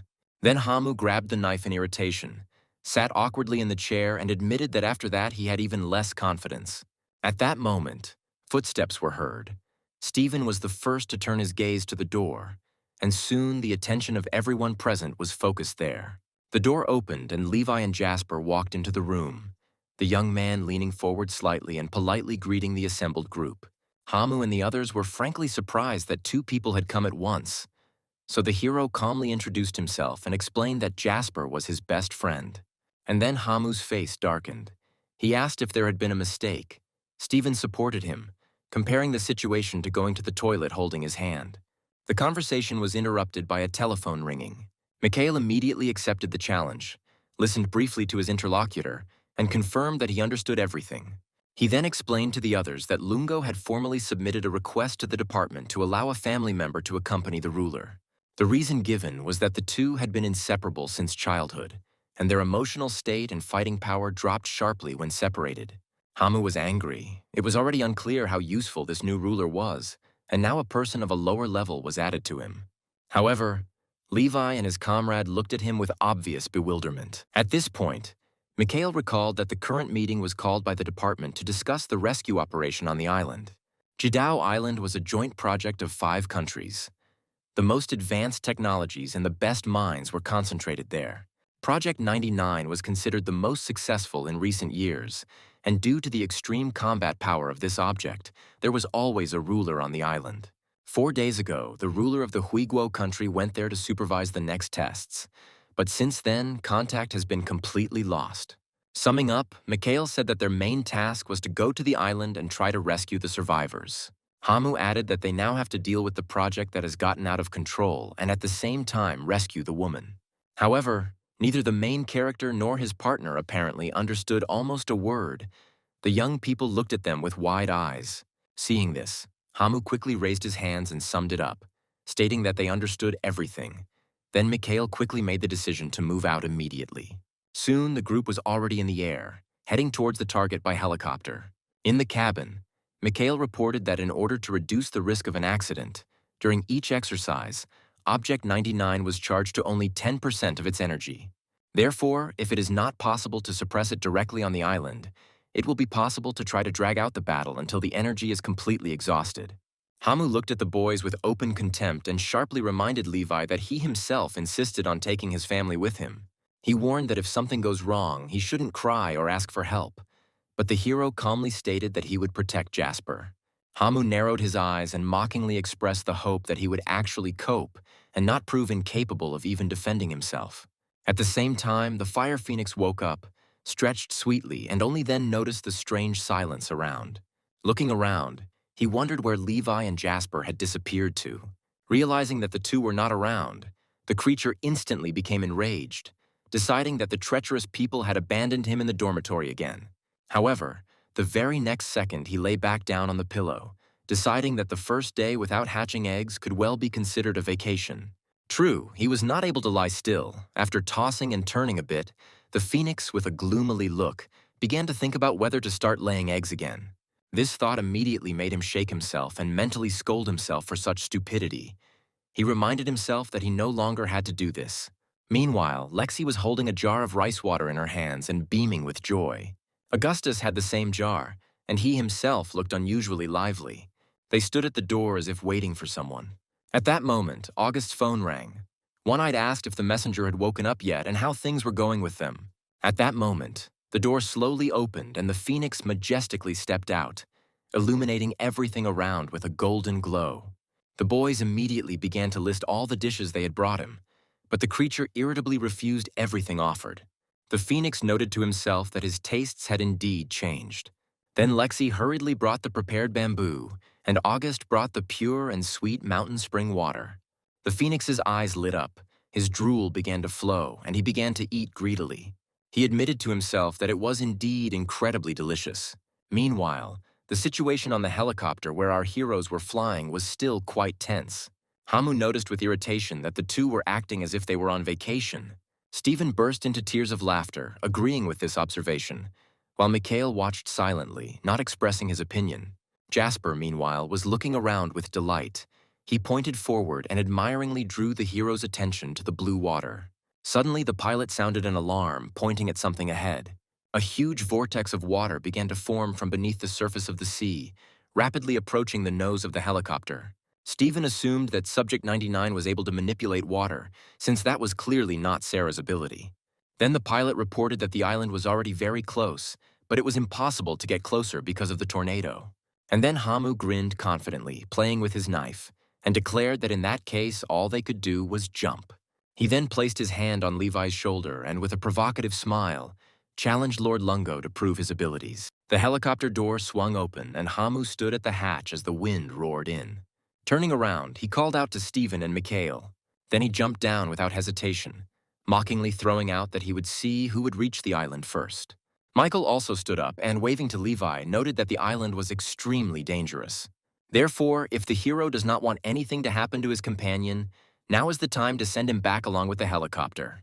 With these words, he followed Hamu, and Levi watched them, not fully understanding the meaning of what was said. At this point, Stephen reminded him that Jasper did not have the power of a ruler, which meant that no one could guarantee his safety on the island. Having finished his sentence, he also jumped down, finally emphasizing that they did not take responsibility for their fate. Levi didn't argue. He just calmly and politely repeated that he would protect Jasper. Meanwhile, Hamu was the first of the team to reach the bottom, falling rapidly until he found himself next to a waterspout. Then Stephen used his own skill and began to glide across the sea surface. At that very moment, a huge ice mass appeared on the water, and Mikhail, having taken the form of a beast, walked across the sea, controlling this block. It was a Xiaoguo Lord rank skill called Ice Beast King. Stephen, increasing the gravity beneath his feet, landed on the shore, emitting red flames. Looking around, he asked if the helicopter had returned. Mikhail noticed that the Lungo representatives were still nowhere to be seen.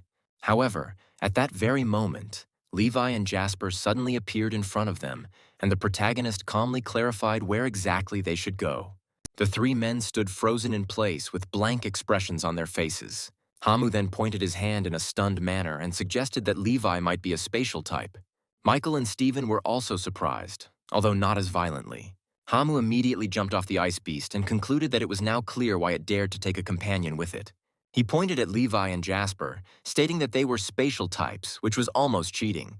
He then smugly noted that even if the combat power was low, the ability to instantly disappear made survivability almost perfect. However, Levi and Jasper didn't really understand this stream of words.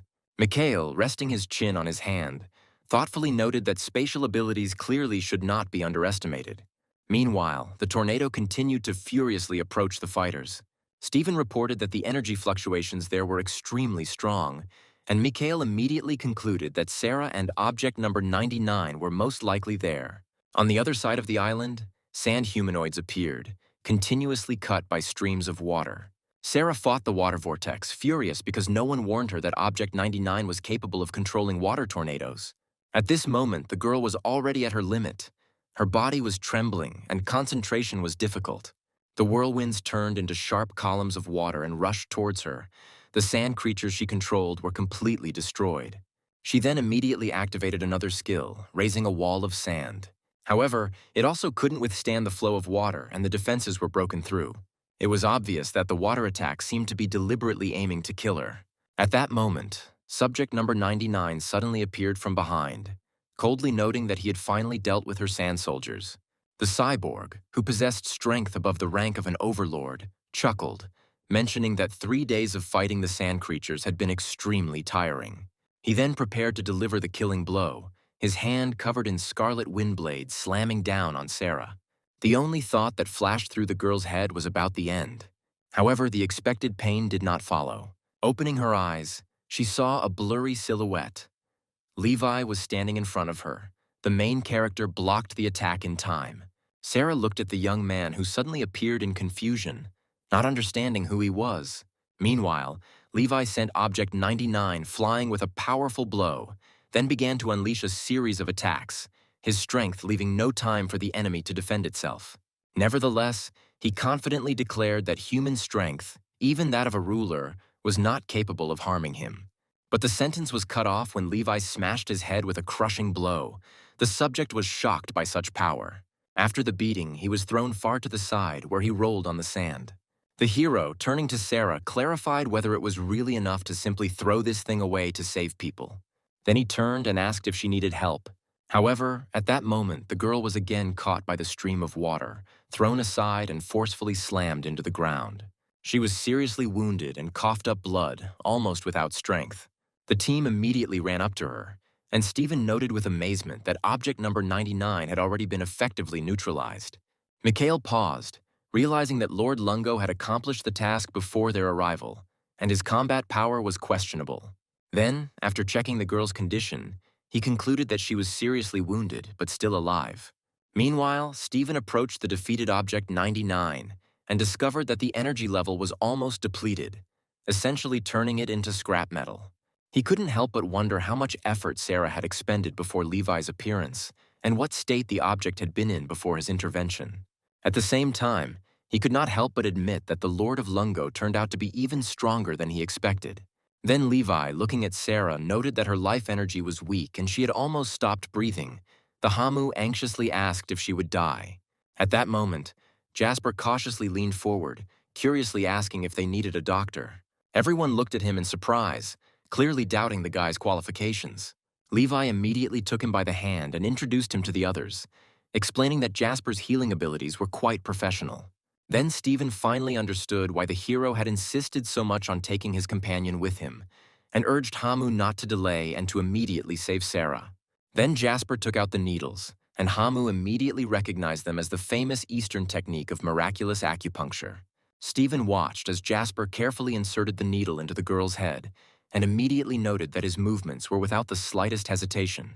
Hamu immediately picked up on this idea, stating that the technique itself was faster than any Eastern acupuncture he had seen before. Stephen, however, not fully believing what was happening, noted that in front of them was probably a true master among masters. Then Jasper calmly explained that in fact it's not that difficult, and it's enough to just inject where it looks the most inappropriate. After the procedure was completed, he looked puzzled. He wondered why everything was already finished, and Sarah still had not come to her senses. Sarah herself lay motionless on the ground with several needles in her head and looked extremely pitiful. At that moment, the previously defeated robot suddenly began to emit red light again. He sat up abruptly, his eyes glowing with an ominous gleam. Almost immediately, Hamu spat out a mouthful of blood and was struck in the back with a powerful blow. The cyborg's fist was so powerful that it generated steam. Michael and Stephen were stunned, not understanding what had happened. Seeing this, the protagonist instantly pulled Jasper back. The hot steam emanating from the robot filled the space, forcing everyone to retreat immediately. Stephen gritted his teeth as he realized he had nearly been hit by the explosion of steam that had erupted from Hamu's body. He believed that with such a level of energy, he should have already been written off. However, suddenly stopping, he stated that the robot's energy level was already extremely low, meaning it shouldn't have moved at all. However, he quickly concluded that even if the object was capable of movement, it no longer mattered. Hamu's steam had penetrated the hull, and soon the robot would short-circuit completely and fail completely. And indeed, object number 99 staggered for a while, as if about to do something. However, the next moment he simply collapsed onto the sand. Everyone approached him cautiously, and Stephen examined him and concluded that this time the robot was indeed deactivated. Mikhail asked if it was true that Hamu's steam could only be used 3 times a day, and that each time it caused damage to the nerves. Remembering this, Mikhail involuntarily admitted that the impact of object number 99, which was able to trigger such a reaction, was clearly very powerful. Then he wondered if that was why Lord Lungo had so quickly suppressed the enemy earlier. And then suddenly Hamu turned around and shouted at Stephen in anger, reminding him that he had assured everyone that the facility would be completely dismantled and decommissioned. Stephen, ignoring his anger, sarcastically replied that at that energy level, the robot was indeed considered a write-off. Hamu, completely enraged, muttered once again that everything has its reason. And just when everyone thought he had calmed down, the man suddenly kicked the robot's head hard, sending it flying. Stephen flew up to Mikhail and asked if Hamu had become even more hot-tempered, and he noted that nerve damage could do that too. Then Jasper pulled Levi along with him, offering to check what exactly had flown off, while Hamu began looking around again for Stephen. Everyone was busy with their own business, and no one noticed that the robot's severed head began to emit a red glow again. Mikhail noted that Stephen's scanner was never wrong, but the behavior of Object 99 and its control of water flows looked strange. Suddenly, something pierced the Ice Crystal Beast King, leaving a huge hole in it. Everyone instantly jumped to the sides. And then suddenly the robot's head hung in the air, emitting a scarlet light and showing everyone an ominous smile. Everyone was shocked that she was still able to move. Stephen tried to attack her, but quickly realized that the object was being controlled by someone. Moreover, he easily dodges all of his attacks. Then the Ice Beast King raised his fist, trying to crush the head. Mikhail, recalling the previous attack, mentally noted that the ice, the strength of which was comparable to diamond, had nevertheless been broken through. He gritted his teeth and put even more force into the blow, not believing that his opponent would withstand it. He increased the hardness of the bear's paw by 10 times and thought that the cyborg would definitely not be able to withstand this. From the outside, Stephen even thought that watching an enraged ice bear was an impressive sight. However, suddenly something made the beast stop. His arm cracked and the robot's head suddenly burst free. The cyborg noted with disdain that this was the pinnacle of human tactics, which turned out to be extremely disappointing. The next moment, suddenly someone's hand grabbed my head. The cyborg turned around in horror and recognized the protagonist, unable to restrain his indignation at his ridiculous hat. Levi didn't answer, just took a stance and with a slight movement sent his head flying like a baseball. The robot swore indignantly, but it didn't help. He was thrown into the sand, after which Levi's foot landed on top of him. Everyone watched in silence as Levi dealt with his opponent. Then the protagonist turned his head and asked the others for their opinion on whether or not to crush the object completely. At that moment, the robot under his foot desperately resisted, claiming that it could not be destroyed because people created it for their own salvation. However, the trinity of rulers were frankly too lazy to listen to this, and they unanimously decided that the object was subject to destruction. At that very moment, Levi crushed the machine's head, but part of the body began to move again. Hamu stepped on it in irritation a few more times, muttering that now the object was definitely written off. However, before he could finish speaking, the robot's body suddenly burst out from under Hamu's foot with such speed that no one had time to react. After this, he completely stopped trusting Stephen's words, sarcastically declaring that apparently the fate of his country was truly doomed. Stephen himself, in turn, was angry with himself for having misjudged the situation for the 5th time. It was then that Levi suddenly jumped up and swung his leg with force. The main character sent the robot's body flying with one blow. He tried to cover himself with his hand, but it was instantly broken and flew to the side, and the body itself flew more than 10 meters. Levi didn't stop, immediately catching up with him and stepping on him again, completely turning him into a pile of rubble. He then turned back to the others, still looking a little confused, and asked if this one should be killed too. The 3 fighters, without hesitation, once again unanimously confirmed that this was exactly what needed to be done. A crunch was heard, and the robot was finally destroyed. After this, Levi approached Jasper. The young man immediately began to praise the hero, noting that he looked very impressive in battle. Levi, although pleased with the praise, pretended not to care, claiming that it was all the fault of some madman with mental problems. Mikhail watched them. Initially, the threat of object number 99 seemed serious, but the Lord of Lungo handled the mission surprisingly easily. But suddenly it dawned on him. The mission was not over yet. The real controller of object number 99 had never been found. At that moment, the Levi system issued a notification about the appearance of a large energy body, capable of providing its owner with energy for 10 years. Levi's face instantly became serious. He turned around and headed in the direction indicated. Gradually, a creature began to rise from the sea, the water enveloping the wreckage of the robot. Suddenly, someone's voice declared with contempt that after 1,000 years of development, humanity had deeply disappointed him. The flow of water began to take on a human form, and soon a merman, a demon of the Lord rank, an ancient Triton named Shayu, emerged from the water. His gaze slid over the group with interest, and he said that compared to the object, people represented a much more valuable victim for its owner. Mikhail immediately realized that it was this creature that was behind the control of object number 99. Shayu looked down on the people from above, and Levi's system issued a warning again. He possessed a special aura that defied analysis. Hearing this, Levi instantly stepped forward, covering old John, and increased his vigilance. Jasper stared at Shaya, his eyes suddenly widening as if he sensed something frightening. Shayu himself remembered how he once sat in a pond, spending time alone. He was covered in wounds and tears were streaming from his eyes. Suddenly he saw the silhouette of a man who called him to him. It was Jasper. He knelt down and beckoned the mermaid to him with his hand. Despite his fear of that clawed hand, Shayu still swam closer, hesitating. He was scared, but he still obeyed. Then the man reached out and gently touched Shay's forehead. The mermaid closed his eyes in horror, but the next moment the golden light completely healed all his wounds. Shayu touched his own body in shock and realized that the pain had disappeared. Fear gave way to gratitude. Then he sincerely thanked his savior, admitting that he was ashamed of his mistrust. The man just calmly turned away, telling him not to pay any attention to it. As he left, he recalled that when he came to the tribe, Shayu was the only survivor of the ancient merman clan. Jasper told him to live on, to preserve the last hope of his people. Shayu couldn't hold back his tears and only briefly responded with agreement. At that moment, an oath was born in his heart. From now on, that man would become his master, and Shayu himself would find a reason to live for him. Later, Shayu lay in the dark abyss of water, looking at the night sky and then at his tail, and silently cried. He firmly decided that he was ready to experience the pain that his master had experienced himself.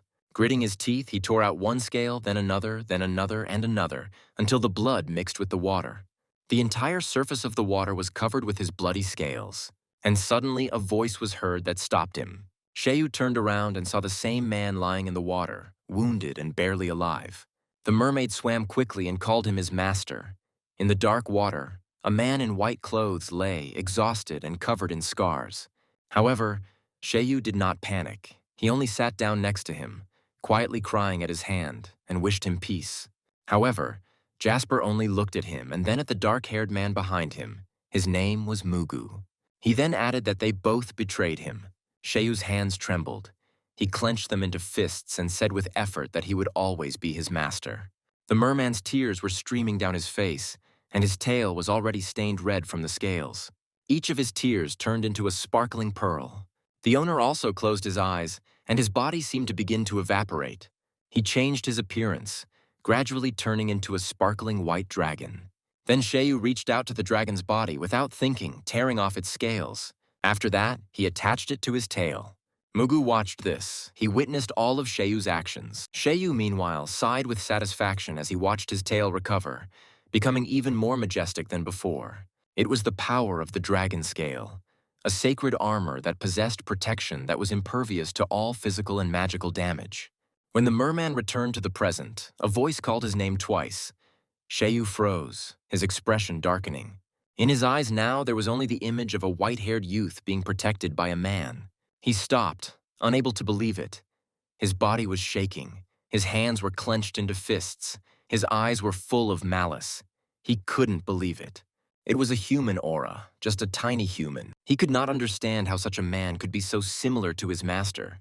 Unable to contain himself, he lunged at Jasper, completely ignoring Levi, who stood in his way. Jasper was grabbed by the neck and Shaya threw him forcefully to the ground. Levi was too stunned to react. Shayu squeezed his neck fiercely, one thought spinning in his head. He kept asking who this man was. Meanwhile, Jasper himself couldn't breathe. His face turned red. He was greedily gasping for air. Levi reacted quickly, flying towards the demon and slashing towards Shay. However, he quickly pulled his hand back and retreated. The blow was completely absorbed by the sand. Levi stood up, helped Jasper up and looked at Shaya, his gaze blazing with malice. He remained in the air, wondering why he retreated. After he received absolute protection, he was not afraid of any attacks. But at that moment, under the influence of this man's aura, he recoiled. He realized that among the people there was a strong one, someone who could make him afraid. Jasper's face didn't look very good. He rubbed his neck and replied that it hurt a lot. Shayu's face was grim, his thoughts returning to his master. He thought that his master never showed weakness in front of people, did not show his wounds, and did not seek protection from others. The more he thought, the angrier he became. He was sure that no one deserved this. His eyes turned bloodshot, and he began to control the water, causing it to rage. Shayu flew like the wind, but his mind refused to accept it. He could not understand how someone could be worthy of his face and life in this world. The merman flew towards Levi and Jasper, holding out his hand and preparing to attack the puny man. However, Levi said that he would not allow him to do this. He punched the mermaid in the neck, and he did not have time to dodge. He could only use absolute defense to protect himself, and the rainbow light surrounded him, protecting him. Levi's blow was incredibly powerful, creating a strong wind. He frowned and added that he would not allow Jasper to be harmed. However, Shayu sneered and declared that no one could break his absolute defense. He swung at Levi, and the system immediately warned that the scales on his fingers also carried dangerous radiation. Soon, Shayu clenched his hand, preparing to attack, but Levi instantly teleported to his friend. He grabbed it and quickly dodged the attack. Hamu, who was standing behind him, suddenly shouted, asking why the Overlord rank couldn't penetrate his defense. Michael, who was observing what was happening, noted that this demon was at least of the rank of a ruler. Sheyu was pleased and stated that under absolute protection, all physical and magical attacks were useless against him. He added that the man could not harm him and reminded him that it was his master who possessed the most powerful ability. Before he could finish his speech, Levi felt a threat from behind. Jasper didn't realize what was happening when Levi pulled him aside again. In doing so, he made it so that Sheyu missed. The merman was dissatisfied and wanted to destroy the humans, believing that there was no way for them to escape his attack. But just as he was about to continue his attack, Mikhail and his team realized that it was time for them to join the fight. In an instant, Stephen was right behind Sheyu and prepared to attack. At that very moment, Hamu put a knife to his neck and enveloped his entire body in his poisonous vapor. The man was already prepared to deliver the decisive blow straight to the demon's neck. However, as soon as the blade touched his body, he felt as if the blow had struck ice. In an instant, Sheyu found himself right next to the ice bear Mikhail. The man inside the beast froze in horror, realizing that his icy armor was beginning to crack under the demon's onslaught. Sheyu had already managed to move behind him and couldn't help but notice how pathetic these little people were. He struck Mikhail with his claws, shouting that they were no match for him. The boys watched in horror as the demon cut off one of the ice beast's paws. At the last moment, they jumped away from the falling boulders, but Sheyu had already managed to teleport behind Stephen. The man turned around and realized with horror how fast their opponent was. Before he could do anything, Sheyu hit him with all his might, sending him straight down into the sand. At that moment, Michael tried to gather his last strength to resist the demon. And then he suddenly saw a drop of water in front of him, and a shocking realization came to his mind. He loudly announced his discovery, explaining that the water surrounding Subject 99's body was what allowed Shay to teleport. It appeared at points where he could move, and he used it for positioning.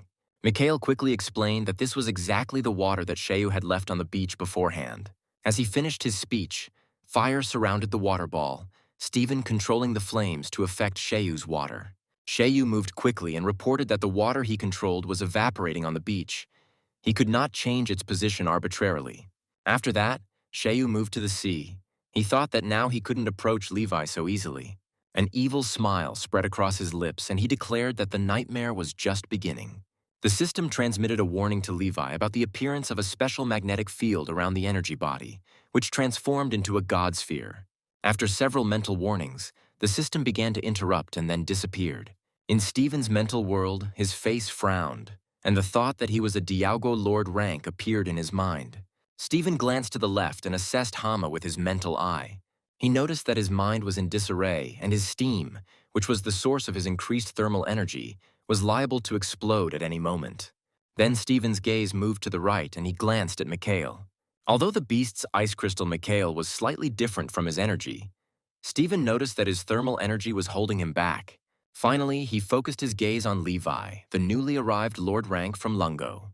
Levi seemed even stronger than all of them. Stephen decided that if he wanted to become the strongest person, he needed to defeat and kill Levi. In the real world, a glint of menace flashed in Stephen's eyes. Then he grinned mockingly and raised his gun. However, it wasn't just Stephen who was being manipulated. At this time, Michael also focused on Levi. Although Levi was a spatial type, his power completely surpassed that of Object 99. Looking at Levi, he thought he wanted to know how much stronger he was than him. He decided to try to find out. Mikhail stood on the ground, taking a fighting stance. He thought that in the future, it would be important on the international stage whether Dialguo or Lunguo deserved more attention. The third member of their team, Hamu, also resisted these thoughts. He was infuriated by what was happening this time.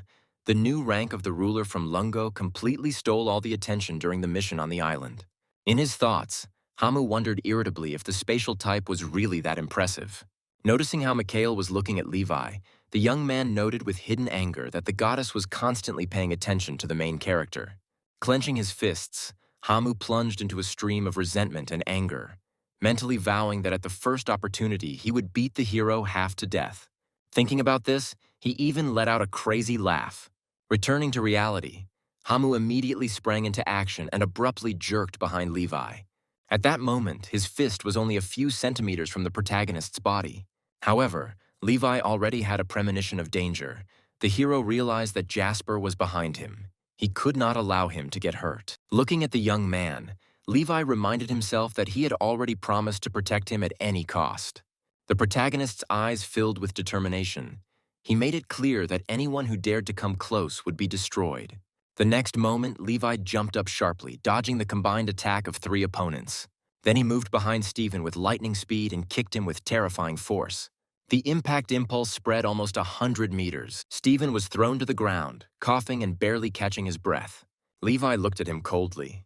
Then the hero, without the slightest hesitation, crushed his hand, and blood instantly spurted out. Seeing this, Jasper's face turned pale with fear. He looked at what was happening with horror, and his whole body trembled. When Levi heard Jasper's voice, the expression on his bloody face froze. Meanwhile, he slammed his fist down on the Ice Crystal Beast King, red energy swirling around his hand. Mikhail looked in shock at the beast's destroyed body, not believing that its icy defense could be destroyed with just one blow.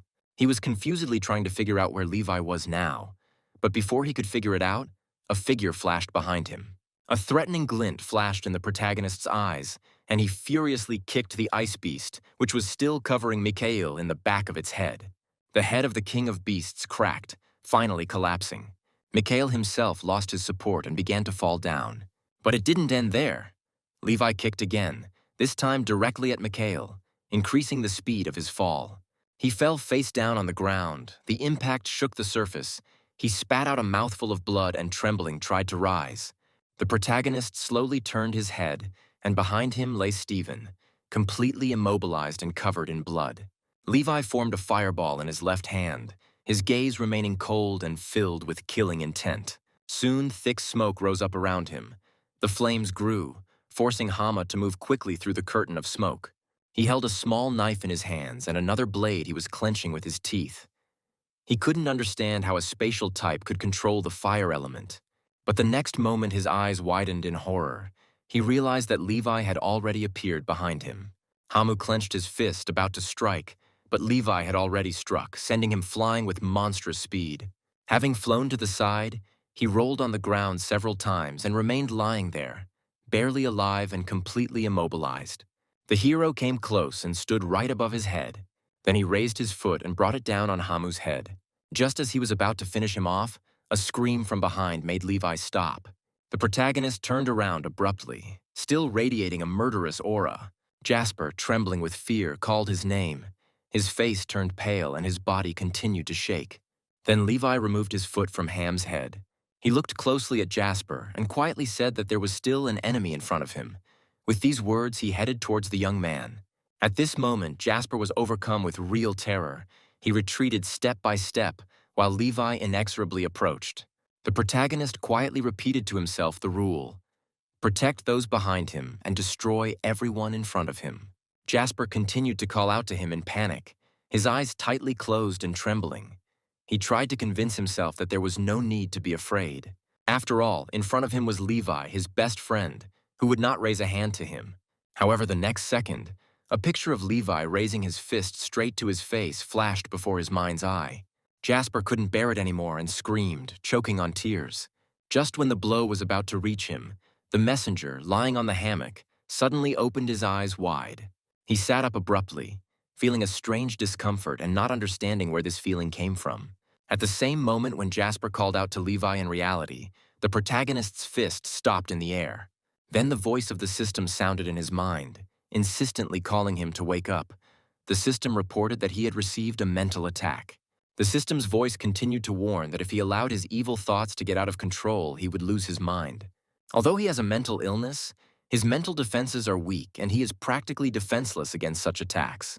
And yet there is a choice. He can come face to face with his inner self.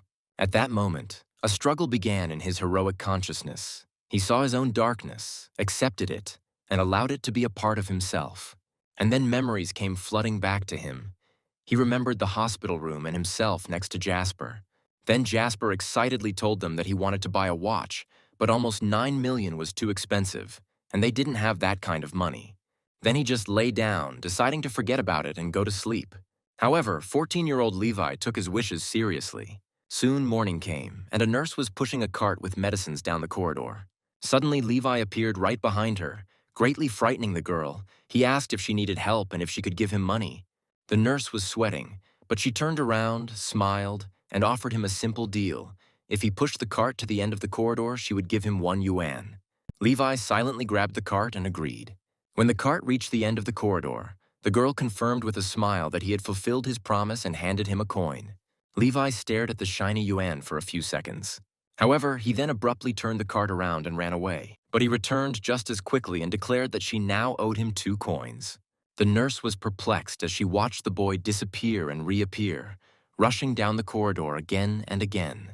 She felt like she was going to go crazy from all this, because Levi pushed her cart until late in the evening. Soon he stopped in front of her again and calmly announced that the final amount was 30,000.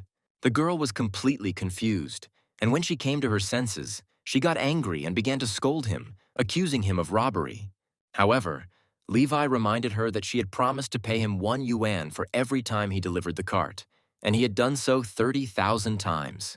The nurse was beside herself with rage and, clutching her head, tried to calm herself with the thought that she was dealing with a mentally ill child. At that moment, a man with slightly graying hair approached. It was Director Sean. He good-naturedly asked what was going on here. The nurse immediately began to complain in tears, pointing at Levi and claiming that he had deceived her. Levi was still standing, holding onto the cart, listening silently. The girl wiped away her tears with a handkerchief, and the director gently patted her on the shoulder, calming her down and saying that it was nothing serious, and nothing serious had happened. He then handed Levi a paper with 30,000 yuan written on it. Sean explained that the check contained money he had honestly earned that day. Seeing the check and hearing these words, Levi was genuinely happy, thanked the director, and, clutching the paper with his wounded hands, happily left. Behind him remained the nurse and the director, who were glad that they had finally made the boy happy. However, already at the exit, Levi turned around and said that he would return to help tomorrow. At that moment, the nurse's smile disappeared and the director's face turned pale. Levi himself happily walked towards Jasper, intending to tell him that he had earned money. But before he could finish speaking, he saw the young man cheerfully waving his hand at him. Jasper happily informed him that he had been looking for him for a long time.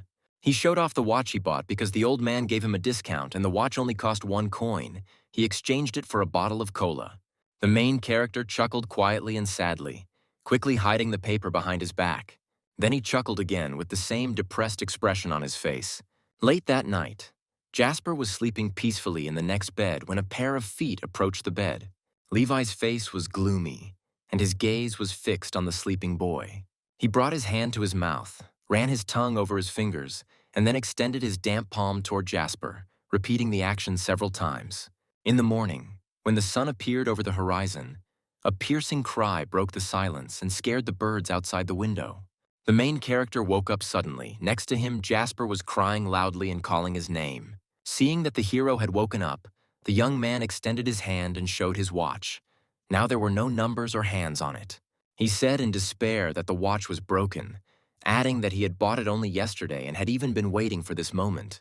Levi immediately ran up to him with a check in his hands, showing that he had money. His palms were covered with red marks and scars. The hero honestly explained that he had earned this money yesterday, that the director had given it to him himself, and that the wounds on his hands would soon heal.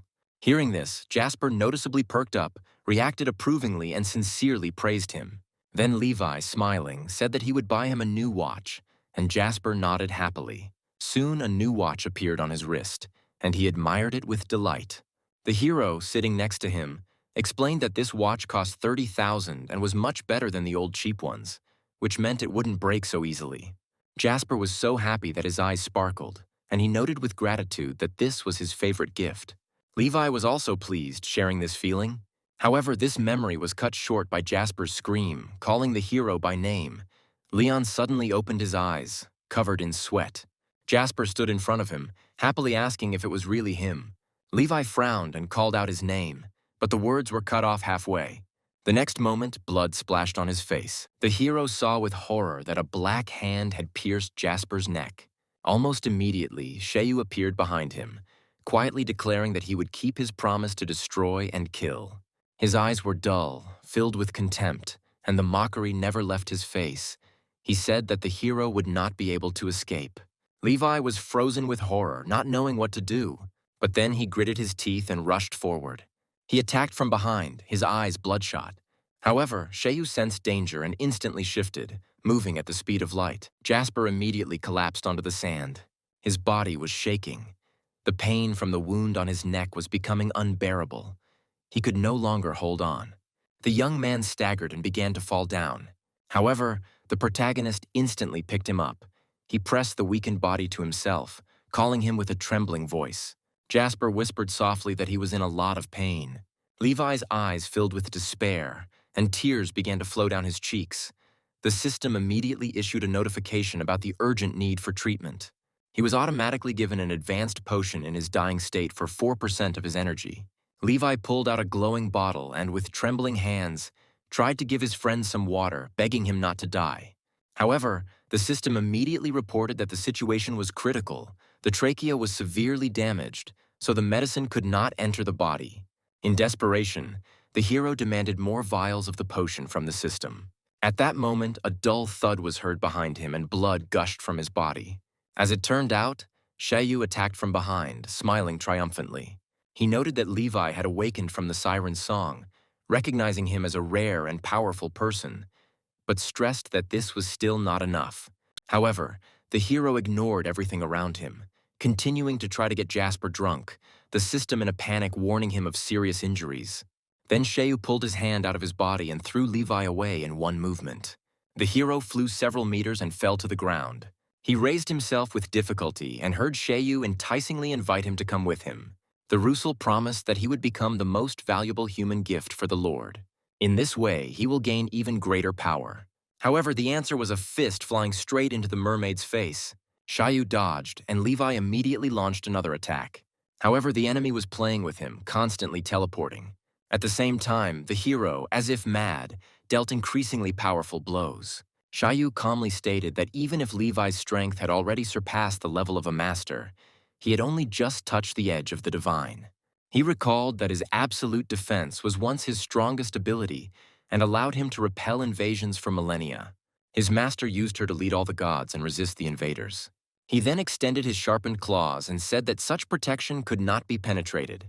A claw strike sent Levi flying into the air. After that, he fell heavily to the ground, causing a strong tremor. The sky suddenly darkened, and a torrential rain poured down. The main character, all wounded, lay and stared blankly at the sky. The system issued new notifications. A critical aid potion was required for 4% energy, but supplies were insufficient. The rain continued to pour, and Levi looked at Jasper. Then, overcoming the pain, he tried to get up. At this time, Shayu mockingly noted that rainy weather was his element, and asked if the hero was sure that he wanted to die. The system issued a final warning. Blood loss had exceeded 30%. His condition was critical. His death was near. Levi took a step forward, each step leaving a trail of blood on the wet sand. At this moment, the system confirmed that the passive skill God of War had been successfully activated, and the owner had entered the corresponding state. Meanwhile, Shayu remembered how Mugu explained to him that he possessed an ancient talent of the siren race, which allowed him to change his position with water. Combined with absolute defense, this made him invincible below the divine rank. He added that if Shayu's psychic power reached the rank of an overlord or higher, it would become extremely difficult to kill him. Then Shayu, trembling, replied that since things had come to this, he was obliged to become stronger. Otherwise, he would be unworthy of his master. However, Mugu believed that constant strengthening alone was not enough, and suggested that they search the planet together for truly strong creatures. Shayu asked anxiously if such strong opponents were capable of defeating him. In response, he heard the cold explanation that there was probably no one on Earth who could defeat him. The remaining gods were already trapped, and the strongest person of the Lord rank had only just reached the divine threshold. Moreover, even without reaching the rank of a god, no one could break through his absolute defense. Soon these memories dissipated. In the present, Shayu watched as Levi's body gradually changed. The rain intensified. The sky became covered with clouds, and the seals on the protagonist's body shimmered blindingly. Shayu explained with feigned confidence that in rainy weather he was able to silently merge with the water and move to any point. However, the hero completely ignored his chatter. In an instant, Levi disappeared and immediately appeared behind Shayu. The protagonist, without holding back, unleashed a series of blows on his enemy, and the latter could only defend himself. For the first time, Shayu felt fear. He didn't even have time to change positions, and the speed of Levi's spatial movements was frighteningly high. Another powerful blow made Shea notice with horror a crack in his protective shell. Mugu's words about how even with absolute protection, one should be careful when facing divine power came back to him. Previously, Shayu did not understand why this protection was considered absolute, since even divine-ranked beings could not penetrate it. Then he learned that this protection had special scales. Now Shayu could only watch in horror as Levi's attacks became more and more violent. Wherever he teleported, the hero immediately followed him, the cracks in his barrier growing. Shayu furiously tried to attack with his claws, and the next moment the mermaid's claws collided with the hero's fists. The impact was so powerful that the earth shook and the protective layer of Shayu was covered with a network of faults. The moment the defense was broken, his sharp claws also became curved and deformed. One of his hands was pierced through and Shayu froze in shock. He quickly jumped away from Levi, pain contorting his face.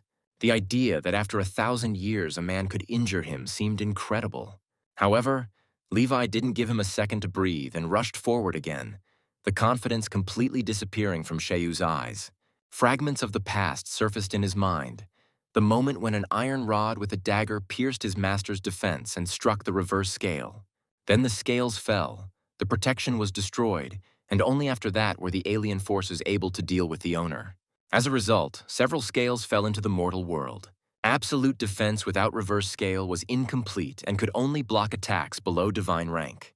But now the rain kept pouring down, and Levi's blows became more and more violent. Huge cracks almost completely covered the protective layer of the Rusal. Looking at the hero in horror, Shayu saw how he concentrated all his strength into one blow. Again, words heard long ago surfaced in my memory. Mugu once said that without scales, absolute protection is useless. Now Levi's blow completely destroyed Shay's last move. He screamed, spitting out blood, and then he received a crushing blow that sent sand and dust flying into the air. He froze with a broken arm, unable to resist. Levi, having withstood all the attacks, quickly approached and raised his leg, preparing to deliver another blow. He stepped hard on the enemy's tail. Although Shayu tried to dodge, the tail was still broken and blood flew around. The enemy was thrown towards the sea, and the fragment of the tail remained at the hero's feet. The main character immediately teleported to him and prepared for a new blow. Lightning split the sky, and Shayu felt the overwhelming pressure of his power. He took another powerful blow and, sliding across the blood-soaked sand, stopped. He looked up with difficulty and saw Jasper. At that moment, Shayu bitterly realized that he never thought of losing to a human.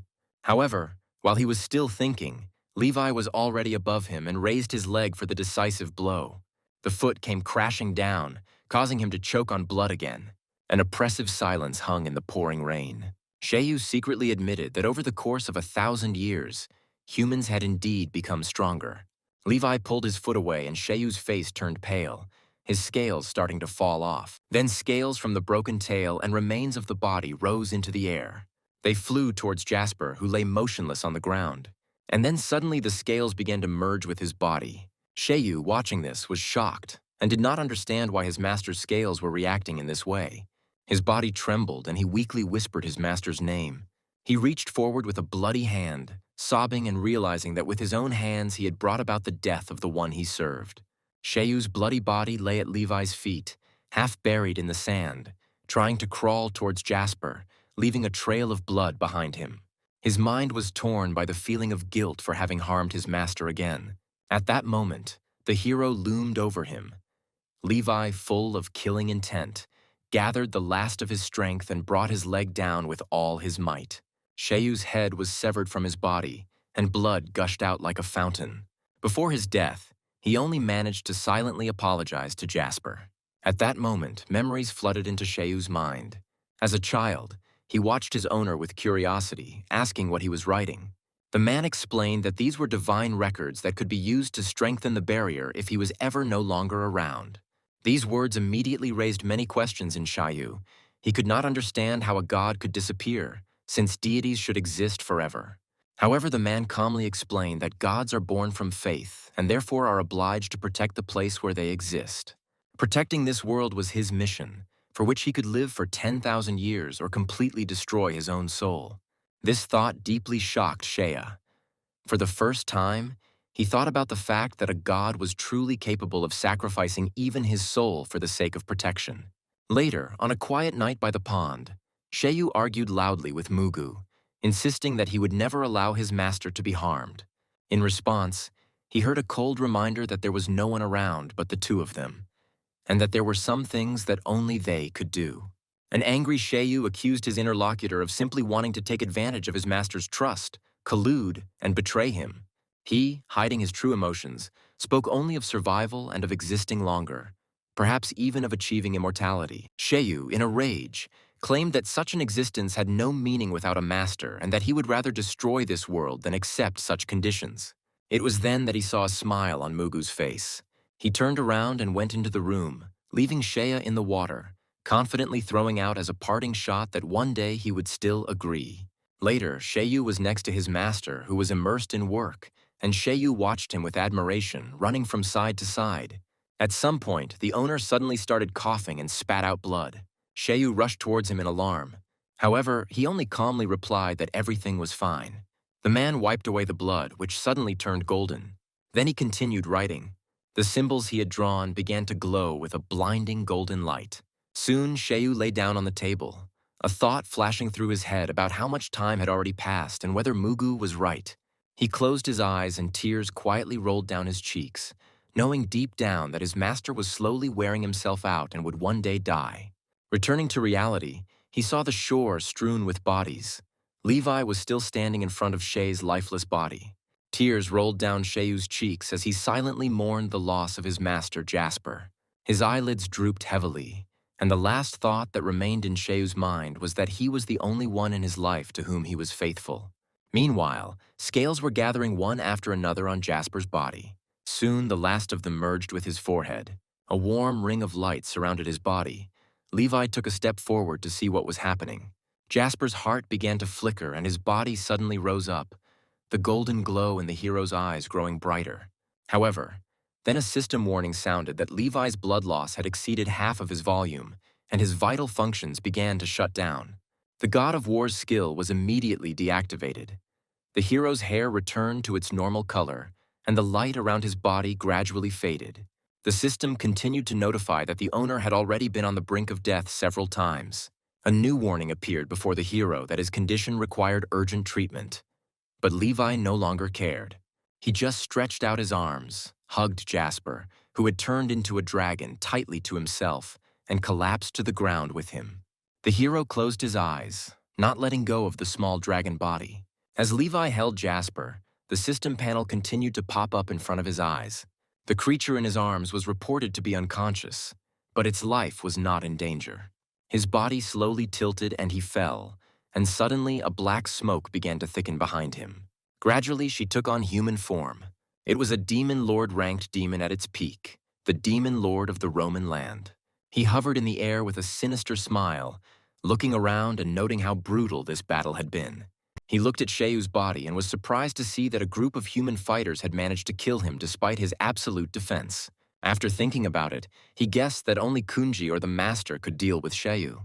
And then he suddenly suspected the presence of a divine-ranked fighter among the people. He started looking around, muttering under his breath about who exactly it could be. Then an evil thought flashed in his eyes. He waved his claws and decided to check them one by one and pointed at Levi lying on the ground, noting that he was the closest to Shea. Meanwhile, the crowd of girls could not hold back their enthusiastic cries, discussing the appearance of the messenger. They admired his appearance despite being a creature, and mentioned that he had reached the rank of a lord. Some noted with delight that the messenger had arrived at the branch alone and wondered who he really was. However, everyone unanimously came to the conclusion that it was the most beautiful satellite in the world. At that moment, One Eye sighed tiredly in the room and rubbed his temples. Hearing a knock on the door, he gestured for entry. When the newcomer appeared on the threshold, the man immediately recognized him and exhaled in surprise. It was the messenger. The rooster came in with an extremely dissatisfied look, walked back and forth several times, which completely confused One Eye. Then the phoenix slammed his palm on the table and cursed, declaring that it was all that evil guy's fault and not Levi or Jasper's. Then One Eye finally understood what was going on and carefully asked if the messenger wanted to know when the protagonist and his partner would return. He said that the herald's anxiety was entirely understandable, since 2 days had already passed since their departure, and there had been no news from headquarters. He then added that such a delay was only possible if the rulers of different countries united and a special task arose. The messenger, feeling both awkward and irritated, grabbed his hair, not understanding where this painful feeling came from. Then he turned away and, a little embarrassed, asked if One Eye knew where they were now. In response, he only shrugged his shoulders. At that moment, the phoenix itself nervously bit its hand, clearly unable to find a place for itself. And suddenly it dawned on him that he knew where they were. Then rage flared up in him. He noted that the man had eaten the eggs that he had laid, and they still contained his energy vibrations. Meanwhile, Roman's clawed hand stopped a few centimeters from Levi's head, and then suddenly lightning flashed in his mind. Roman instantly realized the danger, activated his ability and retreated, avoiding the blow of the elements. Then he looked ahead carefully and wondered if this was the traitorous rooster who had helped people kill the phoenix. At that moment, the messenger descended swiftly from above. He became even more angry, clenched his teeth, and mentally resented the fact that he was mistaken for a rooster because he was a phoenix. To this, Roman objected that even if he was a phoenix, all the animals had long considered him a traitor, and many of them dreamed of killing him. In response, the herald calmly noted that he had now reached the rank of ruler and was no longer afraid of such threats. They stood opposite each other under the gray sky, with sand swirling around them, while Roman analyzed the situation. According to the information, this traitor had the ability to devour the powers of other demons. Even the Phoenix flame was neutralized by him. Phoenix was on the verge of a breakthrough. Although he was not superior to the overlords, the number of abilities he had absorbed made him extremely dangerous. If the unexpected happens and Roman himself becomes his prey, it will be a catastrophic loss. Having weighed all this, he gradually removed the force from his palm and instantly changed his tone, smiling at him flatteringly. He decided that enmity was not at all necessary, since the Lord himself said that seizure by force is secondary, but the conquest of hearts is more important. The messenger, noticing such a sharp change, became wary, but Roman continued to persuade him, declaring that his master was always glad to see talents. Although his abilities branded him a traitor, his growth rate surpassed any demon. Previously, he was too weak to approach the Lord, but now, having reached the rank of overlord, he is quite worthy of it. He added sarcastically that people are ultimately unreliable. Roman reminded him that demons were his true kin, and wondered if he really intended to spend his entire life on the side of humans, serving them. Looking at Levi's body lying on the ground, Roman mercilessly questioned whether people were really worth such help. Memories immediately surfaced in the herald's head, and he thought gloomily that there was little good there. He was forced to lay eggs every day. Noticing how the phoenix's face darkened, Roman decided that he was hesitating and chuckled inwardly. He continued to tempt him, saying that he was far from the divine rank, but if he returned to the demons, the master would help him become stronger. He reminded that the divine level is considered a legendary rank that no demon has ever reached. However, there are rumors that the master stands above even this limit, which is why he searches for strong demons all over the planet and is always glad to see the strongest. Phoenix suddenly realized that if what Roman said was indeed true, he would no longer have to worry about the threat of laying eggs. Moreover, he had a chance to reach the divine rank and stop being considered a traitor. However, the other demons, hearing such thoughts, immediately became indignant. In their eyes, he was not just a traitor, but an obvious betrayer. At this point, Roman confirmed that within their race, there really was a divine level, a legendary pinnacle of power. He then placed his hand on the phoenix's shoulder and insistently urged it to return to the demon camp. Roman stood in front of Phoenix and added that with such power, no evil demon would dare call him a traitor again. A flicker of hesitation flashed across the phoenix's eyes as he turned his gaze to Levi and the others. Roman concluded that among these people, there also seemed to be divine-ranked combat power, so he offered to deliver them to the Overlord. Although the Waterlord died, in return they received a phoenix and divine-ranked human power, which would surely please the Lord. However, he suddenly noticed the phoenix energy rushing towards him. Luckily, Roman managed to dodge. Enraged, he demanded an explanation, not understanding what exactly the phoenix had in mind and whether it really still wanted to be the people's tame demon. But the messenger firmly said that it was forbidden to touch them. Hearing this, Roman laughed loudly, and then with a mocking sigh noted that for an evil demon, such feelings for people seemed absurd. He reminded that the phoenix was going to leave anyway, so why protect these people? Looking at those lying on the ground, Roman again tried to convince him, arguing that a fighter of divine rank could be hiding among them. But Phoenix again emphasized that he was not allowed to touch these people. Then Roman roared in anger, reminding him that the Phoenix had already agreed to go with him to the camp, which meant that the lives of people should not concern him. The herald frowned and declared that his decision was final. Even though people had treated him excessively cruelly, they had previously protected him. He insisted that without them he would remain just a third-rank creature, an ordinary rooster who would never rise to the rank of a ruler. Roman wearily clutched his head and coldly remarked that such devotion to people seemed excessive. The one who is so obviously inclined towards people also claims to hate them. In his opinion, the Phoenix has become too attached to them. Phoenix looked sternly at his opponent and reminded him that he was only one step away from the divine rank, which meant he had nothing to fear. In response, Roman lashed out, claiming that he had offered a better way, but the Phoenix had rejected it and chosen to protect these little humans. Roman's face darkened and he grinned evilly, calling the Phoenix a loyal dog of humanity. However, Phoenix rejected these words and stated that it was thanks to people that he was able to rise to this rank, and now he was obliged to first repay this debt. Roman didn't want to listen to him anymore. His heart was burning with rage and his body was tense, black smoke swirling around him. Phoenix, standing opposite, noted with surprise how strong his opponent was. This power significantly exceeded the power of the Firebird. He understood that even as a ruler, he would not be able to match this power in a direct confrontation. So he decided to call for help. The next moment, a man with long white hair, fox ears, and an icy aura appeared next to him. It was none other than Theo. Seeing this, the enemy turned pale. He was truly amazed to realize that there were two rulers in front of him at once. Assessing the situation, Roman came to the conclusion that the summoned creature was probably also the master and ally of the Phoenix. Meanwhile, Theo, as if remembering something, turned to Phoenix and asked if it was he who had summoned him again. Phoenix smiled tensely and, pointing at the enemy, admitted that the enemy was too strong, so he had to ask for help. The man laughed loudly, confidently patted himself on the chest, and declared that he was always ready to come to the rescue. And then suddenly Theo noticed that his brother-in-law began to look even more majestic. He became even more animated and, coming closer, began to admire the fact that the Phoenix had also advanced in rank, praising its appearance. Phoenix puffed out his chest importantly, pretending that it was nothing, although he clearly liked the praise. Meanwhile, Roman mentally mocked their complacency. However, Phoenix quickly remembered the main thing. He pointed sharply forward, intending to suggest that they deal with the enemy first. But at that very moment he froze, and there was no longer a trace of Roman before his eyes. The demon himself, having completely cast aside his pride, ran away in panic, drenched in sweat and mentally admitting that the two traitors were beyond his strength.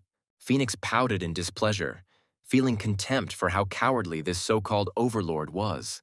However, the next moment the white-haired man noticed something behind him, and upon realizing who exactly was lying on the ground, he screamed in horror. Then he lowered himself to the ground and carefully lifted the bleeding body of the protagonist. After examining the wounds, the man noted with alarm that the damage was too severe and even his blood rejuvenation pill might not work. Now they needed to find the holy medicine. And suddenly Theo saw something similar right in front of him. He immediately took the bottle and was delighted to realize that this medicine was at least of heavenly rank. He then poured the contents into the unconscious Levi's mouth. After this, the hero's breathing evened out slightly, but it was clear that without divine medicine it was impossible to completely heal such wounds. Although the young man remained unconscious, he still held Jasper tightly to him. The messenger remained perplexed, not understanding why Jasper himself never showed up. Carrying Theo and the seriously wounded Levi on his back, he became lost in thought, as he clearly sensed the energy vibrations of the eggs on this island. Theo, meanwhile, diligently treated the hero since one medicine was clearly not enough. Suddenly, Phoenix wondered if he had forgotten something important. Theo immediately assured with a sly smile that nothing was missed, reminding that the demon of the rank of a combat saint had probably already been killed by Levi. He closed his eyes with pleasure, wiping away his saliva, because the meat of such a noble demon was of the rarest value. Phoenix mentally snorted, despising him for his excessive love of trophies. Theo explained that merman meat is very rare, but its upper part is very similar to human, so the masters are unlikely to eat it. And then Theo's face darkened and he raised his hand, filled with killing intent. However, the next moment he suddenly put on his chef's hat and with a joyful expression began to cut up the catch. Theo then stored the meat in the spatial storage and explained that it could be used to condense a water core, which would greatly enhance the attack.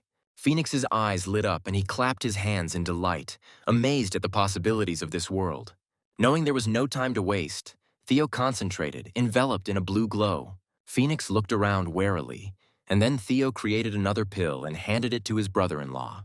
He was surprised to feel the powerful water energy, and soon both of them swallowed the pills at the same time. After this, the demons rushed into the dark sky. Along the way, Theo continued to treat Levi and discuss with Phoenix how best to cook merman meat. He asked his brother-in-law what he preferred: fried meat, stewed meat, or just cooking fish soup. Phoenix sighed, remembering that he was their kinsman of the rank of overlord. However, almost immediately his expression changed to delight, and he enthusiastically suggested making sweet and sour fish with pepper. Theo readily agreed, fully supporting the idea, while Phoenix again wondered if he had missed something important.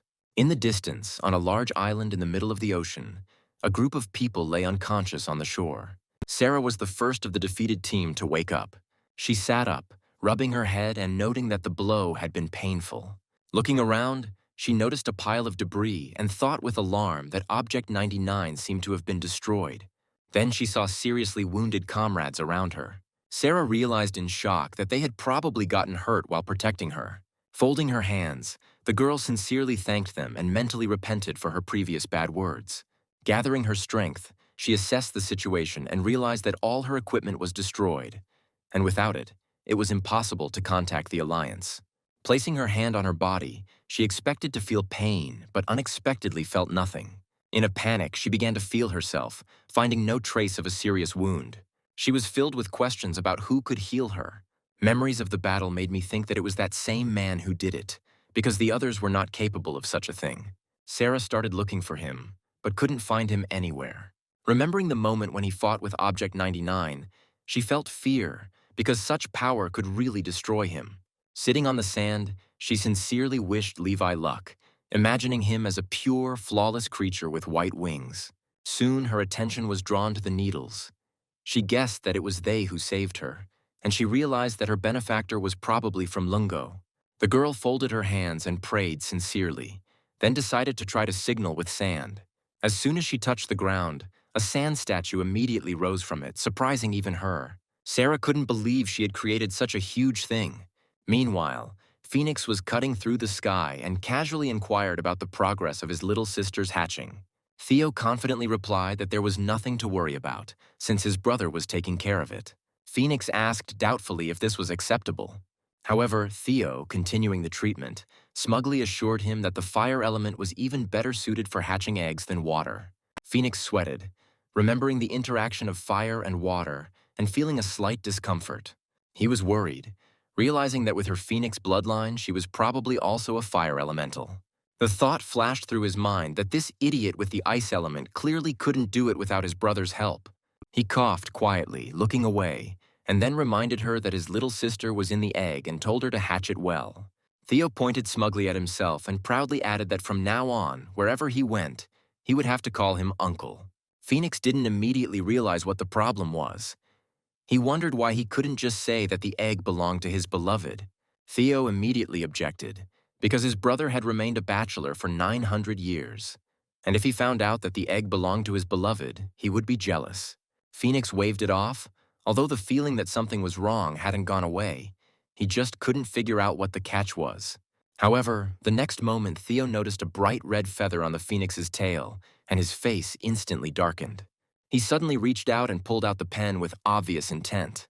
Phoenix roared in pain and rage, turning sharply and demanding an explanation. Theo, with tears in his eyes, complained that the feather was too beautiful and exactly the same as his beloved's. He was afraid that over time he would forget her appearance. So he tore out the feather so that he would have something to look at. Phoenix stood in a complete stupor, awkwardly tossing and turning from side to side and feeling guilty, without understanding why. At that moment, Theo plaintively asked permission to keep the feather for himself. The Phoenix exhaled heavily and, seeing no way out, was forced to agree.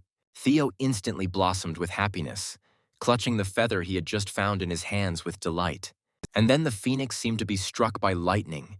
If after hatching the color of his sister's feathers did not match, this idiot would definitely suspect something was wrong. Phoenix's face turned green and he quickly looked around, calculating his options. In desperation, the thought occurred to him that even if the chick hatched the wrong color, it could be said that the girl changed a lot as she grew older. Meanwhile, the headquarters of Yanhai City was in a state of panic. One man, after reading the urgent message, suddenly turned pale and hit the table.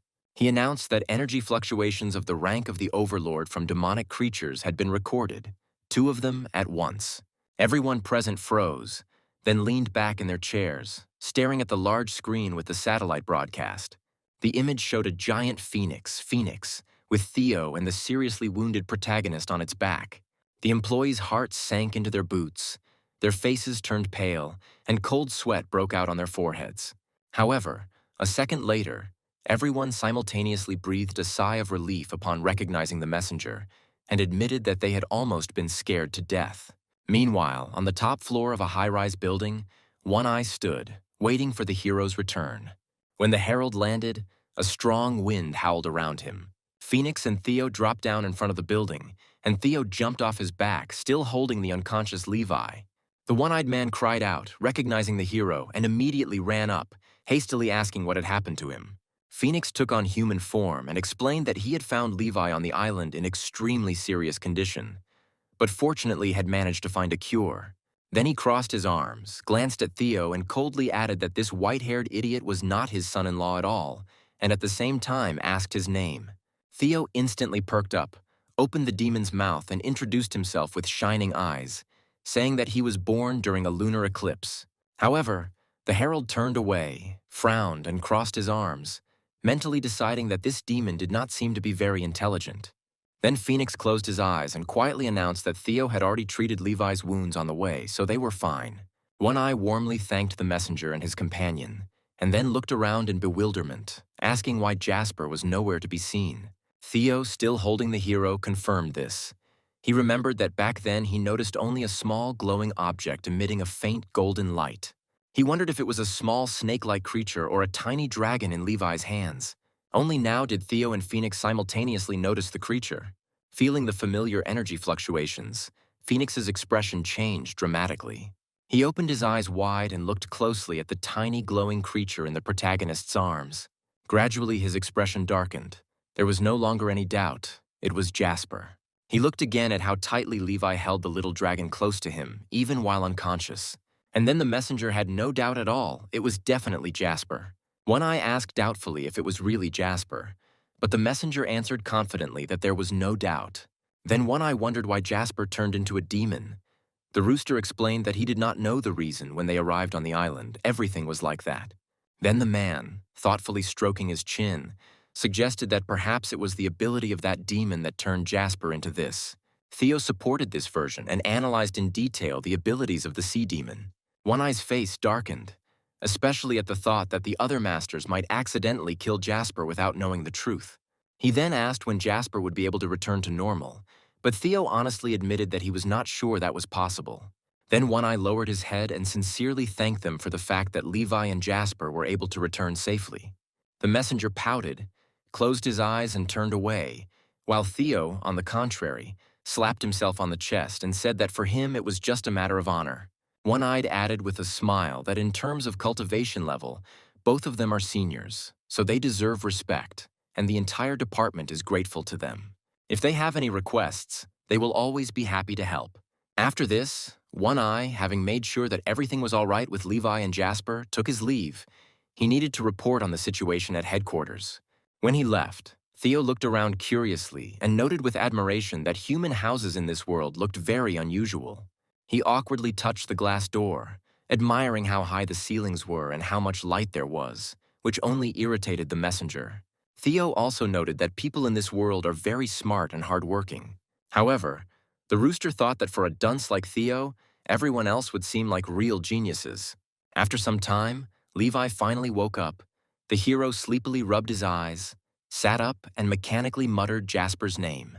Jasper, in his demon form, was sleeping on the pillow nearby. The protagonist looked at him and made sure that he was still not awake. At that moment, he was called out to, and Levi turned his head. The herald was standing nearby, and next to him, Theo was beaming with a satisfied smile. The blond guy immediately took out a frozen seaman tail from the spatial storage and asked if Levi needed it. However, Levi turned away with obvious disgust and said that he did not need it. The herald's eyes immediately lit up, drooling almost as he stared greedily at the meat. Theo was about to take the loot for himself, but suddenly remembered that Levi and Jasper still considered the herald a girl. This meant he would have to continue the act, though the thought of pretending made him cough uncomfortably.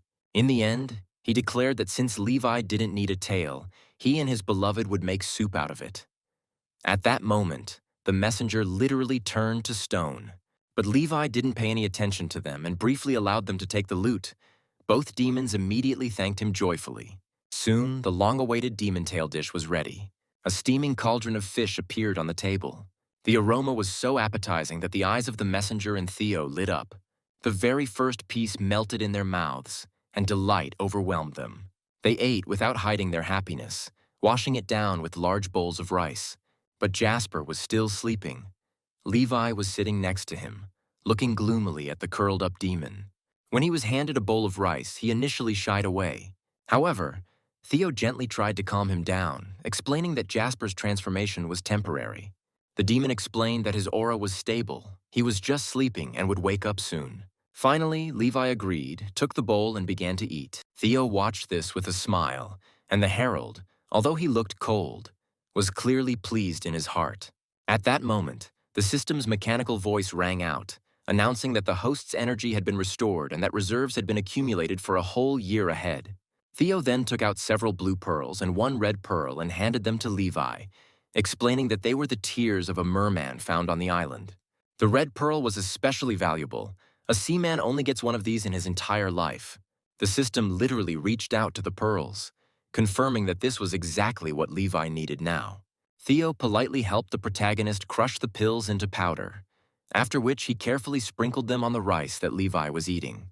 The hero blushed slightly as he looked at the shining bowl in his hands, and then, without hesitation, ate every last grain. Almost immediately, a system notification sounded. The owner's mental strength increased significantly, and resistance to mental attacks increased. As night fell, Levi and Jasper were fast asleep when the system's main module reported that the reward had been delivered. Meanwhile, the messenger was tossing and turning in his sleep, his face turning purple and his body covered in cold sweat. He dreamed that he was drowning. The water was slowly pulling him down, his breathing was getting heavier and his eyes were turning red. The demon tossed and turned on the bed, gasping for breath. Suddenly his eyes widened, feeling a strong pressure. Realizing that something was literally pressing on him, the herald instantly assumed his true form. He tensed his muscles and released the source of pressure with fury. When he saw what it was, his expression became even darker. The tale seemed familiar, and after a second he realized what it was. The enraged roar of the phoenix woke Theo. The messenger said in a rage that this idiot still hadn't left. Theo immediately drooped, looked up guiltily, and reminded him in bewilderment that he had apparently been sent back last time.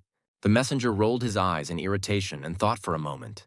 They lived together so naturally that he simply forgot to drive this guy away. Realizing his mistake, he immediately summoned the portal and said goodbye with feigned cheerfulness, emphasizing that it had done a good job. Theo was on the verge of tears, looking extremely offended, and said that he was being sent away too quickly again. The messenger merely waved his hand, feeling awkward, and thought that next time it would be better not to summon this stupid bird at all. Now let's go back to the island about a day ago. A huge golden bird was flying over the endless blue sea, with Sarah and 3 other seriously wounded soldiers on its back. The girl stood with her arms crossed, right under the gusts of wind.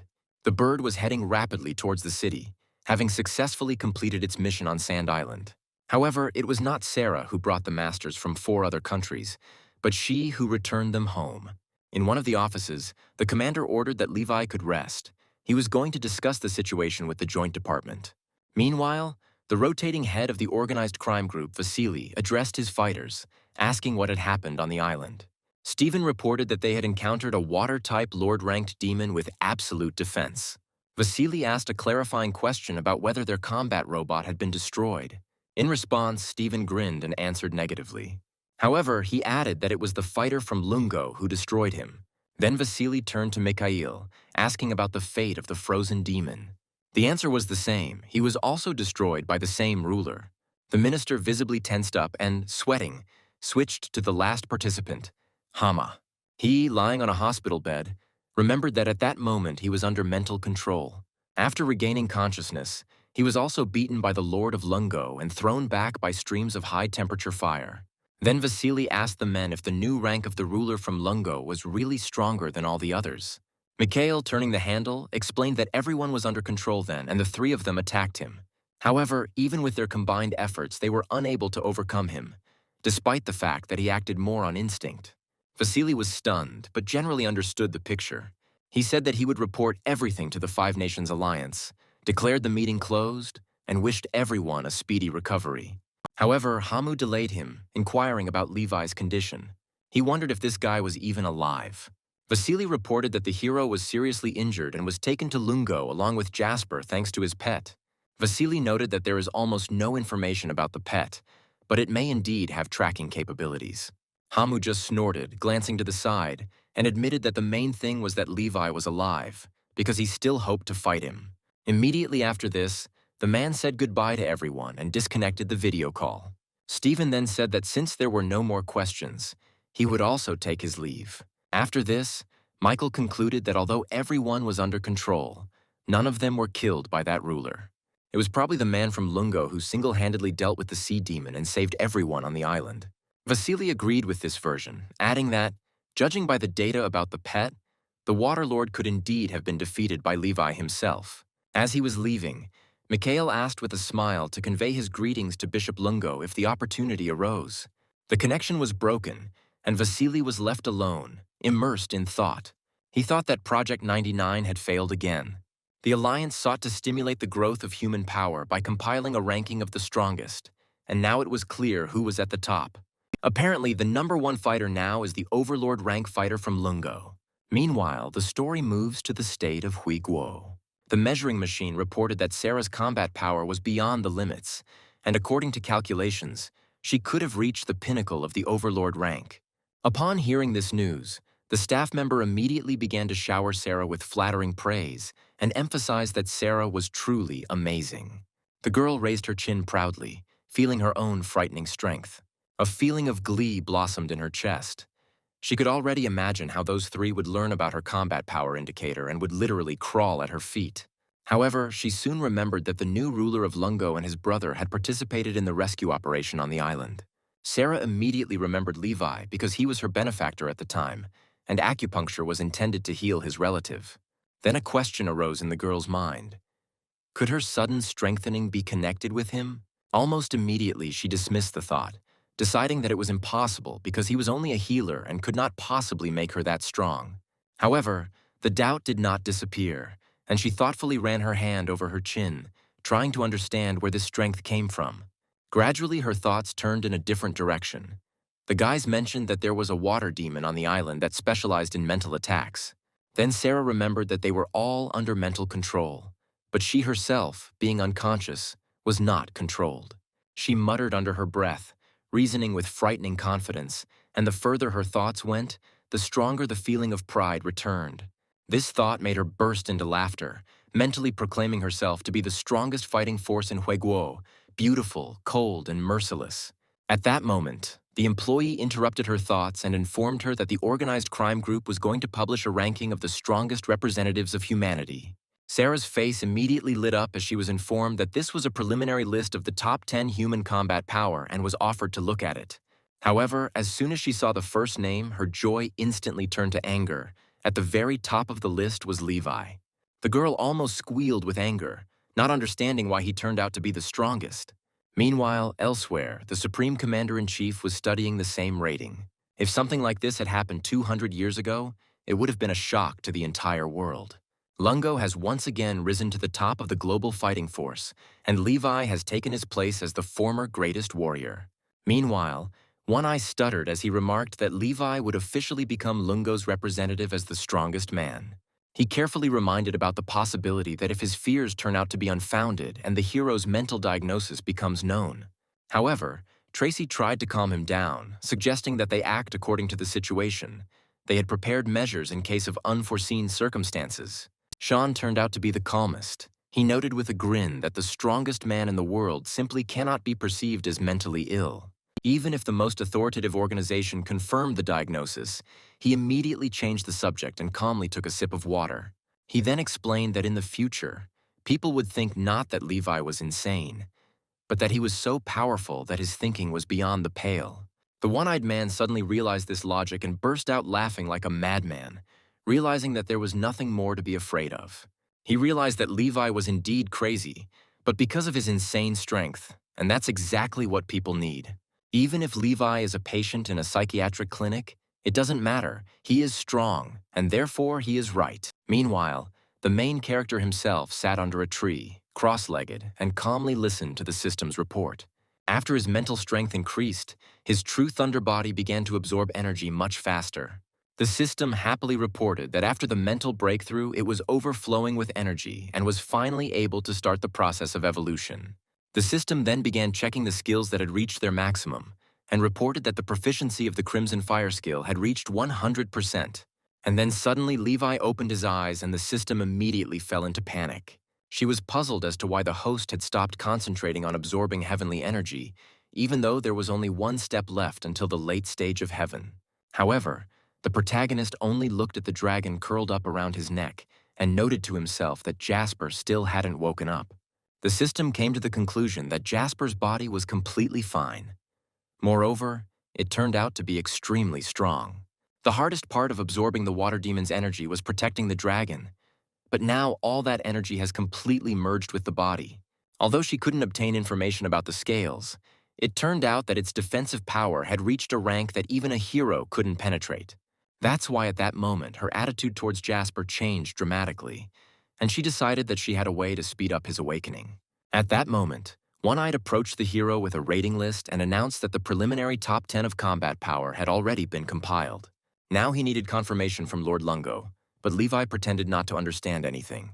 However, the one-eyed man immediately shoved the list up his sleeve, not caring whether the young man had time to examine it.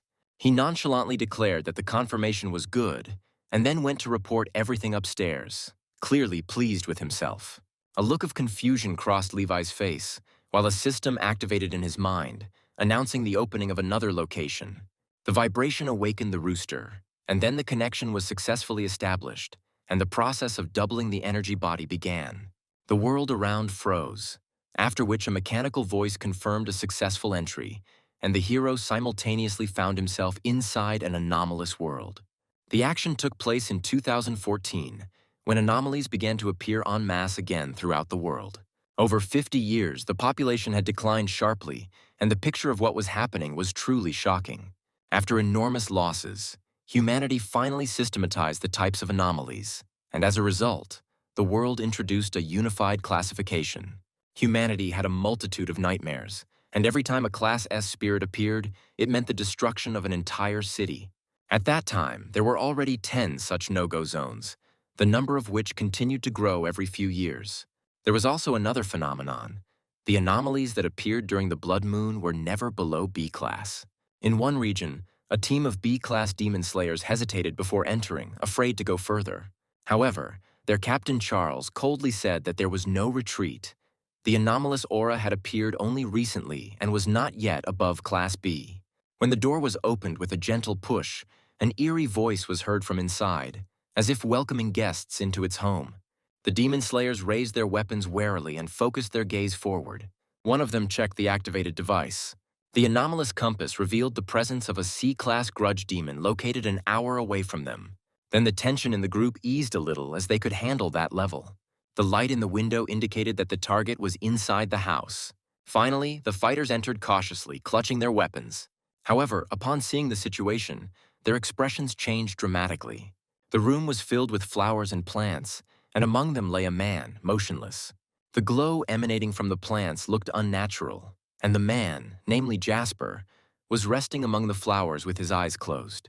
The group leader hesitated, feeling that this spirit was too unusual. Jasper's body emitted a faint glow, and although Charles had him at gunpoint, there was no movement or evil aura emanating from the man lying there. Moreover, the readings from the spiritual compass surprised the assistant, as the device detected not a spirit of resentment, but a D-class spirit. At the same moment, strange tentacle-like appendages began to crawl out from outside next to the sentry. They slowly approached the soldier from behind, gliding unnoticed towards his helmet. Soon a scream was heard, causing everyone to jump. Turning around, they saw soldier B09 being tied up and dragged out the door. Charles and the others immediately gave chase. Noticing the soldier suspended in the air, the captain immediately ordered soldiers 8 and 10 to maintain maximum vigilance. The assistant's face turned suddenly pale, and he informed the captain with obvious alarm that the C-class spirit had not yet manifested itself. Then Charles narrowed his eyes coldly and raised his weapon, deciding to act himself. The bullet left the muzzle and rushed at great speed toward the soldier, whose neck was being squeezed ever more tightly by the tentacles. It was expected that the projectile would pierce them right through, but a shield appeared in its path. The bullet only slightly penetrated the barrier and immediately disintegrated. At that moment, a layer of bright armor appeared, and then a blurry silhouette appeared, tightly clutching the fighter's head. Cracks appeared along the protective shell, and the witch, losing her concealment, opened her mouth and growled with rage. The members of the Spirit Exterminator Squad immediately realized that the anomaly had materialized, and the captain immediately gave the order to open fire. Immediately after this, the witch was covered by a dense barrage of shots. Each bullet in flight turned into a net and rushed at a furious speed towards the spirit woman. She desperately dodged, but continued to hold on to the soldier. Then, at the most unexpected moment, a bullet net appeared in front of her, and without having time to react, the witch found herself trapped. The deputy captain, raising his weapon, noted that the vengeful spirit had already completely stabilized. The witch began to beg for mercy, reacting with fear to the smell of the black dog's blood, but the shot drowned out her screams. The bullet instantly pierced her head, and blood and fragments of her spiritual body flew into the air. After this, the deputy captain, having checked the compass, stated that the vengeful spirit of the C-class had been destroyed. He then inquired about the condition of soldier B09, who reported that the trachea was slightly compressed, but there were no serious consequences. Meanwhile, Jasper's soul slowly opened its eyes. The unfamiliar surroundings made the young man look around warily and mentally wonder where he was and where Levi was. Suddenly, he saw that the barrel of a gun was pointed right at him, which made him flinch. The soldier immediately reported to the captain that the dark spirit had regained consciousness. The deputy captain gestured for the others to remain calm, noting to himself that the D-class spirit was not yet showing aggression. However, deciding not to take any chances, Charles raised his weapon, considering elimination the safest option. And then Jasper realized in a panic that he had become a ghost. He decided that they were going to kill him precisely because of this. However, the situation changed dramatically when the deputy captain hastily reported the appearance of a strange green glow. The compass screen lit up, showing a B-class threat, Furious Spirit. The squad immediately obeyed the order and retreated, leaving Jasper curled up in a corner of the castle. Only after this did he dare to relax a little and cautiously look outside. However, he feared that the fighters might return to destroy him after all. The realization that he was now a spirit frightened Jasper greatly. Soon, the young man suddenly ran out of the villa and ran forward with all his might under the blood-red moonlight. And then suddenly an ominous laugh was heard from inside the house, as if hinting that something even more dangerous was hiding there. As Jasper walked down the road, a trembling fear came over him as he tried to figure out if he was really dead. Shaking with fear, he began calling Levi again. At that moment, a girl suddenly appeared in front of him. He turned around abruptly and saw a child with a bloody face and wide eyes staring straight at him. He broke out in a cold sweat of horror and screamed in panic, mistaking her for a ghost. But the girl immediately waved her hands, denying it. She told through tears that something terrible had grabbed her and she called for her mom and dad. Then Jasper realized that he was now the ghost. The girl begged for help and said that she had been pulled out of a window, hit against a pole, and had her teeth knocked out, causing her mouth to hurt terribly. Then Jasper looked up in confusion. There I saw two spirits, grinning evilly and holding the child by the legs. The girl, swinging in the air, cried until she was suddenly pulled even higher. One of the spirits triumphantly decided that the height was sufficient, and the second suggested that they let her go to watch her fall to her death. The next moment they released their grip, and the girl flew down with a scream. Even though he was just a spirit, Jasper rushed forward, his eyes closed in terror, and caught her at the last moment. Opening his eyes, he was surprised to realize that he was able to fly at incredible speed. However, both spirits immediately flew up to him, accusing him of saving a man, although he himself was a spirit. They declared that, being a spirit, he was obliged to kill people, and that all people should die at the hands of ghosts. The creatures suddenly closed in, blocking all escape routes for the frightened Jasper and the girl. Then the boy, holding the child close to him, anxiously tried to ask the spirits what they were going to do. In response, the spirits extended sharp claws and pounced on him with cold smiles. They began to attack the unfortunate Jasper relentlessly, while he continued to protect the girl, holding back his cries of pain. He closed his eyes and cried silently, realizing that even ghosts could feel pain. And then suddenly, out of nowhere, a bullet cut through the air and struck the green-haired spirit. The wounded spirit froze in panic, realizing that these were fighters. In the end, both spirits were destroyed by the fighters before they could do anything. Jasper was shaking, clutching the child tightly in his arms, when the gun was pointed at him again and he was ordered to let the girl go. Charles's entire squad was aiming their guns at him with caution. Then the girl, trembling, turned around and recognized them as those very spirit exterminators. And then suddenly she unexpectedly stood up for Jasper, declaring that this ghost had not harmed her and, on the contrary, had saved her. Her words caused genuine amazement among everyone present. One of the squad members doubtfully wondered whether there were ghosts that did not harm people. The deputy captain calmly noted that no such cases had been recorded to date. Then everyone turned their gaze to Jasper, and it was impossible not to admit that he had indeed not given off an evil aura to begin with. Charles thought for a while, then suggested taking this unusual ghost for research. His deputy agreed. However, at that moment, something strange happened to Jasper's body. A sharp hum was heard in his ears, and then a loud warning cry was heard. Almost simultaneously, a wooden stick flew out from somewhere and struck the deputy captain, who was standing nearby with terrifying speed. It all happened too quickly. In an instant, his body was pinned to the tree trunk, and all he could do was let out a painful groan. The compass fell from his hands, fell to the ground, and turned purple. Its glow clearly showed that it was Class A. It was an A- class evil spirit. A truly horrific scene unfolded on the road. Bodies lay everywhere, and only 3 people from the fighter squad remained alive. The A-class evil spirit dealt with all the others, and then arrogantly stepped on the head of one of the fallen. The spirit introduced herself as Dead Girl, then looked at Jasper and asked with cold interest if he was protecting people. The young man and the girl next to him trembled with fear, unable to utter a word, and began to retreat in panic. Suddenly, a purple beam pierced Jasper's body and hit the girl directly. She screamed in pain, spitting out a mouthful of blood and her eyes filled with tears. The young man instantly turned around and saw that she was about to fall. At that moment, a strange golden sign flashed on his forehead, as if part of the power of the primordial spirit from his past life had awakened again. The girl collapsed to the ground, blood spreading across the asphalt, and that's when Jasper swung his hand, releasing a powerful, shining cut. He rushed straight towards the dead one. The blinding blow frightened the evil spirit so much that she froze in place. The force threw her far back, and she crashed into a huge tree with a roar. Her face distorted and blood gushed from her mouth. At that moment, the system suddenly manifested itself, warning that he was just a fragment of the primordial spirit and he was too weak for this. A sharp pain shot through Jasper's head, but the system continued, explaining that this was an alien world and that such power was too dangerous. If it is detected, it will be immediately purified. The young man collapsed to the ground, completely disoriented, and the system's voice continued to sound in his mind.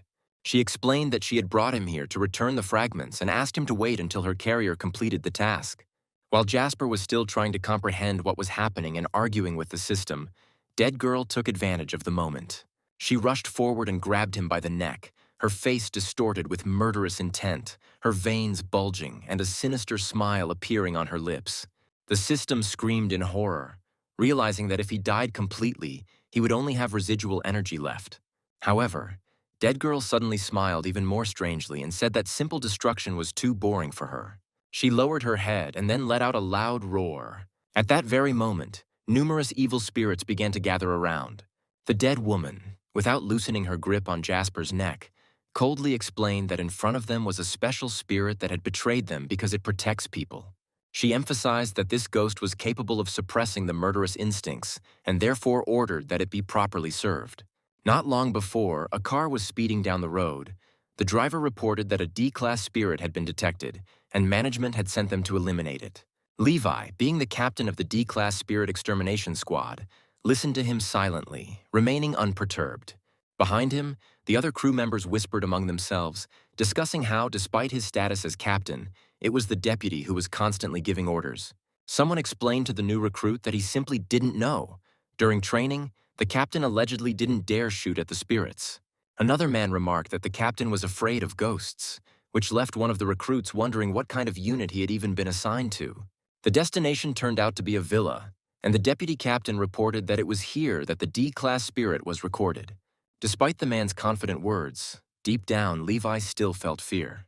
The deputy then pointed out that the target was an hour away from them and ordered them to follow him. One of the fighters quietly asked if this was the villa and immediately received confirmation with a reminder to remain vigilant. They soon forced the door open and the deputy was the first to rush inside, pointing his gun forward. What he saw made his eyes widen. The spirit was found shackled in special chains, covered in wounds and looking extremely pitiful. The deputy captain examined the creature with curiosity. At that moment, Jasper opened his eyes slightly and barely audibly tried to warn him not to go any further. The fighters looked up, and the second-in-command remarked again that it felt like the spirit would have been destroyed by a single stray shot. Meanwhile, Jasper's lips were still moving weakly, as if he was trying his best to warn them and keep them from going inside. Suddenly, the door slammed behind them, which immediately made everyone wary. The deputy captain asked sharply what had happened, and one of the soldiers reported that the door had closed on its own. Then the squad huddled together in a tight group, clutching their weapons and looking around tensely. At that moment, a strange voice was heard, and it became clear that something unpleasant was awaiting them. The deputy captain quickly took out his compass, and the device immediately showed the presence of a C-class evil spirit. His face instantly turned pale, his forehead broke out in cold sweat, and he realized with a stutter that they were trapped. He turned sharply to Jasper, then cocked the gun, deciding in rage that the spirit had been nothing but bait. In response, the head of an evil spirit with a creepy smile appeared from the darkness and mockingly rewarded them for their foresight. Suddenly, the spirit opened its mouth wide, revealing sharp teeth and a long, writhing tongue. Standing before this mouth, the man was frozen with horror, unable to move, and when the monster came close, fear finally paralyzed him. However, at the last moment, a bullet whistled through the air, gliding across the head of the evil spirit. The spirit immediately disintegrated and turned into smoke, leaving the deputy captain standing frozen. Only then did it become clear that the shot had been fired by Levi. The barrel of his gun was still smoking, and the protagonist's face remained just as pale. A scene from the past surfaced in the hero's memory. He too had held a weapon in these hands, had also been choking with fear and had taken aim at the evil spirit. Then the creature hid behind his father, using him as a human shield. The man begged his son to shoot, convincing him that the spirit had already materialized. Little Levi cried in horror, not knowing what to do because he did not want to kill his father. However, the man simply asked him to shoot. He said that he believed in him, and that Levi had always been a source of pride for him and his mother. Then little Levi pulled the trigger. The bullet passed through his father's body and destroyed the evil spirit. He screamed in despair, and when it was all over, his father died along with the enemy. Returning to reality, Levi shuddered and loudly declared that he was capable of shooting and destroying spirits until humanity saw the light. At that very moment, another evil spirit appeared behind him, mockingly asking what he could do at all. The hero broke out in a cold sweat. The creature's claws pierced Levi's body, and it whispered in his ear that he was not capable of this. Then the spirit pulled its claws out of him, and the hero lost his balance. Falling to his knees, the rest of the squad members called out to their captain in alarm. Despite his severe wounds, Levi's will remained unyielding and he desperately refused to die. However, He soon collapsed to the ground, his last thought before falling being the regret that he never saw the dawn of humanity. The next moment, he slammed his palm down on the floor and suddenly sat up as if nothing had happened. He didn't understand what was happening, while his teammates called out to him in complete confusion. Then Levi stood up and threw the gun aside. It was at that moment, while no one was paying attention, that an evil spirit behind them opened its mouth wide, intending to devour the squad of fighters. His sharp teeth were already closing when the deputy captain felt something and turned around sharply. Suddenly, Levi grabbed the huge evil spirit by the hair on his head with lightning speed, stopping the attack at the very last moment. The creature's hideous face recoiled from the people. The protagonist held him down with one hand, while the expressions on the faces of the 4 fighters opposite him were truly stunned. Levi's face turned icy, and he coldly asked why the creature only had one head and whether it was just going to eat people. The hero remembered the words of the director, who once told him that eating people turns you into a monster, and evil spirits must be killed. Hearing this, the creature laughed with contempt and asked if he was going to kill it with his bare hands. Ignoring the ridicule, Levi simply clenched his palm and crushed the evil spirit's head. He cut him off coldly, saying that what he had said no longer mattered. Seeing this, the deputy captain instinctively covered his most vulnerable spots, and the remaining 3 soldiers huddled together, trembling with terror. And then suddenly someone called out to the captain in a familiar voice. Levi turned around and immediately noticed Jasper. The young man was chained in iron chains. Levi couldn't believe his eyes, and in his mind the system's voice immediately sounded, confirming that it was indeed him. She explained that she had previously felt fluctuations in her father's power, so she went to check on his condition. But Jasper had already been seriously injured. Jasper looked at Levi with tears in his eyes and called his name. The protagonist immediately broke the iron shackles and supported the staggering Jasper with both hands, helping him stand up. Levi noted that he had suffered greatly here, and Jasper hastily added that he was sure of his own death and thought that he had become a ghost. Levi immediately explained that this was not the case, and that everything that was happening was just that same anomalous scene from another world that he had spoken about earlier. The young man began to cry pitifully, pouting, and admitted that even in the form of a ghost he continued to feel pain. At that moment, the system screamed in alarm, calling on the host to help Jasper recover as quickly as possible. The members of the Spirit Exterminator Squad looked at this scene with genuine amazement, unable to comprehend what was happening. One of the fighters assessed the situation and reported that they were facing a D-class spirit. The hero then explained that it was Jasper, his best friend, and that he was allowing him to absorb Yang energy to help him recover. However, these words caused a sharp reaction, the deputy captain shouted, accusing Levi of madness, stating that all spirits are aggressive towards people. The soldiers immediately supported him, and they also pointed out that the captain had been seriously wounded quite recently. The second-in-command pointed his gun at Jasper, declaring that as members of the extermination team they had no right to be deceived. He cocked the trigger and was about to shoot, adding sullenly that he would sort it out himself. Suddenly a shot rang out. Jasper closed his eyes in horror, but Levi managed to stretch out his hand and caught the bullet with his palm. He warned that no one was allowed to harm Jasper, emphasizing that he had never done anything evil and that he would protect him. The soldiers couldn't believe what they saw. The deputy captain became furious and, citing his position, shouted that Levi was protecting a spirit while spirits were killing people. However, the protagonist firmly stated that Jasper would not harm people and that he believed him. However, the deputy captain continued. He demanded to know how it could be guaranteed that this spirit was an exception. Levi replied with a serious expression that he personally vouched for him. He also added that he did not understand what was being discussed, but in any case he forbade harming Jasper. The deputy captain's face darkened. He reminded them that they were a spirit extermination team. Then he raised his weapon again and said bluntly that either they would kill the spirits or the spirits would kill them. At that moment, Levi's eyes filled with cold rage and he rushed forward, clenching his fist to strike. The deputy captain panicked and thought that Levi had completely gone crazy. However, the blow whistled past.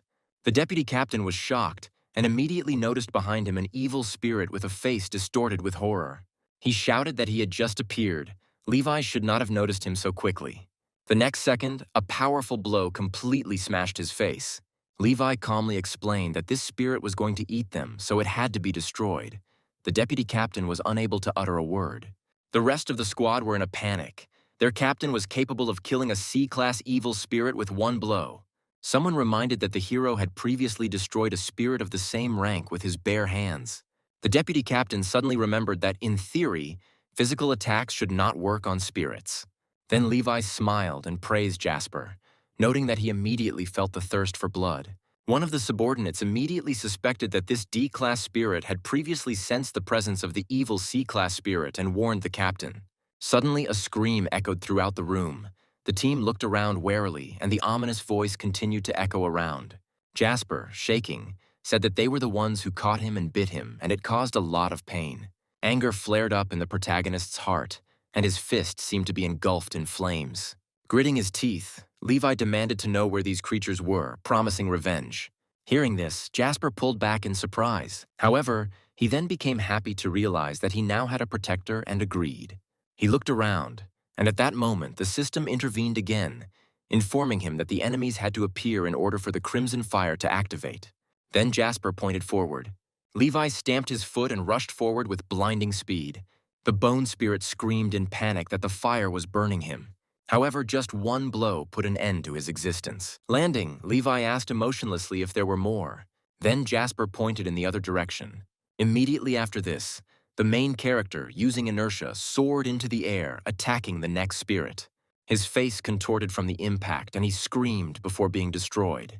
Jasper grew increasingly inspired, excitedly pointing out new directions, flashes of blinding light accompanied by the cries of spirits. All witnesses of what was happening were in complete stupor.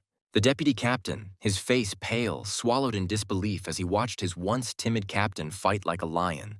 After another landing, Levi asked again if there was anyone left, and Jasper happily replied that there was no one else here. The vice captain realized that they were using the D-class spirit as bait to ambush many C-class evil spirits. At that moment, Jasper seemed to sense something. His face suddenly turned pale, and he began to tremble, pressing himself against Levi's shoulder and shaking with fear. At that moment, a red light flashed behind the gate. Jasper was still shaking and holding tightly to Levi, indicating that there was an extremely strong female evil spirit outside. The deputy captain glanced at the compass in his hand, and his face instantly turned deathly pale. A primal fear gripped him. Cold sweat ran down his forehead, and, stuttering, he came to the conclusion that this was an A-class spirit. Hearing this, the squad members immediately raised their weapons, and panic broke out in the ranks, since they were only a D-class team. The protagonist, maintaining a serious expression on his face, turned to Jasper and asked if it was she who had been bullying him. He pressed himself pitifully against Levi's shoulder and, stumbling, told him that it was this woman who had hung him up and allowed others to beat and bite him. Hearing this, Levi's face darkened, and the system immediately confirmed his words, noting that the female spirit was extremely cruel. The hero then coldly ordered the people behind him to make Jasper hide behind his back. At that very moment, a huge tree was torn out from behind the gate, its roots spreading out like a giant, terrifying hand, and it flew straight towards the detachment. Levi jumped up sharply, shielding everyone with his body, and with one powerful kick pressed the tree into the ground.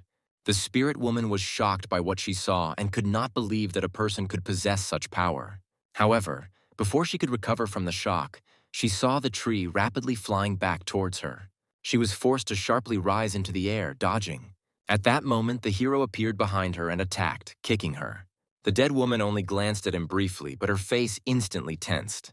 A flash of light slid across her face, then another followed, but this time the blow hit the target. The undead creature was shot out of the air and crashed to the ground with a roar, causing a powerful explosion. The crew watched the scene and couldn't contain their amazement as they realized that their captain had easily crushed the spirit of the A-class. The deputy captain immediately activated the compass and, after studying the speed and force readings, came to the conclusion that the sensor might be faulty. But he quickly realized that there was no doubt the spirit really was A-class. Meanwhile, Levi stood calmly on the lawn, watching the defeated enemy, who was literally driven into the wall. The dead woman touched her damaged head several times, coming to her senses. She then growled in rage, claiming that no human could have such power and demanded to know who he really was. The hero's face was no less gloomy, and he coldly said that she had mocked Jasper, which meant he had come for revenge. Hearing this, she cast an angry glance towards Jasper and the others. She muttered contemptuously that he was just a human, and even one connected to a D-class spirit, and Jasper trembled again from that look. The dead woman opened her eyes wide, as if they were about to burst, and opening her mouth, she declared in rage that people deserved to die. Immediately after this, she pushed off the ground with force, rose into the air, and extended her sharp claws. However, suddenly her neck was squeezed by Levi's hand. He held her in the air, completely depriving her of the ability to resist. They fell down together, and after a loud thud, the hero still continued to press her to the ground. His fist rose mercilessly above the dead man. He then attacked her body with a series of furious blows. The scene was so brutal that fear gripped the onlookers, and the soldiers whispered among themselves that the captain looked far more terrible than the spirit. The more they thought about it, the more they huddled closer to each other, not believing that it was really that same Levi in front of them.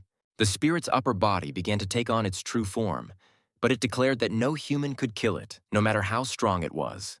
At this moment, Levi's face became truly frightening. He coldly said that he had simply beaten her before. Then he raised his fist again, but now it was enveloped in blue flames. Seeing this, the spirit woman was horrified, desperately shaking her head and trying to break free, begging to put out the fire. However, the hero declared that the flames were meant to burn her alive, after which the flaming fist fell straight onto her skull. The dead woman let out a piercing scream, and Levi stood and watched as she writhed in the blue flames, slowly turning to ash. His face was cold and grim as he concluded that anyone who bullied Jasper must die. At the same time, in the command center's emergency conference room, employees were focused on their work. Suddenly, one of the girls noticed something strange. She reported in a panic that she had discovered an A-class spirit. The signal came from an area of abandoned villas, not far from where Charles's B-class team had previously been completely wiped out. The general commander, a middle-aged man, sternly inquired whether there were any spirit extermination teams nearby. The employee replied that Levi's D-class team was nearby, but expressed doubt that they would be able to hold out until reinforcements arrived. The next moment, the girl turned even paler and confusedly reported that the A-class spirit wave had disappeared. The commander anxiously asked what exactly this disappearance meant. The staff member pointed to the screen and reported that Levi's team had just transmitted a fragment of the spiritual body of an A-class spirit. She covered her mouth with her hand, unable to believe what was happening as the D-class team destroyed the A-class spirit. Shocking news continued to come, and one after another, it became known that the same D-class team had previously destroyed 8 C-class spirits.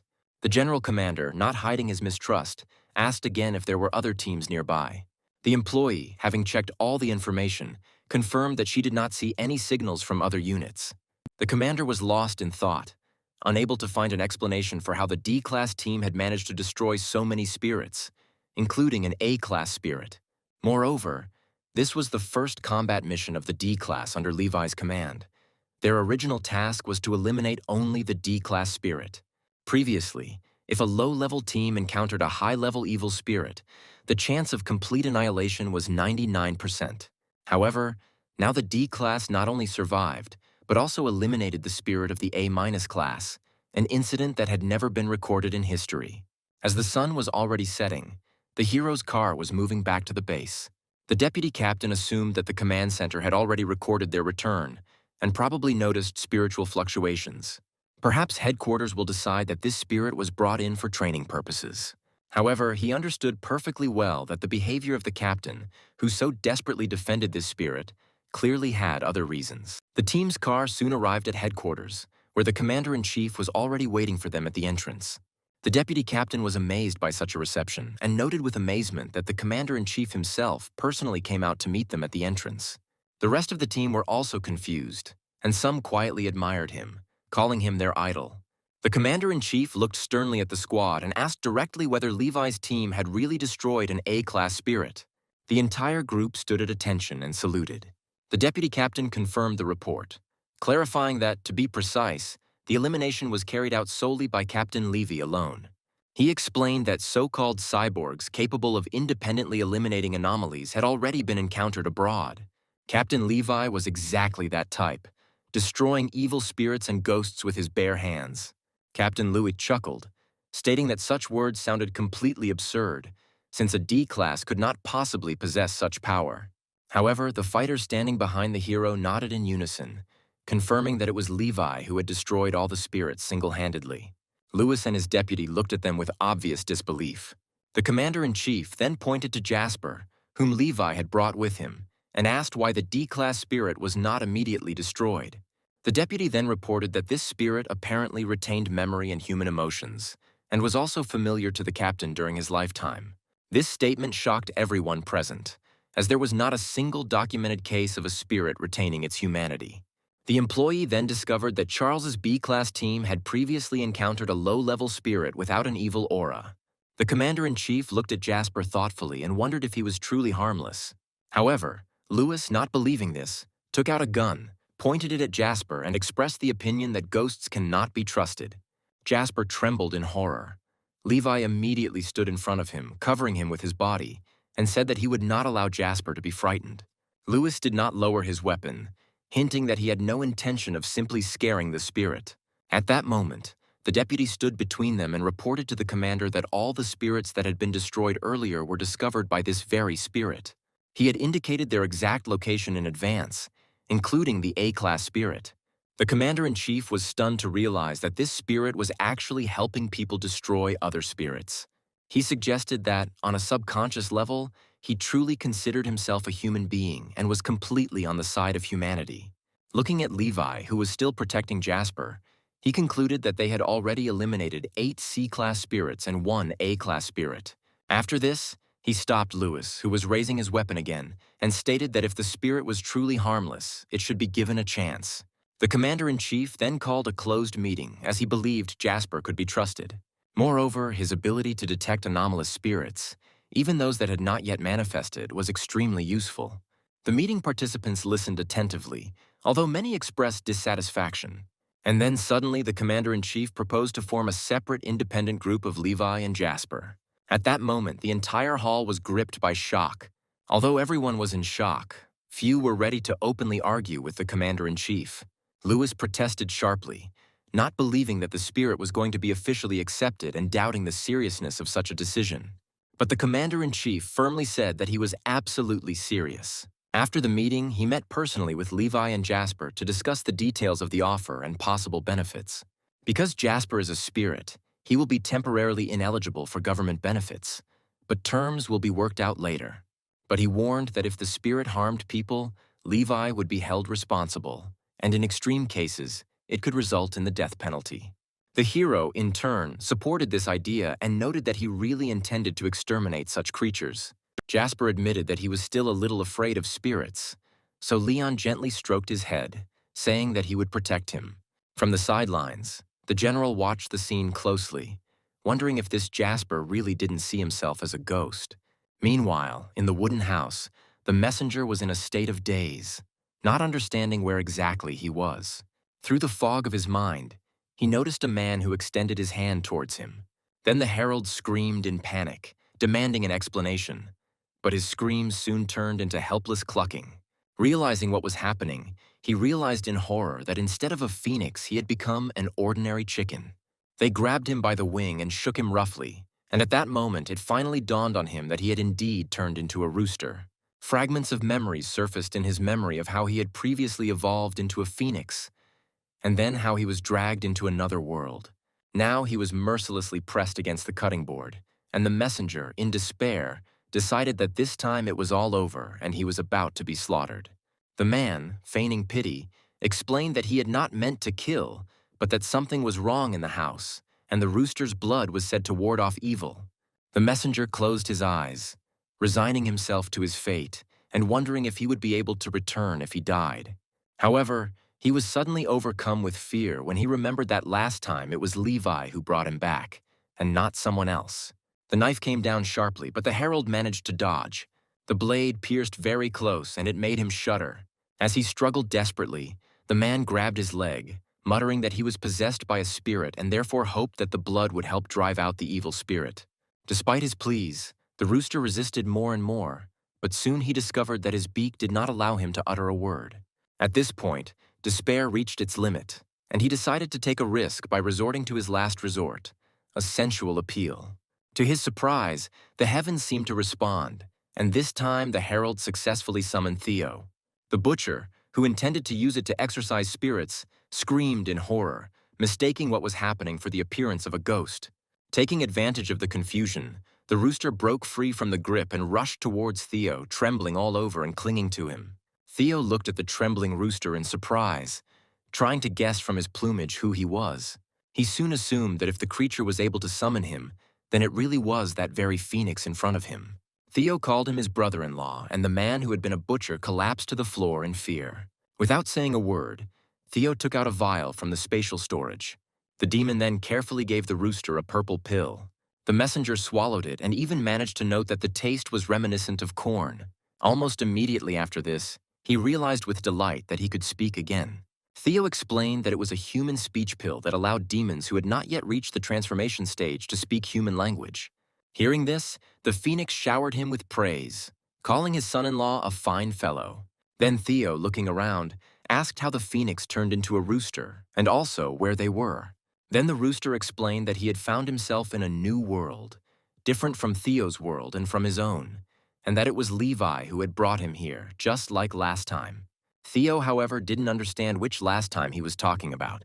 At this moment, the phoenix suddenly wondered why the sensual call worked again, although it had not happened before. After analyzing the events, he came to the conclusion that he gained this ability after Levi brought him to another world. Theo, standing nearby, curiously asked what exactly was meant by this world. Phoenix quickly confirmed that they were talking about himself, but immediately became afraid that he had said too much. Avoiding his interlocutor's gaze, he remarked that this was a place he knew little about, after which he coughed and added that he felt unwell.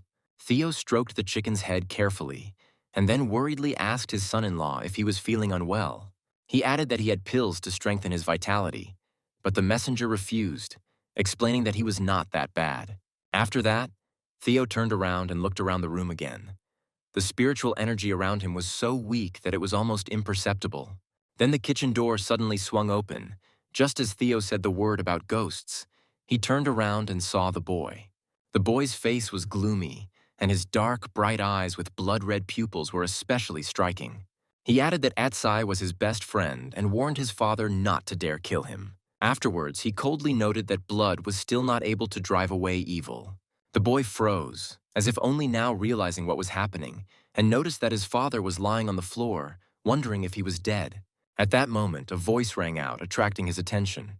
Phoenix explained that the man was not dead, but had only lost consciousness. The child stared at the talking chicken in amazement. Then Theo explained that he was possessed by a spirit. A dark voice responded, asking who they were.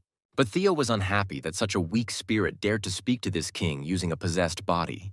The evil spirit trembled, realizing that the other person's aura was too strong and that he was capable of killing him without the slightest effort. The boy's body immediately fell to his knees. A ghostly voice begged for mercy, promising never to dare to do such a thing again. Then Theo coldly ordered to leave the body, and the spirit obediently obeyed. Black smoke began to ooze out of the boy, but the rooster did not notice it and doubtfully asked if the creature had come out and what kind of spirit it was.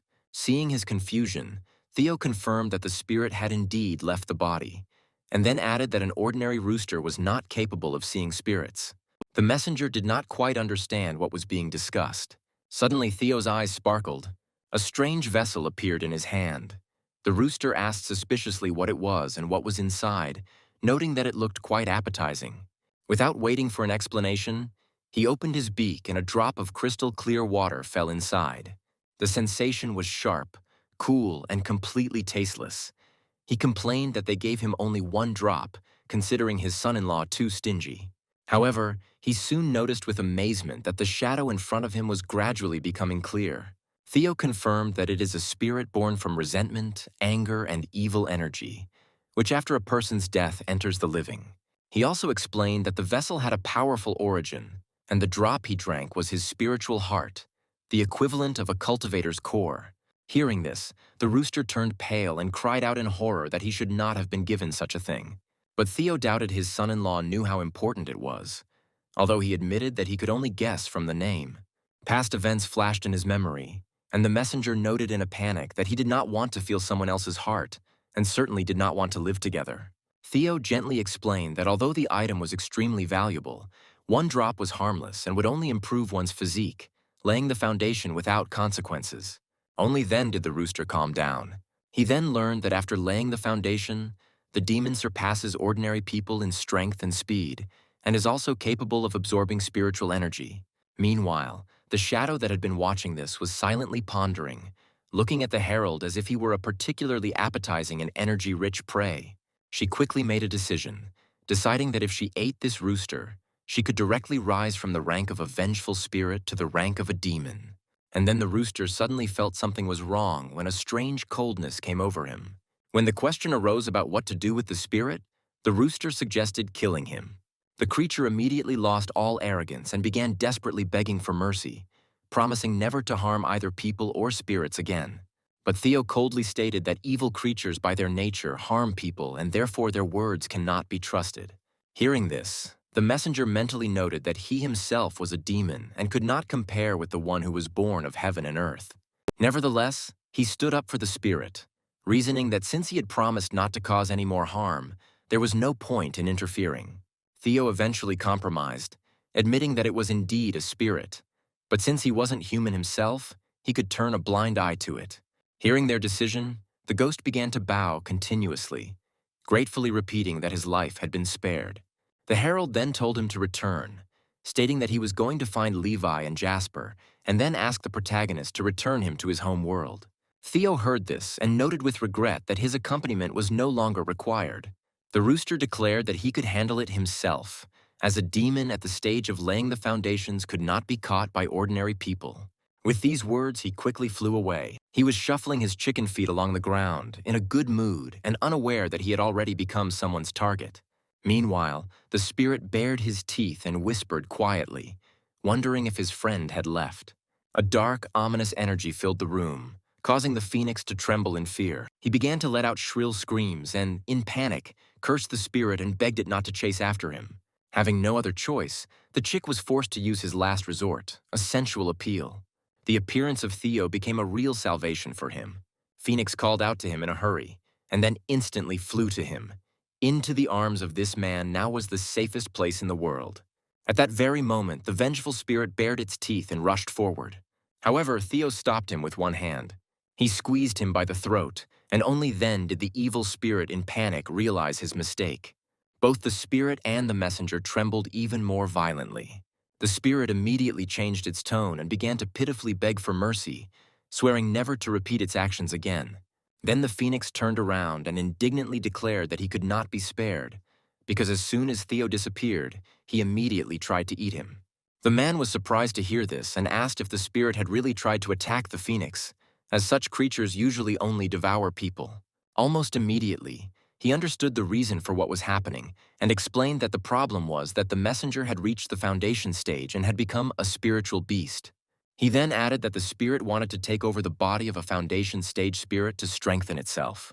However, he himself did not realize what this would lead to. Without showing the slightest pity, Theo squeezed his hand, and the vengeful spirit crumbled into fragments filled with black, offensive energy. This energy began to slowly gather in his palm, and he continued that such power could be used to strengthen oneself. The messenger stared in surprise at the black pearl in his hand and asked what it was. The man blew lightly on the pearl and calmly explained that it was an energy sphere formed after the death of spirits. The spiritual energy in this world is rarefied, and the energy of such beings is polluted, but after purification it can be used for cultivation. Foundation stage spirit beasts can strengthen themselves infinitely by absorbing energy, and all they need to do is simply inhale it through their nose. The cockerel's nose immediately twitched, and he gloated internally, rejoicing that the one who wanted to eat him had now become food himself. Theo, meanwhile, continued to explain that in his dantian there was a pearl of purification, with which one could directly absorb the energy of beings. And at that moment, a faint halo flared up in the area of his stomach. The man was surprised to find that his vault would not open, which he found strange. However, he quickly pulled himself together and decided that he still had a pearl of purification that he could pass on to his son-in-law. The messenger obediently agreed. The man told him to open his beak, and he did so with his eyes glowing. Then he carefully lifted his head. At this point, the phoenix panicked, noticing that Theo's actions were becoming increasingly strange. When he leaned too close, the chick became confused and screamed in panic, wondering if this was really how power was transmitted. He immediately pushed him away with his wings, demanding that he stay away. The man himself, however, did not understand why, with the pearl of purification, the phoenix would be able to directly absorb energy and become stronger. Gradually, the rooster began to hesitate, convincing himself that it was just a pearl and there was nothing to be ashamed of. However, his wings still awkwardly pressed against his interlocutor's face. He shyly hurried him, asking him to hand over the artifact faster. Gradually, the phoenix relaxed and opened its beak again. The pearl of purification glowed softly, and the herald smugly moved its tail. This time, the sensation was not cold, but warm and almost tasteless. But Theo calmly explained that the warmth came from his body temperature. Sensing something was wrong, the phoenix panicked, making a strange sound, and immediately ran away, feeling its cheeks burning. Theo remained standing there, clearly wanting to explain something, but was forced to return to the other world without finishing his sentence. Meanwhile, the phoenix felt its body begin to warm up, as if the energy had already begun to be absorbed. Muttering under his breath, he walked outside, not knowing where to go now or how to find Levi and Jasper. After thinking for a while, he decided to at least leave this place first. Spreading his wings, the messenger flew away from the frightening space. The scent of his power spread everywhere. It awakened all the spirits. They greedily inhaled the air, wondering where this scent was coming from. Soon they sensed the source, a phoenix from which emanated the purest energy, incredibly attractive and nourishing. The creatures whispered, feeling that if they ate this phoenix, they would be able to rise at least 2 ranks. It was at this moment that the messenger felt a strange chill behind his back and wondered in bewilderment why he had suddenly become so chilly. The messenger looked around cautiously and saw that a group of ghosts were staring at him, and it was clear from their looks that they were eager to devour this rooster. The next moment, the phoenix suddenly vomited, causing the surrounding spirits to become confused.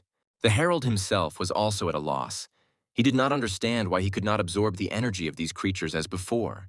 Meanwhile, on the Hongyu continent, Theo was meditating. He wondered why his vault had suddenly stopped opening. The magic circle gradually appeared. Everything should work fine. Then he wondered if it was possible to open it again. After quickly swallowing the spirit purification pearl, he regained his strength and came to the conclusion that the problem probably originated in that other world. At this moment, the Scarlet Phoenix, noticing that the ruler had just returned, mockingly asked if the queen had kicked him out so quickly. These words made Theo remember the story of how he once deceived his brother. He had then lied to the Scarlet Phoenix, claiming that the egg was a gift from his beloved in another world, and he still felt bad about that lie. But Phoenix, as usual, saw right through him. He had already predicted that the story about the queen from another world and the gifted egg was a fabrication. Phoenix noticed that now that he was being summoned every 2 or 3 days and then immediately sent back, he began to believe in the existence of the queen. He explained that perhaps only the queen could make him so obedient, they call him. They drive him away, but he never got angry. Then Theo panicked and wondered if he should even be angry in this situation. Phoenix was finally tired of his naivety and declared that the lack of anger only proved how strong the feelings were between him and the queen. Theo couldn't help but agree with this and thought that every time he saw her, he really felt joy. Pointing to the egg, he tried to explain that it was in fact his. However, he didn't have time to finish the sentence because he was called again and disappeared. The Scarlet Phoenix merely snorted in disdain, declaring that he was completely under the queen's control. Suddenly, there was a loud bang, and someone cried out in panic that His Majesty had disappeared again. The servant hurriedly reported to the Scarlet Phoenix that human cultivators had once again invaded the forest to hunt spirit beasts. Hearing this, the demon ordered the lower animals to deal with it themselves, since the king was still not there. He asked me to tell them that human food is very tasty. Meanwhile, Theo had already arrived to his brother-in-law, who was already screaming in horror, and immediately rushed towards him. The messenger shouted that he himself was not happy about all this, but he had no choice. He pressed himself tightly against Theo's body, and Theo only said with a smile that it was okay. He had already come to the rescue. Then he raised his head, and noticing a whole crowd of evil spirits, stopped them with one hand. He used the glacier skill to freeze them all at once. In an instant, the spirits stopped, turning into one huge piece of ice. Theo glared at them, clearly unhappy that they had decided to attack the herald. Soon the battle was over. The black aura of the fallen spirit still hung in the air, and the phoenix greedily sucked it in. His mood immediately improved as he felt the energy awakening in his body. Theo tried to open the vault again, but to no avail, which made him wonder if it was really because he had arrived in an alien world. While he was thinking, someone's eyes were watching them from the depths of the forest. A sudden feeling of alarm made him turn around sharply. He immediately pointed his sword in that direction and demanded to show himself. The creature, taken by surprise, recoiled in panic and screamed, begging for mercy. It assured that it was just a child and not a ghost at all, after which it collapsed to the ground, trembling with fear. Through tears, he told how he saw them destroy the ghostly spirits. It was then that I realized how strong the messenger and his companion were. The boy then began to beg the holy rooster and the holy beast to save his sister. Theo turned to the phoenix and they exchanged glances, as if silently discussing a decision. The messenger hesitated, not knowing whether it was worth helping people, but Theo himself did not interfere and said that the decision remained with his son-in-law. Then the phoenix sharply remarked that it saw no benefit in saving the man. But then he looked at the crying boy again. In the end, the messenger sighed and agreed to go and have a look first. As the sun set, a battle began with the spirit that had captured the boy's sister. The spirit was thrown far back, and its piercing cries echoed around. Theo used a technique to separate the soul from the child's body and hold it in the air, and then tried to use glacier. The spirit trembled, feeling the piercing cold. However, the next moment he was thrown back by a powerful force, which immediately dissipated. Theo realized with surprise that his technique had not worked. Everyone around stared at him in bewilderment. Even the spirit was shocked that the cold had disappeared and he was still alive. And then suddenly an idea came into Theo's head. The young man then continued his attempts using an ice blade. However, even this technique dissipated before reaching its target. It simply hovered a centimeter away from the spirit-possessed girl. Gradually, he realized that neither the ice fang nor other techniques worked here. The enraged spirit roared, declaring that he was an A-rank evil spirit and would not allow himself to be bullied. He rushed into the attack, shouting that it was interference in the affairs of ghosts. A crooked smile appeared on the evil ghost's face. It was clear that he was not going to let this humiliation go so easily. However, the next moment, a long spear pierced his body through and through, leaving no time for his spirit to react. The creature was thrown back with force. As a result, it began to tremble and soon completely dissipated into the air, leaving behind only a clot of black energy. The two children immediately began to thank their saviors for saving the girl and for destroying the ghost. The children then mentioned that there were also people possessed by ghosts in the neighboring village and timidly asked for help. The messenger straightened up proudly and, assuming a self-satisfied pose, declared that seeing their pitiful situation, he was ready to help one more time. However, Theo said outright that they didn't have time and that was the end of it. Immediately after this, he turned around and called his brother-in-law to follow him, leaving the children behind. The children desperately cried out to them, calling them benefactors and their last hope, begging them not to abandon them. However, Theo carried the phoenix away, even though it still looked back at the children with regret. The messenger did not understand this decision and asked in bewilderment why he refused to help, since he had previously treated people much more gently. Hearing this, Theo stopped and quietly explained that in the future they should avoid the creatures of this world, especially demons, as much as possible. He recalled that after absorbing the spirit's energy, the phoenix had noticeably strengthened. In confirmation of this, the messenger immediately began to demonstrate his muscles and enthusiastically noted that he felt an overwhelming strength. Theo continued to explain that the phoenix had not only grown stronger, but it also displayed new abilities. The inspired messenger took a deep breath and then exhaled a stream of cold air towards the small bird flying peacefully in the sky. It instantly became covered in ice and fell down like a stone. Theo immediately began to praise the phoenix, surprised that it was able to spew cold. However, a moment later the ice dissipated. The bird came to its senses and flapped its wings furiously. Then, as she flew away, she cast an angry glance at them, and both animals felt disappointed at that moment.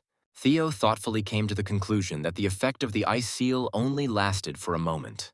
He explained that this world limited his abilities. Any technique used once would no longer work. Hearing this, the messenger panicked.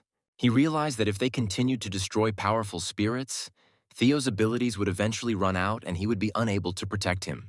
Now the Phoenix finally understood why such a kind and selfless demon no longer strives to save everyone. Theo clearly stated his main goal, to protect his brother-in-law and find Levi and Jasper as soon as possible so that they could return the Phoenix to his world. However, then the young man looked around gloomily. More and more spirits were quietly gathering around them. He pointed out another serious problem. Because of the special energy of the Phoenix as a spiritual beast, spirits would flock to them on their own, attracted by the aroma. Meanwhile, the main character was given new equipment. It was a miniature camera the size of an earring, designed to broadcast live footage from a first-person perspective. The commander explained that the broadcast was necessary to show real scenes of spirit hunting. And since the sensors will not be used, the squad's deputy captain, Ethan, is sent to help and is supposed to accompany Levi. However, the commander, concerned about the risk, specifically warned him that all data on the detachment's combat strength was based only on verbal reports. With sadness in his voice, the commander said that he should have written a will before leaving. However, Ethan refused, explaining that even when he joined the squad, he was ready to sacrifice himself for the cause and had already settled everything with his family. The commander proudly patted him on the shoulder and called him a good fellow. Then he gathered everyone and announced the first mission, the destruction of an A-rank evil spirit. His name was Butcher. He wished everyone a safe return, after which the boys set off on their mission. Soon, the squad of ghost fighters stood in front of an abandoned empty house, which, according to archival data, was where the Butcher lived.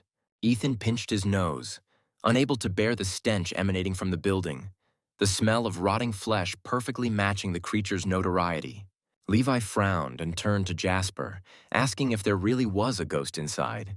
The guy hugged him tightly, trembling with fear, and admitted that he could smell blood.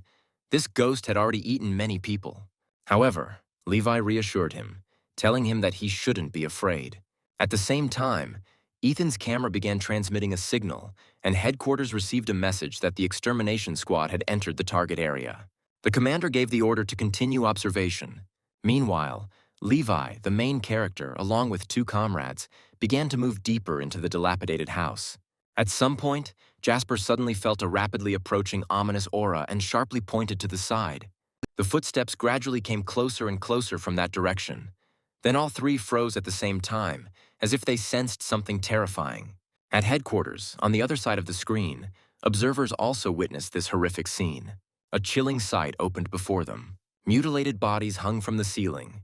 It was obvious that these were the remains of former members of the extermination squad. The putrid, nauseating smell made everyone go cold. And then Ethan couldn't take it anymore, and he threw up.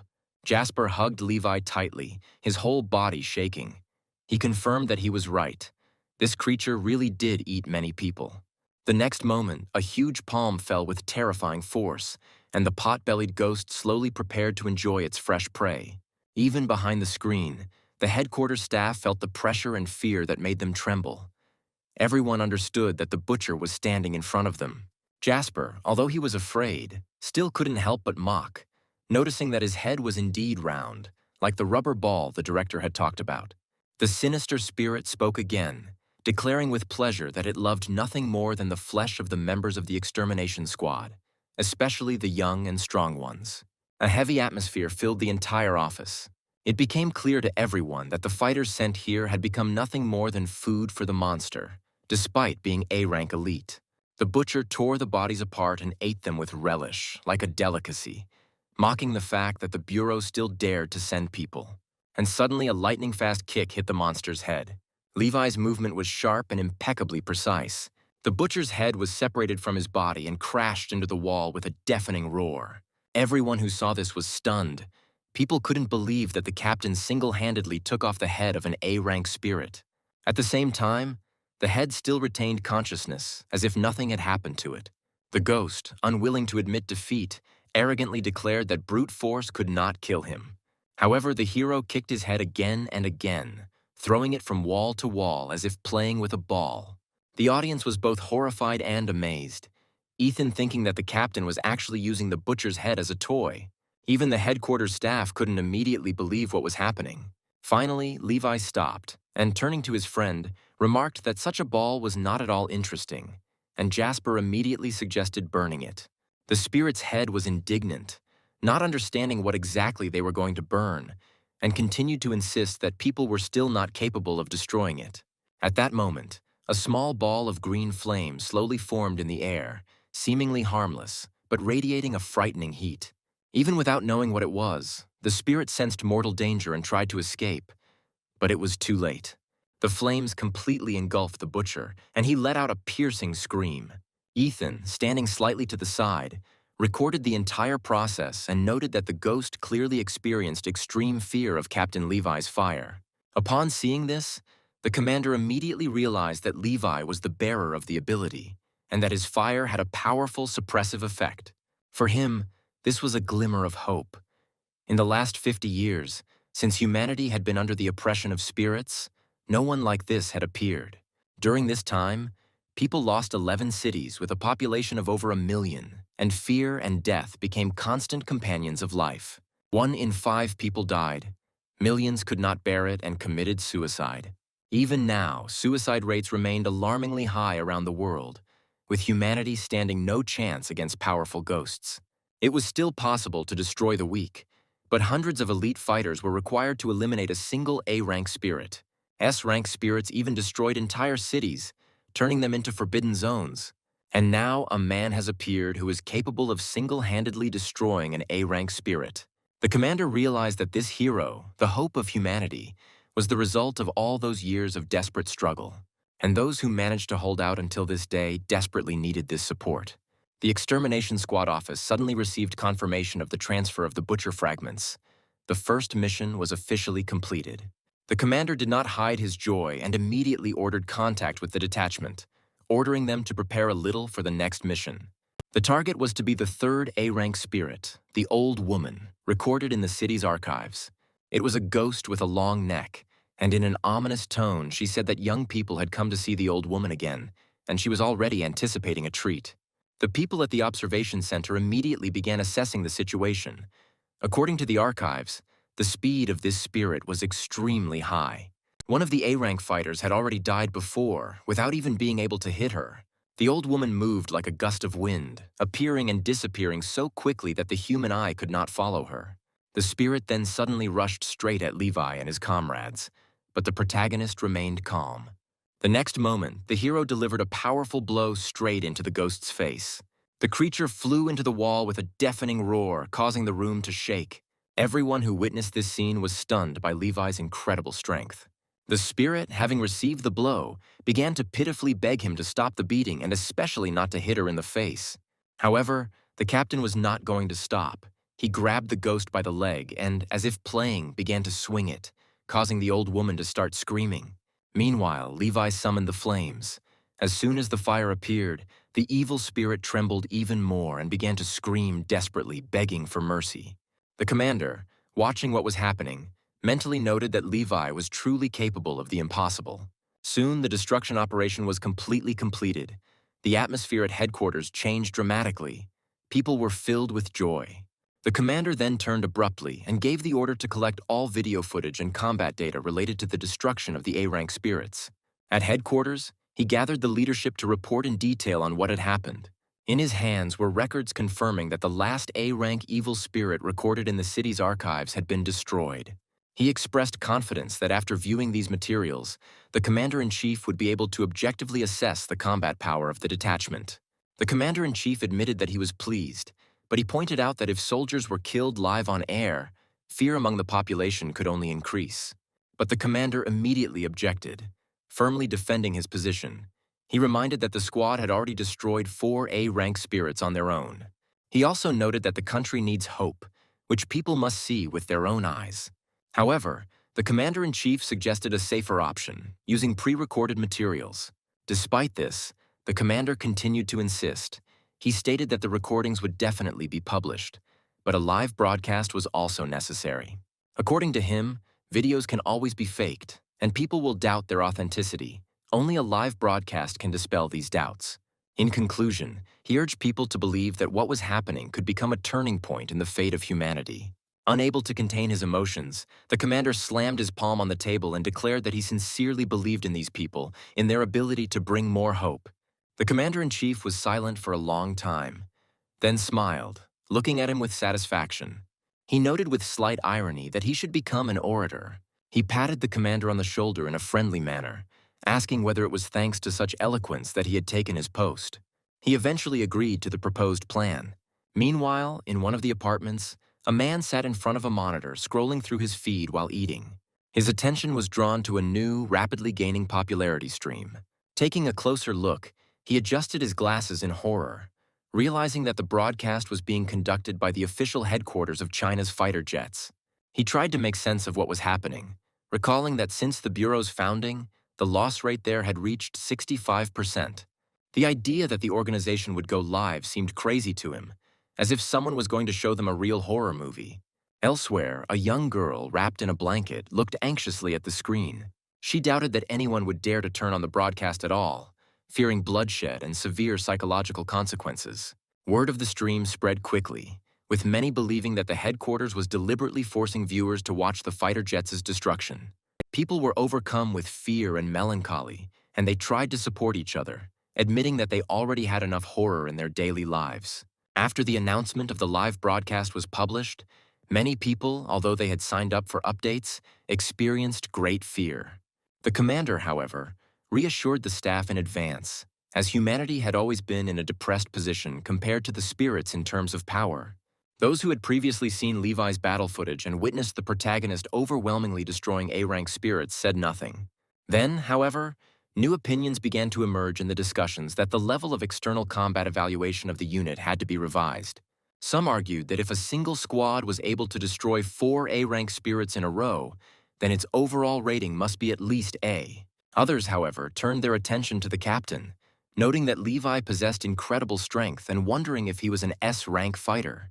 The commander thought about it and eventually made a temporary decision to set the level as A for now. It was clear, however, that he had his own plan to demonstrate the true strength of the Levi squad.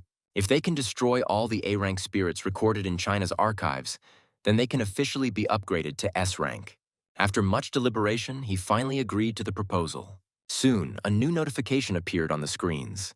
The official live broadcast of China, hosted by the A-rank fighter headquarters, would begin in 3 hours. The news immediately sparked a heated discussion, with people noticing that the squad's poster had been updated and actively sharing it. Meanwhile, information about the Middle Exorcism Squad continued to be updated. The official page has changed the poster again, and the team member's introduction has appeared on the screen. As expected, it was Jasper who surprised the audience when he learned that there was indeed a spirit in the squad, and the audience began to argue heatedly. Many considered this completely unacceptable and were outraged that official structures allowed a spirit into a fighter squad. Finally, the broadcast started. A voice came from the screens. Ethan announced that the first batch of official footage was now available. At that moment, Levi and Jasper turned to the camera and greeted viewers across the country.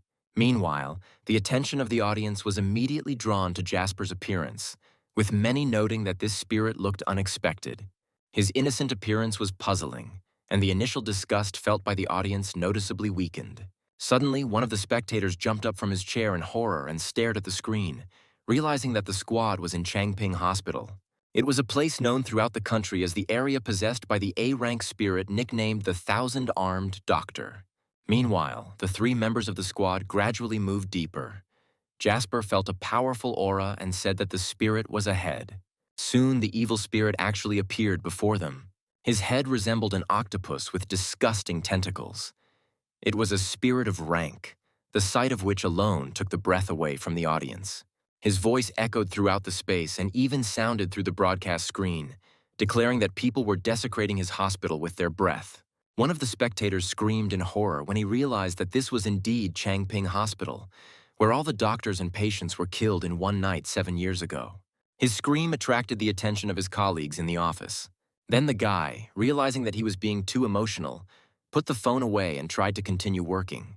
The girl sitting next to him noticed his condition and quietly asked if he was also watching the live broadcast of the Exterminator Bureau. The guy, as if having found a like-minded person, perked up and they exchanged glances, after which they switched to a whisper. He admitted that he did not expect the country to go so far and start broadcasting from the Changping Hospital. The girl immediately agreed, adding that over the years, dozens of A-rank units had been sent there, and all of them had been destroyed.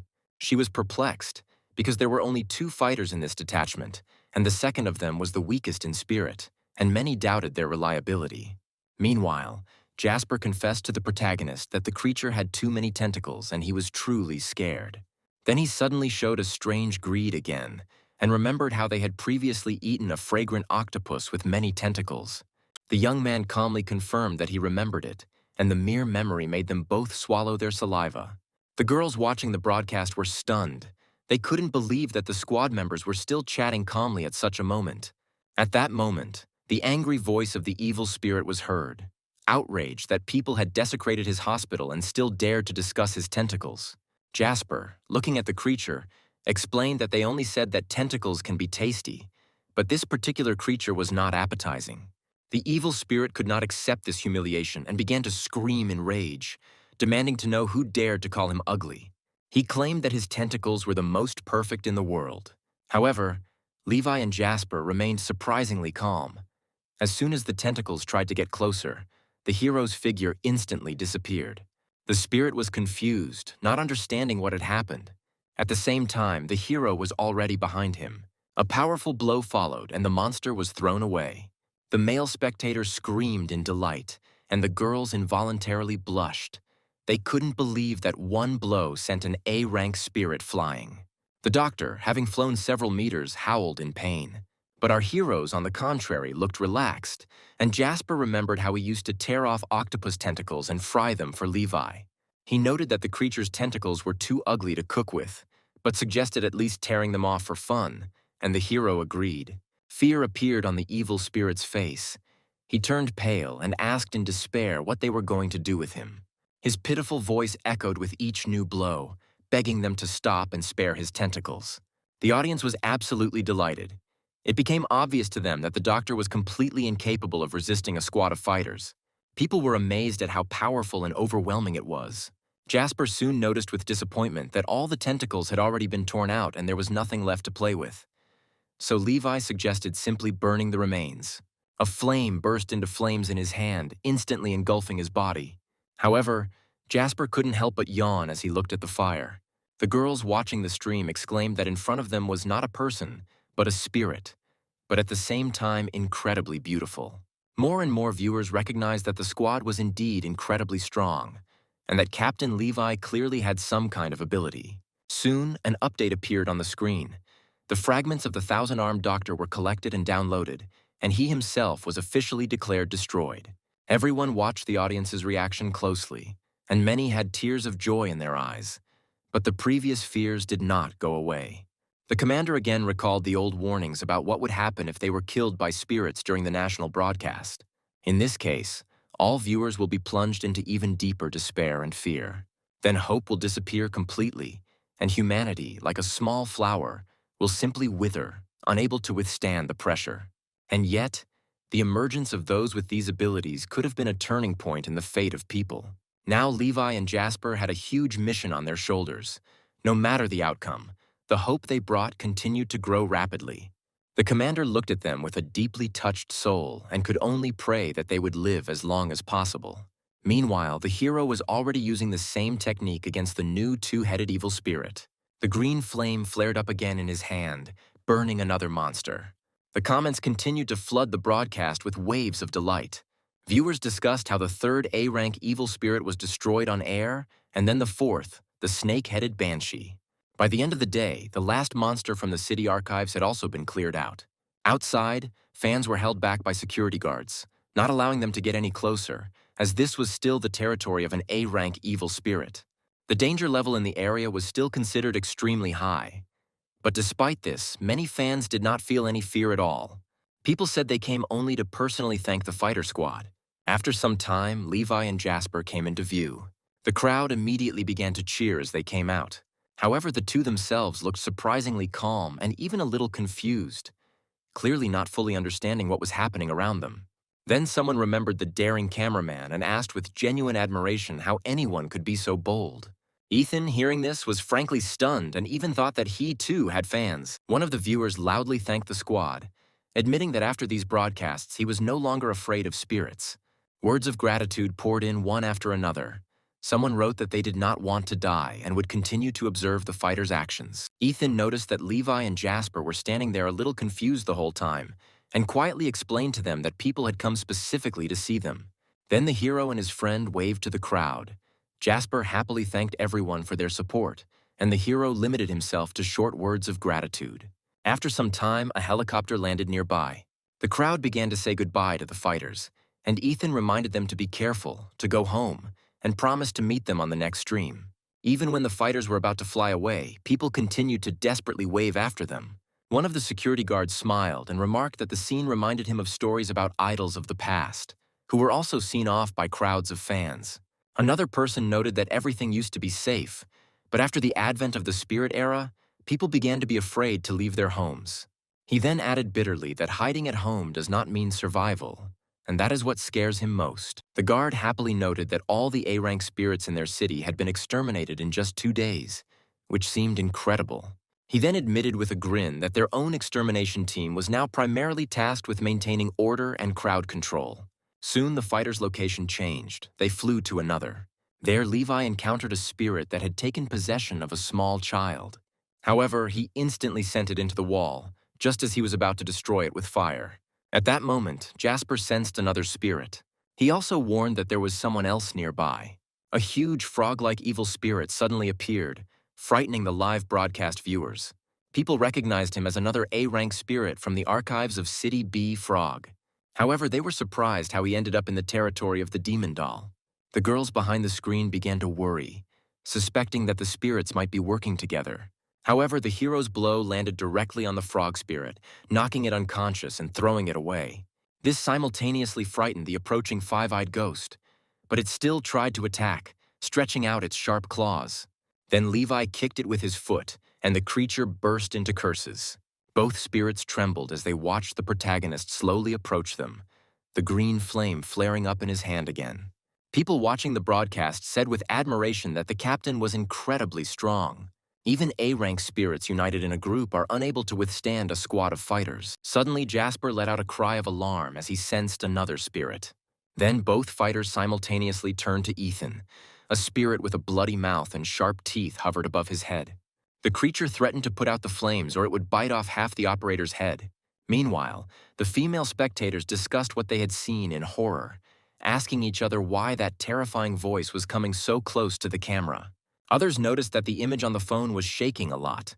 It became clear to everyone that a third evil spirit had appeared and had now taken the cameraman hostage. Levi asked Jasper if the creature really wanted him to put out the flames, and Jasper confirmed that otherwise the spirit would eat Ethan in front of everyone. Then the power of fire in the hero's hand began to gradually weaken. Ethan was deeply touched. With tears in his eyes, he begged them not to worry about him, saying that he was just a cameraman.